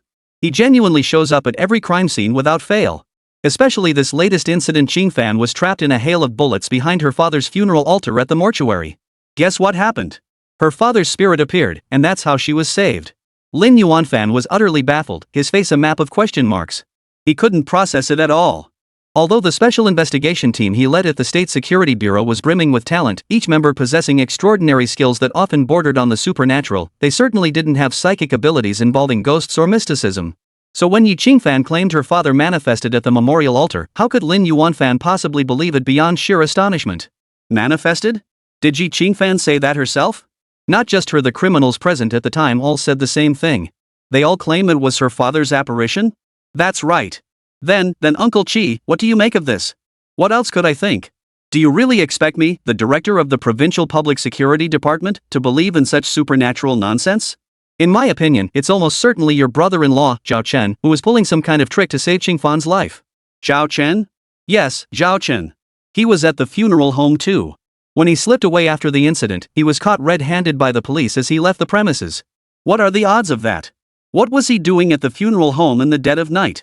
That must mean he secretly intervened to save Yi Qingfan, right? And his abilities don't stop there. In short, recruit him into your special investigation unit. Let him serve the nation and fully utilize his talents. This will significantly bolster the strength of your entire unit. In short, this arrangement offers nothing but benefits. Give it serious consideration. Later, Lin Yuanfan did give it serious thought in order to covert, multifaceted investigation into Zhao Chen. The results revealed. This kid truly possessed extraordinary abilities. Abilities like invisibility and telekinesis had long been exposed. The investigators shadowing him had witnessed these powers firsthand, though Zhao Chen himself remained oblivious. After all, those were operatives sent by Lin Yuanfan himself. Their counter-surveillance skills were nothing short of masterful. How could Zhao Chen possibly detect them? Holy crap! At that very moment, inside the Special Investigation Unit's secret base disguised as a private club, Zhao Chen was utterly stunned upon hearing this revelation from Lin Yuanfan. You actually had people secretly watching me? Investigating me? Damn it, I didn't notice a thing? Wait, bro, is this really okay? I'm your brother-in-law, your actual brother-in-law. You still won't admit you can turn invisible? Lin Yuanfan cut him off. My people saw it with their own eyes. They even took photos before and after you vanished. And you kept telling me you couldn't do it? Hiding things from me like this? You're something else, kid. Something else indeed. Still want to argue? What about that special ability of yours, the one that's like rapid healing?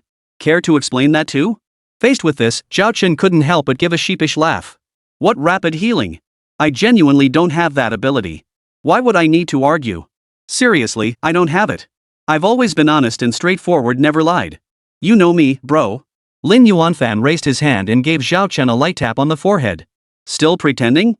You've gotten addicted to playing games with me, haven't you? Spill it. Tell me exactly what abilities you possess. No need to explain how you got them, I won't pry. Just tell me what specific abilities you possess. That way, I can assign you suitable tasks when needed and find people to work with you. Otherwise, how can I assign work or find partners for you if I don't even know what abilities you possess? Think about it. Doesn't that make sense? Ha! Zhao Chen looked thoughtful.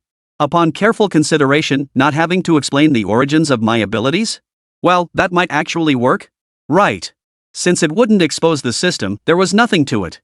He could just say he, Zhao Chen, had awakened those superpowers at some point. That explanation would work, right? Alright, that's settled. With that thought settled, Zhao Chen finally spoke the truth. Alright, I admitted I can become invisible. But it's not at will, I need the invisibility cloak to do it. Don't ask. Please, don't ask. You promised not to pry, so don't ask how I got this cloak. I can't tell you. Then can I at least borrow this cloak for research? Lin Yuanfan's mind raced, blurting out the request immediately. Zhao Chen's expression froze. He genuinely couldn't process it. Lend this invisibility cloak to his brother-in-law for research? Was that even possible? System? System, damn it, say something. Is this okay? Zhao Chen silently pleaded, but the system remained silent. Seeing his hesitation, Lin Yuanfan casually added, never mind. We'll discuss researching the cloak later. Now, tell me what other abilities does it have? Zhao Chen pondered for a moment before hesitantly replying, besides invisibility, there's also telekinesis and the snow gun immobilization technique. Oh right, and X-ray vision. X-ray vision? The leather-clad female bodyguard beside Lin Yuanfan's expression shifted instantly, and her gaze toward Zhao Chen visibly changed. Zhao Chen felt awkward for a few seconds before offering an awkward laugh. That really isn't necessary. While I do possess X-ray vision, I've hardly ever used it. Especially not for peeping or anything like that. After all, I'm a man of integrity and would never engage in such sleazy activities. Ha? Wait, what's with those looks? Don't you believe me? Do you really think I, Zhao Chen, am that kind of person? I swear to heaven. I've never once used my vision for anything shady. I swear on your boss's honor.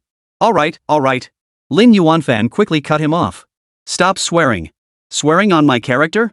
I'm afraid my character would shatter into pieces.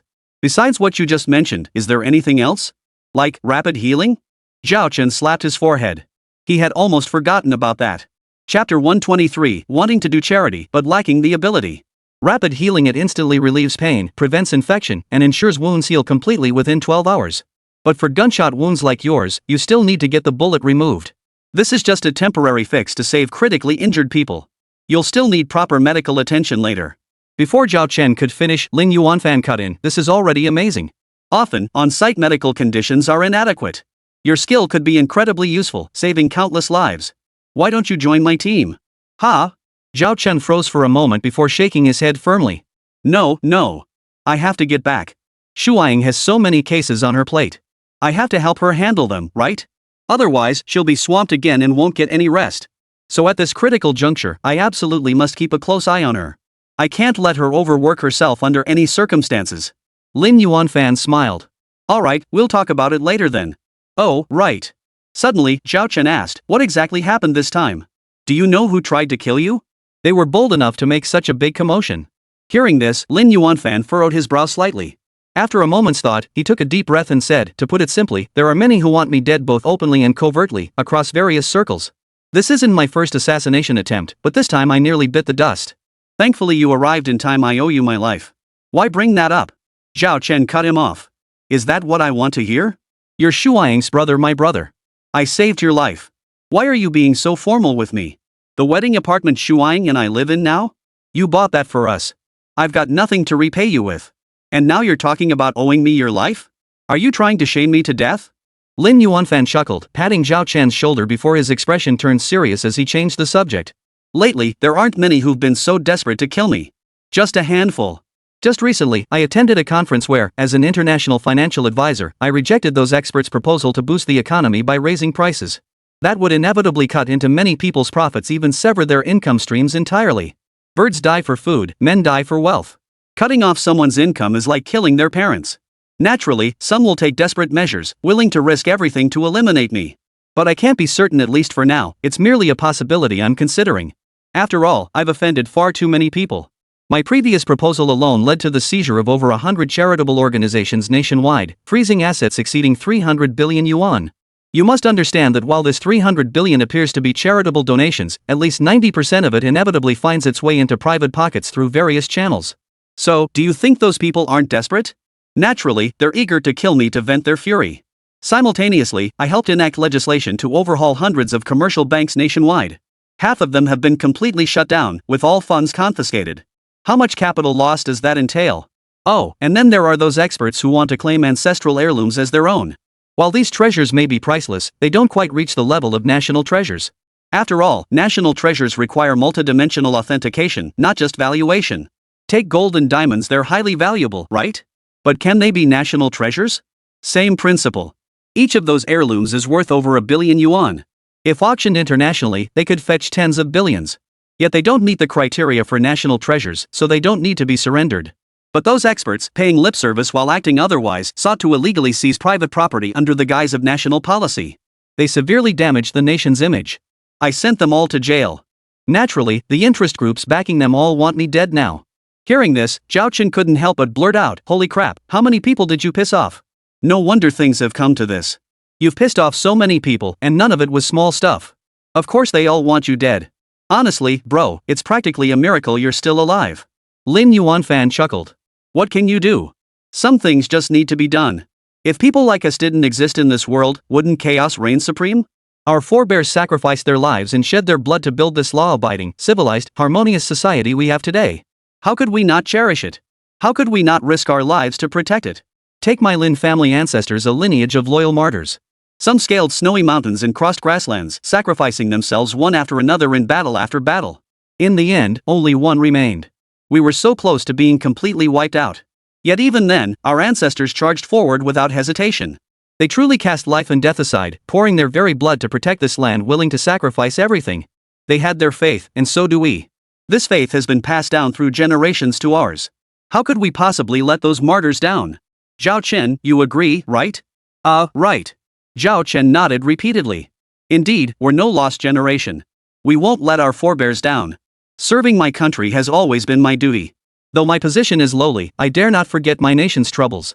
Even while delivering food, I've constantly helped Shuang investigate cases and bring criminals to justice, doing everything in my power. Truly, I've always been utterly intolerant of evil. As long as I can contribute to the nation, I'm willing to sacrifice everything without seeking any reward." Just as Zhao Chen finished speaking, Lin Yuanfan abruptly interrupted. "How about I just cancel your entire salary and bonuses then? After all, you claim no reward, and I could save that money for charity. With your current salary and bonuses, you could sponsor quite a few underprivileged children in impoverished mountainous areas." Zhao Chen froze, then gave an awkward laugh. "Well, that sort of thing, you should handle it, bro. After all, how could I compare to you? Honestly, I want to do charity work to help those underprivileged kids. But I need the means to do it. The main thing is, I've got a family to support. I have to take care of my wife and kids first, especially since Shuang is pregnant with twins, no less. I've really started saving up. Otherwise, your future niece and nephew might not even be able to afford tuition. That wouldn't do, would it? Bro, you gotta admit I'm right. Doesn't that make perfect sense?" Chapter 124, Another Urgent Mission? Lin Yuanfan could tell Zhao Chen was a real smooth operator. Just moments ago, he claimed he wanted nothing in return, but now that charity was mentioned, he immediately latched onto the topic of wages and bonuses. Of course, Lin Yuanfan knew Zhao Chen was just talking off the cuff too. But even these offhand remarks revealed certain issues. "You seem to have quite a bit of resistance toward charity." "Huh? Resistance? No way. Why would you think that, bro? I actually really like charity and want to do it, but I just don't have the money. I'm broke. It's truly a case of wanting to but being unable to. Sigh, it's just so frustrating." "Pretending? You're pretending with me?" Lin Yuanfan called him out immediately. "Pretending to be poor in front of me? How can you even do that?" "No, bro, I'm not faking it. I'm genuinely broke. You have no idea, I'm practically living off Shuang's support. It's embarrassing to even admit it. Ugh, so humiliating, so shameful. My poverty is plain for all to see. Why would I need to fake it?" Lin Yuanfan was genuinely impressed by Zhao Chen's response. Everyone else pretends to be rich, flaunting their wealth like madmen, yet this kid is pretending to be poor? But was he really poor? Lin Yuanfan couldn't shake the feeling Zhao Chen was hiding something. Beyond his special abilities like invisibility, X-ray vision, and rapid healing, there seemed to be something else, something that could directly make money. But without proof, Lin Yuanfan could only probe indirectly. Earlier, when he mentioned canceling his salary and bonuses, wasn't that just a test? He wanted to see how this kid would react. Could he really make him work without paying him? No way. Since it was a joke and a test that this probing needed to continue, even escalate. At that moment, Lin Yuanfan spoke again. "You're either broke or just resistant to charity, just like I used to be." "Huh?" Zhao Chen was stunned. "Bro, you used to resist charity? Wait, no, how could you have been like that? Charity is a good thing. What's there to resist? I never resisted it, really. Bro, you must have misunderstood me. I was just plain broke. Otherwise, I'd be donating millions or tens of millions every day." "And then?" Lin Yuanfan cut in. "Even if you donated hundreds of millions daily, what difference would it make? Who would receive that money? Whose pockets would it ultimately line? How much of it would actually reach those in genuine need? Greed and corruption have existed since ancient times. It runs rampant, defying all attempts to stop it. People will always take risks for money after all, the bold get rich while the timid starve. Human greed is endless. Before you know it, it consumes you, turning you into its slave. Take those so-called charitable organizations, are they truly charitable? Many are merely using philanthropy as a front to amass wealth. They even do it brazenly, calling it processing fees. Someone donates 100,000 and they dare to pocket 80,000. Then they send 10 people to deliver the remaining 20,000 to the recipient. Along the way, they spend 10,000 on meals. Finally, they buy a flower basket as a token gesture because they need another 10,000 for the return trip. Such practices are far from rare. I've witnessed them firsthand. So tell me, who wouldn't be repelled by charity like this? The very word charity has become tainted with negativity. Many no longer believe in it. A bunch of parasites exploit the public's goodwill to line their own pockets, effectively shutting down this avenue entirely. Once trust is lost, rebuilding it is as hard as climbing to the heavens. But even so, we shouldn't just give up. We should do everything we can to build a new system of trust and improve the charitable institutions as much as possible. Forget it, Zhao Chen interrupted. Bro, you gotta understand, not everyone has your level of awareness. At least I don't. All I want is to protect my family, my wife and kids. I have no grand ambitions or wild dreams. As long as my loved ones stay safe and sound, that's enough for me. So don't you dare cut my salary or bonuses. I'm counting on that paycheck to support my family. Especially with your 2 nephews about to arrive in this world, could you maybe bump up my wages a bit? That way I can buy them the best imported formula possible? Lin Yuanfan was speechless. Zhao Chen was as stubborn as a mule. He was too tight-lipped, leaving no openings. This was just making himself sound poorer and poorer. Was it just his imagination? Could it be that Zhao Chen truly lacked any special ability to make money? Regardless, Lin Yuanfan finally brought this probing to an end. As soon as he finished, Zhao Chen quickly found time to open those system reward chests. Chest opened successfully. Cash reward plus 110,000. Chest opened successfully. Cash reward plus 119,000.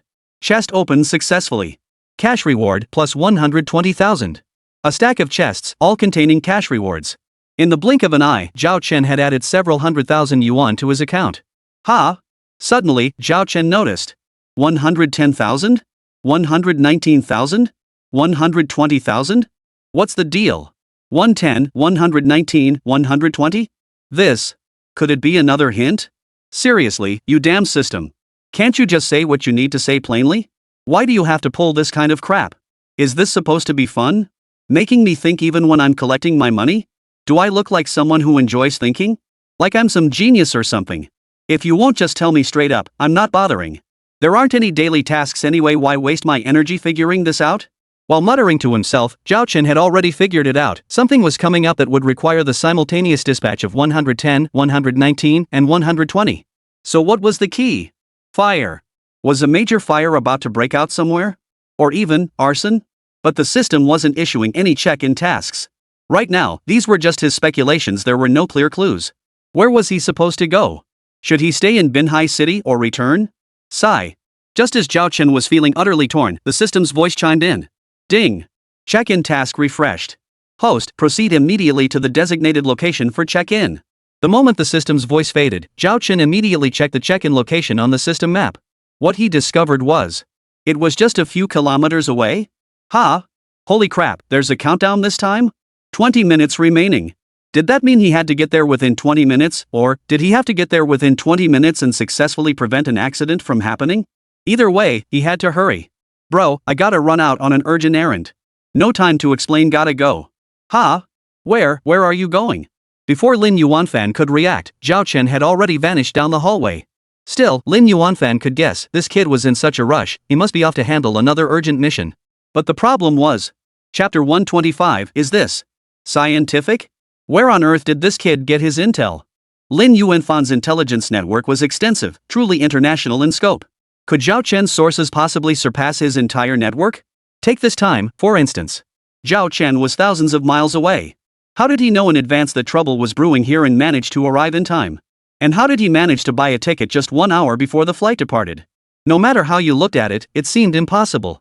If he'd pulled some strings to get a ticket from inside the airline, that might make sense. But this kid didn't have those connections. He bought it normally through the ticketing system and somehow managed to get a ticket just 1 hour before the flight took off? It was nothing short of miraculous. With that thought, Lin Yuanfan dialed his sister Lin Shuaing's number.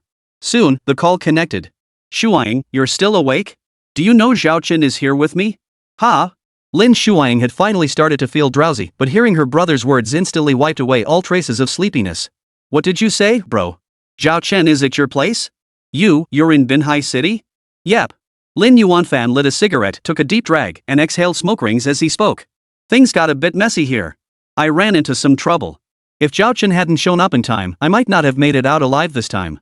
But I'm curious, how did he know about the danger here ahead of time? It's over 1,000 kilometers away. Even a flight takes over an hour. Plus, he had to buy a ticket less than an hour before departure. That means he only found out about my situation 2 hours beforehand? But I was still in a meeting then. I was attacked half an hour before he even arrived in Binhai City. How could he already be on a flight coming to my rescue? And how did he manage to buy a ticket directly through the ticketing system just an hour before departure, unless he used unconventional means to get it from within the airline itself? As far as I know, flights stop online ticket sales an hour before departure, right? No sooner had Lin Yuanfan finished speaking than Lin Shuang interjected, exactly. That's precisely what I'm puzzled about, which is why I'm still awake at this hour. Brother, I'm genuinely baffled. I've already verified with the airline ticket sales for that flight did indeed close well before the hour before departure. No, not just an hour before. To be precise, they stopped selling tickets an hour and a half before departure. What's more, according to the airline's ticketing staff, that flight had been completely sold out 20 hours earlier. The ticket Zhao Chen purchased was bought 22 hours before departure by Luo Songping, a fugitive accused of embezzling and accepting bribes totaling 1.4 billion yuan. But when Luo Songping arrived at the airport, he discovered he had never purchased the ticket. Both his purchase record and the confirmation text message had vanished. Lin Yuanfan froze instantly, disappeared? Lin Shuang took a deep breath, her expression pensive. Yes, vanished. Even the ticket purchase records the police had on Luo Songping disappeared. The relevant records from the ticketing system vanished without a trace as well. That means there's no concrete evidence proving the ticket was ever meant for Luo Songping. But the problem is, the police were investigating him for purchasing that flight ticket to flee, which is why they rushed to the airport to apprehend him. And the police wouldn't have made it in time. In fact, by the time they arrived at the airport, the flight had already taken off. Who would have thought Luo Songping's ticket had mysteriously changed hands, ending up sold to Zhao Chen through the airline's ticketing system? As a result, Luo Songping couldn't board the flight to escape and was promptly apprehended by the police at the airport. Think about it, bro. If Luo Songping hadn't actually bought that ticket, how would the police have found out? Why would they have gone to the airport to arrest him? So Luo Songping's capture should prove he did buy that ticket. But with the ticket transferred, all related purchase records vanished. How do we explain that? Lin Yuanfan was somewhat bewildered. But he wasn't just anyone, he was Lin Yuanfan, SSS 201 of the National Security Bureau. His mind raced at lightning speed, backed by an encyclopedic knowledge base far exceeding most people's comprehension. Thus, despite his initial bewilderment, Lin Yuanfan quickly grasped the situation. Double-slit interference, quantum collapse, altering the past from the future, cause arising from effect, effects changing causes. Ha? What are you muttering about, bro? I think I get it. Ha? You understand what? Bro, you know what's going on? Lin Yuanfan took a deep breath, his voice hesitant. I'm not sure. Not sure? Lin Shuang grew impatient. Then just tell me. Hurry up, stop beating around the bush. Remember the double-slit interference experiment? Lin Yuanfan asked, catching her off guard. Lin Shuang froze, genuinely confused. The double-slit interference experiment in physics? Of course I remember it. What about it? Lin Yuanfan's tone grew solemn. The double-slit interference experiment in physics demonstrates that mere observation can trigger quantum collapse. The effect can alter the cause.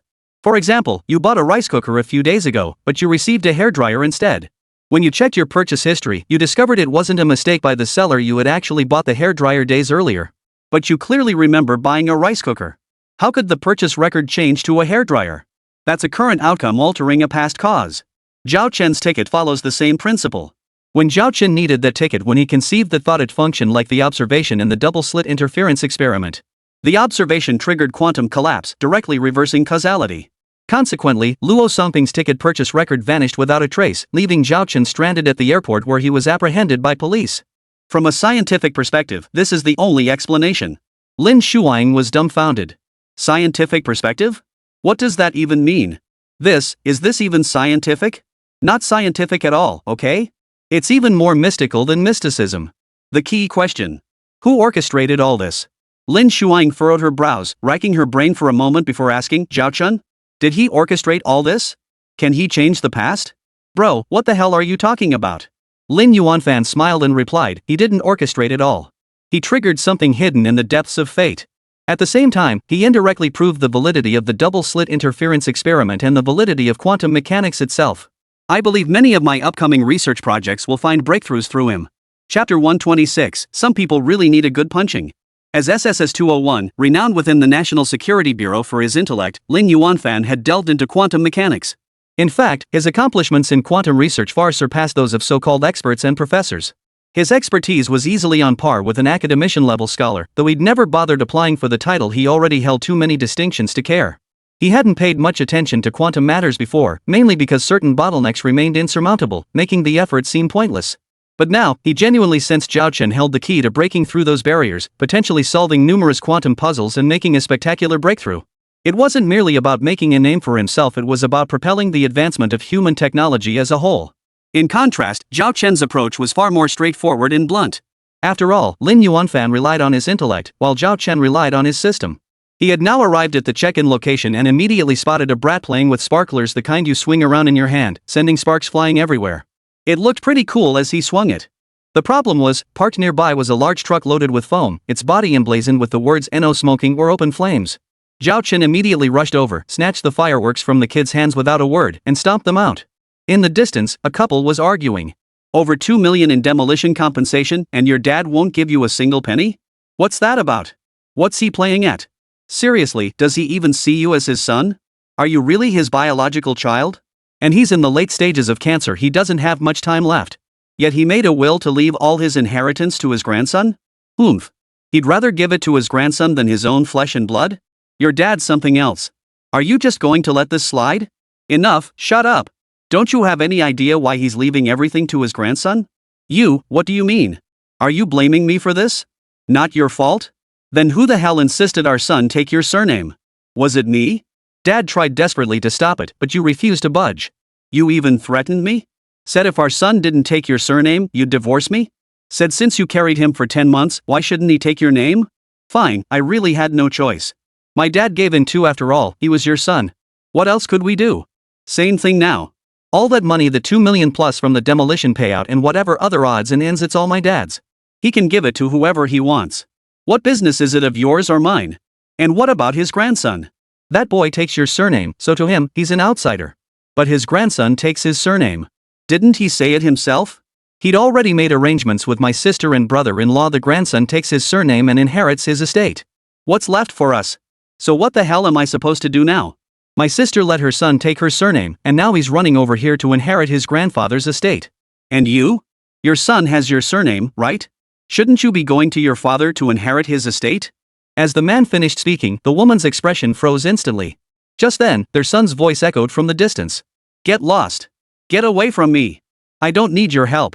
Who do you think you are? What right do you have to tell me what to do? Mom! Come quick. Someone's picking on me. It was clearly that brat. Zhao Chen snatched the firecracker from the brat's hand and stomped it out, infuriating the child. He immediately pulled out another firecracker and lit it, only for Zhao Chen to snatch it away and stomp it out again. Sure enough, the brat flew into a rage, screaming as he lunged at Zhao Chen, punching and kicking wildly. Shut up! Zhao Chen suddenly slapped the brat across the face. What the hell? The brat's parents arrived just as the man saw his son being hit, and he immediately charged forward. You bastard! How dare you hit my son? Have you had enough of living? His roar echoed as he swung his fist at Zhao Chen. Smack! But Zhao Chen's hand was lightning fast, landing another slap squarely across the man's face. This one landed with considerable force, instantly stunning the man. Damn it! Seeing this, the woman grabbed a weapon and lunged at Zhao Chen. Smack! Zhao Chen delivered another slap to the woman's face. Now that was something all three members of the family had been slapped by Zhao Chen. You bastard, you dare hit my wife? All the man roared, truly losing his temper this time. However, Zhao Chen possessed god-tier physical prowess.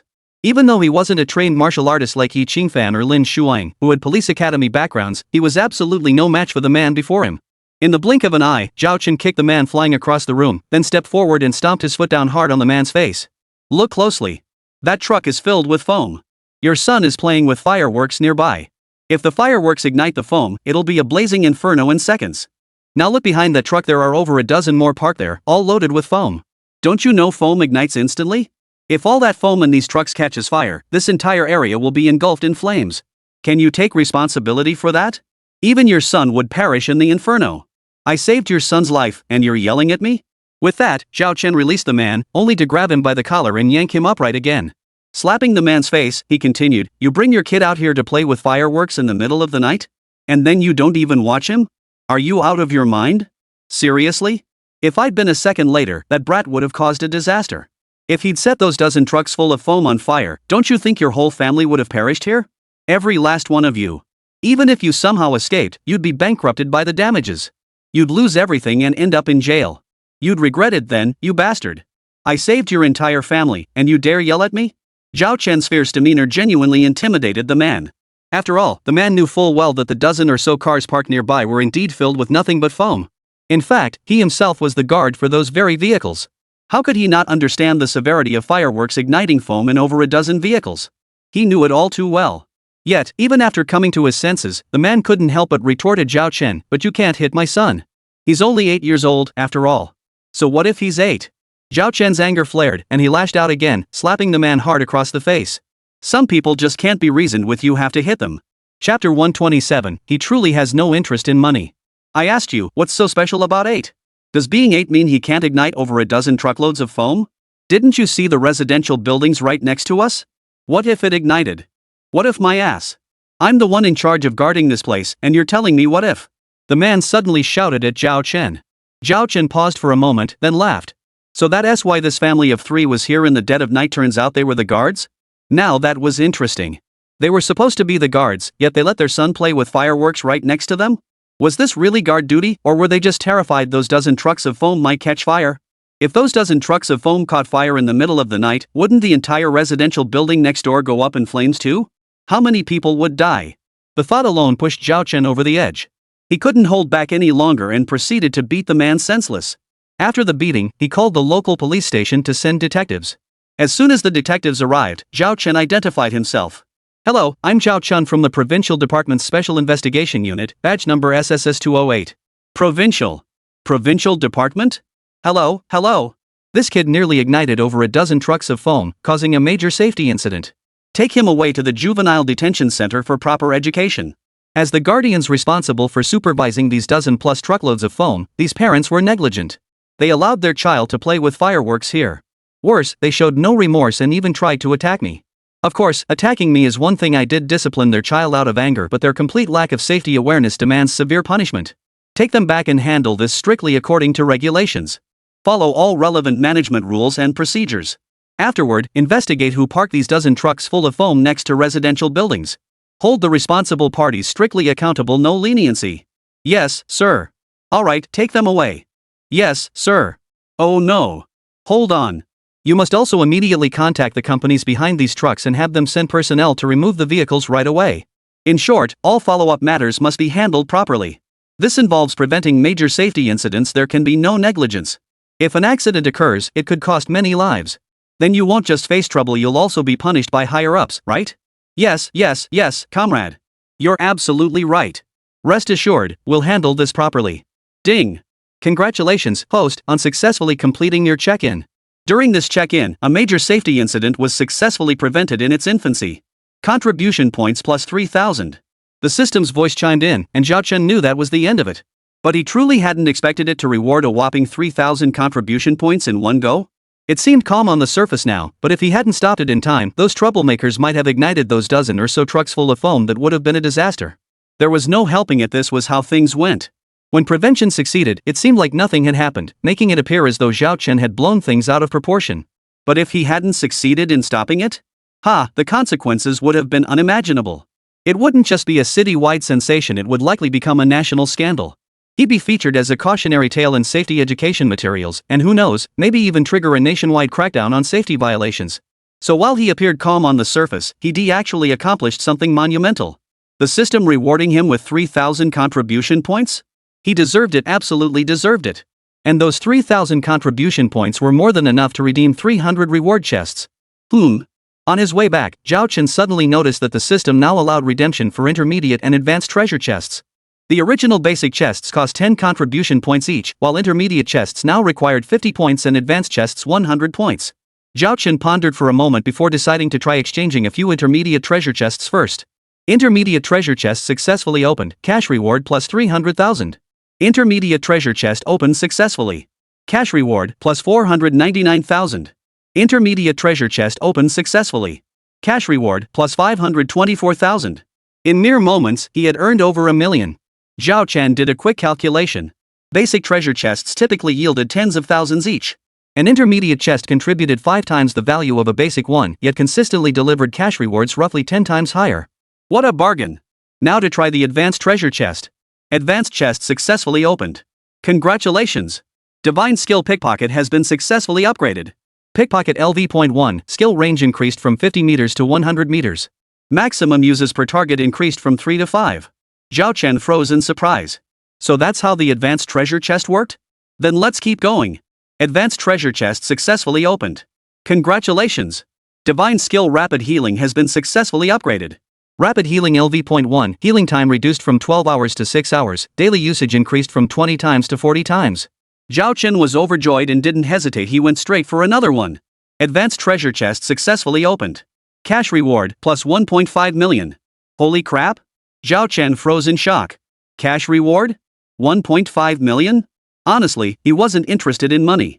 After all, it was just an external thing. Upgrading skills felt more substantial. Money? Enough to get by was fine. Why hoard so much? Yet on the other side, inside a private mansion, someone felt quite differently. And this person was absolutely beside themselves with excitement. Holy master, look. Quick, look. See that? The money's gone again. Hell, this is bull. Over $1 million gone again? What the hell is going on? Master, hurry up. Find out what demonic force is causing this. We have to root out this damn thing. Ha? Master, what are you doing? Don't just stand there. Hurry up. My money. This was clearly the same person who had watched his money vanish mysteriously last time. Later, he actually found a master and even guarded the money together with him. Now, after finally keeping watch, he witnessed over $1 million yuan vanish mysteriously right before his eyes. No, there was over $1 million just a moment ago, and now another $1 million is gone. That's over $2 million in total. Such a large sum vanishing in mere moments, who wouldn't be frantic? But even the master was baffled. The master had no idea what was going on. In fact, the master was now murmuring to himself, could it be that demons and ghosts truly exist? Demons and ghosts stealing money? What the hell is going on here? Frankly, this so-called master was nothing more than a charlatan and a quack. How could he possibly know how to catch demons and ghosts? Especially demons and ghosts that steal money? How was he supposed to handle that? He was completely helpless. No way. If he really encountered something like this, if he actually came face to face with some demon or ghost, he'd have to get the hell out of there fast. What if he angered that money-stealing demon? Wouldn't he end up getting himself killed? Chapter 128 Evil cannot triumph over good. The master truly lived up to his reputation. He was remarkably wise. The moment he sensed something was amiss, he made a decisive retreat without a single moment of hesitation. He didn't care if his employer cursed him out. And that decision saved his skin because his employer, the very man who watched his money vanish repeatedly under mysterious circumstances, was now under intense scrutiny. Provincial Police, Anti-Corruption Bureau, Banking Regulator, Commercial Crime Unit, ICAC, they'd been coordinating surveillance on this man for some time. The net was about to close. And it had to be done, because though Qi Haoyang was behind bars, the elaborate schemes he had long ago set in motion continued to unfold. In recent days, several influential figures had been murdered. Some appeared accidental car crashes, drownings, and the like. Others were clearly murdered, some even met gruesome ends, their bodies left utterly mangled. It was immediately obvious they had been subjected to every form of torture before dying. Insane. Qi Haoyang, have you lost your mind? You're locked up here, yet you still dare to have your men continue their rampage? Stop this madness, will you? Your hands are already drenched in blood. How many lives have you taken? What more do you want? Aren't you afraid of hell? You didn't even spare the children, you even went after the fetuses in pregnant women's wombs. What about them? Last night, Qi Haoyang was interrogated through the night. He calmly interrupted the interrogator's voice. What about the fetus? Shouldn't it die? Blessings extend to family, so misfortune shouldn't touch them. But if blessings reach family, then misfortune must include them too. What do you think? Is there anything wrong with what I said? Those people lined their own pockets, amassing wealth through corruption. They exploited their positions to steal vast sums, granting unborn fetuses fortunes worth billions before they even entered the world. Yet this wealth is ill-gotten, gained through embezzlement and bribery, much of it stolen from others' hard-earned savings. Take those unfinished buildings. So many people poured their life savings into buying a home, pinning their entire family's future hopes on that new place. Instead, the construction stalled. They never got their homes, yet they still had to keep paying mortgages. When they couldn't pay, they faced violent debt collection, leading to shattered families and even death. You pity those who deserve to die, but have you ever pitied these families torn apart? The interrogator furrowed his brow tightly and retorted in a low voice, is that the same thing? I'm talking about your illegal activities and the indiscriminate killing of innocent people. Families have their rules, and nations have their laws. No one's life is yours to judge. No matter how deserving of death they may be, it should be the law that punishes them. And legal punishment requires evidence. Evidence? Shi Haoyang sneered repeatedly, cutting him off again. Those whose families were destroyed because of those unfinished buildings, isn't every single one of them bloody proof? What about their billion-dollar mansions? The hundreds of billions sitting in their offshore accounts? Isn't that evidence? I can find evidence. Why can't you? Shi Haoyang, you. Enough. I won't waste my breath. Just watch. See how each of them meets their end. After all, this is only the beginning. It's barely started. Shi Haoyang, are you still so stubborn? Do you want to keep making the same mistake? If you keep this up, there'll be no turning back. Stop now, okay? Stop? Why should I stop?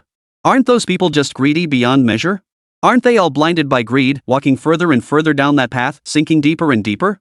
Not a single one of them ever thought to stop. How could I possibly stop? Once this game begins, there's no stopping it. Even if I die, everything will keep going on as planned. Just wait and see. The real show is about to begin. Ha ha ha. His laughter echoed through the air. Shi Haoyang was truly mad. His arrogance stemmed from his fearlessness of death. Not only did he not fear death, but he also had no attachments whatsoever. Thus, he was utterly reckless, bound by no scruples. He truly dared to do anything, possessing no weaknesses whatsoever. A man like him possessing no weaknesses, armed with extraordinary skills, and commanding a massive criminal organization was terrifying indeed. The consequences of his actions were equally severe. Thus, the police could only appeal to him now, appeal for him to turn back. But if he were willing to listen, how could he have ended up in this situation, having already caused so much trouble? For Shi Haoyang, heeding advice was utterly impossible. He was now beyond reason a complete madman. At this moment, Yi Qingfan arrived. The instant she stepped in, she confronted him directly. Qi Haoyang, you lunatic. What more do you want? So many people have already died, the elderly, children, pregnant women. You truly spare no one, not even the weak and defenseless. Isn't that enough? With what you're doing now, aren't you afraid of going to hell? Hell? Shi Haoyang sneered. Is there really such a thing as hell? What does hell even look like? Then tell me, do those greedy, murderous people who kill for profit fear hell? At least I'm not after money. And I only kill those who deserve it. Isn't that right? You lot are too cautious to deal with those scum. I'll take care of them. Kill those you can't kill. Settle matters you can't settle. Eliminate public hazards. Enforce heaven's justice. That's me. Is that clear enough? Ha ha ha ha. Amidst the maniacal laughter, Shi Haoyang's eyes brimmed with scorn. Yet beneath Yi Qingfan's furrowed brows, she sensed this man wasn't mocking the police but rather, this corrupt world? Yi Qingfan could see it, but no matter what, she was still a police officer. Shi Haoyang had his agenda, but Yi Qingfan had her duty and mission. She was determined to fight Shi Haoyang to the bitter end, to stop him from carrying out his next moves at all costs. Qi Haoyang, mark my words, I won't let you succeed. Don't get too excited too soon. I will dismantle every single thing you've set up. I will make you understand that you have no right to punish anyone. In this civilized society governed by law, only the law holds the power to mete out justice. Your indiscriminate killing of innocents and disregard for human life will inevitably bring punishment upon you. And I guarantee you, that day is fast approaching. It won't be long. We'll see about that.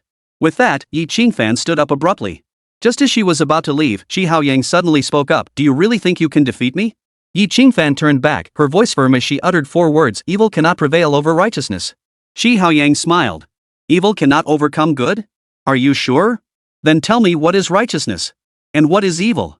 Chapter 129, if you won't mediate, then continue. Truthfully, Yi Qingfan had no desire to debate this issue with Shi Haoyang. After all, this is an age-old question with no definitive answer. Throughout history, good and evil have never coexisted, yet when it comes to defining what constitutes good and evil, it's truly difficult to say, at least in Yi Qingfan's view. While she held unwavering faith in her mission to combat crime and vowed to fight those who flouted the law like Shi Haoyang to the bitter end, she also knew full well that society harbored its share of well-dressed scoundrels, parasites, and dregs. Many of them deserve to die, yet as Shi Haoyang pointed out, these individuals hid among the masses under sheep's clothing, exploiting legal loopholes through various means, making effective punishment exceedingly difficult. Thus, on the surface, Shi Haoyang's methods appeared to be a crude and brutal form of punishment. But today, Yi Qingfan must make Shi Haoyang understand what is right and what is wrong. Only by starting here could he find the breakthrough to crush Shi Haoyang. Against a madman like Qi Haoyang, who possesses no weaknesses, this was the only way. Thus, Yi Qingfan paused to consider carefully before sitting back down and responding earnestly to Qi Haoyang's earlier question. The people you speak of are evil, and you are evil too, only your form of evil differs. Have you truly never considered what this world would become if everyone acted as recklessly as you? Without rules, there can be no order. How could the people under your command function without discipline? You're already behind bars now, yet your people still carry out your entire plan step by step. Isn't that precisely because of iron discipline? Don't they have to strictly follow the rules, proceeding cautiously one step at a time? Otherwise, if any one link fails, you lose everything. Your entire gang would be caught by us police, wouldn't they? You despise the law and break the rules, yet you enforce them on your own people. Don't you see the contradiction? Is that so? Qi Haoyang shot back instantly.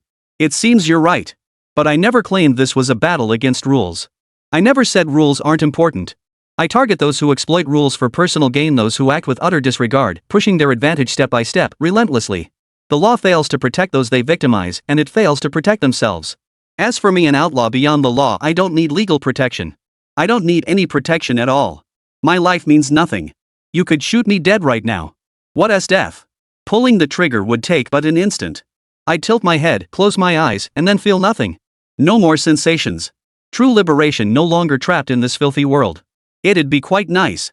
Qi Haoyang's words sounded like a provocation, but he wasn't joking. He was utterly serious. He truly felt no attachment to this world, no ties holding him back. He faced death with complete resignation, his remaining days nothing but a journey home. Perhaps it wasn't enlightenment, but he had genuinely cast life and death aside. Nothing mattered anymore, including the success or failure of the plans he had set in motion. Because the people under him, busily executing various schemes, were largely in the same frame of mind. They were a bunch of fearless, reckless madmen despising law and life itself, killing without batting an eye. These madmen would become the greatest adversaries facing Zhao Chen, Lin Shuang, and Yi Qingfan for a very long time to come. Early the next morning, Zhao Chen returned from Binhai City. Outside the airport, a man and two women were arguing. Don't you two have any shame? You lied to me about losing your phones and asked me to hail a cab, but your phones weren't lost at all, you just wanted a free ride. Don't deny it. The driver told me everything. He said you two were sitting in the car, grinning like idiots with your phones, bragging about getting another free ride. You look damn proud of yourselves. Ha! What's that supposed to mean? What do you mean scamming? Looks like you've done this before, huh? Exploiting people's sympathy to take advantage of their kindness? All for a measly taxi fare? Are you really that broke? What the kind of people are you? Watch your language, you bastard. Clean up your mouth, or I'll report you for sexual harassment. What you just said already qualifies as sexual harassment. Harass my ass. You? What did you say? Say that again, try it. Smack. As Zhao Chen exited the airport, he witnessed the man raise his hand and deliver a vicious slap across the woman's face. Immediately after, the man kicked her hard, sending her flying several feet away. Then he delivered another vicious slap to another woman's face. You two ing pieces of. How the hell did your parents even give birth to scum like you? You did something disgusting and you're still ing proud of it? Proud of your mother's face? You want me to be polite? I'm the kind of guy who deals with scum like you. How could I be polite to you? I'm beating the out of you today. Got a problem with that? With that, the man lashed out again, slapping the woman across the face before following up with a kick that sent her flying instantly. But it didn't stop there. Next, the man proceeded to beat the two women mercilessly in front of everyone, leaving them covered in blood.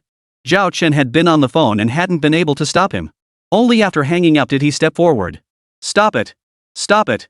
That's enough. Seriously, that's enough. I'm a provincial police officer. Whatever you have to say, tell me. I'll mediate this for you. Mediate my ass, the bloodied woman screamed hoarsely.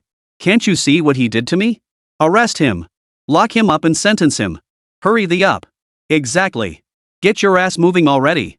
Another woman, equally bloodied and badly beaten, joined the chorus. You're ing mediating at a time like this? Mediate my ass. Arrest him now, you hear me? Off. This time, the man swung his fist, landing a punch squarely on one woman's head, followed immediately by another punch to the other woman's face. Just then, Zhao Chen's phone rang again. He stepped aside to take the call. It was his wife, Lin Shuang. How could he not answer? Even the most urgent matters had to wait. He had to finish this call with his wife first. Especially since Lin Shuang wasn't calling for small talk. She was instructing him to cooperate fully with Yi Qingfan and do everything possible to stop Qi Haoyang's series of insane plans. Although Qi Haoyang had been locked up, he had deployed various schemes. The madmen under his command were relentlessly carrying them out, killing non-stop. The situation was extremely grave. Chapter 130. The law is absolutely fair and impartial. At the very least, it was far more serious than the current situation where two women were being beaten. How could Zhao Chen not take this seriously? But when he returned after finishing the call, he saw those two women nearly beaten to death by that man. Damn it! What the hell are you doing? Stop. Stop right now. Keep hitting and someone will die. Right now it's just mutual assault, but if someone dies, you'll really go to jail. Stop it immediately. Don't leave. Come with me to take them to the hospital. What were you thinking, hitting him so hard? If you really kill him, what do you think you'll do? Is it worth it? I heard everything earlier. Those two exploited your sympathy to trick you into paying for their taxi fare, right? They were freeloading off that fare money. They were in the wrong to begin with. At the very least, it's fraud. But the way you handled it, well, who knows if it'll even be ruled mutual assault. It depends on how the judge rules in the end, and whether your lawyer is good enough. No sooner had Zhao Chen finished speaking than the man cut in. No need to look. My group's legal department has plenty of lawyers, all top tier. We won't lose this case. Then you better get this guy to the hospital now. Zhao Chen glared at him. Stop standing there. Hurry up. If this guy dies, your lawyers won't do you any good. The truth was, the man knew better than to push it. After all, he wasn't just anyone, he was Jin Hongxing of Puling Capital. The same man who had smoked on the train last time, only to have his cigarette snatched and stomped out by Lu Wenlu, Zhao Chen's ex-girlfriend's sister. And then he had beaten Lu Wenlu up. Later, Lu Wenlu went looking for trouble in another smoking area, only to be dragged into a bathroom and beaten senseless. Someone even shoved a burning cigarette butt into her mouth, severely scalding her tongue and throat. She nearly died. Of course, this wasn't Jin Hongxing's doing. After all, what kind of person is Jin Hongxing? Could he possibly do something like that?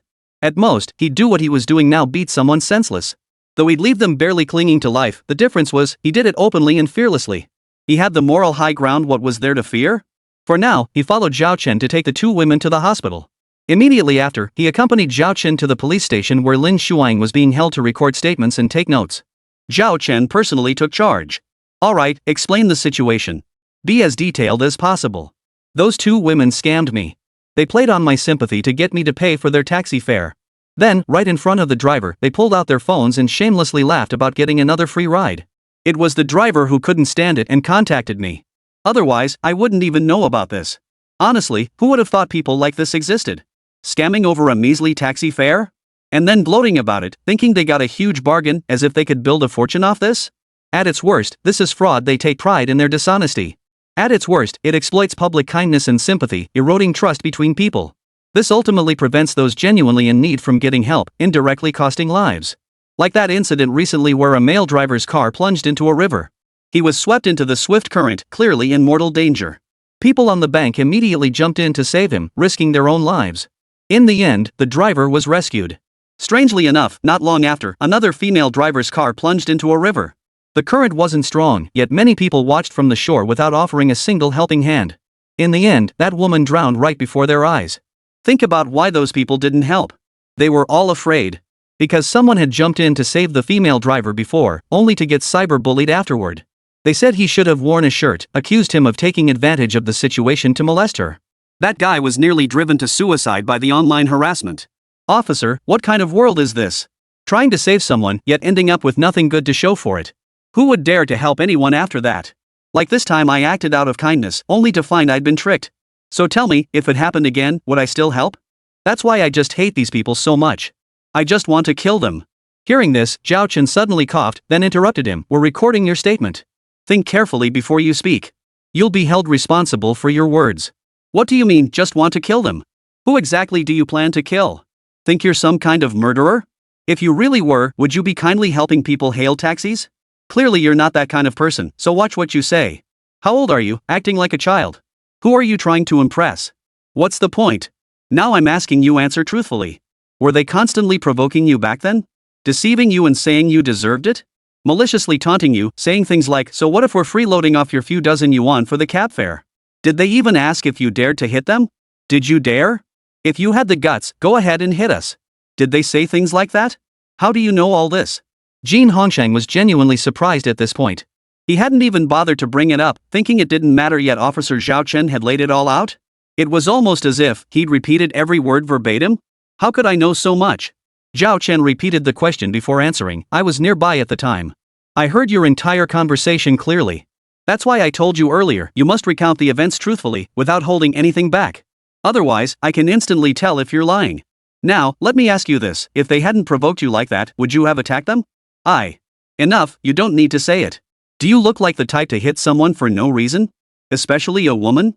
It was purely because they provoked you over and over again, taunting you, even insulting you, that you finally lost your temper and hit them, right? It's just this simple matter. What's there to hide? Why not just explain it clearly? You actually want to hide it? Try to tough it out? Do you really think your lawyer is that good? Let me tell you, the law is absolutely fair and impartial. It won't favor you just because your lawyer is good. If you intentionally or maliciously harm someone, even the best lawyer won't help you. On the contrary, if you weren't acting with intent or malice, but were purely provoked and pushed to the brink by them, then it could be determined that your emotional or even mental state was abnormal at the time. After all, who could remain normal after enduring that kind of provocation, right? Chapter 131, No Sleeping in Public Places. In principle, Zhao Chen wouldn't take sides for anyone. He was a man who valued principles. He had intended to mediate and intervene, but the two women refused mediation and started yelling at him. He happened to receive a phone call then, so he planned to mediate forcefully after taking the call. If they refused mediation, he could only humanely let the two sides vent for a while. Wasn't that principled? Not only principled, but also considerate. No wonder Zhao Chen was specially recruited by the Provincial Bureau. It all came down to these shining qualities and his own diligence. It really had nothing to do with any special abilities whatsoever. Half an hour later, just as he finished taking Jin Hongxing's statement and completing the record, he immediately received another check-in task from the system. The check-in location happened to be near the police station. Zhao Chen arrived swiftly. What he witnessed unfolded right before his eyes. At the bus stop, a man was waiting for the bus while smoking. Then, a tall figure about 6 feet 1 inch approached him, camera in hand. "Hello, I'm a short video blogger. I'm live streaming to encourage people not to smoke in public places. Please put out your cigarette now. I told you to put out your cigarette. Please cooperate. Did you hear me?" Whether this counted as polite or not, the man merely glanced at the 6-foot-tall anti-smoking host, remained silent, and continued smoking, completely ignoring him. Under Zhao Chen's watchful gaze, the tall man repeated his request several times. Seeing the man completely ignore him, he suddenly bellowed, "Put out that cigarette. Right now. Immediately. Didn't you hear me? Don't you understand human speech? Don't you know smoking is prohibited in public places?" Just then, a little girl politely approached Zhao Chen and asked, "Excuse me, sir. I lost my wallet. Could you lend me $1 for the bus?" Zhao Chen froze. Cash? And just 1 yuan? But seeing the little girl's pitiful, pleading eyes, he couldn't bring himself to disappoint her. He turned to a man waiting for the bus nearby and asked, "Excuse me, I'll transfer you 10 yuan via WeChat. Could you give me 1 yuan in change?" "Ha? 10 for 1. This girl lost her wallet and can't afford the bus fare. Let's help her together. You give her 1 yuan, and I'll transfer you 10 via WeChat. How does that sound?" Sure thing, sure thing. Here you go." Thanks. Here, I'll transfer you $10 via WeChat." No, it's just 1 yuan. Why transfer anything? It's not necessary. It's fine. I can't do a good deed and make you pay for it. That wouldn't be right. Here, I'll transfer it to you. Seriously, no need. It's just a small favor, a single $1. It's fine, really, no need to transfer anything. Two grown men were exchanging polite refusals while not far away. The smoking man, after being yelled at repeatedly by the 6'5" anti-smoking influencer, silently stubbed out his cigarette. Then, he reached for a dagger at his waist and plunged it straight into the tall man's heart. One stab wasn't enough. Another stab. Then another. And another. In a mere 10 seconds, the smoker stabbed the giant a full 10 times, 3 in the heart, 3 in the abdomen, and the remaining 3 piercing the liver, lungs, and kidneys. 10 stabs in 10 seconds, blindingly fast, each strike hitting a vital spot yet deliberately sparing his life. This smoker was a pro, an absolute pro, a killer through and through. With the final blow, the smoker severed the tall man's tongue. As the victim lay dying, he sneered coldly, 6 feet tall? So big and useless, yet you dare show up here pretending to be some gangster? Try yelling again, see if you can? Speak up. Why so quiet? Born mute? But you were chattering away just a moment ago, weren't you? Oh right, I cut out your tongue. Can't talk anymore, huh? Sorry, my bad. With that, the man pulled out a brand new pack of cigarettes, opened it, lit all 20, and shoved the burning ends into the tall guy's mouth. Just then, a bus pulled up. From the moment the man drew his knife until now, throughout the entire assault, he remained calm, composed, and methodical, so much so that no one nearby noticed anything amiss. Crucially, the big guy stood at 185 centimeters tall, his massive frame blocking the view of everyone around him. Moreover, the big guy's earlier roar had scared everyone else far away. Consequently, it wasn't until after the killer boarded the bus that the big guy collapsed with a thud onto the ground, and only then did the surrounding people realize a murder had occurred. Holy crap, blood? There's so much blood. Is someone dead? Is someone dead? This is murder, right? Someone's been killed? People gasped in shock. Just then, Zhao Chen had forced the 10 yuan transfer through to the man. Hearing the commotion, he whipped his head around and rushed over to see. Holy crap? Something this bad happened in just a moment? Hey! Wake up! You can't sleep at the bus stop. Come on, wake up! You can't sleep here. Hang in there, I'll take you to the hospital right now. The voices trailed off. Zhao Chen suddenly thought, where's the killer? Should he catch the killer first or save the man? Damn, did he even need to think about it? Catch the killer first, obviously. Zhao Chen slapped his forehead and called out to the crowd, quick, quick! Help get him to the hospital. Help out, hurry up. Saving a life is better than building 7 tiers of pagodas. I'm a cop, I gotta catch the killer first. The killer hasn't. His voice cut off again. The bus next to him had pulled away. Zhao Chen's heart skipped a beat. Damn it, could the killer already be on that bus? He scanned the area frantically but saw neither the smoking man nor any other suspicious figures. Had the killer really boarded the bus? Should he chase after it? With his god-tier physique, he could easily catch up to the bus as it pulled away and get the driver to stop. Then he could arrest the killer. But now, all the onlookers around him were watching, not a single one willing to step forward to help. Especially those smoking guys. They wore expressions of pure entertainment, even gloating over his misfortune. One of them even pulled out a cigarette, lit it, and sneered, that idiot was acting all tough just now, huh? Let him get up and keep showing off. Keep yelling, let's hear it. No sooner had the words left his mouth than another chimed in, exactly. How did such a big shot end up lying there? Doesn't he know you can't sleep in public places like bus stops? What a lack of manners. Some uneducated, uncivilized person. Ugh. Holy, he actually killed someone? All that blood means he must have stabbed him multiple times. Damn, that's terrifying. Better light up a cigarette to calm my nerves. Chapter 132. Finally, the ambulance arrives. Hey, can I ask, is it okay to call an ambulance in a public place? If not, forget it. I'm scared he'll get up and yell at me. Damn, he's over 6 feet tall. If he starts yelling, it'll scare the crap out of me. Yeah, he's such a tough guy. What if he yells at me for calling an ambulance in public? Or even tries to hit me? No way, no way. I'm really scared.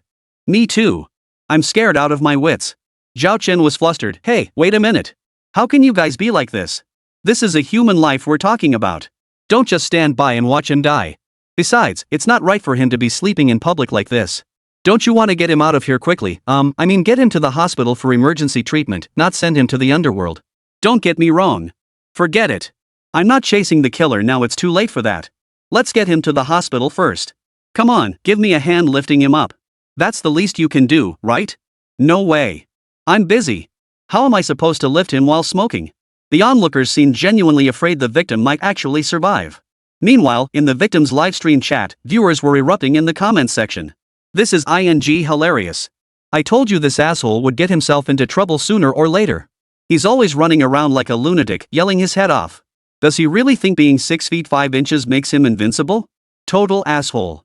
Thinks he can control everything, the sky, the earth, people taking or farting. Really thinks he's something special? And he has the nerve to stream? Trying to get views and make money off this? What the hell is he thinking? Ended up getting stabbed to death on live stream. Ha ha ha ha. Serves him right. Anyway, today's a good day, heh. So that idiot must be dead for sure now, right? No way they can be saved? Damn, please don't let them revive him. The people in that livestream were beyond despicable. They were actually rooting for someone to die. Zhao Chen was different. What kind of awareness did he have? In a situation like this, he would naturally think about saving the person. Even if he saw the guy about to breathe his last breath, he would still try his best to save him. But hailing a cab was really tough right now. Most were ride-hailing services, so he couldn't get one even after waiting for ages. When he finally managed to flag one down, he suddenly slapped his forehead. Sorry. No need. I forgot I drive myself. Messing with me? You're crazy. The taxi driver fumed, stomping on the gas and speeding away. Zhao Chen was helpless. He'd genuinely been in a rush to save someone, so flustered that he'd forgotten he'd driven there himself. His car was parked nearby, not far off. Hurry up. Saving lives is the priority. Ha! Just as he was about to load the man into the ambulance, Zhao Chen suddenly hesitated. He's got so many stab wounds all over his body, I probably shouldn't move him carelessly, right? Judging by the situation, his internal organs have been slashed. If I move him now, what if I worsen his internal injuries and cause massive bleeding? He'd die even faster. Right. We can't touch him now. I need to call emergency services for an ambulance. The onlookers, who had been gloating over his misfortune, froze in shock before erupting in criticism. Damn, dude, you're something else. You've been fussing over him this whole time, and only now are you calling an ambulance? Ha! Now you realize you shouldn't touch him? But earlier, you rushed over, pulled him up, told him not to sleep here, and kept yelling at him to hold on. Now you're just leaving him there untouched. Isn't it too late for that? Too late? Zhao Chen frowned, retorting sternly, I'm trying to save a life here. Saving lives is never too late. Listen to the nonsense you lot are spouting. I was just worried too. I wanted to save him for his own good. At the very least, I'm doing more than you lot who just stand around gloating and doing nothing. And now you dare accuse me? If you're so capable, why don't you try it yourselves? I'm done with this, okay? This is ridiculous. Am I wrong for saving someone? Am I supposed to just stand by like you lot? Is that acceptable? I'm not the kind of person who stands by and does nothing when someone's dying. With that, Zhao Chen turned his gaze to the anti-smoking streamer before him, who was barely clinging to life, looking as if he might breathe his last at any moment. Taking a deep breath, he said, Don't worry, I'm calling an ambulance right now. You have to hold on, hang in there. You can't die. You can't fall asleep in public, got it? Remember what I said, don't close your eyes.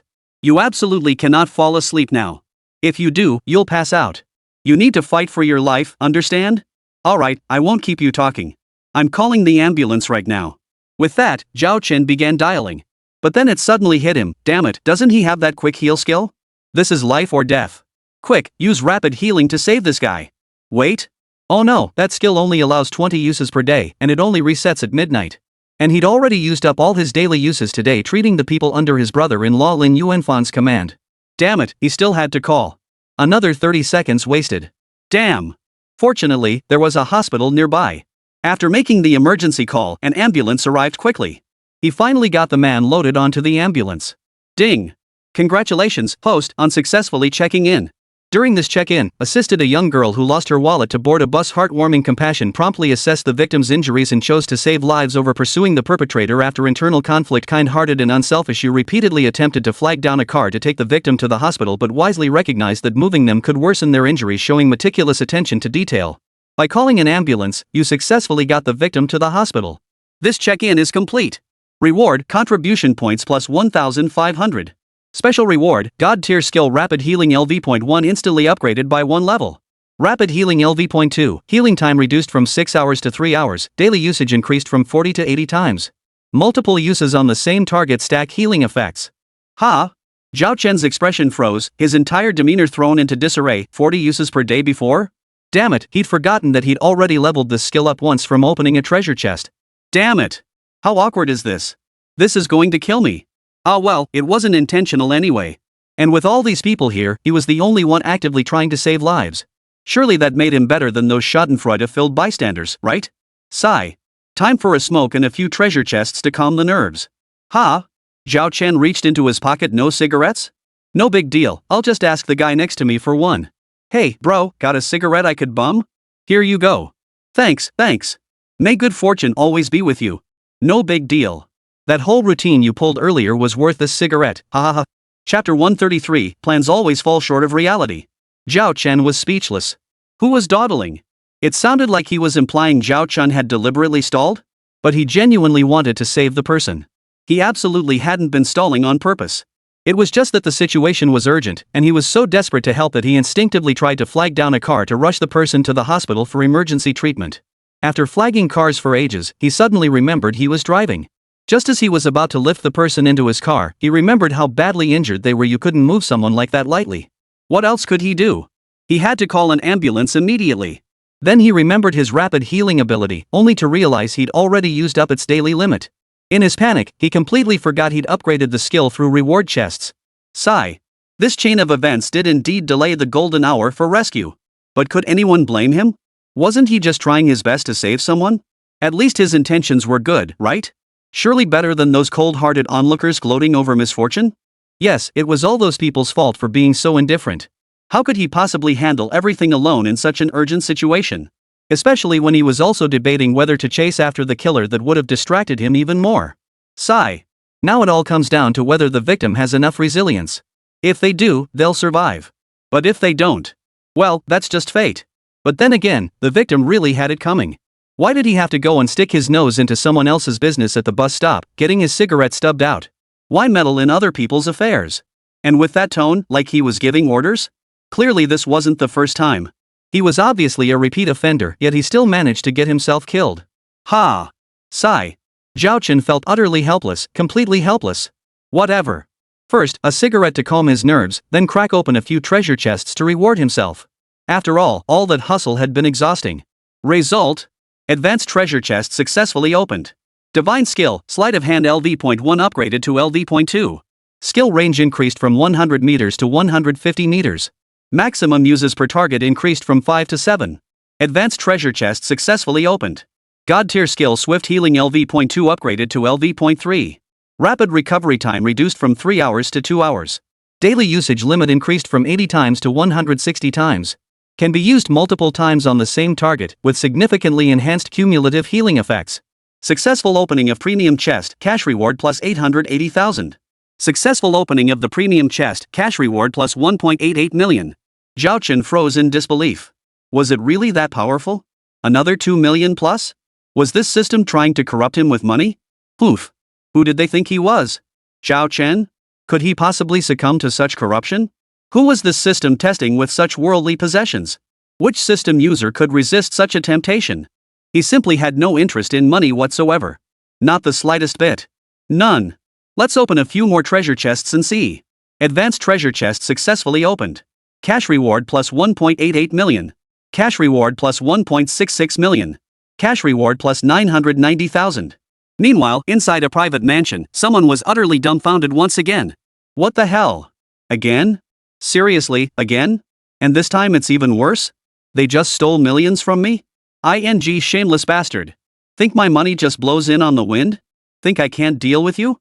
That goddamn master is a useless piece of two. Takes my money and doesn't deliver. Can't even fix this little problem for me, and now he's just up and disappeared? Fine, whatever. You all do whatever you want. Just don't let me catch you, or else. Bang! A sudden deafening crash. The door was kicked open. Multiple SWAT officers burst in, guns drawn, instantly aiming their barrels at the man's head. Freeze! Get down on your knees with your hands behind your head. Su Chaiyang, you are suspected of multiple crimes including embezzlement, bribery, abuse of power, misappropriation of public funds, and colluding with others to misappropriate state assets. We are now arresting you in accordance with the law. This is your arrest warrant. Handcuff him and take him away. Su Chaiyang was stunned. He couldn't believe it, the big shot, getting arrested just like that? Not a single hint beforehand? How could this happen? The answer, of course, lay with Luo Songping, who had been arrested at the airport earlier. He, Su Chaiyang, was Luo Songping's protector. He was the one who arranged for Luo Songping's escape. But Luo Songping's flight ticket had gone wrong, causing him to be detained at the airport and arrested. Under intense interrogation, Luo Songping inevitably spilled the beans on Su Chaiyang. Su Chaiyang's escape plan for Luo Songping had been flawless. To distance himself, he even proactively disclosed Luo's information to the police. It was precisely through Su that authorities obtained Luo's flight details and rushed to the airport to make the arrest. According to Su Chaiyang's plan, the police had no chance of arriving in time. No matter how swiftly they acted, they couldn't possibly reach the airport before Luo Songping boarded his flight. That's precisely why he proactively disclosed Luo Songping's information, a meticulously crafted scheme designed to ensure Luo Songping's escape while simultaneously clearing Su Chaiyang of any suspicion. Unexpectedly, Luo Songping's flight encountered issues, causing him to be detained at the airport where the police caught him red-handed. From that point on, Su Chaiyang completely blew it, facing his own judgment and punishment. This is what they call man proposes, but heaven disposes. Plans never keep pace with change. In the end, the net of justice is vast yet inescapable. At that moment, Zhao Chen finished opening the treasure chest and stared at the newly deposited millions in his mobile banking account, lost in thought. What the hell is this system playing at? Why give him so much money? Was he the type to value wealth? Wealth was ultimately just an external thing. Right now, he genuinely had no interest in it at all. Well, might as well save it for buying formula for the kids someday. His phone was ringing? Is it his dad calling? After a moment's hesitation, Zhao Chen answered the call. Hello, Dad. Something's happened. Your cousin got into trouble and was arrested. Zhao Chen, you can't just ignore him. Ask Shuang to help get him released, okay? What do you mean help? Dad, what are you talking about? Shuang is your daughter-in-law. Are you asking her to break the law? Are you out of your mind? But what? Dad, have you lost your mind? Which cousin got into trouble? What did he do? What was he thinking when he did it? Why should you care about his life now? Are you even considering your own daughter-in-law's future? Whoever it is, they should face the consequences. Family rules are family rules, and national laws are national laws. How can we just let this slide? Zhao Chen. That's your own cousin. His mother is my sister, your aunt. So what? Zhao Chen couldn't be bothered with the nonsense and cut him off. If someone breaks the law, they should face legal consequences. No one is above the law. Chapter 134, Seek only a clear conscience. Don't even mention some mere cousin. Even if it were my own flesh and blood brother who broke the law, I absolutely wouldn't interfere and couldn't anyway. Dad, what kind of person do you think I am? Even the Jade Emperor himself imprisoned the Third Holy Mother beneath Mount Peach. How could an ordinary mortal like me possibly engage in favoritism or cover-ups? I have no idea what you're thinking. All you care about is getting your sister's son out of trouble. Have you considered me and Shuaing at all? If I have Shuaing use her limited influence to bail him out now, what if it blows up in our faces someday? Wouldn't she end up behind bars? Then I'd be dragged in too. Would that make you happy? For the sake of your so-called pride, you drag your own son and daughter-in-law down to their deaths? What are you thinking? Listen carefully. No matter who comes to you, tell them the law shows no mercy. Say that anyone who breaks the law must face punishment. If they don't want to rot in jail, they should stay out of trouble. Don't come asking others to bail them out after they've screwed up. Take responsibility for your own actions. Is that clear enough? Dad, do you understand? Zhao Chen's words were crystal clear, but his father simply couldn't grasp their meaning. After a long silence on the other end, his father finally spoke up. I really did raise you for nothing. You won't even help with something this small? What good are you? He's your own cousin, not some stranger. What's wrong with helping him? They're all family. What relatives? Zhao Chen truly couldn't bear to listen anymore and cut him off again. Didn't you hear a single word I just said? You keep harping on about family ties. Wait until Shuaing and I end up behind bars over this. Will you still care about family then? Which relative will save our lives? I honestly don't understand what you're thinking. Why must you cling to that so-called face in front of your so-called relatives? To make yourself look capable? You think you'll be so capable once you get both me and Shuaing locked up? Will you still be able to smooth things over for us then? Ha! Dad, don't forget when Shuaing and I got married, I didn't give a single cent for the dowry. It wasn't that I didn't want to, it's just that I couldn't afford it. Before Zhao Chen could finish, his father cut him off again. What do you mean you couldn't afford it? I had tens of thousands in my pocket back then, I just didn't want to give it. Her family is loaded, why would they need a dowry? Like they're short on that kind of money? Zhao Chen was genuinely stunned. The thing was, he genuinely hadn't known about this. He genuinely believed the family couldn't afford it back then, but his father had tens of thousands tucked away? Sure, a few thousand wasn't much, but this wasn't about the amount. This was deception, okay? Even he, Zhao Chen, had been deceived. Poof. Now he truly didn't want to say another word. There was no point in arguing. Talking to someone completely out of touch was utterly futile. But then his father spoke up. By the way, what about that thing I mentioned last time? About me and your mom moving in with you guys, have you discussed it with Shuaing? No, Zhao Chen replied without hesitation. What's there to discuss? It's not up for discussion. His father shot back instantly. True. You're the man of the house. Men make the decisions here. Bringing your parents to live with you, what's there to discuss? Ha! Zhao Chen froze, then furrowed his brow tightly. Dad, what are you talking about? Is that what I meant? Listen carefully. What I mean is there's nothing to discuss. I won't let you move in, and I never even brought this up with Shuaing. Seriously, how can you two even say that? That wedding home was Shuaing's dowry to begin with. I didn't contribute a single penny. She even added my name to the property deed. She's been so good to me, how could I not consider her feelings? Just the two of you moving in? How could that work? Young couples these days aren't meant to live with their parents. It's bound to cause friction, big or small. Especially with your habits and temper, smoking, drinking, gambling. Every time you drink, you fly off the handle. If you move in, how could our home ever be peaceful? Bang! On the other end, Zhao Chen's father slammed his fist on the table and roared, Zhao Chen, how dare you talk to me like that? I'm your father. So what? Zhao Chen cut him off. I'm just telling it like it is. No matter how much you hate hearing it, I have to say it. Because now I'm married to Shuaing and we've started a family. She's already sacrificed so much for this household, so naturally I have to consider her needs and think for her sake. I'm spending the rest of my life with her, so naturally she comes first. But I'm not saying I've forgotten my parents after marrying. I'll visit you whenever I can, and I'll send you money every month without fail. Zhao Chen, you have the nerve to bring up money? What good is your measly sum? Zhao's father roared. A measly 2,000 yuan a month? How much do you two earn combined? Her family, the Lins, are loaded. I heard her father was a provincial bureau chief. You can't be earning less than that. And this is all you give me? Are you even human? I raised you for nothing. As his father's roar faded, Zhao Chen smiled calmly. Is that so? It doesn't matter. Since you say I raised you for nothing, then let's just say I did. Anyway, you're able to work now. You're not incapable of supporting yourself, and you're not at the point where you need someone to wait on you hand and foot. I haven't stopped giving you money every month. I think I've done my part. Everything should be done with a clear conscience. I have nothing to feel guilty about. Don't push it too far. Honestly, I never imagined you'd be hiding tens of thousands of yuan back when I got married just to avoid giving Shuang a dowry. You know she doesn't need that money. And now you complain our monthly allowance isn't enough? Originally, I planned to give only 1,000 a month. After all, you don't have many expenses now, and prices are low in the countryside. You grow your own food. 1,000 a month should be plenty. But Shuang said 1,000 was too little. She added another 1,000 herself, so I transfer 2,000 to you every month without fail. What more do you want? What do I want? I-ing. On the other end, Zhao's father's furious shouting abruptly cut off. Because Zhao Chen couldn't be bothered to listen and hung up the phone. The moment he hung up and looked up, he immediately saw Lin Shuang standing behind him. She must have appeared there unnoticed. Zhao Chen's heart skipped a beat. Honey? When did you? Why do you care when I got here? First tell me, were you just on the phone with Dad? It was my dad. What do you mean your dad and my dad? Your dad is my dad. No, honey, you know I didn't mean it like that. I just think we should make a slight distinction. Otherwise, if I say Dad called and wants us to go to his place first for New Year's, then to Dad's place, would you be able to tell them apart? Chapter 135. How could I think he deserved it? Lin Shuang froze for 2 seconds, then glared at Zhao Chen before changing the subject. Did you just talk to your dad like that? What kind of attitude is that? How could you? Just now? I thought my attitude was perfectly fine. I don't see what the problem is.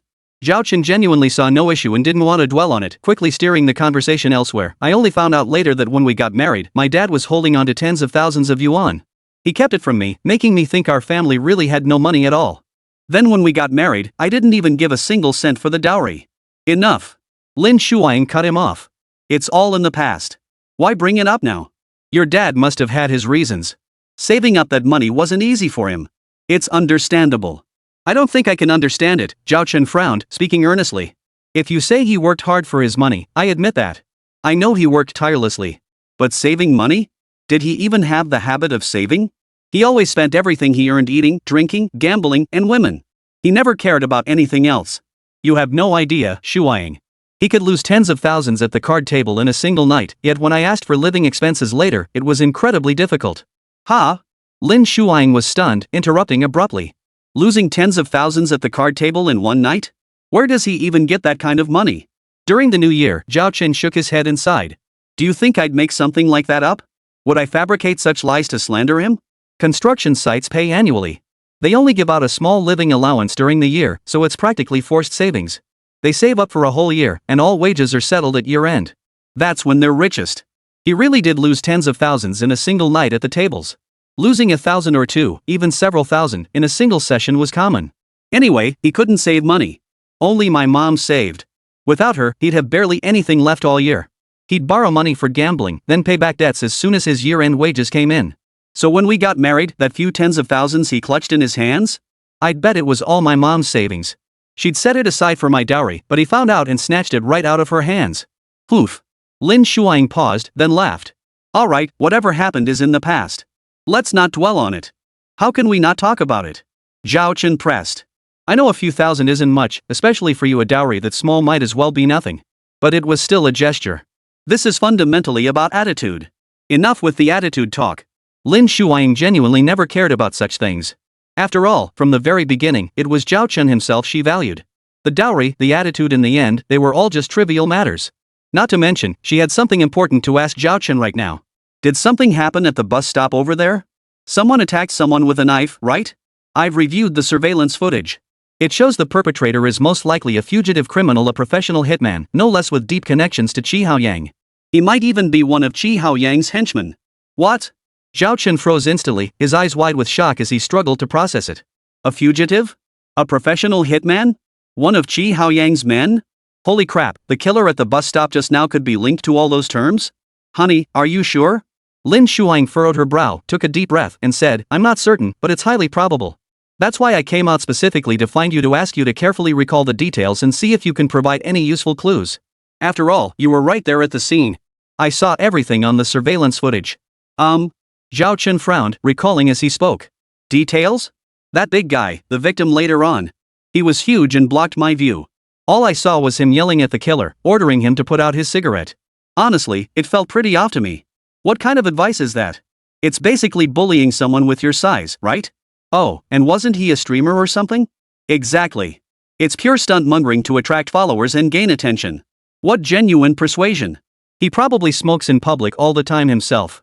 Then he insists on doing this, and this time it backfired, cost him his life. He thought his size would intimidate people into obeying him. But honestly? I have no idea what goes through people like that. Lin Shuaing's lips curved into a mysterious smile as she murmured, from the sound of it, you don't think the victim deserved it, do you? Ha? Zhao Chen's heart skipped a beat before he quickly replied, are you kidding? He's already the victim here. He might not even make it. He could be dead soon. How could I possibly gloat or think he deserved it? Honey, you know me. Am I that kind of person? But still, sigh, how to put it? The fact is, if that victim hadn't acted that way, if he'd just been polite, talked things out calmly instead of acting all high and mighty just because he's big and strong, like everyone should be scared of him. For example, if it were me, I'd politely say, hello, I'm a live streamer. I'm broadcasting to encourage people not to smoke in public. Could you please put out your cigarette? If you cooperate, I'd be incredibly grateful and have a small gift for you. Honey, listen to how pleasant that sounds, right? People would feel embarrassed hearing that. How could they not cooperate? They'd just put out their cigarette without a second thought. No way they'd pull a knife on anyone, you agree? So you see, even when you're in the right, you still need to choose your approach carefully. After all, society is complicated. Shut up, Lin Shuaing cut him off. Now you're lecturing me? Zhao Chen chuckled. No, I wouldn't dare. What grand principles could I possibly lecture you on? I was just speaking off the cuff about the situation at hand. Enough with the casual remarks. Get to the point. Lin Shuaing pressed earnestly. Can you recall any details? Details. Zhao Chen thought hard too, but after digging through his memories, he came up empty-handed. It was simply because that burly streamer had completely blocked his view at the time, leaving him genuinely unable to provide any details about the killer now. Sigh. Chapter 136, A Case Within a Case? I'm helpless.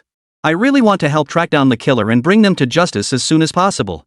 After all, it's only right to give the victim and their family some closure. But I'm truly stuck. The victim completely blocked my view, and just then a little girl approached me for help. I didn't have any cash on me, so I asked a guy nearby if I could transfer 1 yuan via WeChat to get her bus fare. That's how I got delayed. I never imagined it would turn into such a tragedy. By the time I turned back, the victim was already lying in a pool of blood, barely clinging to life. The killer was gone too, probably boarded that bus that happened to pull up right then. Honestly, it breaks my heart. It was such a minor issue, how could it escalate to that point, even resulting in a death? I was torn between grief and trying to save her, while also wondering if I should chase after the killer. Honey, you have no idea how chaotic my mind was back then. Sigh. No sooner had Zhao Chen finished speaking than Lin Shuaing cut in. What did you just say? The deceased? He's not dead yet, he's in the hospital right now. And you're already calling him the deceased? Zhao Chen stumbled. No, honey, let me explain. I mean, hear me out. Of course I hope they pull through. But honestly, he took over 10 stab wounds, each one hitting a vital spot. Oh right. That reminds me. The way he was stabbed, each blow aimed precisely at vital organs, yet he didn't die instantly. That struck me as odd at the time. So many wounds, all critical, and he survived? Now it clicks. Didn't you just say the killer was a fugitive? And a professional hitman? That pretty much confirms it. Only a professional killer could stab someone a dozen times in vital spots and still not kill them instantly. It's obvious, right? It was deliberate. They wanted the victim to suffer before dying. Absolutely. Lin Shuaing nodded and asked, then what? Then? Zhao Chen froze. What then? Then the victim most likely won't make it. That's why I slipped up and called him the deceased earlier. And it's not that I'm cursing the victim, it's just that I genuinely believe he probably won't make it. Ugh, it's heartbreaking. I'm truly filled with anguish. This was such a minor issue, right? It could have been completely avoided, nothing to worry about. But it turned into this tragedy. People really shouldn't push their luck. Otherwise, they'll end up bringing their own downfall. Shut up. Lin Shuaing glared at him before picking up her phone to answer the call. Hello, this is Lin Shuaing. Director Lin, the hospital just reported that the man stabbed at the bus stop has died. He suffered over 10 stab wounds, each targeting vital organs. He arrived too late, well past the optimal treatment window. So, he was pronounced dead upon arrival. Oh, and the hospital also mentioned the killer's technique was extremely professional. Not only were all the wounds in vital areas, but the force behind each stab was perfectly controlled. This meant the victim didn't die instantly but suffered immense pain before passing away. So it's almost certain the killer is the fugitive we've been pursuing all along. Except. But what? Well, it seems he's had plastic surgery. Plastic surgery? Lin Shuang paused slightly, then realized it made sense. After all, how could such a fugitive dare to stroll around in broad daylight at a bus stop? He must have something to rely on. And that confidence most likely came from the surgery. Unfortunately, plastic surgery isn't a magic bullet. Especially when he dared to commit murder at a bus stop, it ultimately led to him being recognized by the police. That was quite fitting for the madman under Qi Haoyang's command. Killing over the slightest disagreement, huh? But there was one thing Lin Shuang couldn't wrap her head around. Zhao Chen. Zhao Chen? Honey? Huh? What? Honey, what is it? You called me? What are you spacing out about? What are you thinking? I was thinking about that killer. He's both a professional hitman and a fugitive. So, someone like him, why would he take the bus? A professional hitman? That's a high-risk, high-paying job. How could he not own a car? That doesn't make sense. No sooner had Zhao Chen finished speaking than Lin Shuang nodded decisively. Exactly. I just thought of that too. That's why I wanted your analysis. Why would a professional hitman and fugitive like him show up at a bus stop? Was he really trying to squeeze onto the bus, or? Her voice trailed off as she glanced toward the nearby bus stop. Unconsciously, her brows furrowed as she mused, could he have been meeting someone at the bus stop instead of actually riding the bus? Then did he board the bus on a sudden whim to kill? Meaning he'd already completed the meeting? And the person he was meeting had already left? Otherwise, there'd be no reason for him to suddenly feel like killing. Not necessarily, Zhao Chen offered his analysis. Honey, don't forget he was smoking at the time. That's why he provoked that bored streamer who had nothing better to do and came looking for trouble. Think about it, if he'd already finished the meeting, why would he be standing there smoking? He was probably waiting for the contact person. Bored, so he lit up a cigarette, right? And his urge to kill wasn't because he'd finished the meeting and felt unrestrained. It wasn't a sudden impulse either. He simply couldn't stand that streamer. After all, the streamer's attitude was downright nasty back then. Anyone would have felt uncomfortable. So tell me, would a professional hitman on the run put up with that? So this was murder born of rage, not a killer's whim. Driven by fury, he didn't care whether the meeting was complete, he just wanted to eliminate that repulsive, worthless streamer first. Ahem. Lin Shuang suddenly coughed, frowning. What are you saying? That streamer is already dead. The dead deserve respect. Don't speak so harshly. Zhao Chen retorted casually, whether it's distasteful or not, it's still the truth. Isn't that right? Lin Shuang raised her hand as if to strike him. Fine, respecting the dead. Zhao Chen instantly begged for mercy, then quickly changed the subject. Let's get back to business. If the killer really went to the bus stop to meet someone, but then suddenly snapped and killed them before the meeting was complete, then got on the bus to escape, then. Suddenly, Zhao Chen's voice trailed off, as if he'd remembered something else. Chapter 137, it really was Qi Haoyang's man. Originally, Zhao Chen had intended to say they needed to immediately retrieve all surveillance footage from the bus stop before and after the incident. But then another thought struck him, why would the killer flee by bus? A gentle breeze began to stir around them. Under Lin Shuang's unwavering gaze, Zhao Chen pondered aloud, a fugitive murderer, a professional hitman, or even one of Qi Haoyang's men. Would he not have a car? He probably drove here. Even if he killed in a fit of rage, wouldn't driving away be easier and faster? Why take the bus? After hearing his thoughts, Lin Shuang immediately joined in the analysis, maybe he lives nearby, so he didn't drive? But she dismissed the idea almost as soon as it formed. No, a fugitive like him wouldn't live near a police station. Exactly. Zhao Chen looked at Lin Shuang as their eyes met. It makes no sense for him to live near the police station, nor to come here to meet someone. But he did come here. So that means, he probably wasn't meeting someone? Maybe he was just wandering around and happened to end up at that bus stop? Coincidence?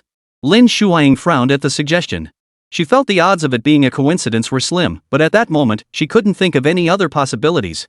Meanwhile, the bus had already been intercepted by the police. But the man was nowhere to be seen on the bus anymore. After all, they had passed several bus stops already, clearly indicating he had gotten off and run away long ago.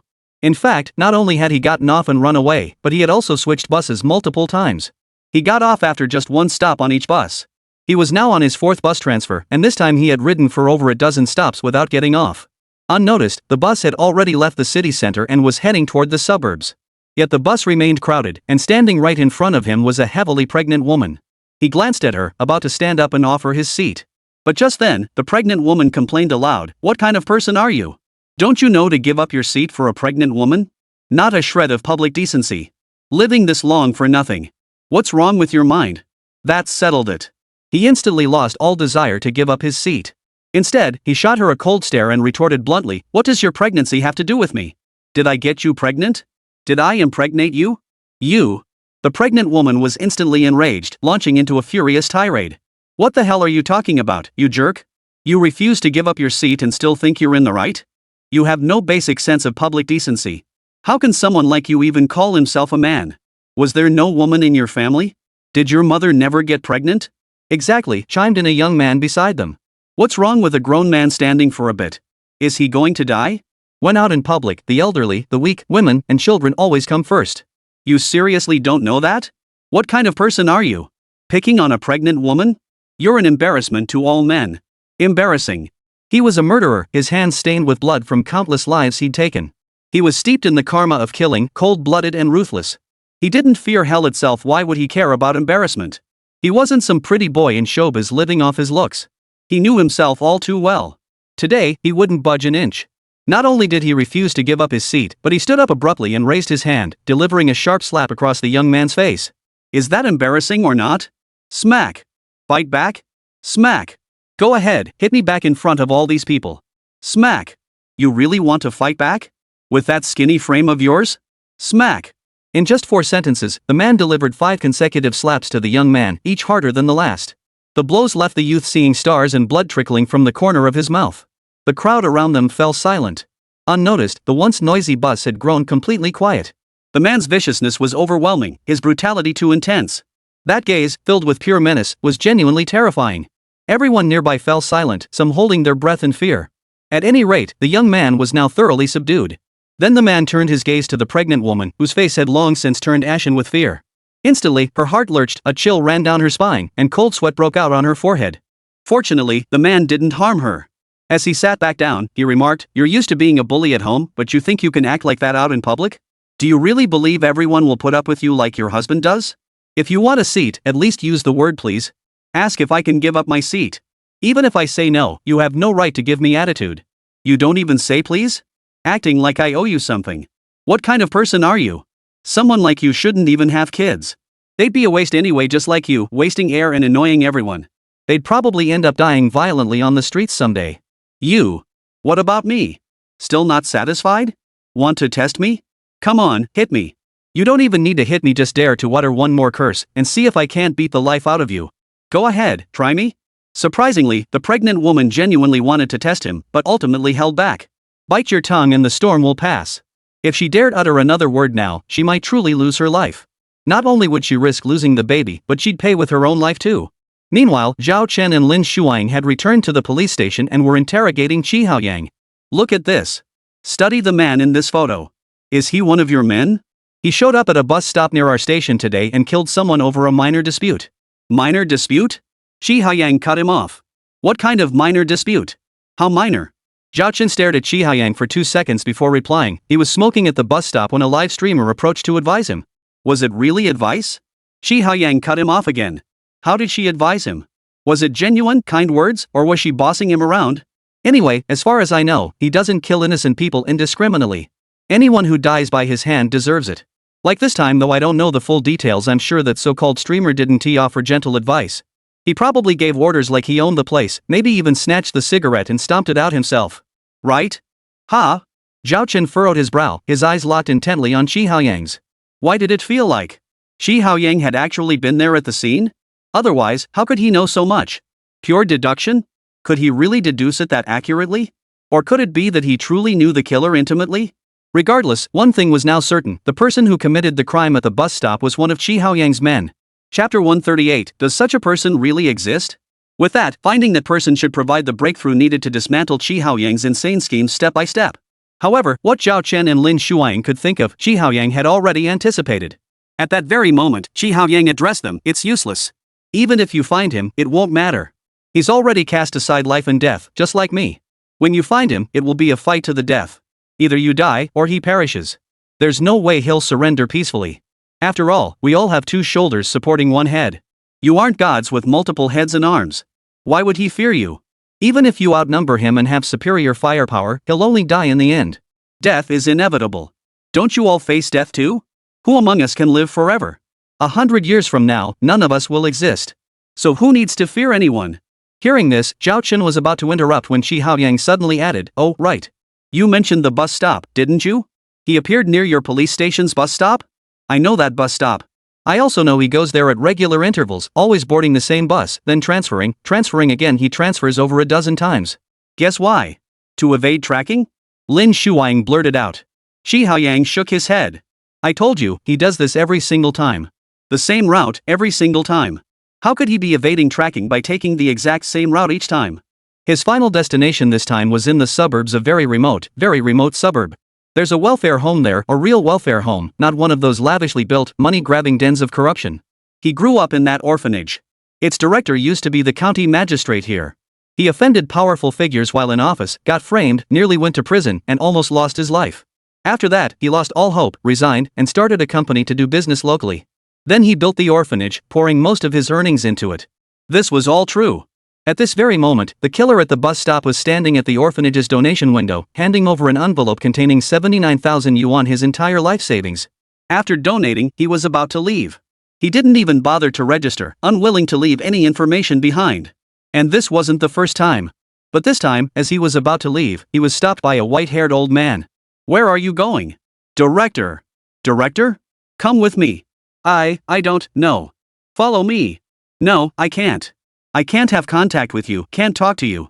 It'll get you in trouble. You think avoiding contact won't implicate me? How many times have you come here? How much money have you donated? Do you really think the police won't trace it back?"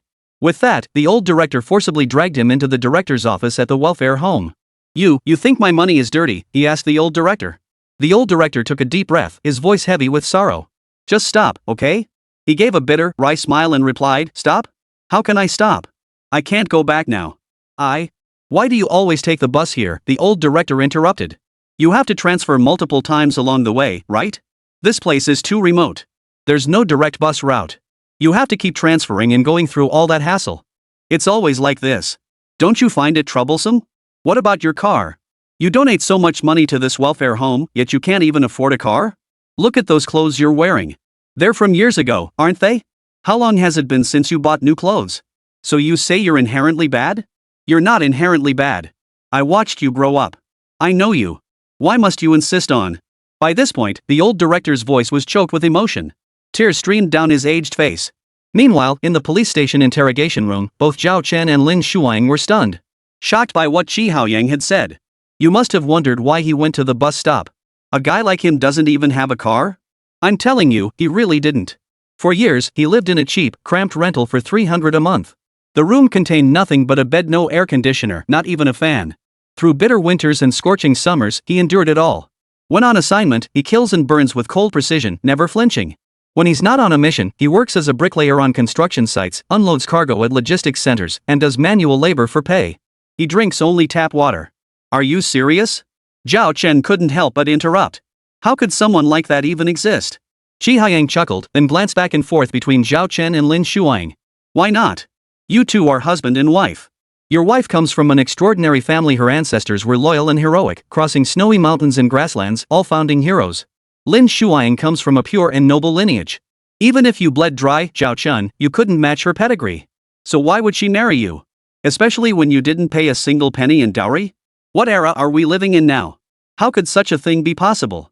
Even women in their second marriages, nearing menopause, demand hundreds of thousands in dowry. How could you, Zhao Chen, possibly marry Lin Shuang without paying a single penny? If such things can exist, why couldn't the kind of person I described exist? Zhao Chen was flustered. Damn it, this Shi Haoyang. Why bring up the fact that he married Lin Shuang without paying a dime in dowry? Was that something to be proud of? Back then, he genuinely couldn't afford it. Especially since his father clearly had tens of thousands stashed away but refused to contribute, deliberately keeping it hidden from him. Oof. Why was Shi Haoyang deliberately bringing this up now? It was like rubbing salt in the wound. But then again, if Shi Haoyang brought it up, could it mean that the kind of person he described actually existed? Fugitive criminals, professional assassins, living long-term in cheap, cramped rooms renting for 300 a month? Enduring bitter winters and scorching summers without complaint? Killing and burning without batting an eye during missions, then hauling bricks and unloading cargo for grueling manual labor when off duty? Was his earlier appearance at the bus stop really just to catch a bus? And had to transfer over a dozen times along the way? All that trouble just to donate money at that remote suburban welfare home? Unconsciously, Zhao Chen felt even more bewildered. This was even more surreal than marrying Lin Shuang without a dowry. But was it really that fantastical? Half an hour later, Lin Shuang called a criminal psychology professor from her police academy days for advice. After hearing the description, the professor replied, "People like that do exist." They do? At that moment, Lin Shuang found it genuinely hard to believe. Chapter 139, Qi Haoyang's Path to the Present. Yes, they do, the professor confirmed. Though extremely rare, they do exist. Due to certain childhood experiences and an entirely unconventional upbringing, these individuals are exceptionally extreme. Extremely kind, extremely bloodthirsty, extremely soft-hearted, extremely ruthless. Like a fusion of ice and fire, half frozen, half burning, half divine, half demonic. Humanity lies between God and devil. Such individuals walk the line between life and death, having long cast mortality aside. They truly fear nothing under heaven. In your youthful terms, they're utterly indifferent to life and death, ready to fight if challenged. In ancient times, there were warriors who charged alone against armies for their beliefs, charging headlong without hesitation. Such people exist in modern society too, the very type you describe. Such individuals may not have seen through everything, but they certainly disregard everything. They operate alone, brimming with animalistic instincts, scornful of laws and regulations, holding no reverence for life. They stand atop the moral high ground, judging others from the pinnacle of life and death judgment, yet refuse to accept any judgment themselves. And they are far more terrifying than those who stand on that moral high ground, because when faced with retribution, they will fight to the death, never surrender. After hearing this, Lin Shuang took a deep breath and uttered 4 words, "Desperados?" On the other end of the line, the old professor paused, shook his head, and chuckled. "What are you talking about, girl? Back when I told you to pay attention in class, you were always daydreaming. I've been explaining this to you for ages. How can you so easily label such people as mere desperados? Let me tell you, this kind of person is truly different from desperate criminals, and the difference is huge. Desperados are merely reckless risk-takers, throwing caution to the wind. They run wild before the law catches up, only to be overcome with regret the moment they're arrested. But the kind I mentioned earlier, honestly, they have a belief system. It's just an extreme one. They only believe in what they've convinced themselves is right, and they're utterly unwavering, even fearless in the face of life and death." Shuang. At this point, the old professor shifted his tone. "You haven't come back to see me once since graduating, yet today you suddenly called to ask about this. What's going on? Have you encountered someone like that? Then you must be extremely cautious. If you truly encounter someone like that, it's very tricky. Never face them alone, because such people are already possessed by darkness. They have no weaknesses. They'll fight to the death over the slightest disagreement.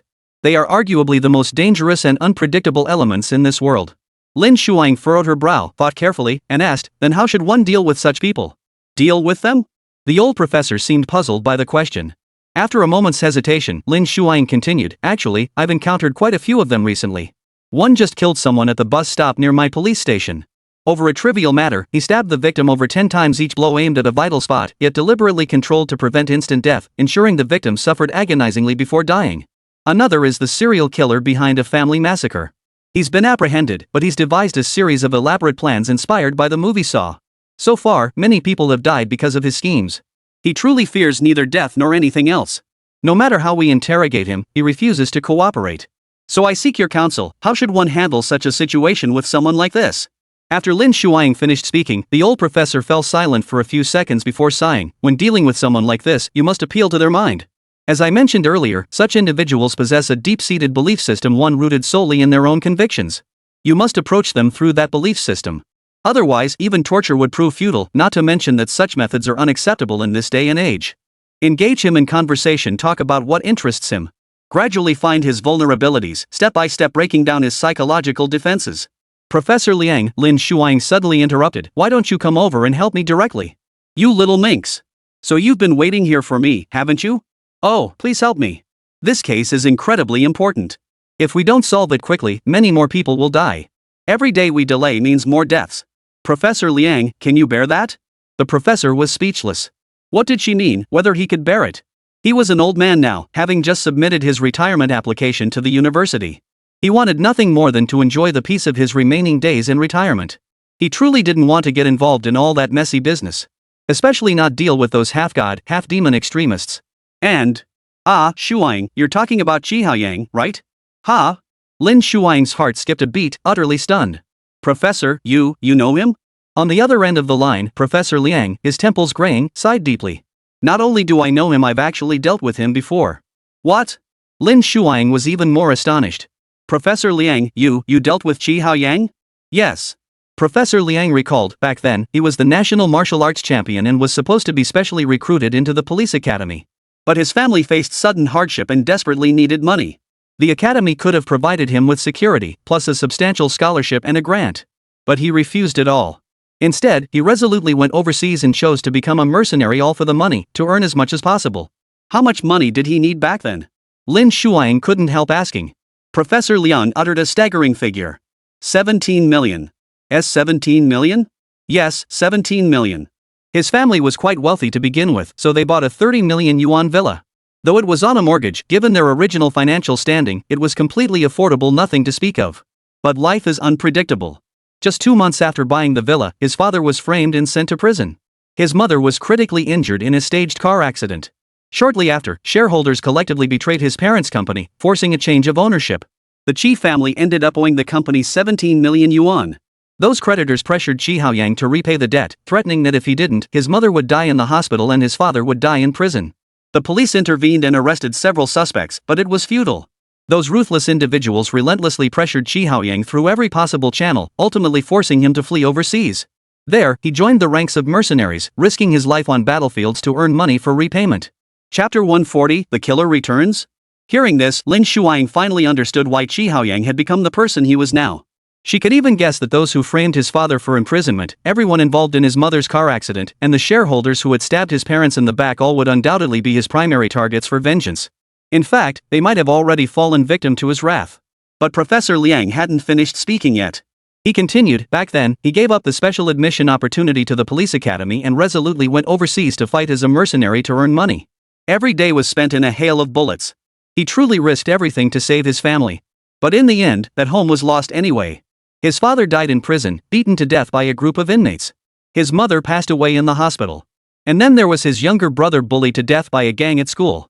A once intact family was shattered beyond repair. Who was the mastermind behind this? Lin Shuang asked directly. All of this was orchestrated, wasn't it? Who exactly orchestrated all this? Professor Liang sighed. He's dead. Among those kidnapped and held captive in that abandoned factory by Qi Haoyang's men earlier. And the people killed later in Qi Haoyang's series of schemes were mostly connected to that incident years ago. Though not entirely. He wasn't purely seeking revenge. It was more like, never mind. As a professor of criminal psychology at a police academy, I shouldn't be saying things like that. Anyway, that's all I know. You guys surely have more details than I do. Shuang, you don't blame me for not telling you this sooner, do you? Caught off guard by Professor Liang's question, Lin Shuang paused briefly before taking a deep breath. At first, I did feel a bit resentful. But then I realized as a witness to those events back then, you must have felt deeply unjustified on Qi Haoyang's behalf too. Even though he ended up committing crimes later on, looking at the situation objectively, back then, if it had been me, I would have felt just as indignant about what happened to him. That said, one thing is one thing. I'm still a police officer. I can't just stand by and watch him keep making mistakes like this. Even if he's already covered in blood, with a string of murders to his name, and will inevitably be sentenced to death by firing squad, I still have to do everything in my power to stop him from committing more crimes. Professor Liang, just tell me straight, how exactly can we break through with Qi Haoyang? How can we stop him? How can we make him stop, thereby preventing more tragedies? Stop him. Hearing this, Professor Liang couldn't help but wonder inwardly, is it truly still possible to stop him? Sigh. Might as well give it a shot. But he wouldn't attempt it himself. His old bones were ready for retirement and a peaceful life. Besides, his granddaughter was studying criminal psychology. He'd send her along with Lin Shuang to give it a shot. With that thought, Professor Liang asked, Shuang, do you take interns? Lin Shuang froze, her expression blank. Intern? Yes, Professor Liang smiled. My granddaughter, Liang Anqing. She's a sophomore at the police academy, majoring in criminal psychology. She's very diligent, has a solid theoretical foundation, and, well, you could say she's read widely. She knows a little about everything, but she lacks practical experience. It just so happens you could use a psychology expert. Why don't I entrust her to you? Could you mentor her? Lin Shuang hesitated, her expression uncertain. Well, Professor Liang, you know Qi Haoyang is an extremely dangerous individual. Your granddaughter is only a sophomore. Is she really up to handling him? Rest assured on that point, Professor Liang replied confidently. Recommending her to you isn't about pulling strings or backdoor favors. It's about promoting merit regardless of family ties. My granddaughter possesses genuine ability. She may be only a sophomore, but her only shortcoming is lack of practical experience. When it comes to capability specifically in professional theory and criminal psychology, she can absolutely hold her own against Qi Haoyang. Shuang, if you don't believe me, just give it a try. If you genuinely find her unsuitable later, feel free to send her back where she came from without hesitation. Alright. Lin Shuang nodded. Professor Liang, you've said it yourself. If she truly proves inadequate later, don't blame me for being strictly professional and showing no favoritism. Don't worry. Alright, it's settled then. Professor Liang, have her report directly to me when she arrives. Alright, I'll call her shortly. Afternoon, same bus stop. Zhao Chen came to pick up someone. Professor Liang's granddaughter, Liang Anqing, a sophomore at the police academy and a top student in criminal psychology. Liang Anqing had arrived long ago and was waiting while playing with her phone. Naturally beautiful, the college girl wore denim shorts that revealed 2 pairs of snow-white, slender legs, causing several people waiting nearby to steal glances at her from time to time. Even 2 drunken men, reeking of alcohol, grew bold enough to approach her directly. Hee, little missy, you're quite pretty. What are you playing with your phone for? Let big brother take a look. Liang Anqing frowned, tucked her phone away, and backed away warily. The drunks pressed closer, grinning lewdly. Don't be scared, little girl. We're not bad guys, you know. That's right, we're not bad guys. We just want to ask, could you sell us the little panties you're wearing? Ha. Get lost. Liang Anqing clenched her fists and snapped angrily. Instantly, one of the drunks flashed a vicious look. Damn it, you. I hate it when people tell me to get lost. Before he could finish, the drunk lunged toward Liang Anqing. Just then, a bus pulled up to the stop. An unremarkable man dressed in ordinary clothes stepped off. Him? Just as Zhao Chen was about to step in to teach the drunk a lesson, he suddenly recognized that plain-looking, ordinary-dressed man who had just gotten off the bus was the very same fugitive murderer who had committed the crime here before, the one who killed the anti-smoking streamer, a professional hitman. The killer was back. Ha! Before Zhao Chen could even process it, he froze again in an instant. The drunkard lunged at Liang Anqing, but the fugitive killer, the professional assassin who had just stepped off the bus and happened to pass by Liang Anqing, suddenly struck, slashing the drunkard's throat cleanly with a single stroke. Splatter! Blood spurted everywhere. The drunk clutched his throat desperately, then staggered and collapsed with a thud. The other drunkard stared blankly, eyes wide with disbelief, clearly unable to comprehend what had just happened. Meanwhile, the killer, knife in hand, was advancing step by step toward this drunkard. Chapter 141, No Favoritism. No, not step by step. The assailant moved with the leisurely pace of a stroll through a garden, neither hurried nor slow, his gaze calm as still water. The drunk trembled, his heart pounding in terror. He sobered up halfway moments ago, and now he was fully awake, yet his legs felt like jelly, unable to run. In his extreme terror, the drunkard's pants began to wet themselves. He truly had peed himself in fear. But at that very moment, the killer suddenly turned his gaze fixedly upon Zhao Chen. Zhao Chen met his gaze, took a deep breath, and was just about to act when the criminal, with lightning speed, slashed the drunkard's throat. Instantly, he leapt into the passenger seat of a nearby taxi, pressing a knife to the driver's throat. Drive! Zhao Chen was about to give chase. The taxi hadn't even started yet, and he could likely have caught the criminal if he'd pursued him now. But at that moment, Liang Anqing suddenly went black in the eyes and collapsed. Hey! Zhao Chen reacted swiftly, catching her before she hit the ground. She was unconscious, passed out. The taxi started up and quickly merged into traffic, disappearing from sight. Zhao Chen sighed in frustration, pulling out his phone to call Lin Shuang. Hey, Shuang, I've picked up Professor Liang's granddaughter. I compared photos, it's definitely her. But she's passed out now. My initial guess is she's fainting at the sight of blood. Yes, blood phobia. Just then, another murder happened here. Liang Anqing was being harassed by 2 drunks when the escaped killer happened to return by taxi. He casually slit both drunks' throats. The suspects already fled. It's too late for me to pursue him now. Send someone over to take charge of the scene first. Ha? What? An ambulance? Is that really necessary? Liang Anqing is probably just fainting from seeing blood. She should be fine. No need for an ambulance? On the other end, Lin Shuang sounded flustered. I meant the 2 victims. The victims. Hurry and see if they can be saved. If there's a chance, call an ambulance immediately. Victims? Zhao Chen's heart sank. He looked up at the 2 motionless drunks lying in pools of blood and frowned. Both had their throats slit. By a professional killer, no less. How could they possibly survive? But you still have to check, right? What if they can still be saved? Lin Shuang was fundamentally different from Zhao Chen. As a police academy graduate and station chief, she prioritized people's lives above all else. Her first instinct was always to save lives unless death was absolutely certain. Zhao Chen, however, was different. He hadn't attended police academy, he'd been specially recruited by the provincial bureau under the guise of a special investigation team affiliated with the state security bureau, relying solely on the abilities granted by the system's rewards. The moment he saw those 2 drunks get their throats slit, he instinctively felt they were dead meat. He hadn't even considered saving them. His first instinct was to pursue the killer. The moment Liang Anqing fainted from seeing blood, he immediately caught her, then proceeded to call Lin Shuang. Lin Shuang mentioned saving someone, so he went over to check and discovered. She still seems to have a pulse? Wait, no, she's gone? Damn it, you were hanging on until I came over, then you just had to go at this exact moment? What's the deal? Holy crap, the other one seems to be moving? Did he just close his eyes? Alright, this one's really dead now. So they were still alive just now? But even if I'd called an ambulance immediately, it wouldn't have been in time, right? Are you kidding me? Slitting your throat? There's no way an ambulance could get here in time. It's beyond saving, beyond hope. Forget it. She's dead now anyway. Let's just leave her be. Saying this, Zhao Chen walked back and lifted the fair-skinned, beautiful, and youthful college student Liang Anqing once more. Seeing her still unconscious, he couldn't help but recall his god-tier skill rapid healing. Right. Rapid healing was already at level 3. The various gunshot wounds suffered by Lin Yuanfan's men earlier could now be fully healed in just 2 hours. And Liang Anqing here was likely just fainting at the sight of blood. How easy would that be to fix? Perhaps, if he applied rapid healing to her several times, he could even cure her blood phobia completely? Ensuring she would never faint at the sight of blood again? Yes, use it. In an instant, Zhao Chen unleashed 3 consecutive quick healing skills on Liang Anqing. Just as he was about to activate the 4th, he suddenly jolted upright. His gaze locked onto the 2 dead drunks lying in a pool of blood not far away, his eyes filling with utter disarray. Damn it, what happened? How could I have forgotten about them? If I'd used this rapid healing skill on them right away, wouldn't I have saved 2 lives? Damn it, what kind of brain do I have? Why didn't I think of that at the time?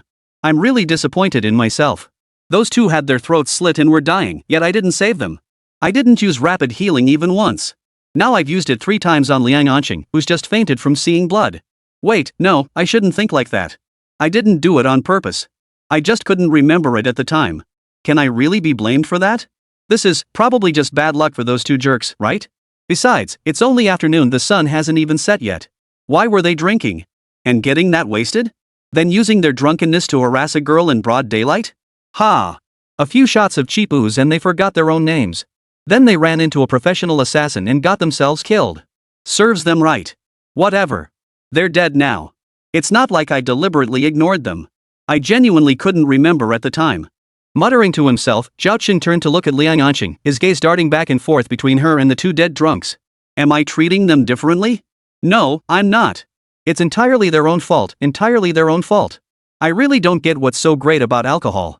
Getting wasted like that in broad daylight, then having the nerve to harass a young girl in public. If you don't die, who will? Exactly. If you want to blame anyone, blame yourselves for courting death. Learn your lesson for next time. Suddenly, a soft moan sounded as Liang Anqing awoke. A gentle breeze blew as Zhao Chen met her gaze. Seeing the confusion slowly clouding her eyes, he began to explain, you must have fainted from seeing blood. Thankfully, I caught you in time. Otherwise, you would have fallen and could have hit your head. You're the criminal psychology expert specially recommended by Professor Liang, having mastered his teachings. If you damaged that brain of yours, it would have been disastrous. How are you feeling now? Still dizzy? Dizzy? Not at all. Liang Anqing felt remarkably clear-headed and refreshed, as if her entire being had become transparent. It was truly the most alert she had ever felt. Chapter 142, The Strange Case in the Remote Mountain Village. This was clearly the effect of Zhao Chen's triple-use rapid healing.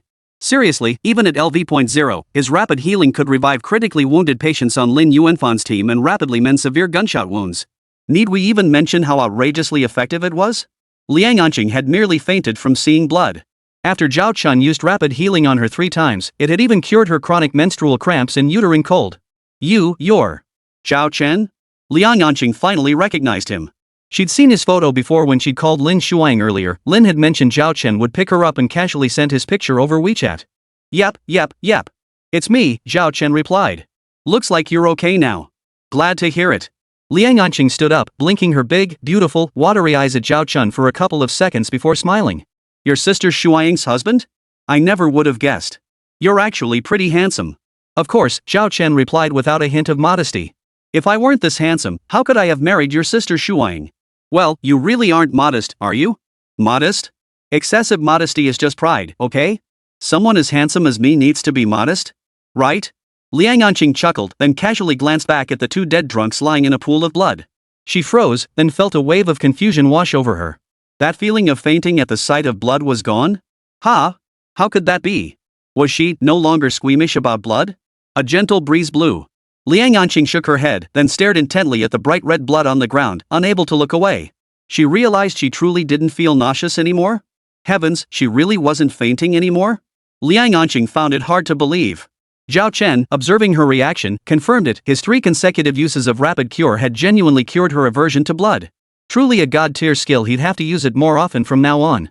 Using it on his wife whenever possible, wouldn't that eventually make her immune to all ailments? Then there was his father-in-law. Though still in his 50s and relatively robust, he certainly wasn't as resilient as he once was. Zhao Chen could use rapid cure to proactively prevent various ailments from arising. Wouldn't that keep the entire family healthy and strong? Could he, Zhao Chen, even switch careers and become a miracle doctor? Hey! Suddenly, Liang Anqing waved her hand in front of Zhao Chen's face, her puzzled voice snapping him out of his thoughts. What are you doing? What are you thinking about? Nothing. Zhao Chen snapped back to reality, glancing at the police cars approaching in the distance. The station officers are here. Let's go explain the situation and see if they need any help. Once we handle things here, I'll take you back to the station. Okay. Moments later, the police cars pulled up, and the scene was quickly cordoned off with tape. Brother Zhao, you really do show up at every crime scene like clockwork. You bet. Brother Zhao, you're truly amazing, like you've got your own Conan aura. You show up at every crime scene without fail. Why do I feel like you guys are dissing me?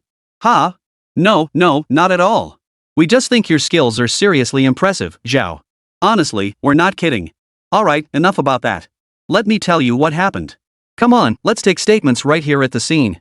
Alright, Zhao, go ahead. Here's the thing. This is Liang Anqing, the criminal psychology expert we specially hired to assist our station. She was playing with her phone here when those 2 drunks. Time of death, 1 minute. The coroner's voice suddenly cut in from the side. Instantly, Zhao Chen's heart jolted. His eyes widened in disbelief as he turned to look, utterly stunned. What? The forensic doctor looked equally flustered. We can confirm the time of death was within the last minute. It's likely both were still alive when we arrived. Zhao Chen's eyes widened with confusion as his thoughts began to spiral into chaos. After all, if the 2 had died within the last minute, what did that imply? Could he, Zhao Chen, use some god-tier skill to heal them instantly? Could they have been saved just a minute ago? But wait, could he really be blamed for this? He hadn't deliberately refused to help. Earlier, those 2 truly seemed dead. And Zhao Chen wasn't a medical examiner, he lacked that level of expertise. He could only judge based on what his eyes saw. If he'd seen them still alive, would he have refused to help? Is Zhao Chen the kind of person who stands by and watches someone die? Take Liang Anqing, she was nearly fainting from blood phobia. He used rapid healing 3 times on her, completely curing her aversion to blood. Would he be stingy with his skills? Sigh, it wasn't his fault. It was just fate playing tricks. Meanwhile, at the police station, Detective Chief Yi Qingfan was interrogating a major criminal who had just been brought in. This criminal was utterly depraved, having slaughtered entire villages and poisoned hundreds of people. Afterward, he had hung the corpses throughout the villages. The entire village was covered in corpses, a scene more horrifying than anything in a horror movie. Why did you do this? Was the first question Yi Qingfan posed to the killer. The killer remained silent, offering no response. Yi Qingfan frowned and pressed further. You're a local, raised in that very village. Yet after growing up, you slaughtered every single person in the place that nurtured you? I refuse to believe there's no reason behind this. Don't you want to explain what really happened? What kind of reason could possibly drive you to slaughter everyone in your own village and several surrounding villages in one fell swoop? And then hang the bodies throughout the village afterward? What on earth were you trying to achieve? The killer remained silent, still holding his tongue. Are you just going to stay silent forever? I can tell you have a story. And according to the information I have, you were the only college student from those villages in nearly a century. When you first got accepted, the entire community celebrated. They even pooled their money to pay your tuition. Yet you. Yi Qingfan paused at this point, took a deep breath, and waited several seconds before continuing. People say you bit the hand that fed you, but I believe there's more to this story. Do you know why your case was transferred to me? Because we recently dismantled a massive criminal syndicate. That syndicate was involved in every kind of crime imaginable: scams, fraud, organ trafficking, you name it. They even manufactured and sold firearms. And among all their activities, only one thing connects back to you. Deception. You were deceived into that village, weren't you? But records show you were born in that village. Your full moon banquet was held there. Logically, you should have been born in the village. Chapter 143. This is even crazier than Qihaoyang. Before he could finish, Yi Qingfan abruptly paused, then shifted his tone. Of course, that's only logical. After all, some things defy common sense. For instance, if you were abducted right after birth, you could have had your full month celebration in that village and grown up there, yet not actually belong to that village at all. Coincidentally, that massive criminal syndicate we cracked earlier involved a hospital. We've now uncovered that over 20 years ago, this hospital helped traffic numerous newborn babies. Enough. The criminal suddenly spoke, his face contorted in fury, his eyes terrifying. Over 20 years? What good does it do you to find out now? My parents are gone. They endured unimaginable hardship to find me in that village. When they finally located me and tried to take me away, the villagers mistook them for human traffickers and beat them to death. Right before my eyes. I watched them get beaten to death. Those bastards, thieves crying thief. They lied to me, saying my real parents were the kidnappers, then killed them right in front of me. I was just a kid back then, didn't understand anything. I truly believed my birth parents, who'd gone through hell to find me, were the kidnappers. After they were beaten to death, I even kicked them twice. That scene is as clear as yesterday. I remember it vividly to this day. Later, when I got into college, the whole village celebrated and even pooled money for my tuition. Ha! So what? The village's only college student in nearly a century. But where did this college student come from? Back then, I knew nothing. I truly saw them all as benefactors, believing it was my duty to bring honor to the village. I even vowed that once I got into university, I'd study my hardest and return to the village someday to contribute everything I could. Back then, I was full of passion and worked harder than anyone in my class. After all, I was the one who'd made it out of the village, out of the mountains, the one whose tuition had been pooled together by my fellow villagers. But one day, when I told a classmate about nearly being trafficked as a child and witnessed villagers beating up human traffickers, my classmate gave me a strange look and said meaningfully, "What if they weren't human traffickers?" I was completely baffled. What else could it have been? How could it not be human traffickers? Later, I saw another news report about a female PhD graduate who was lured to a remote mountainous area. The locals claimed they took her in out of kindness because they thought she was mentally unstable. At this point, the criminal let out a savage laugh, his eyes bloodshot and bulging. His next words carried a murderous chill. Even though Yi Qingfan was a detective, a legendary one at that, who had weathered countless gunfights, witnessed every imaginable high-stakes situation, and encountered every kind of depraved criminal society had to offer, she still had never felt such intense, raw murderous intent before. "You, calm down," Yi Qingfan urged, her brows furrowed. "I am calm," the criminal replied. "I'm merely recalling what the news reported, that female doctor was indeed mentally unstable. I worked my ass off just to get into college and escape the countryside, only to find out that even someone mentally unstable can become a female PhD? Of course I know that's not true, but that's exactly what the news reported back then. How do you explain that? What on earth would a female PhD candidate have gone through to become mentally unstable? And I remember clearly the news said she was only missing for 2 years. In just 2 short years, she went from being a PhD to a mental patient. Ha! At that moment, the criminal lifted his head, locking eyes with Yi Qingfan without blinking. So tell me, were those people even human? What's wrong with me killing them? Didn't they deserve to die? Desolate lands breed wicked people. I used to think that was pure prejudice, but later I realized it's not always so. Some people truly deserve to die, like those villagers. What difference does it make that they pooled their money to send me to university?" At that moment, the killer's eyes grew even more savage, radiating pure murderous intent. They resembled the eyes of a demon. Just then, Zhao Chen entered. Along with Lian Anqing, the specialist in criminal psychology. The two sat down on either side of Yi Qingfan. Yi Qingfan glanced at them briefly before fixing his gaze on Zhao Chen. Zhao Chen said, "It's fine. You two continue. We'll just observe." "Go on," Yi Qingfan instructed the criminal. The criminal took a deep breath and sneered, "I've already said pretty much everything there is to say. Everyone's dead anyway, I killed them all. Some were poisoned outright. Those who didn't die from the poison, I stabbed to death with my knife. Every last person in the village, young and old, is dead. Not a soul left. Were there no innocents?" Zhao Chen suddenly interjected. "Did you kill those who were deceived and brought there just like you? You're pitiful, but weren't they just as pitiful as you? I can understand you killing others, but why did you have to kill those who were just as pitiful as you?" Facing this question, the murderer turned and fixed his gaze on Zhao Chen, staring intently for several seconds before laughing. "Like me? Who's like me? There was one like me stolen from his village at birth. No, not stolen. What trickery could be used on a newborn? They simply snatched him away. But when I told that person the truth, he refused to believe me. He thought I was lying, that I'd gone mad from studying too much. He even threatened to report me. I worked so hard to uncover his origins, revealed the truth to him, and wanted to take revenge together. Yet he didn't believe me and threatened to report me? Do you think someone like that is innocent? Let me tell you, in places like that, anyone who fails to get into university and escape the mountains gets completely assimilated. They won't listen to anything from the outside world. I've tried it not just once, but with several people. They all reacted the same way. So I killed them all. After killing them, I chopped them up, cooked their remains into meals, poisoned them, and invited the entire village to taste it." Ha ha ha. Amid the murderer's maniacal laughter, Zhao Chen, Yi Qingfan, and Lian Anqing all frowned. For the man before them seemed even more deranged than Qi Haoyang. Yet, considering everything he'd endured, it seemed almost understandable? Yet understanding was one thing, justice was another. After all, this madman had taken so many lives, he must face the law. The law knows no mercy. For what he had done, nothing could possibly save him. Yet Zhao Chen also knew, you've been prepared to die all along, haven't you? From the moment you made that decision, you never intended to live.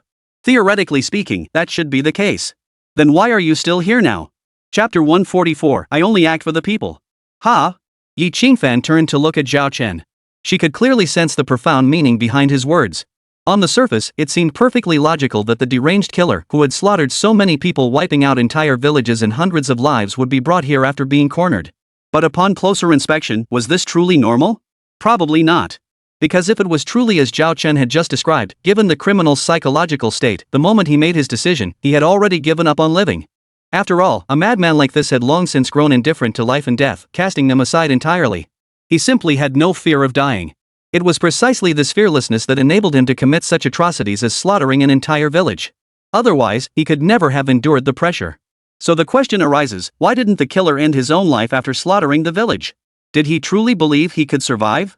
Could someone like him still cling to life? Could he have contemplated clinging to life? Surely not. Then what on earth kept him from ending his own life? Yi Qingfan furrowed her brow, racking her brain in deep thought. After much deliberation, only one possibility came to mind. This murderer still had other business to attend to. Could it be that to accomplish his task, he needed to be captured by the police? Was this a case of turning the tables? The thought struck her, and Yi Qingfan snapped her head up, confronting the killer directly. You know Qi Haoyang? More than just know him? You're one of Qi Haoyang's men, right? You were involved in those murders he orchestrated before, like that vertical saw operation at the abandoned factory, weren't you? As Yi Qingfan's words fell, the criminal furrowed his brow, his face filled with confusion. He stared at Yi Qingfan for a few seconds before speaking. What the hell are you talking about? What Qi Haoyang? What abandoned factory? What data operation? What the hell is all this nonsense? Quickly, Zhao Chen turned to Liang Anqing. Analyze him. His words, micro-expressions, body language, any inconsistencies? Yes. Liang Anqing replied without hesitation.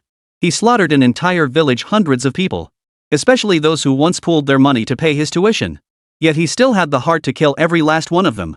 With that kind of extreme mindset, if he truly didn't understand what Captain Yi just said, and truly had no idea who Qi Haoyang was, his normal reaction would be utter contempt. Almost immediately, he would have subconsciously revealed a look of mockery in his eyes. But he didn't. Instead, he seemed somewhat agitated. Even though he feigned confusion, pretending not to understand what Captain Yi was saying, his acting was clumsy. It was obvious he was putting on a show. Hear that? Zhao Chen turned to the criminal. Our forensic psychology expert here says he could tell you were acting at a glance, no need for detailed analysis of your body language or micro-expressions. The moment you opened your mouth, you were riddled with contradictions. And you expect us to believe you know nothing? I'll wager you know Qi Haoyang, and more likely than not, you work for him. Am I right? Facing Zhao Chen's interrogation, the criminal darted his eyes back and forth between Zhao Chen and Liang Anqing before retorting. So what if I do? What if I don't? Why are you wasting police resources and time on me? Every single person I killed deserved it. They traffic people, buying newborn babies to bring into the village, ruining lives and destroying families time and time again, generation after generation. Why didn't you do anything about that? You ignore these crimes, you fail to punish these people, yet you waste your time on me? Do you think we want to? Yi Qingfan said solemnly. We don't want to waste time on you either. If you truly believe we're wasting police resources and want us to free up more time for meaningful work, then cooperate. Tell us everything. The criminal cut him off immediately. I've already confessed. I told you I killed all those people and explained every reason why. What else do you want me to confess? Tell us about Qi Haoyang, Yi Qingfan stated bluntly. The criminal sneered coldly. Qi Haoyang? Who is Qi Haoyang? I told you I don't know him. I have no idea what you're talking about. You don't believe me, so what else can I do? Fine, let's just drag this out. I'm going to die anyway. Every second I stall is another second I get to live. Every extra second is a win. Why would I be afraid to stall with you? It doesn't matter. I can afford to wait. Hearing this, Yi Qingfan clenched her fists. Clearly, she had no intention of dragging this out. She wanted to solve the case as quickly as possible. She genuinely wanted to free up time for more meaningful pursuits. But she was a COPPA detective, no less bound by the rules. Now that this case had landed in her hands, she had to get to the bottom of everything involved. She had to see it through to the end. Especially since it involved Qi Haoyang, that was the absolute priority. Yet the suspect's current attitude was genuinely infuriating her. But just then, Liang Anqing, the criminal psychologist brought in by Zhao Chen, spoke up. Are you really prepared to drag this out? Are you sure? You just said we're wasting police resources. You know continuing to waste time on you is pointless. So why keep dragging this out? Think about yourself. Think about your parents. Why were you taken from your birth parents the moment you were born? Why did your parents endure unimaginable hardships to find you, only to be beaten to death by villagers who mistook them for human traffickers, especially when you were right there, witnessing it all? Why? Because this world is divided into black and white. People are either good or evil. Those evil ones lurk in every dark corner, always stirring trouble like termites, constantly wreaking havoc. And the duty of the police is to resolutely combat these people, to fight crime, to uphold justice. Uphold justice? The criminal cut in. Have you? How exactly? What does upholding justice even have to do with you? All you care about is credit. Each of you scrambles for recognition. When you can't get it, you resort to backroom deals and favors. After all, promotion and wealth are the only true paths. Who among you truly thinks about upholding justice? Hearing this, Zhao Chen immediately retorted, how dare you speak like that? Do you even know us to make such accusations? I'm solely dedicated to serving the people, focused on fighting crime and upholding justice. Chapter 145. I only know an eye for an eye, a tooth for a tooth. Promotion and wealth? I've never had the slightest interest in them. Anyone who knows me knows Zhao Chen treats money like dirt and regards fame and fortune as worthless. And yet you dare speak to me like that? It's outrageous. Absolutely outrageous. It's utterly disheartening. As Zhao Chen finished speaking, Yi Qingfan, Liang Anqing, and even the criminal all turned their gaze toward him simultaneously. Each pair of eyes held an odd expression. Clearly, they didn't believe him. Not one bit. Ha? Zhao Chen frowned in confusion. Wait, what's with those expressions? Those looks? Why don't you believe me? Did I say something wrong? What part was inaccurate? There wasn't a single false word in there, okay? Yi Qingfan turned back to stare intently at the criminal. Regardless of whether he's right or not, you should cooperate and spill everything you know. Understand? I don't get it, the criminal retorted. I'm already in this state. Whether I talk or not, I'm dead either way. I'm going to get shot regardless. So why should I cooperate with you? If I refuse to cooperate, what can you do to me? Besides, haven't I been cooperating? I've been more than cooperative, okay? I killed all those people in the village. I've explained every detail of the whole incident. What else do you want me to say? How else am I supposed to cooperate? The moment the criminal finished speaking, Liang Anqing interjected, poisoning hundreds of people? You couldn't have done it alone. You must have had accomplices at the scene. And given your village's circumstances, those accomplices couldn't have been outsiders. Villages deep in the mountains that rely on buying children and women to maintain their population are extremely wary of strangers. And earlier you mentioned searching for others like yourself, people brought to the village as newborns. Not only did they refuse to believe you, they even tried to report you. So you killed them all, even cooking their bodies into dishes served to the entire village? Is that truly the case? Or rather, is that the whole truth? At this point, Liang Anqing paused, her gaze fixed intently on the criminal's eyes for several seconds, closely observing every flicker of emotion. She continued, the best way to hide a single drop of water is to place it in the ocean. To confuse the issue and deceive the world, the best tactic is to mix truth with lies, blending them together.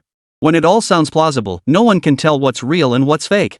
So if I'm not mistaken, you did indeed seek out several others who, like you, were brought to the village at birth. Among them, some truly did not trust you, some even intended to expose you. And you did indeed kill them outright, turn them into dishes, poison them, and serve them at the table. But certainly not all of them doubted you. Those who doubted became dishes on your table, while those who believed became your accomplices, playing an indispensable role throughout your village slaughter.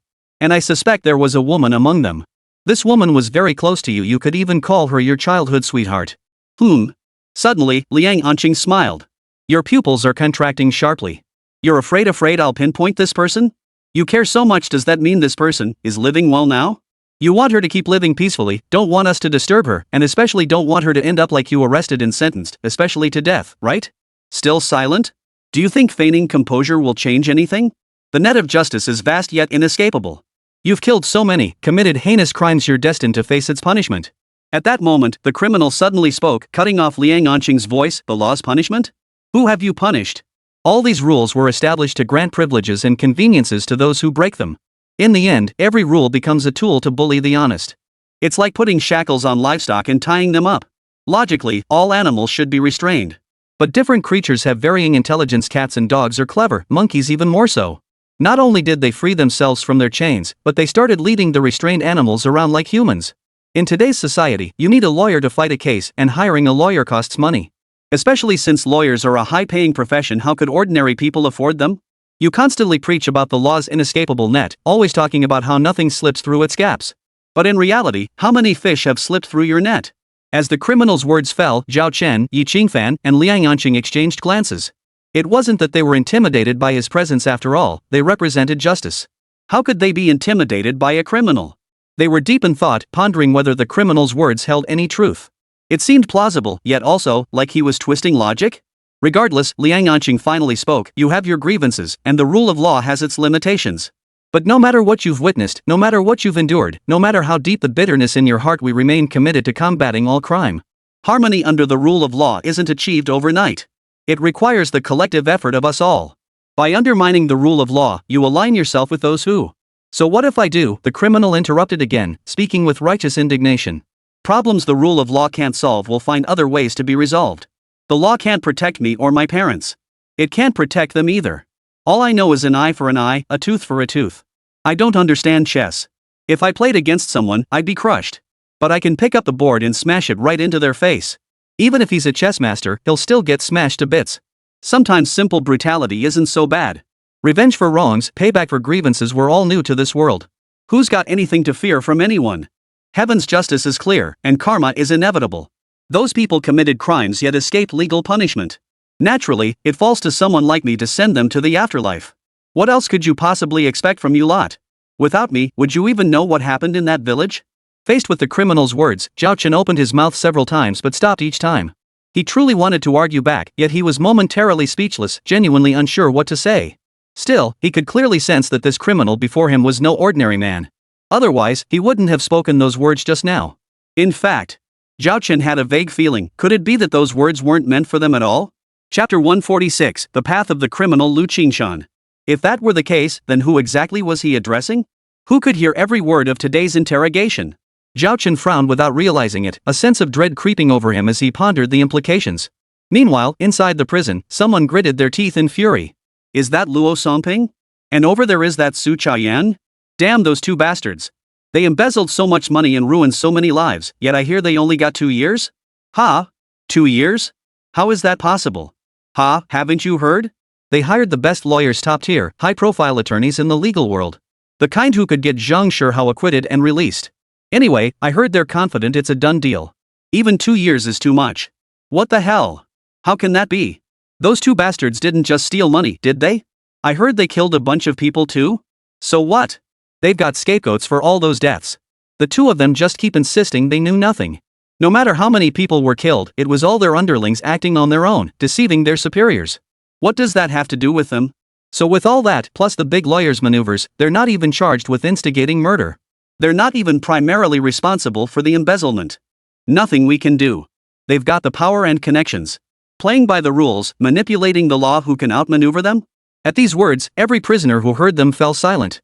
Meanwhile, on Lin Shuaing's side, the murderer responsible for the village massacre also fell silent. He silently got into the vehicle and was escorted to the prison. After all, a mass murderer responsible for slaughtering hundreds couldn't remain at Lin Shuaing's police station. He had to be sent to prison. Beside him, Lin Shuaing carefully examined the transport documents, her brow gradually furrowing. The Municipal Bureau's temporary prison? Luo Songping and Su Chaoyang, who were arrested by the Municipal Bureau earlier, seemed to be there too. Ha! Zhao Chen suddenly turned his head.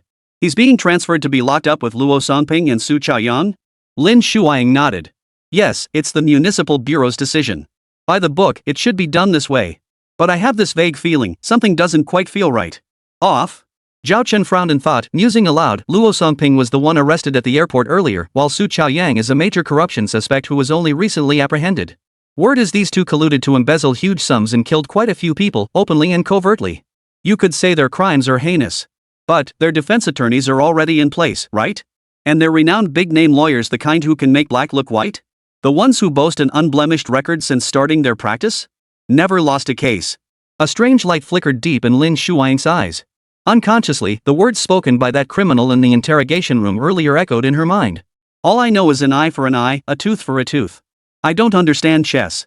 If I were to play against someone, I'd only be crushed. But I can pick up the board and smash it right into their face.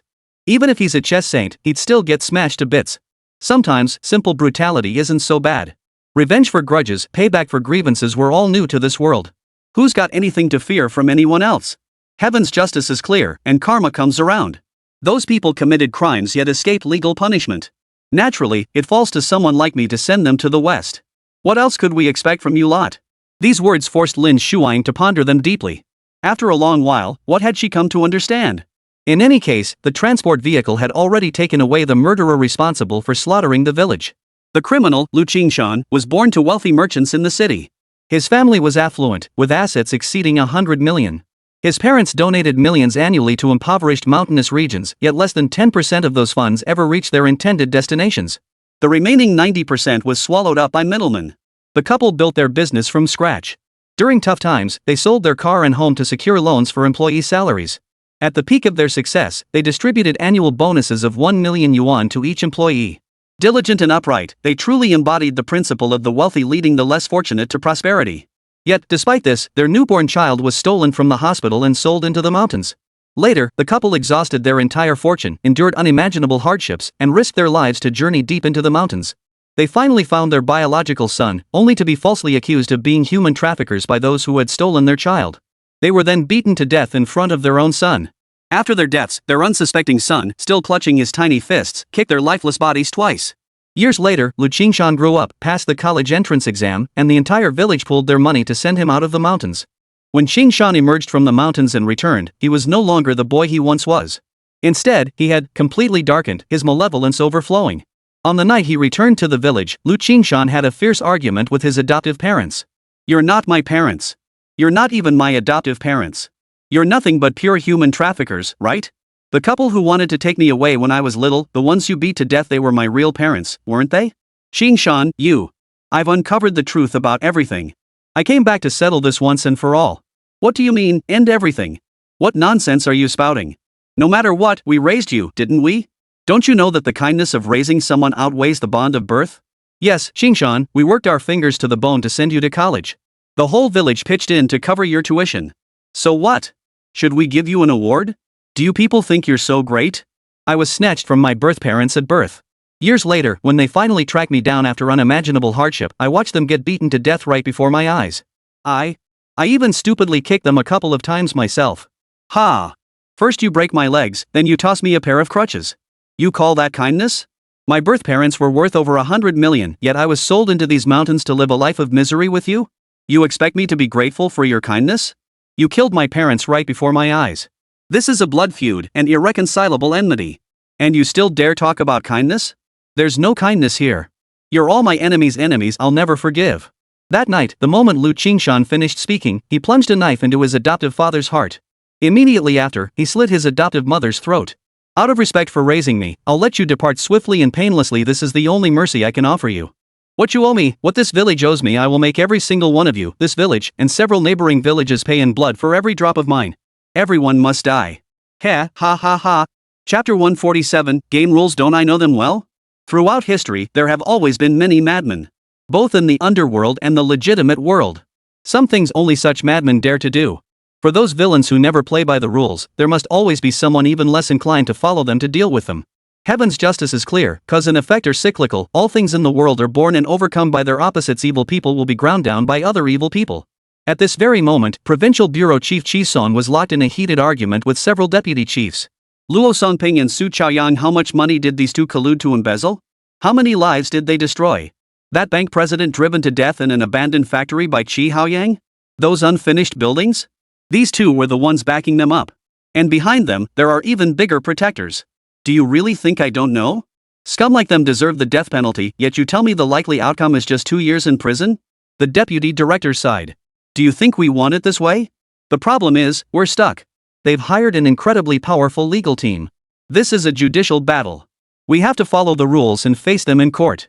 How it ultimately gets decided, even the judge and presiding judge can't just make it up. It depends on the defense arguments presented in court. How could we just make it up? Exactly, the other deputy director sighed. In a society governed by law, it's a judicial contest. If their lawyers can genuinely find legal loopholes to exploit, what can we do? Of course. Our prosecutors are working diligently, gathering and organizing all evidence to ensure these two receive the punishment they deserve. Rest assured on this point, trust our prosecutors. How could I not trust them? Chi Song interrupted. Of course I have unconditional faith in our people's prosecutors. But as you all just said, this is a judicial confrontation, a courtroom battle. We must strictly follow the letter of the law, playing each move against their defense team step by step. One misstep, and the entire case collapses. Can we afford to lose? Think about how much manpower, resources, and funds we've expended to track down and apprehend Luo Songping and Su Chaiyang. How many resources have we mobilized? Over a dozen officers have sacrificed their lives in multiple arrest attempts. If these scoundrels ultimately evade justice, receiving mere 2-year sentences, how can we possibly justify the sacrifices of those officers? What can we offer to comfort their spirits in heaven? And what about the people directly or indirectly killed by Luo Songping and Su Chaiyang? Where is the justice they deserve? But a deputy director hesitated, clearly struggling to speak. Chi Song cut him off decisively, leaving no room for argument, no buts. No matter what, I will ensure these two bastards receive the punishment they deserve. Not just them, I'll root out every single one of their backers too. Pulling out the radish brings up the mud. We must strike down the tigers and swat the flies. I don't care who their protectors are, no matter how immense their power may be. I firmly believe that evil cannot prevail over righteousness. As the director of this provincial public security department, I, Chi Song, stand backed by the nation and its people. The state supports me, and I serve the people. If I, as director, cannot stand up for the people, I might as well go home and sell sweet potatoes. You think I've never sold sweet potatoes? Back in the day, Yi Bu Fan, Yi Haisheng, and I sold sweet potatoes in our village since childhood. Every day, we'd carry baskets of sweet potatoes down from the mountains in over 30-degree heat, working late into the night to wash them clean. Then rise before dawn the next day to hike over 10 kilometers to the town market with our loads. Only after selling the sweet potatoes could we go to school. That's how the three of us, including me, who became legendary figures in law enforcement, grew up. Later, we all passed the university entrance exams, left the mountains together, came to the big city, and grew step by step at the police academy. We came from the grassroots, from the people themselves. We understood the hardships of ordinary folk, so we were filled with passion and ambition. We vowed to dedicate ourselves to fighting crime, to devote our lives to wiping out evil from this world. Do you know how arduous our journey has been? Now I'm the only one left. Yi Bu Fan sacrificed himself to protect me and Yi Haisheng. Yi Haisheng was critically wounded and barely survived after emergency treatment. He narrowly escaped death but developed severe post-traumatic stress disorder. After dedicating himself to raising Yi Bu Fan's daughter, Yi Qingfan, he passed away not long ago. Truly, only I remain now. I must carry on there will even if it costs me my life, I will persist down this path. Even. At this point, Chi Song clenched his fists so tightly that the veins on his knuckles stood out prominently. When he spoke again, his voice carried an unmistakable resolve, a determination to die at any moment if necessary. Even if it means paying any price. At any cost? The deputy director's expressions darkened simultaneously as they fixed their gaze on Chi Song. Old Chi, what are you planning to do? What do you mean, at any cost? Chi Song, you're the director. Don't do anything rash. What do you mean reckless? Chi Song retorted. What's wrong with being a director? Precisely because I am a director, I must fulfill my duties. I must honor this uniform and shoulder the responsibilities I owe. Back when I was in my early 20s, I feared no authority, feared nothing under heaven. What should I fear now?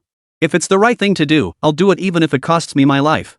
People like us must dare to sacrifice and dedicate ourselves. We absolutely cannot be timid, afraid to take responsibility just to protect our own interests. Remember, we are the people's police. We exist to serve the people, to serve the nation, and to safeguard the peace of this land beneath our feet. The power in our hands is granted by the state and bestowed by the people. To root out the nation's parasites and protect the rights of the people, we cannot be afraid, we cannot bow our heads. We must hold this line. Understand? As Chi Song finished speaking, the deputy directors exchanged glances, all falling silent. In the silence, deep contemplation lingered. As night fell, Lu Qingshan, the demonic mass murderer responsible for the village massacre, was locked in the municipal bureau's temporary detention facility. Inside the cell, Su Chaiyang was shouting at Luo Songping. What the hell is this? You really think I'm done for? I'm Su Chaiyang. Who the hell dares touch me? Exactly. No one can touch you. Ha. Exactly. I've already hired the top legal team in the country. In a courtroom showdown, I'm guaranteed to win. I didn't kill anyone. Those bastards under me pulled it off behind my back. What the hell does that have to do with me? Hell, I didn't even pocket that money. I'll get 2 or 3 years tops. Who the hell knows the rules of this game better than me? Chapter 148, what can they do to me? The rules of the game. Those 4 words perfectly echoed what Lu Qingshan had said earlier in the interrogation room. On the chessboard, he'd lose miserably because he didn't understand the game, didn't grasp the rules. How could he possibly compete? But why should he play by the rules? Couldn't he just smash the board over his opponent's head? I have a bad feeling something's about to happen. Lin Shuang suddenly looked up from her meal at home and said to Zhao Chen. Zhao Chen paused, feeding her a piece of braised fish he'd just picked the bones out of. You mean the temporary detention center at the municipal bureau? Because Lu Qingshan was transferred there and is being held in the same temporary detention center as Su Chaoyang and Luo Songping? So you think Lu Qingshan might, well, you know? Honestly, I have that same feeling too. But it's just a hunch, nothing more. There's no evidence to back it up. Even if I wanted to do something, there's nothing I can do. After all, we have to follow the rules. Breaking them is out of the question. Everything must be reasonable, justified, compliant, and legal. You agree, right? Lin Shuang swallowed the piece of braised fish she'd picked clean of bones and said, of course it is, but... Her words trailed off abruptly as Zhao Chen picked up another piece of steamed abalone and fed it to her. No buts about it. You were supposed to be resting at your parents' place to take care of your pregnancy. But I just went to Binhai City for a trip, and in the blink of an eye, you were back at the station working again. Now you're worrying about all sorts of things. Why bother? You're in a special period now. Nurturing the baby should be your priority, work comes second. After all, I'm here for you. Besides, the whole police station isn't going to collapse without you, right? Here, try this. I just learned how to steam sea bass. I think it turned out pretty good. And this authentic braised lion's head meatballs. I specially had someone deliver this free-range pork from town. Open wide, give it a try. How is it? Pretty good, right? The flavors were indeed excellent, but Lin Shuang remained preoccupied with the ongoing cases. She gave Zhao Chen a perfunctory response before quickly steering the conversation back to business. What if something really does go wrong at the municipal bureau's temporary detention center? That would be trouble. Zhao Chen sighed helplessly. Oh, you again. Why are you bringing this up? All this delicious food can't shut you up, huh? You're pregnant now, this is the time you need rest and proper nutrition. Just be a little more obedient, okay? Stop overthinking all those messy cases. Besides, sending Lu Qingshan to the municipal bureau's temporary detention center was a decision from above. How could you possibly defy orders? So just go with the flow. Do your best in everything, but Shuang, you really shouldn't push yourself too hard. At least now, you genuinely need to take care of your pregnancy. What if you get too worked up over some case, get angry, and then have complications? Lin Shuang suddenly glared at him, feigning anger. Who says I'm that delicate? Zhao Chen pleaded, honey, just listen to me. I know you're not delicate, but... No buts. Lin Shuang cut him off, refusing to listen. I'm barely pregnant. It's not time to take leave yet. Especially with all these cases waiting for me. How can I possibly rest easy? Take Lu Qingshan, the village slaughterer. I sensed trouble when they transferred him to the city bureau's temporary detention center. Didn't you feel it too? Ha? Zhao Chen froze, then shook his head under Lin Shuang's unwavering gaze. I haven't sensed anything. Not at all, okay? I already explained it earlier. A serious criminal like him who massacred an entire village shouldn't be held at your police station in the first place. Transferring him to the municipal bureau's temporary detention center is standard procedure. You should understand this better than I do. What's so unusual about that? Honey, think about it, doesn't what I'm saying make perfect sense? It made perfect sense. Lin Shuang knew Zhao Chen was absolutely right, but no matter what, she still sensed trouble brewing. And for some reason, that feeling was growing stronger by the minute. But the next day, nothing happened. The third day passed the same way. The temporary detention center at the municipal bureau remained quiet and uneventful. Instead, public opinion began to boil over. Su Chaoyang and Luo Songping's legal team kept releasing public statements online. We remain firmly convinced that Mr. Su Chaoyang and Mr. Luo Songping are innocent. Our entire legal team firmly believes that neither of them committed those heinous crimes. They may indeed have made mistakes, but who among us is perfect? Who among us has never erred? For the minor offenses they committed, a 2-year prison sentence is the absolute maximum. As for allegations of embezzling huge sums or instigating murder, those are pure fabrications. Those were all the good deeds done by their subordinates, and the perpetrators have already confessed. We can now prove the innocence of Mr. Su Chaoyang and Mr. Luo Songping. We urge all netizens not to believe rumors, to refrain from spreading them, and to never be swayed by those with ulterior motives. We must trust the law, and you must trust us. That. The comments section erupted with vitriol, netizens unleashing their fury without restraint. You scumbag lawyer. I always said lawyers are all scum, twisting black into white. You'll rot in hell someday. Defending those two scumbags Su Chaoyang and Luo Songping was a mistake in itself. And now you dare to call black white? You have the nerve to publicly declare they're innocent, just guilty of minor mistakes? This ING thing is clearly testing the public's patience. These bastards will end up dead on the streets sooner or later. I curse your ancestors for 18 generations. Such vitriol rained down relentlessly. The public outcry continued to escalate, propelling the incident straight into the top 10 trending topics. Meanwhile, inside the Municipal Bureau's temporary detention center, the two suspects, Su Chaiyang and Luo Songping, remained utterly unfazed. They were as steady as old dogs. In fact, during each interrogation, both men repeatedly taunted their interrogators. "Screw this interrogation. What the hell do you think you're going to get out of me? You lot just sit around all day with nothing better to do.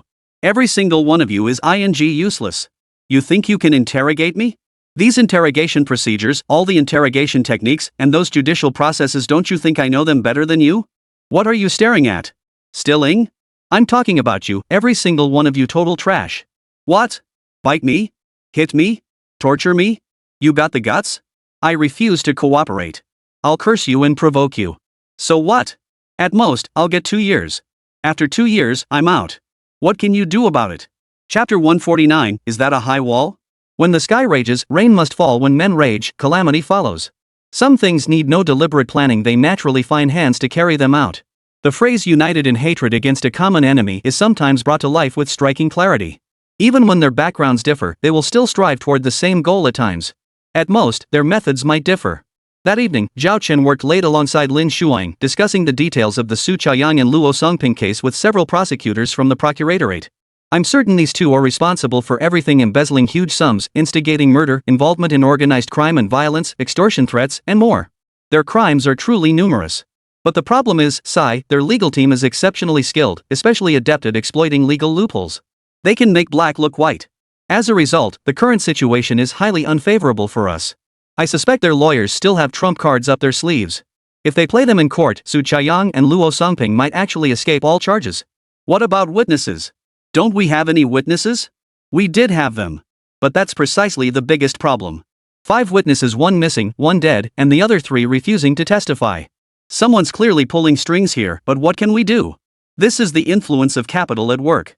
This case involves the interests of too many people. If we pull up the radish, the mud will come out too, and that would inevitably drag in some big shots. So, of course, these big shots would do everything they can to protect Su Chaiyang and Luo Songping, wouldn't they? So after all our effort to catch them, we still can't bring them to justice? What kind of nonsense is this? There's nothing we can do. We have to follow the rules. But rules are rigid." Zhao Chen, who had remained silent, suddenly spoke up. Instantly, the conference room fell silent. One by one, all eyes turned to focus on Zhao Chen. Under the watchful eyes of the room, Zhao Chen continued, "They've committed countless atrocities, yet they only get a 2-year sentence? It's like a mere formality. What kind of justice is that? We know they're exploiting loopholes in the rules, yet we're powerless? We just stand by and watch? I hear we even lost several officers in the pursuit of these two. Were their sacrifices all for nothing?" Hearing this, a prosecutor spoke up. "I understand your point and your frustration. Frankly, we all feel the same way. But legally speaking, those fallen officers had no direct connection to Su Chaiyang and Luo Songping. Their deaths weren't directly caused by them, so we can't hold them accountable for that. The criminals who directly harmed our officers have either confessed and been brought to justice, or were even shot dead on the spot." "So what?" Zhao Chen interrupted. "Are they the masterminds? They're just low-level henchmen. Aren't these henchmen merely following orders? Helping others commit crimes before the incident, then taking the fall for them afterward, isn't that just the same old routine? I believe laws and regulations exist to uphold social justice, not to be exploited by certain individuals. They break the law and commit crimes, resorting to any means for profit, yet in the end, they still want to use laws and regulations to protect themselves? On what grounds? While the officers who truly uphold the law fight and sacrifice on the front lines, the real culprits like Su Chaiyang and Luo Songping exploit legal loopholes to shield themselves? Doesn't that betray the very purpose of establishing laws and regulations? The law can't protect the people they've harmed, nor can it protect scumbags like them." "Zhao Chen!" Lin Shuang suddenly spoke up. "What are you saying? Don't talk nonsense." Zhao Chen took a deep breath, his eyes filled with complexity, his voice tinged with melancholy. "I know I shouldn't say this, but at the end of the day, I'm just an ordinary person. You are too. We all come from the people. Shouldn't we look at things from the perspective of the people? And from an ordinary person's perspective, speaking as one myself, I feel that lawbreakers like them, who commit every conceivable evil from murder to arson, don't deserve legal protection. Of course, I'm speaking out of frustration. These are just the words of an ordinary person, both venting and truthful, representing no official stance. I'm merely letting out some of my pent-up dissatisfaction. Besides, I'm not trained in law enforcement or legal studies. Like many ordinary citizens, I don't understand all the complexities involved. I simply believe that evil deeds deserve retribution. Those who commit crimes should face appropriate punishment. Take Su Chaoyang and Luo Songping. If they ultimately escape proper punishment, if they get off with a mere symbolic 2-year sentence, that would be not just our failure, but a failure of the law itself, a failure of the entire rule of law system. The rule of law is meant to protect the rights of all citizens, treating everyone equally. Regardless of the status or power Su Chaoyang and Luo Songping once held, if they committed crimes, they must be punished severely. Only then can we truly uphold the rule of law, allowing everyone to believe in it and join the ranks of those who uphold it. Otherwise, laws and regulations become shackles for the honest while serving as tools for the cunning to protect their interests. They erect a high wall between the wicked and ordinary citizens. On one side, people are suffocated by this wall, walking on eggshells and treading cautiously in everything they do. On the other side, those behind the wall remain shielded. Even when they commit heinous crimes, we must exert tremendous effort to climb over that wall and bring them to justice. Is this truly right? At this point, Zhao Chen rose and walked to the bedside. Lighting a cigarette, he took a deep drag, exhaling smoke rings as he murmured, "The police have sacrificed so much to bring Su Chaoyang and Luo Songping to justice. If we falter at this final moment, won't all that effort be wasted? What good is treating a disease without removing its root cause? What good is eliminating evil without also dismantling the protective umbrella behind it? Of course, I'm not questioning your integrity. I know the procuratorate is also constrained by regulations. But public outrage is growing, and Su Chaoyang and Luo Songping's lawyers are becoming increasingly brazen. It's practically an open provocation. What gives them the nerve to be so arrogant? What makes them think they've already won? They should be the ones afraid, not us worrying that the villains won't face justice. Isn't that right?" Chapter 150, Zhao Chen, how could you hesitate? As Zhao Chen finished speaking, the conference room fell into complete silence. Several prosecutors were deep in thought, as was Lin Shuang. Smack! A sharp sound echoed as Zhao Chen slapped his own face, urgently stubbing out his cigarette. Sorry. I completely forgot you're pregnant, honey. Look at me, my brain just went blank. Just now? If you hadn't gone to the window, I'd have kicked you. Yes, I deserve it. I'll stay away from you now. I'll stand here by the window as punishment. Why don't you just go to the conference room next door? No need, Lin Shuang said. It's already late at night. We're almost done. The prosecutors should head back to rest. But regarding this case, I feel we must act with urgency. Time is truly tight. If we can't ensure Su Chaoyang and Luo Songping receive the sanctions they deserve in time, something bad might happen. There are many ways to enforce justice, but I insist on lawful and compliant methods, the very path we're pursuing. Only this approach is truly right. Only then can the rule of law function effectively, and only then can we fulfill our roles. If we fail to hold Su Chaoyang and Luo Songping accountable, and someone else takes matters into their own hands, frankly, that would be a dereliction of our duty. I truly hope to avoid such an outcome. As Lin Shuang finished speaking, a prosecutor immediately nodded. Director Lin, rest assured. We've already notified the municipal prison authorities. They will intensify surveillance to ensure absolutely no incidents occur. We will make certain Su Chaoyang and Luo Songping face genuine legal consequences, not death at someone else's hands. In truth, Lin Shuang had already made arrangements with them, yet she still couldn't shake her unease. After all, it's not the thief who steals you fear, but the one who keeps you in mind. If that village slaughtering demon Lu Qingshan had truly set his sights on Su Chaoyang and Luo Songping, or worse, if he'd targeted them from the very beginning, then certain possibilities became truly terrifying upon reflection. Regardless, she had done everything in her power. The procuratorate had done everything possible. Multiple parties had joined forces and exhausted every avenue, yet. The next day, bad news arrived nonetheless. The prosecution's trump card, their most crucial secret witness, had died in a car accident early that morning. Worse still, the crash claimed not only the secret witness's life, but also the lives of his entire family, 4 souls lost in the tragedy. The crash was horrific. Bodies were torn apart beyond recognition. Bang! At the provincial bureau, Director Chi Song slammed his fist onto the desk the moment he heard the news. He leapt to his feet and roared furiously, "This is outrageous! Utterly lawless! What accident! This is clearly murder to silence witnesses!" But his subordinate frowned, stammering, "But the tanker driver was drunk. He was driving under the influence to meet a deadline, so..." "Shut up!" Chi Song roared. "Drunk driving? Do you believe that? Do you really think this was just an ordinary traffic accident? And it just so happens that this accident occurred at this exact moment, killing our most crucial witness? Drunk driving? If you were planning to make someone disappear with an accident like this, would you do it so blatantly? Wouldn't you make them drink until they reeked of alcohol first? You know how to put on a full-blown act, don't you?" Bang! Chi Song slammed his fist on the table again, seething with rage, his eyes blazing with fury. This is a provocation against the police, a provocation against the law, a provocation against the nation. I absolutely cannot tolerate this. Immediately assemble an elite task force. We must investigate thoroughly, get to the bottom of this. Hold on, no need to assign elite personnel. I already have the right person for this. Only by entrusting him with this task can I be absolutely assured. A few minutes later, Zhao Chen received a call from the bureau chief. Hello, Uncle Chi. What do you mean, Uncle Chi? Use your official title when we're working. Alright, Director Chi. Zhao Chen, listen carefully.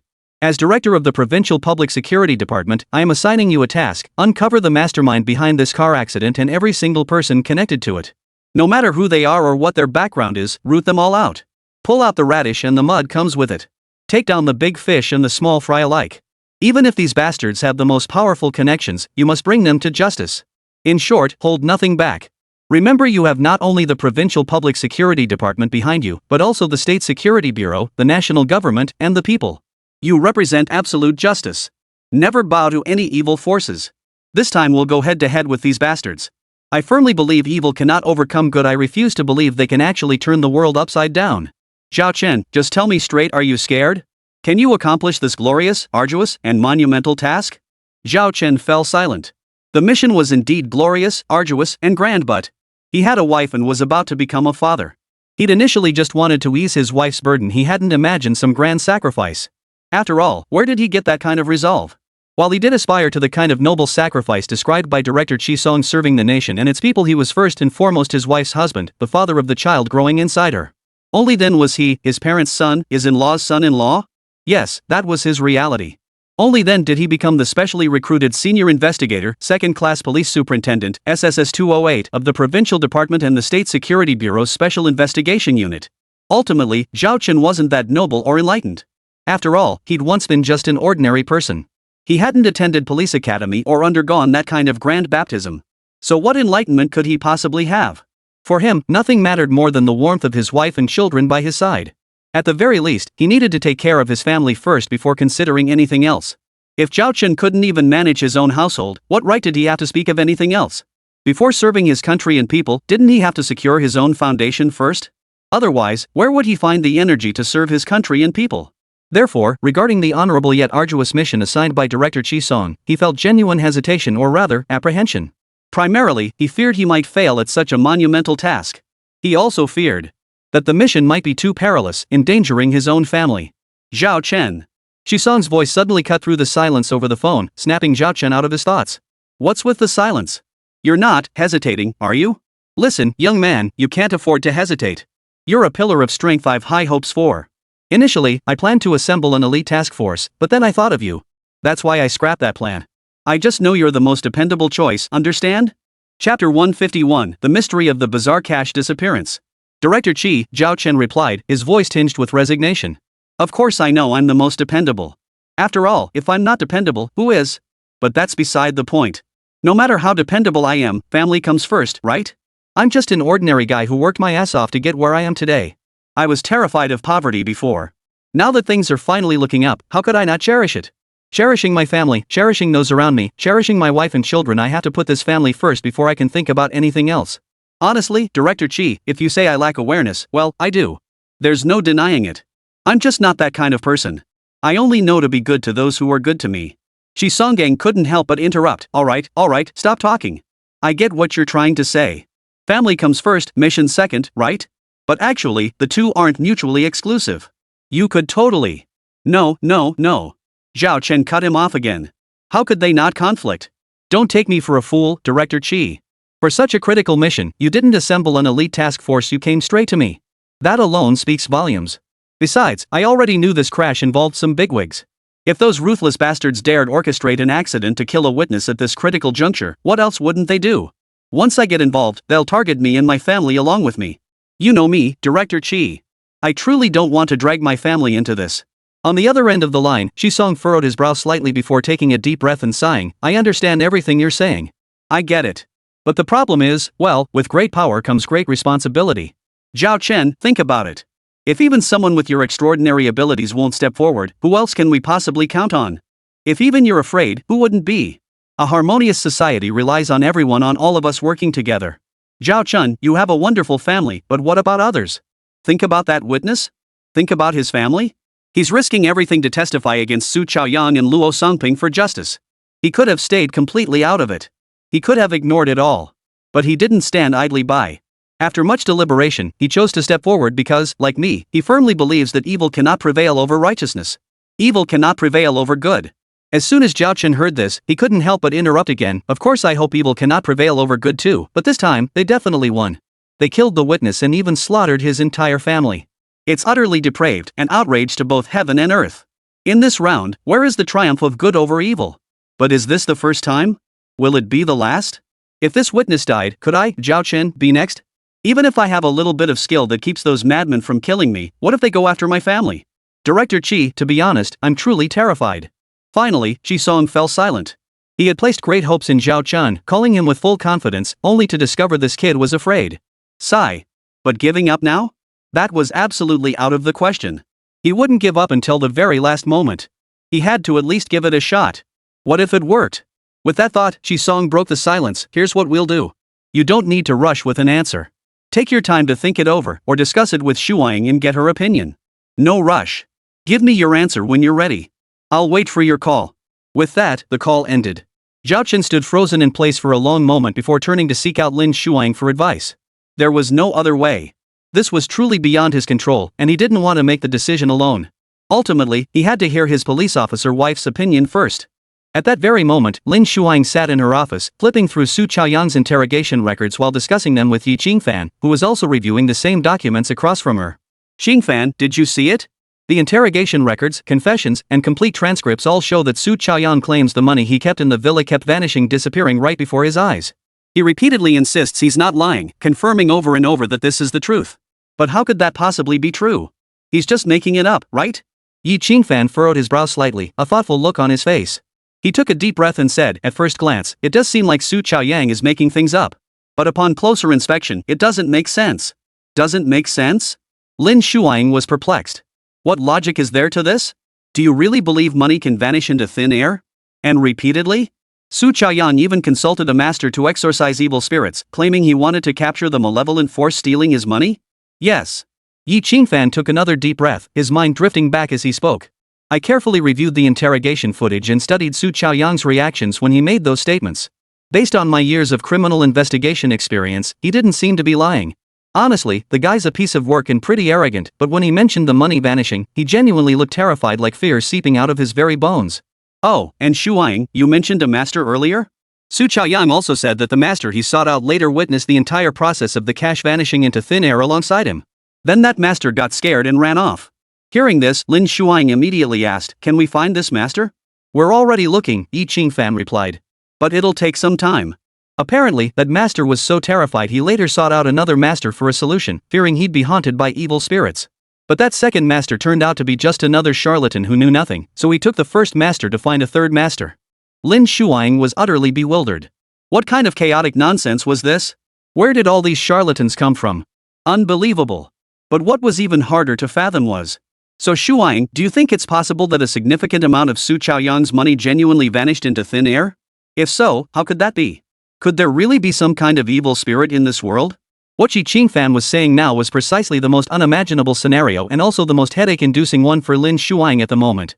But just then, something even more troublesome arrived. Chapter 152, a modest increase? 100 or 200 times over? Honey. Zhao Chen suddenly entered from outside the office and blurted out, honey, did you know the most crucial secret witness is dead? Along with several members of his family. They died in a car accident, most likely a deliberate one. This is probably a premeditated murder, orchestrated to prevent the witness from testifying and let Su Chaoyang off the hook. Now Director Chi wants me to investigate and thoroughly. He wants me to root out everyone connected to this behind the scenes. He says pulling out the radish will bring up the mud, taking down the big fish and the small fry alike. Oh? Lin Shuang exclaimed in surprise. Director Chi approached you? He wants you to uncover the truth behind the car accident? Yes, just now. He personally called me to say so, though I haven't agreed yet. Huh? You didn't agree? Yeah, how could I just agree to something this big? I have to ask your opinion first, right? After all, I'm about to become a father. How could I take on such a dangerous mission? What if something happens to me? Then you'd be left as a widow with an orphan. Lin Shuang was utterly flustered. She cut Zhao Chen off impatiently. What nonsense are you spouting? What orphan child and widow? Zhao Chen, are you asking for a beating? With that, Lin Shuang raised her hand as if to strike.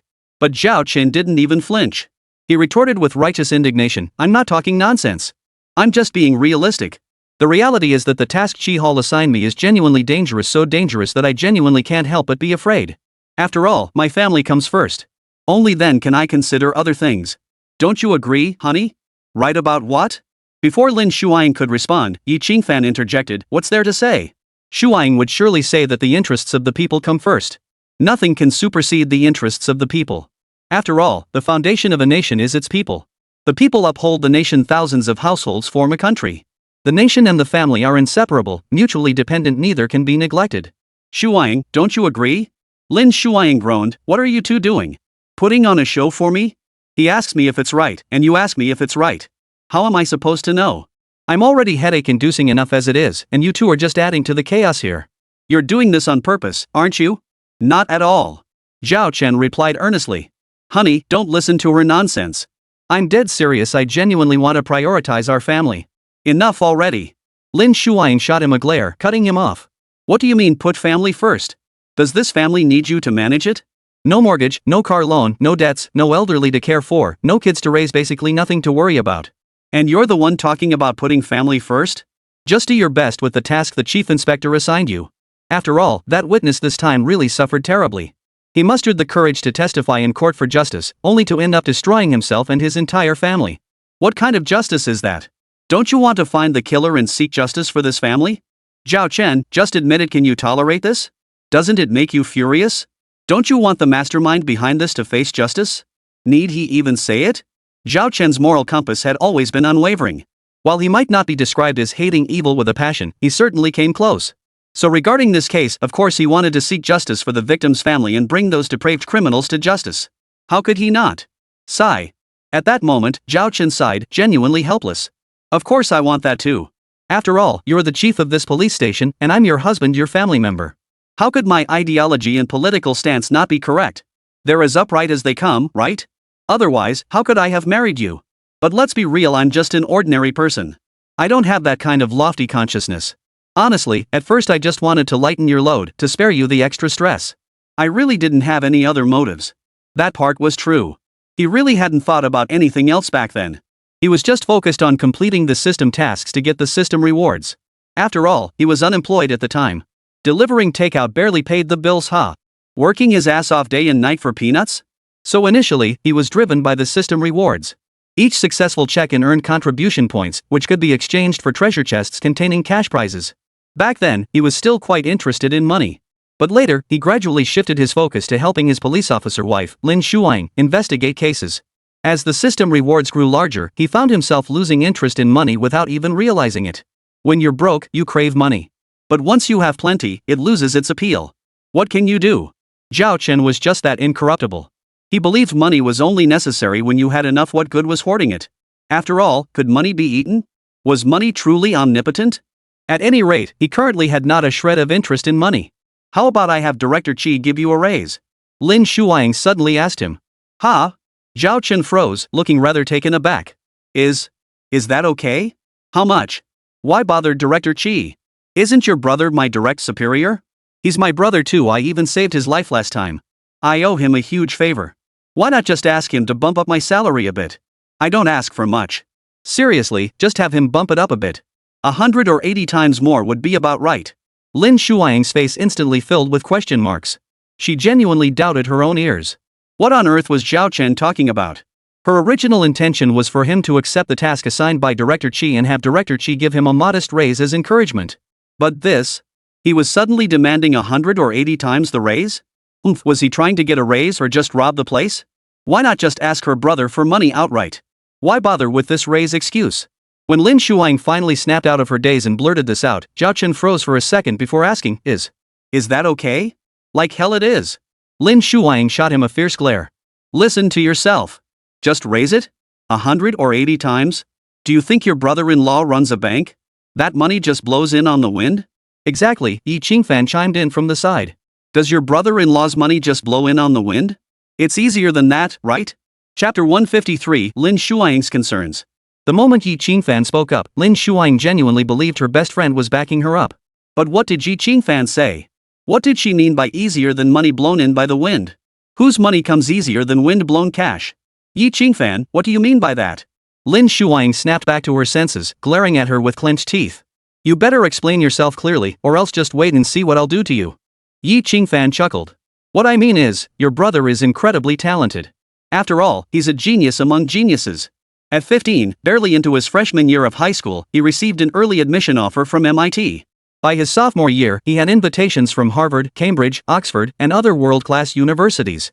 He skipped his senior year, yet he completed every single Gaokao exam paper from the past 20 years, averaging a score of 748. And apparently, he averaged only 50 minutes to complete those entire sets of Gaokao exams. For someone as monstrously gifted as him, making money should be a breeze, right?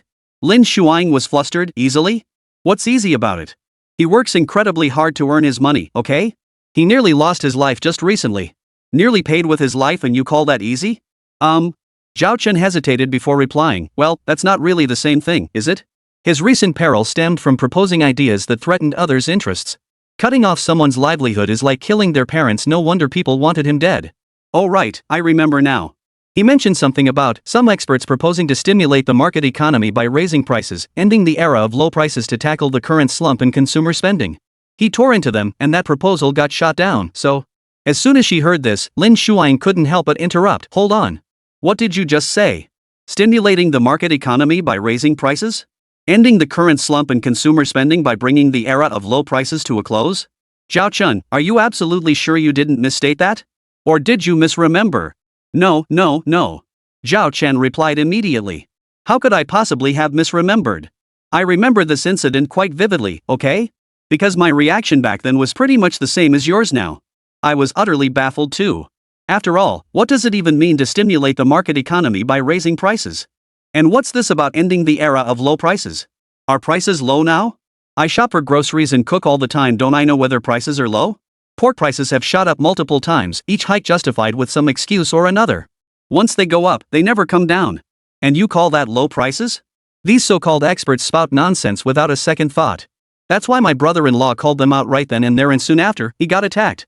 At this point, Zhao Chen exchanged glances with Lin Shuang and Yi Qingfan. After a moment, he added, of course, my brother-in-law never said the attack was definitely related to that incident. But the timing was suspicious. He just rejected those so-called experts' proposals at a high-level meeting, and shortly after the meeting ended, he was attacked. And it was a terrorist attack. Those bastards had some serious firepower. If I hadn't rushed over overnight and arrived just in time to save the day, who knows what the outcome would have been. After hearing Zhao Chen's words, Lin Shuang and Yi Qingfan both fell silent. Yi Qingfan's silence stemmed from her underestimation of the constant dangers Lin Yuanfan faced daily, while Lin Shuang was purely worried for her brother. After all, once something happens once, it's highly likely to happen again.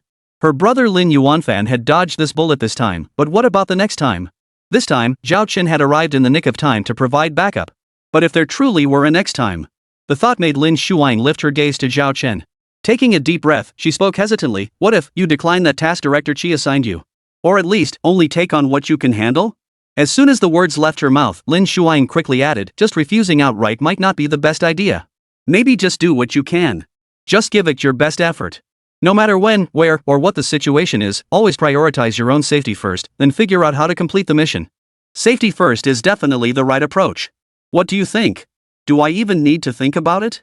Zhao Chen didn't hesitate before replying, of course I agree to do what I can within my limits. Unless I'm some kind of saint, my top priority will always be my own safety. After all, why would I risk getting myself hurt? I'm about to be a father, after all. Don't I have to be responsible for you, my wife, and the child in your belly first? Protect the family first, then worry about the rest. Defend home before defending country. How could that be wrong? Even Qi Ting couldn't find fault with that logic. Lin Shuang's gaze grew complex, words forming on her lips but not quite escaping. Clearly, she knew this didn't seem quite right. After all, she was a people's police officer, the chief of this very police station, yet she was telling Zhao Chen to do what he could, to just try his best? Was that right? But if she didn't, was she supposed to let Zhao Chen risk his life? Better safe than sorry. What if something happened to him because he pushed himself too hard? What would she do then? What about the child growing inside her? Ultimately, she was human too. First and foremost, she was a flesh and blood person, only secondarily was she a police officer and the chief of this station. So, was it really so unreasonable for her to harbor this tiny bit of self-interest? Logically, it shouldn't be. But her sense of duty far surpassed Zhao Chen's. No matter what, she couldn't shake this nagging sense of guilt. She felt she was letting down this uniform, letting down the party and the people. Oh, right. Yi Qingfan suddenly interrupted her thoughts, turning to Zhao Chen. That Su Chaoyang mentioned money disappearing from his villa out of thin air. He even witnessed it multiple times. What do you make of that? Ha? Zhao Chen froze, his expression turning stunned. What do you mean? Su Chaoyang's money keeps vanishing from the villa? And he witnessed it himself? That's impossible. How could money vanish into thin air? He said it vanished without a trace? Are you sure it wasn't stolen? No, Lin Shuang interjected. Su Chaoyang has personally witnessed his money vanishing suddenly on multiple occasions. The amounts vary each time from a few thousand to tens of thousands, even over 100,000. What? Zhao Chen was flustered, genuinely finding it hard to believe. How could something like that happen? Is this even real? Could Su Chaoyang be making this up? Are you certain he's telling the truth? Can it be verified? Chapter 154, Trust in Science. Confirmation? Yi Qingfan paused, then furrowed his brow thoughtfully. Now that you mention confirmation, I do recall something. Both the interrogation records and the written confessions mention that Su Chaoyang recorded a video. It clearly captures the entire process of the cash vanishing into thin air. Upon hearing this, Zhao Chen quickly asked, what about the video? Have you seen it? Could you spot any issues? Or has the video been forensically analyzed to confirm it's not a composite? Yi Qingfan's expression grew complex, his tone tinged with unexpectedness. I have seen the video. Professional technicians have already conducted an analysis, confirming it is not a composite. As for issues, there are indeed issues. The footage doesn't show cash vanishing into thin air. However, the amount of cash visible at the beginning and end of the video doesn't match. A significant amount is missing. Ha? Zhao Chen frowned. No footage of cash vanishing, yet the amount is definitely reduced? Could it be that Su Chaoyang deliberately rigged it? That video should be a single continuous shot, right? The camera wasn't moved, was it? Then it should be possible to determine exactly when and how the cash vanished. How could that not be discernible? Before Zhao Chen could finish, Yi Qingfan shook his head. I thought the same at first. But according to the interrogation records and witness statements, none of the investigators could determine when or how the cash vanished. A single, uninterrupted freeze frame sequence, everything appears frozen. You can't see the cash vanishing, or rather, you don't sense the sudden disappearance of the cash. Before you know it, you've watched the entire video. Only when you compare screenshots of the very beginning and end do you suddenly realize the cash is indeed missing. Zhao Chen was baffled. How bizarre is that? Could something like this really happen? Was it even possible? How could they not tell when the cash vanished? Oh, right. Yi Qingfan suddenly added, Su Chaoyang mentioned some kind of evil presence. He even consulted a master. We've basically confirmed this. He did seek out a master. After witnessing the bizarre disappearance of the cash alongside him, that master immediately fled. Su then sought another master to help exorcise the evil, fearing he'd become possessed. We just haven't located this master yet. Zhao Chen, what's your take on this? Zhao Chen was still a bit dazed. My thoughts? Yes, Yi Qingfan asked with a smile. Do you believe in evil spirits? Faced with this question, Zhao Chen instantly grew resolute, replying without hesitation, how could there possibly be evil spirits? What era is this? People still believe in such nonsense? If you've got nothing to hide, you won't fear ghosts knocking at midnight. What evil spirits? It's all in the minds of those with guilty consciences. Take Su Chaoyang, I think he's just paranoid. He embezzled 10 billion, then wanted 20, then 30, then 40. His appetite keeps growing, never satisfied. He always feels he hasn't taken enough, so he thinks his money keeps vanishing into thin air. But in reality, there's nothing to it at all. It's all Su Chaoyang's own delusion, like a persecution complex. You get it? Just then, Liang Anqing, who specialized in criminal psychology, arrived. Anqing, you're just in time. Lin Shuang stepped forward directly. You specialize in criminal psychology and surely understand the psychological and mental aspects better than us. Analyze this. Could someone like Su Chaoyang, a major corrupt villain, develop hallucinations due to excessive greed? Liang Anqing froze, clearly puzzled. Hallucinations? Yes, Zhao Chen continued. Like someone with persecution mania, he constantly feels someone is stealing his money. He's convinced the cash hidden in his villa is vanishing into thin air, even disappearing right before his eyes. Then he fantasized that evil spirits were stealing his money, even going so far as to create a surveillance video. But the footage didn't show the cash vanishing into thin air. Yet, from start to finish, the amount of cash did indeed decrease. Ha? Liang Anqing looked even more confused. Yi Qingfan spoke up, Anqing, forget about the video for now. Just analyze it purely from a psychological perspective. Could Su Chaoyang genuinely be imagining someone stealing the money he hid in his villa? Facing this question, Liang Anqing furrowed her brow in deep thought. After a moment, she hesitantly replied, if we're strictly speaking from a psychological perspective, then Su Chaoyang could indeed be prone to this kind of underlying psychological issue.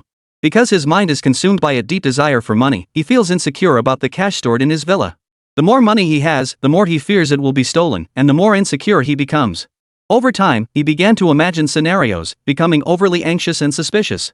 He constantly felt someone was stealing his money, convinced that the cash right in front of him seemed somehow less than before. This subconscious suggestion, reinforced over time, gradually distorted his perception. Consequently, he developed the illusion that the money had genuinely vanished or diminished. Crucially, this illusion isn't an illusion to him, it feels real. To him, his money genuinely vanishes and diminishes. It's akin to paranoid delusions, constantly suspecting everyone wants to harm you, until eventually everyone seems suspicious. As soon as Liang Anqing finished speaking, Zhao Chen immediately chimed in, "See? I told you so. How could there possibly be any evil spirits? We should trust science. Doesn't this perfectly explain it scientifically? That bastard Su Chaoyang must have mental issues.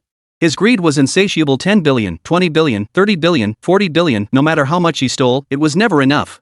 He always wanted more and more. Eventually, he unknowingly developed this mental illness." Makes perfect sense. Reasonable? Lin Shuang pondered thoughtfully, is it really reasonable? It does sound plausible, but what about that video? Zhao Chen, don't you find it utterly bizarre? The video shows the cash was definitely missing, but it doesn't reveal when or how it disappeared. Don't you want to figure out what really happened?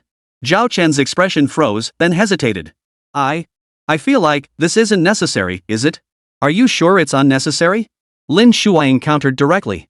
Chapter 155, Premonition fulfilled. Su Chaoyang is truly dead. Faced with Lin Shuang's counter-question, Zhao Chen froze again. In his view, it was definitely unnecessary. But now, faced with Lin Shuang's reaction, he really had to think it over carefully. And it was precisely during this moment of deep contemplation. An incident erupted at the Municipal Bureau's temporary detention center. Everything had been proceeding as usual, with Su Chaoyang and Luo Songping running rampant.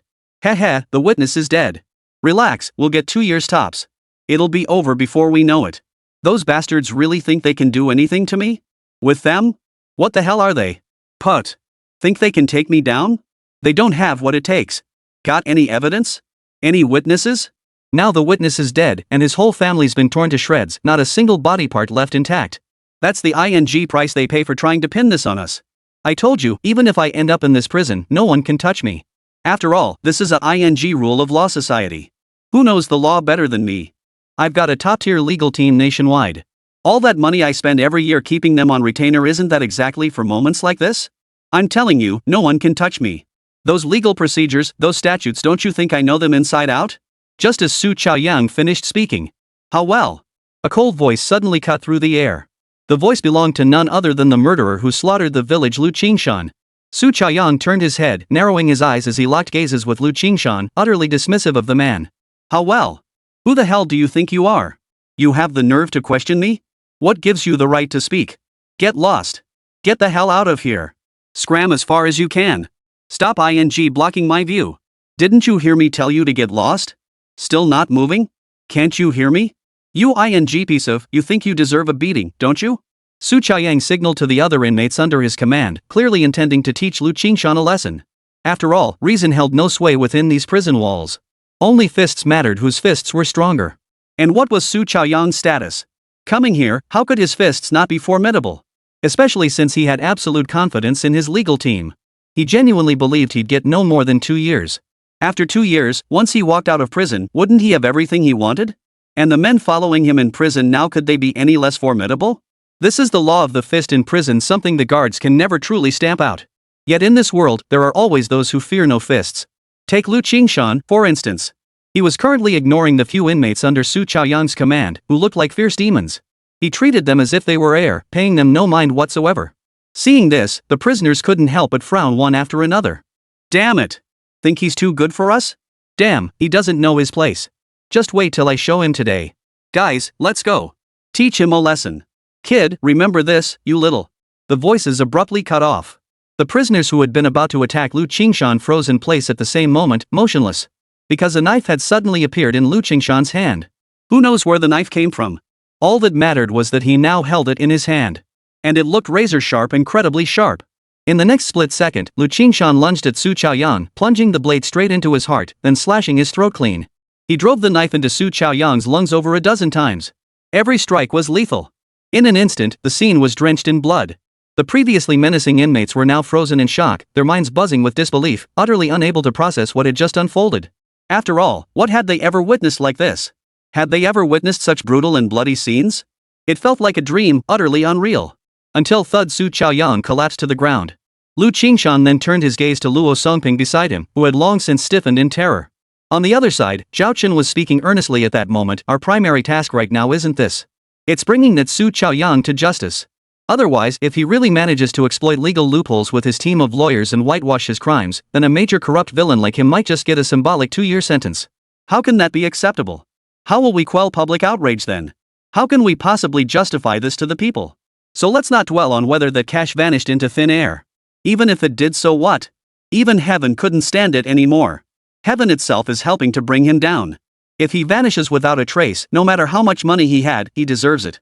After all, was that money really his? It was all stolen and extorted. That money never belonged to him in the first place. Money that doesn't belong to him will find its way out of circulation sooner or later. Why should we care? The most important thing now is how to defeat his legal team in the upcoming court confrontation, so that both he and Luo Songping receive the punishment they deserve. Hold on. Lin Shuang suddenly interrupted, waving her phone before taking a deep breath. No need for punishment. I just got word Su Chaoyang and Luo Songping are both dead. Zhao Chen's expression froze in disbelief. What? Dead? Su Chaoyang and Luo Songping are both dead? How did they die? Lin Shuang's expression grew grave as she took another deep breath before continuing. They were stabbed to death by that village massacring killer, Lu Qingshan. Both Su Chaoyang and Luo Songping suffered over a dozen stab wounds each and died instantly. Even after they died, Lu Qingshan cut off both their heads. Holy? Zhao Chen was stunned, utterly overwhelmed. This actually happened? Honey, your premonition came true? That Lu Qingshan actually killed both Su Chaoyang and Luo Songping? So this was Lu Qingshan's ultimate goal after slaughtering the village, letting himself be captured? A scheme within a scheme? He deliberately got caught just to target Su Chaoyang and Luo Songping? But could Lu Qingshan have pulled this off alone? Or rather, how could he have ensured he'd be sent to the Municipal Bureau's temporary detention center to be held alongside Su Chaoyang and Luo Songping? Zhao Chen swallowed these words, unable to voice them aloud. After all, could such words be spoken lightly? Did he have evidence? It was merely conjecture. What could mere conjecture prove? Chapter 156, Is this retribution? Just as before, Lin Shuang had long sensed trouble brewing when Lu Qingshan was transferred to the Municipal Police Temporary Detention Center. Even if the entire process appeared compliant, proper, and reasonable, she still felt something was amiss. Especially since Zhao Chen had stated that someone like Lu Qingshan capable of ruthlessly slaughtering an entire village would surely embrace death without fear. So why had the police captured him so easily? Reports indicated the police had apprehended him with remarkable ease, almost effortlessly. That was precisely the eerie part. Lin Shuang suspected Lu Qingshan had deliberately allowed himself to be captured to achieve some ulterior goal. But it remained mere conjecture without concrete evidence, leaving her powerless to intervene. She could only follow protocol, allowing Lu Qingshan to be escorted to the Municipal Bureau for temporary detention. Well, look what happened. A man like Lu Qingshan, who slaughtered an entire village, managed to evade justice and brutally stabbed both Su Chaoyang and Luo Songping to death. Oof. At this moment, Lin Shuang truly didn't know what kind of emotion she should be feeling. It was complicated and indescribable feeling. In stark contrast, Zhao Chen showed no such reservations. Snapping back to reality, he casually remarked, honestly, I think it's for the best. Su Chaoyang and Luo Songping deserve to die. I couldn't care less about victimhood or the sanctity of the dead. People like them should be dead. Look at their legal team, how arrogant, how brazen. They're openly ranting online, claiming they can guarantee Su Chaoyang and Luo Songping will only get 2 years, and that's the absolute maximum. Ha! Guaranteeing those two will get no more than 2 years? That doesn't sound like a legal team. They're acting like they're the lawmakers themselves. Do they really think the power to interpret the law lies in their hands? They're clearly above the law. But this is perfect. Honestly, it feels just right. They were demanding legal punishment, weren't they? Now they've been punished by Lu Qingshan. Serves them right. Ahem. Lin Shuang couldn't help but cough, then frowned at Zhao Chen. What are you saying? Is this something you should be saying? Zhao Chen, mind your place. Status? Zhao Chen retorted without hesitation. What status do I have? I'm just an ordinary commoner, aren't I? As an ordinary citizen, what's wrong with speaking my true feelings? Besides, I didn't say anything wrong. At least it's not nonsense. After all, Su Chaoyang and Luo Songping deserve to die.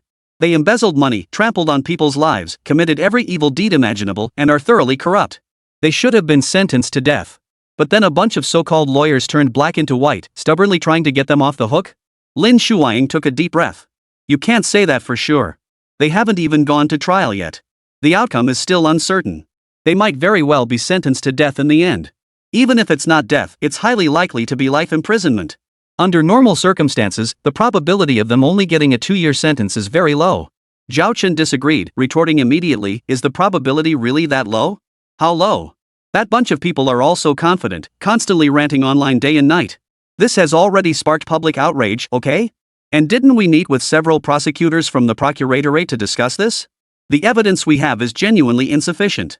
Especially since their legal team keeps churning out materials to exonerate Su Chaoyang and Luo Songping, materials that aren't even evidence, but rather fabricated tools designed to help them escape punishment. It's almost impossible to distinguish fact from fiction. I remember clearly that those prosecutors said it would be best not to call that confidential witness. The witness actually didn't want to testify in court. It's dangerous for the witness and their family. But there was no choice. With the situation unfavorable, the prosecutors had no option but to call that secret witness. And then, well, that witness's family was involved in a car accident today. Don't you think the people backing Su Chaoyang are completely lawless? Now that Su Chaoyang has been stabbed to death by that Lu Qingshan, how could I not cheer? As Zhao Chen finished speaking, Lin Shuang's brows knitted tightly.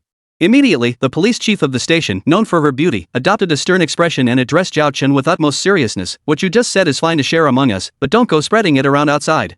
Some truths simply aren't meant for public consumption. After all, you're a specially recruited officer from the provincial bureau, even affiliated with the State Security Bureau. Can you really afford to speak recklessly? Shouldn't you be mindful of the repercussions? The law is the law, and rules are rules. According to regulations, Su Chaoyang and Luo Songping should have been punished in court, not murdered in prison.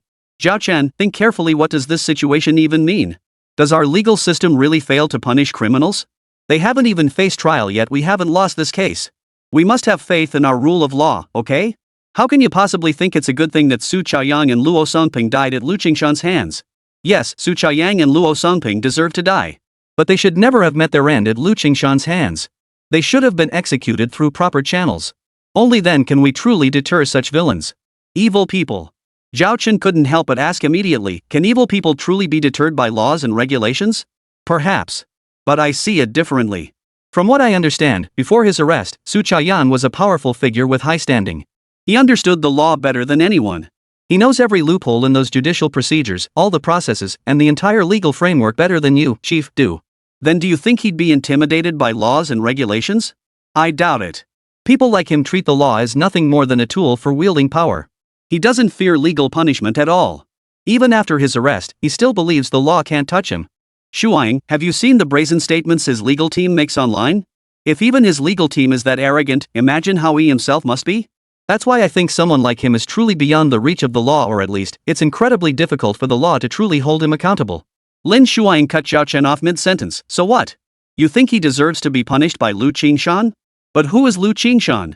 He's a murderer who slaughtered an entire village, a more terrifying, ruthless criminal than Su Chaoyang himself. He's someone who should be punished by the law. What right does he have to punish others?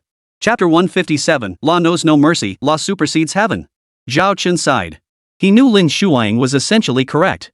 By all logic, Lu Qingshan certainly had no right to punish Su Chaoyang or Luo Songping nor anyone else. A murderer who slaughtered an entire village could only be punished. But the question was, could everything in this world truly be resolved by reason? Did Su Chaoyang's team of professional lawyers even operate on principles? They were peddling twisted logic, scheming to exploit legal loopholes. Su Chaoyang breaks rules and regulations to seize benefits, yet simultaneously exploits every loophole in the system to shield himself. In short, he flouts the rules while demanding their protection. Does that make any sense? The rules only protect those who abide by them. Those who break the rules don't deserve their protection. People like Su Chaoyang will inevitably be dealt with by others who also don't play by the rules. That's called karma. Bad people will get what's coming to them. As for what Lin Shuang said earlier, never mind. Zhao Chen didn't bother to argue. After all, his police officer wife had a point. Some things simply had to be done by the book. Following protocol, shouldn't Su Chaoyang's entire family undergo thorough investigation too? Shouldn't everyone in his family, regardless of their status, be suspended first? Only reinstated after a thorough investigation confirms they're clean? Shouldn't it be like that? Oh, and their entire family's assets should be frozen too, right? And Luo Songping too. He's committed so many heinous crimes. His family members are likely complicit as well. Even if both he and Su Chaoyang are dead now, we must handle this strictly by the book. The rules are clear, the law makes no exceptions. We can't just sweep it under the rug because of that accident at the Municipal Bureau's temporary detention center, or because Luo Songping and Su Chaoyang are dead, right? Exactly. Yi Qingfan immediately chimed in, logically speaking, that's how it should be. After all, each matter stands on its own. Special personnel will handle the deaths of Luo Songping and Su Chaoyang, and the murderer who stabbed them to death will certainly receive the punishment they deserve. There's no question about that. Their murders will be punished.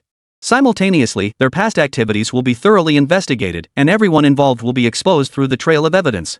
Their families, associates, and all manner of relatives and friends will be the primary targets of investigation. As Yi Qingfan finished speaking, Lin Shuang glanced back and forth between her and Zhao Chen, sighing helplessly. Is this really wise? Su Chaoyang and Luo Songping just died both before their sentences were finalized. Their families won't let this rest. They'll definitely come after the police and prison authorities. And now you want to launch investigations into their families at this very moment? That doesn't seem right, does it? Zhao Chen responded without hesitation, what's wrong with it? The point isn't whether it's right or wrong. It's that according to the rules, this is precisely what we should do. The law knows no mercy. The law is supreme. All are equal before the law. There are no privileges. The notion that the dead are sacred simply doesn't hold water here. In today's society governed by the rule of law, such thinking has no place. We must uphold the spirit of the rule of law and rely solely on evidence. If we uncover evidence of illegal activities by Su Chaoyang or Luo Songping's family members, then what if Su Chaoyang met a tragic end? We must still investigate his family according to the law. Whatever needs to be done will be done, without the slightest leniency. Similarly, if his family truly has nothing to hide and we can't find any evidence, who would dare to trouble them? That would actually be helping them. After all, if we don't suspect them, the public won't either. Then we'd have wasted manpower and resources clearing their name that would be a huge favor to them. Lin Shuang wanted to argue but held back. Taking a deep breath, she turned to Yi Qingfan and asked, do you agree? Yi Qingfan replied, it's not that I agree either.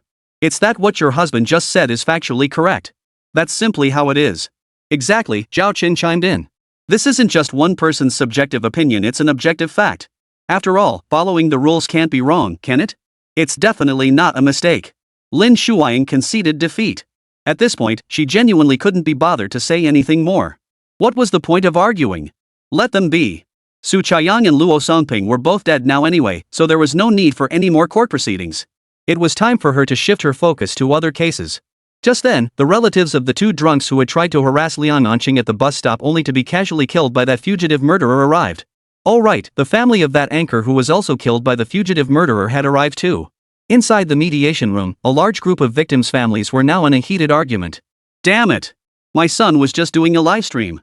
He was live streaming to tell people not to smoke in public places. What was so wrong with that? That doesn't deserve death, does it? Why didn't anyone help him when there were so many people there? Why didn't anyone even call an ambulance? Bunch of bastards who stood by and did nothing. Why aren't they all arrested? What's the difference between deliberately letting someone die and murder? Just then, Zhao Chen arrived.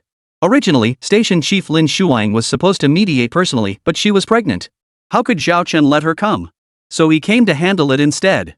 Upon entering the mediation room and hearing the commotion, Zhao Chen strode forward and barked sternly, "What's all this yelling? What are all of you shouting about? What do you think this place is?" The loudest woman among them turned and yelled back, "What do you mean, what are we yelling about? We're the victim's family. So what if you're the victim's families?" Zhao Chen cut her off. "What's that supposed to mean? Should we give you a medal or something? Don't give me that victim's family nonsense. Even if you were the victim who survived, you still shouldn't be yelling here. Don't you know this is a government office? You're a grown woman and don't know basic etiquette? No wonder your son went and strangled someone to death at that bus stop, bringing about his own demise. He was just asking for trouble." At this, the woman's face darkened with fury, her words dripping venom. What did you say? Say it again? What the hell are you implying? Try repeating that." Zhao Chen didn't hold back, firing back immediately, "Say it 10 times over if you dare. If your son had the guts to do it, why should he fear the consequences?" Chapter 158. We're the ones who want to catch the killer most. Any normal person wouldn't act like him. At the very least, they'd be polite. After all, we're all strangers here. Who's going to put up with your nonsense? He was just bullying people because he's big and strong, right? It's plain and simple. He must have bullied countless people before this. Under the guise of advising people not to smoke in public, he was really just using his size to intimidate others for attention-seeking validation and followers. Everyone sees through it. But this time he blew it. He ran into someone who wouldn't back down and ended up paying with his life. Who's to blame? As soon as Zhao Chen finished speaking, the middle-aged woman nearly lost her mind with rage. You. What about me? Zhao Chen cut her off again. I'm just telling it like it is. What's wrong with that? Why are you so worked up? Do you know how your son really died? If you trace it back to its root cause, isn't it all because you, his mother, spoiled him rotten? Who taught him to act so arrogant when he went out? I was right there at the scene. If he'd just been a little nicer, even if the other guy wasn't cooperating, he wouldn't have stabbed him with a knife. With that attitude, standing there like a giant at 6 feet tall, treating everyone like dirt? Who wouldn't get pissed? Never mind that the killer was a cold-blooded fugitive, a professional hitman. Even if it were me, I wouldn't have given him the time of day. Of course, I'd never smoke in public. Let's be clear, smoking in public is wrong. But your son's attitude back then was asking for trouble. He got lucky the first time he ran into someone meek. This time, his luck ran out. He provoked someone he couldn't afford to mess with. What else could he do? You can't walk along the riverbank forever without getting your shoes wet. If you walk down dark paths long enough, you're bound to meet a ghost. Is he really so grown up he doesn't understand such a simple truth? With his approach and attitude, purely seeking attention for the sake of sensationalism, time and time again, even if nothing happened this time, what about next time? The time after that? Wasn't trouble inevitable sooner or later? The elderly woman was so furious she couldn't speak. As the other family members seated with anger, ready to erupt, Zhao Chen cut them off before they could speak. What? You lot want to argue with me? Rebuttal what? Am I not right? Trying to make a fuss here? What do you think this place is? I'm trying to reason with you. I genuinely don't want this kind of tragedy, which could have been completely avoided, to happen again. Can't you even listen? Can't you even learn from this? Why not look at yourselves? Have you considered why, with so many people at the bus stop, the attacker didn't stab anyone else? Why did he single out your family member? It takes two to tango. Setting aside the facts, was your victim not at fault? An elderly man, enraged and humiliated, suddenly opened his mouth and bellowed at Zhao Chen. Zhao Chen immediately roared back, "What are you yelling about? Think you're right just because you're loud? You dare curse here? Try it. You come to this police station to openly insult officers. What are you thinking? Trying to start a rebellion? You're turning the world upside down, acting like lawless scum. Your own family member was so reckless they lost their life. How much police manpower did that waste? How many public resources? And now you're causing trouble here? What's there to protest?" At that moment, a middle-aged man from the family approached with a frown, his voice solemn. "You're a police officer? Fine. Then let me ask you, officer, have you caught the killer?" "No." Zhao Chen answered without hesitation or evasion. "Not catching them is only temporary. After all, our manpower is limited. We have many other major cases to handle. We can't just focus on yours. That's why I mentioned earlier how you're wasting police resources and public funds. We're genuinely swamped day in and day out. Why must avoidable incidents like this come along and complicate things for us? What's the point? Just act with some decency when you're out and about. A little caution goes a long way, it benefits everyone. Why is that so hard? When something like this happens, we're more anxious than you are. We're the ones most desperate to catch the killer, and we're the ones taking action. Our officers are truly fighting on the front lines, especially against ruthless professional killers like this. It's genuinely life-threatening. Unlike you lot? All you do is talk? Just causing trouble here?" At this point, Zhao Chen was genuinely furious. He shot a cold stare at all the victims' families, then took a deep breath to suppress his rage. His voice grew stern. "What good does all this commotion do? How does it help catch the killer? Don't you think we want to see the killer brought to justice as soon as possible? Haven't we taken action? Why must you come here and stir up trouble?" With that, Zhao Chen turned his gaze toward another group of relatives nearby. That group was laughing. Zhao Chen confronted them directly. "What are you laughing at? Did I say you weren't involved? You're the relatives of those two drunks, right? Weren't you the ones causing a scene earlier? When I first walked in, I heard someone mention compensation. Was that you? Who do you intend to demand compensation from?" One streamer and two drunks, all three killed at that bus stop by the same murderer. And that murderer was already a fugitive, a professional killer with a long history of bloodshed. You still want to demand compensation from him? The guy hasn't even been caught yet. How's he supposed to compensate you? If they do catch him, he'll definitely get the death penalty. You expect a death row inmate to pay you compensation? And let's be honest, what kind of people were your victims? Just two drunks causing trouble in broad daylight, harassing a young girl? Are they even human? Even the killer only stabbed them both because he couldn't stand watching it anymore. As an ordinary bystander, I think they totally deserved it. Deserved it? One family member erupted in fury, storming forward to confront Zhao Chen. But Zhao Chen didn't give them a chance, immediately overpowering them with his presence. "What's going on? What do you think you're doing? This is the police station mediation room, a critical public security facility. Not a place for you to run wild. Let's talk this out calmly. If you don't want to talk calmly, then put on some handcuffs and cool off. Want to give it a try?" Chapter 159. This is how you deal with people like that. You can disagree with my opinion. I already stated I'm speaking as an ordinary bystander, which is why I think those two drunks deserved what they got. But as a law enforcement officer handling the case, I would naturally uphold justice impartially. I would relentlessly pursue the perpetrator and ensure he doesn't evade justice. By this point, Zhao Chen's face radiated righteous indignation. His voice rang out with unwavering conviction, his presence commanding even greater authority. Justice may be delayed, but it will never be denied. Especially that line, it sent his intensity through the roof. He then addressed all the family members present in a clear voice. Stop causing a disturbance here. Every moment you waste our police resources makes it harder for us to catch the killer. Instead of causing a scene here, why not go home and wait for updates? What good does your commotion do? Wouldn't it be better if we could focus all our resources on catching the killer? Why must we divert officers to explain this nonsense to you? In short, let me make this clear, it's not that the police are inactive. On the contrary, we are constantly dedicated to combating crime and striving to maintain harmony and stability throughout society. And speaking of harmony and stability, think about what your so-called victims have been doing? Using their size and strength to strut around, flexing their muscles for attention, streaming live under the guise of people from smoking in public? That's supposed to be? It's pure bullying. They're so bored they go around stirring up trouble, and in the end, they lose their own lives. Yet you, their families, refuse to reflect on yourselves? You never look inward for answers? And those two drunks who gave them the nerve to get drunk and harass a young girl in broad daylight, in full view of everyone? They're scum who corrupt society. As an ordinary bystander, I dare say they deserve to die. Any sane person would agree these are the very dregs of society, trash who seriously endanger public safety. Zhao Chen's voice boomed, igniting the fury of the numerous family members gathered for the two drunken victims. Then the drunkard's family got angry, and Zhao Chen was no exception. And his anger was even greater.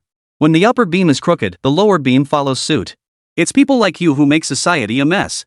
This time, those two drunks happened to run into a professional hitman, so they became victims. But what if they hadn't encountered such a ruthless character? What would those two drunks have done? If that young lady had fought back, would they have attacked her? And if she'd slapped them, wouldn't they have gone berserk in their drunken rage and killed her? Don't you think this kind of thing happens all the time? They have no sense of decorum, drinking in broad daylight? Heaven itself couldn't stand it anymore, so it took them away. I'll tell you this, back in ancient times, the killer wouldn't have been called a murderer, but a righteous avenger, ridding the world of a menace. Forget ancient times. Even during modern crackdowns, these two drunks would have been shot. And then you relatives would still have the nerve to complain? It really takes a certain kind to stick together. Don't think these two drunks becoming victims makes them special. Even as victims, they started the trouble. Even if the killer is caught, he can hire a lawyer. If that lawyer is skilled enough to argue it was just excessive heroism, then things will get really interesting. Zhao Chen's words infuriated every single one of the relatives. But then, Zhao Chen turned to an officer beside him and ordered, "Enough with the nonsense. There's nothing to mediate here. The killer hasn't even been caught. What's there to mediate? Both murders were clear-cut from the start. What mediation is needed? Who are these bereaved families supposed to mediate with? That's it. Send them all back to wait for updates. Stop wasting police resources here. After all, you've got plenty of work to do. You're busy. Who's got time to waste on them? Maybe they're all just idle layabouts who don't have to work. Can we compare ourselves to these people? Can we afford to waste time on them? What the hell did you say?" Suddenly, one bereaved family member, unable to contain his anger, roared. "What's with the yelling?" Zhao Chen didn't take it lying down, shouting right back. "Think you're something special just because you can yell loud? Does a loud voice make you right? Used to bullying people at home and now you come here to cause trouble? That streamer thought he was tough just because he was big. He figured everyone would be scared of him, and that's how he ended up losing his life. Haven't you learned your lesson? We're all adults here. Take responsibility for your actions. Keep yelling, and even if I can't charge you with courtroom disorder, I can still cuff you and cool you off properly under relevant regulations. Don't believe me? Try it. Try it? Who dare? Is this something to joke about? Getting handcuffed? That's no laughing matter. And utterly humiliating." Zhao Chen understood people like them, they valued face above all else. So he played his trump card, hitting them where it hurt, with no intention of mincing words. After all, were these the kind of people who would listen to reason? If that streamer had just spoken politely back then, he wouldn't have ended up getting stabbed a dozen times. In a way, Zhao Chen's current attitude was actually helping them. It was time they learned that once you step into the real world, no one will coddle you. Rules exist everywhere, and there are plenty of things that can rein them in. The killer had a knife, but this police station has the law. The law reigns supreme, far more effective, far more reasonable, and far more powerful than any knife. Before the law, no one can stand tall. However, just as Zhao Chen finally stepped outside, Lin Shuang called him aside for a talk. Zhao Chen, what are you doing? You said you'd help mediate, but this is how you mediate? Could you watch your attitude and tone? Ha? What's wrong with my attitude and tone? Is there something inappropriate about it? You have the nerve to ask me what's wrong? What do you think? Zhao Chen looked puzzled. Ha? I thought it was fine. Nothing wrong with it, right? Don't you need to be more assertive with people like them? Otherwise, how can you get anywhere? Seriously, honey, you just don't understand. Stop calling me that. Use my title at work. Yes, yes, yes. Got it, honey. You. Director Lin. Is that acceptable now? No sooner had he finished than Zhao Chen added, honey, you have no idea. Just now, when I walked in, those people were practically tearing the place apart. The mediation room sounded like a bustling market. Is that acceptable? Chapter 160, Song, if I'm upright, I have nothing to fear. That's precisely why talking to these families doesn't work. It's impossible to control them or resolve the issue, it's just a waste of police resources. It really takes someone like me simple and forceful to intimidate them all with sheer presence. Otherwise, it's just a waste of time. Zhao Chen's confident argument left Lin Shuang feeling somewhat helpless. After all, he could afford to disregard the consequences, but as the station chief, how could she not consider them? She had to consider the bigger picture, weighing all angles, not just resolving the immediate issue. That's precisely why she was qualified to lead this station. And it wasn't just being chief, she was on the verge of promotion, soon to be transferred to the municipal bureau as deputy director. After all, she truly possessed the capability. Back when she became chief, it had nothing to do with her parents. Especially her father, Lin Jinwei, the former provincial bureau chief. When he learned his daughter was being promoted to station chief, he specifically called to ask what was going on, demanding a thorough explanation of every reason for her promotion. Even then, Lin Jinwei tried to stop it, fearing his daughter was climbing the ladder through his connections. How could that be acceptable? The Lin family never played by those rules. Lin Jinwei had always maintained strict oversight, resolutely refusing to let anyone give his daughter shortcuts. She had to climb the ladder entirely through her own efforts. Even if she remained stagnant, so what? Was promotion really that important? Lin Jinwei couldn't care less about that. The crucial point was that his daughter had to possess the genuine ability and corresponding achievements to advance. Otherwise, what good would promotion do? Not only would it waste a precious position, but it would also hinder the prospects of those genuinely striving for advancement, truly detrimental with no benefits whatsoever. At this very moment, Lin Jinwei was on the phone with Ma Jiandong, the director of the municipal bureau. Ma Jiandong, tell me the truth. Who authorized this promotion? Did you take it upon yourself to give Shuang a shortcut? No? Are you sure? I told you to be honest. Are you trying to pull the wool over my eyes? Well, this is baffling. When did you become like this, Ma Jiandong? Are you trying to get yourself fired or something? I haven't even settled the score with you over that airport arrest of Luo Songping last time. If it weren't for his flight ticket issue keeping him stuck at the airport, he would have escaped, right? Wouldn't your operation have failed? You're rigidly clinging to the rules without any flexibility, yet you're playing these games with me? I'm warning you, if you dare use personal connections to give my Shuang special treatment, I won't thank you one bit. I'll make sure you regret it bitterly. Got that? On the other end of the line, Bureau Chief Ma Jiandong was drenched in sweat, genuinely exasperated. Oh my goodness, Teacher Lin, my old superior, what on earth are you talking about? How could I possibly? Sai, how can I explain this? This time, it's truly not me promoting Shuang. It's from above, it's an order from the provincial department. The thing is, our municipal bureau just had a deputy director transferred out. The position is vacant now, and we desperately need someone to fill it. A lot of work is piling up with no one to handle it. Honestly, teacher, believe me. I'm not lying to you, I wouldn't dare. Our bureau is in desperate need of talent right now. We genuinely require someone both capable and virtuous to fill this deputy director vacancy. So we requested personnel from higher ups. After several rounds of deliberation, they decided to transfer Shuang over. This decision had nothing to do with my input, it was entirely the provincial bureau's call. Of course, if the provincial bureau had asked my opinion, I would have agreed that Director Lin Shuang is indeed capable and qualified to serve as deputy director. Lin Jinwei cut him off immediately. All right, enough of this nonsense. The provincial bureau's decision, huh? Fine. I'll call them right now and get to the bottom of this. If they can't give me a clear, logical explanation, if they can't provide a solid reason for promoting Shuang, I'll have her resign and go home immediately. Don't mistake this for a joke. If I discover any of you pulling strings or playing political games, I'd rather have her step away than let her remain in your world of ambition and prestige. She is not anyone's political asset. As soon as he finished speaking, Lin Jinwei hung up the phone and immediately called Song, the director of the provincial bureau. Hey, Song, explain this to me clearly. Who made my Shuang the deputy director of the municipal bureau? Was it you? What the hell are you playing at? How many years has Shuang even been in the force? Does she have the qualifications? 1 minute she's a station chief, the next she's deputy director? What are you trying to pull? Listen carefully, Ji-sung. I'm warning you, don't go down the wrong path. One misstep leads to another, and you'll never recover. At the provincial bureau, in the director's office, Ji-sung frowned upon hearing this. Good heavens, what are you talking about? What wrong path? What one misstep leads to another? What do you take me for? Lin Shuang was transferred to the municipal bureau and promoted to deputy director purely because she has the genuine ability and dedication for it. What does her promotion have to do with you, Lin Jinwei? And you're calling just to yell at me? You're unhappy about it? This was unanimously approved after multiple meetings by both the provincial department and the provincial committee.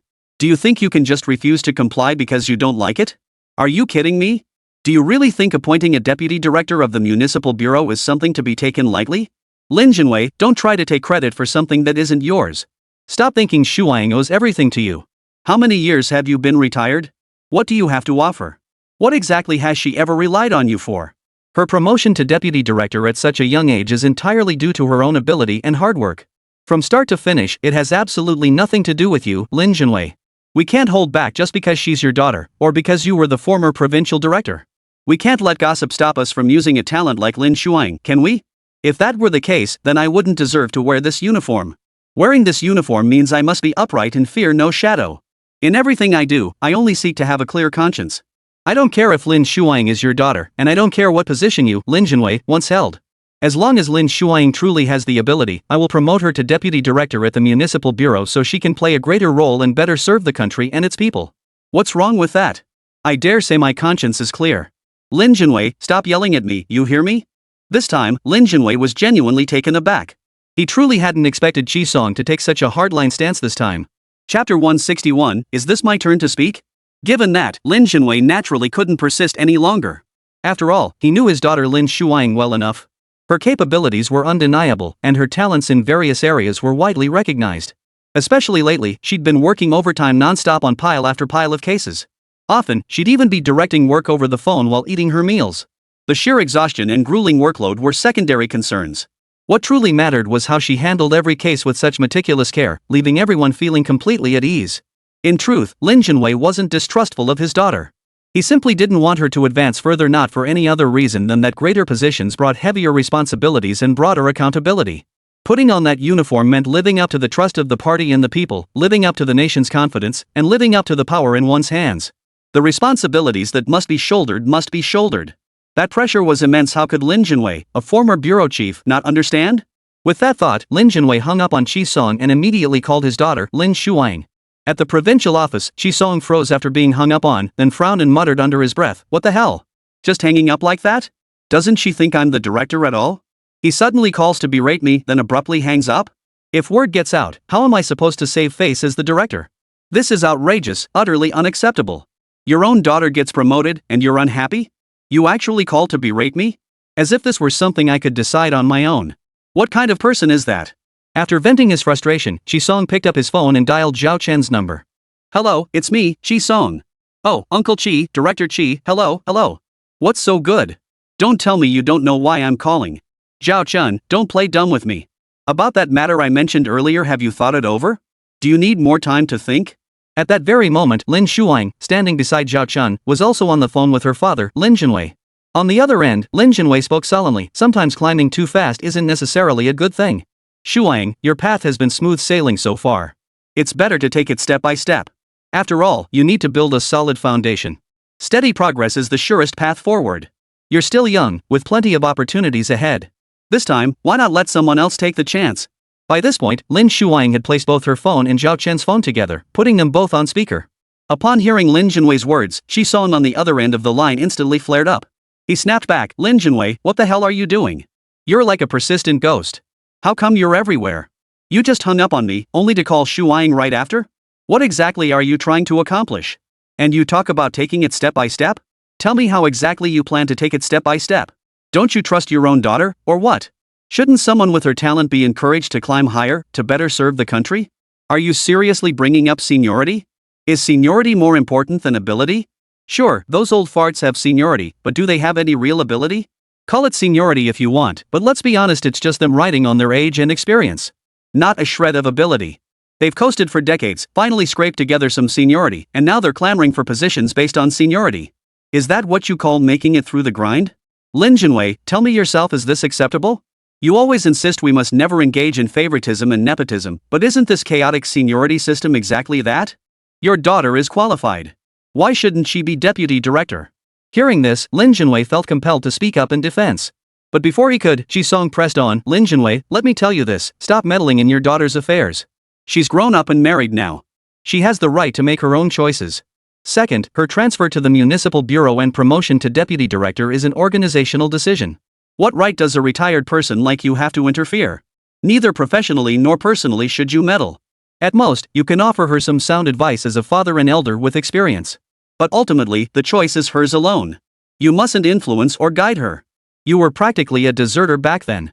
Now you want your daughter to follow in your footsteps? Tell me, is that acceptable? As Ji Song finished speaking, Lin Jinwei opened his mouth but stopped, utterly speechless. He truly didn't know what to say. After all, how could this former bureau chief not know that everything Ji Song had just said was true? If it was true, how could Lin Jinwei possibly refute it? How could he possibly refute it? Crucially, as Ji Song had pointed out, the matter ultimately rested on Lin Shuaing's own choice. No one had the right to interfere with her decision, not even he, Lin Jinwei, her father. Thus, after frowning deeply and remaining silent for a long moment, Lin Jinwei spoke with a sigh. Shuang, what do you think? Come on, tell your father the truth. Tell me what's really on your mind. It's okay. After all, Uncle Chi is right. You're a grown woman now, already a division chief, and even poised to become deputy director. It's time you made your own decisions. Go ahead. Whatever you're thinking, just say it. Lin Shuang bit her lip, hesitating just as Lin Jinwei had moments before. After a long, agonized pause, she looked up at Zhao Chen and blurted out something unexpected. Zhao Chen, you tell him. Ha? Zhao Chen looked utterly bewildered. Me, what am I supposed to say? Yes. Lin Jinwei's voice came through the phone. Zhao Chen, tell us. Do you support Shuang transferring to the municipal bureau to become deputy director? What are your thoughts on this? Should she take steady, incremental steps, or charge ahead full steam if her abilities are sufficient? Ji Song's voice chimed in from the other line. Is that even a question? She's young, full of passion and drive, of course she should charge ahead. Right, Zhao Chen? Right or wrong, Zhao Chen was now completely flustered. After all, how did this even become his concern? Was it really his place to weigh in on whether his police officer wife, Lin Shuang, should accept a promotion? Dad, Uncle Chi, this isn't really my place to weigh in, is it? What do you mean it's none of your business? Surprisingly, this time Lin Jinwei and Ji Song spoke in unison. Chapter 162, Targeting Him. After 2 seconds of silence, Lin Jinwei's earnest voice rang out again. Zhao Chen, you're Shuang's husband. You're the one who will truly be by her side for life. So how is it not your place to have an opinion on whether she should accept this promotion? Her mother and I will both pass away before her.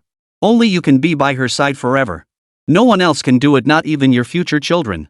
Isn't that why they say you're each other's other half? So if you don't have a say in this, then who does? You two are the ones living together. Her promotion will affect you the most. Shouldn't she discuss it with you? Don't I know how demanding the municipal bureau is? I worked there myself back in the day. It's nonstop from dawn till dusk, constant meetings, training sessions, special task force discussions, policy revisions, and endless tasks piling up. It'll leave you gasping for air. Zhao Chen, think about it. If she's this busy, won't she have much less time to spend with you? Especially now that she's carrying your child. If she keeps pulling all-nighters with the baby in her belly, it could affect your child's future, right? At this point, Ji Song suddenly coughed on the other end of the line, then interrupted Lin Jinwei's words. Brother Lin, my old boss, what exactly are you doing? What kind of talk is this? Are you hinting at Zhao Chen? Trying to get him to join you in opposing Shuang's promotion? That's not right at all. How could you do that? Facing this, Lin Jinwei retorted sternly. What do you mean like this? What's wrong with this? I'm long retired now. I'm just an ordinary citizen. And as an ordinary citizen, and as Shuang's father, how could I not worry about her? Especially now that she's pregnant. She shouldn't be overworking herself. I even called her home last time to arrange her leave, but she snuck back to work. I understand that after all, official duties can't be neglected. But this can't go on indefinitely. She needs to take leave and properly nurture her pregnancy. That's precisely why I feel her promotion at this critical juncture is rather inappropriate. Zhao Chen, don't you agree? Zhao Chen looked utterly bewildered. How did this suddenly involve me? On the other end, Lin Jinwei pressed. Answer me, Zhao Chen. What's gotten into you today? You're a specially recruited officer from the provincial bureau, right? You hold a police rank too, and not a low one at that, correct? If you genuinely don't know what to say, then just step in for Shuang. Take over her duties from now on. You're certainly capable enough. Having you temporarily oversee Shuang's work is perfectly feasible, right? Song, Director Chi, what do you think? Is my suggestion reasonable? Isn't it much better than just promoting Shuang directly? Hearing this, Zhao Chen was genuinely flustered. After all, he hadn't anticipated this at all.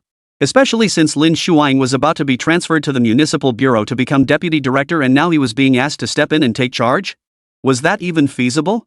The thing was, what qualifications do I have? He couldn't help but speak honestly. Dad, please don't joke about things like this. I really can't do it. I couldn't possibly take over Shuang's job. I never went to police academy, and I lack the proper mindset. Compared to her, I'm practically a slacker, not even 1/10 as dedicated to my work as she is. How could I possibly handle it? If you mean helping out with cases occasionally, that I could manage. After all, I did start out wanting to assist her with investigations. But honestly, I haven't done much. Somehow I ended up being specially recruited by the provincial bureau. To be honest, I feel ashamed about it. Honestly, I feel ashamed, I'm not lying. So Dad, please don't. Don't what? Lin Jinwei suddenly cut in over the phone. Why are you being so humble with me? Do you think I don't know about your little adventures? If I really knew nothing, would I have recommended you? Do you think recommendations are handed out lightly? You're absolutely right. At that moment, Director Chi Song unexpectedly chimed in, Zhao Chen, your father's quite right. This isn't something you recommend lightly. After all, can you joke about something this important? It's precisely because you, Zhao Chen, possess genuine talent that your father would recommend you despite the familial connection. Otherwise, given his temperament, would he ever recommend you? Look, he even blocked his own daughter's promotion. How much must he value you to recommend you to take over Shuang's duties? Ha! Zhao Chen suddenly sensed something was off. How come Director Chi is suddenly on the same page as Shuang's dad? Could it be tacit understanding? That kind of understanding? Could it be they were targeting him, Zhao Chen, from the start? So they were waiting for him here? Was this all set up? The thought sent Zhao Chen into a tailspin. Dad, Uncle Chi, you can't be serious, right? You don't actually think I'm up for this? But I genuinely feel I'm not up to the task. If it's about frontline investigations, I could manage somehow. Even if I lack the skills, I could give it a shot. After all, one must have a spirit of dedication. You have to be willing to endure hardship and embrace it. I do possess that level of awareness. But asking me to take over for Shuang? I couldn't possibly do that. Whether he could or couldn't was no longer something Zhao Chen could decide on his own. The key is that if his superiors deemed him capable, then he was capable. And who were his superiors? As a specially recruited senior investigator for the Provincial Department's National Security Bureau Special Investigation Unit, badge number SSS-208, only 7 individuals ranked higher than him. And the top-ranked SSS-201? None other than his brother-in-law, Lin Yuanfan. Lin Yuanfan was his direct superior, and last time, he discovered those special abilities of his. Abilities like invisibility, X-ray vision, and rapid healing were no small matter. No matter where he went, Zhao Chen would be a top-tier talent fiercely sought after by any organization. So how could Lin Yuanfan just leave him idle? Naturally, he intended to make full use of Zhao Chen's abilities to serve the nation even more effectively. Last time, he had already saved Lin Yuanfan and his entire team's lives. But that wasn't enough. Far from it. With Zhao Chen's diverse special abilities, he could save even more lives. And to do that, he needed a bigger stage. Thus, Lin Shuang's promotion this time was not only due to her own exceptional abilities, but also half because of Zhao Chen. Chapter 163, What power could a lowly citizen possibly have? Lin Shuang was transferred to the municipal bureau to serve as deputy director, with Zhao Chen temporarily taking over her duties. It was practically a 2-for-1 deal. One handled internal affairs, the other external duties. During Lin Shuang's maternity leave, Zhao Chen would temporarily take over her responsibilities. Once Lin Shuang officially returned, the two would seamlessly combine their strengths, a perfect arrangement. This was Lin Yuanfan's proposal, and it had already been discussed and approved by the provincial committee. Lin Yuanfan's exact words were, "Am I sending Shuang to the municipal bureau because she lacks the capability? Recommending the capable without avoiding relatives, is that so difficult? If you find it hard, it's because your consciences are troubled. You cannot act with a clear conscience, so you fear gossip, fear being mistaken for opening back doors and taking shortcuts for your own kin. Ultimately, your hearts aren't pure. You're too protective of your own interests, so you hesitate and fear everything. That's why you stick to the rules in everything you do. After all, following the rules doesn't violate principles, so you don't have to take responsibility for anything.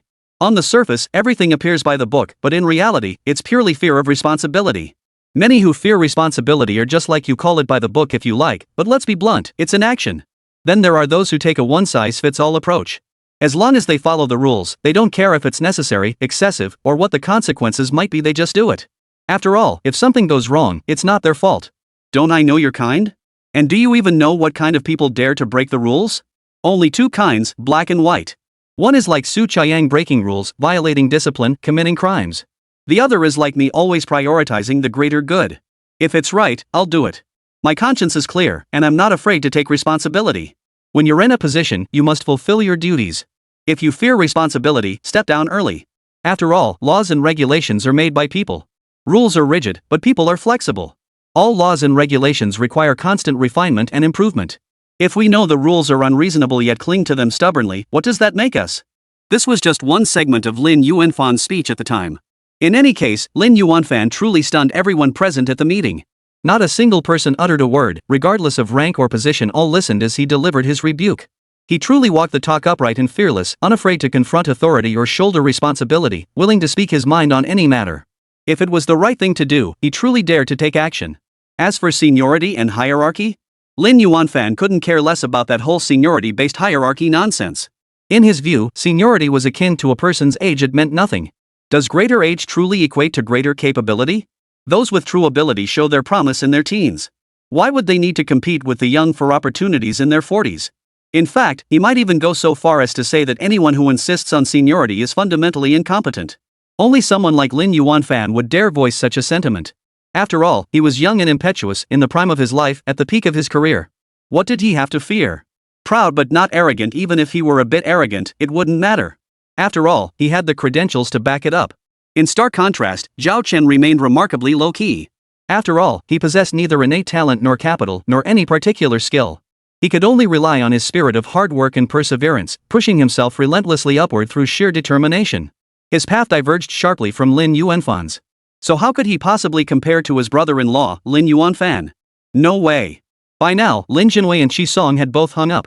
Zhao Chen turned to Lin Shuang and said, "Is this really going to work? I can't shake this feeling. It's a bit iffy. Honestly, with my limited abilities. Ugh, what abilities do I even have? I'm just an ordinary person with no special talents whatsoever. How could I not know my own limitations? Honestly, it's embarrassing. People like me only hold back our peers. It's truly shameful. So I'll just stick by your side and handle minor cases. Big things? I'm really not cut out for them. What qualifications do I have, right?" "Shut up." Lin Shuang narrowed her beautiful eyes and frowned. "What qualifications? Do you think I don't know what you're capable of? Invisibility, X-ray vision, rapid healing, like how you cured Liang Anqing's blood phobia with that healing ability, right? I may not know where you got these abilities, but you've certainly become quite capable now. It's time to step onto a bigger stage and serve the country better." Zhao Chen couldn't help but panic upon hearing this. "Wait, honey, how do you know all this? Who told you? Your brother? Wait, no, he's leaking secrets, isn't he?" At those words, Lin Shuang immediately raised her hand as if to strike him. Zhao Chen dodged quickly, looking aggrieved. "Why hit me? It is a leak. Can you just blab about something like this? Shouldn't it be kept strictly confidential? Zhao Chen, are you asking for a beating?" Lin Shuang glared at him with her beautiful eyes, her voice dripping with irritation. "Strict confidentiality? You kept it secret from me, didn't you? You have such immense power, yet you dared to hide it from me? And now you dare accuse your brother-in-law of leaking secrets? Do you want a beating? Don't think I won't deal with you just because I'm carrying our baby. If you dare hide anything else from me, you'll see what happens." Faced with this, Zhao Chen sighed helplessly. "Honey, what kind of talk is this? How could I dare hide anything from you? Well, I have my reasons. After all, these abilities didn't come easily. If I just blurted everything out, what if I ended up losing them all? I can't reveal them. I have to keep the secret as much as possible. After all, this is the only way I can better protect you and help you investigate cases. As long as I can assist you, even if I possess immense abilities, I won't tell anyone. After all, I don't care about empty fame. All I care about is you." Lin Shuang couldn't bear to listen anymore. This was just too sappy. Enough. Just shut up. I'm not going to bother asking how you got those abilities. Let's put everything else aside for now. Right now, you have one task: track down the killer behind that witness's murder. Even though Su Chaoyang and Luo Songping are both dead, that's a separate matter. We absolutely must help that witness's family seek justice. We can't just let this go." And his uncle Qi, the bureau chief, said no matter how high the figures involved, we must root out the entire network. We must take down the big fish and eliminate the small fry alike. Understand? The moment of truth is upon us. You can't back down now. Chapter 164, I may lack enlightenment, but I know right from wrong. Back down? Was Zhao Chen the type to back down? When had he ever backed down? Even a dog wouldn't back down, let alone a man of his fiery spirit? Honey, you really want me to take this assignment from Chi Hall? It's incredibly dangerous. Aren't you afraid something might happen to me? After all, this isn't a minor incident. The mastermind behind it dares to orchestrate a hit and run to silence witnesses at this critical juncture, clearly feeling untouchable. If I really try to root out the mastermind, won't I be the next one silenced? Honey, am I right? Right? Lin Shuang frowned deeply. Right about what? Zhao Chen, are you afraid for your own safety? Do you think I don't know you're worried about dragging me into this? You can turn invisible, see through walls, move objects remotely, and heal quickly. With abilities like yours, what danger could possibly threaten you? Don't act like you're afraid to die, Zhao Chen. I know you're not scared, but if you're not afraid, how could I be? My entire Lin family is filled with loyal martyrs. My grandfather could have been promoted to minister. My father was once the provincial public security chief. They sacrificed everything without fear. Now it's my turn, how could I possibly be afraid? Evil cannot prevail over righteousness. Nothing can intimidate me, not as this police station chief, nor soon as the deputy director of the Municipal Public Security Bureau. Combating crime is our duty. We are sworn enemies of evil. Zhao Chen, you shouldn't hold back now. There's absolutely no need to worry. I won't be harmed, and neither will my family. As she spoke, Lin Shuang's eyes and expression hardened with resolve. You must understand, fighting crime requires evidence, but escalating to counter-terrorism? All it takes is a list. My promotion from station chief to deputy director at this precise moment, isn't that a clear signal from higher-ups? If those people dare lay a finger on me, a deputy director of the Municipal Public Security Bureau, they'd be courting death. Do you really think they'd dare? Rest assured, they won't. But you must be truly cautious. Prioritize safety above all else. Always ensure your own safety first, no matter what. Solving cases and catching criminals, all that comes after ensuring your own safety. Got it? Zhao Chen nodded. Alright, I heard you loud and clear. I'll remember. Honey, you can count on me. I won't let you down. Lin Shuang corrected him. What do you mean, not disappoint me? When have I ever been disappointed in you? You mustn't let the country and the party down. You have to live up to their trust in you. Otherwise, would they have entrusted you with such an important mission? Yes. Zhao Chen nodded again. My wife's awareness is just so high, she's nothing like me. That really hits the nail on the head. Cut it out. What kind of flattery is that? Lin Shuang shot him a glare. I'm being serious here. Can you pay attention? Zhao Chen adopted a solemn expression. I am being serious. Not being frivolous at all. His current seriousness was clearly fake, but soon enough, he genuinely got serious. Moments later, his father called. It was another request for his help. Zhao Chen, something's happened. Something big. Your cousin killed someone while drunk. The police have taken him away. Even mentioning your wife's name didn't help. What are you talking about? Zhao Chen cut his father off before he could finish. My cousin killed someone while drunk? That's justice. He should be taken in for trial and sentenced according to the law. Why bring up Shuang's name? Are you trying to get her in trouble? This is the information age, a society driven by public opinion. Can you just blurt out anything? How dare you mention Shuang's name? Did you tell them your daughter-in-law is the chief of the police station? Did you say something like that? Dad, what exactly are you trying to do? Time and again, you truly won't listen to anything I say? Must you ruin us all before you're satisfied? No. On the other end, Zhao's father insisted again, he's your cousin. Your only cousin. He killed someone while drunk, not intentionally. Can't you help him? If you don't help him, his life is ruined. If you and Shuang don't step in, then he. What about him? Zhao Chen cut him off again, unapologetically. Does killing someone while drunk make it not murder? What do you mean, not intentional? Does that make it justified? Drunkards. They drink a little horse piss and forget their own names. Just the other day, I saw two drunks harassing a girl in broad daylight and got stabbed to death. Serves them right, if you ask me. No sense of decency whatsoever. Why drink at all? Especially that Zhao Chang. What kind of cousin is he? Just a scum of society. I told you time and again that if he didn't kick his drunken troublemaking habit, trouble would find him sooner or later. Didn't I say that? Did he listen? Now that trouble's hit, you're suddenly worried? Even you're freaking out? Acting like Zhao Chang is your own son. And you want to drag your own son and daughter-in-law into disgrace for this good for nothing? You want us to pull strings to bail him out? Are you kidding me? What the hell are you thinking? As he spoke, Zhao Chen grew increasingly furious. This wasn't the first time his family had sought his help. It had happened many times before, though he never dared let Lin Shuang know. After all, his family and those relatives all knew he had a police officer wife and she was even the chief of a police station. Naturally, they'd all try to pull some shady tricks. Today someone got detained for fighting, tomorrow someone got caught for indecent assault, the day after that someone got arrested for staging a hit and run. All sorts of incidents like these. They genuinely wanted Zhao Chen to intervene and have his police officer wife smooth things over, turning big issues into small ones and small ones into nothing. It made Zhao Chen seem like some big shot official. Dad, listen to me, I'm not some big shot. I'm just a regular, ordinary citizen. What kind of power do you think I have to smooth things over for you? How many times have you come to me about this? What have I told you? Do you really not listen at all? Forget that I'm just an ordinary citizen like you. Even if I were the chief of the local police bureau, the provincial public security director, or even a minister, I absolutely would never help you smooth over anything. Seriously, I may not be the sharpest tool in the shed, but I know what's right and what's wrong. I know no one should abuse their power. I know everyone should be held accountable for their actions. Take my so-called cousin, he killed someone while drunk. He should be arrested, sentenced, and face whatever consequences come his way. What exactly are you trying to pull by coming to me? Chapter 165. Every tear is an accusation. Zhao Chen spoke nothing but truth, every word straight from his heart. After all, if he were in the shoes of a victim's family, he wouldn't want the killer to evade justice by relying on connections. To demand fairness, one must first practice fairness oneself. Otherwise, double standards would inevitably bring about their own downfall. But his father refused to listen no matter what. Now he bellowed, Zhao Chen. Are you even part of the Zhao family? Why are you so stubborn? That Zhao Chang was your cousin. Are you really going to ignore the life and death of your own family? If you won't care about your cousin now, will you abandon me later? What good did it do to raise you all these years? What good? Zhao Chen replied with a smile. So you raised me all these years just to see what good I'd be? So if I'm useless, you raised me for nothing? Fine, raise me for nothing. After all, this is all I'm capable of. I'm truly powerless. If I'm useless, I'm useless.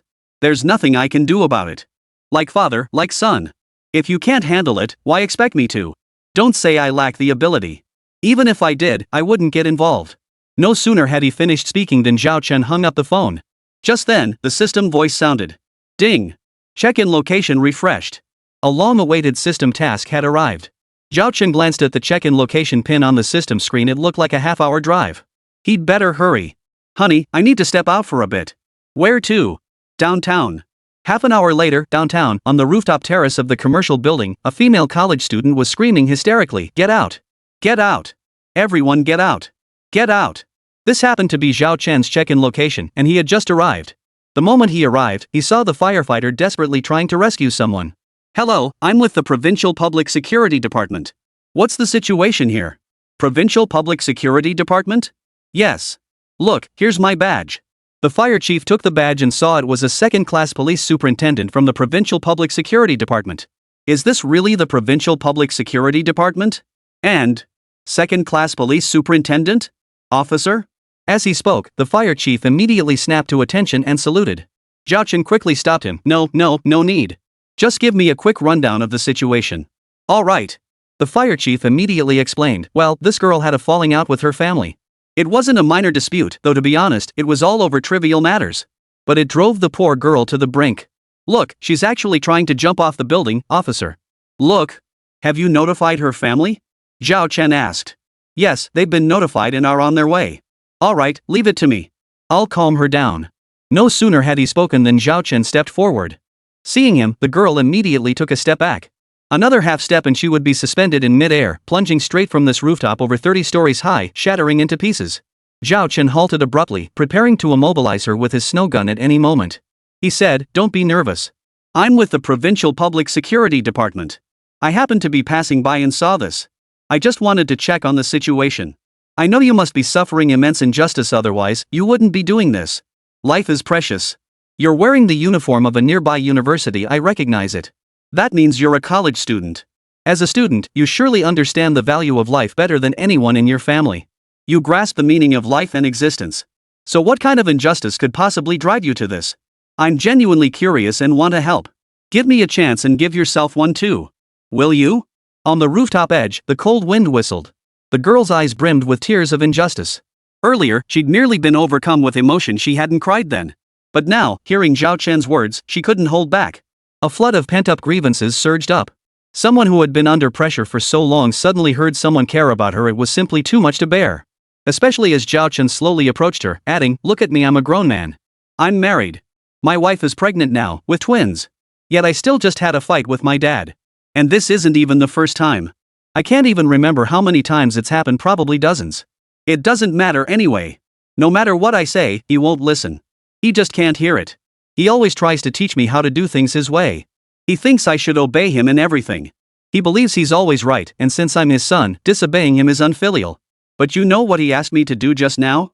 His nephew, my cousin, got into trouble. He killed someone after drinking and got taken away by the police. He wants me to step in, use my wife's connections to get the guy released. Do you think that's even possible? I talked to him at length just now, but it was useless. The generation gap is too wide, we can barely communicate normally. I imagine you feel the same way, right?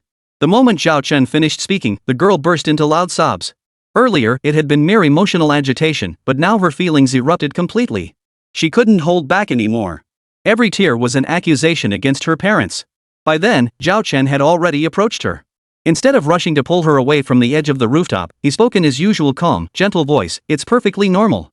Each generation has its own way of thinking, its own way of living. Especially now, with the world changing so rapidly, the gap in thinking between your two generations has become enormous. It's no wonder you can't communicate, you're simply not on the same wavelength. I can totally picture it, your parents probably try to control everything, right? And do you know why? Because they can't control anything else. All they can control is you. To put it bluntly, these mediocre people have lived their whole lives feeling powerless. Finally, through their own children, they get to taste just a tiny bit of that power. They revel in that sense of bossing people around, of giving orders. Whatever they say goes. Whatever they tell you to do, you have to do it right or wrong. They crave that feeling of absolute obedience you give them. With a mere speck of power, they make life unbearable, meddling in everything, striving for absolute control because they can only control you. Even that tiny bit of power they have comes from you. You're full of. A loud shout suddenly erupted from the distance. It was the girl's father. He'd arrived earlier and had been listening for a while. If the fire chief hadn't held him back, he would have stormed over already. But now, he simply couldn't bear to listen to Zhao Chen's words any longer. His rage boiled over, erupting in a furious roar. Chapter 166, Suffocating Parents. Who the hell do you think you are? Spouting this nonsense to my daughter? I'm her father. She's my flesh and blood. How could I possibly harm her? Every word I've spoken, every action I've taken, hasn't it all been for her own good? You dare say I'm just enjoying my power? Bull. And you. Suddenly, the man turned his furious gaze toward the girl, his eyes blazing with rage as he barked, "You worthless piece of trash. I've wasted my time raising you. All I did was use your phone to send a few WeChat moments declaring you're done with bad company, so those unsavory types would stay away. I deleted every guy from your contacts. I changed your profile picture to one of you. What's the big deal? What's the big deal? I did all this for your own good. You tell me which one wasn't for your own good? And that dance club you joined at school, who told you to join? And paying for dance lessons, who told you to sign up? Did you think you could just spend your part-time earnings on any random training class?" Hearing this, Zhao Chen couldn't help but pull the girl behind him, blocking the man's line of sight. "It's okay, don't be afraid. Stand behind me. I'll handle your dad. This time I've got your back. He can't touch you." After offering these words of reassurance, Zhao Chen turned to face the man and demanded in a clear voice, "So you know it's her own money from her part-time job?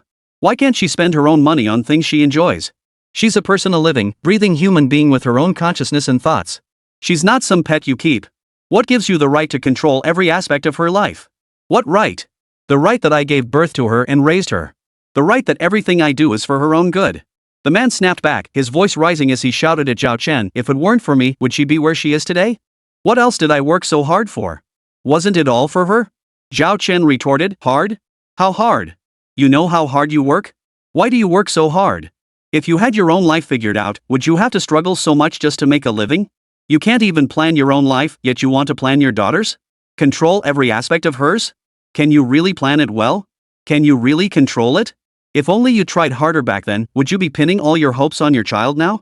It's like you can't fly anymore, so you just sit in your nest laying eggs, expecting your offspring to carry you skyward? You want your offspring to carry you, yet you constantly demand this and that, insisting everything follows your vision. With this approach, you're only setting her to repeat your path. How can you expect her to soar? If you could fly, you'd have soared long ago. How could you be in this state today? You.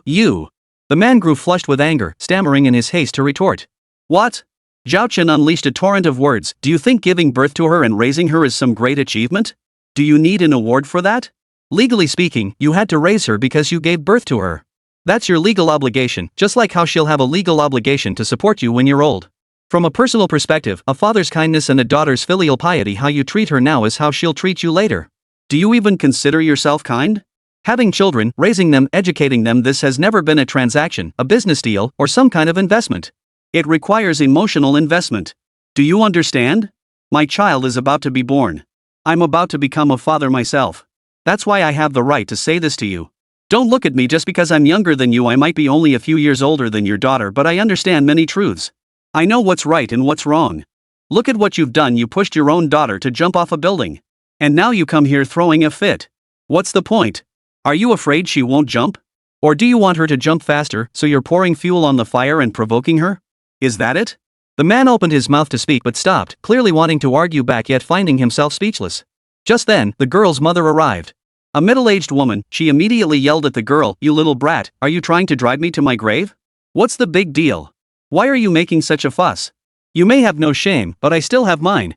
Where are we supposed to hang our heads in shame now? Get over here this instant. What are you standing there for? You good-for-nothing brat. What a waste of raising you. How could I have given birth to such a disobedient creature? Just wait till we get home, I'll beat the life out of you. Now you're threatening to jump off the building? If this keeps up, you'll be running wild. Think you can rebel? Go ahead, jump.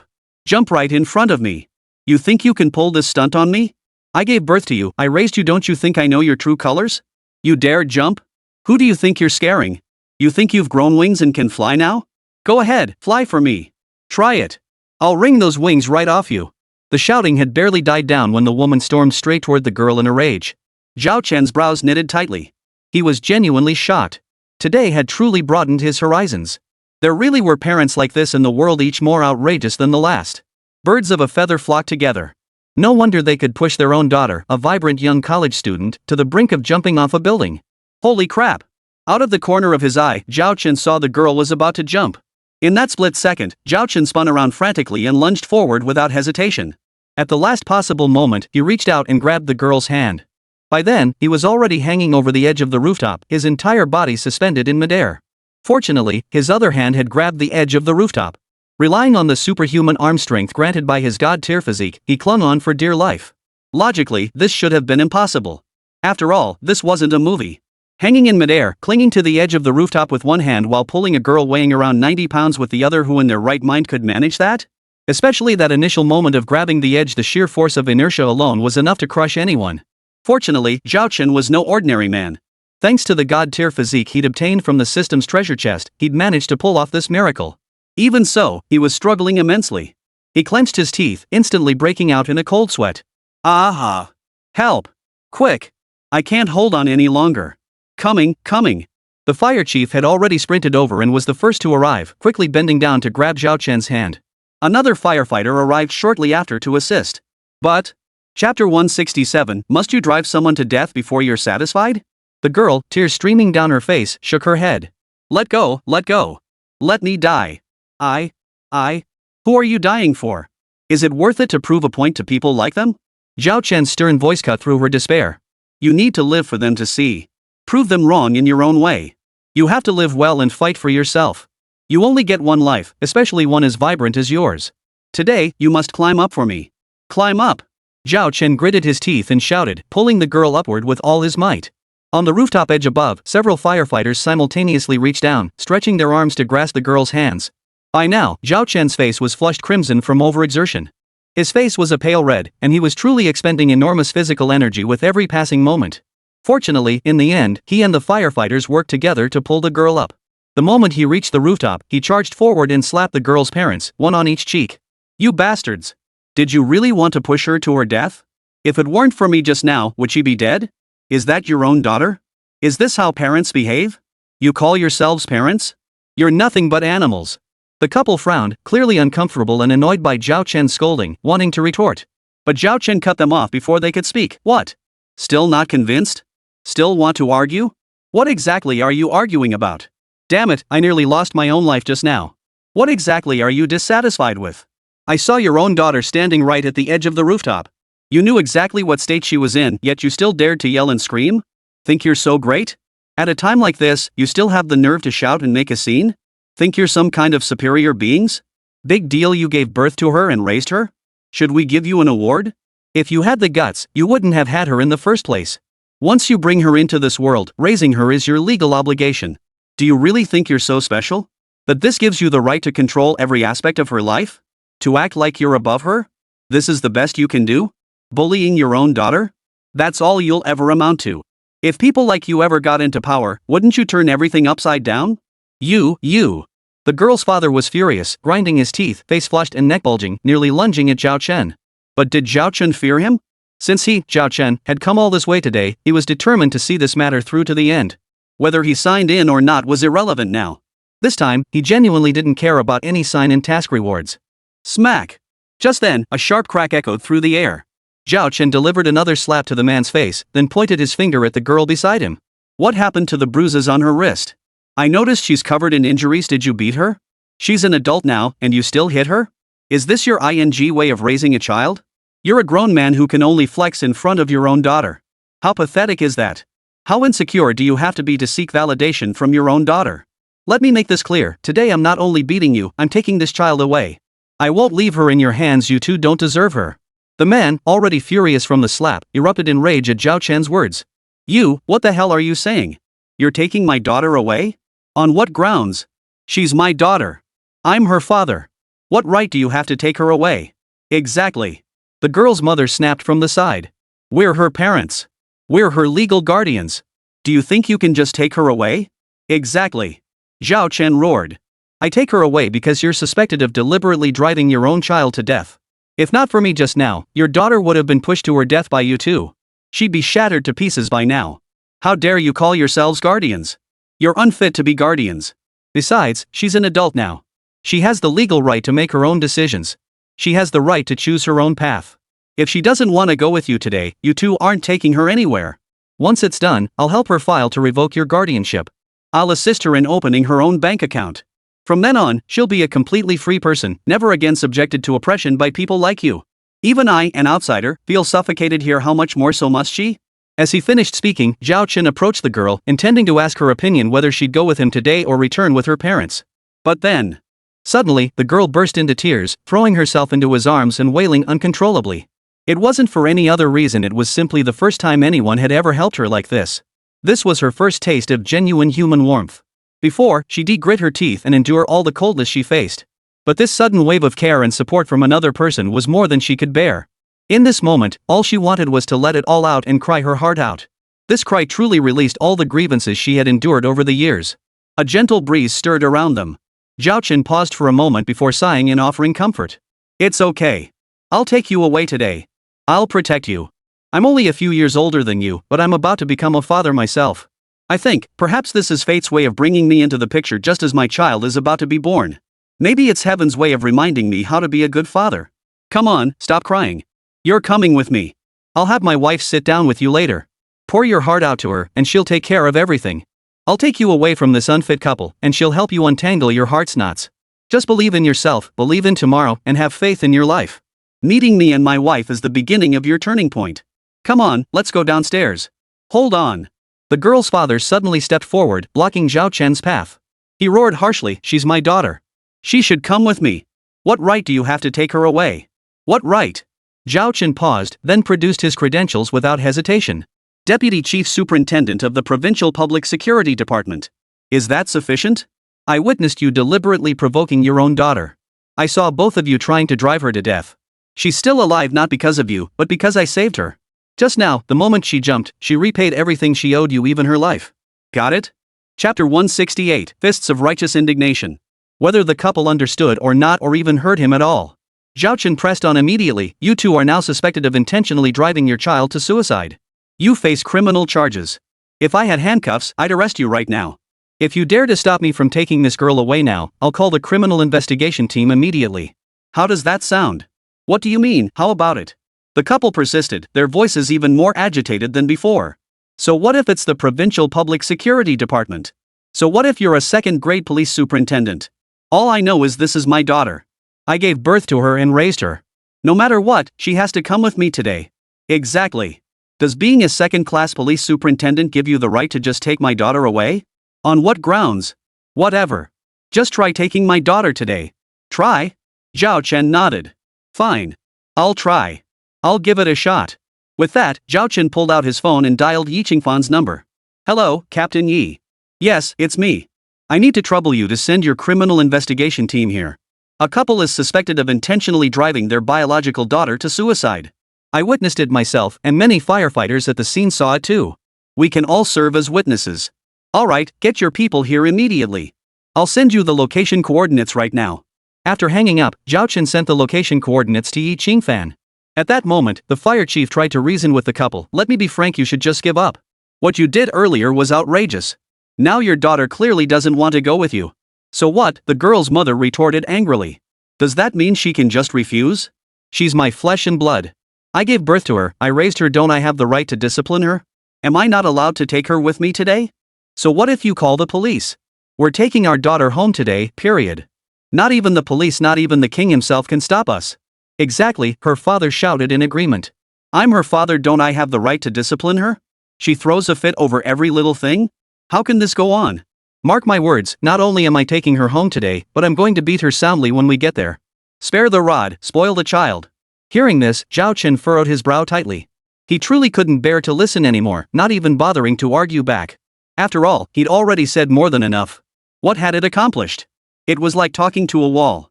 They weren't on the same wavelength at all, making any real conversation impossible. So he truly realized that no matter what he said, it was useless. He wasn't in a hurry to leave now. Instead, he pulled the girl aside and whispered, ignore them. Treat it like wind passing by your ears. Whatever they say, let it go in one ear and out the other. That couple? They make even me feel suffocated. How much more so for you? After this, you can stay at my place first. I have a spare room. Just relax and stay there. Later, I'll have my wife help you figure things out, whether it's renting near your school or whatever. Just don't stay in the dorms. You don't need them showing up there to hassle you. Don't worry about money either. I'll help you apply for a scholarship at school. After that, my wife and I will discuss supporting you through your entire university education. Since this happened, I'll see it through to the end. You have nothing to worry about. Hey, don't cry. Stop crying, stop crying. It'll be fine. Seriously, with that kind of help, how could she not cry? Having endured suffocating pressure for so long, she'd never felt a shred of warmth or care from home.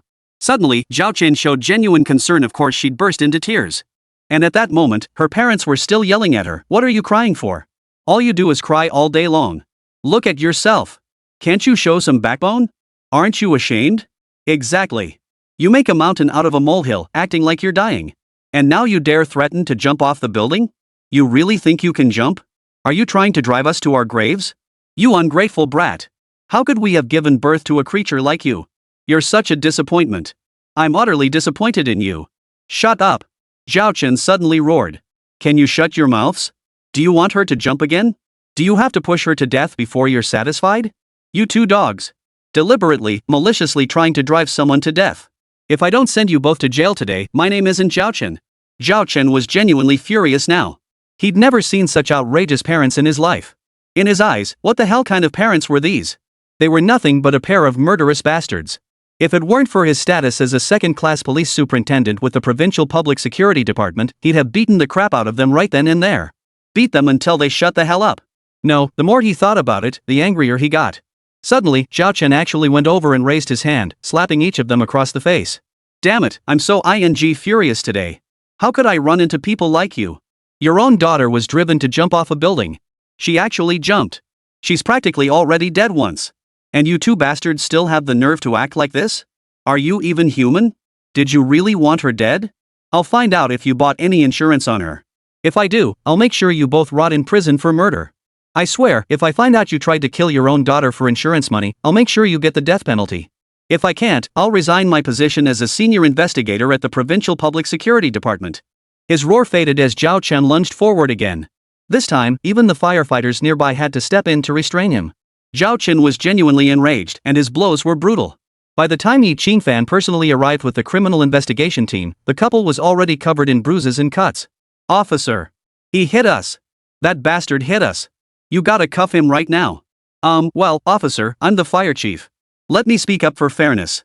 That man did hit someone just now, but he was completely driven by anger. This couple is truly despicable, they've gone way too far. Honestly, even I felt like hitting them. Everyone saw it. They were determined to drive their own daughter to death.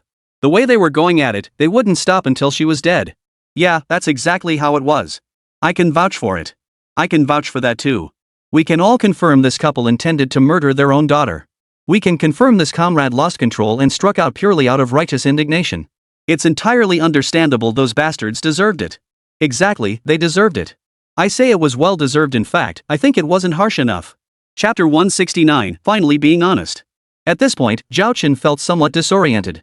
You all think I didn't hit them hard enough? Then why did you stop me? The fire chief stammered awkwardly. Well, we had to stop you. After all, we have to separate personal feelings from our duties. While that couple certainly deserved a beating, we absolutely cannot lay a hand on them. Even if you did it, we still had to intervene. Otherwise, it just wouldn't be right. Exactly, another firefighter chimed in. It's true. Personally, morally speaking, we do think this couple deserved it. But we also have to follow orders. We had to stop you. There's no way around it. Zhao Chen, what about your discipline? Yi Qingfan suddenly asked Zhao Chen. Me? Zhao Chen froze, furrowing his brow. My discipline can't override my personal feelings. You didn't see it? That girl really jumped off the rooftop of this 30-something story building. If I hadn't been ordered to, would I have dared to save her? If I hadn't acted on impulse, could I have saved her? At this point, Zhao Chen raised his hand, palm open. A distinct bloodstain was visible on his finger. See this? I used this hand to grip the edge of the rooftop with all my strength. My whole body was hanging over the edge, outside the railing. And I was holding someone else with my other hand. With just this one hand, this palm, I supported over 200 pounds of weight. I was literally fighting for my life. I was at my absolute limit. If I'd let up even a little, not only would I not have saved her, but I would have gone down with her. I managed to save them, but just thinking about it now still terrifies me. And all of this could have been avoided. But damn that pair of bastards, they had to keep pushing like mad even then. It was like they were deliberately trying to drive someone to death. What else could it be but intentional manslaughter? So what discipline are you talking about? I risked my life to save someone because I was driven by sheer rage. I lost my mind. If I'd been even slightly more rational, I wouldn't have dared to save them, and I certainly wouldn't have been able to. I would have just sacrificed myself instead. Yes. The fire chief spoke up. I have to admit, although Brother Zhao Chen did act impulsively just now, it was understandable. Any normal person would have done the same, including us.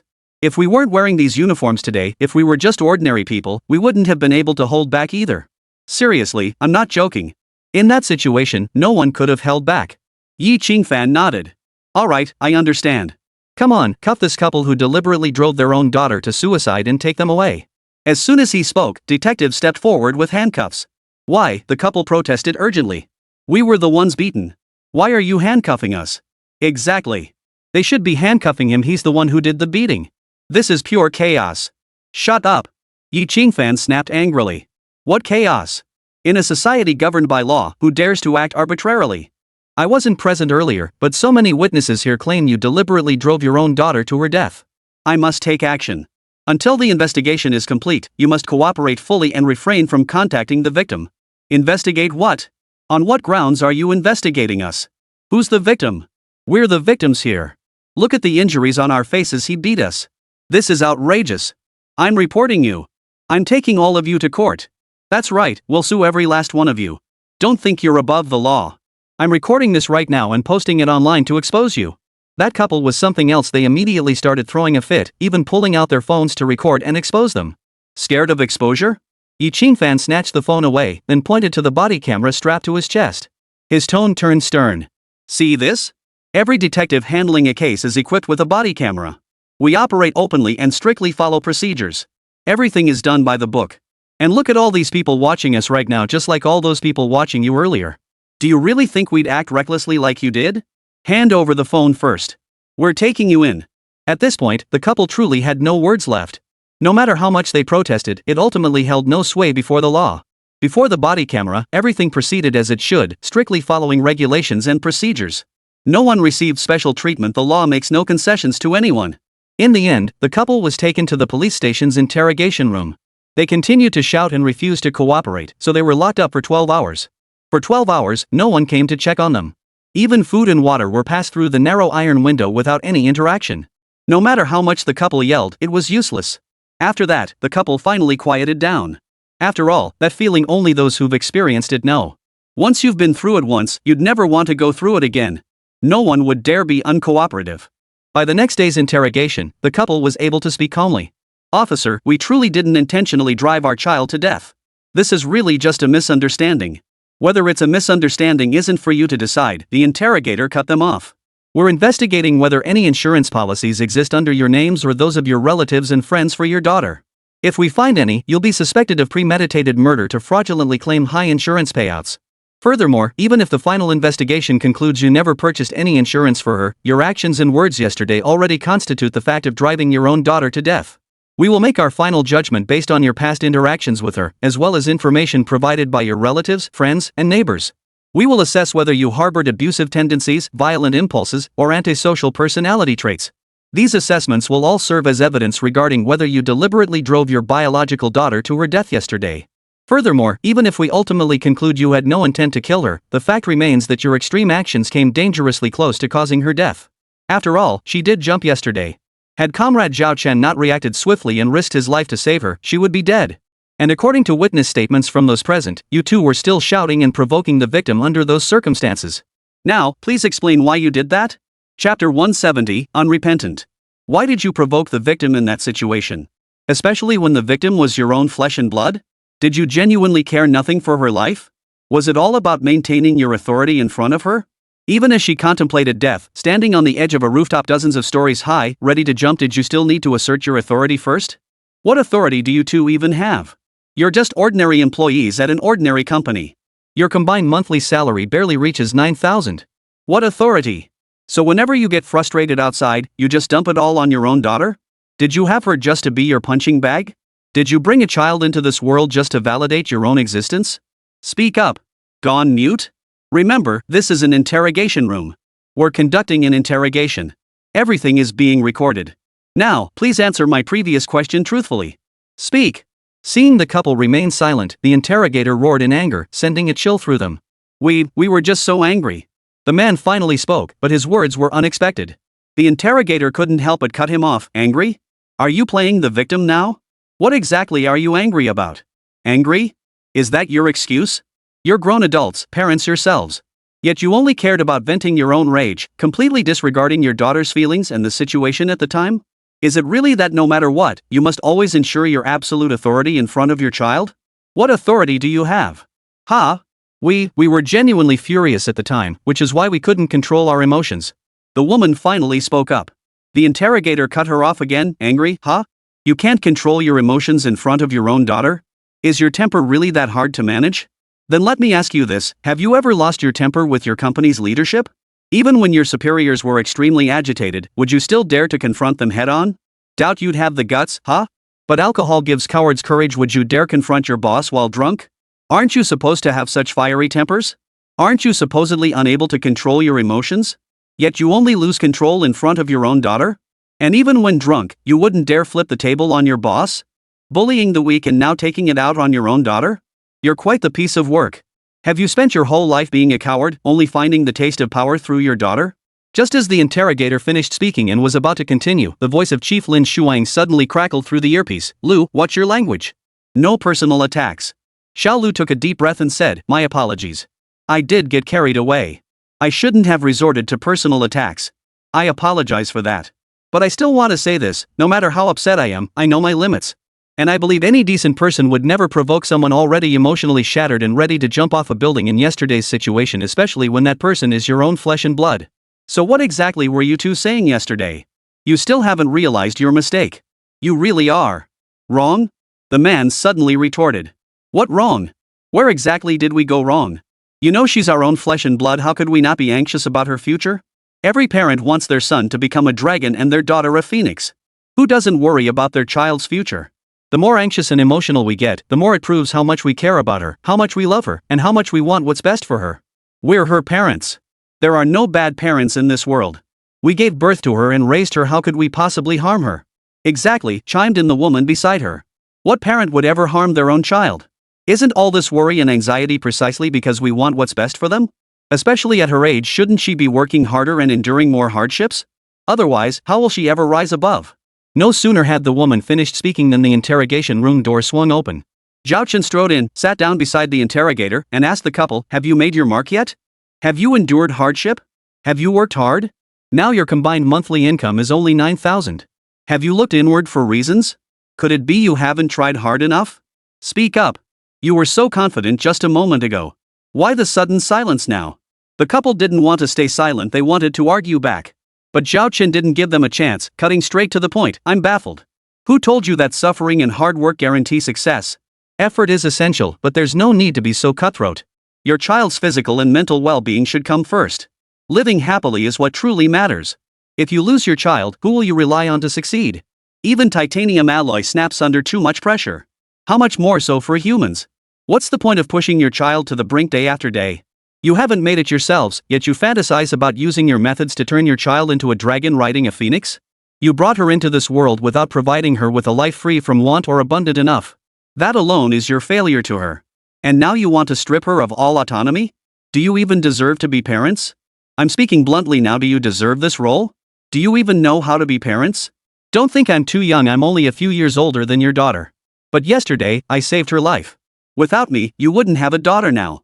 To put it bluntly, I gave her this life. She's no longer yours. The old her was driven to death by you.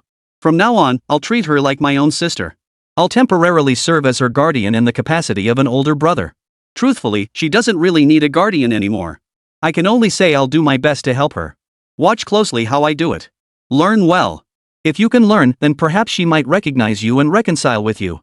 But if you refuse to change your ways, then your bond with her ends here. End here? The couple grew frantic at these words. What do you mean, end here? What do you mean? Can she really cut ties with us? Has she gone mad? How dare she? Cut ties? I'll break her legs. Break her legs? Zhao Chen chuckled. Is that so? Go ahead and try. Chapter 171, Escape the Law, but not Heaven's Net. I must remind you, this constitutes threatening and intimidation. This is a police station interrogation room. You're openly threatening to break your daughter's legs in front of our interrogators, body cameras, and surveillance. Based on that statement alone, we can immediately petition to revoke your parental rights without your consent. Your daughter truly has every right not to return home now. And I see no need to discuss this further with you. That's all. With that, Zhao Chen stood up and left. The couple was now truly and utterly panicked. No. I was just joking. I didn't mean it. It was just a heated moment. I just say things like that out of habit. Shut up, the interrogator snapped. What do you mean out of habit? You casually threatened to break her legs? You're comfortable saying that to your own daughter? Who the hell can tolerate parents like you? The world is full of all kinds of people. You two have really opened my eyes. At this point, the interrogator turned to the court reporter beside him and sternly instructed, note in parentheses on the transcript, this constitutes a factual threat and intimidation. Outside the interrogation room, Lin Shuang nodded at the surveillance monitor. It is indeed threatening intimidation. Beside her, Yi Qingfan added, and they did it right here in our station's interrogation room, in front of the interrogator. If they dare act like this in front of us, imagine what they're like with their child normally. Just then, Zhao Chen entered and immediately picked up Yi Qingfan's thread. Furthermore, we've conducted a full physical examination on Li Siyu. Her body is covered in bruises and recent injuries, clearly indicating prolonged domestic violence, even abuse. Regardless of their motives, her parents have committed a criminal offense. Our psychologist Liang Anqing has already conducted a psychological evaluation of Li Siyu and confirmed she suffers from severe depression. The prolonged physical and psychological trauma she's endured alone justifies revoking her parents' guardianship. Add in the threats and intimidation from earlier, and there's no further debate needed. As soon as Zhao Chen finished speaking, Lin Shuang nodded decisively. Alright, then let's proceed with the formalities to revoke Li Siyu's parents' guardianship. Have the girl stay with us temporarily, and have Anqing take her for psychological therapy. I'll handle explaining the situation to her school, Yi Qingfan interjected. As a detective, it'll be easier for me to approach them. The school might even provide her with extra care because of this. Agreed. Lin Shuang nodded again. Then that settles it for now. Qingfan, you should visit the school later. Right now. Zhao Chen, come here. Tell me about that village massacre killer, Lu Qingshan. Zhao Chen paused, a hint of surprise in his voice. Lu Qingshan? What about him now? Yi Qingfan's expression grew complex as he took a deep breath. Just this morning, in the prison cafeteria, Lu Qingshan killed several more people. What? Zhao Chen gasped. This morning? Lu Qingshan killed people in the prison cafeteria? And, multiple people? No, how did he manage that? Exactly. Yi Qingfan's tone grew equally complex. I'm also curious how he managed it. After all, committing murder in a heavily guarded prison cafeteria is incredibly difficult. Guards stationed every 3 steps, sentries every 5 and all armed. Real live guns. Yet Lu Qingshan managed to kill multiple people right under their noses. What kind of people did he kill? Zhao Chen suddenly interrupted. Yi Qingfan paused before answering. One was a professional marriage swindler who refused to return the betrothal gifts after breaking off an engagement. Her charge was fraud, but her lawyer was exceptionally skilled. After appeal, she'd likely have her sentence overturned or even be acquitted, possibly released immediately. Another was a criminal involved in organized crime and embezzlement, with several lives on his hands. Yet due to insufficient evidence, he'd likely only be convicted of incitement to murder or not even that. His defense attorney was exceptionally skilled, thoroughly mastering every legal provision to exploit loopholes. Both the prosecution and the public prosecutor struggled immensely in this case. The others faced similar situations. They all had clear criminal records, some even deserving of the label wicked to the core. Most were like Su Chaoyang and Luo Songping. Yet due to missing evidence, incomplete chains of evidence, or witnesses vanishing or dying, their defense attorneys exploited every loophole. Consequently, they couldn't receive proper punishment and might even walk free. Zhao Chen grasped the situation and summarized directly. So basically, they should all have been sentenced, but none could be convicted? They're all lawless outlaws? Exactly, Yi Qingfan nodded. That's precisely the case, they're lawless rogues. Then don't they deserve to die? Zhao Chen blurted out. Ahem, Lin Shuang cleared her throat, then sternly cautioned, what are you saying? Deserve to die? Is that something you should be saying? Zhao Chen pursed his lips and sighed. I'm just venting as an ordinary person. This is purely my personal opinion. After all, no matter how high their status, didn't they come from the masses? Like me as one of the common people, speaking from an ordinary perspective, I think these bastards who've done nothing but evil deserve to die, and deserve it well. Otherwise, they'd actually escape legal punishment? Why should they? The people they've harmed can't protect themselves with the law, yet after they've destroyed others, they want to use the law to protect themselves? A bunch of law-breaking bastards, why should they deserve legal protection?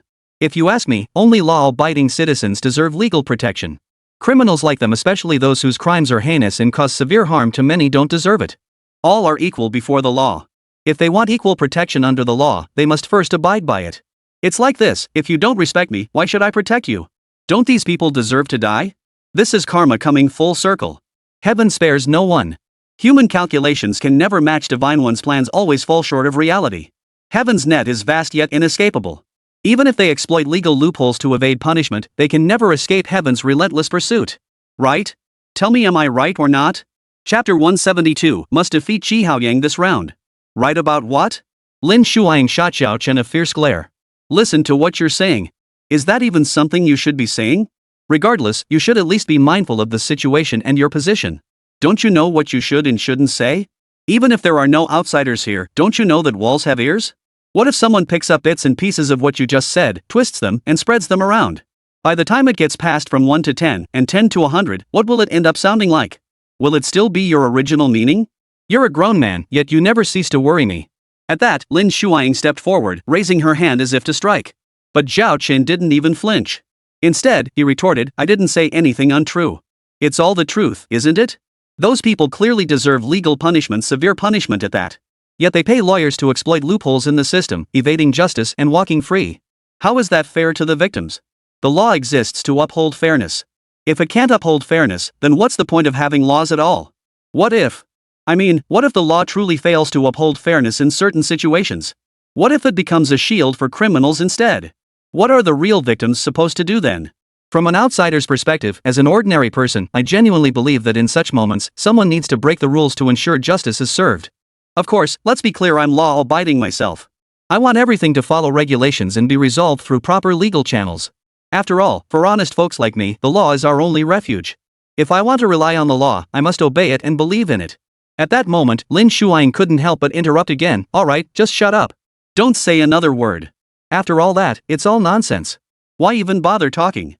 The issue we need to discuss now is how to handle Lu Qingshan committing another violent act in prison.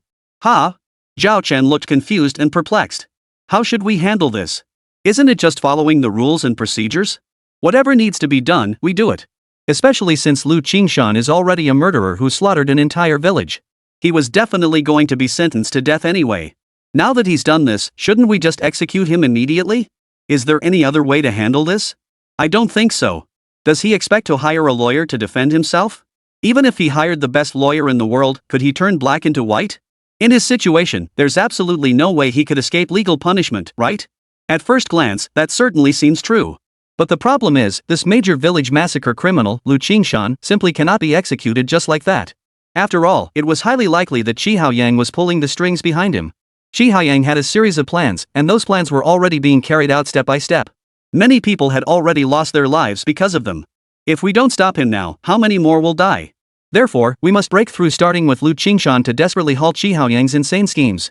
Yet when Lin Shuang voiced these concerns, Zhao Chen's expression grew complex as he sighed. Truthfully, at this moment, isn't every single person who has died in Chi Haoyang's schemes truly deserving of their fate? The deputy bank president who embezzled funds, accepted bribes, and perverted justice, the hospital director and deputy director who colluded in organ trafficking, even selling newborn infants to hospitals in remote mountainous regions. Who else? And among those so-called victims who died in Chi Haoyang's schemes, what other types of people were there? I've looked into it closely. There was also that couple who drove their own son to jump off a building. That was major news at the time. The kid was a true prodigy, representing the country at just 9 years old, crushing players from all nations in that World Go tournament. Note: defeated versus simply beaten. A narrow victory might require immense effort, but defeated implies absolute dominance, overwhelming superiority that leaves opponents no breathing room from the very start. Can you imagine just how strong that kid was? At least in terms of mental prowess, he was practically on par with my brother-in-law, Lin Yuanfan. And yet, such a prodigy was driven to jump off a building by the relentless pressure from his own parents? Even a dragon's son can't withstand a bone-melting dragon. Honestly, parents like that deserve to die. Lin Shuang had been listening intently until those words made her frown instantly. She hurriedly interrupted. What nonsense are you spouting now? What do you mean, deserve to die? I just said it a moment ago. You've forgotten already? Are you asking for a beating? Don't you ever learn? Before Lin Shuang could finish speaking, Zhao Chen shook his head. No. It's not that I don't remember. I remember exactly what you just said, my dear. How could I forget? But the thing is, I'm just so filled with righteous indignation. It feels like so many things and people in this world are truly infuriating. Don't you feel outraged, honey? Every single thing I just mentioned, don't they all deserve to die? Honestly, if this were ancient times, Chi Haoyang could be considered ridding the world of a menace. At least he didn't indiscriminately kill innocents, he never harmed a single ordinary commoner. I shouldn't say this. Ahem. Lin Shuang suddenly coughed, her brows furrowed as she interrupted. If you know you shouldn't say it, then don't.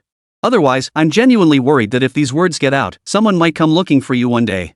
Besides, no matter what, we must find a breakthrough with Lu Qingshan now and do everything to stop Chi Haoyang's plan.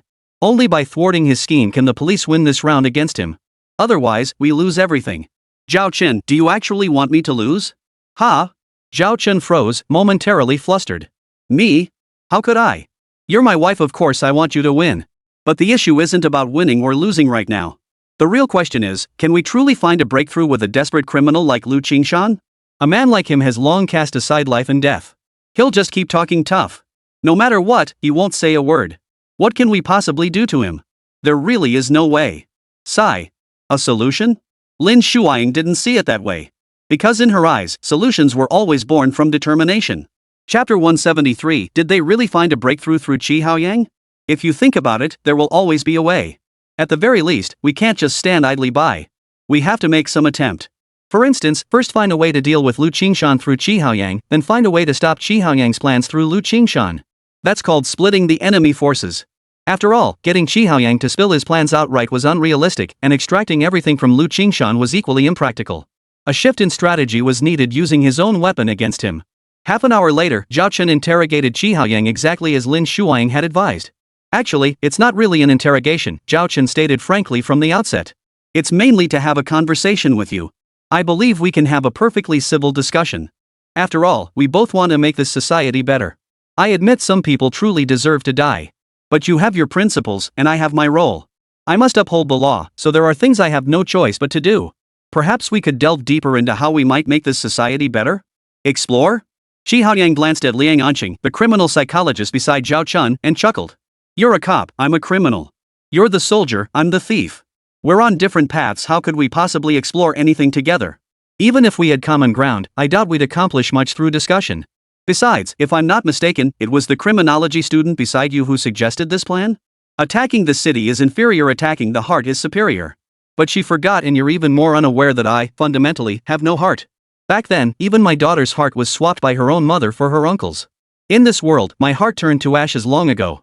It lies dormant, utterly devoid of feeling. With no heart to begin with, how could you possibly conquer it? Zhao Chen, tell me, don't you think those I killed deserved it? Don't lecture me about law, rules, or order. This world has only one order: survival of the fittest. Big fish eat little fish eat shrimp. Even children understand this truth. Has so-called human civilization ever changed? So much is merely a facade. The only difference between humans and animals is that humans know how to disguise themselves. Though their hands are stained with evil, they spout nothing but righteousness and morality, forcing themselves to appear as saviors concerned for all living beings. I've had enough of those phony faces and this world full of hypocrisy. Now I just want to savor this feast of slaughter. I want every last one of them to die a miserable death, one by one. Ha ha ha ha. The maniacal laughter echoed, and Shi Haoyang truly resembled a madman at that moment. A madman who had transcended life and death, long since casting them aside. Facing this transformed Shi Haoyang, Zhao Chen took a deep breath and declared, "No matter what, I will stop you. I will not let your plans succeed. And I'll make you understand that your approach is wrong. It won't solve the problem at its root. This world needs rules and systems, needs order.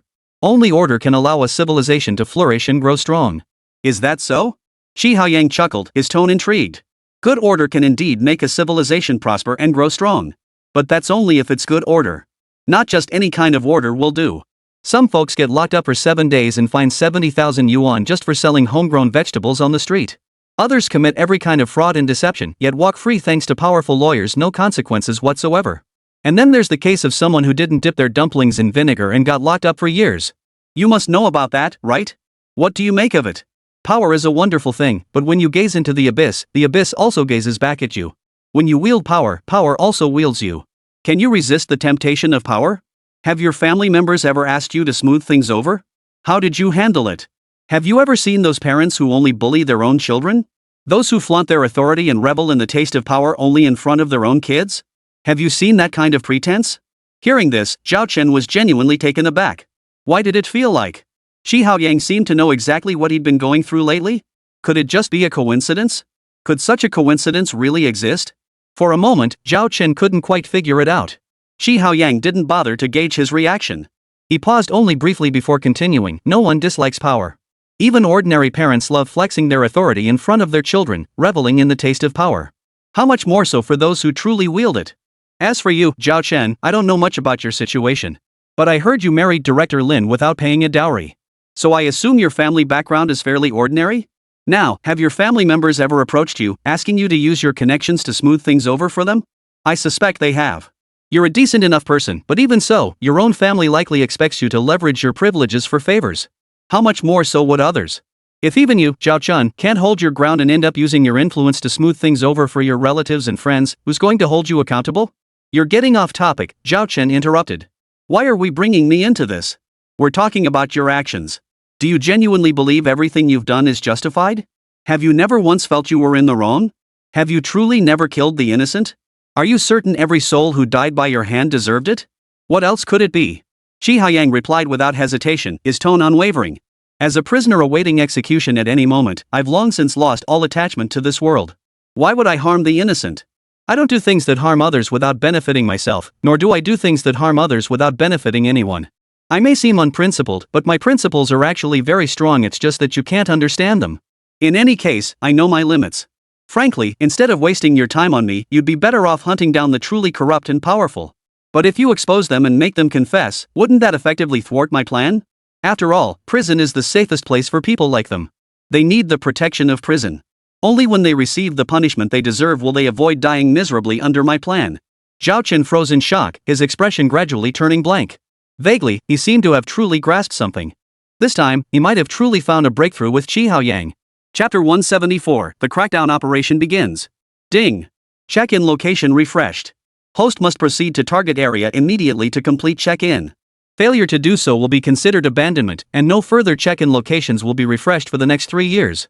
Just as Zhao Chen thought he'd found a breakthrough, the system's check-in task promptly followed. And this time, the check-in task demanded immediate action. Failure to comply would mean forfeiture. He hadn't encountered a check-in task like this in quite some time. Clearly, this mission was no ordinary affair. He had no choice but to end the interrogation immediately and then head straight for the neighboring city of Linshui. The check-in location was here, the Linshui City High People's Court. On the way, he had already asked Lin Shuang to find someone to check. The High People's Court of Linshui City was currently hearing a corruption case. Just as Zhao Chen arrived, the judge was about to pronounce the sentence, 20 years imprisonment. The verdict was about to be delivered, but it was interrupted by Zhao Chen, who had arrived just in time and forcibly stormed into the courtroom. Hold on. I am Zhao Chen of the State Security Bureau's Special Investigation Unit, badge number SSS-208. I have been temporarily authorized to forcibly intervene in this corruption case on behalf of the State Security Bureau. Now, Your Honor, the judges, and the jury members, please follow me to the conference room for an emergency meeting. What are you waiting for? Immediately. The presiding judge frowned deeply, clearly skeptical, about to rebuke him. But just then, the court president arrived, rushing forward to shake Zhao Chen's hand. Hello. Welcome, Director Zhao, to guide our work. Director Zhao, that was Zhao Chen's temporary cover identity. Director Zhao Chen of the Special Operations Division, Special Investigation Team, State Security Bureau, had been urgently assigned to oversee the Li Rui corruption case in Linshui City. His authority was special and delegated, allowing him to act first and report later. Equivalent to an imperial envoy, ranking one level higher than local officials. The relevant electronic documents had already been sent to the president of the Linshui City High People's Court's mobile phone. Hence, the president personally came to receive him. Consequently, the trial proceedings were immediately halted, sentencing temporarily postponed, and a meeting convened first. Just 10 minutes later, in the conference room, Zhao Chen picked up the case file in his hand, looked up to survey everyone present, and announced in a clear voice, "I've rushed over from neighboring Linjiang City. I've already gained a general understanding of the case during my journey." Defendant Li Rui embezzled and accepted bribes totaling 76,500 yuan over a 10-year period. He arranged for his unit to purchase 500 jin of bulk liquor for official receptions. I've also reviewed the sentencing documents you are about to issue. They propose a 20-year prison term for Li Rui. Had I not arrived in time to interrupt the sentencing, you would have proceeded with that verdict, correct? We have sound reasoning and evidence, someone responded. This is absolutely not arbitrary. It is a unanimous verdict reached by the jury after thorough deliberation, based on relevant legal provisions and a comprehensive assessment of Li Rui's criminal facts. I know, Zhao Chen nodded. Of course I know you're not acting arbitrarily. In today's law-abiding society, no one would dare to act arbitrarily. But I also understand what it means to embezzle and accept bribes totaling 76,500 yuan over a decade. 76,500 yuan over 10 years, that's 7,650 yuan per year, averaging about 21 yuan a day, right? With Li Rui's position of authority, he only embezzled 21 yuan a day? And then spent 500 jin of bulk liquor on official receptions? Everyone here, I ask you, have you ever tasted bulk liquor? Do you know what it tastes like? I doubt any of you have. But I have. It tastes awful. Perhaps someone drank Li Rui's bulk liquor, got angry, and reported him? A pack of cigarettes costs me over 30 yuan. He embezzles just 21 yuan a day? Even Judge Bao couldn't be more Bao-like than that. This is pure fabrication. They didn't even dare inflate the embezzlement amount. They must have racked their brains to concoct this, finally scraping together 76,500 yuan? At Zhao Chen's words, the entire courtroom fell silent. The jurors all lowered their heads one by one. At that moment, Zhao Chen pulled another photo from his phone. Here, everyone take a look. This is Li Rui's photo and ID picture. Please open your eyes wide and look closely. His glasses are chipped. And this is the man who's about to be sentenced to 20 years in prison? Is that appropriate? Come on, speak up. Tell me, is this really appropriate? As Zhao Chen finished speaking, the presiding judge sighed and replied, Director Zhao, do you really think I want this? I know exactly what's going on here. I see it as clearly as a mirror. But what can I do? Regardless, the evidence is undeniable. Criminal facts are criminal facts. We must follow the rules. We must adhere to the procedures. We truly lack the power to change the outcome. We can only be pushed along step by step. I understand, Zhao Chen nodded. I know you're helpless too. I believe every one of you is innocent. That's why I'm here today to break through this helplessness. What you cannot confront, I will confront. What you cannot resolve, I will resolve. Even if the sky were to fall, I'd hold it up. All you need to do is give your full cooperation.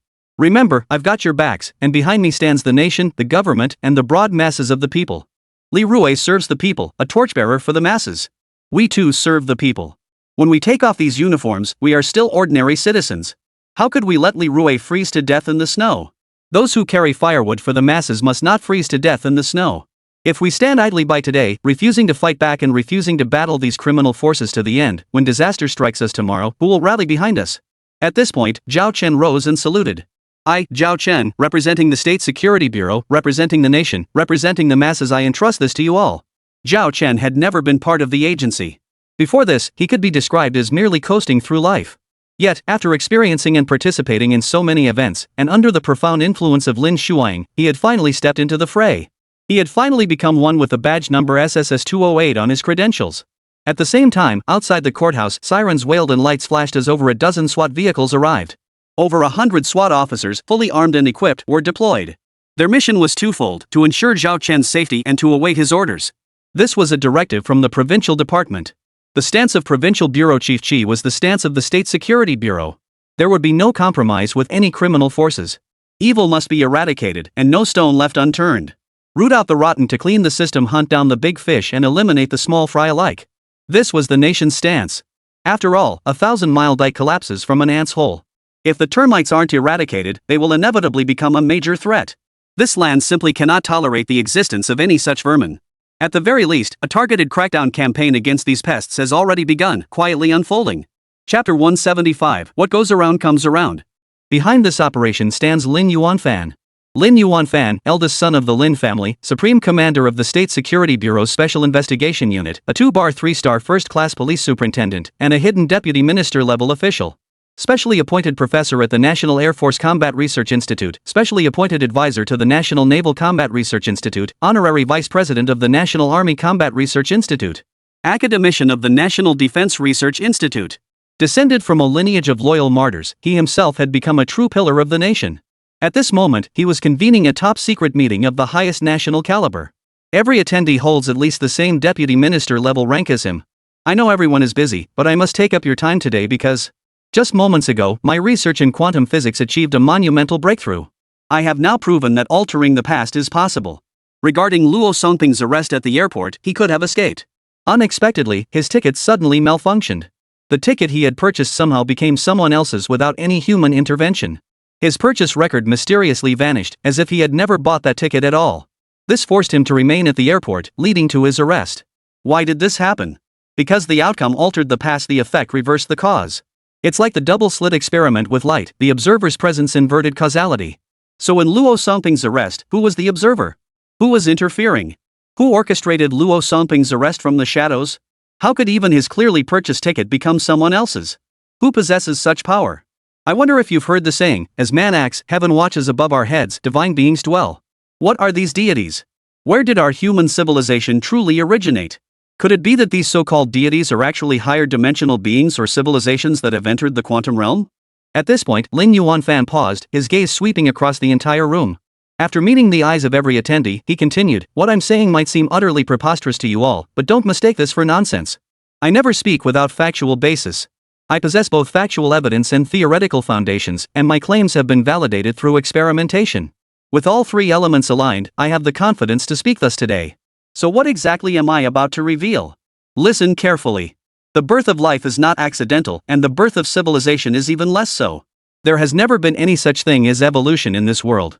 We may share some connection with monkeys, or we may indeed have evolved from them, but this transformation was not natural evolution, it was genetic modification. Millions of years ago, an extraterrestrial civilization arrived on this planet and transformed us from apes into humans through genetic modification. To us, that extraterrestrial civilization was divine. Though the gods have departed, they remain. They continue to observe us from higher dimensions, or rather, they periodically observe us and occasionally intervene in the course of our civilization, correcting our path forward. It is much like how we occasionally step in to guide a child's life trajectory. This is what the ancients meant when they said, Man acts, heaven watches above one's head, 3 feet high, dwells the divine. These so-called gods are not religious figures, but rather the extraterrestrial civilization that originally created us beings from higher dimensions. Hearing this, someone couldn't help but interrupt, Excuse me, but is there any factual or theoretical basis for this? Facing this question, Lin Yuanfan nodded without hesitation, of course. Both factual and theoretical. Experiments were once conducted gathering children with special sensory abilities. They were instructed to close their eyes and touch words written on paper with their hands. The goal was to determine if they truly possessed these abilities. Could they discern the written characters solely through touch, without visual confirmation? The results proved they truly could, but there were certain characters they couldn't discern. Do you know which ones? The character for God couldn't be identified, nor could the character for ghost. The same went for the character for Buddha, and names like Shakyamuni, Jesus, and Laozi. At that moment, the entire room fell silent. Every single attendee was stunned, without exception. At this moment, Lin Yuanfan's expression and tone were even more solemn than before.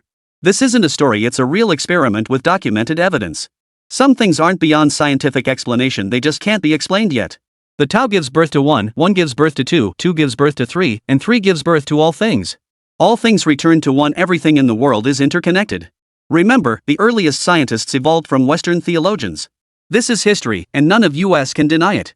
Certain truths exist regardless of our beliefs. If we refuse to explore them, others will take the lead. Our isolationist policies once left us a century behind the world, subjecting us to relentless attacks and countless casualties. Only through the relentless sacrifices of our martyrs, who fought to the death, did we preserve this land with their blood. Such tragedies must never be repeated. At this point, Lin Yuanfan began to get to the heart of the matter. As I mentioned earlier, what humans do is observed by heaven. Above our heads, 3 feet high, dwell divine beings. These divine beings are not religious figures or feudal superstitions, but rather a higher dimensional civilization existing within the quantum realm, the creator gods who transformed us from apes into humans. They have always been watching us, intervening in our affairs through various means. The arrest of Luo Songping at the airport is a prime example. And Zhao Chen is living proof. Behind him lies the power of the divine, of a higher dimensional civilization. At that moment, the expressions of all attendees shifted dramatically. For the name Zhao Chen was prominently listed in the documents they held. In an instant, every head bowed to scrutinize Zhao Chen's file. Zhao Chen, male, age 26, senior investigator of the State Security Bureau's Special Investigation Unit, second-class police superintendent, badge number SSS-208. Special ability 1, telekinesis. Special ability 2, invisibility. Special ability 3, X-ray vision. Special ability 4, rapid healing. Special ability 5, immobilization. The attendees hadn't examined it closely earlier, but now that they looked closely, they were all utterly shocked. One by one, their eyes widened in utter disbelief. After all, how could they possibly believe this? Yet despite their disbelief, Lin Yuanfan remained utterly certain, this Zhao Chen is my brother-in-law. Setting aside the 5 special abilities listed in his records, I'll just mention this, he has repeatedly appeared at major crime scenes before anyone else. Chapter 176, Thunderstorm Operation, Nationwide Purge of Criminal Organizations. Appearing with pinpoint accuracy at crime scenes time and again, what does that even mean? He claims it's through some occult divination yin yang, 5 elements, feng shui, but that's clearly just a made-up excuse. While I haven't made any groundbreaking contributions in quantum physics, I do have some research experience in the field. Recently, through a series of theoretical studies, I discovered a faintly discernible presence within the quantum realm. For now, I refer to it as the heavenly net. The heavenly net is vast yet leaves no loophole. That's precisely what this net refers to. This heavenly net envelopes the entire world. It is an intelligent AI program left behind by the high-dimensional civilization that originally created us, designed to oversee our existence. The way of heaven takes from the surplus to supplement the deficiency in here. The way of heaven is also the heavenly net. It is precisely because of heaven's net that our entire human civilization has been able to thrive, advance, and grow ever stronger. At this point, Lin Yuanfan paused. Silence fell over the entire hall. Every attendee stared intently at him, waiting for his next words. A solemn silence descended, so profound that a pin dropping could be heard. Unconsciously, the atmosphere grew solemn and heavy. Moments passed in this way before Lin Yuanfan finally spoke again, continuing his earlier thought, water and fire or merciless natural disasters can destroy the world. We must acknowledge that ours is not the first human civilization. The Maya, Atlantis, Sumer, these ancient civilizations all perished one after another. Historical records confirm this, it's undeniable. So the question arises, why did they perish? Let me be blunt, the Xia, Shang, and Zhou dynasties, the Spring and Autumn and Warring States periods, the Qin, Han, and 3 kingdoms, the 2 Jin and Northern and Southern dynasties, the Sui, Tang, and 5 dynasties, the Song, Yuan, Ming, and Qing. Why did so many dynasties rise and fall? The great trend of the world, after long division, unification must follow. After long unification, division must follow. The Zhou dynasty's rule lasted only 800 years, and it was even divided into Western Zhou and Eastern Zhou. Why has no dynasty ever achieved lasting prosperity? For heaven's net is in motion, heaven's way intervenes, and heaven's mandate of cause and effect will not allow any troubled dynasty to endure. I imagine you've all written speeches before. When you look back and suddenly realize it's a complete mess, utter nonsense, even what's your first instinct? I'd wager most of you would scrap it and start over from scratch. The heavenly net and heavenly way operate the same way. When a civilization faces grave problems and severely deviates from its vibrant, upward trajectory, it is inevitable that it must be torn down and rebuilt. The Great Wall still stands today, yet Qinshi Huang is long gone.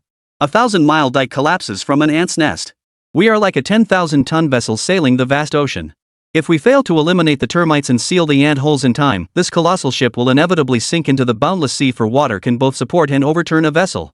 When that happens, every soul aboard this colossal vessel, including each one of us, will be engulfed by the sea, drowning, vanishing, and ultimately crushed beneath the relentless wheels of history. At this point, Lin Yuanfan's meaning was crystal clear. It couldn't be clearer. His theme for the day was practically leaping off the page. At least everyone present had grasped it fundamentally. After all, if one couldn't comprehend even this, how could they possibly have the standing to attend today's meeting at the highest level of the nation? After an unspoken pause that stretched into a moment, Lin Yuanfan spoke again, breaking the silence. Now, let's look at an example. This is the neighboring city of my brother-in-law Zhao Chen's hometown, Linshui City. This individual, Li Rui, was charged with embezzlement and bribery. Over 10 years, he embezzled 70,000 yuan equivalent to about 20 yuan per day. On top of that, he purchased several £100 of bulk liquor for official receptions at his workplace. Look at this photo, it's Li Rui's ID picture. Take a close look. Does anyone notice anything? His glasses are chipped. Has anyone here ever had glasses like that? I haven't. I'd say I'm quite extravagant myself. Though I spend my own hard-earned money, I often truly live it up. Take the pair I'm wearing now, custom-made, costing 1 million yuan. Now look at our comrade Li Rui, even the glasses in his ID photo have chipped paint. On top of that, he routinely buys hundreds of pounds of bulk liquor for official receptions. Over the past decade. At this point, Lin Yuanfan paused, then took a deep breath under the collective gaze of all attendees. He was gathering himself, desperately suppressing his overwhelming rage. After a moment, having finally regained his composure, Lin Yuanfan continued, over the course of 10 years, he embezzled 70,000 yuan. I urge everyone to carefully consider what that figure truly represents. That averages out to 20 yuan a day. Did Li Rui steal cardboard boxes from the office to sell? Did he dip into the security guard's share? Is that why he was reported? Honestly, if it were 70 trillion, I wouldn't even be surprised. After all, in today's society, embezzling 70 billion, 70 billion 700 million, 70 billion 700 million, or 70 trillion, isn't that perfectly normal? Would any of you here be shocked? But this isn't 7 trillion, nor 700 billion or 70 billion. It's merely 70,000, not billion. That's just yuan. After 10 years of digging, the whistleblowers found evidence of just 70,000 yuan. Comrade Li Rui embezzled 70,000 yuan over a decade and nearly got sentenced to 20 years in prison. Embezzling 20 yuan a day, then getting 20 years in prison. I ask you all, is this reasonable? Is there any law left? Any justice? How dare these people act this way? Who gave them the audacity? As Lin Yuanfan finished speaking, the entire hall fell silent once more. Once again, not a bird chirped. This time, the atmosphere felt even heavier than before.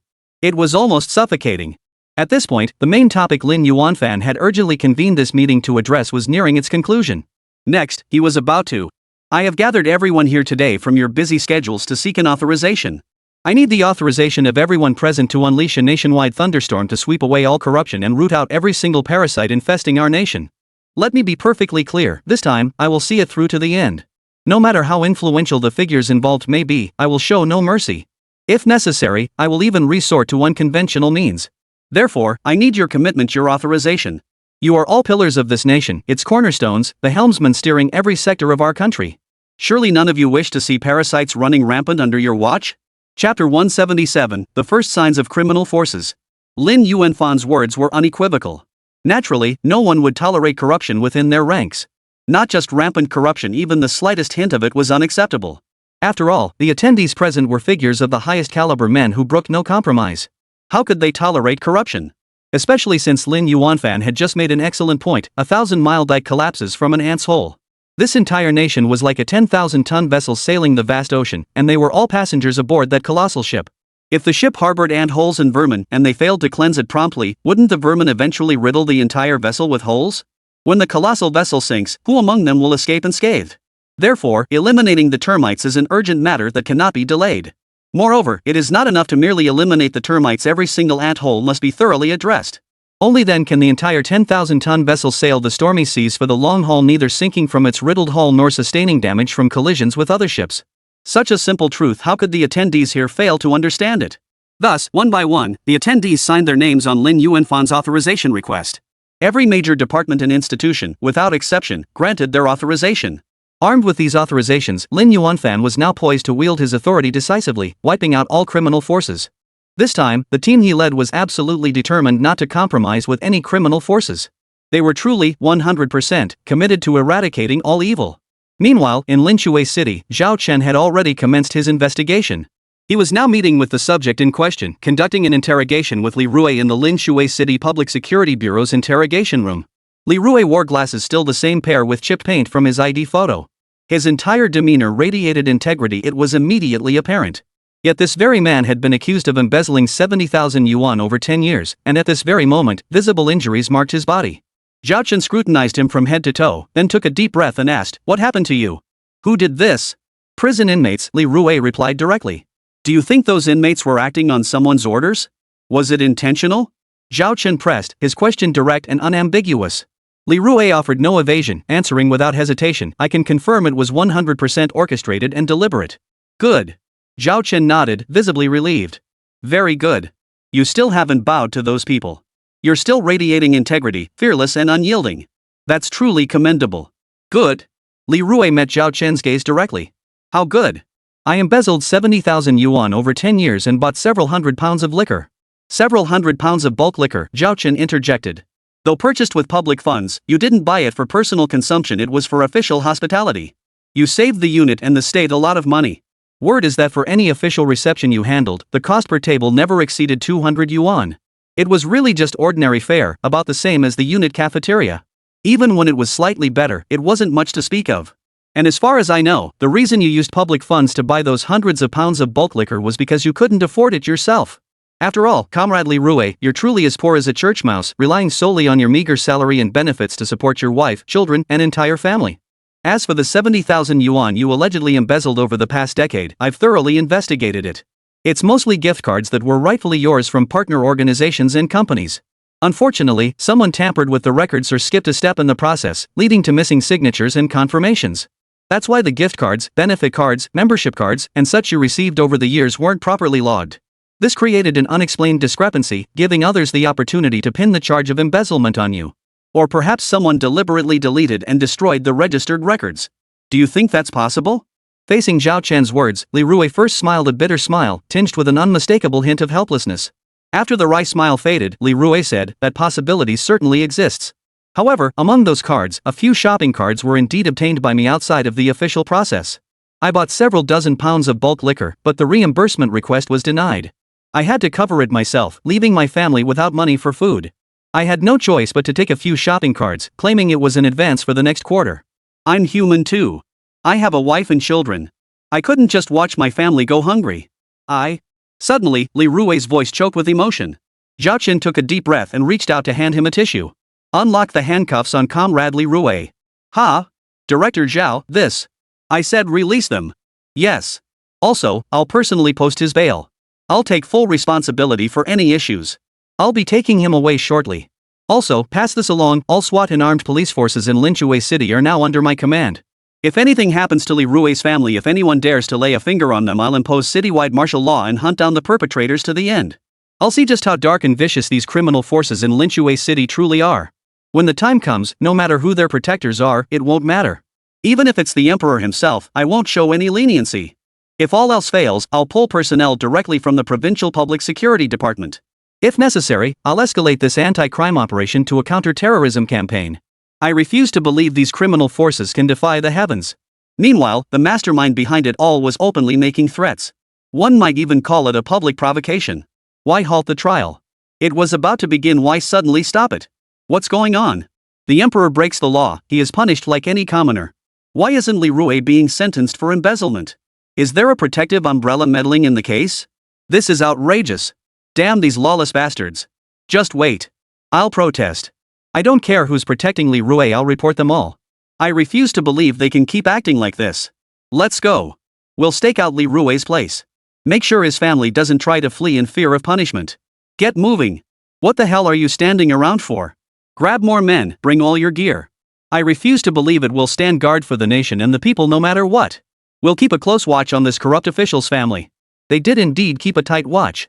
Soon, a large group of people arrived at Li Rui's doorstep. No one in, no one out. Until. Chapter 178, Not Fast Enough to Die? Until Zhao Chen arrived, accompanied by a large contingent of heavily armed, fully equipped SWAT officers. At first, the group remained quite arrogant. Oh? Is this Director Zhao? Director Zhao, you actually came in person? Ha? Li Rui? Hey, Director Zhao, this isn't right. Forcing your way into the courtroom to halt the sentencing at the last minute was bad enough, but now you've actually released him? Is this appropriate? Reasonable? Legal? He's a corrupt official. He embezzled over 70,000 yuan over 10 years. Are you, Director Zhao, trying to be his protector? Protection? Zhao Chen found this remark genuinely amusing. What do you mean by protection? Who is protecting whom? Who's the umbrella protecting you lot? Why did so many people come to Comrade Li Rui's doorstep? No sooner had Zhao Chen finished speaking than the middle-aged man in a suit leading the group across the street broke into a cold smile. We're just ordinary citizens. What kind of protection do we have? Unlikely Rue clearly facing conviction, yet somehow bailed out by a protector like you, Director Zhao. Ha, impressive. Truly impressive. So we, the concerned citizens, have gathered here at the doorstep of this corrupt official, Li Rue, to ensure his family doesn't flee in fear of justice. Hearing this, Zhao Chen immediately frowned. What did you say? Fleeing in fear of punishment? Who's fleeing in fear of punishment? Comrade Li Rue's family?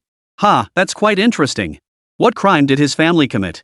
Even if they had committed a crime, and let's be clear, they haven't, it's our job as the police to handle it. It's not your place to be standing guard here. Are you aware there's a specific charge for illegally restricting another person's freedom? Especially when a large group like yours shows up at someone's doorstep armed with restricted knives that already constitutes. What exactly? The middle-aged man in the suit cut Zhao Chen off with a cold laugh. Are you giving us a law lesson, Director Zhao? Don't we know the law? Don't we know it better than you? Is it wrong for us to help guard a corrupt official? And now you have the nerve to shield him so brazenly? Damn it, who the hell gave you the guts? Think you're some kind of big shot? Who do you think you are? Just a division chief, huh? A mere division chief comes here to intimidate us? Think I was born scared?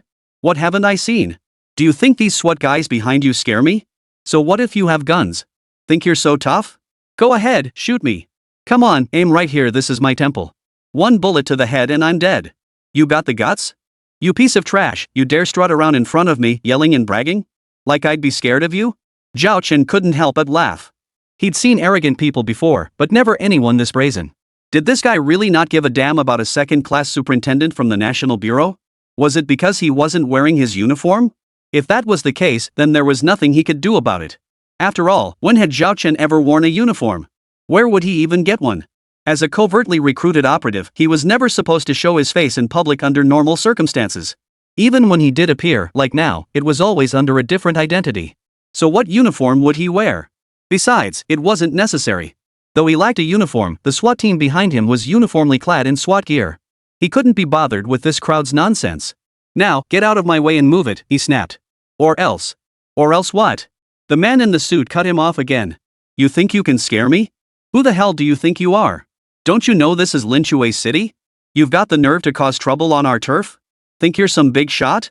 Really believe no one can touch you? Kid, listen up. Zhao Chen couldn't be bothered to listen. He simply shot a glance at the SWAT captain beside him. The next second, the SWAT captain pressed a gun directly against the suit-wearing man's head. The deputy captain immediately produced handcuffs and stepped forward, swiftly securing the man's wrists. What the hell? You bastard, you dare touch our boss? You want to die? Guys, move in. Yeah, let's all go at him. I don't believe they'll shoot. Come on, what are you waiting for? The men behind the suit weren't joking, they were genuinely roaring to fight. But just then, the SWAT captain suddenly fired. Bang! The bullet whizzed past, grazing the suit guy's forehead. In that instant, the man in the suit froze, his mind buzzing with a deafening roar. After all, the SWAT captain had fired right next to his ear. The blast felt like a direct blow to the head. How could he endure it? It felt like his ears were about to burst. Especially since the bullet had whizzed past his forehead. What did that mean? If the bullet had been even slightly off course, his life would have been gone. At the same time, the men under his command were all stunned into silence. They'd all assumed the SWAT team behind Zhao Chen wouldn't dare fire. After all, under normal circumstances, even SWAT officers couldn't just shoot indiscriminately. But was this a normal situation? Perhaps it was. Regardless, the group led by the man in the suit had absolutely no idea what their actions today truly signified. Or perhaps they still believed Linchue City was that remote backwater where the emperor's reach didn't extend, thinking they and their backers could continue ruling the roost here as they always had. Little did they know that for many, both themselves and their backers, the good times had come to an end. Zhao Chen's arrival had directly pronounced the doom of certain individuals. Among them were the men led by the man in the suit. At this moment, every one of them was utterly stunned, trembling with fear and dare not make a single move. Seeing this, Zhao Chen couldn't help but chuckle. Why so meek all of a sudden? You were pretty cocky just a moment ago, weren't you? I actually thought you guys were tough. How dare you challenge the SWAT team here? But after just one shot and not even hitting anyone, you're already backing down? Come on, talk. You were so talkative earlier. Don't play dumb with me now, got it? You there, in the suit. Look at you all dressed up, looking like a proper gentleman. Yet your brain doesn't seem to work right? You show up in broad daylight with this many people, blocking someone's door? Then you have the nerve to act cocky in front of the SWAT team? What were you thinking? Afraid your backers wouldn't die fast enough? So you want to give your backers a little send-off, huh? Chapter 179, Group CEO, impressive, huh? Zhao Chen wasn't just talking nonsense, he was dead right. At that very moment, the powerful backer behind the group was indeed raging inside the office building. That guy was boiling with rage. Damn bastards! What the hell are these people doing? Do they even have brains? They're all useless, like they grew out of a placenta. Not even as good as monkeys that escaped from a lab. They actually dared to openly lead people to block Li Rui's door? Is this something a normal person would do? Who do they think they are? Do they really think they're something special? Do they think they run this city? The man, clad in an executive jacket, seethed with fury. Suddenly, he pointed at the people before him and bellowed, "Look at the trash you've raised. Are they even human? Do they know how to act? How could you be this stupid? A bunch of dumb pigs, not even worth the pigs. Do you really think you're immortal? Think you can't die fast enough, and that I can't die fast enough either? This lawlessness. Every one of you thinks you're God himself." With that final word, the man slammed his fist down on the table. Bang! The deafening crash sent shivers down the spines of his henchmen. Sweat poured from their pores as fear gripped their hearts. They held their breath, not daring to breathe a single breath, terrified that the slightest mistake might draw the wrath upon themselves. After glaring at each subordinate in turn, the man's eyes blazed with murderous intent as he ground out through clenched teeth, "Listen up. You are not to concern yourselves with the fate of this bunch. They are temporary workers. Not only are they completely unrelated to the company, but they have absolutely nothing to do with you either. None of you have ever laid eyes on these bastards. And you have absolutely no connection to the company either. Cut all ties immediately. Got it?" One of the men nodded frantically. "Understood. Understood. You understand, my ass?" The man suddenly slapped him across the face. "Do you really understand? What the hell do you understand? If you truly understood, how could things have ended up like this? How did this Zhao Chen suddenly appear? Where did this Zhao Chen, this director Zhao, even come from? How did he suddenly target us? He's already forced Li Rui's release on bail. But what about us? We know absolutely nothing about him. You tell me. What good are you people to me? What good are your men? Is there a single one of you who's any use? Ha? Useless. Every single one of you is useless." Though spoken in anger, it wasn't wrong. Because those people really were useless. Otherwise, they wouldn't have ended up handcuffed by SWAT, dragged into Li Rui's house, and interrogated by Zhao Chen. Zhao Chen began interrogating them right there in Li Rui's home. "Now, tell me. Who exactly is your protector? Or rather, who are the people protecting you? Now tell me, how exactly did Li Rui infringe upon your interests? What made you so determined to put him behind bars? Even daring to block his doorstep in broad daylight? If I hadn't come today, what would you have done? Would you have gone after Comrade Li Rui's wife and children? No, really, no. We were just..." The leader, the man in the suit, was now trembling even in his voice. Before he could finish, Zhao Chen cut him off. "Just what? Still trying to wriggle out of this at a time like this? Does evasion help? Resistance gets harsher punishment, confession gets leniency. You think you can pull the wool over my eyes? Let me ask you this, do you genuinely not know what you've done today? First, illegal assembly. Second, this large group carrying restricted knives to block the entrance poses a severe threat to public safety and the personal safety of Comrade Li Rui's family. You can already be classified as an extremely vicious organized crime group. Additionally, you openly defied and resisted the SWAT team, provoking the police. Combined with the previous charge, this elevates your status from a criminal syndicate to a terrorist organization. If counter-terrorism procedures are activated, we won't bother with evidence. We'll simply arrest everyone on the list. Do you understand what I'm saying? Tell me, can you comprehend this? Do you understand plain language, huh?" They certainly understood what he was saying. But precisely because they understood, every single one of them was now utterly dumbfounded. After all, every single charge Zhao Chen had just laid out was more serious than the last. If they were held strictly accountable, how could any of them possibly walk away unscathed today? How many years would they get? So in this situation, who wouldn't be scared? At least the leader in the suit was sweating buckets now, his voice trembling. We didn't mean to do anything. We just wanted to scare him a little. Honestly, we didn't mean to do anything serious. It was just a scare tactic. It wasn't as bad as what you just described, right?" Hearing this, Zhao Chen couldn't help but smile. "Not as serious as I said? Are you sure? Now you're saying it was just a scare tactic? But back then, you were acting incredibly arrogant. I saw it with my own eyes. It didn't look like a scare tactic at all, it looked like you meant business. After all, there were so many of you, all armed to the teeth.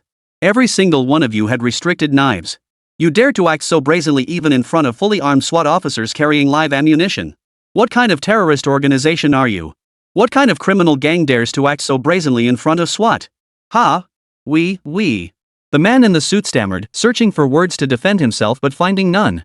Meanwhile, on the other side, a company CEO had a knife pressed against his throat. The knife wielder was just an ordinary employee of the corporation, while the CEO was worth billions, perhaps even tens of billions. Originally worlds apart, yet now, in the face of life and death, they were equal, even roles reversed. No, don't do anything rash. Calm down. Don't do anything stupid. We can talk this out, really. Let's talk, okay? You just want money, right? I'll give you money. Whatever you want, I'll give it to you. How about 10 times what you asked for? If 10 times isn't enough, 20 times? 30 times? Just calm down. Calm my ass, the man roared, slapping the CEO hard across the face with one hand while pressing the knife in his other hand even closer to the CEO's throat. The sharp blade instantly carved deep, bloody gashes across the CEO's throat. You piece of. Think you're in charge now? Who the hell do you think you are? The knife is in my hand, and your life is in my hands. You better believe I can take your life with one stroke, got it? Chapter 180, Just Wanting Justice. Zhao Chen was in the middle of interrogating the gangsters blocking the entrance when the system voice suddenly chimed in, announcing a new check-in task. And the check-in location was nearby. The system urged, you must hurry. Zhao Chen had no choice but to halt the interrogation. He left all the SWAT officers behind and headed alone to the target location to complete the check-in. To his surprise, the scene was already in complete chaos. Upon inquiry, he learned that an ordinary employee had suddenly gone berserk, taking the company president hostage with a knife and already slashing several vice presidents to death or injury. The employee was currently holed up in the chairman's office, having doused the entire room with gasoline he'd prepared earlier ready to ignite at any moment.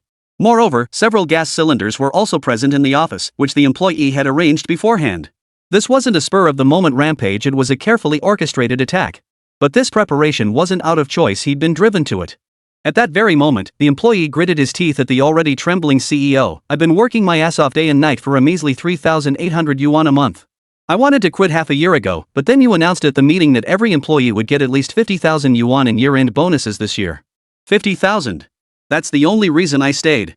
Back then, you kept repeating it once, twice, basically every single meeting. You kept reminding us that if we stuck it out till year-end, we'd get at least 50 grand. Me, us. All of us frontline salespeople stayed on for that 50 grand bonus. Otherwise, we'd have quit and moved on ages ago. So you kept us here. Once the company weathered the storm, now you pulled the rug out from under us? Saying the bonuses are cancelled? Damn it, you're the chairman of this huge corporation, do you think your words are worthless? Changing your mind overnight, acting on a whim? Today it's this, tomorrow it's that you just do whatever the hell you want? Playing the cross the river and break the bridge game with me? Treating me like a donkey after the millwork is done? Think you can toss me aside like a worn-out shoe? I've got nothing to lose, what the hell do you think you're doing? Now you remember to pay me? And you actually want to pay me?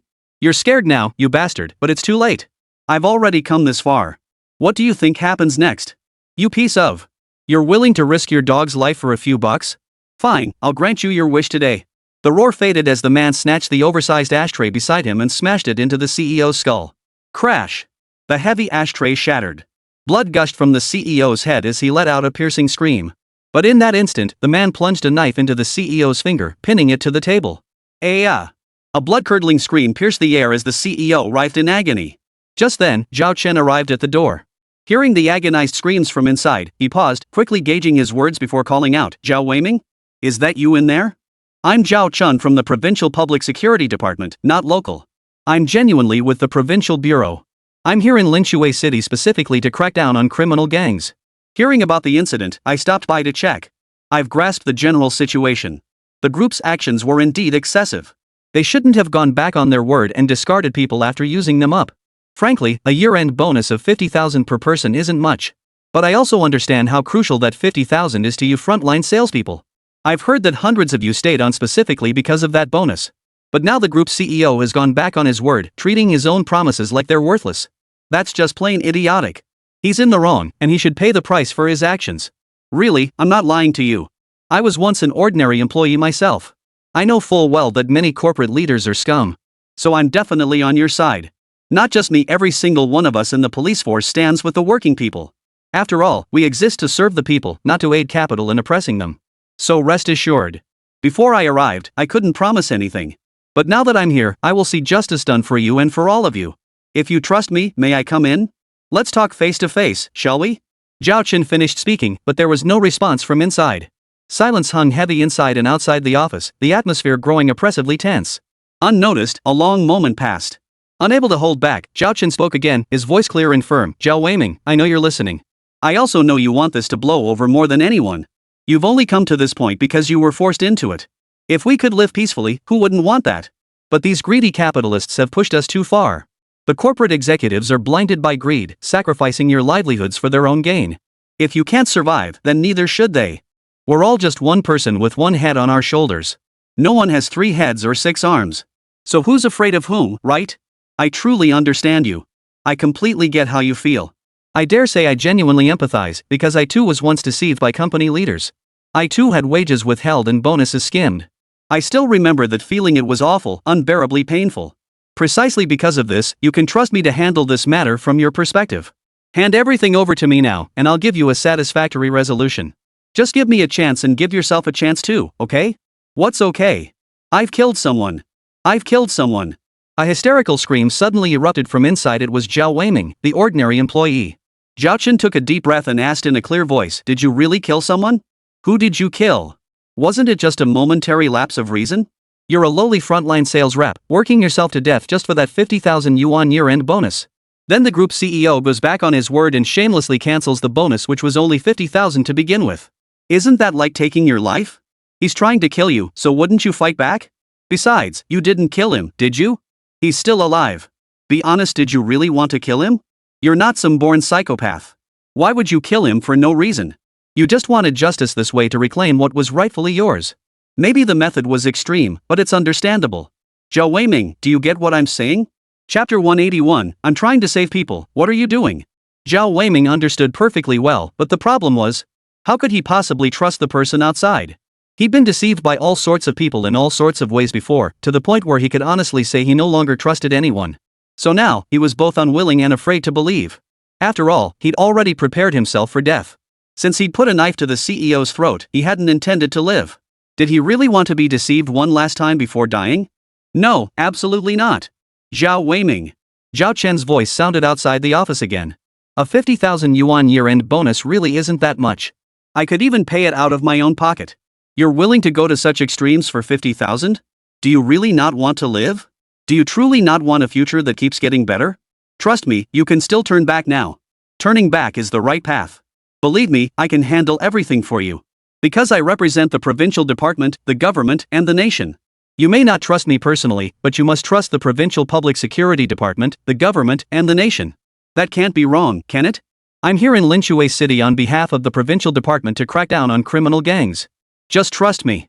Give me a chance, and you'll be giving yourself a chance. I promise you a satisfactory resolution. Now, would you let me in? Let's talk face to face. You can see for yourself if I'm sincere. How about it? Inside the office, Zhao Weiming frowned deeply, lost in thought. The group CEO, still with the knife pressed against his throat, was now drenched in blood. Panic-stricken and terrified, his heart pounding so hard it felt like it would burst, he trembled as he pleaded, trust him. He's from the provincial public security department. If you don't trust me, how can you possibly not trust someone from the provincial department? Zhao Weiming, please don't act impulsively. Trust the provincial department, trust the state. The state will definitely give you justice. I assure you I won't hold you accountable for anything. Just put the knife down, okay? Brother, just put down the knife. Look, my neck's bleeding non-stop. My death won't do you any good. Honestly, it's just a little money, right? It's not worth it. Why kill me and ruin yourself too? Zhao Weiming, big brother, Zhao big brother, just listen to me this once, okay? Lay down your weapon and turn back from the brink. Even the Provincial Public Security Bureau has come personally to help resolve this issue for you. What more do you want? Shut the up. Shut your ing mouth. Shut up. Zhao Weiming suddenly erupted into a hysterical, furious roar at the group's CEO. His voice trembled, and the knife in his hand shook violently. The sharp blade sliced a fresh gash across the CEO's neck. The CEO's soul nearly left his body. He was on the verge of tears. Fine, I'll shut up. I'll shut up. Calm down. I'll shut up, okay? The CEO's voice was genuinely trembling with fear. After all, who wouldn't be terrified with a knife pressed against their throat, the blade already drawing blood? His neck was already dripping with blood. Suddenly, outside the office, Zhao Chen's voice rang out, Jai Guangwei, Mr. Jai, right? Mr. Jai, don't cry. There's no need to be afraid. A man of honor, what joy is there in life, what fear in death? It's nothing. At worst, you'll be a hero again in 18 years. One cannot live in this world clinging to life and fearing death. Sacrifice is inevitable. Your sacrifice will awaken countless capitalists to learn their lesson. You die for a noble cause, a weight heavier than Mount Tai. People will remember you forever. So you die with honor. Rest in peace. What nonsense are you spouting? A woman suddenly roared angrily from the side. It was the chairman's wife, the spouse of Zhai Guangwei, the group's CEO, inside. Who the hell are you, spouting nonsense here? Get out of my sight. The chairman's wife stormed forward, her fury boiling over as she lashed out at Zhao Chen. Didn't you hear me tell you to get lost? Get out now. Smack. Zhao Chen didn't hold back, raising his hand to slap her across the face. In an instant, the chairman's wife was utterly dumbfounded. Immediately, the large group of people under her command rushed forward. What's going on? What's going on? Officers from the Linshui City Criminal Investigation Team, who were nearby, rushed over upon seeing the commotion. Everyone, behave yourselves. This is Director Zhao from the Provincial Department, here specifically to crack down on organized crime in our city. What do you think you're doing? Rebelling? You dare draw weapons? Drop them immediately. I said put them down. Do you hear me? Do you need to be handcuffed before you'll obey? Handcuff them, Zhao Chen interjected. Daring to cause trouble at a time like this? You're deliberately trying to get the people inside killed. Isn't that clearly malicious intent? Come on, Criminal Investigation Division officers, help me out here. Handcuff them all, especially this woman. Did I just hear someone call her the chairman's wife? Is she the chairman's wife? Then she must be the wife of that Zhai Guangwei, the boss inside? Her husband is fighting for his life, and she dares to yell at me and interfere with my rescue efforts? Doesn't that prove she wants him dead? If her husband dies, she'll inherit the fortune, right? I even suspect she orchestrated this whole thing using someone else's hand to kill her husband so she can legitimately seize control of the group. Am I wrong? As Zhao Chen's final angry shout echoed, the chairman's wife visibly panicked. Furrowing her brows, she gritted her teeth and retorted, You're talking nonsense. I'm talking nonsense?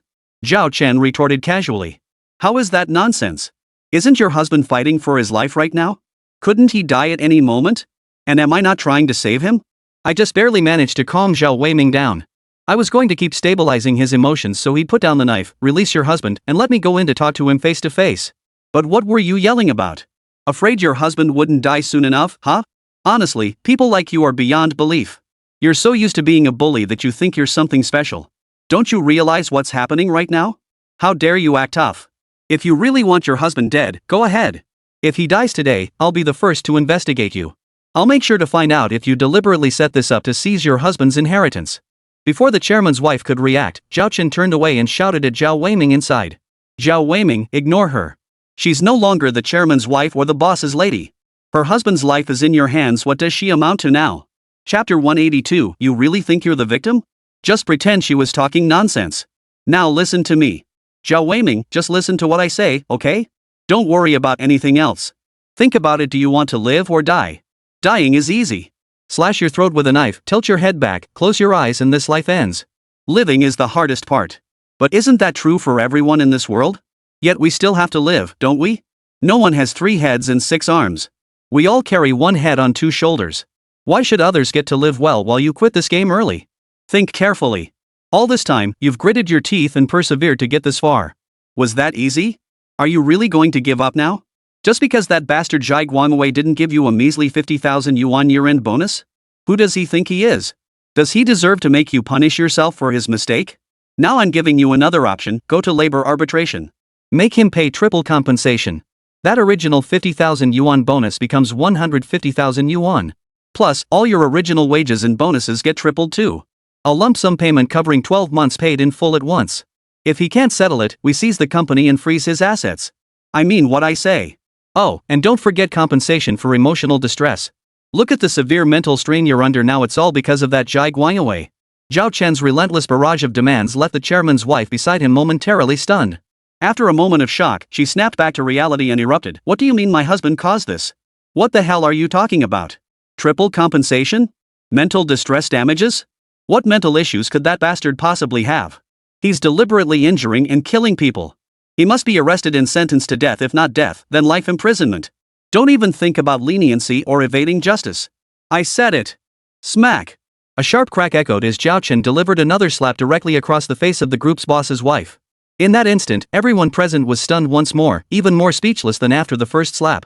As the tycoon's wife covered her stinging cheek with her hand, eyes wide with disbelief, Zhao Chen spoke in a deep, commanding voice. What did you say? What did you just say? What time is it now? What's the situation? Do you really want your husband dead? I'm here to resolve this. I'm here to save your husband and Zhao Weiming. I represent the provincial department and the state. Before the law, all are equal. As the group's chairman, your husband reneged on his promise and withheld employees' year-end bonuses, causing them severe mental distress. He must pay triple compensation. He brought this upon himself. He's the legal representative of the corporation. Every decision carries legal responsibility. Do you really think this is child's play? Do you genuinely believe year-end bonuses are something you can distribute or withhold on a whim? Since he made the promise, he must fulfill it. Are you adults incapable of grasping such basic principles? Still trying to bully the weak? At a time like this, you, the so-called boss's wife, dare to act so arrogantly? Have you grown a brain? Do you really want your husband to die? I. The group's boss's wife had been seething with rage, but Zhao Chen's words left her speechless.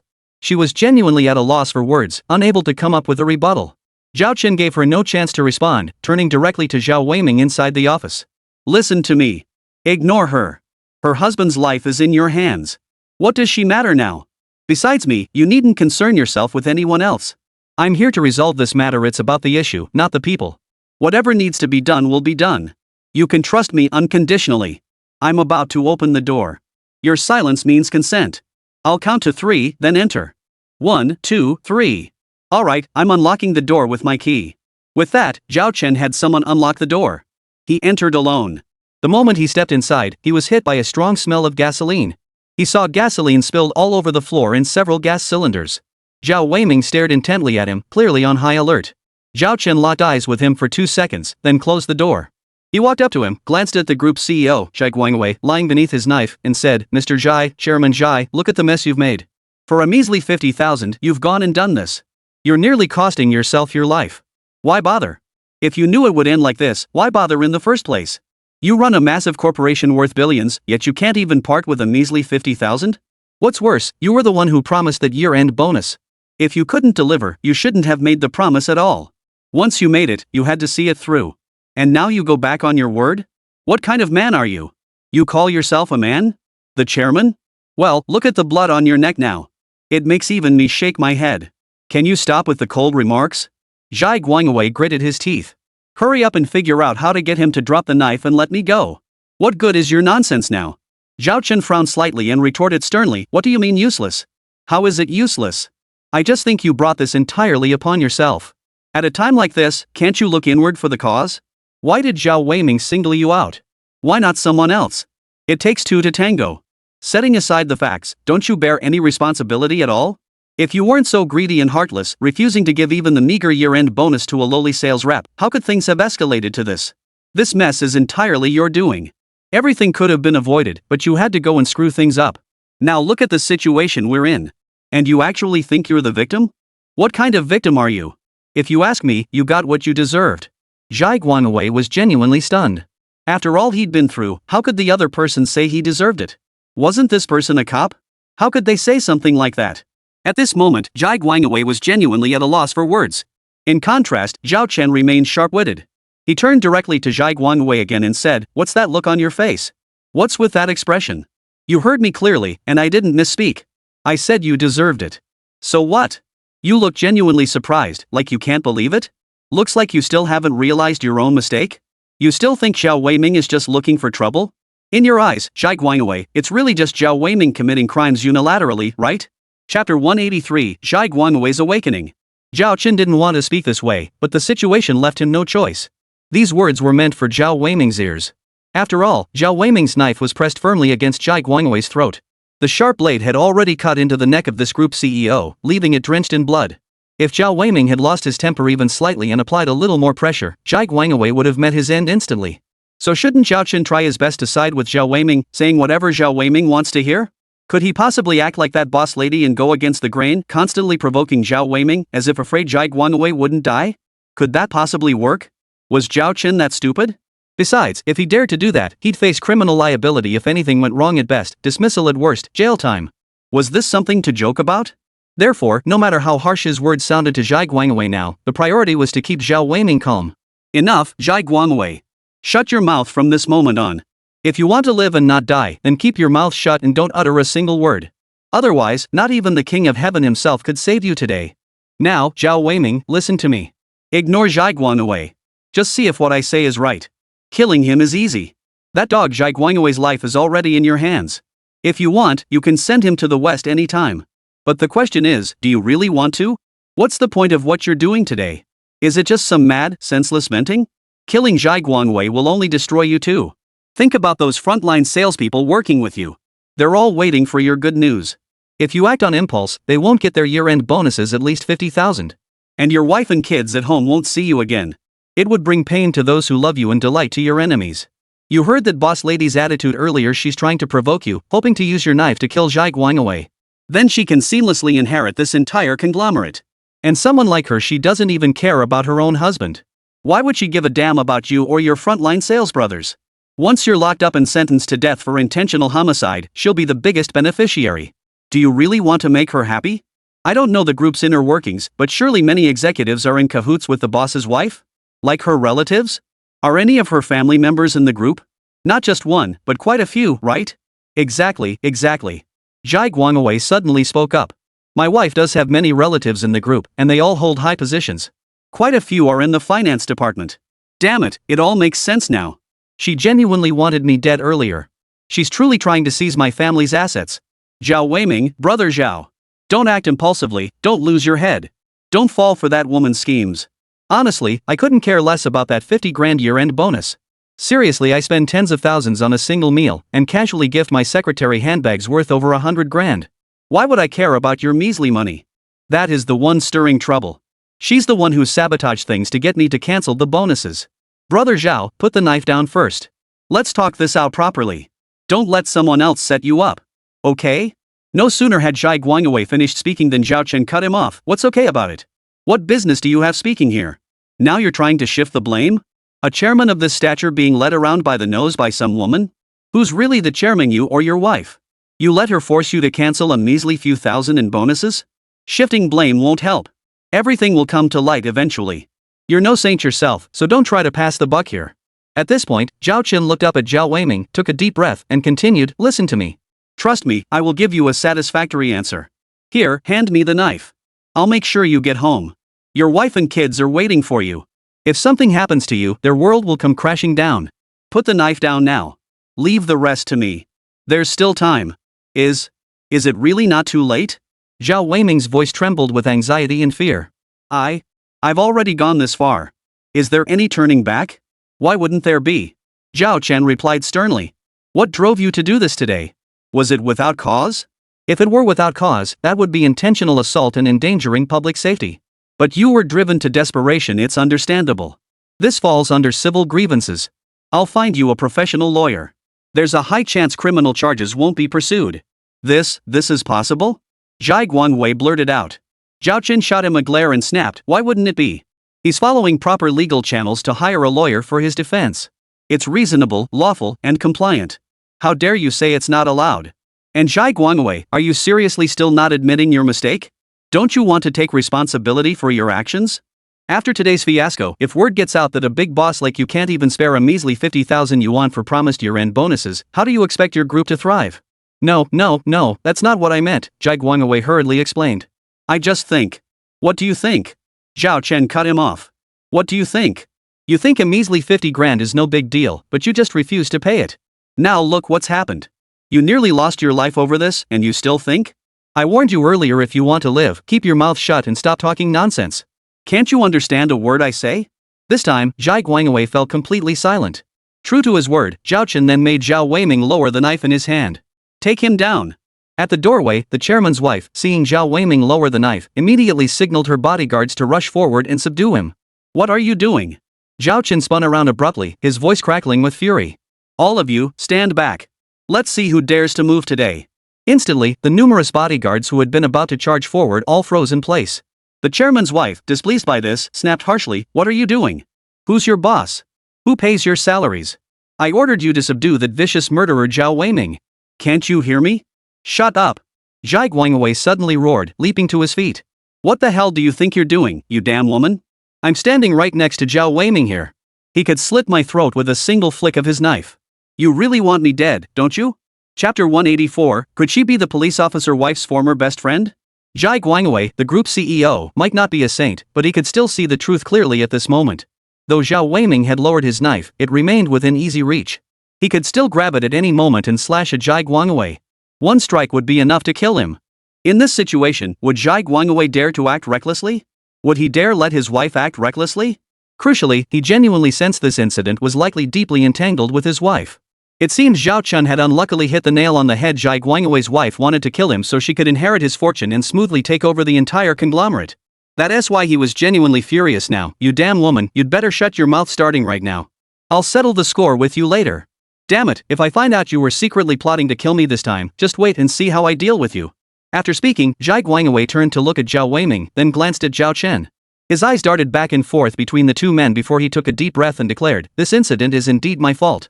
I shouldn't have listened to others' nonsense and cancelled the 50,000 yuan year-end bonuses for all frontline sales staff. It was my mistake. Here's what we'll do. I won't hold anyone accountable for today's incident. After all, it all started because of me. I brought this upon myself. Not only will I not assign blame, but I'll honor the original promise of a 50,000 yuan year-end bonus for every frontline salesperson and double it. Triple it, make it a 150,000 yuan year-end bonus for each person." Zhai Guangwei, what kind of joke is this? Mrs. Zhai suddenly erupted, her eyes blazing with fury. Look at the blood on your neck. You nearly lost your life. How dare you not hold him accountable? Zhao Weiming is a wild beast who deliberately killed someone. He also seriously endangered our group's public safety. Look at all this gasoline on the floor, and those gas cylinders beside you. You won't hold him accountable? This is enough for a public prosecution, isn't it? Do you think it's okay just because you won't pursue charges? And these lowly salespeople, do they deserve year-end bonuses? They were the ones causing trouble in the first place. If they hadn't gone on strike, would our group have faced such a crisis? Would we have been forced to buy time by promising those 50,000 yuan bonuses? There was never any bonus to begin with. We kept them on for half a year. If they don't show gratitude, fine. But to pull this stunt? And you won't hold them accountable? You're going to pay triple bonuses? Are you out of your mind? Scared out of your wits? Your brain's not working right? Hundreds of salespeople at the bottom level, 15,000 each? How much would that cost? Damn it! Chairman Zhai Guangwei suddenly lunged forward, raising his hand to slap his wife across the face. How much? You have the nerve to ask me how much? What the hell does it matter to you? How much revenue did they bring to my group? What's a measly 150,000? It's nothing but what they deserve. And you? All you do is shop and gamble all day long. You can lose hundreds of thousands in a single night, and it's not just once or twice, it happens constantly. Look at that bag, didn't you just buy it for 700 grand? We've got at least a dozen of those $100,000 bags in the closet, and you still think it's not enough? Tell me, how much of my money have you blown through? Now I give the staff a little year-end bonus and you're unhappy? I was going to give it to them earlier, but damn it, it's all because you kept sabotaging me. Otherwise, would I have acted like a ing moron, going back on my word? Would I have nearly lost my life? You damn nearly killed me. I have every reason to suspect you're behind today's incident. You want me dead, don't you? As Zhai Guangwei's roar faded, Mrs. Zhai's rage boiled over completely. Her rage was sky-high, utterly hysterical. In full view of everyone, Mrs. Zhai genuinely looked as if she was ready to fight Zhai Guangwei to the death. Zhai Guangwei, you dare say that to me? Dare suspect me like this? I'll fight you to the death today. And fight she did. The glamorous Mrs. Zhai lunged toward Zhai Guangwei. But Zhai Guangwei casually delivered another resounding slap across her face. No, not just one slap. Immediately, Zhai Guangwei delivered another slap, then alternated between left and right, slapping Mrs. Zhai repeatedly. Finally, Mrs. Zhai was stunned into a daze. Her entire body froze, motionless and dumbstruck, as if petrified. Then, Zhai Guangwei grabbed her by the collar, his face twisted with rage and murderous intent, his teeth gritted. You want to fight me? Everything you eat, wear, and use, everything your family eats, wears, and uses, it's all thanks to me. Without me, do you think your family would have any of this today? You nearly got me killed just now, and now you have the nerve to fight me? What the hell do you have to fight me with, you? Ha! Beside them, Zhao Chen suddenly froze, then abruptly fixed his gaze on the glamorous, sexy black-stocking chairman's wife, his eyes wide with astonishment. Excuse me, Mr. Zhai, may I ask, what is the surname and name of your chairman's wife? Is it Su? Su Xinyao? Ha! Zhai Guangwei whipped his head around, utterly astonished. How did you know? Holy? Zhao Chen was flustered. It really was Su Xinyao? The best friend of his police officer wife, Lin Shuang? No wonder she looked familiar. Had he seen photos of Su Xinyao from his own wife? Man, this world is something else. To actually run into his wife's best friend here. Unbelievable. Who are you? Su Xinyao turned to look at Zhao Chen, her eyes brimming with displeasure. Her tone dripped with impatience, radiating pure resentment. Speak up. Who are you? Do we know each other? No, Zhao Chen replied. Of course we don't know each other, this is our first meeting. But my wife knows you. She and you were once best friends, I suppose? Best friends? Su Xinyao furrowed her brows tightly, her eyes brimming with confusion. My wife was your best friend? My wife is Lin Shuang. Zhao Chen didn't really want to mention his wife's name, but since he'd already brought it up, stopping halfway felt impolite. Whatever. It wasn't a big deal anyway.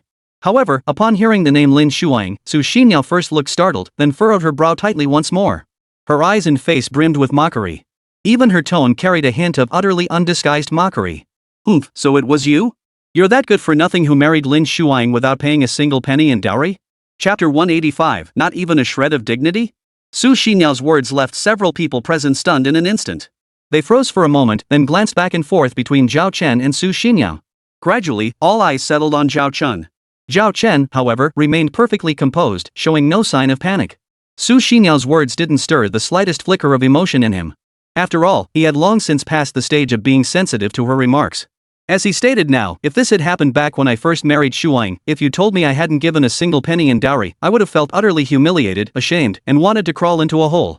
Because you'd be right. It's the truth. I really didn't give a penny in dowry. How could I argue back? How could I not feel inferior? But now? Honestly, I don't feel the slightest bit embarrassed about it. After all, it wasn't that I had money and refused to give it, I genuinely couldn't afford it back then. Back then, I was working at the company. I left early and came home late every day, toiling under the sun and wind, working myself to death. Forget weekends, often I didn't even get a single day off. Sometimes I'd get a call from my boss in the middle of the night and have to rush to the office to pull an all-nighter. That kind of life, doing all the dirty, grueling work for barely any pay. After rent, utilities, and living expenses, I was literally broke every month. There was nothing left over. Most of the time when I went on dates with Shuang, she paid. And when we got married, I genuinely couldn't afford the dowry. Forget the dowry, even the wedding was entirely funded and organized by my brother-in-law. At this point, Zhao Chen paused briefly, then fixed his gaze intently on Su Xinyao, the close friend of his police officer wife, Lin Shuang, and continued in a calm tone. So what? For a while, I did feel pretty inferior. I felt guilty toward Shuang, like I wasn't good enough for her. But then she told me, it's just a dowry. What's the big deal? Does she need that money? What difference does 10 or 20,000 make? Or even 50,000 or 100,000? She didn't need it. Then she asked me, what kind of person needs a dowry? People who are broke, people who lack ability, people with no confidence, people without family support, you could even say people who lack everything need that dowry to feel secure. But does she need it? She lacks nothing. Even with zero dowry, she feels completely secure. She fears nothing at all. So she doesn't need a dowry to prove my feelings. She sees my feelings clearly. She knows exactly where she stands, which is why she chose to marry me. If she truly needed that dowry to prove my feelings, then she wouldn't marry me at all. Because if she truly needed that dowry to prove my feelings, then she doesn't understand me at all. Why marry then? Would you, Su Xinyao, marry someone you don't understand? Now, Su Xinyao, answer me directly, do you truly know the Shai Guangwei? Did you ask him for a dowry back then? How much did you ask for?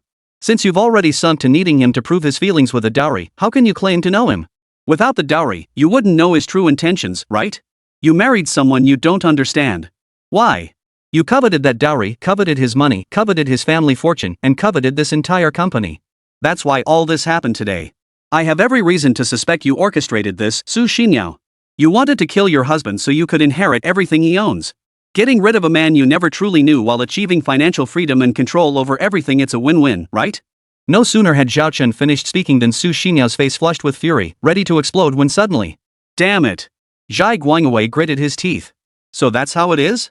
Su Xinyao, I finally get it now. So you never really knew me at all? And you never wanted to know me either, right? No wonder marriage felt so exhausting. So this is where the problem lies, you're just after my money, aren't you? Su Xinyao froze, then snapped back, eyes blazing. Zhai Guangwei, have you lost your mind? You believe everything he says? You'd rather trust a stranger than believe me? How the hell am I supposed to believe you? Zhai Guangwei roared. Look at the blood on my neck. Someone just held a ing knife to my throat. And you were yelling over there? You were practically hoping I wouldn't die, weren't you? Then this officer finally talked Zhao Weiming into putting down the knife. The knife was just lowered, I hadn't even had a chance to breathe a sigh of relief, and you wanted someone to charge forward and deliberately provoke Zhao Weiming? What else could that be but trying to get him to stab me to death? Su Xinyao tried to defend herself, but she stammered, truly at a loss for words. Zhai Guangwei wasn't interested in her excuses either. He waved her off. Enough. You don't need to say anything else. I've finally seen your true colors today. That's it. We're getting divorced. You're leaving with nothing. You won't get a single thing, not my car, not my house, not my savings, not this entire corporation. Because none of it has anything to do with you. You already milked me for over $1 million in dowry, plus all the money I poured into you and your family. That's more than enough. You'd better know when to quit. If you dare to hassle me, Su Xinyao, don't blame me for turning on you and showing you no mercy. Meanwhile, at Li Rui's residence, the SWAT team showed no mercy toward the middle-aged man who'd come to bail someone out. Bail? Bail who? These people are involved in organized crime, even terrorism. Their crimes are heinous and serious. Bail is not an option. You can take your men and leave. Leave? I've come this far. I'm taking them with me. Are you genuinely unaware of my position or just playing dumb? Believe me, one phone call. 10 calls won't change a thing. I said no bail, and that's final. Are you trying to snatch them away? Want to test our resolve? You're utterly insolent. You're insolent. What capacity are you here to bail someone out in today? Do you even know who you're trying to bail out? With all these men in such a big show, you're not here to bail them out, you're here to snatch them, right? Trying to take people from our SWAT team? Are you sure you know what you're doing? The middle-aged man was genuinely stunned. He'd assumed this personal visit would guarantee the bail, but this outcome? How was he supposed to handle this? Were these SWAT officers seriously refusing to give face even to the powerful figure backing him? Chapter 186, slandering me to my face? He refused to believe it. Today, no matter what, he would secure the person and take them away. Listen up. I'll ask you one last time, do you know who I represent in securing this bail? We don't know, and we don't want to know. Even if we did, you still couldn't bail him out. Damn it. I'm here to bail him out on behalf of Mr. Feng. How dare you? I'm representing the State Security Bureau, and we won't allow it. The SWAT captain's casual remark instantly caused the middle-aged man's expression to shift sharply. After all, what had he just heard? The State Security Bureau?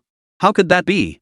At that moment, he genuinely doubted whether he had misheard or perhaps the other party had made a mistake. What did you say? The State Security Bureau? That's right, the National Security Bureau. I'm representing Director Zhao, and Director Zhao is representing the National Security Bureau.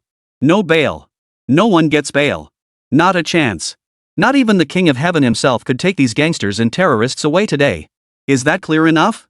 It was crystal clear, but it also left the middle-aged man utterly dumbfounded.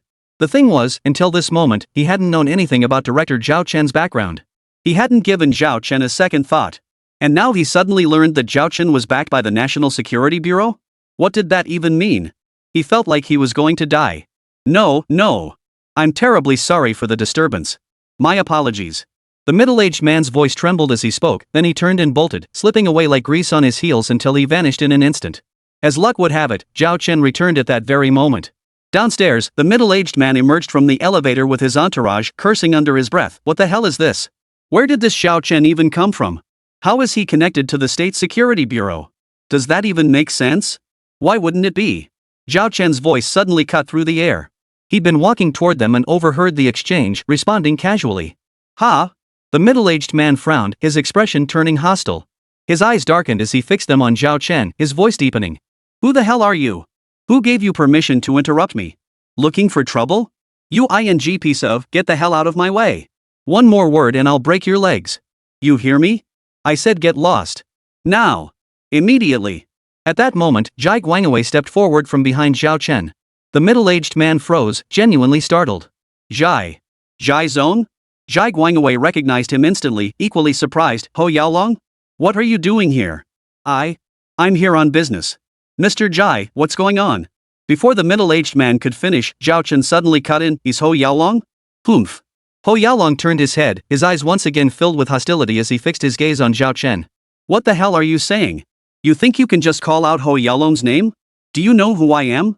You little punk, daring to address me by my full name? Are you looking for trouble? Shut up. Zhai Guangwei snapped angrily. Ho Yaolong, what are you yelling about? Who do you think you're yelling at? Think you're something special? Ha! Ho Yaolong was momentarily stunned. Wait, Mr. Zhai, what do you mean? Who is he? What's his deal? I was just. What do you mean what?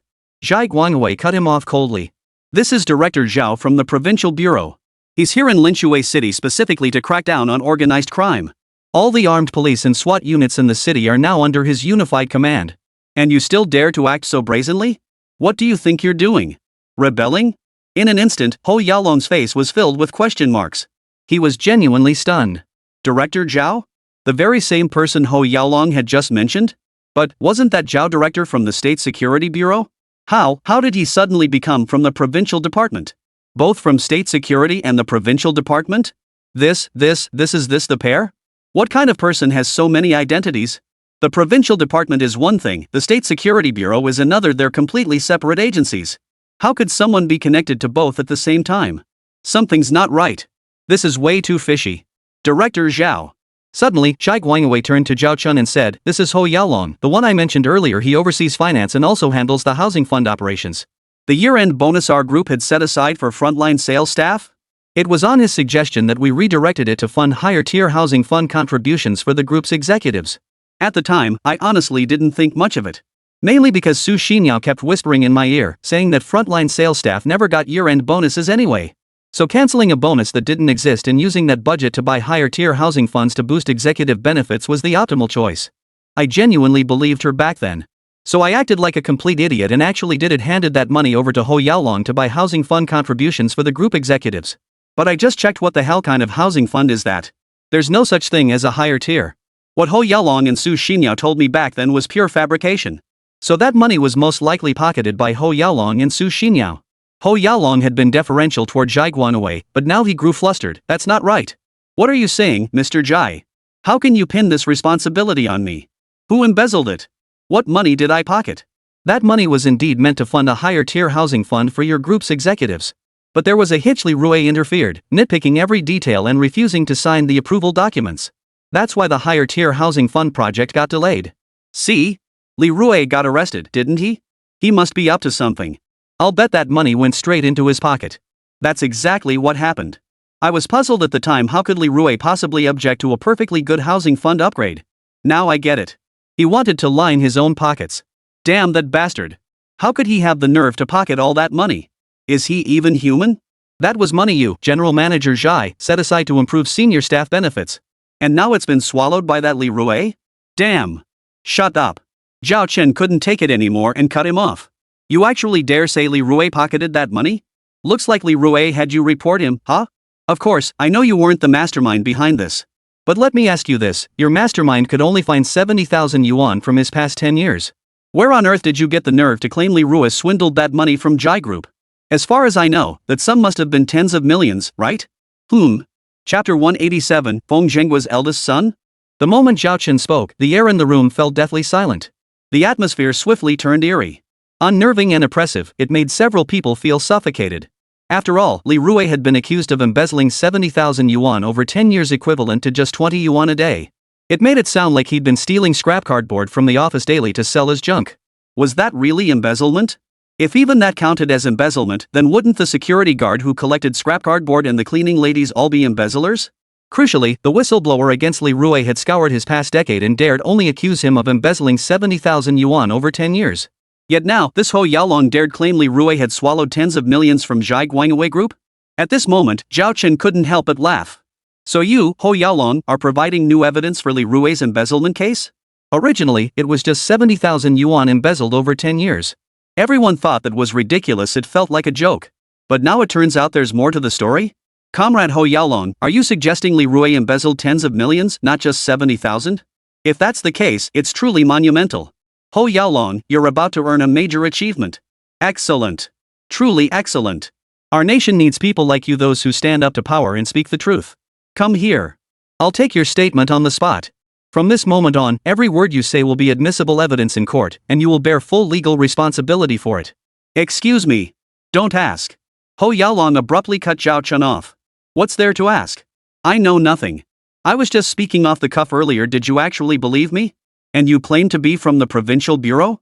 Honestly, I'm starting to doubt your credentials. Do you have identification? How do I verify you're from the provincial bureau? Facing this, Zhao Chen smiled and casually replied, no proof needed. Because I don't have to prove anything to you. Regardless of who I am, whether genuinely from the provincial bureau or merely impersonating one, it's none of your business. At the very least, it's not your place to question.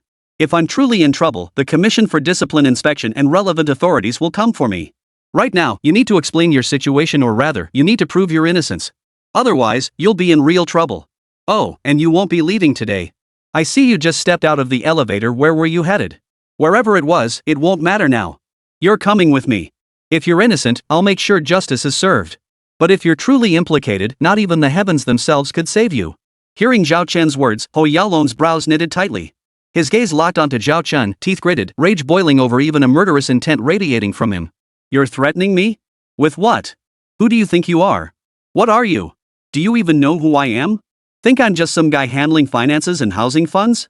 Do you know who Mr. Feng is behind me? You dare touch me? You really think you're something special? And you want me to prove my innocence? I've always been clean as a whistle. You think you can investigate me?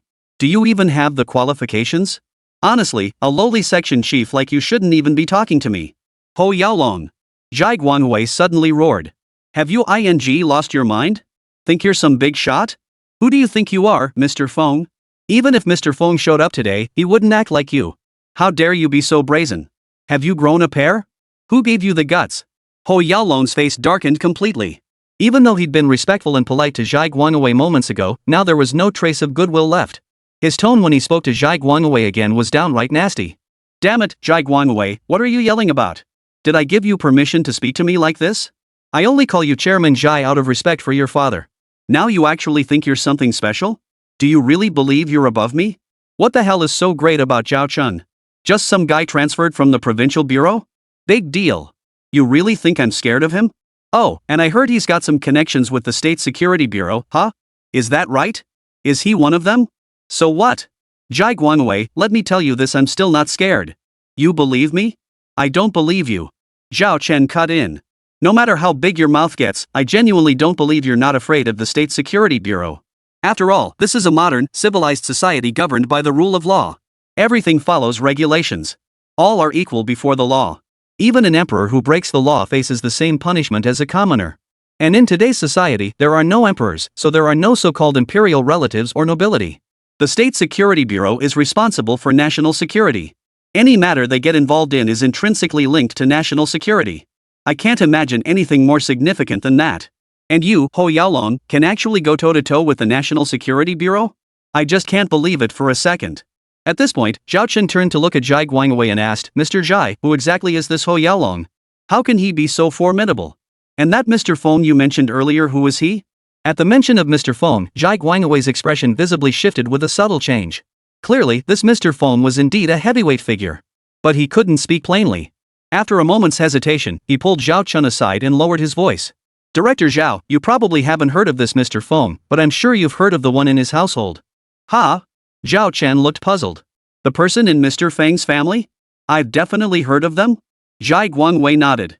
Yes, you've definitely heard of them. Who? Zhao Chen asked directly, his curiosity driving him to skip the pleasantries. Zhai Guangwei hesitated for a few seconds, then glanced toward Ho Yaolong before lowering his voice even further. Feng Zhenghua. Zhao Chen's expression froze, his eyes instantly filling with question marks. Zhai Guangwei met his gaze for a few seconds, took a deep breath, and said, the Mr. Feng we mentioned earlier is none other than the eldest son of Comrade Feng Zhenghua. Zhao Chen suddenly understood. So that was it. Although Comrade Feng Zhenghua had passed away several years ago, he was still Feng Zhenghua, a figure ranked among the top 3 in the entire nation. What did that even mean? Who would have thought that the Mr. Feng Ho Yaolong had been mentioning non-stop was actually the eldest son of Comrade Feng Zhenghua? This was truly a difficult situation. Extremely difficult. Chapter 188, The Real Mr. Feng. Zhao Chen had never been one to show fear, but faced with this situation, he genuinely needed to seek advice. Yes, he should consult his father-in-law. After all, no matter how much he disdained authority, he still had to consider the repercussions. In today's information age, a society shaped by public opinion, how could one possibly ignore the consequences? With that thought, Zhao Chen dialed his father-in-law Lin Jinwei's number without hesitation. To his surprise, after hearing the gist of the situation, Lin Jinwei didn't hesitate for a moment. He simply said, what's there to be afraid of? What consequences are you worried about? You're still wet behind the ears, kid. There are some things you just can't see through yet. Just because Ho Yaolong claims Mr. Feng is backing him, does that mean Mr. Feng is actually involved? Does his word carry absolute weight? Couldn't it just be him borrowing someone else's authority? Maybe Mr. Feng doesn't even know who Ho Yaolong is? Even if Mr. Feng knows about Ho Yaolong, or even if Ho Yaolong is actually working for that Mr. Feng, so what? For someone like him, deceiving superiors and subordinates is perfectly normal, isn't it? Back in the day, people used my name to commit all sorts of illegal activities. Everything got pinned on me. I knew nothing about it. I never even showed my face or made any public statements. Yet many people were fooled into believing I was the one leading those schemes. Where could I possibly go to seek justice? In the end, I had to send several of my secretaries to prison and pursue the matter to its fullest extent. Many of them were sentenced to life imprisonment. So, hearing isn't everything, and seeing isn't necessarily the whole truth either. You have to peel back the layers, piece by piece, following every clue to find the real story. How about this? I'll arrange for you to meet Mr. Feng directly. Then you can talk to him face to face. Ha? Zhao Chen froze, genuinely taken aback. Dad, you can actually arrange a meeting with this Mr. Feng? On the other end of the line, Lin Jinwei chuckled. Of course I can. Why wouldn't I be able to? My doctoral advisor at the police academy grew up with this Mr. Feng.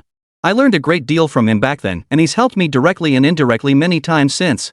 Let me put it this way, from what I know of Mr. Feng, he's not the type to break the law. Quite the opposite, he's a man of high moral standing. He truly embodies the legacy of his father, Feng Zhenghua.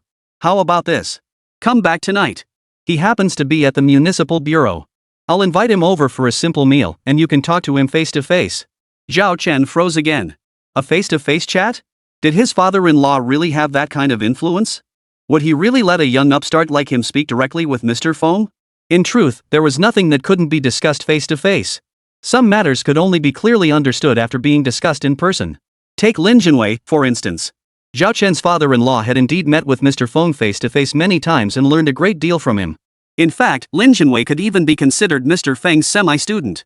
Given that, how could he possibly not understand Mr. Feng's character? Hearing is deceiving, and even seeing isn't necessarily believing. Some matters can only be truly understood after deep, personal engagement. At that very moment, at the Linchui City Public Security Bureau, Mr. Feng, who was visiting for guidance, addressed Bureau Chief Ma Jiandong. Young Ma, your teacher Lin is absolutely right about this matter. How dare the daughter of a drug dealer flaunt herself in public? Is that fair to the narcotics officers who sacrificed their lives on the front lines? The children of narcotics officers walk on eggshells, living cautiously, while the daughter of a drug dealer struts around in flashy clothes and even wants to break into the entertainment industry? Raised on drug money, and now she wants to cash in on the entertainment industry? How can that be justified? At least I agree with your teacher Lin, this kind of thing absolutely cannot be allowed. You guys need to take a firm stance. No matter what, you must stand your ground on this issue. Strict screening is essential. We absolutely cannot let all sorts of unsavory characters enter the entertainment industry to make money. After all, remember this, the entertainment industry isn't just about entertainment. Don't those artists call themselves cultural workers? Cultural workers should have culture. What does culture mean? Respecting the hard work of every frontline narcotics officer, understanding their hardships, and supporting their efforts. That's what cultural depth means. It's not about reading a few books for 2 days, nor is it about buying a diploma. Especially not for those in the entertainment industry. Like this drug dealer's daughter, she wants to strut around in public? Make a glamorous debut? What gives her that right? Don't tell me misfortune doesn't extend to children. I think teacher Lin is absolutely right. The premise for misfortune not extending to children is benefits not extending to children. Can you honestly say that drug dealer's daughter never used her father's ill-gotten gains? In short, she's a textbook case of failing political vetting. Don't assume the entertainment industry doesn't require it, it's just not explicitly codified. At this point, Mr. Feng lifted his head and locked eyes with Bureau Chief Ma Jiandong, his gaze unwavering and his tone stern. Think about it. Those artists with millions or tens of millions of fans, do they really not need political vetting? True political vetting always comes in two forms. One is explicitly mandated and compulsory, like joining state institutions such as this Municipal Public Security Bureau. Passing such vetting is non-negotiable. Failure means no appointment. The other is passive vetting. Take cultural workers and the entertainment industry artists, for instance. They may seem exempt, but once passive vetting is triggered, it's no laughing matter. Otherwise, why do you think artists who seriously fall from grace are almost always blacklisted and barred from re-entering the industry? Are you kidding? These are public figures. Each commands millions of fans and wields significant influence. If their political vetting were problematic, how could that be allowed? Alright, I'll leave it at that for today. You should give it some serious thought. Finally, Mr. Feng concluded his remarks. Just then, his assistant jogged over, handed him a phone, and whispered, "Mr. Feng, it's Director Lin Jinwei calling." Oh? Mr. Feng paused slightly before taking the call. Commissioner Lin? I was just mentioning you. Didn't expect you to reach out so soon. On the other end, Lin Jinwei sounded somewhat flustered. Director Lin? Mr. Feng, what are you saying? That's too much of an honor. Besides, I retired years ago. I'm no longer Director Lin. Chapter 189, how could that parasite bring me down? Ha, old Feng laughed heartily, replying casually, Jinwei, even though you're no longer director now, you're the only director I remember. Back then, you personally trained 3 legendary figures in law enforcement. You dealt a crushing blow to that Tiantai capital, crippling a transnational criminal syndicate so vast it still hasn't recovered. You saved countless lives, both directly and indirectly. This was unquestionably high praise, and coming from old Master Feng, its value was exceptionally high. It was practically equivalent to an official commendation. Yet Lin Jinwei felt only trepidation, refusing to take credit. He hurriedly protested, Mr. Feng, you flatter me. What merit could I possibly claim back then? All the credit belongs to Yi Bufan, Shi Song, and Yi Haisheng. Those 3 legends of the police force deserve all the glory. And they achieved it entirely on their own. On their own? Mr. Feng interrupted as soon as he heard this. How could it be entirely on their own?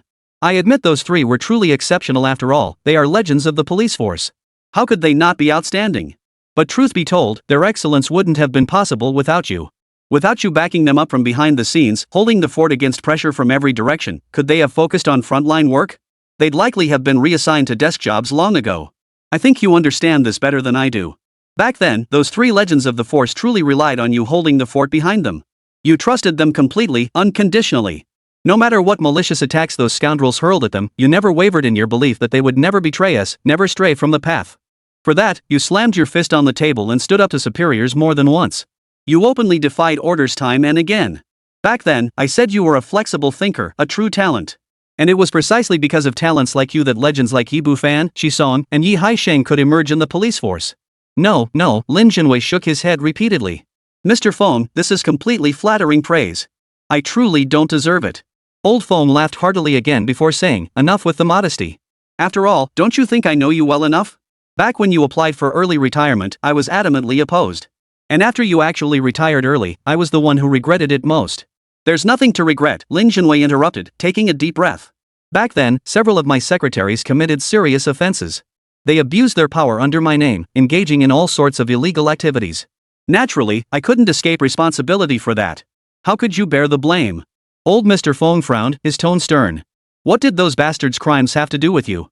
Wasn't everything cleared up in the end? So many people testified you genuinely knew nothing about it.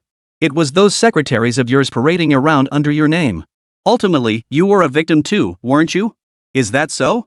Lin Jinwei had never considered this angle. After all, what harm had he suffered? When his secretary's crimes were thoroughly investigated, it was like pulling a radish and bringing up the mud. It truly hunted down both tigers and flies. At least several dozen people were arrested. He, Lin Jinwei, was undeniably complicit. At the very least, he should have been held accountable for oversight. Yet in the end, he faced no consequences whatsoever. Instead, because of his full cooperation with the investigation and complete lack of cover-up, he was publicly commended once the truth came to light? What kind of nonsense is this? Negligence is negligence. Regardless of the circumstances, it was his secretaries who committed the crimes. He should have been held accountable. How could he possibly retain his original position, let alone receive commendation? What exactly was he being commended for? And now, years later, he's actually being promoted? How could he possibly accept that? He had already prepared to resign in disgrace, even mentally prepared to be implicated and imprisoned for his oversight. Yet, to his utter astonishment, not only did he face no consequences, he was actually commended. After years of frantic work to make amends for his mistake, he was now being nominated for a promotion? In the end, he applied for early retirement. He simply couldn't bear to stay in the position of provincial department director any longer. That was the reality. Lin Jinwei had always believed this was his fate, and even now, he maintained that view. But today, after hearing his words, old Master Feng sternly rebuked him. You think? Everything is you think? What exactly do you think? Back then, your secretaries were up to no good. You certainly bear some responsibility, but a written self-criticism should have sufficed. After all, you were completely innocent. So many people could have testified for you at the time. What were you afraid of? Their mistakes were their own fault. Your issue was oversight, nothing more than oversight. What else could it be? Does oversight alone warrant resignation? Does it mean you can stop contributing to the nation and its people? Lin Jinwei, you need to look at this from another angle.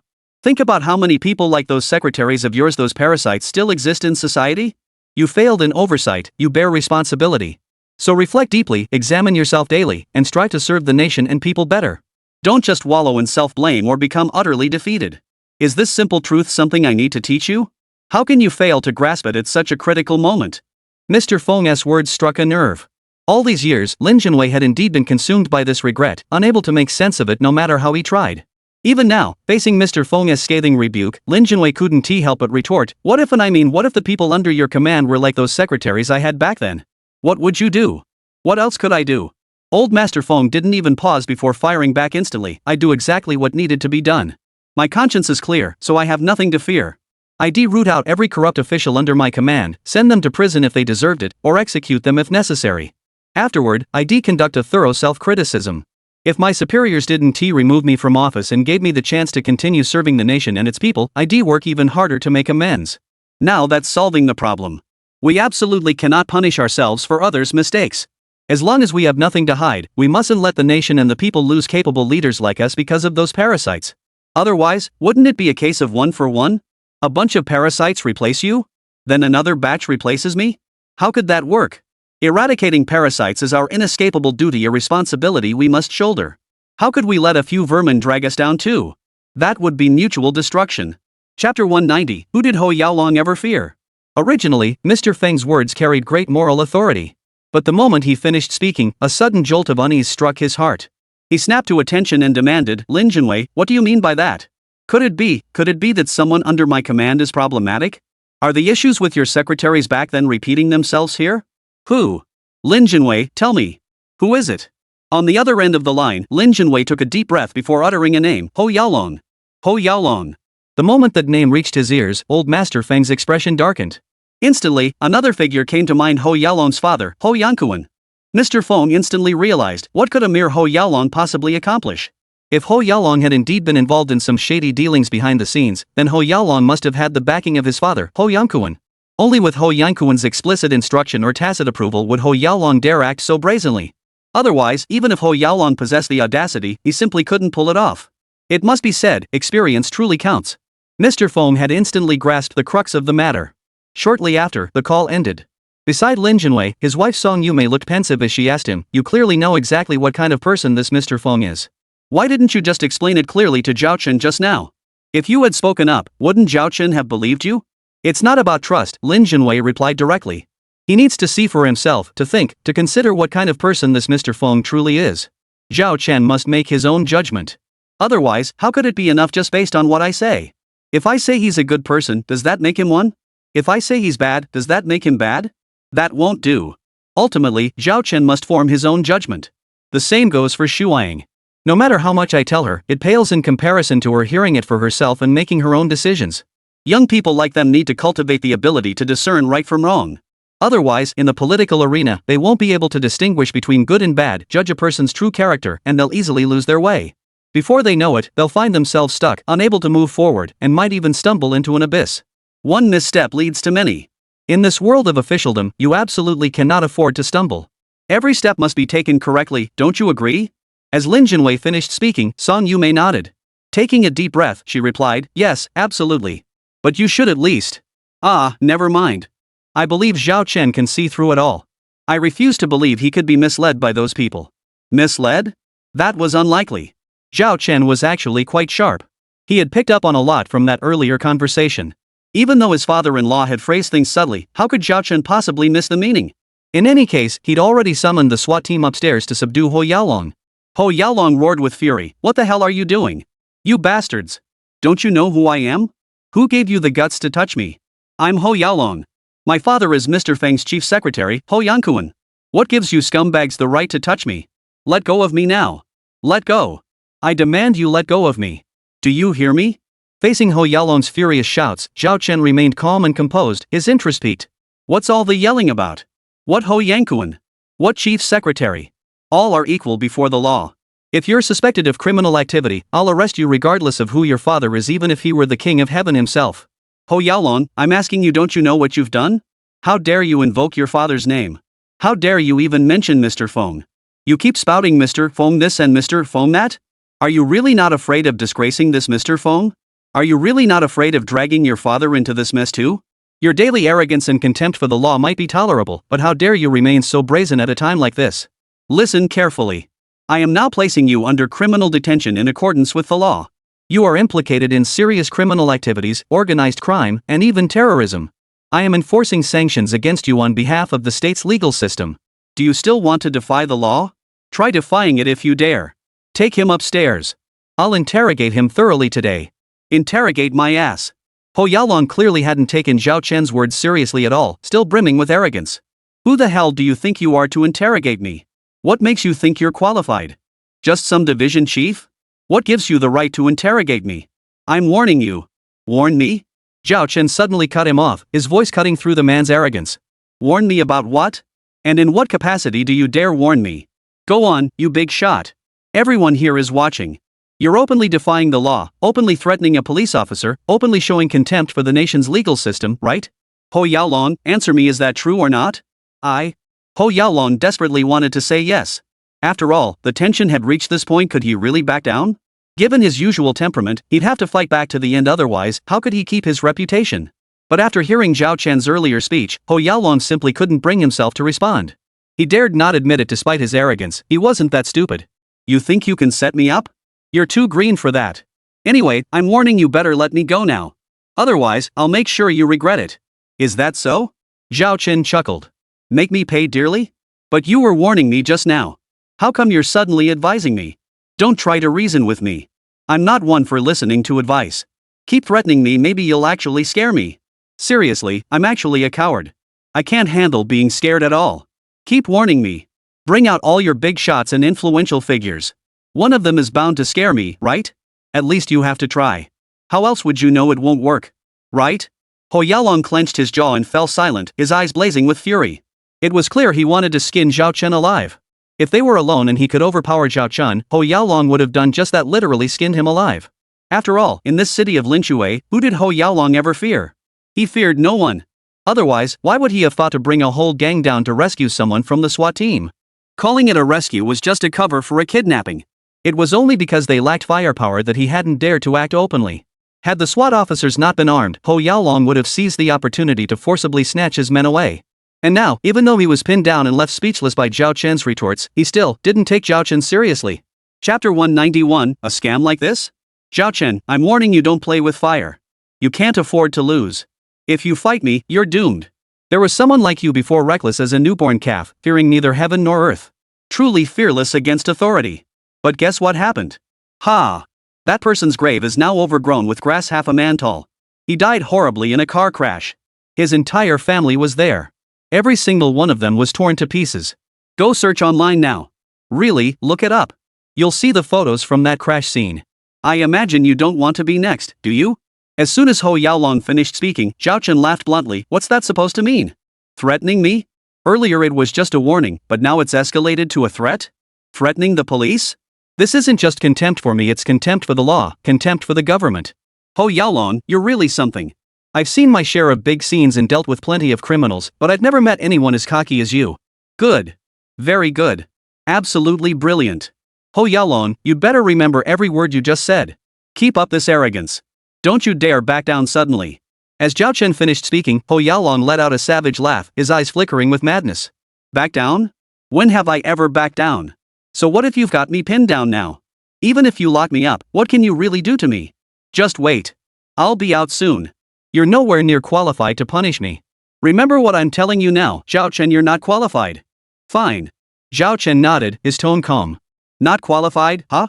Alright, I'll remember that. No need to take you upstairs then. We'll head straight back to the SWAT headquarters. Come on, cuff his feet. He's so cocky, I'm genuinely worried he's got ties to organized crime. What if a bunch of terrorists suddenly burst in with guns trying to rescue him? We must be prepared. Handcuff him. At Zhao Chen's command, a SWAT officer immediately stepped forward, preparing to cuff Ho Yaolong as instructed. Ho Yaolong instantly grew frantic, screaming hysterically, Zhao Chen, you bastard, you dare. What crime have I committed? Who the hell do you think you are to put me in handcuffs? Don't come near me. Don't touch me. Damn it, let me go. Let me go. Ah. Zhao Chen, you wait. I'll make you regret this. Sooner or later, I'll make you wish you were dead. I'll make your whole family wish they were dead. Fine. Zhao Chen waved the voice recorder in his hand, his voice calm. I'll wait. I've recorded everything anyway. If anything ever happens to me, I'll come for you first. After all, you said it yourself. If anything goes wrong, you, Ho Yaolong, will be the prime suspect. But for now, you'll be staying at the SWAT headquarters. I'll interrogate you later and make sure every single thing you've done is thoroughly investigated. Take him away. Yes, sir. This time, Ho Yaolong was genuinely panicked. After all, what was his status and standing? His father, Ho Yankuan, was the chief aide to that Mr. Feng. Did the weight of that connection even need to be stated? In this city of Linshui, who dared touch Ho Yaolong? Yet now he was truly shackled in handcuffs and leg irons, about to be hauled off to the SWAT squad for detention? If word got out, where would Ho Yaolong's reputation stand? How could he possibly keep his head above water in Linshui City from now on? But that wasn't Zhao Chen's concern.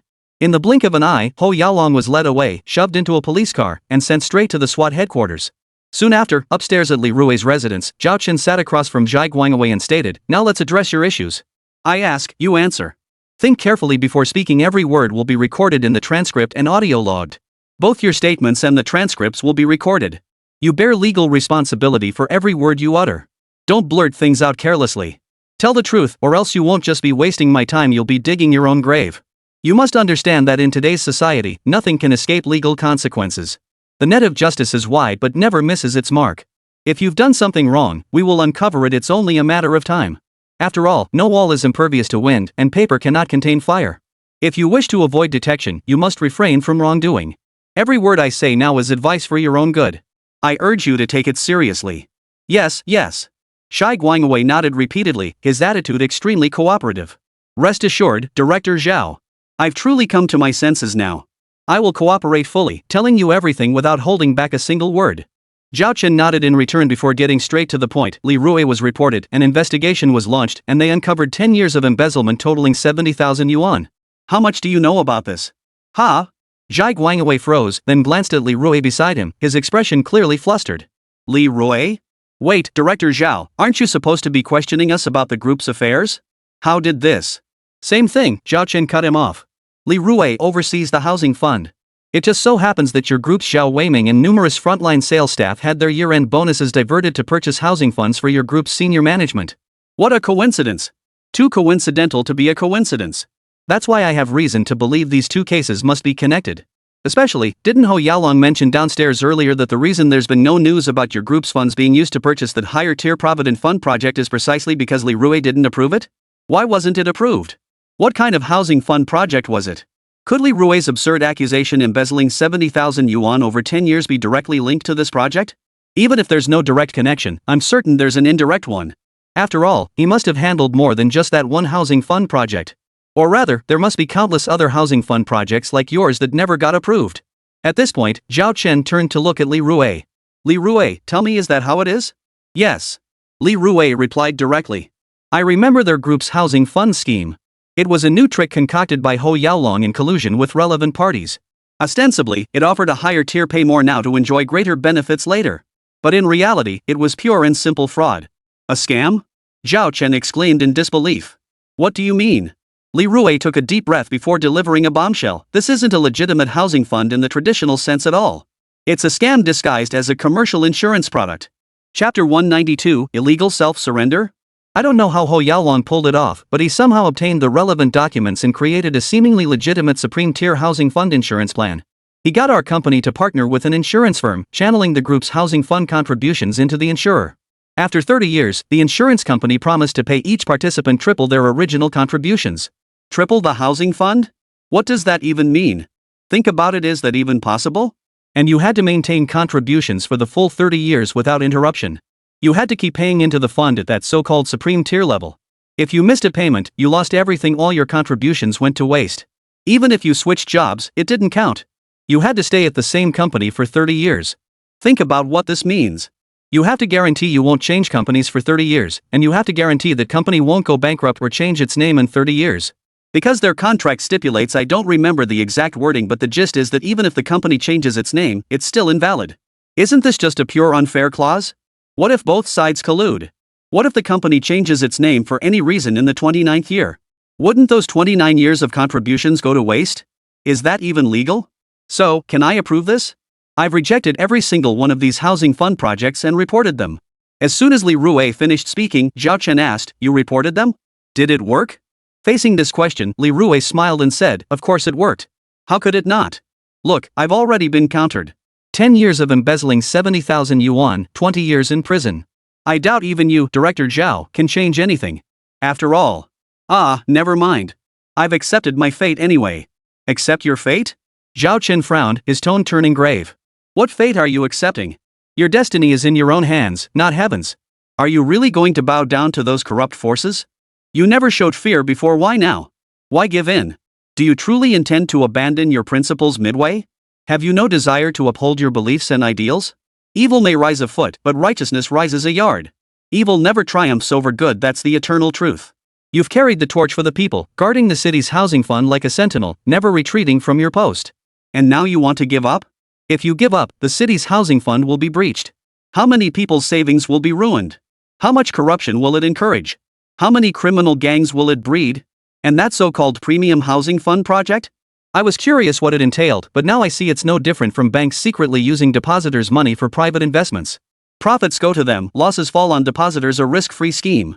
When trouble hits, temporary staff take the blame while banks wash their hands clean. This has already tanked the entire banking sector's reputation. Can this really continue? The banking sector is already in this state, and now some are eyeing the Housing Provident Fund. Do you even grasp what that fund represents? What it means to so many people?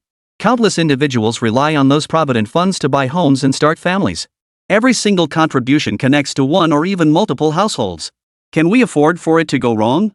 As soon as Zhao Chen finished speaking, Li Rui smiled, took a deep breath, and said, "Of course I know all this. In fact, I understand the stakes better than you do, because I've been working with the housing fund for over a decade. I've seen countless families rely on it to buy homes and start families.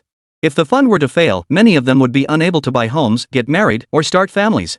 That's why I've been vigilant against speculators, standing guard relentlessly. I've done everything in my power to prevent anyone from exploiting loopholes. Over the years, I've offended many people and faced countless threats. Honestly, many have wanted me dead, some even took action. I've come within inches of dying on multiple occasions. But no matter how tough this path has been, I've gritted my teeth and made it this far. I've endured all the way to now, but honestly, I'm really struggling to keep going. It's not that I want to give up or bow down, it's that I've truly fought with everything I have. I just can't do it anymore. I can't hold on. Do you understand? MHM. Zhao Chen replied without hesitation. Of course I understand. After all, this life was never meant to be easy. Honestly, just making it this far is already remarkable. But what I want to say is, heaven sees all. Heaven rewards those who strive. Your efforts won't be in vain. With that, Zhao Chen picked up a stack of documents and handed them to Li Rui. These are all signed petitions. They come from your colleagues, superiors, subordinates, corporate executives, and ordinary employees across various industries and social strata. They're all petitioning on your behalf, willing to testify and prove your innocence. Each has personally declared in writing that they are willing to vouch for your innocence with their personal integrity and take full legal responsibility for their statements and actions. Over 100 people. This many individuals jointly petitioning, urging the procuratorate to investigate thoroughly. Some have even taken your case all the way to the provincial department.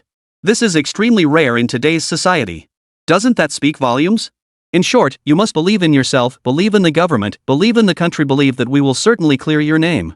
Innocence, it definitely exists. It's just a matter of time. And it won't be long. What must come will come. At this very moment, someone has already gone to the procuratorate to turn themselves in. Hello, I want to turn myself in. I framed Li Rui. I took money from someone else. I deleted the records of Li Rui receiving those shopping cards. The evidence of 100,000 or 70,000 yuan was all fabricated by me. Everything I'm saying is true. Arrest me now. Quickly. The confessor's words were indeed true, but his surrender was also coerced. Or rather, it was an illegal confession. Because someone was forcing him using unconventional means to coerce him into confessing the truth. Refusal meant death, not just his own, but the entire death of his entire family. Just moments ago, he had received a blood-soaked finger, the finger of his own son. Immediately afterward, he received a phone call. If he hesitated any longer, he would soon receive his son's second finger, then the third, the fourth. Until all 10 of his son's fingers were severed. His son had been missing for 48 hours. The police had already filed a case. He had no reason not to believe it. Chapter 193, even national treasures must make way. Moreover, the other party had made it clear, if he didn't turn himself in, not only would his son die, but every single member of his entire family would meet a gruesome, horrific end. A death so horrific it defies description. Faced with such threats, he truly dared not refuse to turn himself in. Surrendering at least offered a chance to protect his family. But if he resisted to the end, it could very well trigger a tragedy that wiped out his entire household. That very night, Zhao Chen returned to Linjiang City and accompanied Lin Shuang to his father-in-law's home. Upon hearing the news, he immediately frowned and hesitated, forced to turn himself in? Could it be that Qi Haoyang's behind this again? Is this part of his follow-up plan? While a confession is generally a positive outcome, but does this forced surrender even count?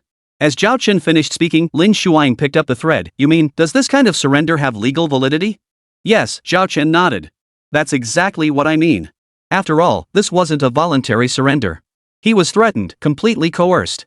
So, it's still the same, Lin Shuang interrupted.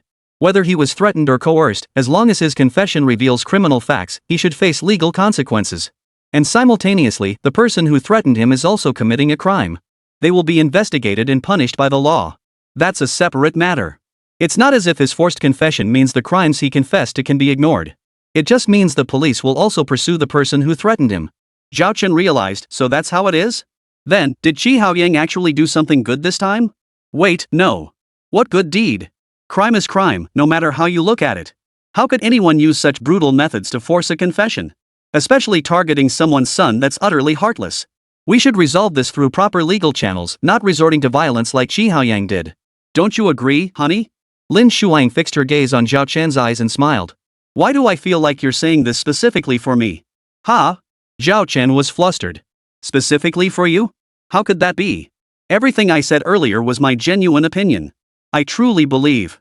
Enough. Just then, her father-in-law, Lin Jinwei, approached and said, let's not discuss this anymore. There's nothing more to talk about.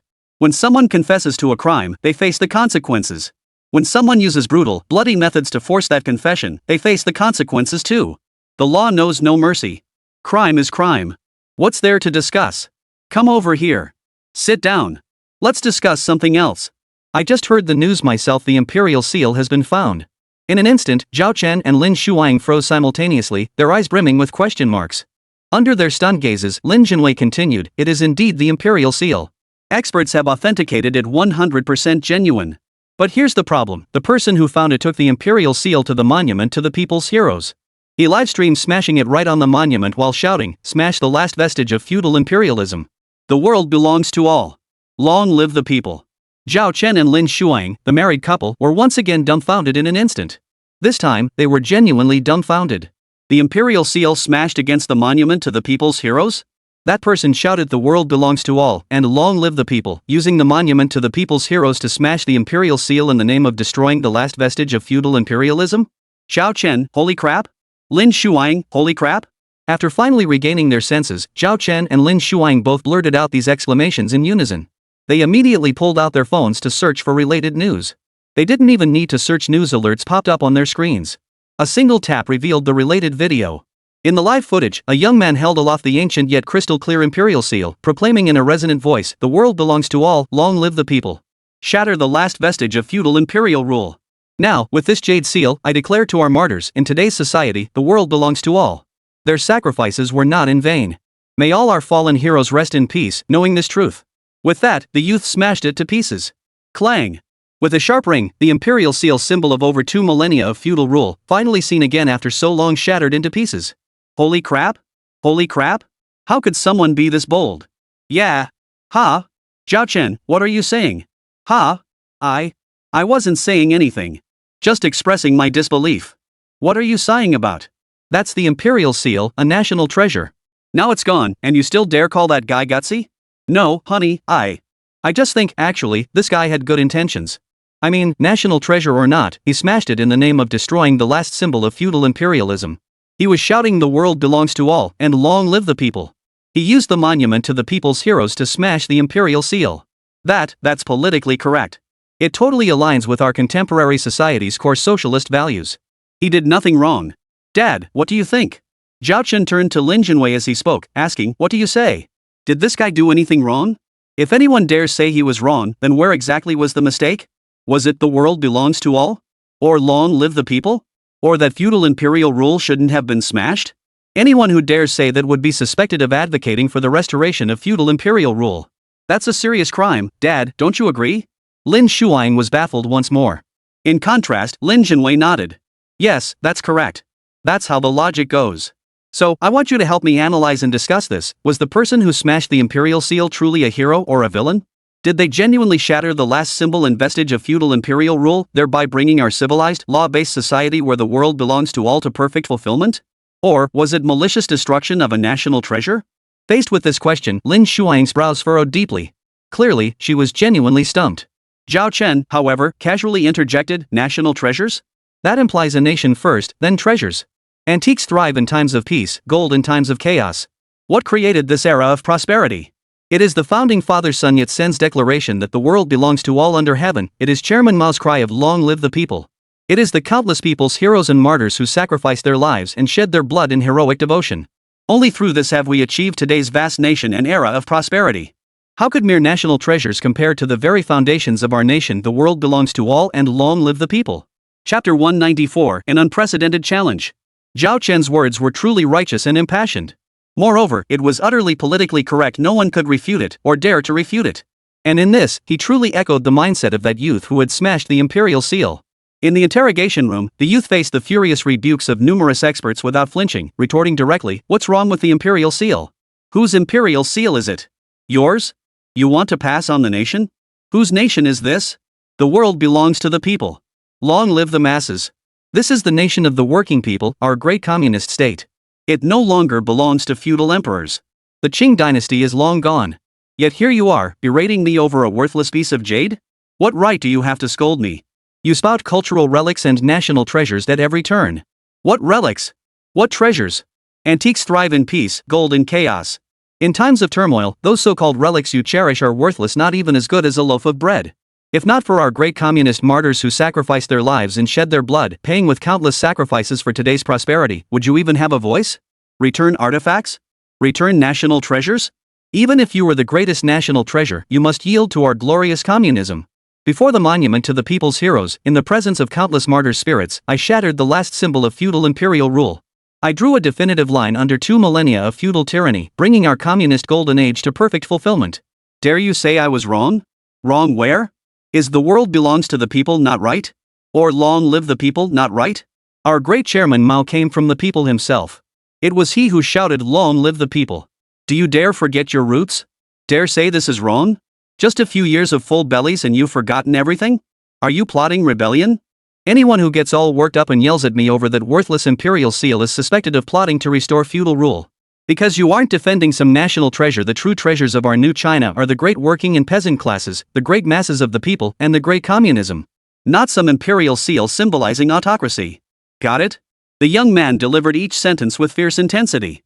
He was truly righteous and fearless. He had genuinely stunned the numerous experts across from him. After all, what he said, was there a single word that was wrong? Every word, every sentence, was absolutely politically correct. For now, the experts fell silent, and the interrogators exchanged glances, saying nothing. So many people had been rendered speechless by this one handcuffed youth. Meanwhile, in the backroom monitoring the interrogation, an elderly scholar sat before the screens, his face turning ashen with rage, nearly choking on his fury. Though on the verge of exploding with rage, he too was at a loss for words. Clearly, this would be a difficult case, a case as difficult as climbing to the heavens. The imperial seal, a millennia-old treasure, had finally seen the light of day again, only to be smashed to pieces in one blow. Yet no one dared to judge the man who shattered this national treasure, for every word that came from his mouth was redder than the blood flowing through his veins. Precisely for this reason, at the Lin residence, Lin Jinwei now confronted Zhao Chen. That may be true, but it was the imperial seal. The National Cultural Heritage Administration, the National Treasure Association, and countless scholars and experts spent years searching for it. It symbolized over 2,000 years of feudal imperial rule. Its significance is extraordinary. Do you understand? I understand, Zhao Chen replied casually. How could I not? Of course I understand. In terms of significance, it truly is extraordinary. After all, it is the foremost national treasure, priceless. But no matter how priceless it is, it must make way for this era. After all, didn't all those feudal empires eventually fall? The Great Wall stands tall today, yet Qinshi Huang is long gone. Times keep advancing, and we keep moving forward. Reaching this day has been no easy feat. That progress was forged by countless martyrs who sacrificed their lives to shatter over 2 millennia of feudal imperial rule. They fought for today's world where the nation belongs to all and the people reign supreme, a world where we all serve the people. We all serve the people. Why bow to a mere jade seal? No matter how great its symbolic weight, could it ever outweigh the people? What's the main point? Dad, this young man who smashed the jade seal was shouting the world belongs to the people. Long live the people. He was carrying a bright red banner, aiming to shatter the last symbol of 2 millennia of feudal imperial rule. It wasn't about destroying a national treasure in his eyes, it wasn't a treasure at all. It was the emblem of 2,000 years of feudal tyranny, the very source of the people's suffering throughout that era. Think about it, a jade seal symbolizing supreme imperial power. How many rebellions erupted across dynasties over this power? How many lives were lost? And who were those who died? They were all sons of common folk, mothers' sons, husbands to wives, fathers to children. Every single one. Behind each lay an entire family. The elite fought for power, while the common folk suffered. Every battle saw one peasant's son kill another peasant's son, only to be killed by yet another peasant's son. That was the game of power. How different from today. Now there are no privileges. All are equal before the law. Whoever commits a crime is treated the same. For now, the people are the masters of their own destiny. This is no longer the empire of any single emperor, but the nation of every one of us. We are all the masters of this land. So what's a mere imperial seal? He who holds the seal holds the realm. Alas, the era of the imperial seal is gone. Even as a national treasure, it belongs only in history. Otherwise, what if someone clutches that seal and dreams of restoring imperial rule? How could that be tolerated? Therefore, I believe this man did nothing wrong. After all, he didn't sell the seal for profit, it wasn't about personal gain. What crime could he possibly have committed? Moreover, he acted under the banner of shattering the last symbol of 2 millennia of feudal imperial rule. He proclaimed the slogan of "the world belongs to all under heaven," resolutely upholding communism and steadfastly championing the people's sovereignty. That's why he resolutely smashed the jade seal. What crime could that possibly constitute? At this point, Zhao Chen's voice grew unmistakably resolute. If anyone dares claim he committed a crime, what would that make him? That would make him. Enough, stop right there, Lin Shuang suddenly interrupted. Don't say everything that comes to mind. Is that something you can just blurt out? Lin Jinwei chuckled. Indeed, not everything can be spoken aloud, not even within our own home. That's precisely why this time, those experts, scholars, and the Cultural Heritage Bureau officials are facing an unprecedented challenge, a truly monumental one. Chapter 195, Clear Conscience, Upright Conduct. The immense challenge, in truth, was far greater than that. For standing before that young man was a mountain no one could ever cross. Anyone who dared to touch him would first have to move that mountain. But if one couldn't even cross it, how could one move it? That was nothing short of a pipe dream. In fact, in Zhao Chen's view, I don't think these people should even consider this a challenge. After all, what exactly are they challenging? Why must they punish that young man? What crime has he committed? What he said, was any of it wrong? He shattered the last vestige of 2 millennia of feudal imperial rule at the monument to the people's heroes to honor our martyrs. Today's prosperous era belongs to the people, who are masters of their own destiny. Even the imperial seal, symbolizing supreme imperial power, has been shattered. He was paying tribute to the martyrs, allowing them to rest in peace. What's wrong with that? I reckon these so-called experts and scholars have eaten too well. They've long forgotten their roots, forgotten why they can eat so well today. They act as if that imperial seal belonged to their own family. They constantly harp on national treasures, but without the blood and sacrifice of the working masses, there would be no nation to speak of, let alone national treasures. The working masses themselves are the greatest national treasure. Who dares say otherwise? The truth was undeniable. No one could refute Zhao Chen's words. Meanwhile, a team of private lawyers had already stepped forward to volunteer to represent the young man who shattered the imperial seal. And they were doing it pro bono, absolutely no fees whatsoever. Charge fees? What fees? How did we achieve our present prosperity? What wrong is there in shattering the last vestige of feudal imperial rule? We no longer have to kowtow to anyone or call ourselves lowly commoners. We owe it all to the great sacrifices of communism, to the cry of "the world belongs to all," and to the shout of "long live the people." So why should we charge for this case today? How could we possibly take money? I simply refuse to believe it. A bunch of old scholars dare defy the core values of modern socialism? Have they lost their minds? Exactly. They act like that imperial seal is their family heirloom, as if they're royal descendants. But this is a harmonious, civilized society governed by law, a great communist society. What royal lineage remains? Exactly. With no imperial family, the so-called imperial seal has long lost its purpose. Its era is over. It has no place in this new age, it should vanish. These were the exact words from each legal team. They were determined to defend the young man who shattered the seal to the very end. Meanwhile, on Zhao Chen's side, after concluding the discussion about the jade seal with his father-in-law, he finally met that Mr. Feng. Mr. Feng was white-haired yet remarkably vigorous, and his political stance was exceptionally sound, his ideological awareness remarkably high. Having overheard Zhao Chen's earlier remarks, Mr. Feng emerged from his study and immediately remarked, "Jinwei, your son-in-law is quite an interesting fellow. What he said earlier was spot on. What does it matter if the imperial seal is a national treasure? Even the most precious relic must yield to the great cause of communism. For today, the people are masters of their own destiny. This nation belongs to every one of us. The era of the imperial seal has passed. 2,000 years of feudal imperial rule have come to an end. What use is that imperial seal now? Smashing it to pieces is perfect, especially smashing it before the monument to the people's heroes. How utterly splendid. Isn't this the finest embodiment of our modern society's core communist values? As he spoke, Mr. Feng's gaze settled on Zhao Chen. Zhao Chen met his gaze and smiled politely. Good day, Mr. Feng. Good, Mr. Feng replied with a cheerful smile. You're a fine young man indeed. Jinwei has truly found himself a good son-in-law. Now, tell me what exactly happened with my people? I hear it's no small matter? Ho Yankuan, come here. Listen carefully. Hear exactly what good deeds your Ho Yaolong has been doing behind the scenes. No sooner had Mr. Feng finished speaking than a gray-haired man in his 50s approached nervously from a distance. Zhao Chen's expression froze. Was this Ho Yaolong's father?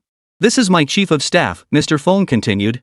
He's been with me for over a decade, almost ready to retire alongside me. I never imagined trouble would arise at this moment. Oh, no, not an incident. It's the things he'd been hiding from me all along, secretly doing behind my back, suddenly coming to light.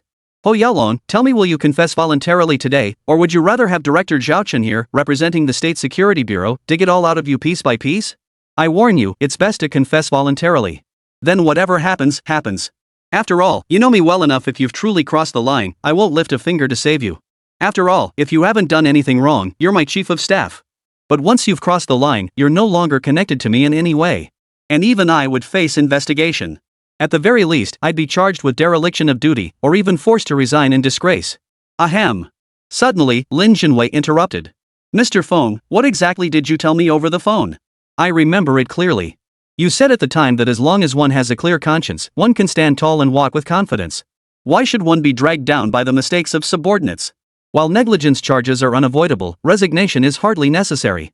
Instead, focus more on your work to make amends. How could you retreat into obscurity? How could you cease contributing to the nation and its people? That simply won't do. Faced with Lin Jinwei's words, Mr. Feng was genuinely flustered. Hey, Lin Jinwei, you little rascal, were you waiting for me here? You're actually throwing my own words right back at me? You're something else, kid. You retired so early back then and enjoyed years of leisure.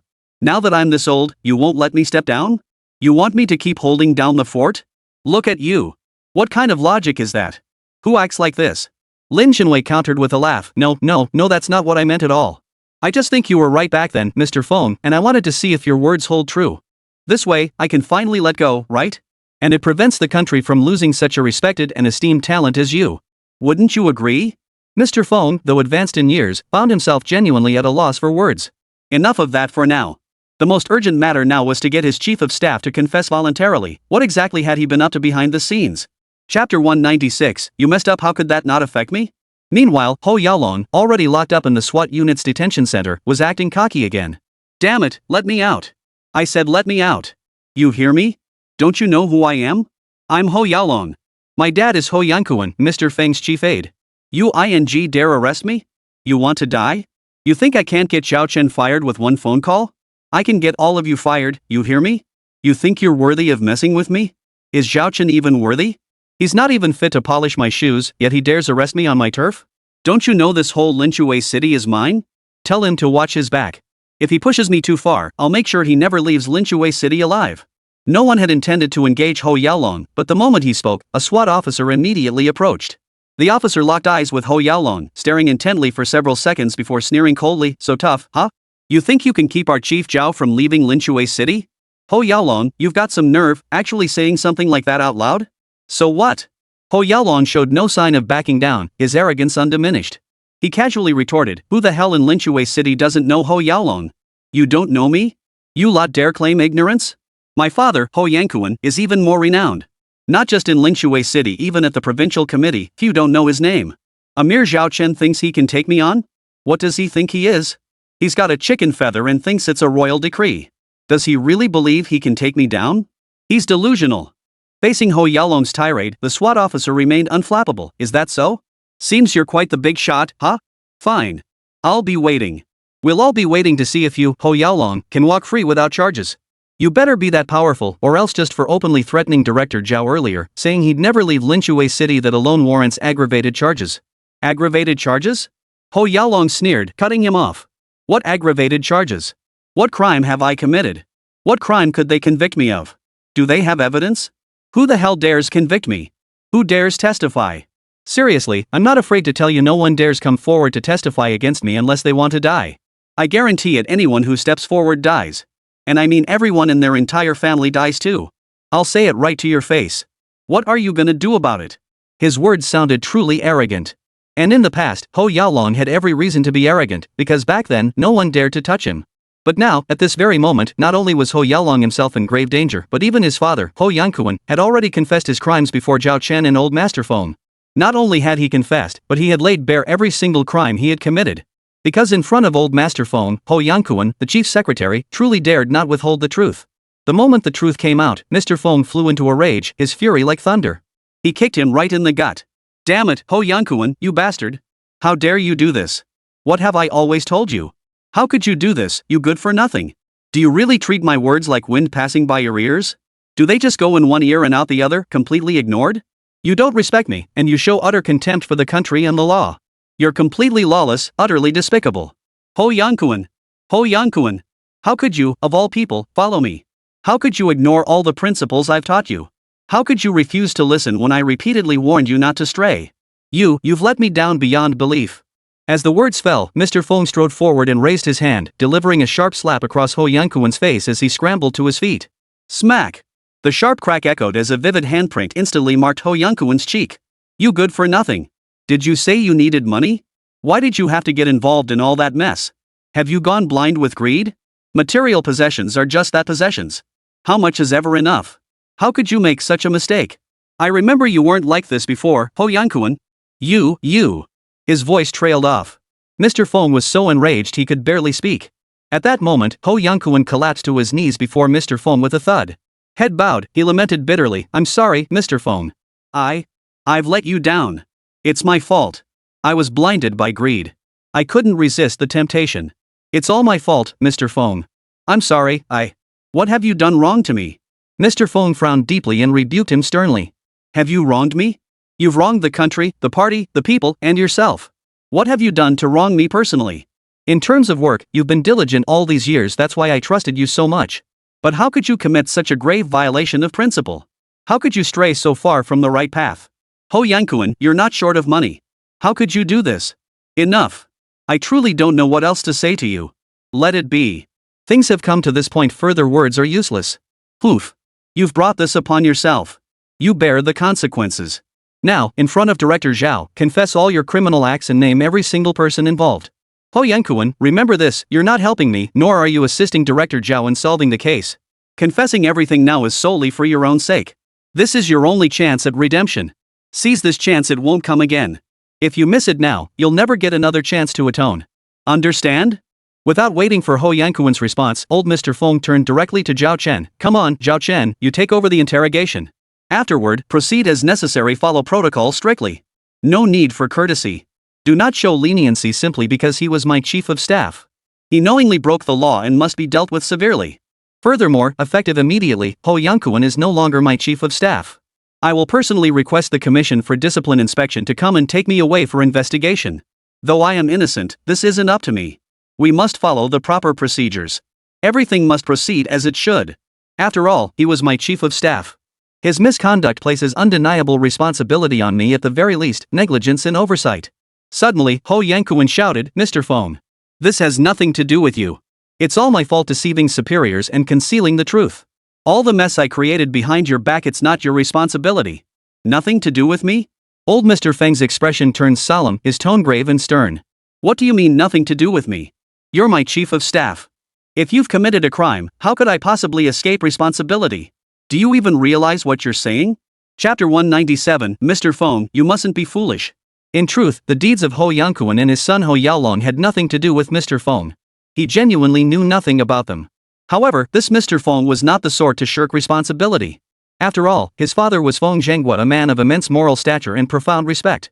Even years after his passing, he remained etched in the hearts of countless people nationwide. Feng Zhenghua was the very embodiment of a powerful yet incorruptible leader, a true benchmark in the political world. When Feng Zhenghua passed away, the assets he left to his children amounted to only about 100,000 yuan. A mere 100,000 yuan. Given his stature, status, and reputation, that sum was scarcely worth the pocket change of an ordinary person. What else could this be but the embodiment of incorruptibility? Even today, his son, Mr. Feng, owns only a modest 70 square meter apartment with a bank account balance of just 40,000 to 50,000 yuan. That truly embodies the spirit of integrity in public service to the fullest.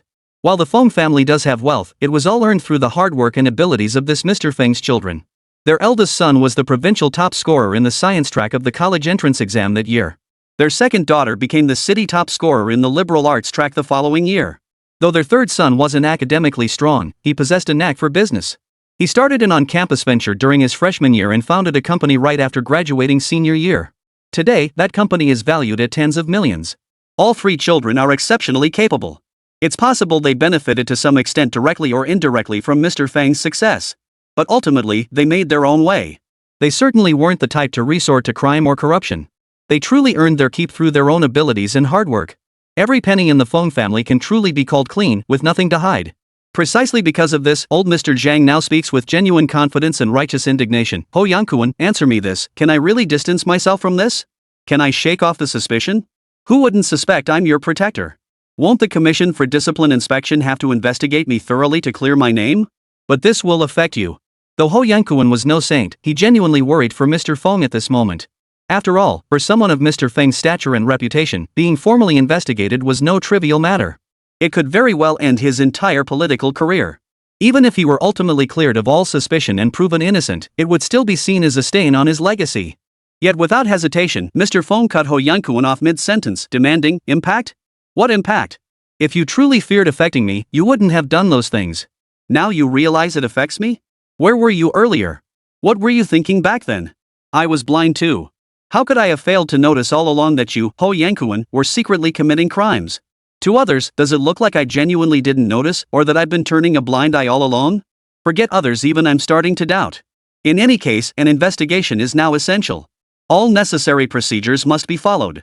If I truly wish to clear my name, I must cooperate fully with the inquiry. Ho Yangkuan, I don't blame you for dragging me down.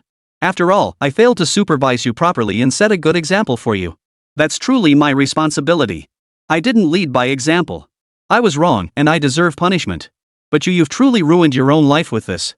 You've dragged your entire family down with you. Why did you do it? You were so close to retiring alongside me, yet you ruined your legacy in the end. Ha! What were you thinking when you did those things? Did you even have a brain back then? You always seemed so dependable in your work. How could you make such a mistake? Enough. It's too late now.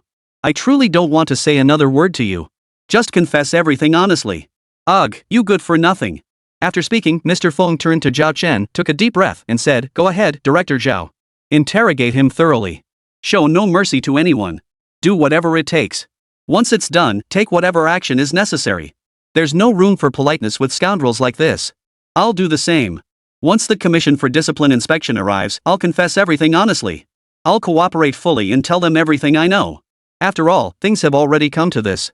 There's no way out. We can only follow the rules. At that moment, Zhao Chen's father-in-law, Lin Jinwei, spoke up. Mr. Feng, you once said that one shouldn't be dragged down by the mistakes of subordinates. After all, you serve the nation and its people. If you were to sacrifice yourself for others' mistakes, wouldn't that be a loss for the country and its citizens? Then your guilt as his chief of staff would be even greater, and so would yours. I'm not using your own words against you, I'm just being honest. Back in the day, I failed to grasp this principle. I couldn't get past that hurdle and made the wrong decision, forcing me into early retirement. All these years sitting idle at home, I've missed out on so much real work. I truly feel I've let down the nation and the people. What do you say, old Feng? Facing Lin Jinwei's words, old Feng furrowed his brow and fell into deep thought. Meanwhile, upon learning of the Imperial Seal's destruction, the assembled experts and scholars erupted into hysterical, unceasing roars. No crime? What do you mean no crime? That was the Imperial Seal. The Imperial Seal, a symbol of immense significance. And now it's destroyed? How can this be tolerated? Exactly. Severe punishment is essential. Capital punishment would be best. We absolutely cannot tolerate this. After all, the nation's laws are strict and unforgiving. There's no place for those who maliciously destroy such a national treasure. Only harsh punishment can appease the public outrage. Exactly. The Imperial Seal is priceless. Throughout history, there's only ever been one such artifact under heaven, truly unparalleled. So many of us toiled for years to find it, and now it's gone? How can this be? Can we just let it slide? Exactly. I don't care about all that high-minded talk. All I know is that it's a national treasure. Whoever damaged it, whatever their excuse, it's absolutely unacceptable. Absolutely unacceptable. The expert's words were sharp and decisive, spoken with fierce conviction. Yet in this matter, how could it be up to him to decide? Inside the interrogation room, the officer pressed the young man. You destroyed it because you refused to hand it over, yet feared being charged with illegally possessing a national treasure, correct? Destroy it if you can't have it, right? Right what? The young man retorted sharply without hesitation. How could that be right? What unwillingness to hand it over? What private possession of national treasures? Do you even hear yourself talking? Chapter 198, The Tragedy Sparked by Unfair Terms. I don't have that kind of selfishness. Do you think I'm like those so-called experts and scholars? They have ulterior motives, but I don't. I couldn't care less about national treasures, not one bit. But that's not even the point. The real issue is I don't consider that worthless jade seal a national treasure at all. It represents 2,000 years of feudal imperial rule. Because of its existence, imperial power struggles raged for 2,000 years, 2,000 whole years. Do you have any idea how many people died in the wars sparked by those power struggles? And even in times of peace, people under feudal imperial rule still lived in misery. Imperial autocracy and arbitrary rule were the norm. If you got an emperor who cared a bit about the people, things might be slightly better. But if you got one who was extravagant and indulgent? That meant corpses littered the fields. This was the reality for 2,000 years. This is feudal imperialism. 2,000 years of feudal imperial rule kept people suffering in misery, while our modern communist society has reached space in just decades. That's the difference. So what use is that imperial seal? That relic belongs to the past and should never have existed. This is modern communist society, New China. This is the nation of every working person. We need no heir to inherit the throne. Each of us is a successor of socialism. Dare you say otherwise? Or dare you? Do you dare? Do any of you dare? Come on. Who dares? Step forward. Step forward. The angry shouts came in waves. Though this young man was clearly the one being interrogated, he had the interrogators stunned into silence. His aura radiated such overwhelming righteousness it seemed almost unreal. Meanwhile, Zhao Chen suddenly received an urgent task from the system. He had to rush to a nearby residential building to check in. By the time he arrived, though he managed to check in, it was ultimately too late. A fatal incident had already occurred. Several people lay motionless in pools of blood on the ground. The perpetrator, however, radiated righteousness. Though swiftly subdued by arriving detectives, he argued with righteous indignation, or perhaps it was righteousness bordering on the sinister. This is my house. What's wrong with me defending myself? I bought this house. I put down a 300,000 yuan down payment, then paid another 300,000 in 2 years of mortgage payments. I've poured 600,000 yuan into this place. Now they've cut off my loan and want to repossess it? Well then, how about they give me back my 600,000 yuan? Did my 600,000 just vanish into thin air? Did I just gift it to the bank? They won't refund me, they want to take my house, and they resort to violent debt collection? Did I give them any reason to act like this? If they dare come to my door with violent debt collectors, I'll stab them with a knife. At worst, it'll be excessive self-defense. I don't care. Anyway, if they dare not return my money and still try to take this house, I'll burn it down. I've already made arrangements and given clear instructions.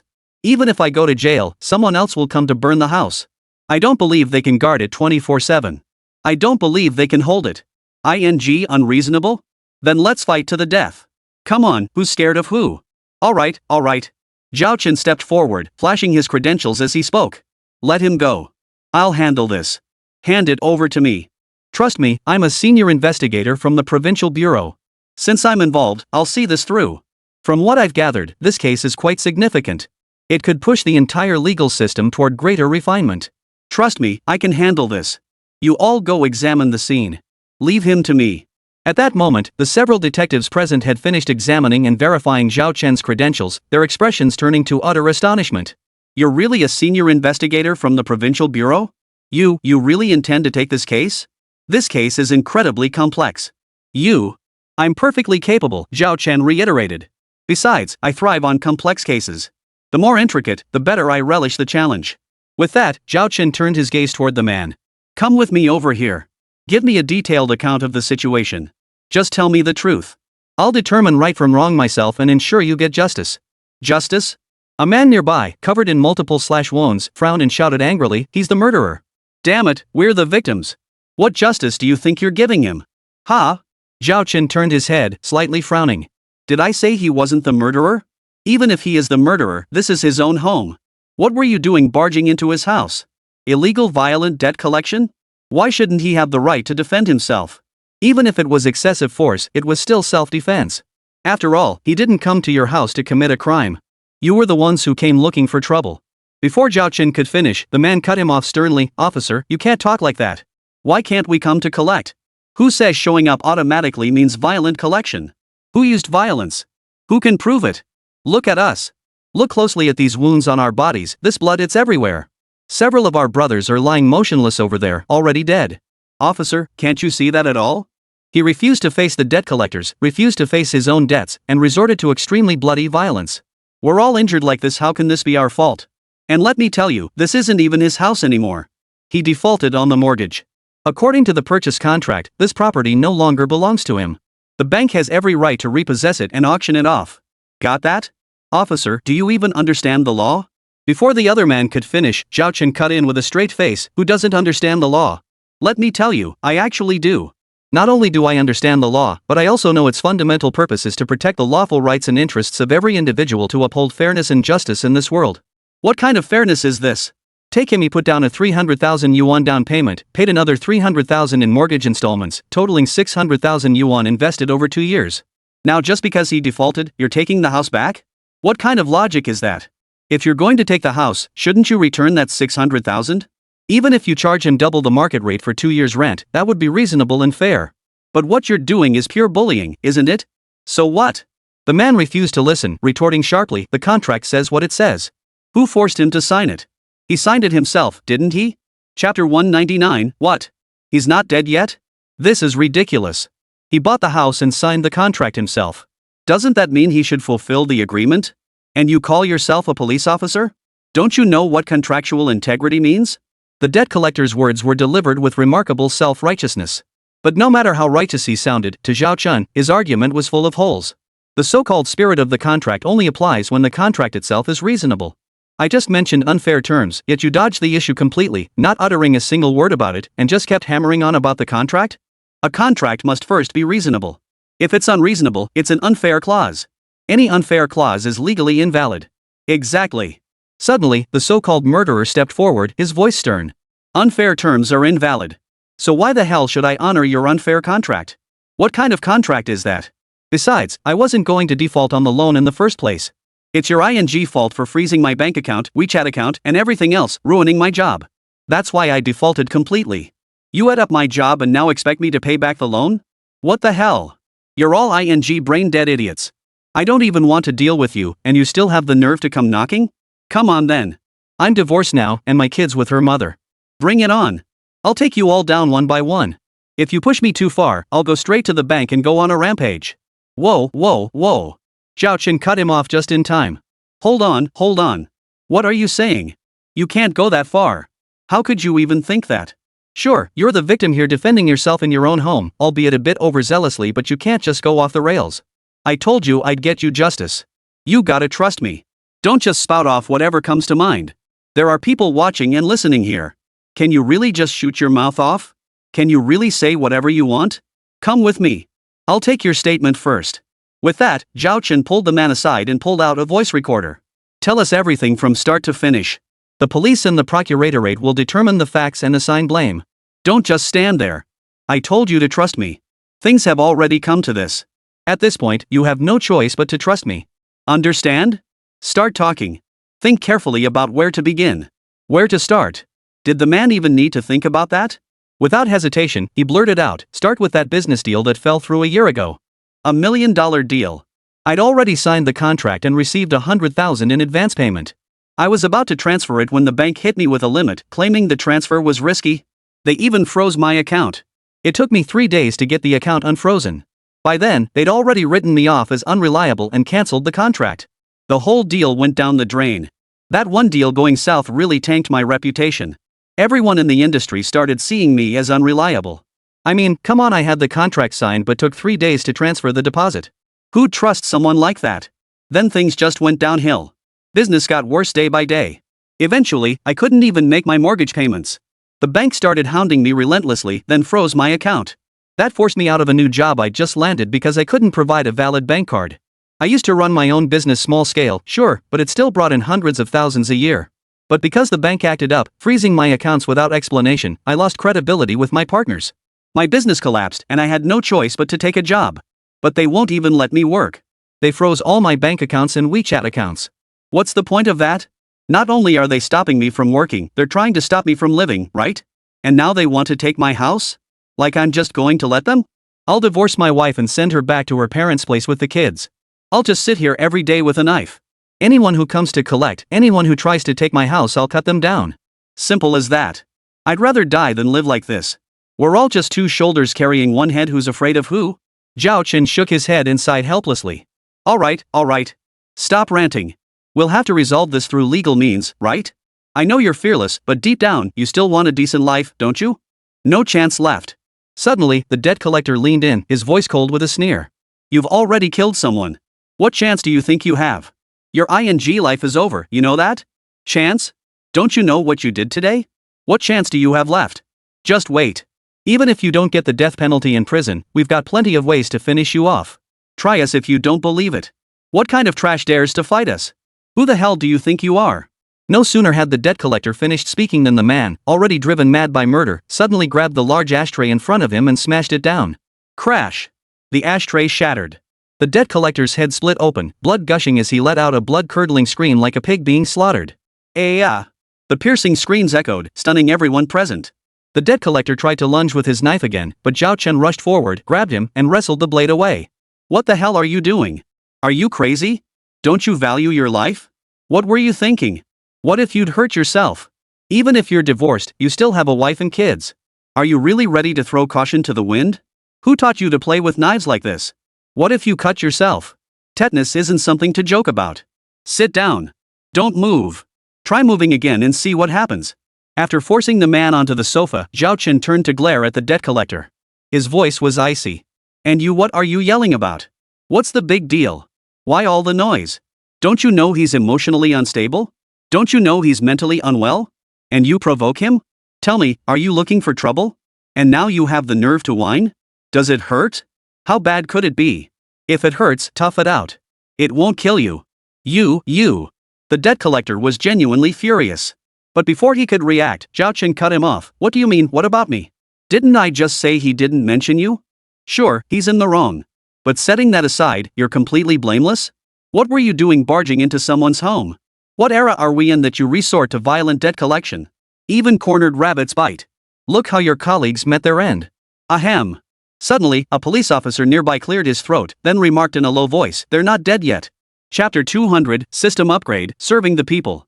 Zhao Chen froze, then turned to look at the motionless bodies of the debt collectors lying in pools of blood. His brow furrowed. Not dead? They're all lying motionless.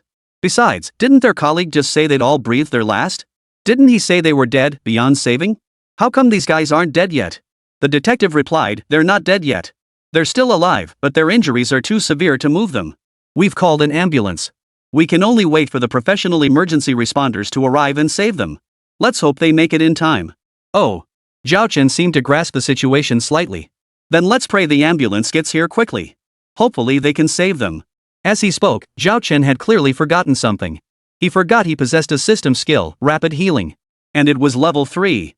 It could rapidly heal within 2 hours, usable up to 160 times daily. It could be used multiple times on the same target, with each application stacking to significantly enhance the healing effect. It wasn't that he wasn't using the skill to save lives, he had genuinely forgotten he possessed it at that moment. After all, he was busy. In the blink of an eye, he was already helping to solve the problem. Now, listen to me carefully. In your situation, you absolutely need a lawyer. Even if you can't afford one yourself, the prosecution is obligated to provide you with legal representation. It's your right, a testament to how well established our nation's judicial system is. Even those who've committed truly heinous crimes can get lawyers to defend them. How much more so for you? After all, what wrong did you commit? Today's incident was clearly self-defense. At most, it might be considered losing control of your emotions or excessive self-defense, nothing more. After all, this happened in your own home. Who can say it isn't your home? Oh, and tell your lawyer this, sue the bank that froze your account first. No matter what excuse they gave, have your lawyer demand they present evidence. If they cite transaction risks, make them prove it. They must demonstrate your transaction posed actual risk at the time. Otherwise, it's an unjustified freeze. Moreover, the funds were unfrozen only after 3 days. This delay disrupted your business and caused significant losses. You must hold the bank accountable. They caused your losses by freezing your money without justification. They owe you an explanation and compensation. After all, it's your money. You haven't committed any crime. The funds in your account are all legitimate. What right do they have to freeze them? Are banks above the law? Can they just freeze depositors' funds at will? Don't be afraid. Have your lawyer sue the bank. Don't think banks are untouchable. Remember, we live in a society governed by law. All are equal before the law. Banks have no special privileges, they must obey the law too. Just listen to me. Sue the bank first, then sue the real estate developer behind this property. You might just help push the rule of law forward. Because their terms are unfair. How can they take back the house without refunding the $600,000 you've already invested? That's ridiculous. Let me tell you, the real estate industry here copied this system from Western countries. But in the West, when they repossess a property after foreclosure, they actually give you a refund. Whatever you invested, they return to you. At most, they might calculate how much you owe based on rental rates for accommodation. But look at them. They only copy half the system, taking back the property without refunding a dime. What kind of nonsense is that? Stand your ground against them. Don't be afraid, because you're not just fighting for yourself, you're fighting for millions of people in the same situation. No sooner had Zhao Chen finished speaking than the system voice suddenly chimed in. Ding! Congratulations, host, on successfully completing your check-in. Congratulations on completing the check-in phase, triggering a system upgrade. System upgrading. Unlocked, System Catalog. System 1.0, Detective Check-in. System 2.0, Justice for the People. System 3.0, Purge the World. System 4.0, Reign over the Realm. Ding! This system has successfully upgraded to version 2.0, Advocate for the People. Reward, Special Fund for Serving the People 10 billion. Reward, Insightful Eyes upgraded to LV.2, enabling mind reading, automatic lie detection, and unlimited usage. Reward, Sleight of Hand LV.2 upgraded to LV.3, skill range extended to 300 meters, and usable up to 10 times on the same target. Reward, Swift Healing upgraded to LV.4. Rapid healing within 1 hour, unlimited uses. Cumulative healing effects massively enhanced beyond LV.3. Note, the 10 billion yuan special fund for serving the people may only be used for public welfare initiatives. Each expenditure will be matched with an equal cash reward. Holy crap? Zhao Chen was utterly stunned, utterly overwhelmed with surprise. This time, the system wasn't being a jerk at all, it genuinely delivered a huge surprise. System Upgrade 2.0 meant he was no longer just checking in daily. Now, acting on behalf of the system, he was truly going to start serving the people. And he had a whopping 10 billion yuan in special funds for serving the people. Every time he spent a portion of it, he'd receive an equal amount in cash rewards. This was absolutely brilliant. Nothing could be more awesome than this. Great, just great. Wait, what? Equal cash rewards? Was he interested in that? Money was but a fleeting possession. Zhao Chen had long since lost interest in wealth, having transcended such base desires. Even if he didn't go so far as to regard wealth as dirt, he was pretty close. So this so-called cash reward of equal value meant little to him. What truly mattered was that he could now utilize those special funds to stand up for the people. Yes, he loved standing up for the people. After all, what could be more joyful than finding happiness in helping others? Without exaggeration, Zhao Chen was practically heaven sent to save the masses. Half an hour later, on his way back to his father-in-law's house, Zhao Chen called Li Siyu, the college student who had previously contemplated jumping off a building due to her parents' relentless pressure. Hello, Siyu. Brother Zhao Chen? Yeah, how are things at school? Did Qingfan handle everything for you? Yeah, Sister Qingfan took care of everything. I'm doing fine now. Good. I'll transfer some money to you shortly. Use it. Don't rely on your parents anymore, they're unreliable anyway. If you run out of money, just tell me. I'll sponsor you through college. I'll start with 50,000 yuan. Don't be too frugal, spend what you need to spend. Don't skimp where you shouldn't. I trust you won't waste it. You won't have to repay this money. Consider it my sponsorship. I don't expect anything in return. I just want you to focus on your studies, concentrate fully on your learning, achieve success, and make something of yourself in the future. Chapter 201, Truly Serving the Nation and its People. I won't lecture you on grand ideals, all that talk about becoming a contributor to society is hollow and unrealistic. What truly matters is living well for yourself, embracing your own path, and forging a life you genuinely cherish. That's what counts in the end. Do what you want, buy what you want, eat what you like. Treat yourself during holidays or special occasions, or just come over to our place. Shuang and I don't have kids yet, and it gets pretty lonely with just the two of us at home. Anyway, try to be kind to yourself. Don't shortchange yourself. If you get bullied at school, just call me directly or call Sister Shuang. I imagine it might be easier for you girls to talk to each other. Just as Zhao Chen finished speaking, faint, choke sobs suddenly reached him through the phone. Ha? See you, are you crying? Why would I cry? It's nothing. From now on, think of me and your sister Shuang as family. I'm your brother, she's your sister. If you need anything, just come to us. After all, the way we met and got to know each other, it must be fate. Okay, thank you, brother Zhao Chen. No need to thank me. It's fine. I'll transfer the money over right now. Make sure to check your account. Ha? Brother Zhao Chen, 5,000 isn't necessary. I don't need that much money. Just 500 will be fine. Zhao Chen froze for a moment, then said sternly and earnestly, what kind of joke is that, girl? How could 500 possibly be enough? Do you think I never went to college? Especially girls like you spend way more. You need basic makeup, right? When you go out with classmates or girlfriends, you buy bubble tea, don't you? Especially when you go out to eat with guys. You should pay your share. Otherwise, you'll feel obligated to them.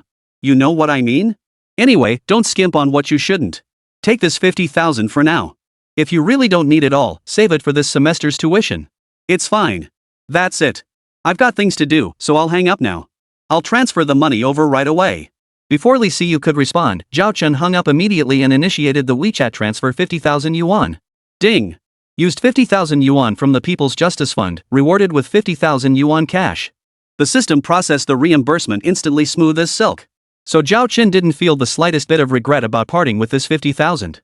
It allowed Li Siyu to focus on her studies without worry, and he suffered no loss himself. Why not? So next, could he use this public service fund to hire the best lawyers for those in need? Take that man who resorted to violence after facing brutal debt collection earlier. He was actually quite pitiful. After all, he'd been an honest, law-abiding citizen until his family was torn apart. He lost his wife and children, and his home was destroyed. While free legal aid was available, let's be honest, lawyers are a high-paying profession. Could a pro bono lawyer ever match the dedication of a paid one? This isn't about professional ethics, it's just human nature. Even pro bono lawyers will do their best, but wouldn't paying them be better? After all, if they can give their all for free, shouldn't we pay them to allow them to better fulfill their role and help more people? Yeah, absolutely.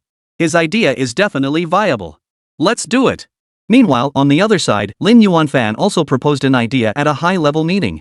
The foundation of the economy is people. Only when the population thrives can the economy truly develop. If everyone is working themselves to death day and night, only to end up without even a basic place to live, isn't that just a slave society? What kind of economic development is that? Don't try to fool me with your data, you so-called experts and scholars. Stop spouting nonsense about national average wages. I own over a dozen listed companies and earn tens of millions monthly. If you average that with a street sweeper's income, does that make the average wage tens of millions? Is that how you calculate it? So what good are your per capita wage figures? Experts and scholars, huh? All you've learned is how to whitewash reality? In ancient times, people like you would be labeled traitors. Of course, I'm not targeting anyone specifically, just stating the truth. What I mean is, every single one of you experts and scholars here would have been traitors in ancient times. Lin Yuanfan, you an expert, suddenly roared angrily. But Lin Yuanfan didn't give the expert a chance to explode. He cut him off immediately. What about me? What did I do? I'm just telling the truth. How dare you try to take away my right to speak the truth? Experts and scholars like you, wearing those so-called professor titles, bullying your own kind is one thing, picking on ordinary people is another, but now you dare lecture me? Frankly, someone of your standing has no business even speaking to me. With that, Lin Yuanfan turned to sweep his gaze across the other experts and scholars. His gaze was icy and piercing, his presence commanding. It was so intimidating that many dared not meet his gaze. The entire atmosphere in the room grew oppressively heavy. Unnoticed, moments passed before Lin Yuanfan broke the silence. I'll continue where I left off. The foundation of the economy is people. When everyone can live and work in peace and contentment, the entire society's economy will naturally improve. So your proposed economic stimulus measures are fundamentally flawed. Does the economy truly require such artificial stimulation? What truly requires stimulation? So-called economic stimulus is nothing but pulling up seedlings to help them grow, killing the goose that lays the golden eggs, draining the pond to catch fish. You people, humph. You call yourselves experts and scholars, yet each and every one of you has such a short-sighted view. Let me tell you this, the economy doesn't need stimulation.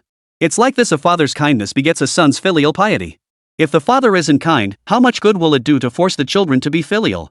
Can you really stimulate filial piety? Stimulating the economy is the same principle. You may know more about economics than I do, but I know you too well. You only care about political achievements and self-promotion, so you focus on treating symptoms instead of root causes. You never consider our nation's overall situation.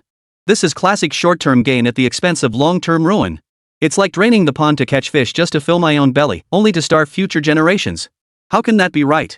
So here's my proposal: if you truly want genuine economic growth and steady progress for our nation, first, rein in the real estate sector. Stop turning this vital pillar of people's livelihoods into your money-grabbing scheme. Second, massive layoffs in all state-owned enterprises at least have their workforce. Force them to place capable people in the right positions and compel them to root out those parasites living off the public payroll. Chapter 202, SSS 203, Cold Winter Snow. At this moment, Lin Yuanfan's words left every expert and scholar present utterly stunned. After all, what on earth was he talking about? Mass layoffs across all state-owned enterprises, cutting at least half the workforce? Was he joking? Was he serious? After the initial shock wore off, the experts and scholars looked at him with eyes full of skepticism. Yet in the face of this skepticism, Lin Yuanfan's tone grew even more solemn. I know what you're thinking, but let me be clear, I'm not joking. And on this matter, I'm not here to consult with you. I don't need your input. I've already submitted a formal proposal to higher authorities and received a 2-character approval. Feasible. Feasible? A professor immediately blurted out, Lin Yuanfan, what do you mean feasible? Mass layoffs in state-owned enterprises, cutting at least half the workforce, how is that feasible? Lin Yuanfan didn't even glance at the professor as he replied directly, what's not feasible? Why wouldn't it be feasible? Haven't we seen enough cases exposed over the years of people collecting salaries without working? It's not just state-owned enterprises, even private hospitals have 80-year-old nurses still holding down their posts. Ha! An 80-year-old nurse holding down a post? What kind of nonsense is that? Can you even fathom how those words could possibly be strung together? Calling that holding down a post? It's blatant ghost employment. Not only that, but they're occupying a vital position, tying up hospital resources, and getting free medical services. I'd wager that nurse needs at least 3 young nurses to look after her. And this is merely the tip of the iceberg in private enterprises. If private companies are like this, what about state-owned enterprises? At this point, Lin Yuanfan's gaze sharpened as he scanned the entire room. His aura intensified, radiating overwhelming pressure. The atmosphere in the entire conference room grew increasingly oppressive. Truly, few dared meet his gaze. After a long, tense silence, Lin Yuanfan spoke with icy resolve, when autumn comes on the 8th day of the 9th month, my blossoms will bloom and all others will die. All present here are experts and scholars, professors and associate professors. Surely you recognize whose verse this is. Heaven's justice is clear, and karma comes full circle. Retribution is inevitable, though its time may not yet be. But if we truly wait until the 8th day of the 9th month in autumn, until another Huang Chao comes to trample the bones of the nobles, then it will be far too late. I trust none of you here fail to grasp the meaning of my words? Surely none among you are pretenders like manhwa? I suspect there must be, for I know your academic circles well enough. Recently, a Nobel laureate, a Chinese American who was once part of our own Academy of Sciences, made remarkable contributions and achieved great things in his field. Yet despite repeated applications, he was never approved as an academician. Instead, he went abroad, won the Nobel Prize, and gained global renown. I hear that in your academic circles, even Newton would have to learn the ropes of gift-giving and tea-serving first, right? Bull. An expert leapt to his feet, shouting angrily, Lin Yuanfan, this is pure slander. Defamation. You'll be held legally responsible for your words. Watch out, I'll sue you for libel. Facing such a rebuke, Lin Yuanfan merely smiled calmly and remarked casually, defamation? Fine, go ahead and sue me. I'll take it head on. After all, true gold fears no fire. Whether what I just said was truth or slander, there are plenty of ways to get to the bottom of it. True gold fears no fire. It will be easy to distinguish who among you possesses genuine talent and who are mere imposters, like Mr. Nangua, living off the public purse. Didn't I just say? Mass layoffs in state-owned enterprises, at least half of you will go, including so-called experts, scholars, professors, and associate professors. I'm not targeting you personally, I'm targeting all the parasites. I'm determined to make state-owned enterprises compete fiercely. In the past, it was always the grassroots who were forced to compete, bleeding themselves dry. Countless children were robbed of their childhoods, forced into cram schools at mere ages of a few years old. And what's the result? No matter how hard the children of the working class strive, no matter how many years they spend burning the midnight oil, they can never compete with a recommendation letter casually written by someone like you. Or even just a phone call. I have my friend arrange for your friend's child to get into this state-owned enterprise. Then you have your friend arrange for my friend's child to get into that state-owned enterprise. Then my child gets help from your friend's friend. Back and forth like this, exchanging favors, mutually beneficial. Before we know it, we've formed our own Brahmin caste, that is, modern aristocracy. What else? These are merely the methods used. Do you truly believe I'm unaware? How could this possibly be a secret? It certainly isn't a secret, but in this world, some things simply cannot be spoken aloud. Once spoken aloud, they inevitably offend countless people. Now Lin Yuanfan had offended many of the experts and scholars present. Meanwhile, on the other side, someone else was offending yet another group of experts and scholars. And they were doing it with deadly intent. At that moment, that person was being interrogated in the interrogation room. Please explain why these dozen or so national treasures were found in your home. I don't know. How would I know who placed those national treasures in my home? Oh? So you admit they were in your home? Facing the interrogator's question, the man smiled, then effortlessly unlocked the handcuffs on his wrists. Under the stunned gazes of the interrogator and several nearby guards, he produced his credentials. Special Investigation Unit of the State Security Bureau, Special Investigator, Lang Dongshui. First Class Police Superintendent, Badge Number SSS 203. The moment the interrogator recognized her credentials, he froze in utter shock. A deathly silence hung in the interrogation room as moments passed unnoticed. Lang Dongshui retrieved her credentials and stated flatly, "That is indeed my home, and those dozen or so national treasures were indeed stolen by me. But not from the National Museum. I stole them from the private villas of those experts and scholars. I stole from those experts' homes, yet the National Museum ended up with identical treasures stolen from them. How ironic. So, you said earlier that all the national treasures I stole were genuine, not a single fake, not even replicas, right? But I've never even set foot in the National Museum. How did those dozen or so replica national treasures I stole from those experts' homes turn into genuine ones? I once heard a saying, whatever level of national treasure the Forbidden City has, I have one too. I thought it was just a joke, but who knew it turned out to be true? In that case, it's a good thing the imperial seal was smashed on the monument to the people's heroes. Otherwise, it would have ended up as another private treasure in those experts' collections, wouldn't it? Chapter 203, Beyond Tigers and Flies, There Are Also Clowns. As Lang Dongshui finished speaking, the interrogation room fell silent once more. The atmosphere grew increasingly oppressive. Yet she hadn't finished speaking. What she had just said was nothing compared to what was coming. The real bombshell was yet to come. SSS 203, that's the police ID number, and also the code name. The only codes preceding mine are SSS 202 and SSS 201. 201 is a freak, his intellect crushes AI. Even the world's greatest minds would be useless against him. 202 is slightly better, but only slightly. His combat prowess far exceeds your imagination. Even I can't fathom just how monstrously strong he is. Anyway, those two rank above me. I possess neither 201's intellect nor 202's strength. All I have are these two hands. The divine hand? The interrogator suddenly spoke, his voice thick with astonishment. You're that divine hand? The world's greatest magician, the century's foremost thief, apprenticed to the gambling king yet surpassing his master, thus earning the title. Contemporary gambling god? It's actually you? You're from the State Security Bureau? And even SSS 203? Lang Dongshui smiled calmly. What do my achievements amount to compared to your experts and scholars? The imperial seal, symbolizing 2 millennia of feudal imperial rule, suddenly resurfaced only to be smashed on the monument to the people's heroes. Were those experts and scholars truly distressed over the destruction of a national treasure? In their eyes, it wasn't a national treasure at all, it was their private property, something they considered their own possession.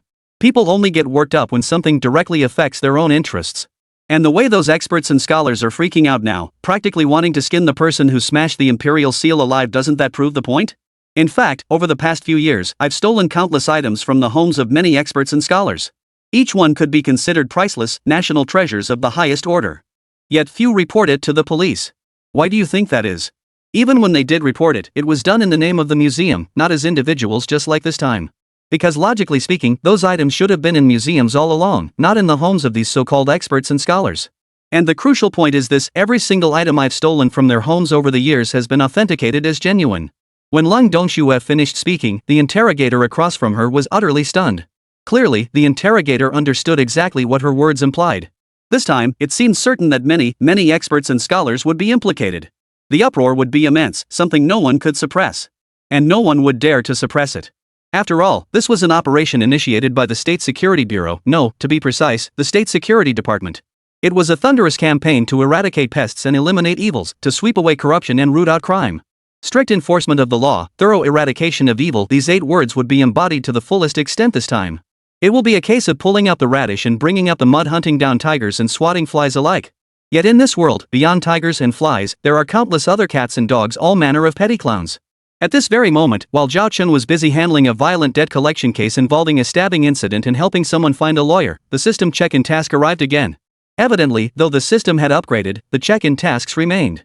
They were no longer mandatory optional, but this check-in task reward, special fund for serving the people plus 100 million, premium reward chest plus 10.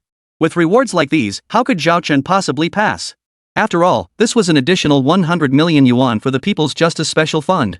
The original fund was only 1 billion yuan. Wasn't an extra 100 million a good thing? Serving the people with an extra 100 million, how many more people could he help? He himself wasn't interested in money, he'd long since outgrown such base concerns, but didn't he have to act in the people's interest? How does the saying go? An official who doesn't serve the people might as well go home and sell sweet potatoes. Besides, he genuinely enjoyed helping others and doing good deeds. After all, he was about to become a father. His police officer wife, Lin Shuang, was visibly growing day by day, her belly already showing. He felt compelled to do as many good deeds as possible before the baby arrived, accumulating blessings for his child.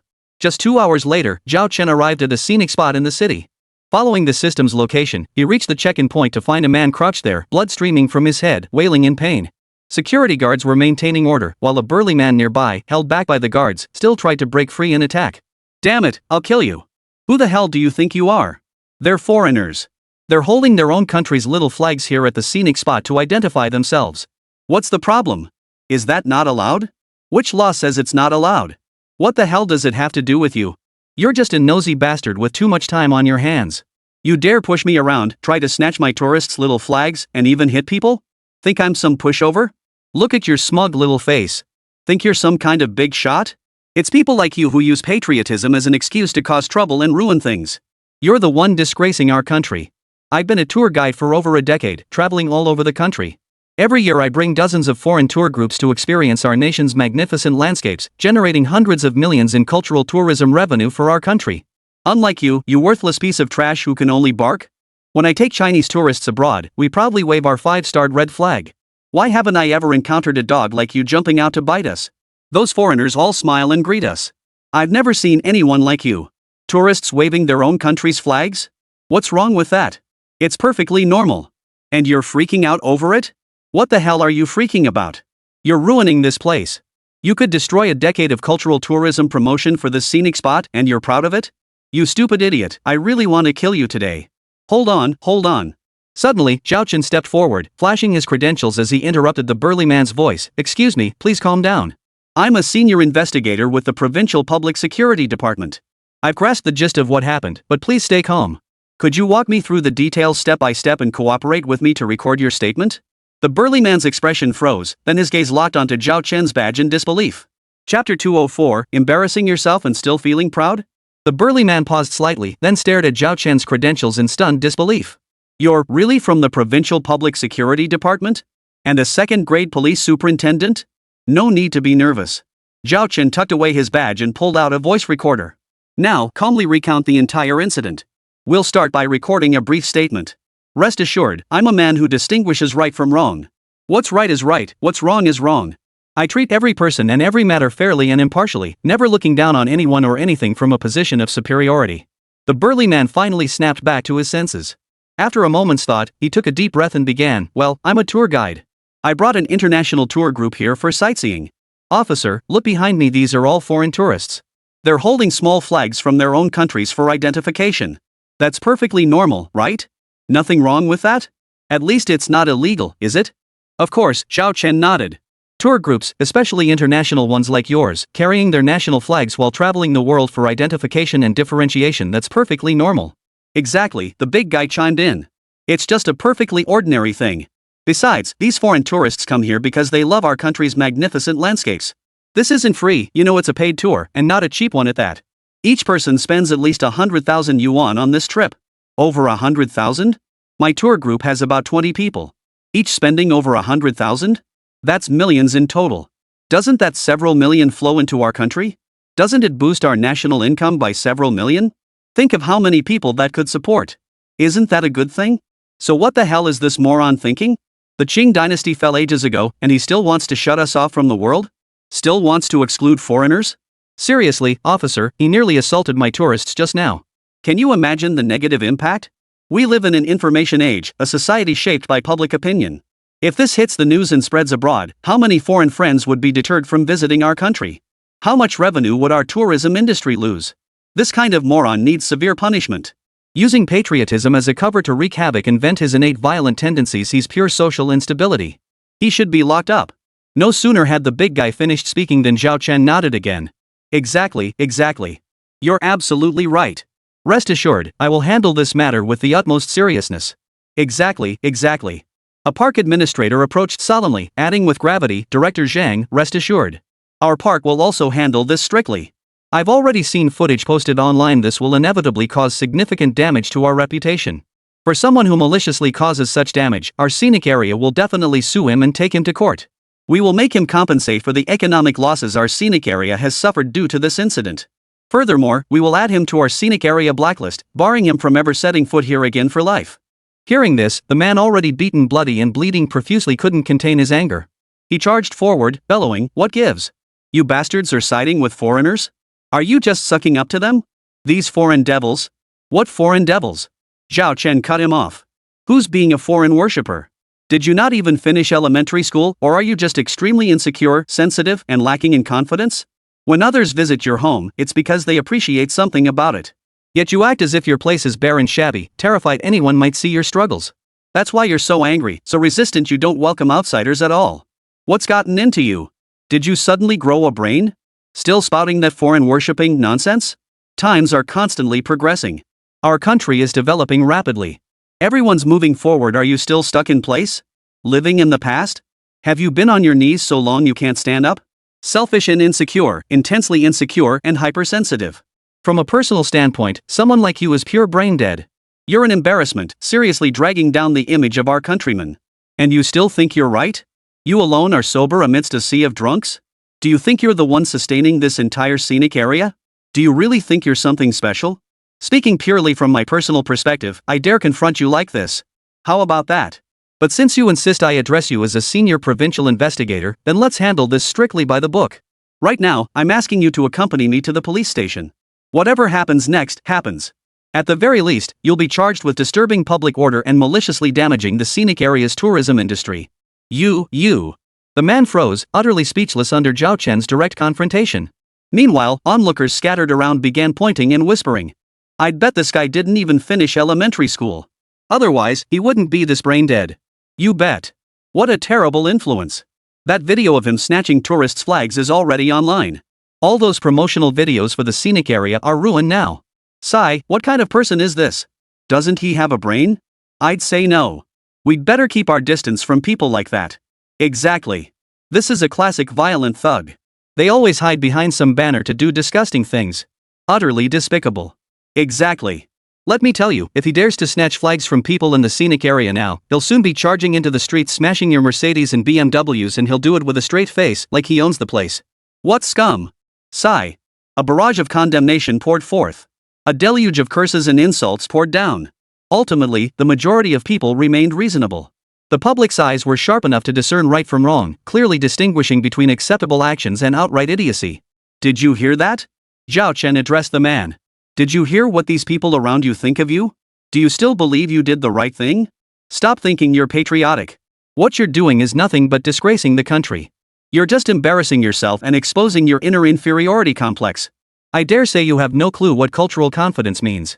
Confident people aren't as touchy as you. Got it? I'm talking to you. Do you understand? If you do, we can resolve this peacefully today. But if you don't, if you remain utterly oblivious to your wrongdoing, even convinced you're in the right, then we'll follow legal procedures. We'll send you to a labor camp. They'll turn you into a normal person. Zhao Chen pleaded earnestly, but the man showed absolutely no reaction. In fact, he was brimming with hostility. Chapter 205, completely impervious to reason. It's over. Seeing the man still like this, Zhao Chen truly felt it was over. This man was beyond saving. To put it bluntly, he'd likely remain this way for the rest of his life. Because people like this were truly stubborn as a mule, completely impervious to reason. They lived entirely in their own world, utterly resistant to any outside perspective. Trying to change someone like that was harder than climbing to the moon. It felt like trying to untie a chained dog, only for the beast to bare its teeth, bark furiously, and even lunge to bite him. What could Zhao Chen possibly do when faced with someone like that? At this point, he didn't feel like saying anything. Whatever. Sigh. He'd hoped to smooth things over, but the other party showed no appreciation. Just like that chained dog, they seemed to think, do whatever you want, I'm going to bite you anyway. There was nothing he could do. Faced with this situation, Zhao Chen had no choice but to give up. He would follow the rules and procedures to the letter, doing exactly what was required. And so the man was indeed taken to the police station. In the interrogation room, the man was already handcuffed but still hadn't grasped the situation. What's this about? Why am I being arrested? I'm the one who got beaten. Look at the blood on my head and the injuries all over my face. That scumbag tour guide did this to me. I got beaten up and now I'm the one getting arrested? You guys? We're following the law, the interrogator cut him off in a low, firm voice. If your injuries were truly severe, you could have requested medical treatment and an examination. But you didn't make that request on the way here. Instead, you were shouting and screaming the entire time. Clearly, even if you were beaten and injured, it's not a big deal, it doesn't matter. Now let's discuss why you were beaten. He's a tour guide leading a large international tour group, bringing so many foreign friends to visit our scenic spots. First, it allows foreign visitors to appreciate the magnificent landscapes of our great nation. Second, it generates income for our international economy. Third, it further promotes our cultural tourism, attracting even more foreign tourists to visit China. This, in turn, creates more income and solves employment issues for many people. It's a win-win situation. What's wrong with that? But what are you doing? You're sabotaging it. You're acting like a bandit, snatching those little flags used by foreign tourists for identification and even threatening to hit people? What gives you the right? What exactly are you trying to accomplish? You're severely disrupting public order, endangering public safety, damaging the scenic area's reputation, and bringing shame upon our nation. A great nation like ours can't even tolerate a few foreign tourists? If word gets out, you'll have completely disgraced us all. Can you even bear that responsibility? You're a grown man, how can you be so utterly brainless? How could you possibly do something like this? And now you still think you're in the right? What justification do you have? Now the tour company and the scenic area are suing you. Are you satisfied? Happy? You still dare to yell here? What are you yelling about? You're just full of hot air all day long.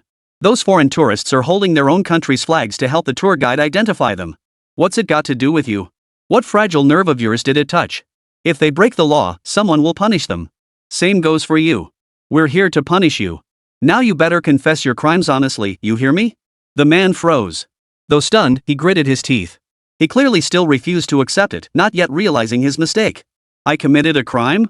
Are you sure you're not joking? What crime did I commit? Is loving my country a crime? Faced with the man's words, the interrogator shot back without hesitation, you love your country? I'm genuinely baffled, how dare you even claim to love your country? So in your eyes, patriotism is just lip service? And everything you do is justified under the banner of patriotism, right? You're acting like a lunatic, running around tourist spots disrupting public order on a whim, threatening foreign tourists in front of everyone. You've brought shame upon us all, and you call that patriotism? What if you go out and smash up all those Mercedes, BMWs, and Teslas on the street? Will you call that patriotism too? If you kill a foreigner next, will you claim that's patriotic too? What, has patriotism become your get-out-of-jail-free card? Does waving that card let you break every law and do whatever you want? Young man, did you even finish elementary school? Do you truly know how to write the characters for patriotism? Hold your horses with the rebuttal. I'm not in the mood to listen to you anyway, you wouldn't have anything meaningful to say. So save your breath. Listen to me instead. I'll tell you what true patriotism means. Take that tour guide who beat you up so badly. He brings so many foreign friends to our country every year, generating income for us and promoting our culture in tourism. That's what patriotism looks like. Let me tell you, patriotism is never just empty talk. It's not about who shouts slogans louder, or who hates other countries more. It's about who can contribute more to our own nation. What have you contributed? Ha? Yelling a few slogans doesn't make you patriotic. What have you contributed? Running into tourist spots to snatch foreign flags from foreign visitors' hands, what contribution is that? And then you resort to physical violence against foreign visitors? You call that a contribution? Not a shred of contribution, pure destruction. And you still have the nerve to talk about patriotism? I don't think you're patriotic.